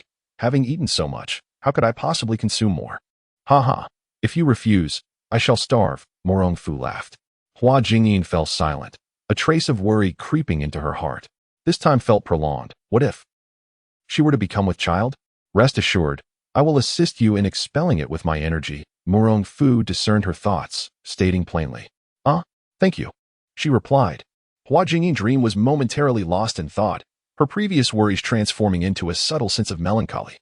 To bear a child with such an exceptional man would indeed be a stroke of fortune. Soon after, recalling Murong Fu's earlier promise, she revealed a sweet smile. Surely, there would be opportunities in the future. Murong Fu observed the woman's fluctuating emotions, perplexed by her thoughts. Having satisfied his appetite, he patted his backside and declared, I shall return to prepare. You go ahead. I will tidy up and make arrangements for the auction. Hua Jingyin Dream replied obediently with a nod. Murong Fu was not surprised by her compliance, for this was merely a passive attribute of Long Guan. After all, who could resist his charm? Upon returning to his room, Jiang Ziyan had been waiting for quite some time. Seeing Murong Fu, he promptly bowed and greeted, Master, you have returned. Have our people landed on the island? Murong Fu inquired. Jiang Ziyan produced a note and handed it to Murong Fu, saying, Master, our people are approaching from the south and should arrive in half an hour. Excellent. I have learned that there is a group of approximately 4,000 Easterners hidden on this island. Murong Fu relayed the information he had gathered from Hua Jingyin Dream. Jiang Ziyan, surprised by the number of Easterners, expressed concern, should we not call for reinforcements? Our shadow guards number only 2,000. If an unexpected situation arises, it would be a grave sin if Master were to be harmed.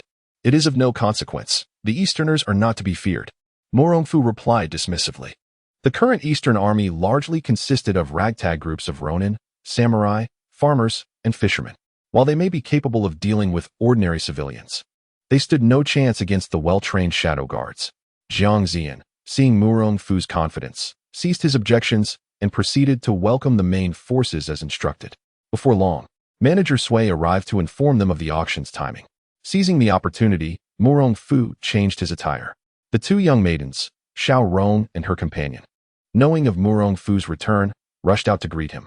There were rules on the island. When the master was absent, they were to remain in their cages and wait. Master, you have returned. How wonderful. The two girls knelt before Murong Fu, visibly excited. Haha, did you think I was slain? Murong Fu chuckled. Xiao Rong explained. The 13th floor is exceedingly perilous. It's our first time hearing of anyone ascending, so. Haha, my dear girls, you need not worry about me. Murong Fu reassured them, sizing up the two young maidens, intending to take them back to Yanzhou upon his departure. Master, the time is drawing near. We should head to the auction, Xiao Rong kindly reminded him. Let us go, Murong Fu replied, as he had no one else by his side, relying on the two young maidens to bolster his presence. However, just as he stepped outside, he fortuitously encountered Chu Liuxiang and his 5 companions. Ah, Brother Fu, you've emerged. Hu Tahua chimed in, approaching Murong Fu with a cheeky grin. How does it feel? Heh, you wouldn't understand the intricacies of the experience. Murong Fu intentionally created an air of mystery to provoke his opponent. Indeed, Hu Tiahua's eyes gleamed with a blue light, eager to inquire further. Enough, old Hu. Let us refrain from questioning for now and proceed to the auction. Chu Liuxiang interjected as he approached Murong Fu with a respectful gesture. Let us be on our way. Suddenly, Hu Taiwa recalled that Chu Liuxiang had pressing matters to attend to and hesitated to let Murong Fu off the hook, continuing to ask questions along the way. Soon, they arrived at the venue of the auction, only to discover that the gathering attracted no less than 3,000 attendees. In the center of the hall, Hua Jingyin, clad in resplendent white attire like a dazzling star, cast a fleeting glance at Murong Fu and announced, Esteemed guests, the auspicious hour has arrived. The auction shall commence. Chapter 117. The Art of Alchemy, is it always this crowded at your auctions? Murong Fu inquired, beckoning to Steward Sui. The steward, somewhat bewildered, shook his head. Forgive my ignorance, but this is indeed the first time I have witnessed such a turnout. Is there anything amiss, Brother Fu? Chu Liuxiang glanced around at the guests. Murong Fu calmly shook his head, nothing at all. The assembly, sensing no further inquiry was warranted, turned their attention to Hua Jinjianming. Hu Taiwa suppressed his admiration, remarking, "The island lord's wife is truly enchanting.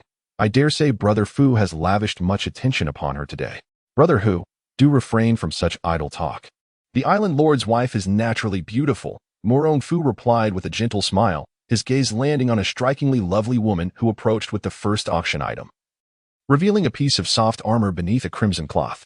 "Ladies and gentlemen, this soft armor, crafted from tempered iron, is impervious to blades and serves excellently in defense against adversaries," Hua Jinjianming introduced. Li Hongxiu critiqued, "The soft armor is indeed impressive, however. It cannot withstand the harm of true energy. It may suffice for first-rate masters, but its efficacy diminishes against those who have achieved mastery." Unexpectedly, Brother Chu's acquaintance is quite knowledgeable. Murong Fu expressed his admiration.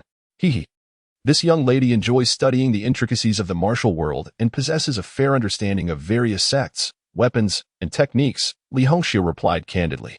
Murong Fu's eyes widened in mild surprise as he teased, "Pray tell, can you discern which sect I belong to, young lady?" Master Fu carries an air of mystery, seemingly at ease with any situation, exuding an imposing presence. Were it not for my own ignorance, there would only be one plausible explanation. Li Hongxiu locked her gaze onto Murong Fu's eyes, asserting that you have concealed your true name. "Remarkable, remarkable. After only a few days, you nearly have me figured out," Murong Fu exclaimed, genuinely taken aback by the girl's acuity. "Oh, so it is true that Brother Fu has concealed his true identity. No wonder I failed to recall anyone by that name in the martial realm," Chu Liuxiang remarked with a grin, not appearing surprised in the least. Murong Fu bowed respectfully toward Chu Liuxiang. "In matters of concealment, I hope Brother Chu will not hold it against me. There is no need for such formality, Brother Fu. Those of us in the martial world often find ourselves in unavoidable circumstances," Chu Liuxiang replied, shaking his head with a hint of resignation in his eyes. Murong Fu offered no further explanation and continued to observe the center of the auction. To his astonishment, within the span of mere conversation, 7 items had already been sold. "Ladies and gentlemen, the next item for auction is an ancient tome entitled The Art of Alchemy. The exact date of its origin remains uncertain, but it primarily discusses the ancient methods of potion crafting." Hua Jinjianming elegantly presented the book, reciting a few lines from its table of contents. "Heaven attains unity to achieve clarity. The earth attains unity to achieve tranquility. The valley attains unity to achieve abundance. Humanity attains unity to achieve longevity. The universe is the gateway to change, the progenitor of myriad hexagrams. The Kan and Li hexagrams delineate boundaries, regulating the cosmic axis, with the Yin and Yang hexagrams serving as the vessel." Murong Fu initially felt indifferent, but as Hua Jinjianming recited the essence, he found his Dantian's true energy inexplicably stirring, pondering, "Strange, why does her recitation resonate with the principles of the Xiaowuxiang Gong, seemingly akin to Taoist practices? Could this substance truly be capable of concocting the elixirs used by the ancient immortals?" As this thought crossed his mind, an urgency surged within him. If he could indeed forge such an elixir, would he not attain immortality, living eternally like the sages of old? "Ladies and gentlemen, starting at a mere 10,000 taels of silver, please bid." With these words from Hua Jinjianming, the atmosphere became lively. A jovial rotund man called out, 11,000 taels. 30,000 taels. A middle-aged Taoist in a robe chimed in. Soon after, a frail young gentleman, seemingly afflicted by tuberculosis, joined the bidding. The scene quickly transformed into a cacophony of voices, with even those uninterested in the tome joining in. Suddenly, a portly monk bellowed, 300,000. His proclamation sent shockwaves through the crowd, dramatically inflating the auction price. Aside from the Taoist, who furrowed his brow, the others were momentarily stunned. "Goodness, are monks nowadays so affluent?" Hu Taiwa jested. "Perhaps this monk is merely a plant," Song Tiana scoffed. 500,000 taels. Murong Fu's sudden bid elicited gasps from the assembly. The monk wiped the beads of sweat from his brow and sank heavily into his chair. "Phew. That nearly slipped through my fingers. Fool, you almost ruined everything." The Taoist muttered under his breath, glaring at the monk from a distance. Hua Jinjianming was taken aback by Murong Fu's bid, but quickly regained her composure. "Master Fu has offered 500,000 taels. Is there anyone else who wishes to bid?" The crowd exchanged glances, their interest in the ancient text waning, and they fell silent. 500,000 once. 500,000 twice. 500,000 thrice. "Congratulations, Master Fu, you have acquired the alchemy scriptures." Hua Jinjianming concluded her announcement. instructing a maid to deliver the tome directly to Murong Fu. Isn't this rather swift? I haven't even formulated my thoughts yet. Shouldn't this be concluded? Murong Fu, having settled the payment, held the alchemy scriptures with a sense of unreality. Ordinarily, wouldn't someone emerge at this juncture to challenge him? Brother Fu, what do you intend to do with this? Hu Taiwa's booming voice roused Murong Fu from his reverie. My family has always cherished ancient texts upon encountering one. It is only natural to acquire it, Murong Fu replied. Li Hongxiu's eyes lit up at this remark, and she let out a heavy yell. Subsequently, she shot a provocative glance at Murong Fu, feeling a sense of triumph. Aha, now I know who you are. After Murong Fu's bid of 500,000. The atmosphere at the auction was thoroughly invigorated. The subsequent items up for bid grew increasingly extravagant. However, the proceedings remained rather monotonous, akin to a ledger. Brother Chu, I've noticed you haven't placed a bid. Are you not here to participate in the auction? Murong Fu inquired out of curiosity. To be frank, Brother Fu, I am here to investigate who has poisoned me, Chu Liuxiang candidly admitted. Murong Fu was perplexed. How do you intend to trace that? Heard the news that the one who poisoned the old stink bug is returning today to auction the antidote. Hu Taiwa exclaimed with a triumphant smile. Murong Fu pondered for a moment and cautioned, it appears that the other party has intentionally lured you to this island. My thoughts align with Brother Fu's. Yet my life is of utmost importance. Aware that they have deliberately drawn me here, I have no choice but to comply, Chu Liuxiang lamented. Murong Fu nodded, casting a glance towards the distant figure of the enigmatic monk Wu Hua. If memory serves correctly, the poisoner was indeed from their ranks. Just as he was about to speak, the voice of Hua Jingyin echoed in his ears. The upcoming auction items are anything but ordinary. They are a manifestation of the great sadness from the interplay of heaven and earth, the great purple yang hand of absolute destruction. Chapter 118. One crisis after another. Upon hearing the formidable name of the heavenly destruction great purple sun palm, an overwhelming sense of astonishment rippled through the crowd. What? Such a sinister martial art exists even on the island of the three immortals? This divine skill is mine. Whoever dares to take it from me shall meet their demise. Hua Jinjianming, holding the manual in her hands, was equally astonished. A flicker of doubt unwittingly crossed her expression. Ordinarily, if such a divine technique were to emerge on the island of the three immortals, it would be discreetly retained and hidden from outsiders. What could have transpired today? A technique so commonly known among ordinary folk has been laid bare for all to see, seizing the moment while the crowd was abuzz with excitement. Hua Jinjianming meticulously scanned the venue. The gravity of her gaze deepened as she noted that, astonishingly, 2/3 of the attendees were from the eastern seas. The true bidders represented merely a scant fraction. Something is amiss. These Easterners are likely the soldiers who visited here a few days prior. She subtly cast her eyes toward the three immortals, who were concealed within the throng. To her shock, they had all come today. Could it be? They intend to. A chilling realization gripped Hua Jinjianming's heart. The Easterners might be planning to resort to violence, subduing everyone present. This would explain why they allowed the heavenly destruction great purple sun palm to surface in the first place. She endeavored to maintain her composure, her gaze drifting toward Murong Fu in the distance, hoping he would sense the looming danger around them. Everyone, please quiet down. We shall commence the auction, announced Hu Taiwa. Noticing Hua Jinjianming's intense focus on Murong Fu, he teased, Young Master Fu, our island mistress is indeed as romantic as flowing water. In front of so many, she still can't help but exchange glances with you. It truly makes me, a mere bachelor, envious. Chu Liuxiang shot him a warning glare. Mind your words, lest the sensitive young Master Fu take offense. It's of no concern. However, I believe Hua Jinjianming is not merely flirting with me. She is signaling a warning. There is danger. Murong Fu replied calmly. Danger? Where? Hu Taiwa exclaimed in alarm. Look at the expressions of those around us. How many are focused on the auction? Murong Fu pointed out. Upon hearing this, Hu Taiwa hurriedly scanned the area, his expression growing increasingly uneasy. Li Hongxiu, Su Rongrong, and Song Taianger also looked around, quickly realizing that numerous individuals were coldly fixated on other bidders, showing little interest in the auction items. What is happening? Why do I feel that the number of people attending the auction is actually quite sparse? Hu Taiwa muttered under his breath. I concur. Only a handful truly cares for the auction, Su Rongrong remarked. Then what are they here for, if not to bid? Hu Taiwa questioned in confusion.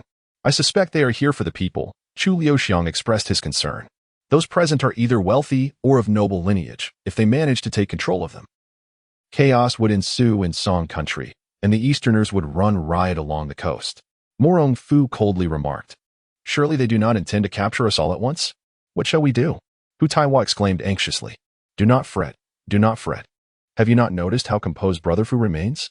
Seeing Murong Fu calm and collected, as if he had a strategy in mind, Chu Liuxiang also relaxed considerably. Murong Fu smiled faintly but remained silent. He chose not to bid for the Tianju Di Mie de Xiang hand. Instead, he observed quietly, eager to discern the intentions of the group from the East Sea. Before long, the Tianju Di Mie de Xiang hand was purchased for 30 million taels of silver by an unknown individual. Ah, I know who he is now, Hu Taiwa exclaimed, slapping his thigh in excitement. Murong Fu glanced at the man and shook his head. Do you recognize him? If I am not mistaken, he is the wealthiest man in the Ming dynasty, Wan Sanqian, Hu Taiwa declared with enthusiasm. So it is him. No wonder he possesses such wealth. Murong Fu murmured. Congratulations to this esteemed guest for acquiring the Tianju Di Mie de Xiang hand for 30 million taels. Please take the stage to collect your prize. Hua Jinjianming invited with a smile. Wan Sanqian, upon hearing this, handed a banknote to his subordinate but remained still, unaware of the circumstances. Hua Jinjianming proceeded with the usual protocol, handing over the technique to Wan Sanqian's servant after receiving the payment. At that moment, a man clad in a black samurai outfit stepped into the center of the auction. He seized Wan Sanqian's servant and addressed Wan Sanqian, Lord Wan Sanqian. It has been quite some time. Luying Damashu, Wan Sanqian replied, astonished to encounter him here. Their relationship was one of ambiguous enmity and camaraderie, having collaborated in their youth. Ah, I did not expect you to remember this old friend, Luying Damashu boasted. Wan Sanqian, ever astute, inquired, you deliberately lured me out, did you not? Indeed. Our esteemed emperor has long envied your wealth and specifically tasked me to devise a plan to draw you in. Luying Damashu laughed triumphantly. Wan Sanqian's expression darkened. I did not foresee that you would go to such lengths to deal with someone of my stature. He continued, now tell me, is Haidang truly on Sanxian Island? Upon hearing the name Haidang, Murong Fu instantly understood why Wan Sanqian had come here. It seemed that today, they were merely supporting characters in a larger scheme. However, contemplating the capture of Wan Sanqian, employing several thousand men was a venture that promised profit with little risk. Well, it appears we have all become mere accomplices. Hu Taiwa shook his head in resignation. Murong Fu, intrigued, asked, by the way, Brother Hu, how did you recognize him as Wan Sanqian so swiftly? Is there any need for recognition? In this world, only Wan Sanqian could produce 30 million taels of silver in an instant. Hu Taiwa replied excitedly. Chu Liuxiang detected a flaw in his reasoning, but Wan Sanqian is known to disguise himself. Could this man be an impostor? Just as doubts arose among the group. Luying Damashu spoke again. Haidang is not on Sanxian Island. Impossible. He cannot deceive me. Wan Sanqian's eyes revealed shock, losing the calm demeanor he had previously maintained. At this moment, even Murong Fu found himself unable to discern whether the figure before him, Wan Sanqian, was genuine or a mere illusion. If he were indeed real, it would pose no issue. However, if he were but a fabrication, then the authenticity of his emotional performance was truly remarkable. Lord Wan Sanqian, should you wish to seek assistance regarding Haidang, I would be more than willing to aid you. I kindly request that you accompany me for a brief journey, declared Luying Damashu with an air of satisfaction, just as he finished speaking. Suddenly, dozens of individuals surged towards Wan Sanqian. The onlookers, witnessing this scene, were greatly displeased. Young Master Shao rose, exclaiming in outrage, if you have any grievances, take them far away. Do not waste my refined mood. Luying Damashu cast a cold glance at the crowd and declared, ladies and gentlemen, I hereby announce that from this moment forth, you are all hostages of my great Eastern Yamato nation. Chapter 119. The purpose of no flowers. The people from Central Plains regarded the words of Yagyu Damasa with disdain, some displaying overt contempt. What could these insignificant Easterners possibly do to us? Do they not recognize who I am? I am the great-grandson of the iron-hatted king of the Qing dynasty, Zhirulang. My ancestor is none other than Zhuge Wuhou. Yagyu Damasa cast a glance at the most vociferous among them and replied politely, you are correct. It is indeed you whom I have captured. Engage. As soon as Yagyu Damasa's words fell, the Easterners hidden within the auction house rose in unison, surrounding everyone. How could there be so many?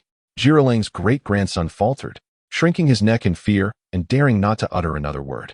Indeed, he had inherited his grandfather's ability to bend and endure, a true man of valor. Hua Jingyinming, her expression grim, questioned Yagu Damasa. What do you mean by this? Are you attempting to disrupt the rules of Sanxian Island? Rules? Huh. We, the Easterners, are the rules here, Yagu Damasa declared with pride. Stand down. Hua Jingyin forcibly restrained her temper, refraining from cursing. However, she remained vigilant. Reclaiming the Taiyang Judimi de Xiang hand technique from the hands of Wan Sanqian's subordinates. What about the old bug? Hu Taiwan inquired. Chu Liuxiang surveyed the Easterners surrounding them, his face darkening. They have us completely encircled. Escaping will prove challenging. We must find a way out. The Easterners are like rabid dogs when they see women. Rong Rong and the others are in grave danger here, Hu Taiwa cautioned. Chu Liuxiang pinpointed an escape route and said solemnly, "Follow me. We shall break through first." Understood. Let us move. Chu Liuxiang and Hu Taiwa led the three women toward their chosen path. Murong Fu remained seated, quietly sipping tea, much to the distress of Sui Guanshi and the two young women beside him. Master Fu, your friends have fled. Why do you linger here? It matters not. They will return, Murong Fu replied. His calm demeanor ensured no one troubled him, while chaos reigned in other areas. Observing this, Wan Sanqian felt a pang of guilt. I apologize. Everyone, it is my fault that you have been drawn into this predicament. Haha, Wan Sanqian, you truly overestimate yourself. These individuals are our carefully selected assets, each playing a significant role for our Eastern nation. Yagu Damasa chuckled triumphantly. Wan Sanqian shook his head and addressed the four who had remained motionless behind him. To capture a thief, one must first seize the king. Go, eliminate Yagu Damasa. Understood. The four behind Wan Sanqian wasted no time, swiftly darting toward Yagu Damasa on the auction stage. Shangxi four ghosts. A hint of seriousness finally crossed Yagu Damasa's previously arrogant face. Drawing his blade, he unleashed a torrent of sword energy, retreating rapidly while calling out, I implore my esteemed seniors to assist me in vanquishing them.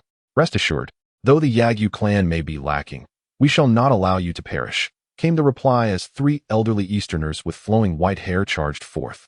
Engaging in combat 4 against 4, Hua Jingyin, feeling a sense of unease, quickly distanced herself from the center of the fierce battle. She discreetly searched for Murong Fu, only to find him calmly seated, sipping tea, leaving her utterly speechless. She signaled to the steward Sui, urging him to escort Murong Fu away. However, Murong Fu remained stubbornly unmoved, leaving Sui at a loss for what to do. Gritting her teeth, Hua approached Murong Fu directly and pulled at him, insisting, This place is unsafe. We should leave immediately.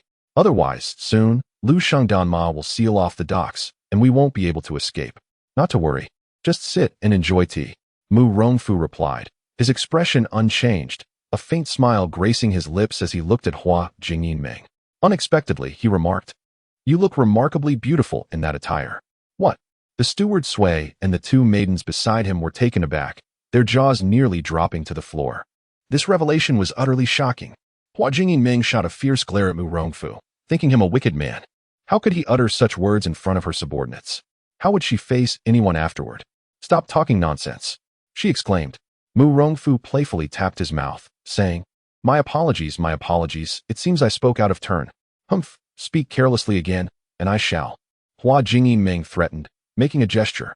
Yet, upon realizing the implications of her actions, she quickly withdrew it, for their banter was far too suggestive. The steward Sui and the others were left utterly dumbfounded, turning their heads to gaze in the direction where Chu Liuxiang had fled. To their dismay, they found their path blocked by a monk. Ahmedba, Brother Chu, where do you intend to go? Wu Hua inquired. What do you mean? Why are you obstructing us? Hu Taiwa questioned in a low voice. Hee. This humble monk does not intend to stop you. However, the path behind me is impassable. I kindly request that you turn back, Wu Hua said, hands clasped. His expression serene. Chu Liuxiang narrowed his eyes, articulating his suspicion. You intentionally lured us to Sanxian Island, didn't you? Indeed, Brother Chu. It was my design to draw you here with poison. Wu Hua replied candidly, showing no remorse. Why? When have you been wronged by me, Brother Chu? Su Rongrong demanded. The fault lies in your cleverness, Brother Chu. With you around, my schemes cannot succeed, Wu Hua chuckled. Chu Liuxiang stated with gravity, if I am not mistaken. You aim to sow discord within the martial world. It is no surprise that you deduce my intentions with such simplicity, Chu Liuxiang, Wu Hua acknowledged with admiration. Humph. Foul monk, I warn you to step aside quickly. You are no match for me and the old pest. Hu Taiwa declared, exuding an air of menace. Ba. Does Hu Shurju think that this humble monk has come unprepared? Wu Hua replied with a smile as several warriors from the island emerged behind him. You, a respected monk from Shaolin colluding with the Easterners. Hu Taiwa exclaimed angrily, pointing at Wu Hua. Chu Liuxiang frowned deeply, whispering an order, Rong Rong, take Tianer and Hongxiu. Quickly retreat back to young Master Fu. But what about you, Brother Chu? Song Tianer exclaimed anxiously. I am fine. You all should return quickly, exclaimed Chu Liuxiang as he charged towards Wu Hua. Manager Sui widened his eyes, watching the three women return, filled with immense admiration for Murong Fu. Master Fu, they truly have come back. You are indeed formidable. Murong Fu glanced at the women and replied, do not be anxious. It will only be impressive once I have slain the three immortals. Do not underestimate the three immortals. Their strength is far beyond what they currently display, reminded Hua Jingyin. At that moment, a small bird-like creature landed in Murong Fu's hand, carrying a note that read, arrive after 7 cups of tea. Murong Fu silently set the note down and said, 7 cups of tea is excessive. I cannot consume that much. Chapter 120. You are Murong Fu. Hua Jingyi dreamed of Murong Fu rising and hurriedly implored, you must not act recklessly. Young Master Fu, I beseech you, go assist Brother Chu at once. He has been poisoned and stands no chance against that treacherous monk.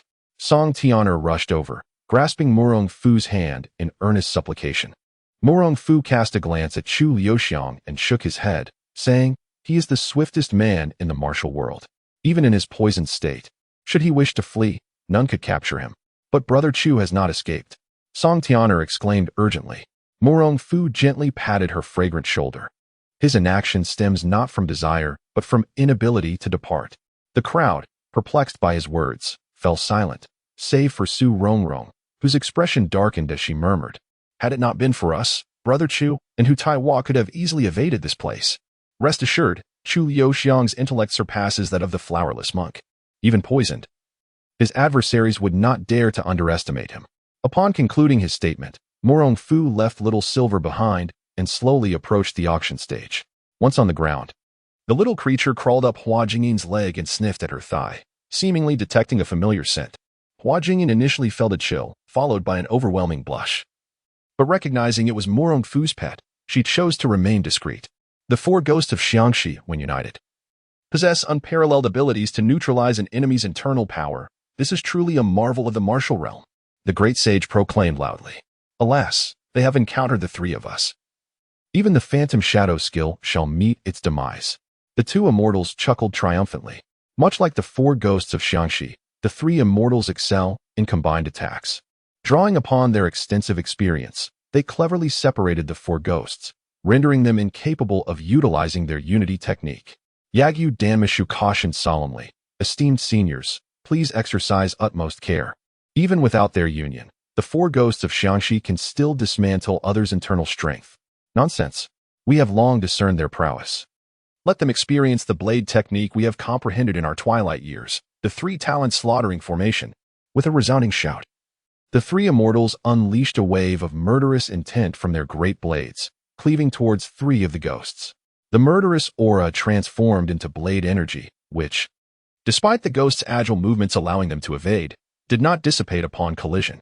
Instead, the energies fused, splitting into 6 beams that lunged toward the 3 men. The eternally stoic expressions of the 3 ghosts finally betrayed a hint of trepidation, prompting them to hastily counter. The 3 immortals, seizing the moment, unleashed 3 more beams of blade energy. Thus, the exchange continued, the blade energies unknowingly weaving into a vast net that ensnared the 3 ghosts. One ghost, engaged with Yagyu Danmishu, felt a growing urgency to assist his comrades. However, Yagyu Danmishu's blade was far too formidable in a one-on-one confrontation.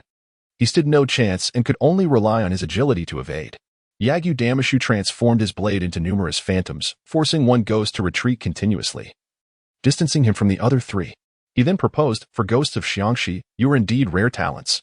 Why not join our Eastern Japan? Once we conquer the Song Kingdom, we shall grant you high offices. We are loyal only to Lord Wansan. Titles mean nothing to us. One ghost bellowed, striking towards Yagyu Danmishu's jaw with a powerful fist.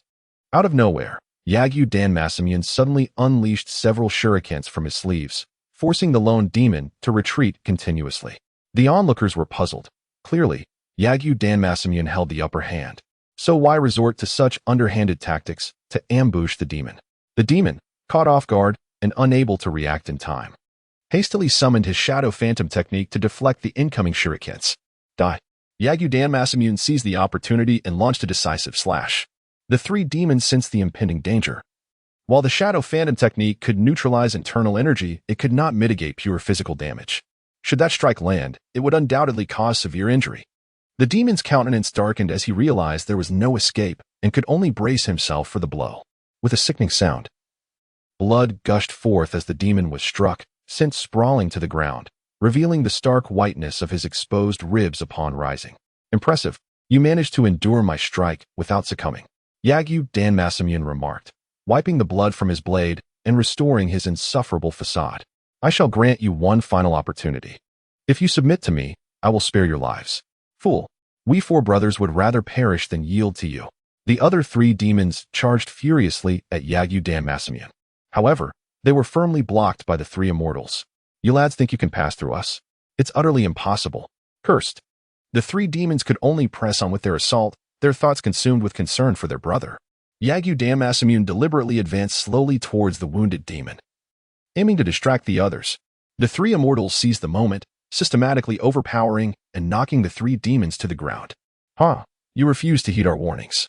The four ghosts of Xiangxi are formidable, but you remain woefully outmatched before us, the three immortals. They spoke with unbridled arrogance.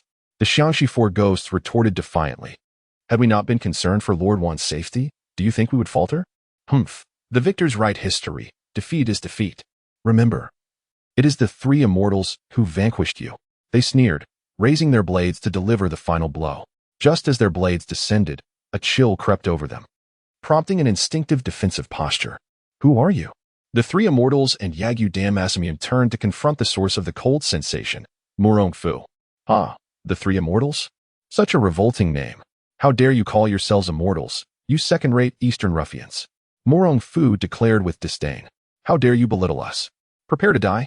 The three immortals roared in unison, unleashing their blade aura with a combined force. Murong Fu, unimpressed, observed with scorn. Fools. To wield your internal energy to manipulate blade aura against oneself is tantamount to courting death. With a contemptuous smile, he engaged his own internal energy to grasp the incoming blade aura. Is he mad? No, stop. The Xiangxi four ghosts shouted urgently, warning Murong Fu to be cautious. Foolish. In all my years, I have never seen anyone attempt to grasp blade aura with bare hands. One of the immortals remarked in disbelief. Yagyu Tamamori furrowed his brow as he observed Murong Fu's calm demeanor and resolute gaze, which betrayed no signs of ignorance. Just as a flicker of concern arose within him, Murong Fu had firmly grasped the three celestial blades' energy. How could this be possible? Is there truly someone capable of wielding blade energy with bare hands? With a swift motion, Murong Fu bent his palm, twisting his body in place, and unleashed a powerful strike with both hands. Watch out. Quickly dodge, Yagyu Tamamori shouted, retreating to a safer location. The three celestial beings, not daring to underestimate the situation, raised their blades to strike at Murong Fu. Die! With a resounding crack. Bolstered by Murong Fu's formidable strength, he merged the three energies into one and redirected it towards the celestial beings. They were taken aback. Having lived for so long without witnessing such a phenomenon, they dared not confront it head-on and hastily evaded. With a thunderous crash, the blade energy struck a nearby seating area, instantly claiming the lives of 100 soldiers from the east. As the stars shifted in the heavens, Yagyu Tamamori exclaimed, "You are Murong Fu." Chapter 121. The Defeat of Three Foes. Is he really Murong Fu? A look of disbelief swept across the crowd. No one expected that this handsome young man was the infamous Murong Fu, a figure who instilled fear throughout the martial world. It was surprising that this gentleman was indeed the Southern Murong. Wan Sanqian also expressed astonishment, then shook his head. Unfortunately, he should not have come here. In his heart, having already vanquished the four ghosts of Xiangxi, he believed that even with Murong Fu's formidable reputation, he could not possibly contend with the likes of Yagyu Tamamori and his companions. Are you truly Murong Fu? The three immortals solemnly inquired. Murong Fu smiled nonchalantly. Indeed. I am the Southern Murong Fu. How amusing. Who would have thought that the Southern Murong would come to our three immortals' island? The three immortals chuckled with delight, as if they had stumbled upon treasure.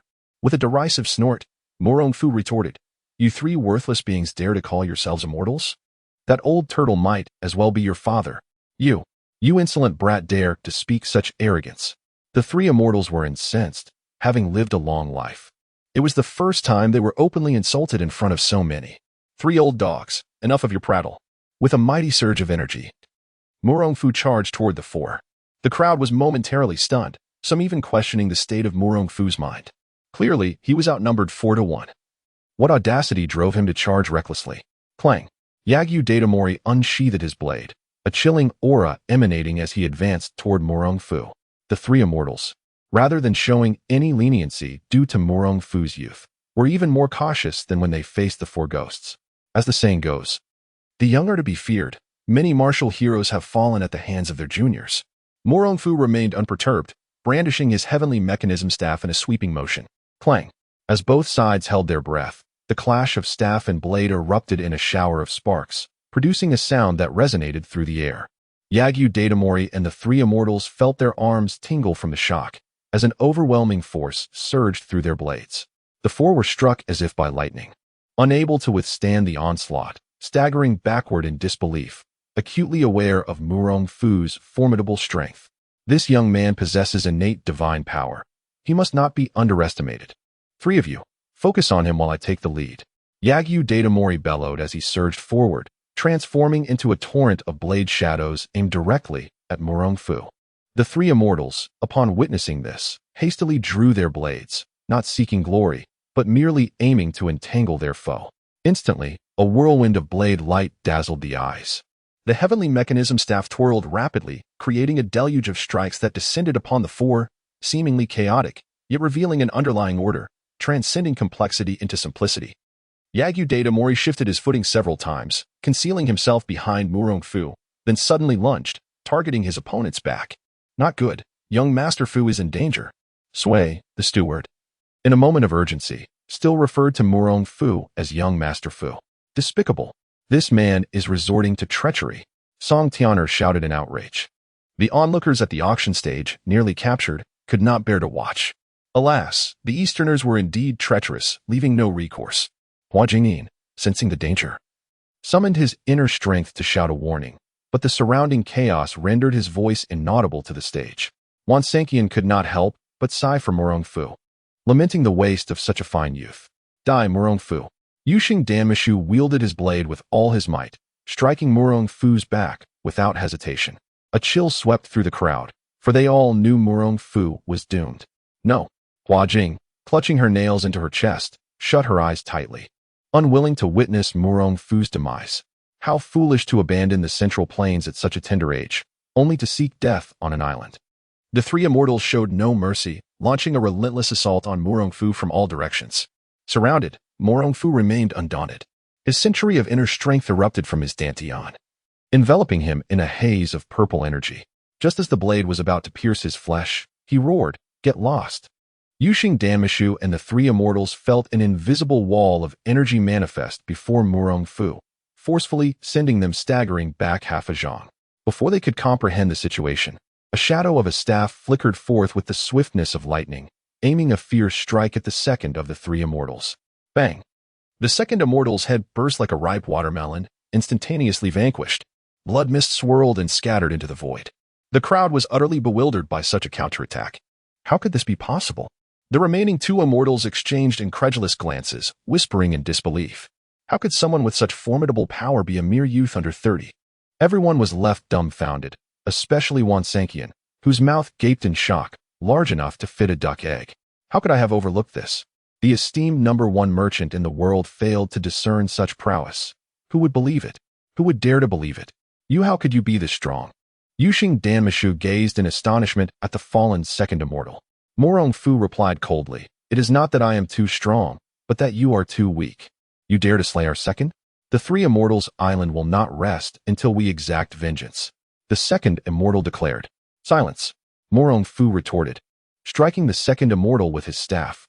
The immortal, not daring to hesitate, swiftly raised his blade in defense, unaware that the staff carried a spiral of hidden force. With a single blow, Murong Fu disarmed the two, subsequently unleashing a torrent of strikes that sent them staggering backward, nearly collapsing to the ground. Crack! The sound of bones fracturing echoed in the ears of the onlookers as the two elders fell, blood misting from their lips as they perished. Yuxing Damashu stood frozen in disbelief, retreating repeatedly, stripped of the courage to engage Murong Fu. Murong Fu, you have slain the three immortals. Our Eastern Japan will not let you go. Humph. Who among the living dares to call themselves immortal before me, Murong Fu? He raised his staff, pointing it at Yuxing Damashu. Kneel, and I may spare your life. Murong Fu, do not be too arrogant. While you are formidable, remember, I have 3,000 soldiers of Eastern Japan at my disposal. Even if you can kill, you cannot slay them all. Yuxing Damashu laughed triumphantly. Do not speak of 3,000 men. Even if they were 3,000 pigs, you would tire yourself out before you could slay them all. Regrettably, the people of Eastern Japan lacked the understanding to comprehend the multifaceted capabilities of Murong Fu. Why not give it a try? Let us see if I can indeed slay them all, Murong Fu replied with a chilling smile. Yagyu Tamashiro's face darkened immeasurably. He was intimidated. He had never encountered anyone as self-assured as Murong Fu. Even that man, at this very moment, seemed to pale in comparison to Murong Fu. What's the matter? Given the opportunity, you proved to be utterly ineffectual. What are you waiting for? Give the order. Murong Fu exclaimed with grandiosity, eager to see if he could achieve 1,000 kills. Yagyu Tamashiro's hand trembled, unable to lift it, paralyzed by apprehension. However, at that moment, a firework soared into the sky, illuminating the earth in an instant. A cacophony of battle cries erupted. Murong Fu sighed. Alas, I fear you have missed your chance. Chapter 122. The fierceness of the Shadow Guard's Yuyan Damashu observed the sudden turn of events with a sense of bewilderment. What is happening? Where did these forces come from? My apologies. It is my Murong family's troops. Murong Fu declared with a confident smile, as if he had the world under his control. How is this possible? How did you manage to bring them here? Yuyan Damashu questioned in disbelief. For the sake of tonight's operation, he had sealed off all the docks on the island. It was inconceivable that anyone could have arrived undetected. Moreover, even if someone did make it, he should have received word of it. Unable to suppress his curiosity, he asked, how did you accomplish this? How it was done is of no concern to you. All you need to understand is that you have failed, Murong Fu replied nonchalantly. The methods of the Shadow Guards were indeed remarkable. They even swam from 5 miles away to avoid detection by the soldiers of the East. Yuyan Damashu looked up towards the direction of Chu Liuxiang and shook his head, insisting, I have not lost. My forces outnumber yours. With that, he shouted loudly, raising his treasured sword and forcefully striking the ground beneath him. A massive hole was smashed into the auction platform, and he promptly dove into it. Would escape? Earth escape? Murong Fu momentarily found himself at a loss. However, this did not hinder him from taking action, channeling his vital energy through his hands. He infused it into the heavenly mechanism staff and struck fiercely in the direction Yuyan Damashu had fled. The tremendous force landed upon the earth with a resounding thud. The ground ahead immediately caved in, followed by a scream from Yuyan Damashu. Blood began to seep from the earth below. Murong Fu retracted the heavenly mechanism staff and turned to observe the fierce battle between the East's soldiers and the Shadow Guards, showing no intention of intervening. Instead, he cast a glance at the 4 ghosts of Xiangxi, whose peculiar martial arts allowed them to disregard most forms of vital energy damage. They were indeed a rare sight to behold. Upon noticing Murong Fu approaching, the 4, who had been entangled in their struggles, stood up and pleaded, we beseech you, young Master Murong, to lend your aid to Lord Wansantian. Wansantian? Upon hearing that name, Murong Fu's heart stirred. The wealthiest man in the land. If he could secure a favor from him, it would be quite advantageous. Very well. Murong Fu nodded, moving toward Wansantian. The captors of Wansantian, upon seeing Murong Fu approach, were so terrified that their legs weakened, and they knelt on the ground, pleading for mercy. Forgive us, great hero. Forgiveness? Perhaps not. Remember to be born into a good family in your next life. Murong Fu raised his hand and struck, causing the pleading man to bleed from all 7 orifices and collapse lifelessly to the ground. What a jest! We are not of the same country. Would you seek revenge upon my return? Wansantian was momentarily taken aback, secretly admiring the decisiveness of the southern Murong. Thank you, young Master Murong, for your gracious rescue. There is no need for such formality, my friend. It was merely a trifling matter, Murong Fu replied courteously. Wansantian nodded. In the realm of martial heroes, great righteousness was valued, and gratitude need not be vocalized. His gaze shifted towards the shadow guards, and he could not help but tremble involuntarily. Murong Fu's personal army was formidable, each member possessing extraordinary strength and decisive combat skills, their cooperation flawless, akin to ferocious tigers unleashed. Their imposing presence could rival that of the esteemed divine pivot camp of the Ming dynasty. It was indeed admirable, I mused. The strength of Murong Fu's forces is astonishing. With a chuckle, I added, I hope I haven't embarrassed you, Wang. Murong Fu turned his gaze towards the shadow guards, his heart brimming with joy. For it was his first time witnessing their prowess in action. The shadow guards were seasoned warriors, unflinching in battle, yet possessed of an exceptional calmness, striking with precision at vital points. Though the Easterners appeared numerous, the truly capable among them were scarce, the majority were ineffectual, and eliminating them would merely be a matter of time. Wang, shall we go over there for a chat? Murong Fu inquired, gesturing towards Huajing. Indeed, indeed. How could I refuse such an invitation from my esteemed younger brother? Wan Sanqian replied with bravado, though inwardly he longed to depart this place swiftly. Upon seeing Murong Fu approach, the steward Sui and the two maidens quickly vacated their spots, nearly bowing in excitement. Master Fu, you are truly remarkable. Haha. I am Murong Fu, not Master Fu, he stated candidly. Right. My apologies for forgetting your true name, Sui steward exclaimed, slapping his mouth in chagrin. Li Hongxiu scoffed. I knew it was you. Oh, you figured it out? Murong Fu responded as he sat down, pulling Huajing Yiming into his embrace. Noticing her unusually flushed face, he whispered, Have you had too much to drink? No, it's all your fault. Huajing Yiming retorted, rolling her eyes at him. She then quietly reminded him, Take your little snake back. It keeps sniffing around me. Murong Fu was momentarily taken aback before bursting into hearty laughter. Very well. He tapped the stone table a few times. And shortly thereafter, Xiaoyin climbed into his hand, causing the nearby maidens to retreat in fright. Even Wan Sanqian wore an awkward smile, for Murong Fu's peculiar hobby was well known.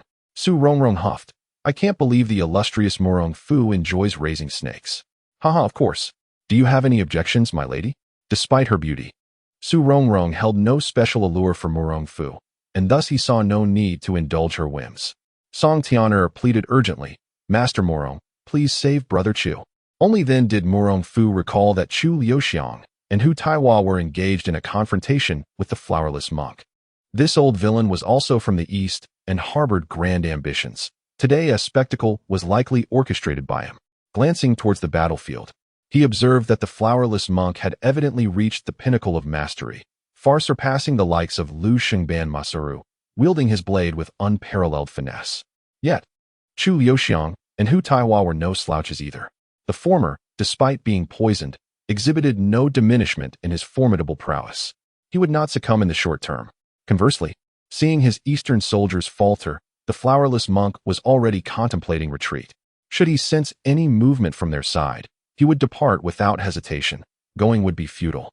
Rest assured, the flowerless monk has lost his fighting spirit. Your brother Chu will remain unharmed. However, Song Tian'er wished to utter a few more words, but was intercepted by Su Rongrong. It is said that Murong Fu is a man of integrity. Who would have thought he would be one to turn a blind eye to those in peril? Humph. If young Master Murong wishes to save, he shall. If he does not, then let it be. Do not attempt to cast aspersions. Since being captivated by Murong Fu, Hua Jingming's heart was filled with admiration for him, and she would not tolerate any slander from outsiders. As the two ladies seemed poised to argue, Wu Hua and Chu Liuxiang were also at an impasse. Chu Liuxiang, consider yourself fortunate. Today, you have escaped capture. However, do not be at ease. The Tianyi divine water within you has no antidote, and your days are surely numbered.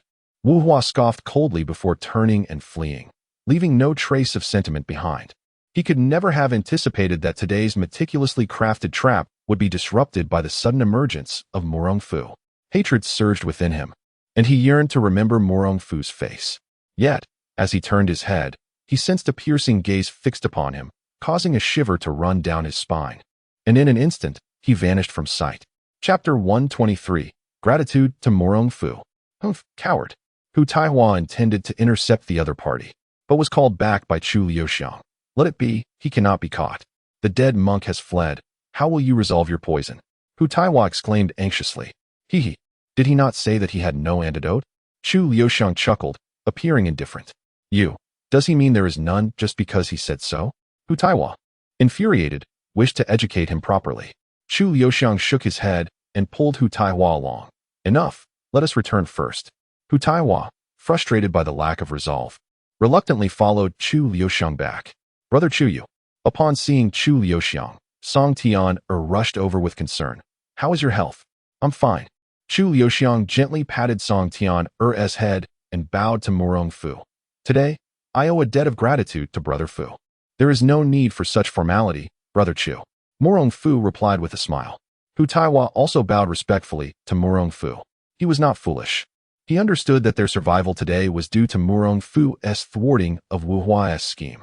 Otherwise, they might have faced dire consequences. What Brother Fu? You do not know? He is the renowned Southern Murong. Song Tian retorted. Both Chu Liuxiang and Hu Taiwa were taken aback, bowing once more. So, Brother Fu is indeed the illustrious Murong Fu. How disrespectful of us.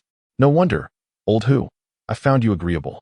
I never expected you to single-handedly extinguish the Yuan's arrogance and defeat Tianfeng Shirlu Lang. Haha, regardless of circumstances. Old Hu must drink to his heart's content with you later. Upon hearing their praises of Murong Fu, Song Tian countered. Humph. He did not assist Brother Chu earlier, which allowed that thieving monk to escape. Go on, little girl, what do you understand? That monk Wu Hua, upon encountering unexpected circumstances, would have chosen to retreat. Even if Brother Murong had intervened, he could not have been stopped. Hu Taiwa waved his hand dismissively, silencing Song Tian. Chu Liuxiang smiled. Brother Murong, do not mind the young lady. She simply lacks understanding. Haha, I shall not. Murong Fu shook his head, not taking it to heart. As the saying goes, one should not engage in reason with women, but conquer them through action. Brother Murong, are these valiant soldiers all your men? Hu Taiwa glanced at the battlefield with a hint of admiration. Murong Fu nodded, simultaneously surveying the scene. The morale of the Eastern Yam soldiers, having lost their backbone, was dwindling. In less than half an hour, the battle should conclude. How splendid it would be if every soldier of the Murong family were as formidable as the Shadow Guards. As expected, half an hour later, Jiang Zian reported, Master, Sanxian Island has been fully secured, and 1,500 Eastern Yam soldiers have been captured. How shall we proceed? Execute them. Murong Fu replied without hesitation. There was no room for compromise with beasts. Understood. Jiang Zian bowed and withdrew. The expressions of those present immediately shifted. Wan Sanxian spoke first, addressing Murong. My dear brother, being a few years your senior, I wish to impart a piece of wisdom. When two armies clash, it is prudent to leave a thread of mercy. Indeed, since the enemy has surrendered, let us grant them a chance at life. Hu Taiwa echoed his sentiment. Hua Jingyi Meng quietly interjected. The Easterners harbor a deep-seated desire for revenge. Should you annihilate them, they will relentlessly pursue you, leading to a cycle of vengeance. Upon hearing this, Murong Fu could not contain his laughter. Ha ha, relentless pursuit? I fear you misjudge them. To deal with them, one must employ a single word, absolute destruction. Only by eradicating their kin will they learn to fear you. Once they fear you, even if you let them crawl beneath your trousers, they will joyfully call you grandfather. The others were momentarily taken aback, acutely sensing the bitterness lacing Murong Fu's tone. Thus, they fell silent, allowing him to act as he wished. An hour later, Jiang Zian returned before them, exuding an aura of menace that chilled the air. Master, it is done. Excellent. Let the brothers rest for the night. We shall depart the island tomorrow, Murong Fu replied. Understood. Jiang Zian nodded in acknowledgement. Hua Jingyi Meng expressed her astonishment. We leave tomorrow? Indeed, with Wu Hua's departure. He will surely inform the Easterners of our actions. I fear that lingering too long may invite trouble, Murong Fu stated candidly. Though he relished the feeling of superiority that came with being the center of attention, he was not foolish enough to endanger his life by courting trouble. Wan Sanxian and the others exchanged glances, nodding in agreement, and bowed to take their leave. If we are to depart tomorrow, we should prepare at once. Please, do as you wish, Murong Fu said, not hindering their exit. At that moment, before Wan Sanxian and the others could depart, a throng of individuals rushed forth. Which one is Murong Fu? Yes, which of you is Murong Fu? Summon him to meet us. Wan Sanxian and the others frowned, inquiring. What business do you have with our brother Murong? We have urgent matters to discuss with him, proclaimed the descendant of the Iron Hat King, stepping forward. Murong Fu raised an eyebrow and replied, I am Murong Fu. What brings you here? You are indeed Murong Fu. The fourth generation of the Iron Hat scrutinized Murong Fu before nodding. Ah, truly a remarkable figure.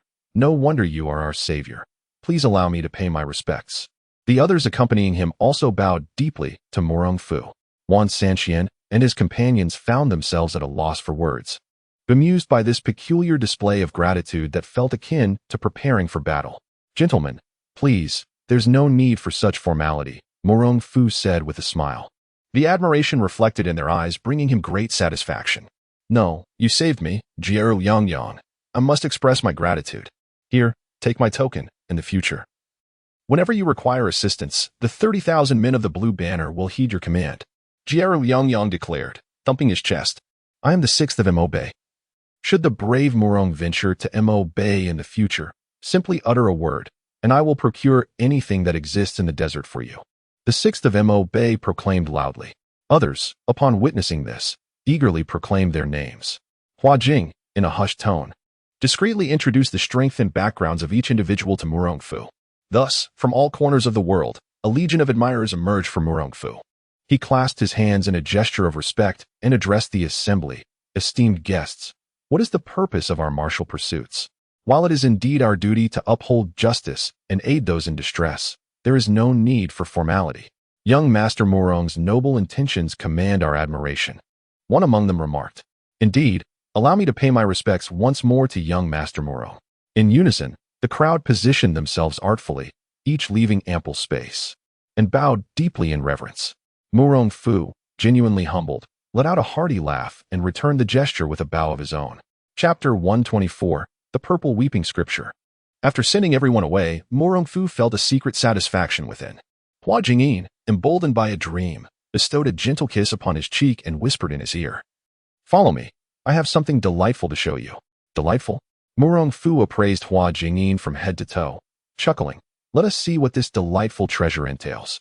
Hua Jingyin grasped Murong Fu's hand, leading him toward the rear of the auction. Soon, they arrived beside a small hill. This is the spot, Hua Jingyin said, casting a sultry glance around, her voice laced with mystery.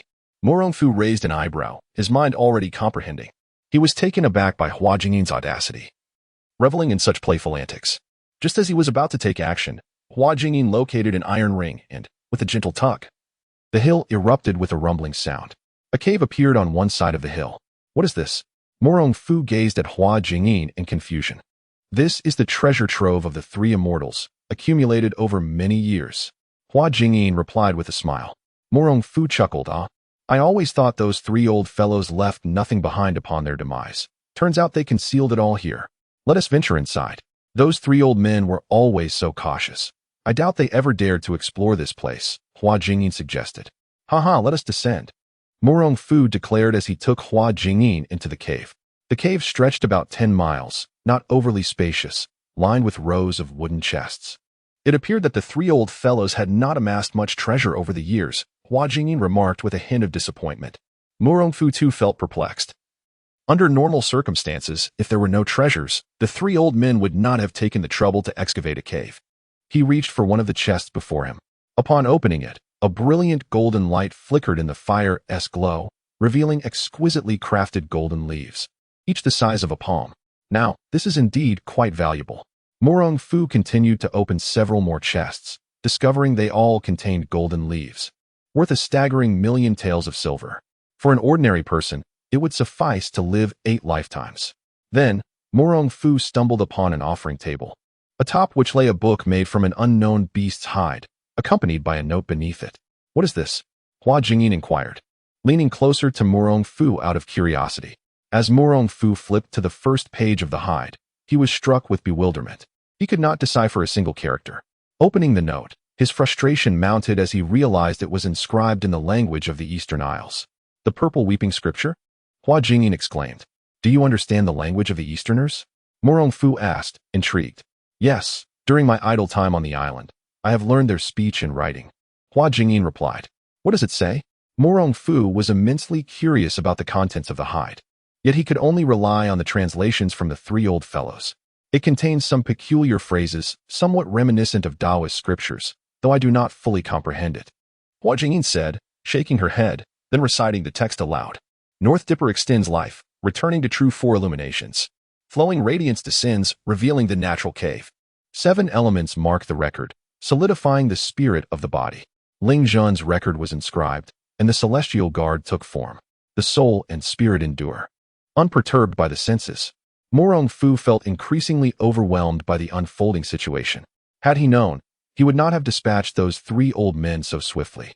With a resigned shake of his head, he mused, "Let us venture forth for now. We can have Xian come later to move the items." Hua Jingyin picked up 2 volumes of sacred texts and also presented the formidable Tianju Di Nyet Dzang hand to Murong Fu, saying, "These techniques are treasures. You should keep them." Murong Fu, touched by the woman's candor, couldn't help but feel a sense of warmth, further admiring his own vitality. "Heaven, do not blame me. I never wished to be a ruler of the seas. Alas, I exist within this ancient realm, destined to be a man of the emperor." He stowed away the 3 tomes and placed a tender kiss upon Hua Jingyin soft lips, whispering sweetly in her ear, "The scenery outside is delightful. I see your strength has nearly returned, so why not?" Hua Jingyin paused, taken aback, instinctively responding, "Again? Are you capable?" Chuckling. Murong Fu gazed at the woman before him. "You are still too young. It is my duty to impart a lesson. Let you understand that a man should never utter 'I cannot.'"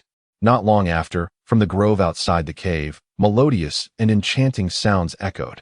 The following morning, Murong Fu returned to the inn, hand in hand with Hua Jingyin, only to find Jiang Xian awaiting him downstairs, seemingly having waited for quite some time.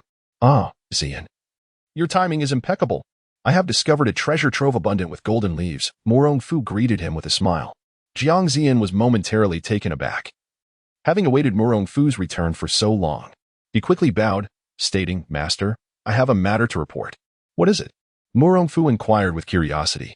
"Yesterday, we discovered many women in a dungeon," Jiang Xian said, glancing at Hua Jingyin. Hua Jingyin clarified, "They are Central Plains women who were either purchased or captured by the Eastern barbarians." "Oh, it matters not. Let us bring them back," Murong Fu replied. Jiang Xian hesitated, asking, "What shall we do with the 100 or so Eastern barbarian women?" "This." Murong Fu exchanged glances with Hua Jingyin. The Eastern barbarians had yet to be vanquished. Bringing these women back could pose a threat, yet killing them seemed a waste. Hua Jingyin appeared to sense Murong Fu's thoughts and suggested, "Eastern barbarian women possess a strong tendency towards servitude. Perhaps we should keep them and find a dungeon to train them properly. They may yet prove useful." "Very well, their skills are indeed top-notch. We shall retain them." Murong Fu nodded in agreement. Jiang Xian, looking a bit sheepish, continued, "There is one final matter, master. Speak freely." Murong Fu encouraged with a smile. "After the battle yesterday, we discovered numerous items stored here for auction, but we are unsure how to proceed," Jiang Xian inquired. Upon hearing this, Murong Fu's eyes brightened. Anything slated for auction must surely be of great value.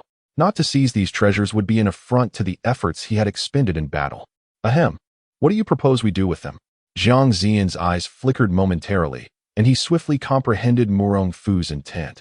His subordinate believed that these items, being ownerless, should be taken back first, with the future task of locating their rightful owners. Indeed, make proper records. Should anyone come seeking them, let them retrieve their belongings. Murong Fu replied with a smile. Hua Jingyin, stifling her laughter behind her hand, mused that it was rather peculiar for such a greedy fellow to consume something only to regurgitate it later. Murong Fu cast a sidelong glance at the woman, firmly pinching her pert posterior. "If there are no further matters, let us prepare to depart. That scoundrel Wu Hua may well return with his men." Jiang Xian bowed respectfully. "As you command, I shall instruct them to set off immediately." Chapter 125. They have arrived on the shores of the Island of the Three Immortals.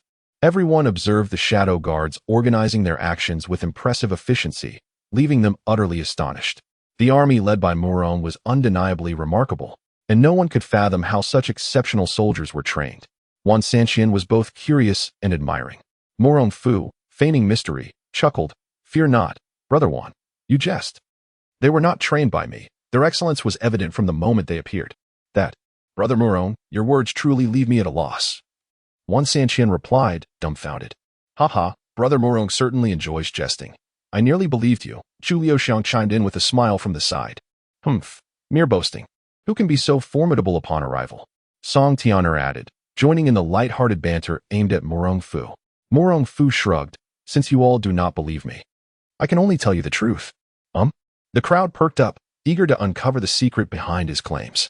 Murong Fu began to concoct an explanation. First, one must select exceptionally gifted children, daily nurturing them with the true energy of top-tier masters to open their meridians. They should drink ample milk and consume plenty of meat. Wang Sanqian and others with substantial backgrounds listened intently, their brows furrowing as countless questions flooded their minds. Top-tier masters' true energy? Drink more milk, consume more meat? Master, the boat is ready, and preparations are complete. We can set sail at any time. Jiang Zian approached Murong Fu, speaking earnestly. Murong Fu glanced at the still contemplative crowd and gently urged, "Everyone, let us depart. Please." Wang Sanqian quickly extended his hand, the first to regain clarity. The others followed suit, trailing behind Murong Fu toward the awaiting vessel. "Brother Murong, please hold on a moment," Chu Liuxiang called out just before boarding the ship. What can I do for you, Brother Chu?" Murong Fu halted, turning to regard Chu Liuxiang, who wore a smile. After a brief moment of distraction, Chu Liuxiang stepped forward. "I have an ungrateful request and hope Brother Murong will grant it." Haha, did I hear you correctly? Brother Chu, you are the renowned thief prince, the foremost in lightness skills. Do you truly require my assistance? Murong Fu responded, slightly taken aback, but soon laughing. Chu Liuxiang spoke earnestly. "I wish to go to the Divine Water Palace to seek an antidote, and I am concerned. I would like to ask Brother Murong to look after Rong and the other two." You want me to care for your women?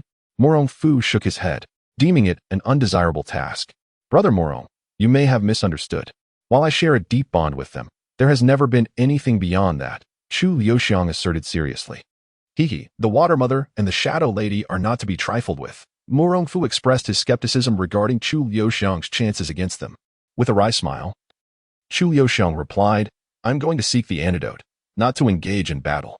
I have no enmity with the Water Mother and Shadow Lady, logically. They should not trouble me." You say logically, but have you ever encountered a woman who reasoned? Murong Fu laughed. Chu Liuxiang paused in surprise, then couldn't help but join in hearty laughter. Subsequently, the two of them boarded the ship and departed. Within a luxurious manor in the city of Gusu, several daughters and sons-in-law of Murong Wudi gathered together. "What do you propose we do to rescue our father?" Murong Shuang inquired first, surveying the group. Murong Shanshan cast a glance at her husband, Qin Jian, the leader of the martial arts alliance in the Liangwang region, and asked, "What do you think?" Qin Jian, feeling somewhat awkward, responded, "Murong Fu is a prominent figure in the southern martial arts community. I fear that a direct intervention may not be advisable." Murong Shuang's husband, Nangong Lu, concurred, "Indeed, it would be prudent to deliberate on this matter further." "Nonsense," Murong Shuang retorted sharply. "It is my father who is trapped. Are you aware of the torment he is enduring?" "Second sister, you are being unreasonable. I have inquired about the situation. Aside from the dampness of the dungeon, his daily meals are no worse than ours." The graceful lady in purple shook her head in disagreement. "Seventh sister, you mentioned the dungeon's dampness. Do you truly believe father can withstand such conditions?" Murong Shuang shot a fierce glare at Murong Qinyang. Murong Jiao softly advised, "Second sister, our elder cousin would not harm our father. Perhaps we should wait for his return to discuss this matter further. Indeed, I have heard that Murong Fu is exceedingly lecherous. Perhaps we could entice him with beauty," Murong Lu remarked, half in jest, half seriously. "Sixth sister, please take this seriously." Murong Shuang glared at her calm sisters, her frustration boiling over. "Fine. If you are not inclined to assist, let us abandon him to perish in the Murong family's dungeon." Seeing her anger, the others quickly assumed a serious demeanor and urged, "Second sister, do not be upset. It is our fault. We never suggested abandoning our father. Rescue him? How? We have been here for over half a month and have yet to devise a single plan." Murong Shuang seethed with anger. Nangong Lu, recognizing her genuine fury, dared not hesitate further, embracing her. "Do not fret. I shall go to the Murong family estate tonight and bring back your father. Is that appropriate?" Qin Jian, as the leader of the Liangwang alliance, held considerable reputation and was reluctant to jeopardize it. If they simply rescued Murong Wudi, how would he maintain authority among his subordinates? How could he teach them about fairness and justice? "Then you need not go. I shall handle it." Murong Shanshan mimicked her elder sister, crossing her arms and turning her back on the others. Qin Jian felt overwhelmed, realizing he had no choice but to comply. He embraced Murong Shanshan, saying, "All right. Today I will go along with your brother-in-law. If we cannot rescue your father, we shall not return." Humph, at least you possess some conscience. Murong Shanshan managed a reluctant smile. The other sisters, witnessing this, urged their husbands to join in as well, except for the enigmatic eldest sister who had yet to appear. The 7 sons-in-law of Murong Wudi resolved to infiltrate the old estate that night to rescue their esteemed father-in-law. Meanwhile, at the city gates of Gusu, a group of peculiar individuals entered. They wore wide-brimmed hats and long robes, each draped in an air of mystery. "Hello, Hoshibai. Must we still exercise such caution against a mere Murong Fu?" inquired a voice that was both gentle and somewhat willful. Hoshibai let out a wry smile and shook his head. "After all, we belong to the demonic sect and have close ties with the Yuyan." Arriving in Song, we must indeed tread carefully. Otherwise, our journey would be fraught with considerable troubles. "Very well, since we have arrived in Gusu City, I shall reluctantly forgive you." The willful voice responded once more. With a faint smile and no sign of irritation, Hoshibai remained silent, yet beside him, an exceptionally beautiful and captivating female monk spoke up. "Amatba, you have traveled barefoot all this way. Our movements may have already been partially exposed." Chapter 126, Cultivating the Supreme Technique of the Great Purple Sun. "Oh, I did not come here with you. Do not wrongfully accuse me." The girl with bare feet is none other than Wan, the young lady who has entered Murong Fu's household. She is known for her sharp tongue, and it is improbable that she would be criticized by the Bodhisattva of no thought. Humph, isn't that clear to everyone? The Bodhisattva of no thought recited a Buddhist chant, seemingly wishing to avoid further conflict with Wan. Wan boldly approached the Bodhisattva, provocatively stating, "I have heard that you have mastered the no-thought great method to an extraordinary level, almost rivaling a grandmaster. Is that true?" "Amitba, I would like to experience the prowess of the Ingui sect's heavenly demon strategy. What makes it so exceptional?" The Bodhisattva of no thought exuded a peculiar spiritual energy, ready to solidify her presence before Wan. "Haha, ladies, let us not escalate this into a physical confrontation," Hoshibai interjected, sensing that the situation was on the verge of turning violent. The Bodhisattva's spiritual energy, though formidable, is a consumable. Utilizing it once necessitates a recuperation period of 10 days to half a month, and should it be turned against her, it would spell great trouble. Therefore, she always acts in conjunction with her senior brother, Tai Yan. How intriguing. Since we are not on the same path, I shall take my leave. Farewell. Wan declared, turning to depart, intending to relay the news to Murong Fu. "I advise you not to leave, Miss Wan." A man, resembling a corpse and wielding a steel morning staff, obstructed her path. Wan cast a glance at him, but chose not to engage in conversation. Instead, she turned to Hoshibai. "What is the meaning of this? Are you all conspiring to bully me? Should I return and discuss this with my master?" "Haha, Wan. Do not jest. We are all here together. Naturally, we should advance and retreat as one. I have heard that the rich and noble residence has invited a royal chef from the Song dynasty. Shall we not go and taste the delicacies?" Hoshibai fanned himself with a paper fan, smiling. Wan nodded in agreement. "Very well, just as my esteemed relatives have said, I am quite hungry. Let us go." After some deliberation, the group proceeded to the rich and noble residence for a meal, only to find that the chef's exquisite dishes were booked until spring of the following year, leaving them to make do with something simpler. "Everyone, I have heard that Murong Fu has been residing at the old mansion recently. I plan to go there tonight and catch him off guard. What do you think?" Hoshibai proposed with a grin. The Bodhisattva of no thought nodded. "Amitba, what the emotionless young master says is indeed correct. Murong Fu is exceptionally powerful, and to eliminate him, we must strike unexpectedly." "Indeed, I concur," Wan chimed in with a cheerful demeanor. Hoshibai surveyed the others, seeing no objections. He solidified the plan for the night. The group of 7 sought a secluded spot to rest, awaiting the arrival of nightfall. Unbeknownst to them, at that moment, Murong Fu was not in the old mansion but rather enjoying a different kind of warmth amidst the ocean. "Do you truly not intend to stay by my side?" Murong Fu inquired, cradling Hua Jingyin Ming and caressing her delicate form. You have no shortage of women to attend to you.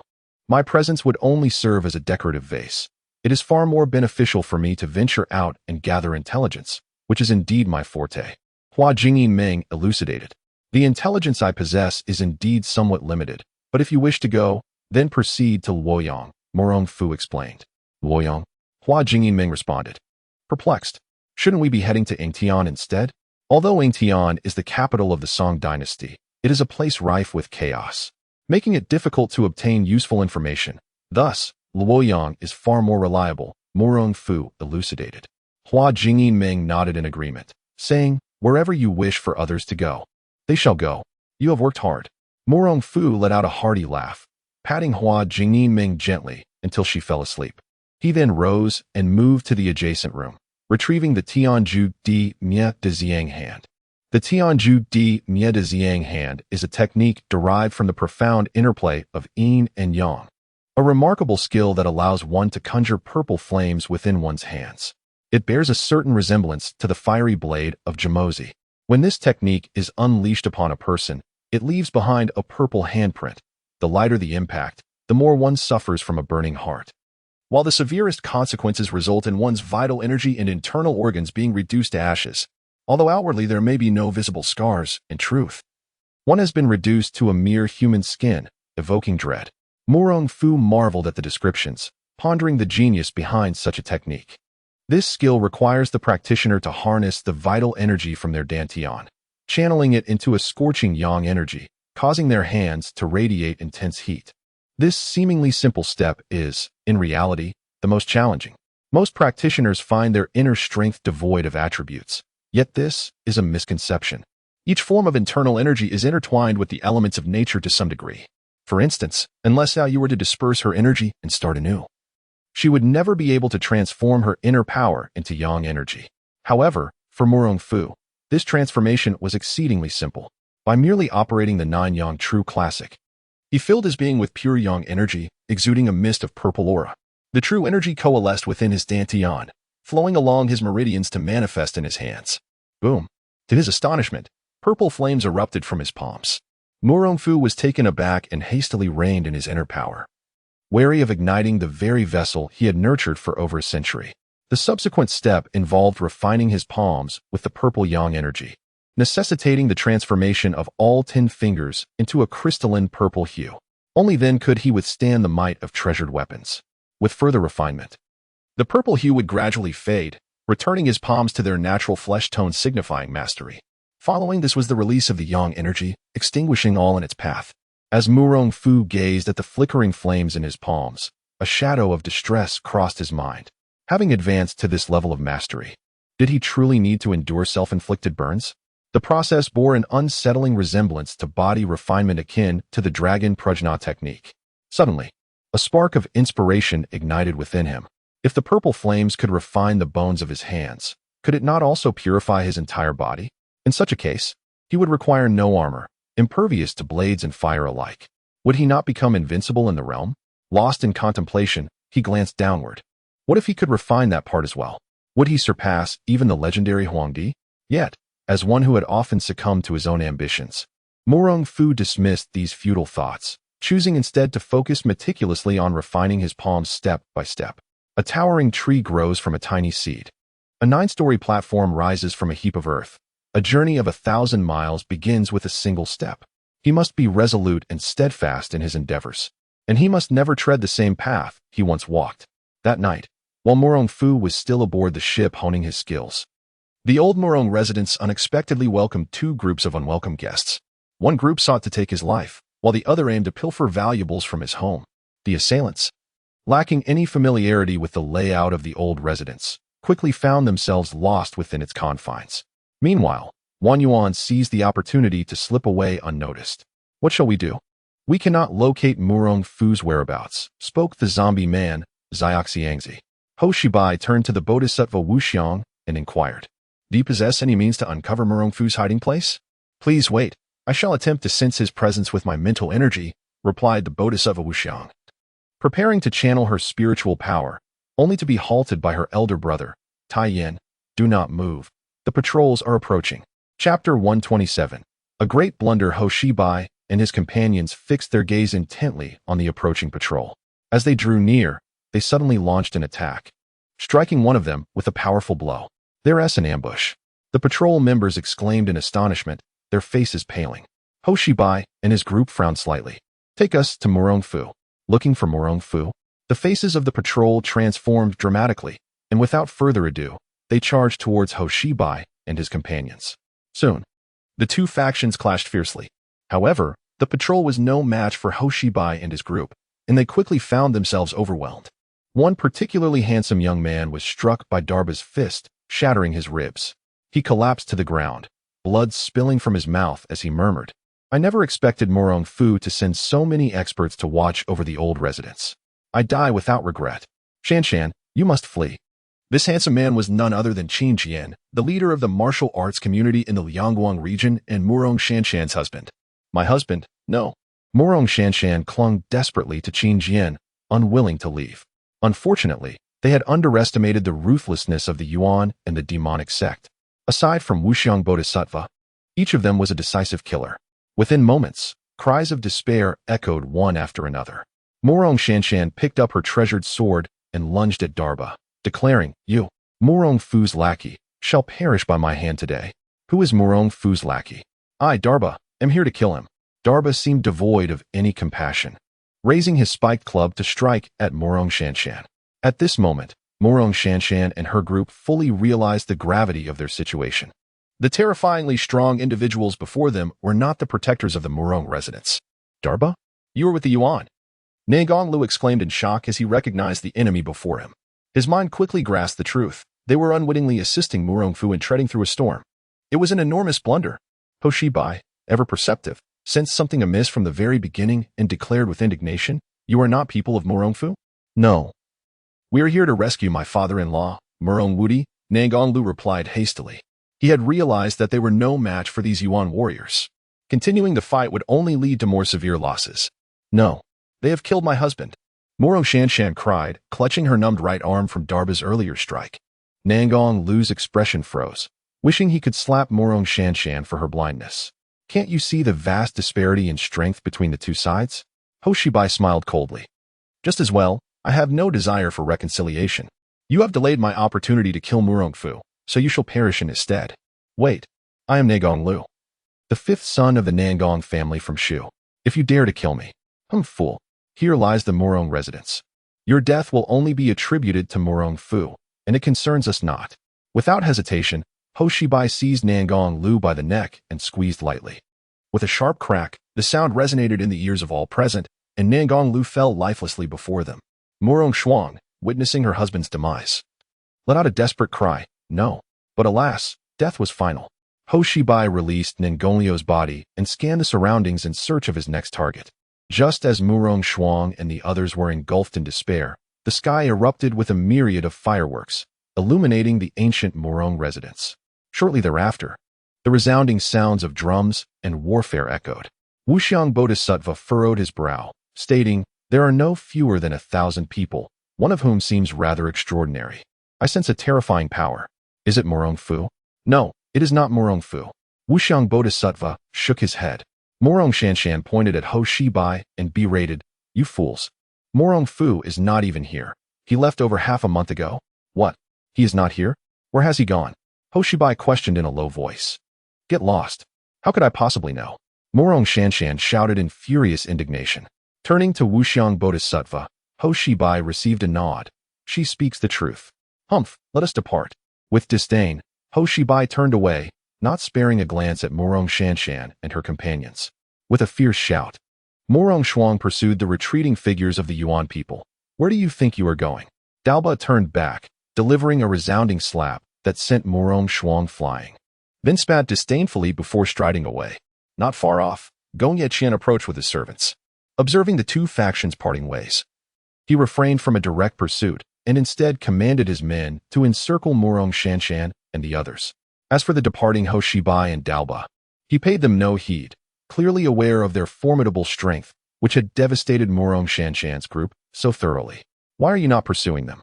Murong Shuang asked, clutching his injured face in anger. Gong Yeqian shook his head bluntly. "We cannot defeat them." Suddenly, an eerie silence enveloped the scene. "You." Murong Shuang and the others were left speechless. "Brother, must you be so honest? Do you not care for your dignity? Enough. You have intruded upon the Murong residence. You do not object to being imprisoned, do you?" Gong Yeqian inquired. "Get lost. We are all members of the Murong family. Do you dare to arrest me?" Murong Qinyang retorted angrily. "Apologies, but you are all from the branch family, and have long been estranged from the main house." Gong Yeqian replied, directing, "Seize them." and arrange for a physician to attend to them.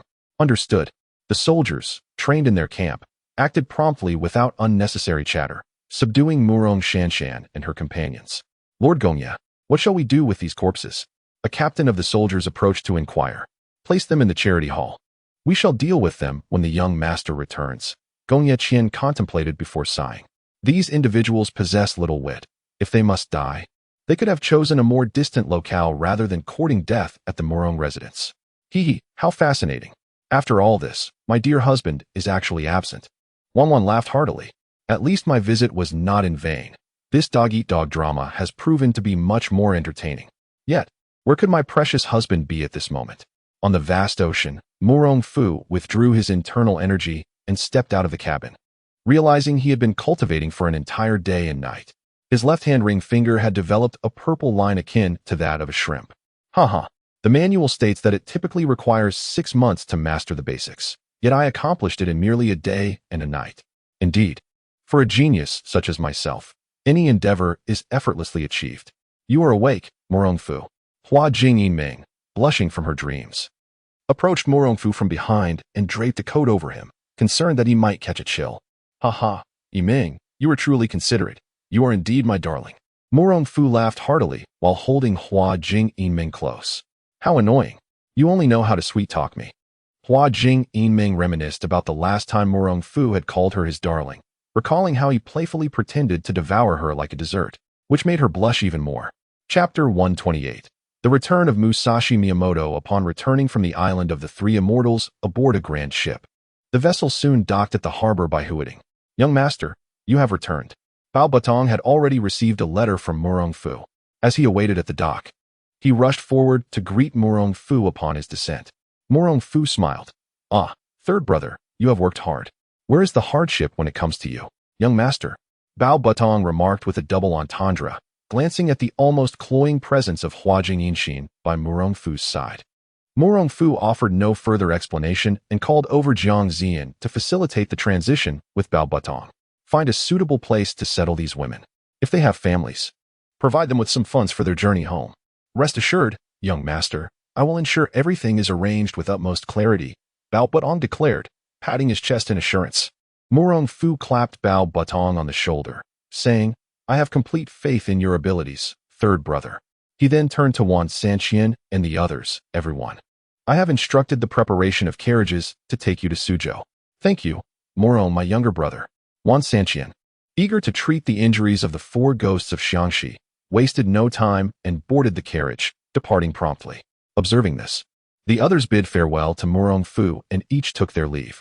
Chu Liuxiang approached Murong Fu with Song Tian'er, Su Rongrong, and Li Hongxiu in tow, stating, Murong, I entrust my 3 dear sisters to your care. I apologize for the trouble. Rest assured, Brother Chu, I shall look after them well. There is no need for concern. Murong Fu replied. Song Tian'er huffed lightly, seemingly reluctant, the reasons for which were unknown to her. Su Rongrong and Li Hongxiu exchanged glances, shaking their heads in resignation. They then bowed to Murong Fu, saying, We apologize for the disturbance, young Master Murong. Not at all. I am well acquainted with Brother Chu. I would gladly lend a hand. Murong Fu responded in a nonchalant manner. Chu Liuxiang, feeling a tangle of emotions, realized that matters of life and death were not to be trifled with, and thus bowed. I bid you farewell, Murong. We shall meet again another day. Safe travels. Brother Chu and Brother Hu? Murong Fu replied. The 2 men exchanged glances, and with a flourish, Chu Liuxiang and Hu Taiwa departed. Dear ladies, if there is nothing pressing, you may accompany the family retainers back to the Murong estate to rest, Murong Fu suggested courteously. No need.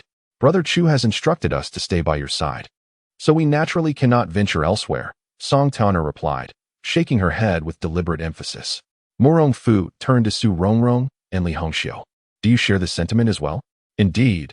Brother Chu has asked us to follow you, so we cannot leave prematurely, Su Rongrong affirmed. Murong Fu did not object. He had merely promised Chu Liuxiang to safeguard their lives, not to assume the role of a guardian. Haha, do as you please. I must attend to some matters, Murong Fu stated. Take care, Song Tian'er replied. With a resigned smile, Murong Fu embraced Hua Jing Yinshin and returned to his quarters. What's wrong? Are you displeased? Hua Jing Yinshin inquired curiously. Haha, how could that be? I was merely pondering what services the people of the East Sea might offer, Zhou Yin casually remarked. Hua Jingyinshin shot a sharp glance at Murong Fu. Subsequently, the two returned to their quarters to rest. After days of traversing the sea, Murong Fu was indeed somewhat fatigued and enjoyed a restful slumber under the care of Hua Jingyin. On the island of Sanxian, following the departure of Murong Fu and company, several massive ships arrived, bringing with them well-equipped soldiers. Ah, it seems the people have departed, remarked a disheveled warrior, adorned with two long swords at his waist. As he descended, accompanying him was the gentle and unerring Wuhua monk. Wuhua chuckled. They may have left, but their home remains. Indeed, indeed, replied the scruffy warrior, who was none other than Miyamoto Musashi, the esteemed founder of the renowned East Japan School, his status rivaling that of the infamous Yagyu Jibai. As the two engaged in conversation, a subordinate soon informed them that the island was already deserted, leaving behind only a stone tablet inscribed with Destroyer of Islands, Nan Murong. Ah, it appears this Nan Murong is quite audacious. Musashi chuckled. Wuhua furrowed his brow, cautioning, Mr. Musashi, do not underestimate him. His strength and background are formidable, making him a challenging adversary. Is that so? Yet, the opponents I have encountered thus far seem rather feeble, Musashi retorted dismissively, hardly considering Murong Fu a threat. Just then, another soldier rushed in, announcing, we have located Lord Yagyu Danmasamian. Musashi glanced at the ailing Yagyu and remarked, oh, I thought this fellow had already perished. It seems the venerable Yagyu is gravely injured. Wuhua shook his head, revealing a sorrowful expression. Take him away and ensure he receives proper care. If he dies, inform the general that his two daughters cannot be left to others, Musashi said with a grin. Wuhua, clasping his hands together in prayer, silently chanted, Amitabha. Feigning ignorance of Musashi's words, he understood that Musashi was notoriously reckless, and engaging further would only lead him astray. Once the thorough search was completed, Musashi expressed his bewilderment. This Murong fellow could not possibly be a reincarnated bandit. How could he have left nothing behind? Not even a single coin. Word has it that the Murong clan is organizing their own forces, so they must be in dire need of silver, Wuhua replied with a smile. Musashi yawned and remarked, if that is the case, we shall head to the Central Plains. What are your plans, Mr. Musashi? Wuhua inquired curiously. It is said that Nan Murong is within Suzhou City. Within a day, we shall seize Huading and then directly storm Suzhou City for 3 days of carnage. Musashi declared with a cold snort, consider it a lesson for him. Wuhua was taken aback and cautioned, General Toyotomi may not agree to this. Rest assured, my mission this time is to sow discord within Song territory and draw their main forces away, Musashi replied with a smug smile. Wuhua nodded, Amitabha, I hope, Mr. Musashi will refrain from excessive bloodshed. Nonsense. You bald monks are truly hypocritical. If you wish to minimize bloodshed, why then concoct so many schemes? Musashi retorted. Miyamoto Musashi cast a contemptuous glance at Wuhua, secretly cursing under his breath, for it was well known that he often engaged in trifles. Wuhua, however, remained unruffled. I am merely compelled by circumstance, striving for the rise of our Eastern nation. Musashi retorted, since that is the case, there is no need for pretense. It serves no purpose. He patted Wuhua on the shoulder and promptly issued orders to head towards Song country. As for Huading, Murong Fu had long anticipated that the Easterners would set their sights on this location, having strategically placed countless spies along the coastline. It had already been 3 days. Why had the Eastern army not yet arrived? Bao Budong, filled with anxious anticipation, gazed longingly at the horizon.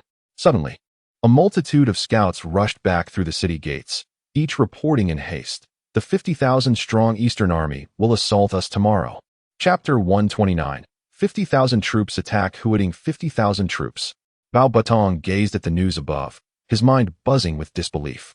They had barely 20,000 men, most of whom were merely fledgling soldiers. How on earth were they to engage in battle? He dared not delay for a moment and promptly reported this information to Murong Fu. The Easterners have indeed invested heavily, daring to send such a multitude. Upon hearing the report, Murong Fu exhibited no sign of panic. Rather, a subtle thrill coursed through him. What man does not yearn for the clash of arms and the tumult of battle? Young master, our soldiers have yet to experience the battlefield, facing such overwhelming odds. Their morale may falter, Bao Batong remarked. Murong Fu chuckled. Summon Ruan Yi. I wish to hear his thoughts. Ah, understood. Bao Butong nodded and personally fetched Wang, informing him along the way of the impending assault by the Easterners. He expected Wang to mirror his concern, but to his astonishment, Wang Yi's eyes sparkled with excitement as he exclaimed, "At last, an opportunity to engage in combat." Bao Butong, exasperated, thumped his own head in disbelief. Bang, bang, bang. Wang Yi entered the room and greeted his master respectfully. "No need for formalities," Murong Fu replied, nodding. "Your brother must have briefed you on the situation?" "Indeed, master. I am aware of the 50,000 Easterners advancing upon us," Wang Yi stated directly. Observing Wang Yi's exhilaration, Murong Fu inquired, "It seems you have devised a strategy to defeat them?" "Master, while I may lack the finesse for grand strategy, I believe I can devise a plan suitable for local engagement," Wang Yi declared confidently. "Haha, splendid. Then you shall command this battle," Murong Fu proclaimed, appointing Wang Yi as the commander on the spot. "Thank you, master." Wang Yi wasted no time, producing a map of the vicinity around Huading. He pointed to a narrow path. "I have 3 strategies. First, there exists a thicket where we can conceal an ambush. Not necessarily to win outright, but to outmaneuver the enemy." He gestured towards an intersection. "This is a flat, narrow path with gentle slopes on either side. We need only lay traps in the center and hide 3,000 archers on both flanks to rain arrows upon them." The third strategy involves Huading itself. We shall utilize the city's geographical advantages to defend with our fewer troops, while the remaining forces will be stationed at Nanshan outside the city. When the enemy becomes weary from prolonged siege, we will launch a pincer attack and annihilate them. Murong Fu pondered Wang Yi's plan in silence. The first 2 strategies were conventional methods for confronting the enemy, but the final strategy could only be described as audacious. "Have you lost your mind?" Bao Butong could hardly believe such an unconventional approach. The enemy outnumbered them by over 30,000, and they would defend the city with a scant few soldiers. How long could they withstand such an assault? Wang Yi glanced at Bao Butong and asserted, "Victory in war does not depend solely on numbers, but on willpower. Only with unwavering resolve and an indomitable spirit can we triumph over the adversary." Bao Butong gazed helplessly at Murong Fu and advised, "Young master, even if Huading cannot hold out, we can retreat to Gusu's city and await reinforcements. Why gamble the lives of our brothers?" Murong Fu cast a glance at the people in the room, stood up, and replied, "Lives should only be held in one's own hands. Can we truly rely on those useless fools of the Song Kingdom to save us? Perhaps, in the end, we would merely become bargaining chips in their negotiations." Upon hearing this, the crowd revealed expressions of grave concern. The current Song court was rife with treachery, where anything could be bartered as a token. "But young master," Bao Butong attempted to persuade again. "After all, the walls of Huading were not as sturdy as those of Gusu.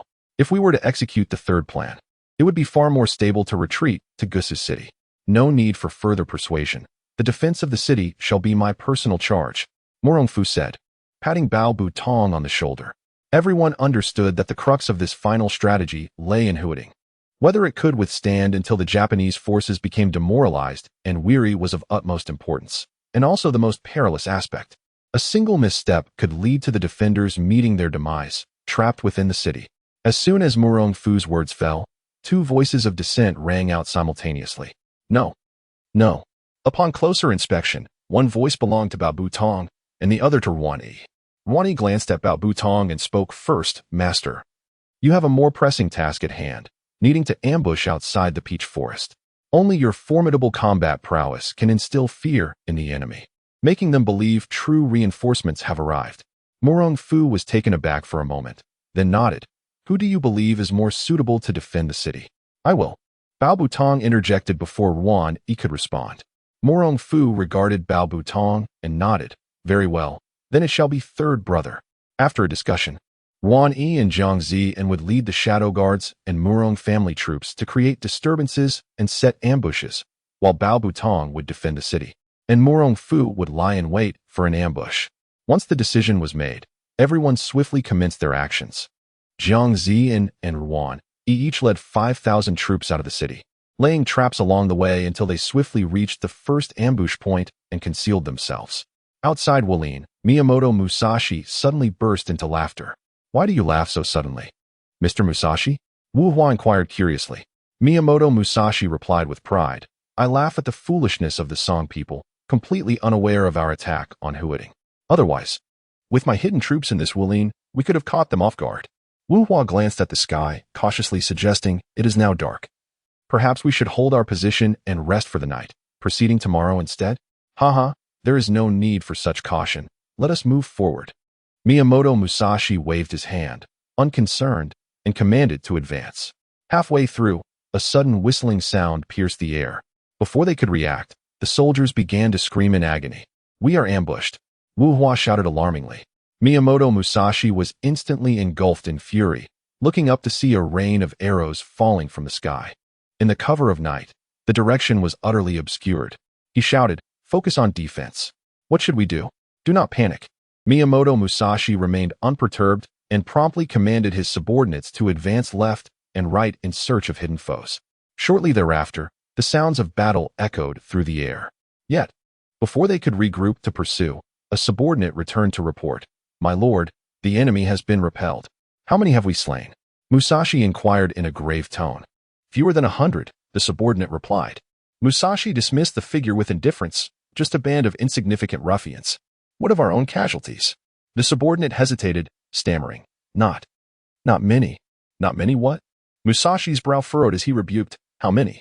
1,038 dead, and over 3,000 wounded, the subordinate stated. What? Musashi exclaimed, incredulous at the toll from a mere ambush. Embarrassed, the subordinate explained, the number of those struck by arrows is not substantial. Rather, the injuries caused by trampling are quite numerous. Chapter 130. Oh no, it's Murong Fu. Fool. Miyamoto Musashi exclaimed, demanding, what of our elite forces? Reporting to you. My lord, we suffered only a handful of injuries, replied a subordinate, wiping the beads of sweat from his forehead. Ah, then there is nothing to worry about, Musashi said, relieved to learn that his elite troops had incurred no casualties, and he waved his subordinate away. Wu Hua spoke in a low tone, having observed them. It is clear our objective has been exposed. Should we consider changing our target? Do not fret. The forces in Huading are limited, merely a few thousand at most. Musashi dismissed the concern and commanded his soldiers to remain vigilant while resting in place. After their surprise attack, Yuyan and Jiang Zian regrouped. Noting that the troops from the east were not retreating, but rather remained stationed in Wuling. Interesting, the leader of their contingent possesses remarkable audacity. Shall we strike back and give them another taste of our might? Jiang Zian proposed. Yuyan shook his head. I have instructed my subordinates to gather intelligence. Their leader is named Miyamoto Musashi, whose prowess is formidable and military acumen exceptional. Are you suggesting he is deliberately leaving an opening to lure us back? Jiang Zian gasped, a chill running down his spine. There is a high probability of that. The East is known for its vengeful spirit. We must withdraw, Yuan said, exercising caution as they adhered to their original plan and retreated. The following morning, Miyamoto Musashi gazed up at the sunlight streaming down, letting out a heavy snort. The people of the Central Plains are indeed cunning. What troubles you, Mr. Musashi? Wu Hua inquired, intrigued. I secretly arranged for a group of ambushers yesterday, intending to annihilate those who dared to ambush me. Yet, to my dismay, they exhibited cowardice and did not approach, Musashi explained with displeasure, ordering his troops to advance. The once tranquil procession became agitated once more, marching forward in tight formation, their demeanor no longer brimming with the arrogance displayed upon their arrival. Instead, a hatred flickered in their eyes, perplexed as to why the people of the Central Plains would attack them without provocation. Setting aside the facts, have we not yet made a move to slay you? As they traversed a narrow path, the sheer number of troops caused congestion, forcing them to walk shoulder to shoulder in close proximity. Miyamoto Musashi instructed everyone to proceed slowly. The military tactics of the Central Plains are still lacking. Musashi chuckled triumphantly. Wu Hua paused, inquiring, what do you mean by that, Mr. Musashi? Musashi pointed to the two hills flanking them, grinning. Had I been in their position, I would have traversed the heights and laid ambushes. Look now, there is nothing there, utterly vacant. Indeed, Wu Hua agreed, observing the barren hilltops. However, before Wu Hua's words could fully escape his lips, a resounding crash echoed. A cascade of rocks tumbled down from the hillside, sending the East soldiers into a frenzied uproar. Moments later, a whistling sound filled the air. The soldiers looked up to see a flurry of arrows raining down, and someone shouted in alarm, not good. We are ambushed. Miyamoto Musashi quickly scanned the hilltops, but saw no one, incredulously shouting, how is this possible? Where are they? gazing up at the sky filled with a rain of arrows. He marveled at the exquisite parabolic arcs, hardly able to believe his own eyes. The distance and angle were nothing short of perfection. Little did he know, his adversaries were the elite shadow guards of the great Qin, masters in the art of archery, wielding their unrivaled Qin crossbows. After a volley of arrows, they vanished without a trace once more. Damn it! Miyamoto Musashi was utterly enraged. He felt no different from a jester, acutely aware of the peril yet powerless against it. Simply because his foes held a slight advantage. He no longer cared about tactical formations or strategies. He sought vengeance and an overwhelming numerical superiority to seize Huiting. Forward. At full speed. Unfortunately, he had underestimated Wang Yi's capabilities, leaving behind a trail of 30 large pits and 200 small ones, utterly sapping the morale of the eastern soldiers. By the time they reached Huiting, their faces were grimy and disheveled. Huh, how amusing, this band of Easterners resembles beggars. Bao Butong taunted. Below the city walls, Musashi pointed at Bao Butong, cursing vehemently. Despicable Central Plains folks, you, fire. Bao Butong interrupted decisively, commanding the onset of battle without hesitation. Musashi was momentarily taken aback as thousands of strong bows atop the city walls creaked into position, launching a barrage of arrows that fell like a torrential downpour upon the heads of the Eastern soldiers. Here they come again. In an instant, countless Eastern soldiers fell, struck by arrows. Return fire! Give me return fire! Musashi bellowed. The Eastern soldiers, braving the rain of arrows, charged forward with reckless abandon towards the city walls. Huiting was but a small town, with walls neither thick nor tall. Though the Easterners were short as pumpkins, they required no ladders, scaling the walls with bare hands. Observing this, Bao Butong hastily ordered his subordinates to pour oil to hinder the enemy. The Easterners, like rabid dogs, climbed atop the mountain of corpses, reaching the city's heights. A brutal melee ensued, with both sides engaging in fierce combat. Countless sharp weapons clashed, and the battlefield echoed with growls of agony. Blood flowing freely as blades glinted in the chaos. Soon, the bodies piled up on the city walls, with combatants standing atop the fallen, continuing their savage struggle. The sounds of suffering relentless. Murong Fu, some distance away in the peach grove, watched the horrific battle atop Huiting, veins bulging in his hands. Is it time now? Master, wait a moment longer. The morale of the Easterners is on the verge of crumbling. Then will be the optimal moment to strike, Wang Yi advised. Murong Fu remained silent, his expression as frigid as ice. Just then, to everyone's astonishment, Musashi charged into the fray, intent on slaying Bao Butong. Master, they have disowned that Bao Butong is the commanding general of the defense. They aim to behead him. Wang Yi sensed an ominous turn, realizing he had underestimated the situation. However, in doing so, we merely need to strike, and they shall undoubtedly be vanquished. The sole concern is that Bao Butong may very well meet his demise.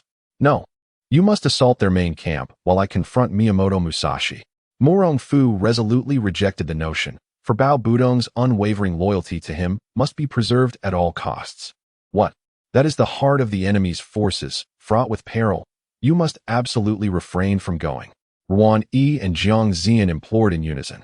Murong Fu turned to Wang Yi and Jiang Zian, asserting, he, like you, is my brother and subordinate. I cannot bear to witness your demise. With that, Murong Fu fiercely spurred his steed onward, akin to a sharp sword, directly piercing through the heart of the enemy's ranks. Upon witnessing Murong Fu's charge, Wu Hua instinctively cried out, "This is dire. It is Murong Fu." Chapter 131, The Flowerless Sword. Upon hearing the resounding shout from Wu Hua, Miyamoto Musashi suddenly felt a surge of spirit and turned his gaze towards Murong Fu, visibly excited. He is the one who broke through the three immortals' island. Indeed, Wu Hua confirmed as he beheld Murong Fu, wielding the heavenly mechanism staff, resembling a celestial being descending from the heavens. At that moment, a thunderous roar erupted from behind Murong Fu. Wang Yi, accompanied by the Murong family troops, charged forth. Miyamoto Musashi's expression darkened significantly as he intoned gravely, "This is bad. We are ambushed. What shall we do?" Wu Hua, lacking military expertise, could only inquire. Musashi furrowed his brow, confronted with two paths. One was to seize Huiting with unrelenting force. The other was to retreat. However, retreating now would incur great losses, and should the enemies in Huiting break out, his troops would be caught in a pincer attack. Damn it! Why are there so many enemies at Huiting? Musashi cursed vehemently, gritting his teeth as he shifted his focus onto Murong Fu. To strike a man, first strike his horse. To capture a thief, first capture the king. Wu Hua, let us together slay Murong Fu. This city is doomed. Very well, Wu Hua echoed. And the two charged towards Murong Fu. On the walls of Huading City, upon witnessing Murong Fu's appearance, Bao Budong's confidence soared. With Wan Yi and Jiang Zian leading the ambush troops, he bellowed, "Brothers, the moment for retaliation has arrived. Let these Eastern Yamen see that we, sons of Song, are not to be trifled with. These scoundrels have stolen our women and slaughtered our children. We must not let them go unpunished. Kill." The soldiers recruited by the Murong family were all coastal folk, each of whom had suffered at the hands of the Eastern Yamens. After hearing Bao Budong's words, their eyes turned a deeper shade of crimson. Kill, kill, kill. Brothers, slay these scoundrels. In an instant, the soldiers' fervor ignited to a fever pitch. Fearless, they charged at the Eastern Yamen soldiers. The latter, witnessing this, felt a tremor of fear course through them, their morale plummeting further. With the sudden appearance of ambush troops behind them, they nearly lost the will to continue fighting. Now, the crux of victory lay in the imminent clash between Murong Fu and his two adversaries. Bang! Murong Fu struck with the staff towards Miyamoto Musashi's head. Musashi, reacting with lightning speed, parried the attack with his sword, swiftly following up with another sword strike that unleashed a gust of sword chi aimed at Murong Fu's face. Murong Fu snorted coldly, leveraging the rebound from the heavenly mechanism staff to pivot away deftly. Seeing this, Wu Hua's left hand turned black as he pointed and swept, directing his energy towards Murong Fu's waist. In a moment of urgency, Murong Fu executed several rapid steps, attempting to evade Wu Hua's assault. Unexpectedly, Wu Hua flicked his fingertip, releasing a sharp wind that struck at Murong Fu's waist, causing him to emit a muffled groan and retreat several steps upon landing. Shaolin's one-finger zen. Ba indeed. Murong benefactor is well-versed in the arts, Wu Hua remarked, his words flowing as his hands remained unceasing in their movements. Murong Fu's expression grew grave. The strength of these two was far beyond that of the four incompetents from the Three Immortals Island. At the very moment he was distracted, Miyamoto Musashi lunged forward with deadly intent. The swords in his hands emitted a thunderous roar, embodying the essence of the Nittanichi Ryu. Meanwhile, Wu Hua produced several gleaming silver rings, enigmatic and mysterious, resembling living creatures as they shot towards Murong Fu's vital points.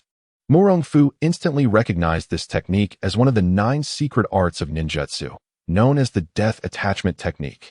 The two attackers coordinated their assault with remarkable precision, sending a tremor of alarm through Murong Fu's heart, just as they prepared to deliver a fatal blow. With a thunderous shout, Murong Fu summoned the power of his Dantian, unleashing a century's worth of internal energy. The cosmic alignment shifted. Both Wu Hua and Miyamoto Musashi felt a surge of formidable true energy emanating from Murong Fu, transforming into a swirling vortex. It was as if the very earth itself was pulling at the sun, moon, and stars.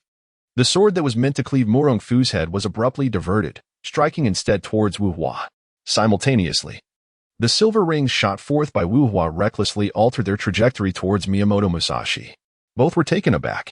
The cosmic alignment was terrifying indeed. Beware of the poison rings, Wu Hua warned, crouching low, yet still mindful to alert Miyamoto Musashi. Unfortunately, in his effort to avoid harming Wu Hua, Miyamoto Musashi engaged Murong Fu head-on with his internal strength, rendering him unable to evade. With a series of loud thuds, the strikes landed upon his body. Though they did not hit any vital points, the damage was nonetheless significant. He promptly spat out a mouthful of blood. Murong Fu's eyes glinted coldly as purple flames erupted from his right palm, striking fiercely at Miyamoto Musashi's back, propelling him 3 paces away. Seeing the eerie fire emanating from Murong Fu's hand, Wu Hua was paralyzed with fear, retreating hastily to Miyamoto Musashi and pulling open his garment. On his sturdy back, a distinct purple palm imprint was visible, as if painted with a brush, with even the fingerprints clearly discernible. His pupils constricted as he exclaimed, "Is this the heavenly annihilation great purple sun palm?" Murong Fu replied calmly, "Indeed. That is the technique." Miyamoto Musashi's face turned ashen as he slowly rose, acknowledging, "The Murong family's cosmic alignment is indeed formidable. I am in awe." Wu Hua whispered urgently to Miyamoto Musashi, "Run."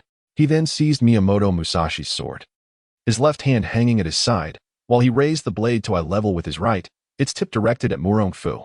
Murong Fu frowned. The sword appeared unremarkable, yet concealed within it was the essence of swordsmanship, imbued with profound wisdom. It seemed as though the very limits of swordsmanship were encapsulated in this single stance. With the wind at his back, Miyamoto Musashi executed a slashing strike. Stunned, he watched Wu Hua's initial move, unable to suppress a murmur of disbelief. At that moment, Wu Hua's eyes blazed with determination, his white attire billowing as he channeled true energy, lifting him skyward. This strike was destined to kill, without the strength of a grandmaster. Wu Hua could not afford to hold back. Just as Murong Fu was taken aback, Wu Hua had already leapt into the air, the sword's cold light shimmering like a tranquil autumn lake, green and chilling, piercing through flesh and bone. A Tinjiang sword aura sliced towards Murong Fu. It was the first time Murong Fu had encountered such a formidable sword technique, and a sense of helplessness welled up within him. He bit his tongue fiercely, the sharp pain snapping him back to reality. The sword momentum surged. He quickly comprehended the profound essence of the technique employed by Wu Hua, which lay in its ability to generate a formidable sword aura. Indeed, any martial art in the world, when perfected to its utmost, has the capacity to create or harness immense power. Even the simplest act of drawing a sword, if executed millions or even billions of times, can transform into an extraordinarily subtle art, capable of killing without a trace. With a sudden burst of energy, Murong Fu concentrated his true chi at the tips of his fingers. A violet beam shot forth rapidly from his fingertips, aimed directly at Wu Hua's heart. It was the pinnacle of Murong's unique technique, combining and pointing. As the Tinjiang sword aura descended, both Wu Hua and Murong Fu simultaneously spewed forth blood. A violet mark appeared on Wu Hua's forehead, and his entire momentum dissipated in an instant, causing his body to slowly collapse. Miyamoto Musashi gritted his teeth against the searing pain and lifted his companion, retreating towards the army of the east. He promptly issued an order to withdraw. Meanwhile, Murong Fu remained rooted in place, refraining from pursuit. Wiping the blood from the corner of his mouth, he watched the two depart, muttering bitterly, "Alas! It seems I have truly sustained an injury this time." Chapter 132. There is still hope for me. Murong Fu's pursuit did not deter Yuan and his comrades from their relentless chase. To strike down a defeated foe is a pleasure sought by all. The clangor of battle, the clash of metal, and the anguished cries of the dying reverberated outside Huading City. The soldiers of the eastern islands collapsed like a torrent, their escape rendered futile, engulfed in darkness. The air was thick with the acrid scent of blood, punctuated by the chilling wails of the nearly departed. Wang led the Murong army with unyielding strength, decimating their adversaries without mercy. Bao Butong exhibited extraordinary valor, charging forth with fewer than 2,000 men from Huading. Roaring like a ferocious beast, plunging the already demoralized eastern soldiers into utter despair. Many, realizing the inevitability of defeat, cast down their weapons and surrendered. As Yuan dispatched the last resisting enemy, the defense of Huading was conclusively proclaimed over. Throughout the turmoil, Murong Fu clutched his formidable Tianji staff, standing resolute at the heart of the battlefield, inspiring his subordinates to fight with reckless abandon. Report, Master. In this battle, we have annihilated 21,000 foes and captured 27,000. The enemy commander, Miyamoto Musashi, remains unaccounted for, Wang proclaimed, kneeling before Murong Fu. Murong Fu nodded, though internally, he felt the strain of his internal injuries from that devastating strike by Wu Hua. Fortunately, having consumed the dragon essence, he had evaded total ruin. Noticing Murong Fu's silence, Wang sensed something amiss and signaled the other shadow guards. They quickly surrounded Murong Fu, preventing anyone from approaching. Bao Butong rushed to investigate, about to inquire when suddenly, a figure flashed before them. The presence of this individual instantly heightened the tension among the group. Murong Fu, too, was taken aback. Who could this be? Upon closer inspection, the figure appeared to be a man in his 40s, lean and tall, exuding an aura of grace and composure, a striking figure who, in his youth, could have been deemed handsome. Who might you be, esteemed elder? Bao Butong inquired. I have come upon hearing that the eastern pirates amassed a great force to seize Huading, only to find that you have bested them. Have I come in vain? The elder remarked, surveying the group with discontent. The crowd fell silent, taken aback by his words. Father, did I not tell you to take your time and wait for us? Just then, voices echoed from a distance. A stunning woman draped in light silk, with hair adorned by a golden circlet, emerged, clad in dazzling white, her beauty striking.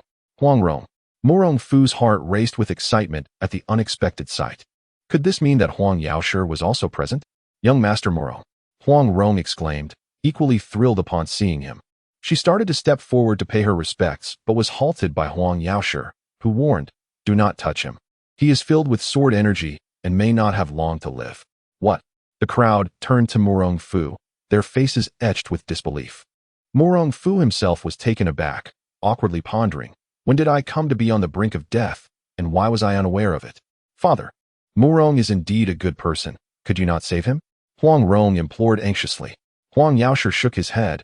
If I am not mistaken, he has unleashed a strike that transcends the sword technique at the cost of his own life. Not only can I not save him, but it is likely that no one in this world can. As the crowd listened, they grew increasingly mystified, casting sorrowful glances at Murong Fu. Upon hearing this, Murong Fu felt compelled to thump his chest and urge Huang Yaoshi to reconsider. I still have hope. Do not give up. Young master, you are the sole heir of the Murong clan. If you were to perish, how would I face my father in the afterlife? Bao Batong suddenly bellowed, tears streaming down his face. Murong Fu was at a loss for words, his heart full of emotions he could not express. Without further delay, he began to channel the divine illumination scripture. The onlookers observed as his face radiated an ever-changing glow of red and purple, appearing remarkably otherworldly. At last, he exhaled a heavy breath after a few moments. Young master, are you all right? Bao Batong asked eagerly. Rest assured, I am not in danger. Murong Fu replied with calm assurance. He then turned to Huang Rong and bowed. Madame Gua, it has been a long time. What brings you to Huading? My father and I reside on Peach Blossom Island.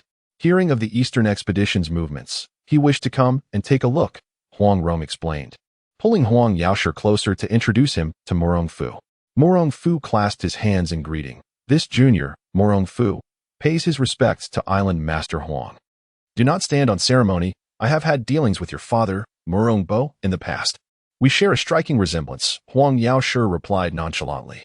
Murong Fu raised an eyebrow, thinking to himself that the resemblance was more than striking, it was identical. I see. However, my father passed away early, and I was unaware of this fact. No matter, but are you truly unscathed? Huang Yaoshi inquired curiously. I am well. I have had an unusual constitution since childhood. Murong Fu clarified. Very well. In that case, I shall remain to protect you for a few days. It will not be a wasted trip, Huang Yaoshi stated plainly. Murong Fu initially hesitated to accept, but, recalling Huang Rong's culinary skills, he ultimately acquiesced. Thank you, esteemed elder, he said graciously. As the two concluded their conversation, Ruani asked, Master, how shall we handle the captives?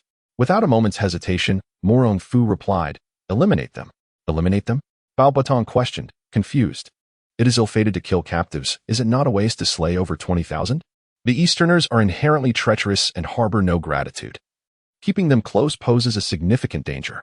They could turn against us at any moment, becoming the very daggers that pierce our hearts, Murong Fu asserted solemnly. Ruan Yi exchanged glances with Jiang Zian before departing to carry out the order. He also guided Huang Rong and her father, along with the martial artists they had brought, to settle into the city. As he executed the order to eliminate the Eastern soldiers, the entire Song dynasty, nay, the entire realm, quaked in response. What? Did you say that yesterday the Easterners, with an army of 50,000, attacked Huading and were defeated by the Murong clan?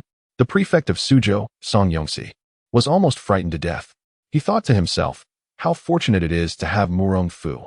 Otherwise, not only would Huading be lost, but even Suzhou would likely be ravaged by the Easterners. But, prepare my writing materials swiftly. I must report to the court and commend young Master Murong for his merits. Song Yongxi hastily commanded, and then, in front of his subordinates, he fervently penned a grand account of the event. The originally modest force of 50,000 Easterners was exaggerated to a formidable army of 100,000, accompanied by a plethora of accounts detailing Murong Fu's valiant deeds in battle, requesting commendation from above. Now, take this letter to the capital without delay. Chapter 133. As one crisis averts, another emerges.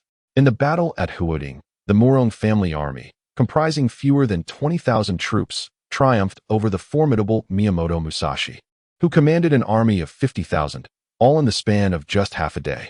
This remarkable feat resonated throughout the entire martial world.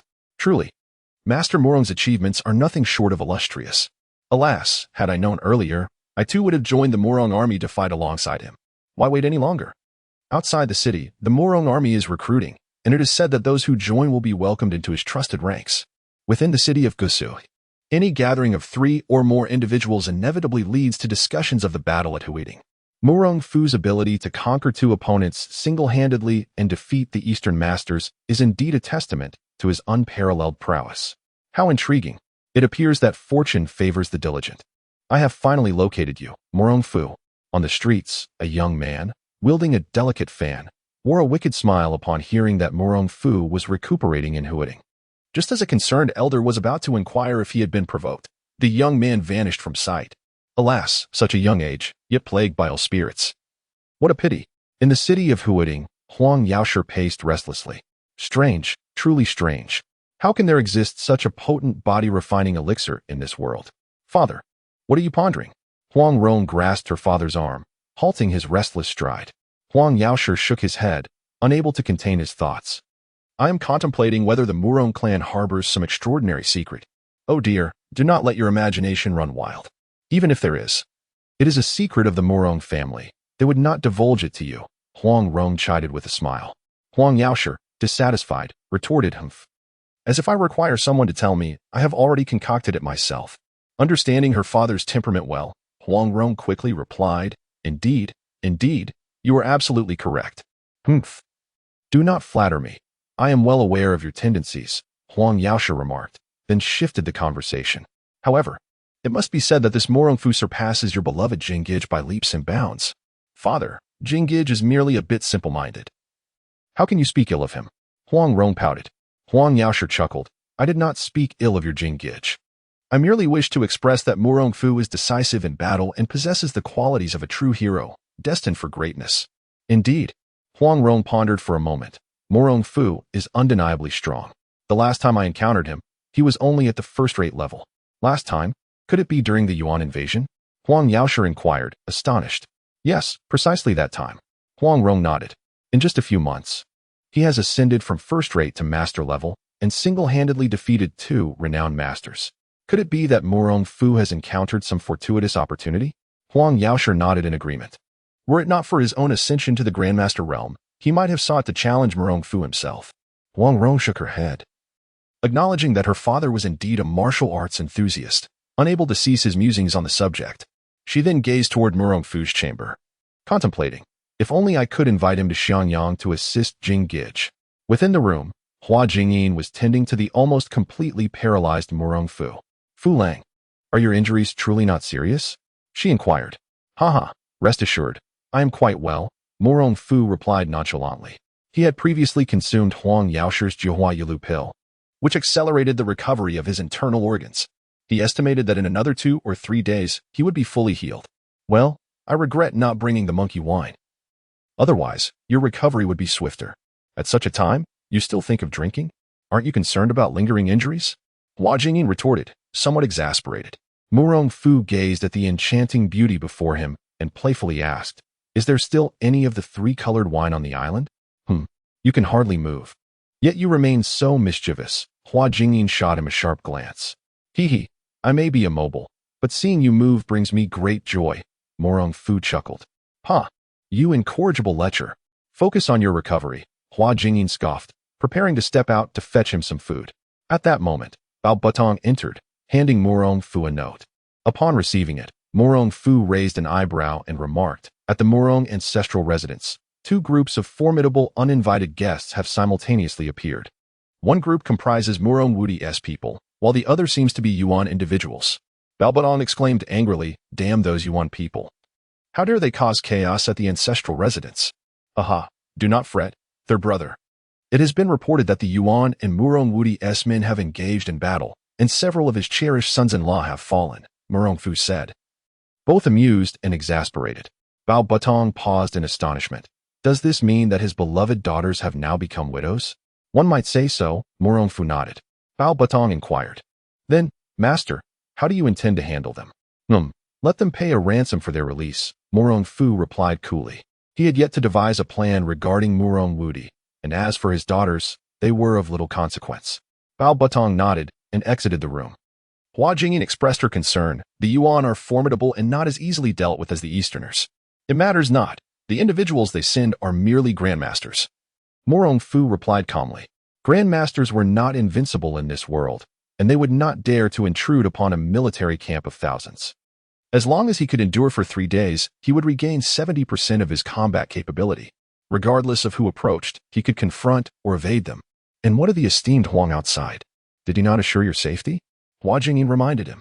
Murong Fu shook his head. One cannot rely on others. The enemy is not foolish enough to play fair. Ah, you are correct. I was naive, Hua Jingyin admitted, lowering her gaze. Murong Fu chuckled. I did not say you were wrong. Go inform Yuan that Jiang Ziyan has dispatched the Shadow Secret Guards. Ensure they maintain strict surveillance over the entire Huading. I want to know if even a fly enters. He declared solemnly. Understood. I shall attend to it immediately, Hua Jingyin said, not daring to delay, and hurriedly departed. As Murong Fu issued his commands, the entire Huading immediately fell into a state of external relaxation but internal vigilance. Indeed, within 2 days, a group of individuals, each possessing distinct physiques and extraordinary presence, entered the city of Huading. At the forefront was Ho Shibai, elegantly wielding a fan adorned with the images of beautiful women. The walls of Huading have crumbled significantly. It appears that the previous battle was quite monumental. The Easterners are truly foolish. The princess instructed them to launch their attack on New Year's Eve, yet they commenced over a month in advance, only to be annihilated without a trace. Xiaoxiangzi scoffed disdainfully. Regardless of the fate of the Easterners, it bears little consequence to us. Our immediate priority is to locate and eliminate Murong Fu. We must return to our leisurely pursuits. A subtle smile played on Ho Shibai's lips, yet his eyes were filled with murderous intent. Chapter 134. The barefoot Wanwan arrives in the room, Jiang Ziyan reported. My lord, a peculiar group of individuals has been spotted at noon today. Oh, what are their characteristics? Murong Fu inquired with curiosity, seated cross-legged on the bed. Jiang Ziyan produced a stack of portraits from his bosom and presented them to Murong Fu. Upon seeing them, Murong Fu couldn't help but chuckle, immediately recognizing the notorious Darba, whom he had nearly killed. Indeed, it is this group of Yuan people. My lord, shall we apprehend them at once? Jiang Ziyan suggested. As Murong Fu was about to respond, fixated on the portrait of Ho Shibai, a delicate feminine voice rang out from the room. My darling, I advise you not to seek trouble with him. Hua Jinjianming, who had been guarding Murong Fu's side, interjected sharply. Who is it? She then dashed out of the window, and soon the sounds of a scuffle reached Murong Fu's ears. Moments later, the two women clashed. Their attacks fierce, yet unable to gain the upper hand against one another. You throw a punch, I counter with a palm. The outcome remained unresolved. But the furniture within the room suffered greatly, each piece succumbing to the force of their strikes. My dear husband, if you don't make her stop, do not blame me for getting serious, Wanwan teased, casting a playful glance at Murong Fu. Ah, Jingyin has returned. She is one of us. Murong Fu sighed with a wry smile, realizing only now that Wanwan had been feigning her voice. Hua Jinjianming coldly snorted and retreated to Murong Fu's side.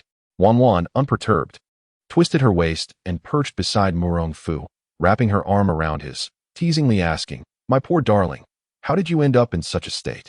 Shall I call upon your little mistress to help you avenge yourself? Little mistress? Murong Fu felt a wave of embarrassment. The impudent girl was referring to Fei Xian. And he awkwardly replied, No need. If I am not mistaken, those two are not far from death. Miaoseng Wuhua and Miyamoto Musashi, such unparalleled masters of the world. I did not expect you to be so formidable as to defeat both of them together. Wanwan exaggerated with a playful tone, her demeanor delightfully charming. Little Silver, having recognized her voice, crawled over to Murong Fu and playfully flicked its tongue at him. Heh, little creature, you don't still wish to eat your sister, do you? Wanwan chuckled, petting Little Silver's head with a triumphant grin. Hua Jinjianming, observing her haughty demeanor, felt a twinge of displeasure and asked coolly, Fu Lang, why is she not wearing shoes? Does she not fear stepping on nails? The image of Wanwan stepping on a nail flashed through everyone's minds, igniting curiosity about the pain it might cause. Sensing the conversation heading in an unfavorable direction, Murong Fu hastily redirected, My lady, did you come here with Ho Shibai? Humph. It's not that I am worried, Wanwan pouted, pushing Murong Fu away with a feigned look of grievance. Murong Fu, recognizing the sincerity in her words, felt warmth in his heart, and drew Wan back into his embrace, saying, "I knew you all couldn't bear to see me perish. Humph, you ungrateful soul." Wan leaned against Murong Fu's chest, discreetly sticking out her tongue at Hua Jinjianming behind his back. Hua Jingyin, having dreamed of this, dared not feel despondent and nestled into Murong Fu's embrace, assuring him, "As long as I am here, no one shall harm you." Observing this scene, Jiang Ziyan retreated cautiously, fearful that the two women might quarrel and inadvertently spill blood upon him.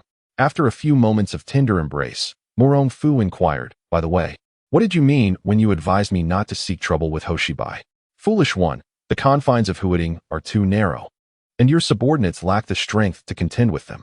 To engage them would not only result in severe losses, but also alert the enemy," Wan elucidated. Murong Fu nodded, recognizing that this band of soldiers comprised seasoned veterans who had braved life and death, each loss weighing heavily on his heart. He casually asked, "So what do you propose we do?" Naturally, we shall await their approach," Wan replied, giving Murong Fu a knowing glance. A smile of understanding blossomed on Murong Fu's face. "Indeed, I shall set a trap here and await their arrival." "Very well, I shall return now. You must prepare swiftly," Wan said, planting a kiss on Murong Fu's handsome visage before gracefully departing, vanishing from sight with remarkable poise. "Master, what shall we do next?" Jiang Ziyan inquired. After a moment of contemplation, Murong Fu responded, "These individuals are not to be underestimated. Dispatch orders to forge chains into nets to ensnare them, and rain arrows upon them." "Understood." Jiang Ziyan bowed and prepared to leave. Murong Fu added a specific reminder, "Ensure that Wan remains unharmed." "Do not worry, my lord. I shall assign this task to the shadow guards to guarantee the lady's safety," Jiang Ziyan replied hurriedly before taking his leave. Hua Jingyin, nestled against Murong Fu's chest, asked, "Shall we change rooms?" Murong Fu nodded thoughtfully. "That would be agreeable. Let us change rooms tonight." In an old room within Huading, Hoshibai sat calmly.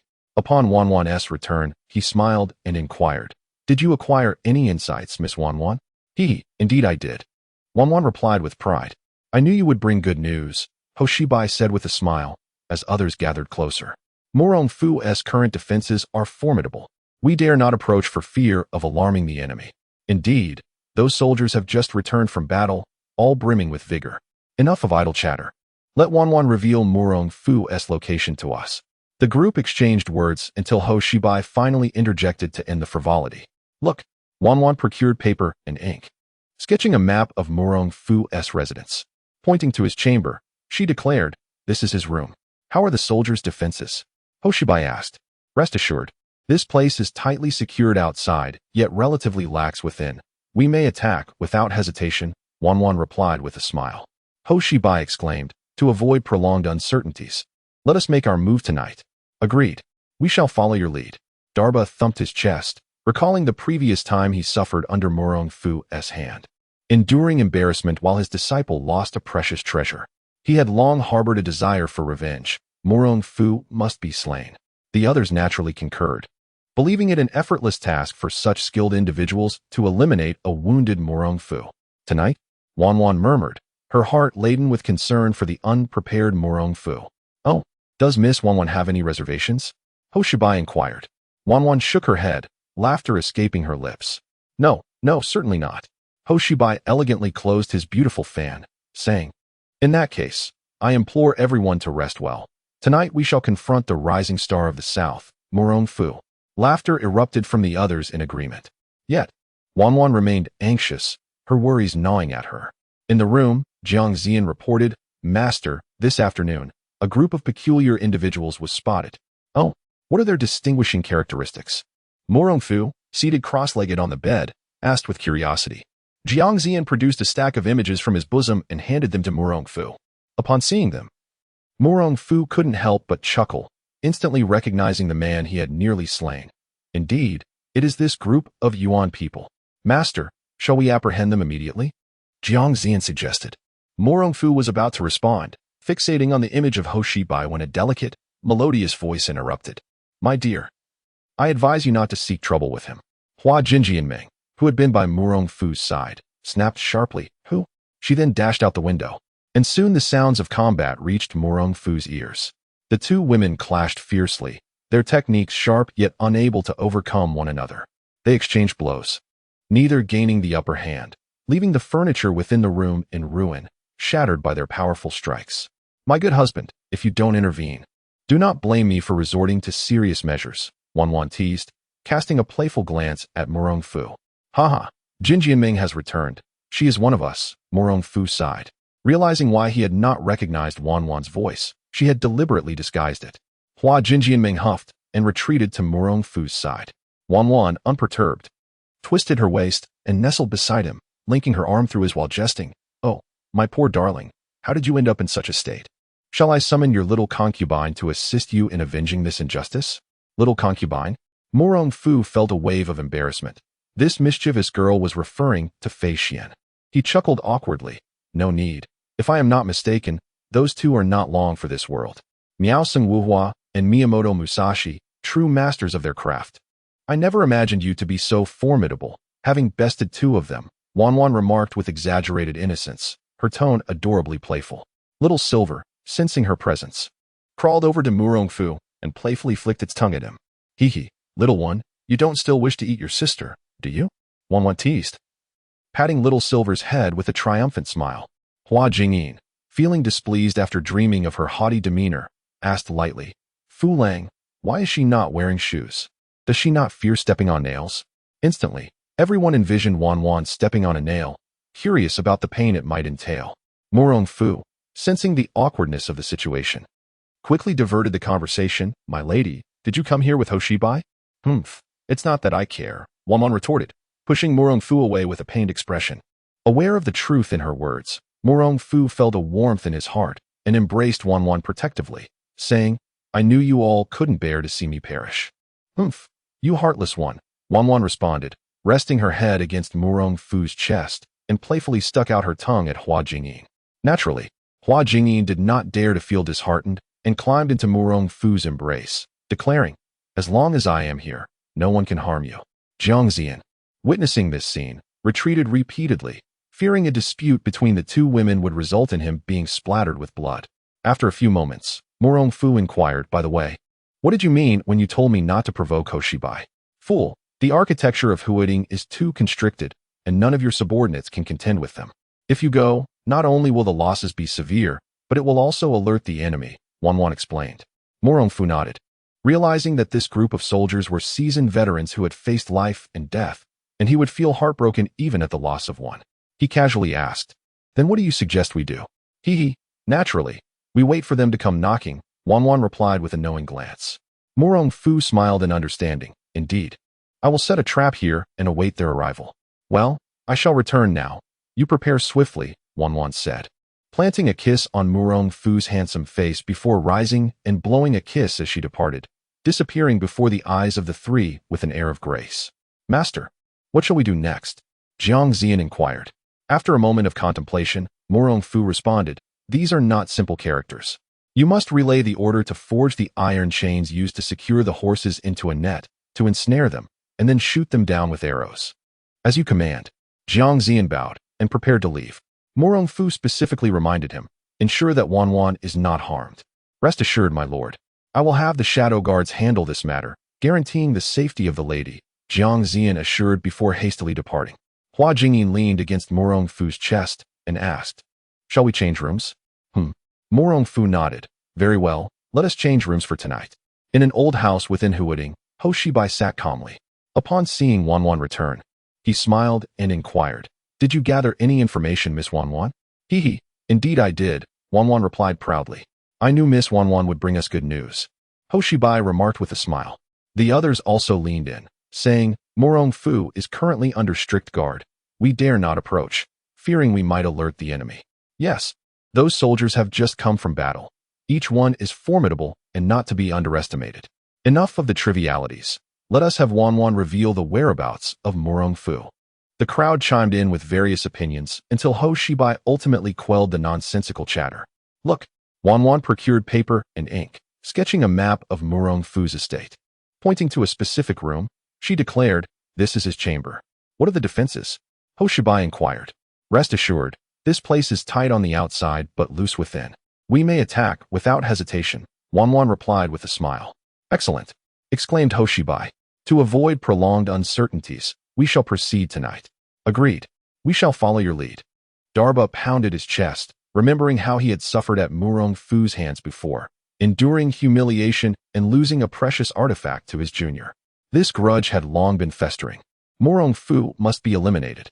The others readily concurred. A band of such skilled fighters could easily vanquish a wounded Murong Fu. Tonight, Wan murmured, her heart heavy with concern, fearing that Murong Fu might not be adequately prepared. What is it, Miss Wan? Do you harbor any reservations? Hoshibai inquired. Wan shook her head and smiled. No, of course not. Hoshibai elegantly closed the fan in his hand, remarking, if that is the case, I implore you all to rest well. Tonight, we shall confront the rising star of the south, Murong Fu. Haha, well said. The others echoed, their laughter ringing out. Yet, deep within, Wan felt a sense of urgency and worry. Chapter 135. Ambush on Murong Fu. On this night, at the stroke of midnight, a damp breeze carried a hint of chill, causing a shiver to run through the air. Damn it, the moon is particularly round tonight, Darba muttered, following Hoshibai as they leapt into the estate of Murong Fu. Wan glanced around, perplexed. Why had the Bodhisattva of no thought not arrived? She had mentioned that her cultivation had reached a critical juncture and could not join us this evening. Hoshibai offered a light-hearted explanation. Wan's expression remained unchanged. Yet internally, she scoffed at his words, contemplating an opportunity to slip away discreetly and inform Murong Fu. Wan, today you will be in my team. We must forcefully eliminate Murong Fu, while Darba and the others will be responsible for holding off his guards, Hoshibai stated flatly, leaving Wan with no grounds for rebuttal. And she could only respond, all right. Meanwhile, as Hoshibai and the others landed, Zhang Ziyan had already dispatched someone to inform Murong Fu. They are remarkably swift. Murong Fu chuckled softly. Hua Jingyin murmured, Fu Lang, it seems we are not entirely safe here. Perhaps we should quietly withdraw. Rest assured, Senior Huang is a grandmaster. It will be no challenge for him to deal with Hoshibai and his crew, Murong Fu replied with a smile. With ample troops at his disposal and a grandmaster stationed, he believed there was no need for fear. If he were to be afraid now, he might as well abandon his ambitions for dominion and simply stay home, enjoying the warmth beside his wife. Hua Jingyin acknowledged the validity of Murong Fu's reasoning and fell silent, remaining quietly by his side. Unbeknownst to Hoshibai and his party, they had already entered the encirclement and were heading straight for Murong Fu's previous chamber. Wan's heart raced with anxiety. If they were to burst in, her husband would surely be in peril. As Darba pushed the door open, she softly called out, Wait, what is it? Darba frowned, his impatience evident. I sense something amiss. Wan unfeigned nervousness. The others, noticing her unease, also began to feel anxious. What seems off? Don't you think it is too quiet? Wan glanced around, subtly leaning back, creating an impression of wanting to flee. Upon hearing this, Hoshibai too recognized the anomaly. It is too quiet. Given Murong Fu's injuries, he shouldn't be unguarded. However, as his words fell, shadows descended from above, landing with a cacophony. Upon closer inspection, they found themselves ensnared in a massive net forged from chains as thick as a baby's fist. An ambush. It was unclear who first raised the alarm. Hoshibai maintained a calm demeanor, fully aware that retreat was futile. Instead, he boldly thrust open the door and led his companions inside. The iron nets fell, ensnaring only the slowest to react. Darba, loose the arrows. Zhang Ziyan suddenly appeared from a distance, shouting loudly. Instantly, countless torches ignited, and a barrage of arrows rained into the room. Hoshibai quickly summoned his inner strength, attempting to pull Darbo inside, but the latter's imposing frame obstructed the doorway. The ensuing chaos was punctuated by cries of anguish. Upon entering the room, Wan found that Murong Fu was absent, which prompted a sigh of relief from her, accompanied by a silent curse. Cunning fellow. Damn it, we have been outmaneuvered. Xiao Xiangzi, cursing vehemently, sought refuge from the arrows raining in from outside. What shall we do? There are so many outside. Hoshibai, with an air of nonchalance, replied, It's a trivial matter. We need not rush. Not rush? Wan inquired, puzzled. Heh, do you truly believe I did not anticipate that Murong Fu would be aware of my arrival? Hoshibai smiled. Is it the Wuxiang Bodhisattva? Hoshibai replied with a smile. Is it the Bodhisattva of no thoughts? Wan instantly grasped the crux of the matter. Lady Wan possesses great wisdom. Grasping the essence with a mere hint, Hoshibai elaborated. The princess does not truly wish to kill Murong Fu. Rather, Wan was somewhat taken aback, having underestimated Ho Shibai's intellect. After an indeterminate period, the barrage of arrows finally ceased. Dalba, however, did not manage to halt. He fell to the ground, his body riddled with arrows, resembling a porcupine, teetering between life and death. Come out. We know you are not all dead. Those inside, come out. We know you are not all dead. Ho Shibai chuckled lightly, elegantly snapping his beautiful fan. These individuals are not foolish. What? Do you intend to wait here for death? Wan shot him a glance. Heh, Miss Wan is correct. Remaining here is undoubtedly akin to awaiting our demise. Wan shot him a disdainful glance. Hee, Lady Wan is correct. Remaining here is akin to awaiting our demise. Ho Shibai laughed heartily and stepped outside first. The others followed suit. Outside, Ruan Yi and Jiang Zian had surrounded the area as tightly as a barrel. Upon seeing the group emerge, Ruan Yi spoke, the master commands. You need only surrender. We shall capture you without killing. Ho Shibai surveyed the surrounding shadow guards, his eyes brightening at the sight. Their uniforms were immaculate, movement swift. I never expected that the Murong family had silently nurtured such a formidable army. Enough talk, surrender or die, Ruan Yi declared coldly. Ho Shibai shook his head. Every person has their time of death. It may weigh heavier than Mount Tai or lighter than a feather. Jiang Zian furrowed his brow. What do you mean? I presume you are the elite among the Murong family's elite. The loss of even one life would surely cause him great distress, Ho Shibai replied, brimming with pride. Ho Shibai stated proudly. Ruan Yi and Jiang Zian quickly comprehended Ho Shibai's implication and displayed no fear. To serve our master faithfully is the utmost honor for a shadow guards. Then let us die. Ho Shibai snorted coldly and charged at Ruan Yi and Jiang Zian. The others sprang into action, undeterred despite their previous injuries from the arrows. Xiao Xiangzi, Ma Guangzhua, and Tai Yan fought fiercely, each more ruthless than the last. Struck with such ferocity that any hit would likely result in either death or severe injury. Ronger, unleashing a surge of energy with a flick of his finger towards Ho Shibai before charging forth. Ho Shibai felt a powerful force behind him, causing an involuntary shiver to run down his spine. With a swift motion, Jiang Zian struck aside Ruan Yi, promptly shifting his body to the left. In the very spot he had occupied moments earlier, a deep pit suddenly formed with a resounding thud. A chilling voice demanded, "Who goes there?" "Humph. A junior of the demonic sect. Depart at once." Huang Yaoshi descended gracefully from the air, positioning himself protectively in front of Ruan Yi and Jiang Zian. The two hurriedly bowed, exclaiming, "We pay our respects, Senior Huang. Out of respect for your youth, I shall refrain from engaging with you. Do not linger any longer." Ho Shibai, well acquainted with the 5 greats of the Central Plains. Do not linger any longer? Ho Shibai, well acquainted with the 5 greats of the Central Plains, recognized the names of the 3 who had battled against the Yuan forces. Save for Shidu and Yiding. He coldly retorted, "Today, no one shall prevent us from slaying Murong Fu." Chapter 136. The Spiritual Realm in a Room on the Other Side. Murong Fu heard the shouts of Ho Shibai and couldn't help but chuckle. He must be anxious. Surely, it was Elder Huang's intervention that has left him feeling hopeless. Hua Jingyin speculated. I hope Elder Huang does not underestimate his status as a senior master and easily let this group go. Otherwise, they will buzz around me like flies, driving me to distraction. Murong Fu thought hopefully, wishing that Huang Yaoshi could simply flick Ho Shibai dead with a finger. Come now. You shouldn't. Hua Jingyin was about to retort when a loud knock echoed from outside the door. Who is it? Hua Jingyin instinctively inquired. A servant. Here to deliver tea to young Master Murong, came the reply from outside. Hua Jingyin intended to open the door, but was abruptly stopped by Murong Fu. Wait, what's wrong? Hua Jingyin paused in confusion. Something feels amiss. Murong Fu shook his head. We only disclosed our whereabouts to a select few. It's impossible for anyone to know we are here. Moreover, who would be foolish enough to bring refreshments with such a ruckus occurring outside? Do they think we are mere onlookers? What should we do then? Hua Jingyin asked anxiously. Just then, the door was forcefully flung open, revealing a stunning woman clad in Tibetan attire with long legs that seemed to defy gravity. Wuxiang Bodhisattva? Murong Fu recognized her at once. Amitabha, young Master Murong. It has been a while. How have you fared? Wuxiang Bodhisattva said, her palms together, a gentle smile gracing her lips. No wonder you were able to find me. Murong Fu glanced at her, noticing the faint aura of spiritual power around her. instantly realizing how he had been exposed. Ba, it seems you are gravely injured. Young Master Murong.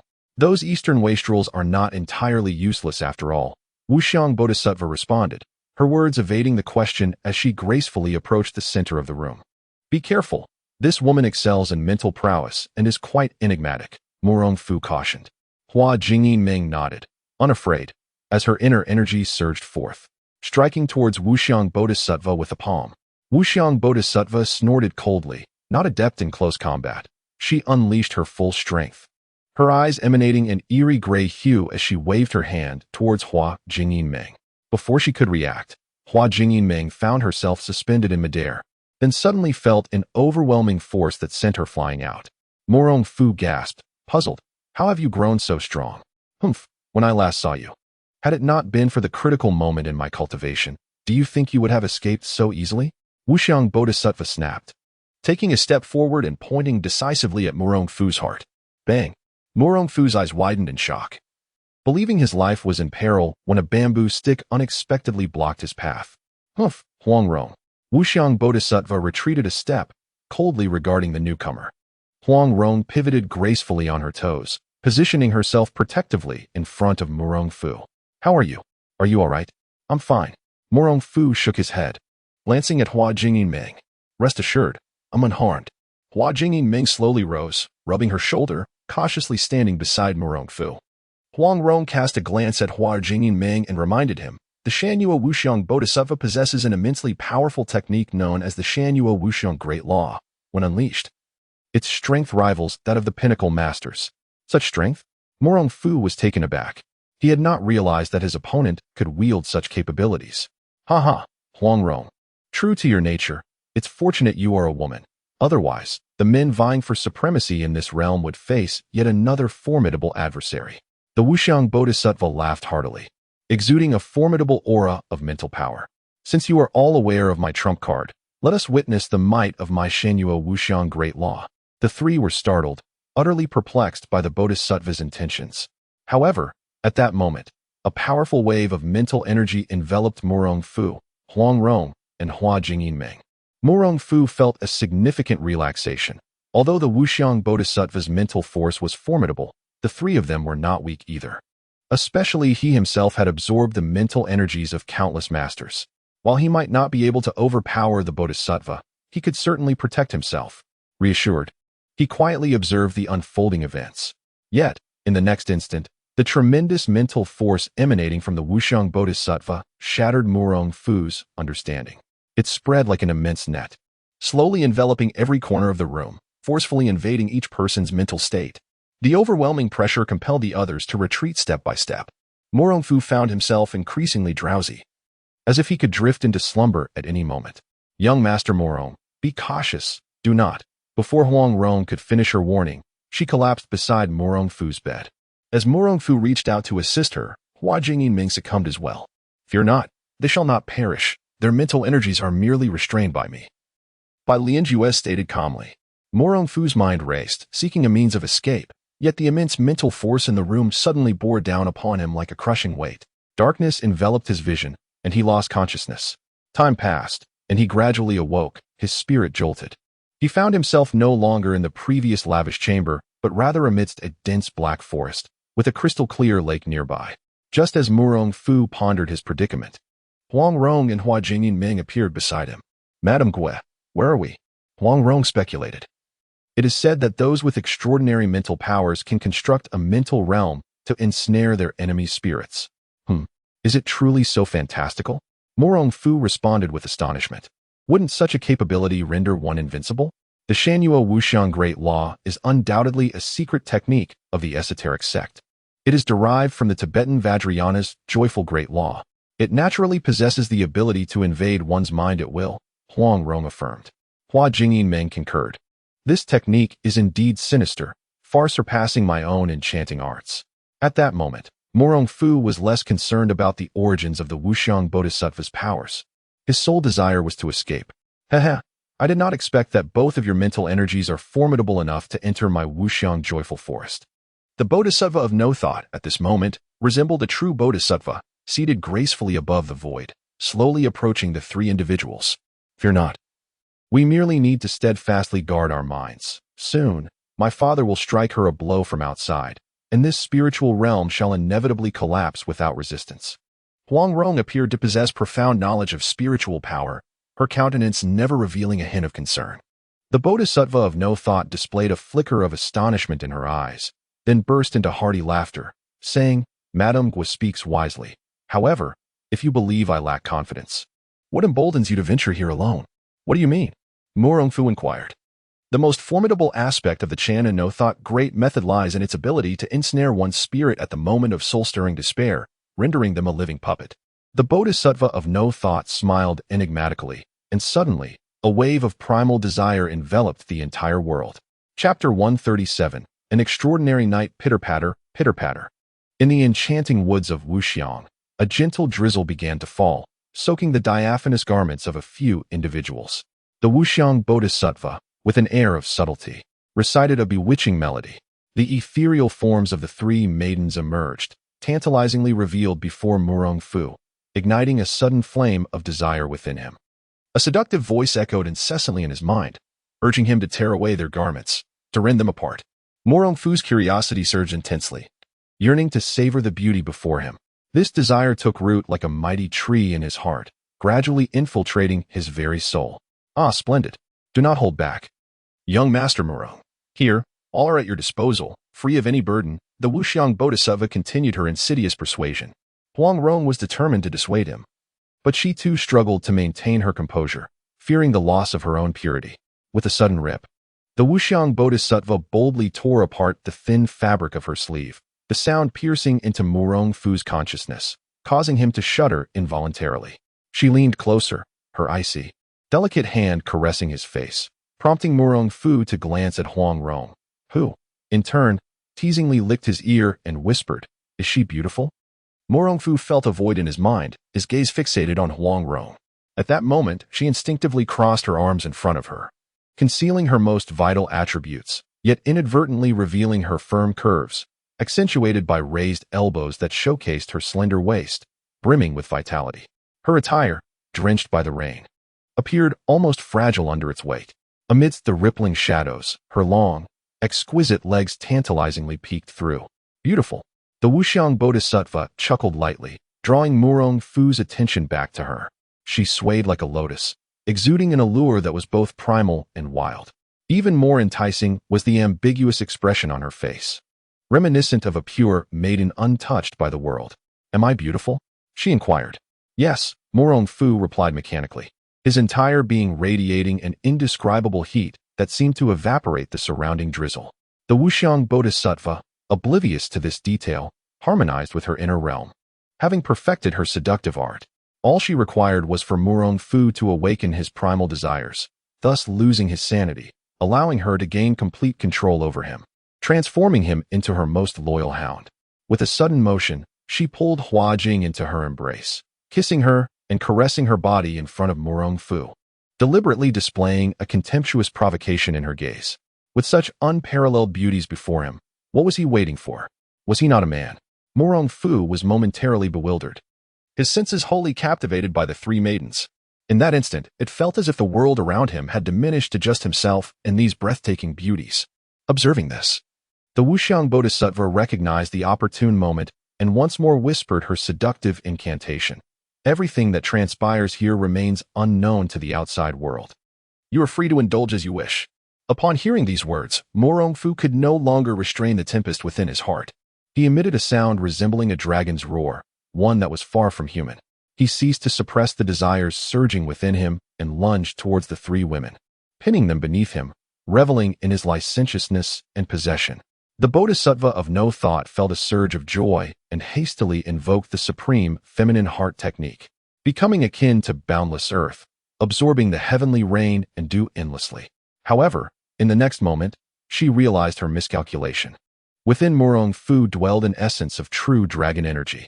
No matter how she incited or schemed, Murong Fu's true essence did not waver in the slightest. Instead, as time progressed, Murong Fu's vitality renewed and flourished, akin to an invincible warrior relentlessly besieging the Jade Gate. 1 hour passed, then 2. There was no respite, no cessation. Moreover, he grew even more formidable. while her own mental fortitude began to wither, leaving her increasingly exhausted and on the verge of collapse. Anxiety gripped her heart. She understood that if this continued, it would not be Murong Fu who was conquered, but herself. She yearned to retreat, to expel him from her mental realm. Yet, she found herself reluctant to part with Murong Fu's fervent presence, unable to forsake his domineering actions. This enigmatic sensation threatened to pull her into the abyss of desire. She did not wish to leave. Meanwhile, as several were ensnared in the mental realm, on the other side, Hoshibai found himself in a most precarious situation. Despite his prowess, he was no match for the newly ascended Grandmaster Huang Yaoshi. The elder's finger snap technique was a lesson he had thoroughly experienced, and he too possessed a palm technique that he wished to present for the elder's appraisal. Hoshibai swiftly circulated his true energy, his hands forming seals, as a dark aura emanated from within him. The undying seal technique. Huang Yaoshi's eyes widened, his attention peaked. Displaying a hint of madness, Hoshibai exclaimed, "Elder, you have keen insight. This is the fourth form of the undying seal technique.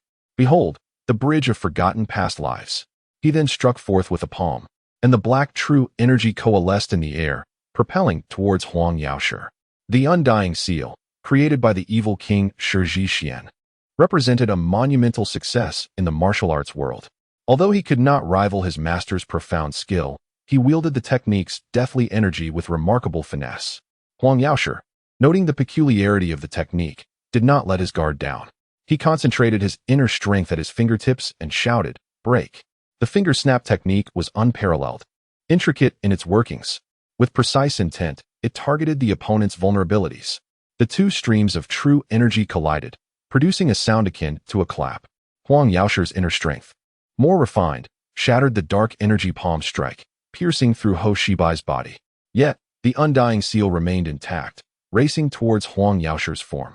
Seeing this, Huang Yaoshi's expression turned frosty, and he raised his hand for a slicing strike. A violent shockwave erupted. The thunderous sound of the explosion reverberated throughout the estate. Hoshibai coughed up blood, realizing the futility of his situation, and scattered a cloud of white powder to escape. Jiang Ziyan attempted to pursue, but was halted by Huang Yaoshi. There is no need to pursue him any further. If he were to perish here, it would likely bring considerable trouble upon your master. Huang Yaoshi remarked with a calm demeanor. Jiang Ziyan, though somewhat perplexed, recognized that Huang Yaoshi would not speak without reason and thus remained stationary. The other unexpected guests, however, showed no courtesy and soon found themselves ensnared within the iron net once more. Observing that the matter had reached its conclusion, yet unable to locate his beloved daughter, Huang Yaoshi felt a pang of concern and inquired, "Where is your master?" Jiang Ziyan, wishing to report to Murong Fu, responded candidly, "Senior, I shall lead you to him." "Very well, proceed." Huang Yaoshi nodded in agreement. Before long, the two arrived at the chamber where Murong Fu resided. Jiang Ziyan approached and knocked gently on the door, yet received no reply. Huang Yaoshi's brow furrowed, and with a swift motion, he thrust open the door. Instantly, an unusual scent wafted into their nostrils. Chapter 138. The Pinnacle of Mental Power, What is Happening? Upon witnessing the collapsed figures, Jiang Ziyan felt compelled to investigate further. "Do not move," Huang Yaoshi cautioned. Catching a whiff of the peculiar scent in the air, his eyes reflecting a hint of concern. Noticing the strange postures of Wuxiang Bodhisattva and the others, he swiftly pulled Jiang Ziyan back. "What is it, Senior Huang?" Jiang Ziyan inquired, puzzled.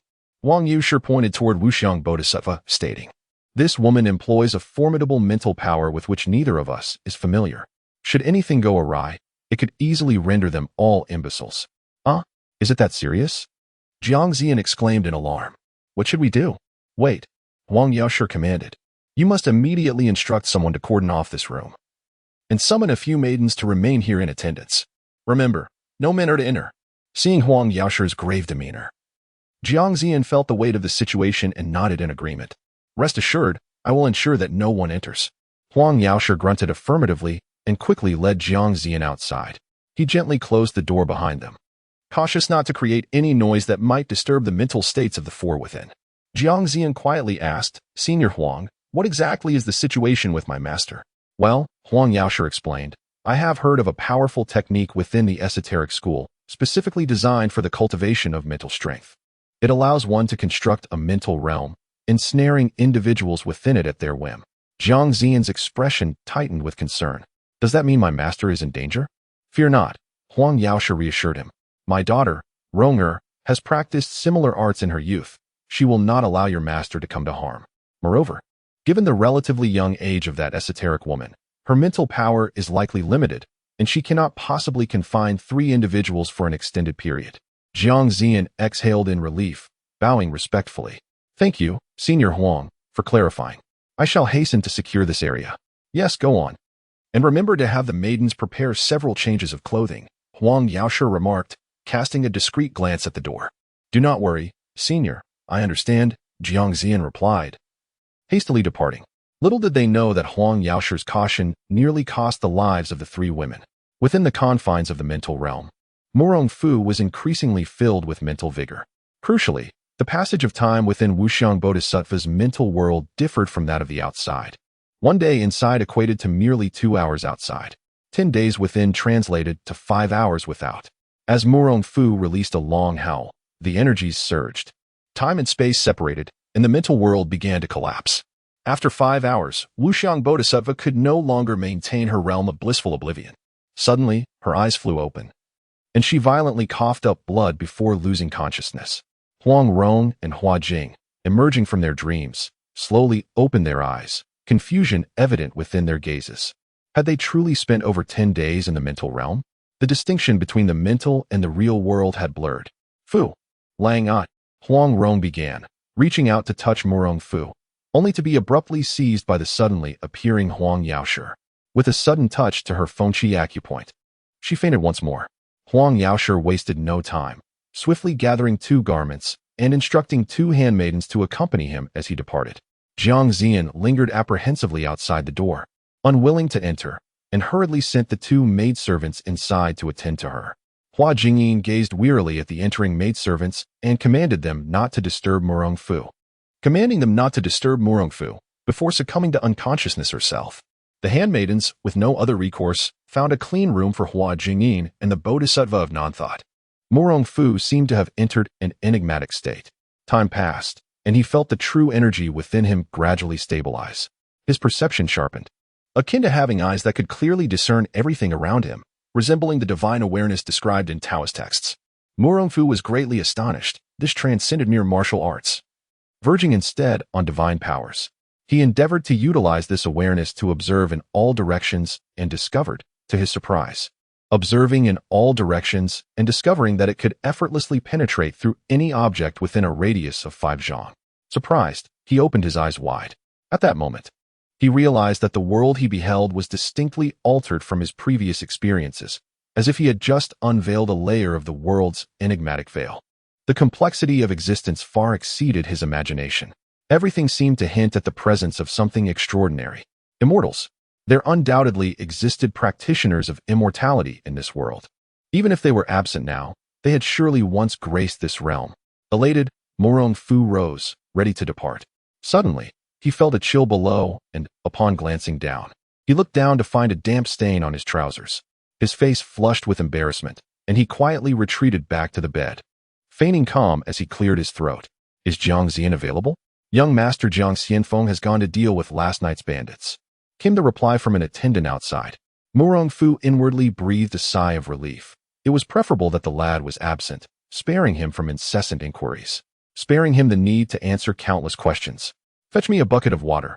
I wish to wash and change. As you command, replied the maidservant, hastily departing. Before long, a group of servants brought in a large tub of hot water for Murong Fu's bath and change of attire. Upon hearing that Murong Fu had awakened, Jiang Ziyan promptly entered with Yuyan to pay their respects. Master, how do you fare? Quite well. Indeed, better than ever, Murong Fu replied, his heart brimming with satisfaction.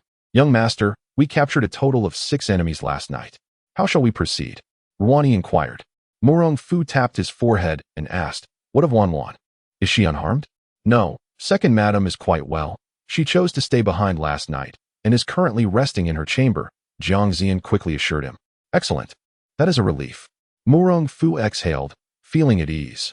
Wan had come from the Yuan kingdom for her own safety, and any harm befalling her would weigh heavily on his conscience.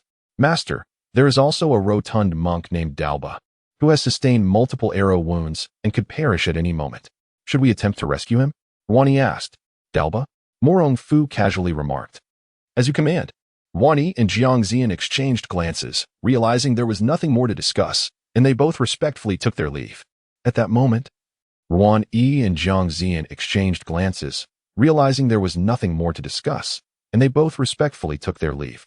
At that moment, Murong Fu's keen awareness detected Huang Yaoshi lingering outside the door, hesitating between entering and retreating. With a smile, he called out, "If you have something to discuss, Senior Huang." Unable to fathom how Murong Fu's sixth sense was so astute that he could perceive his presence outside. Thus, he boldly pushed open Murong Fu's door and stepped inside, stating, unable to fathom how Murong Fu's sixth sense was so astute that he could perceive his presence outside. Thus, he boldly pushed open Murong Fu's door and stepped inside, stating,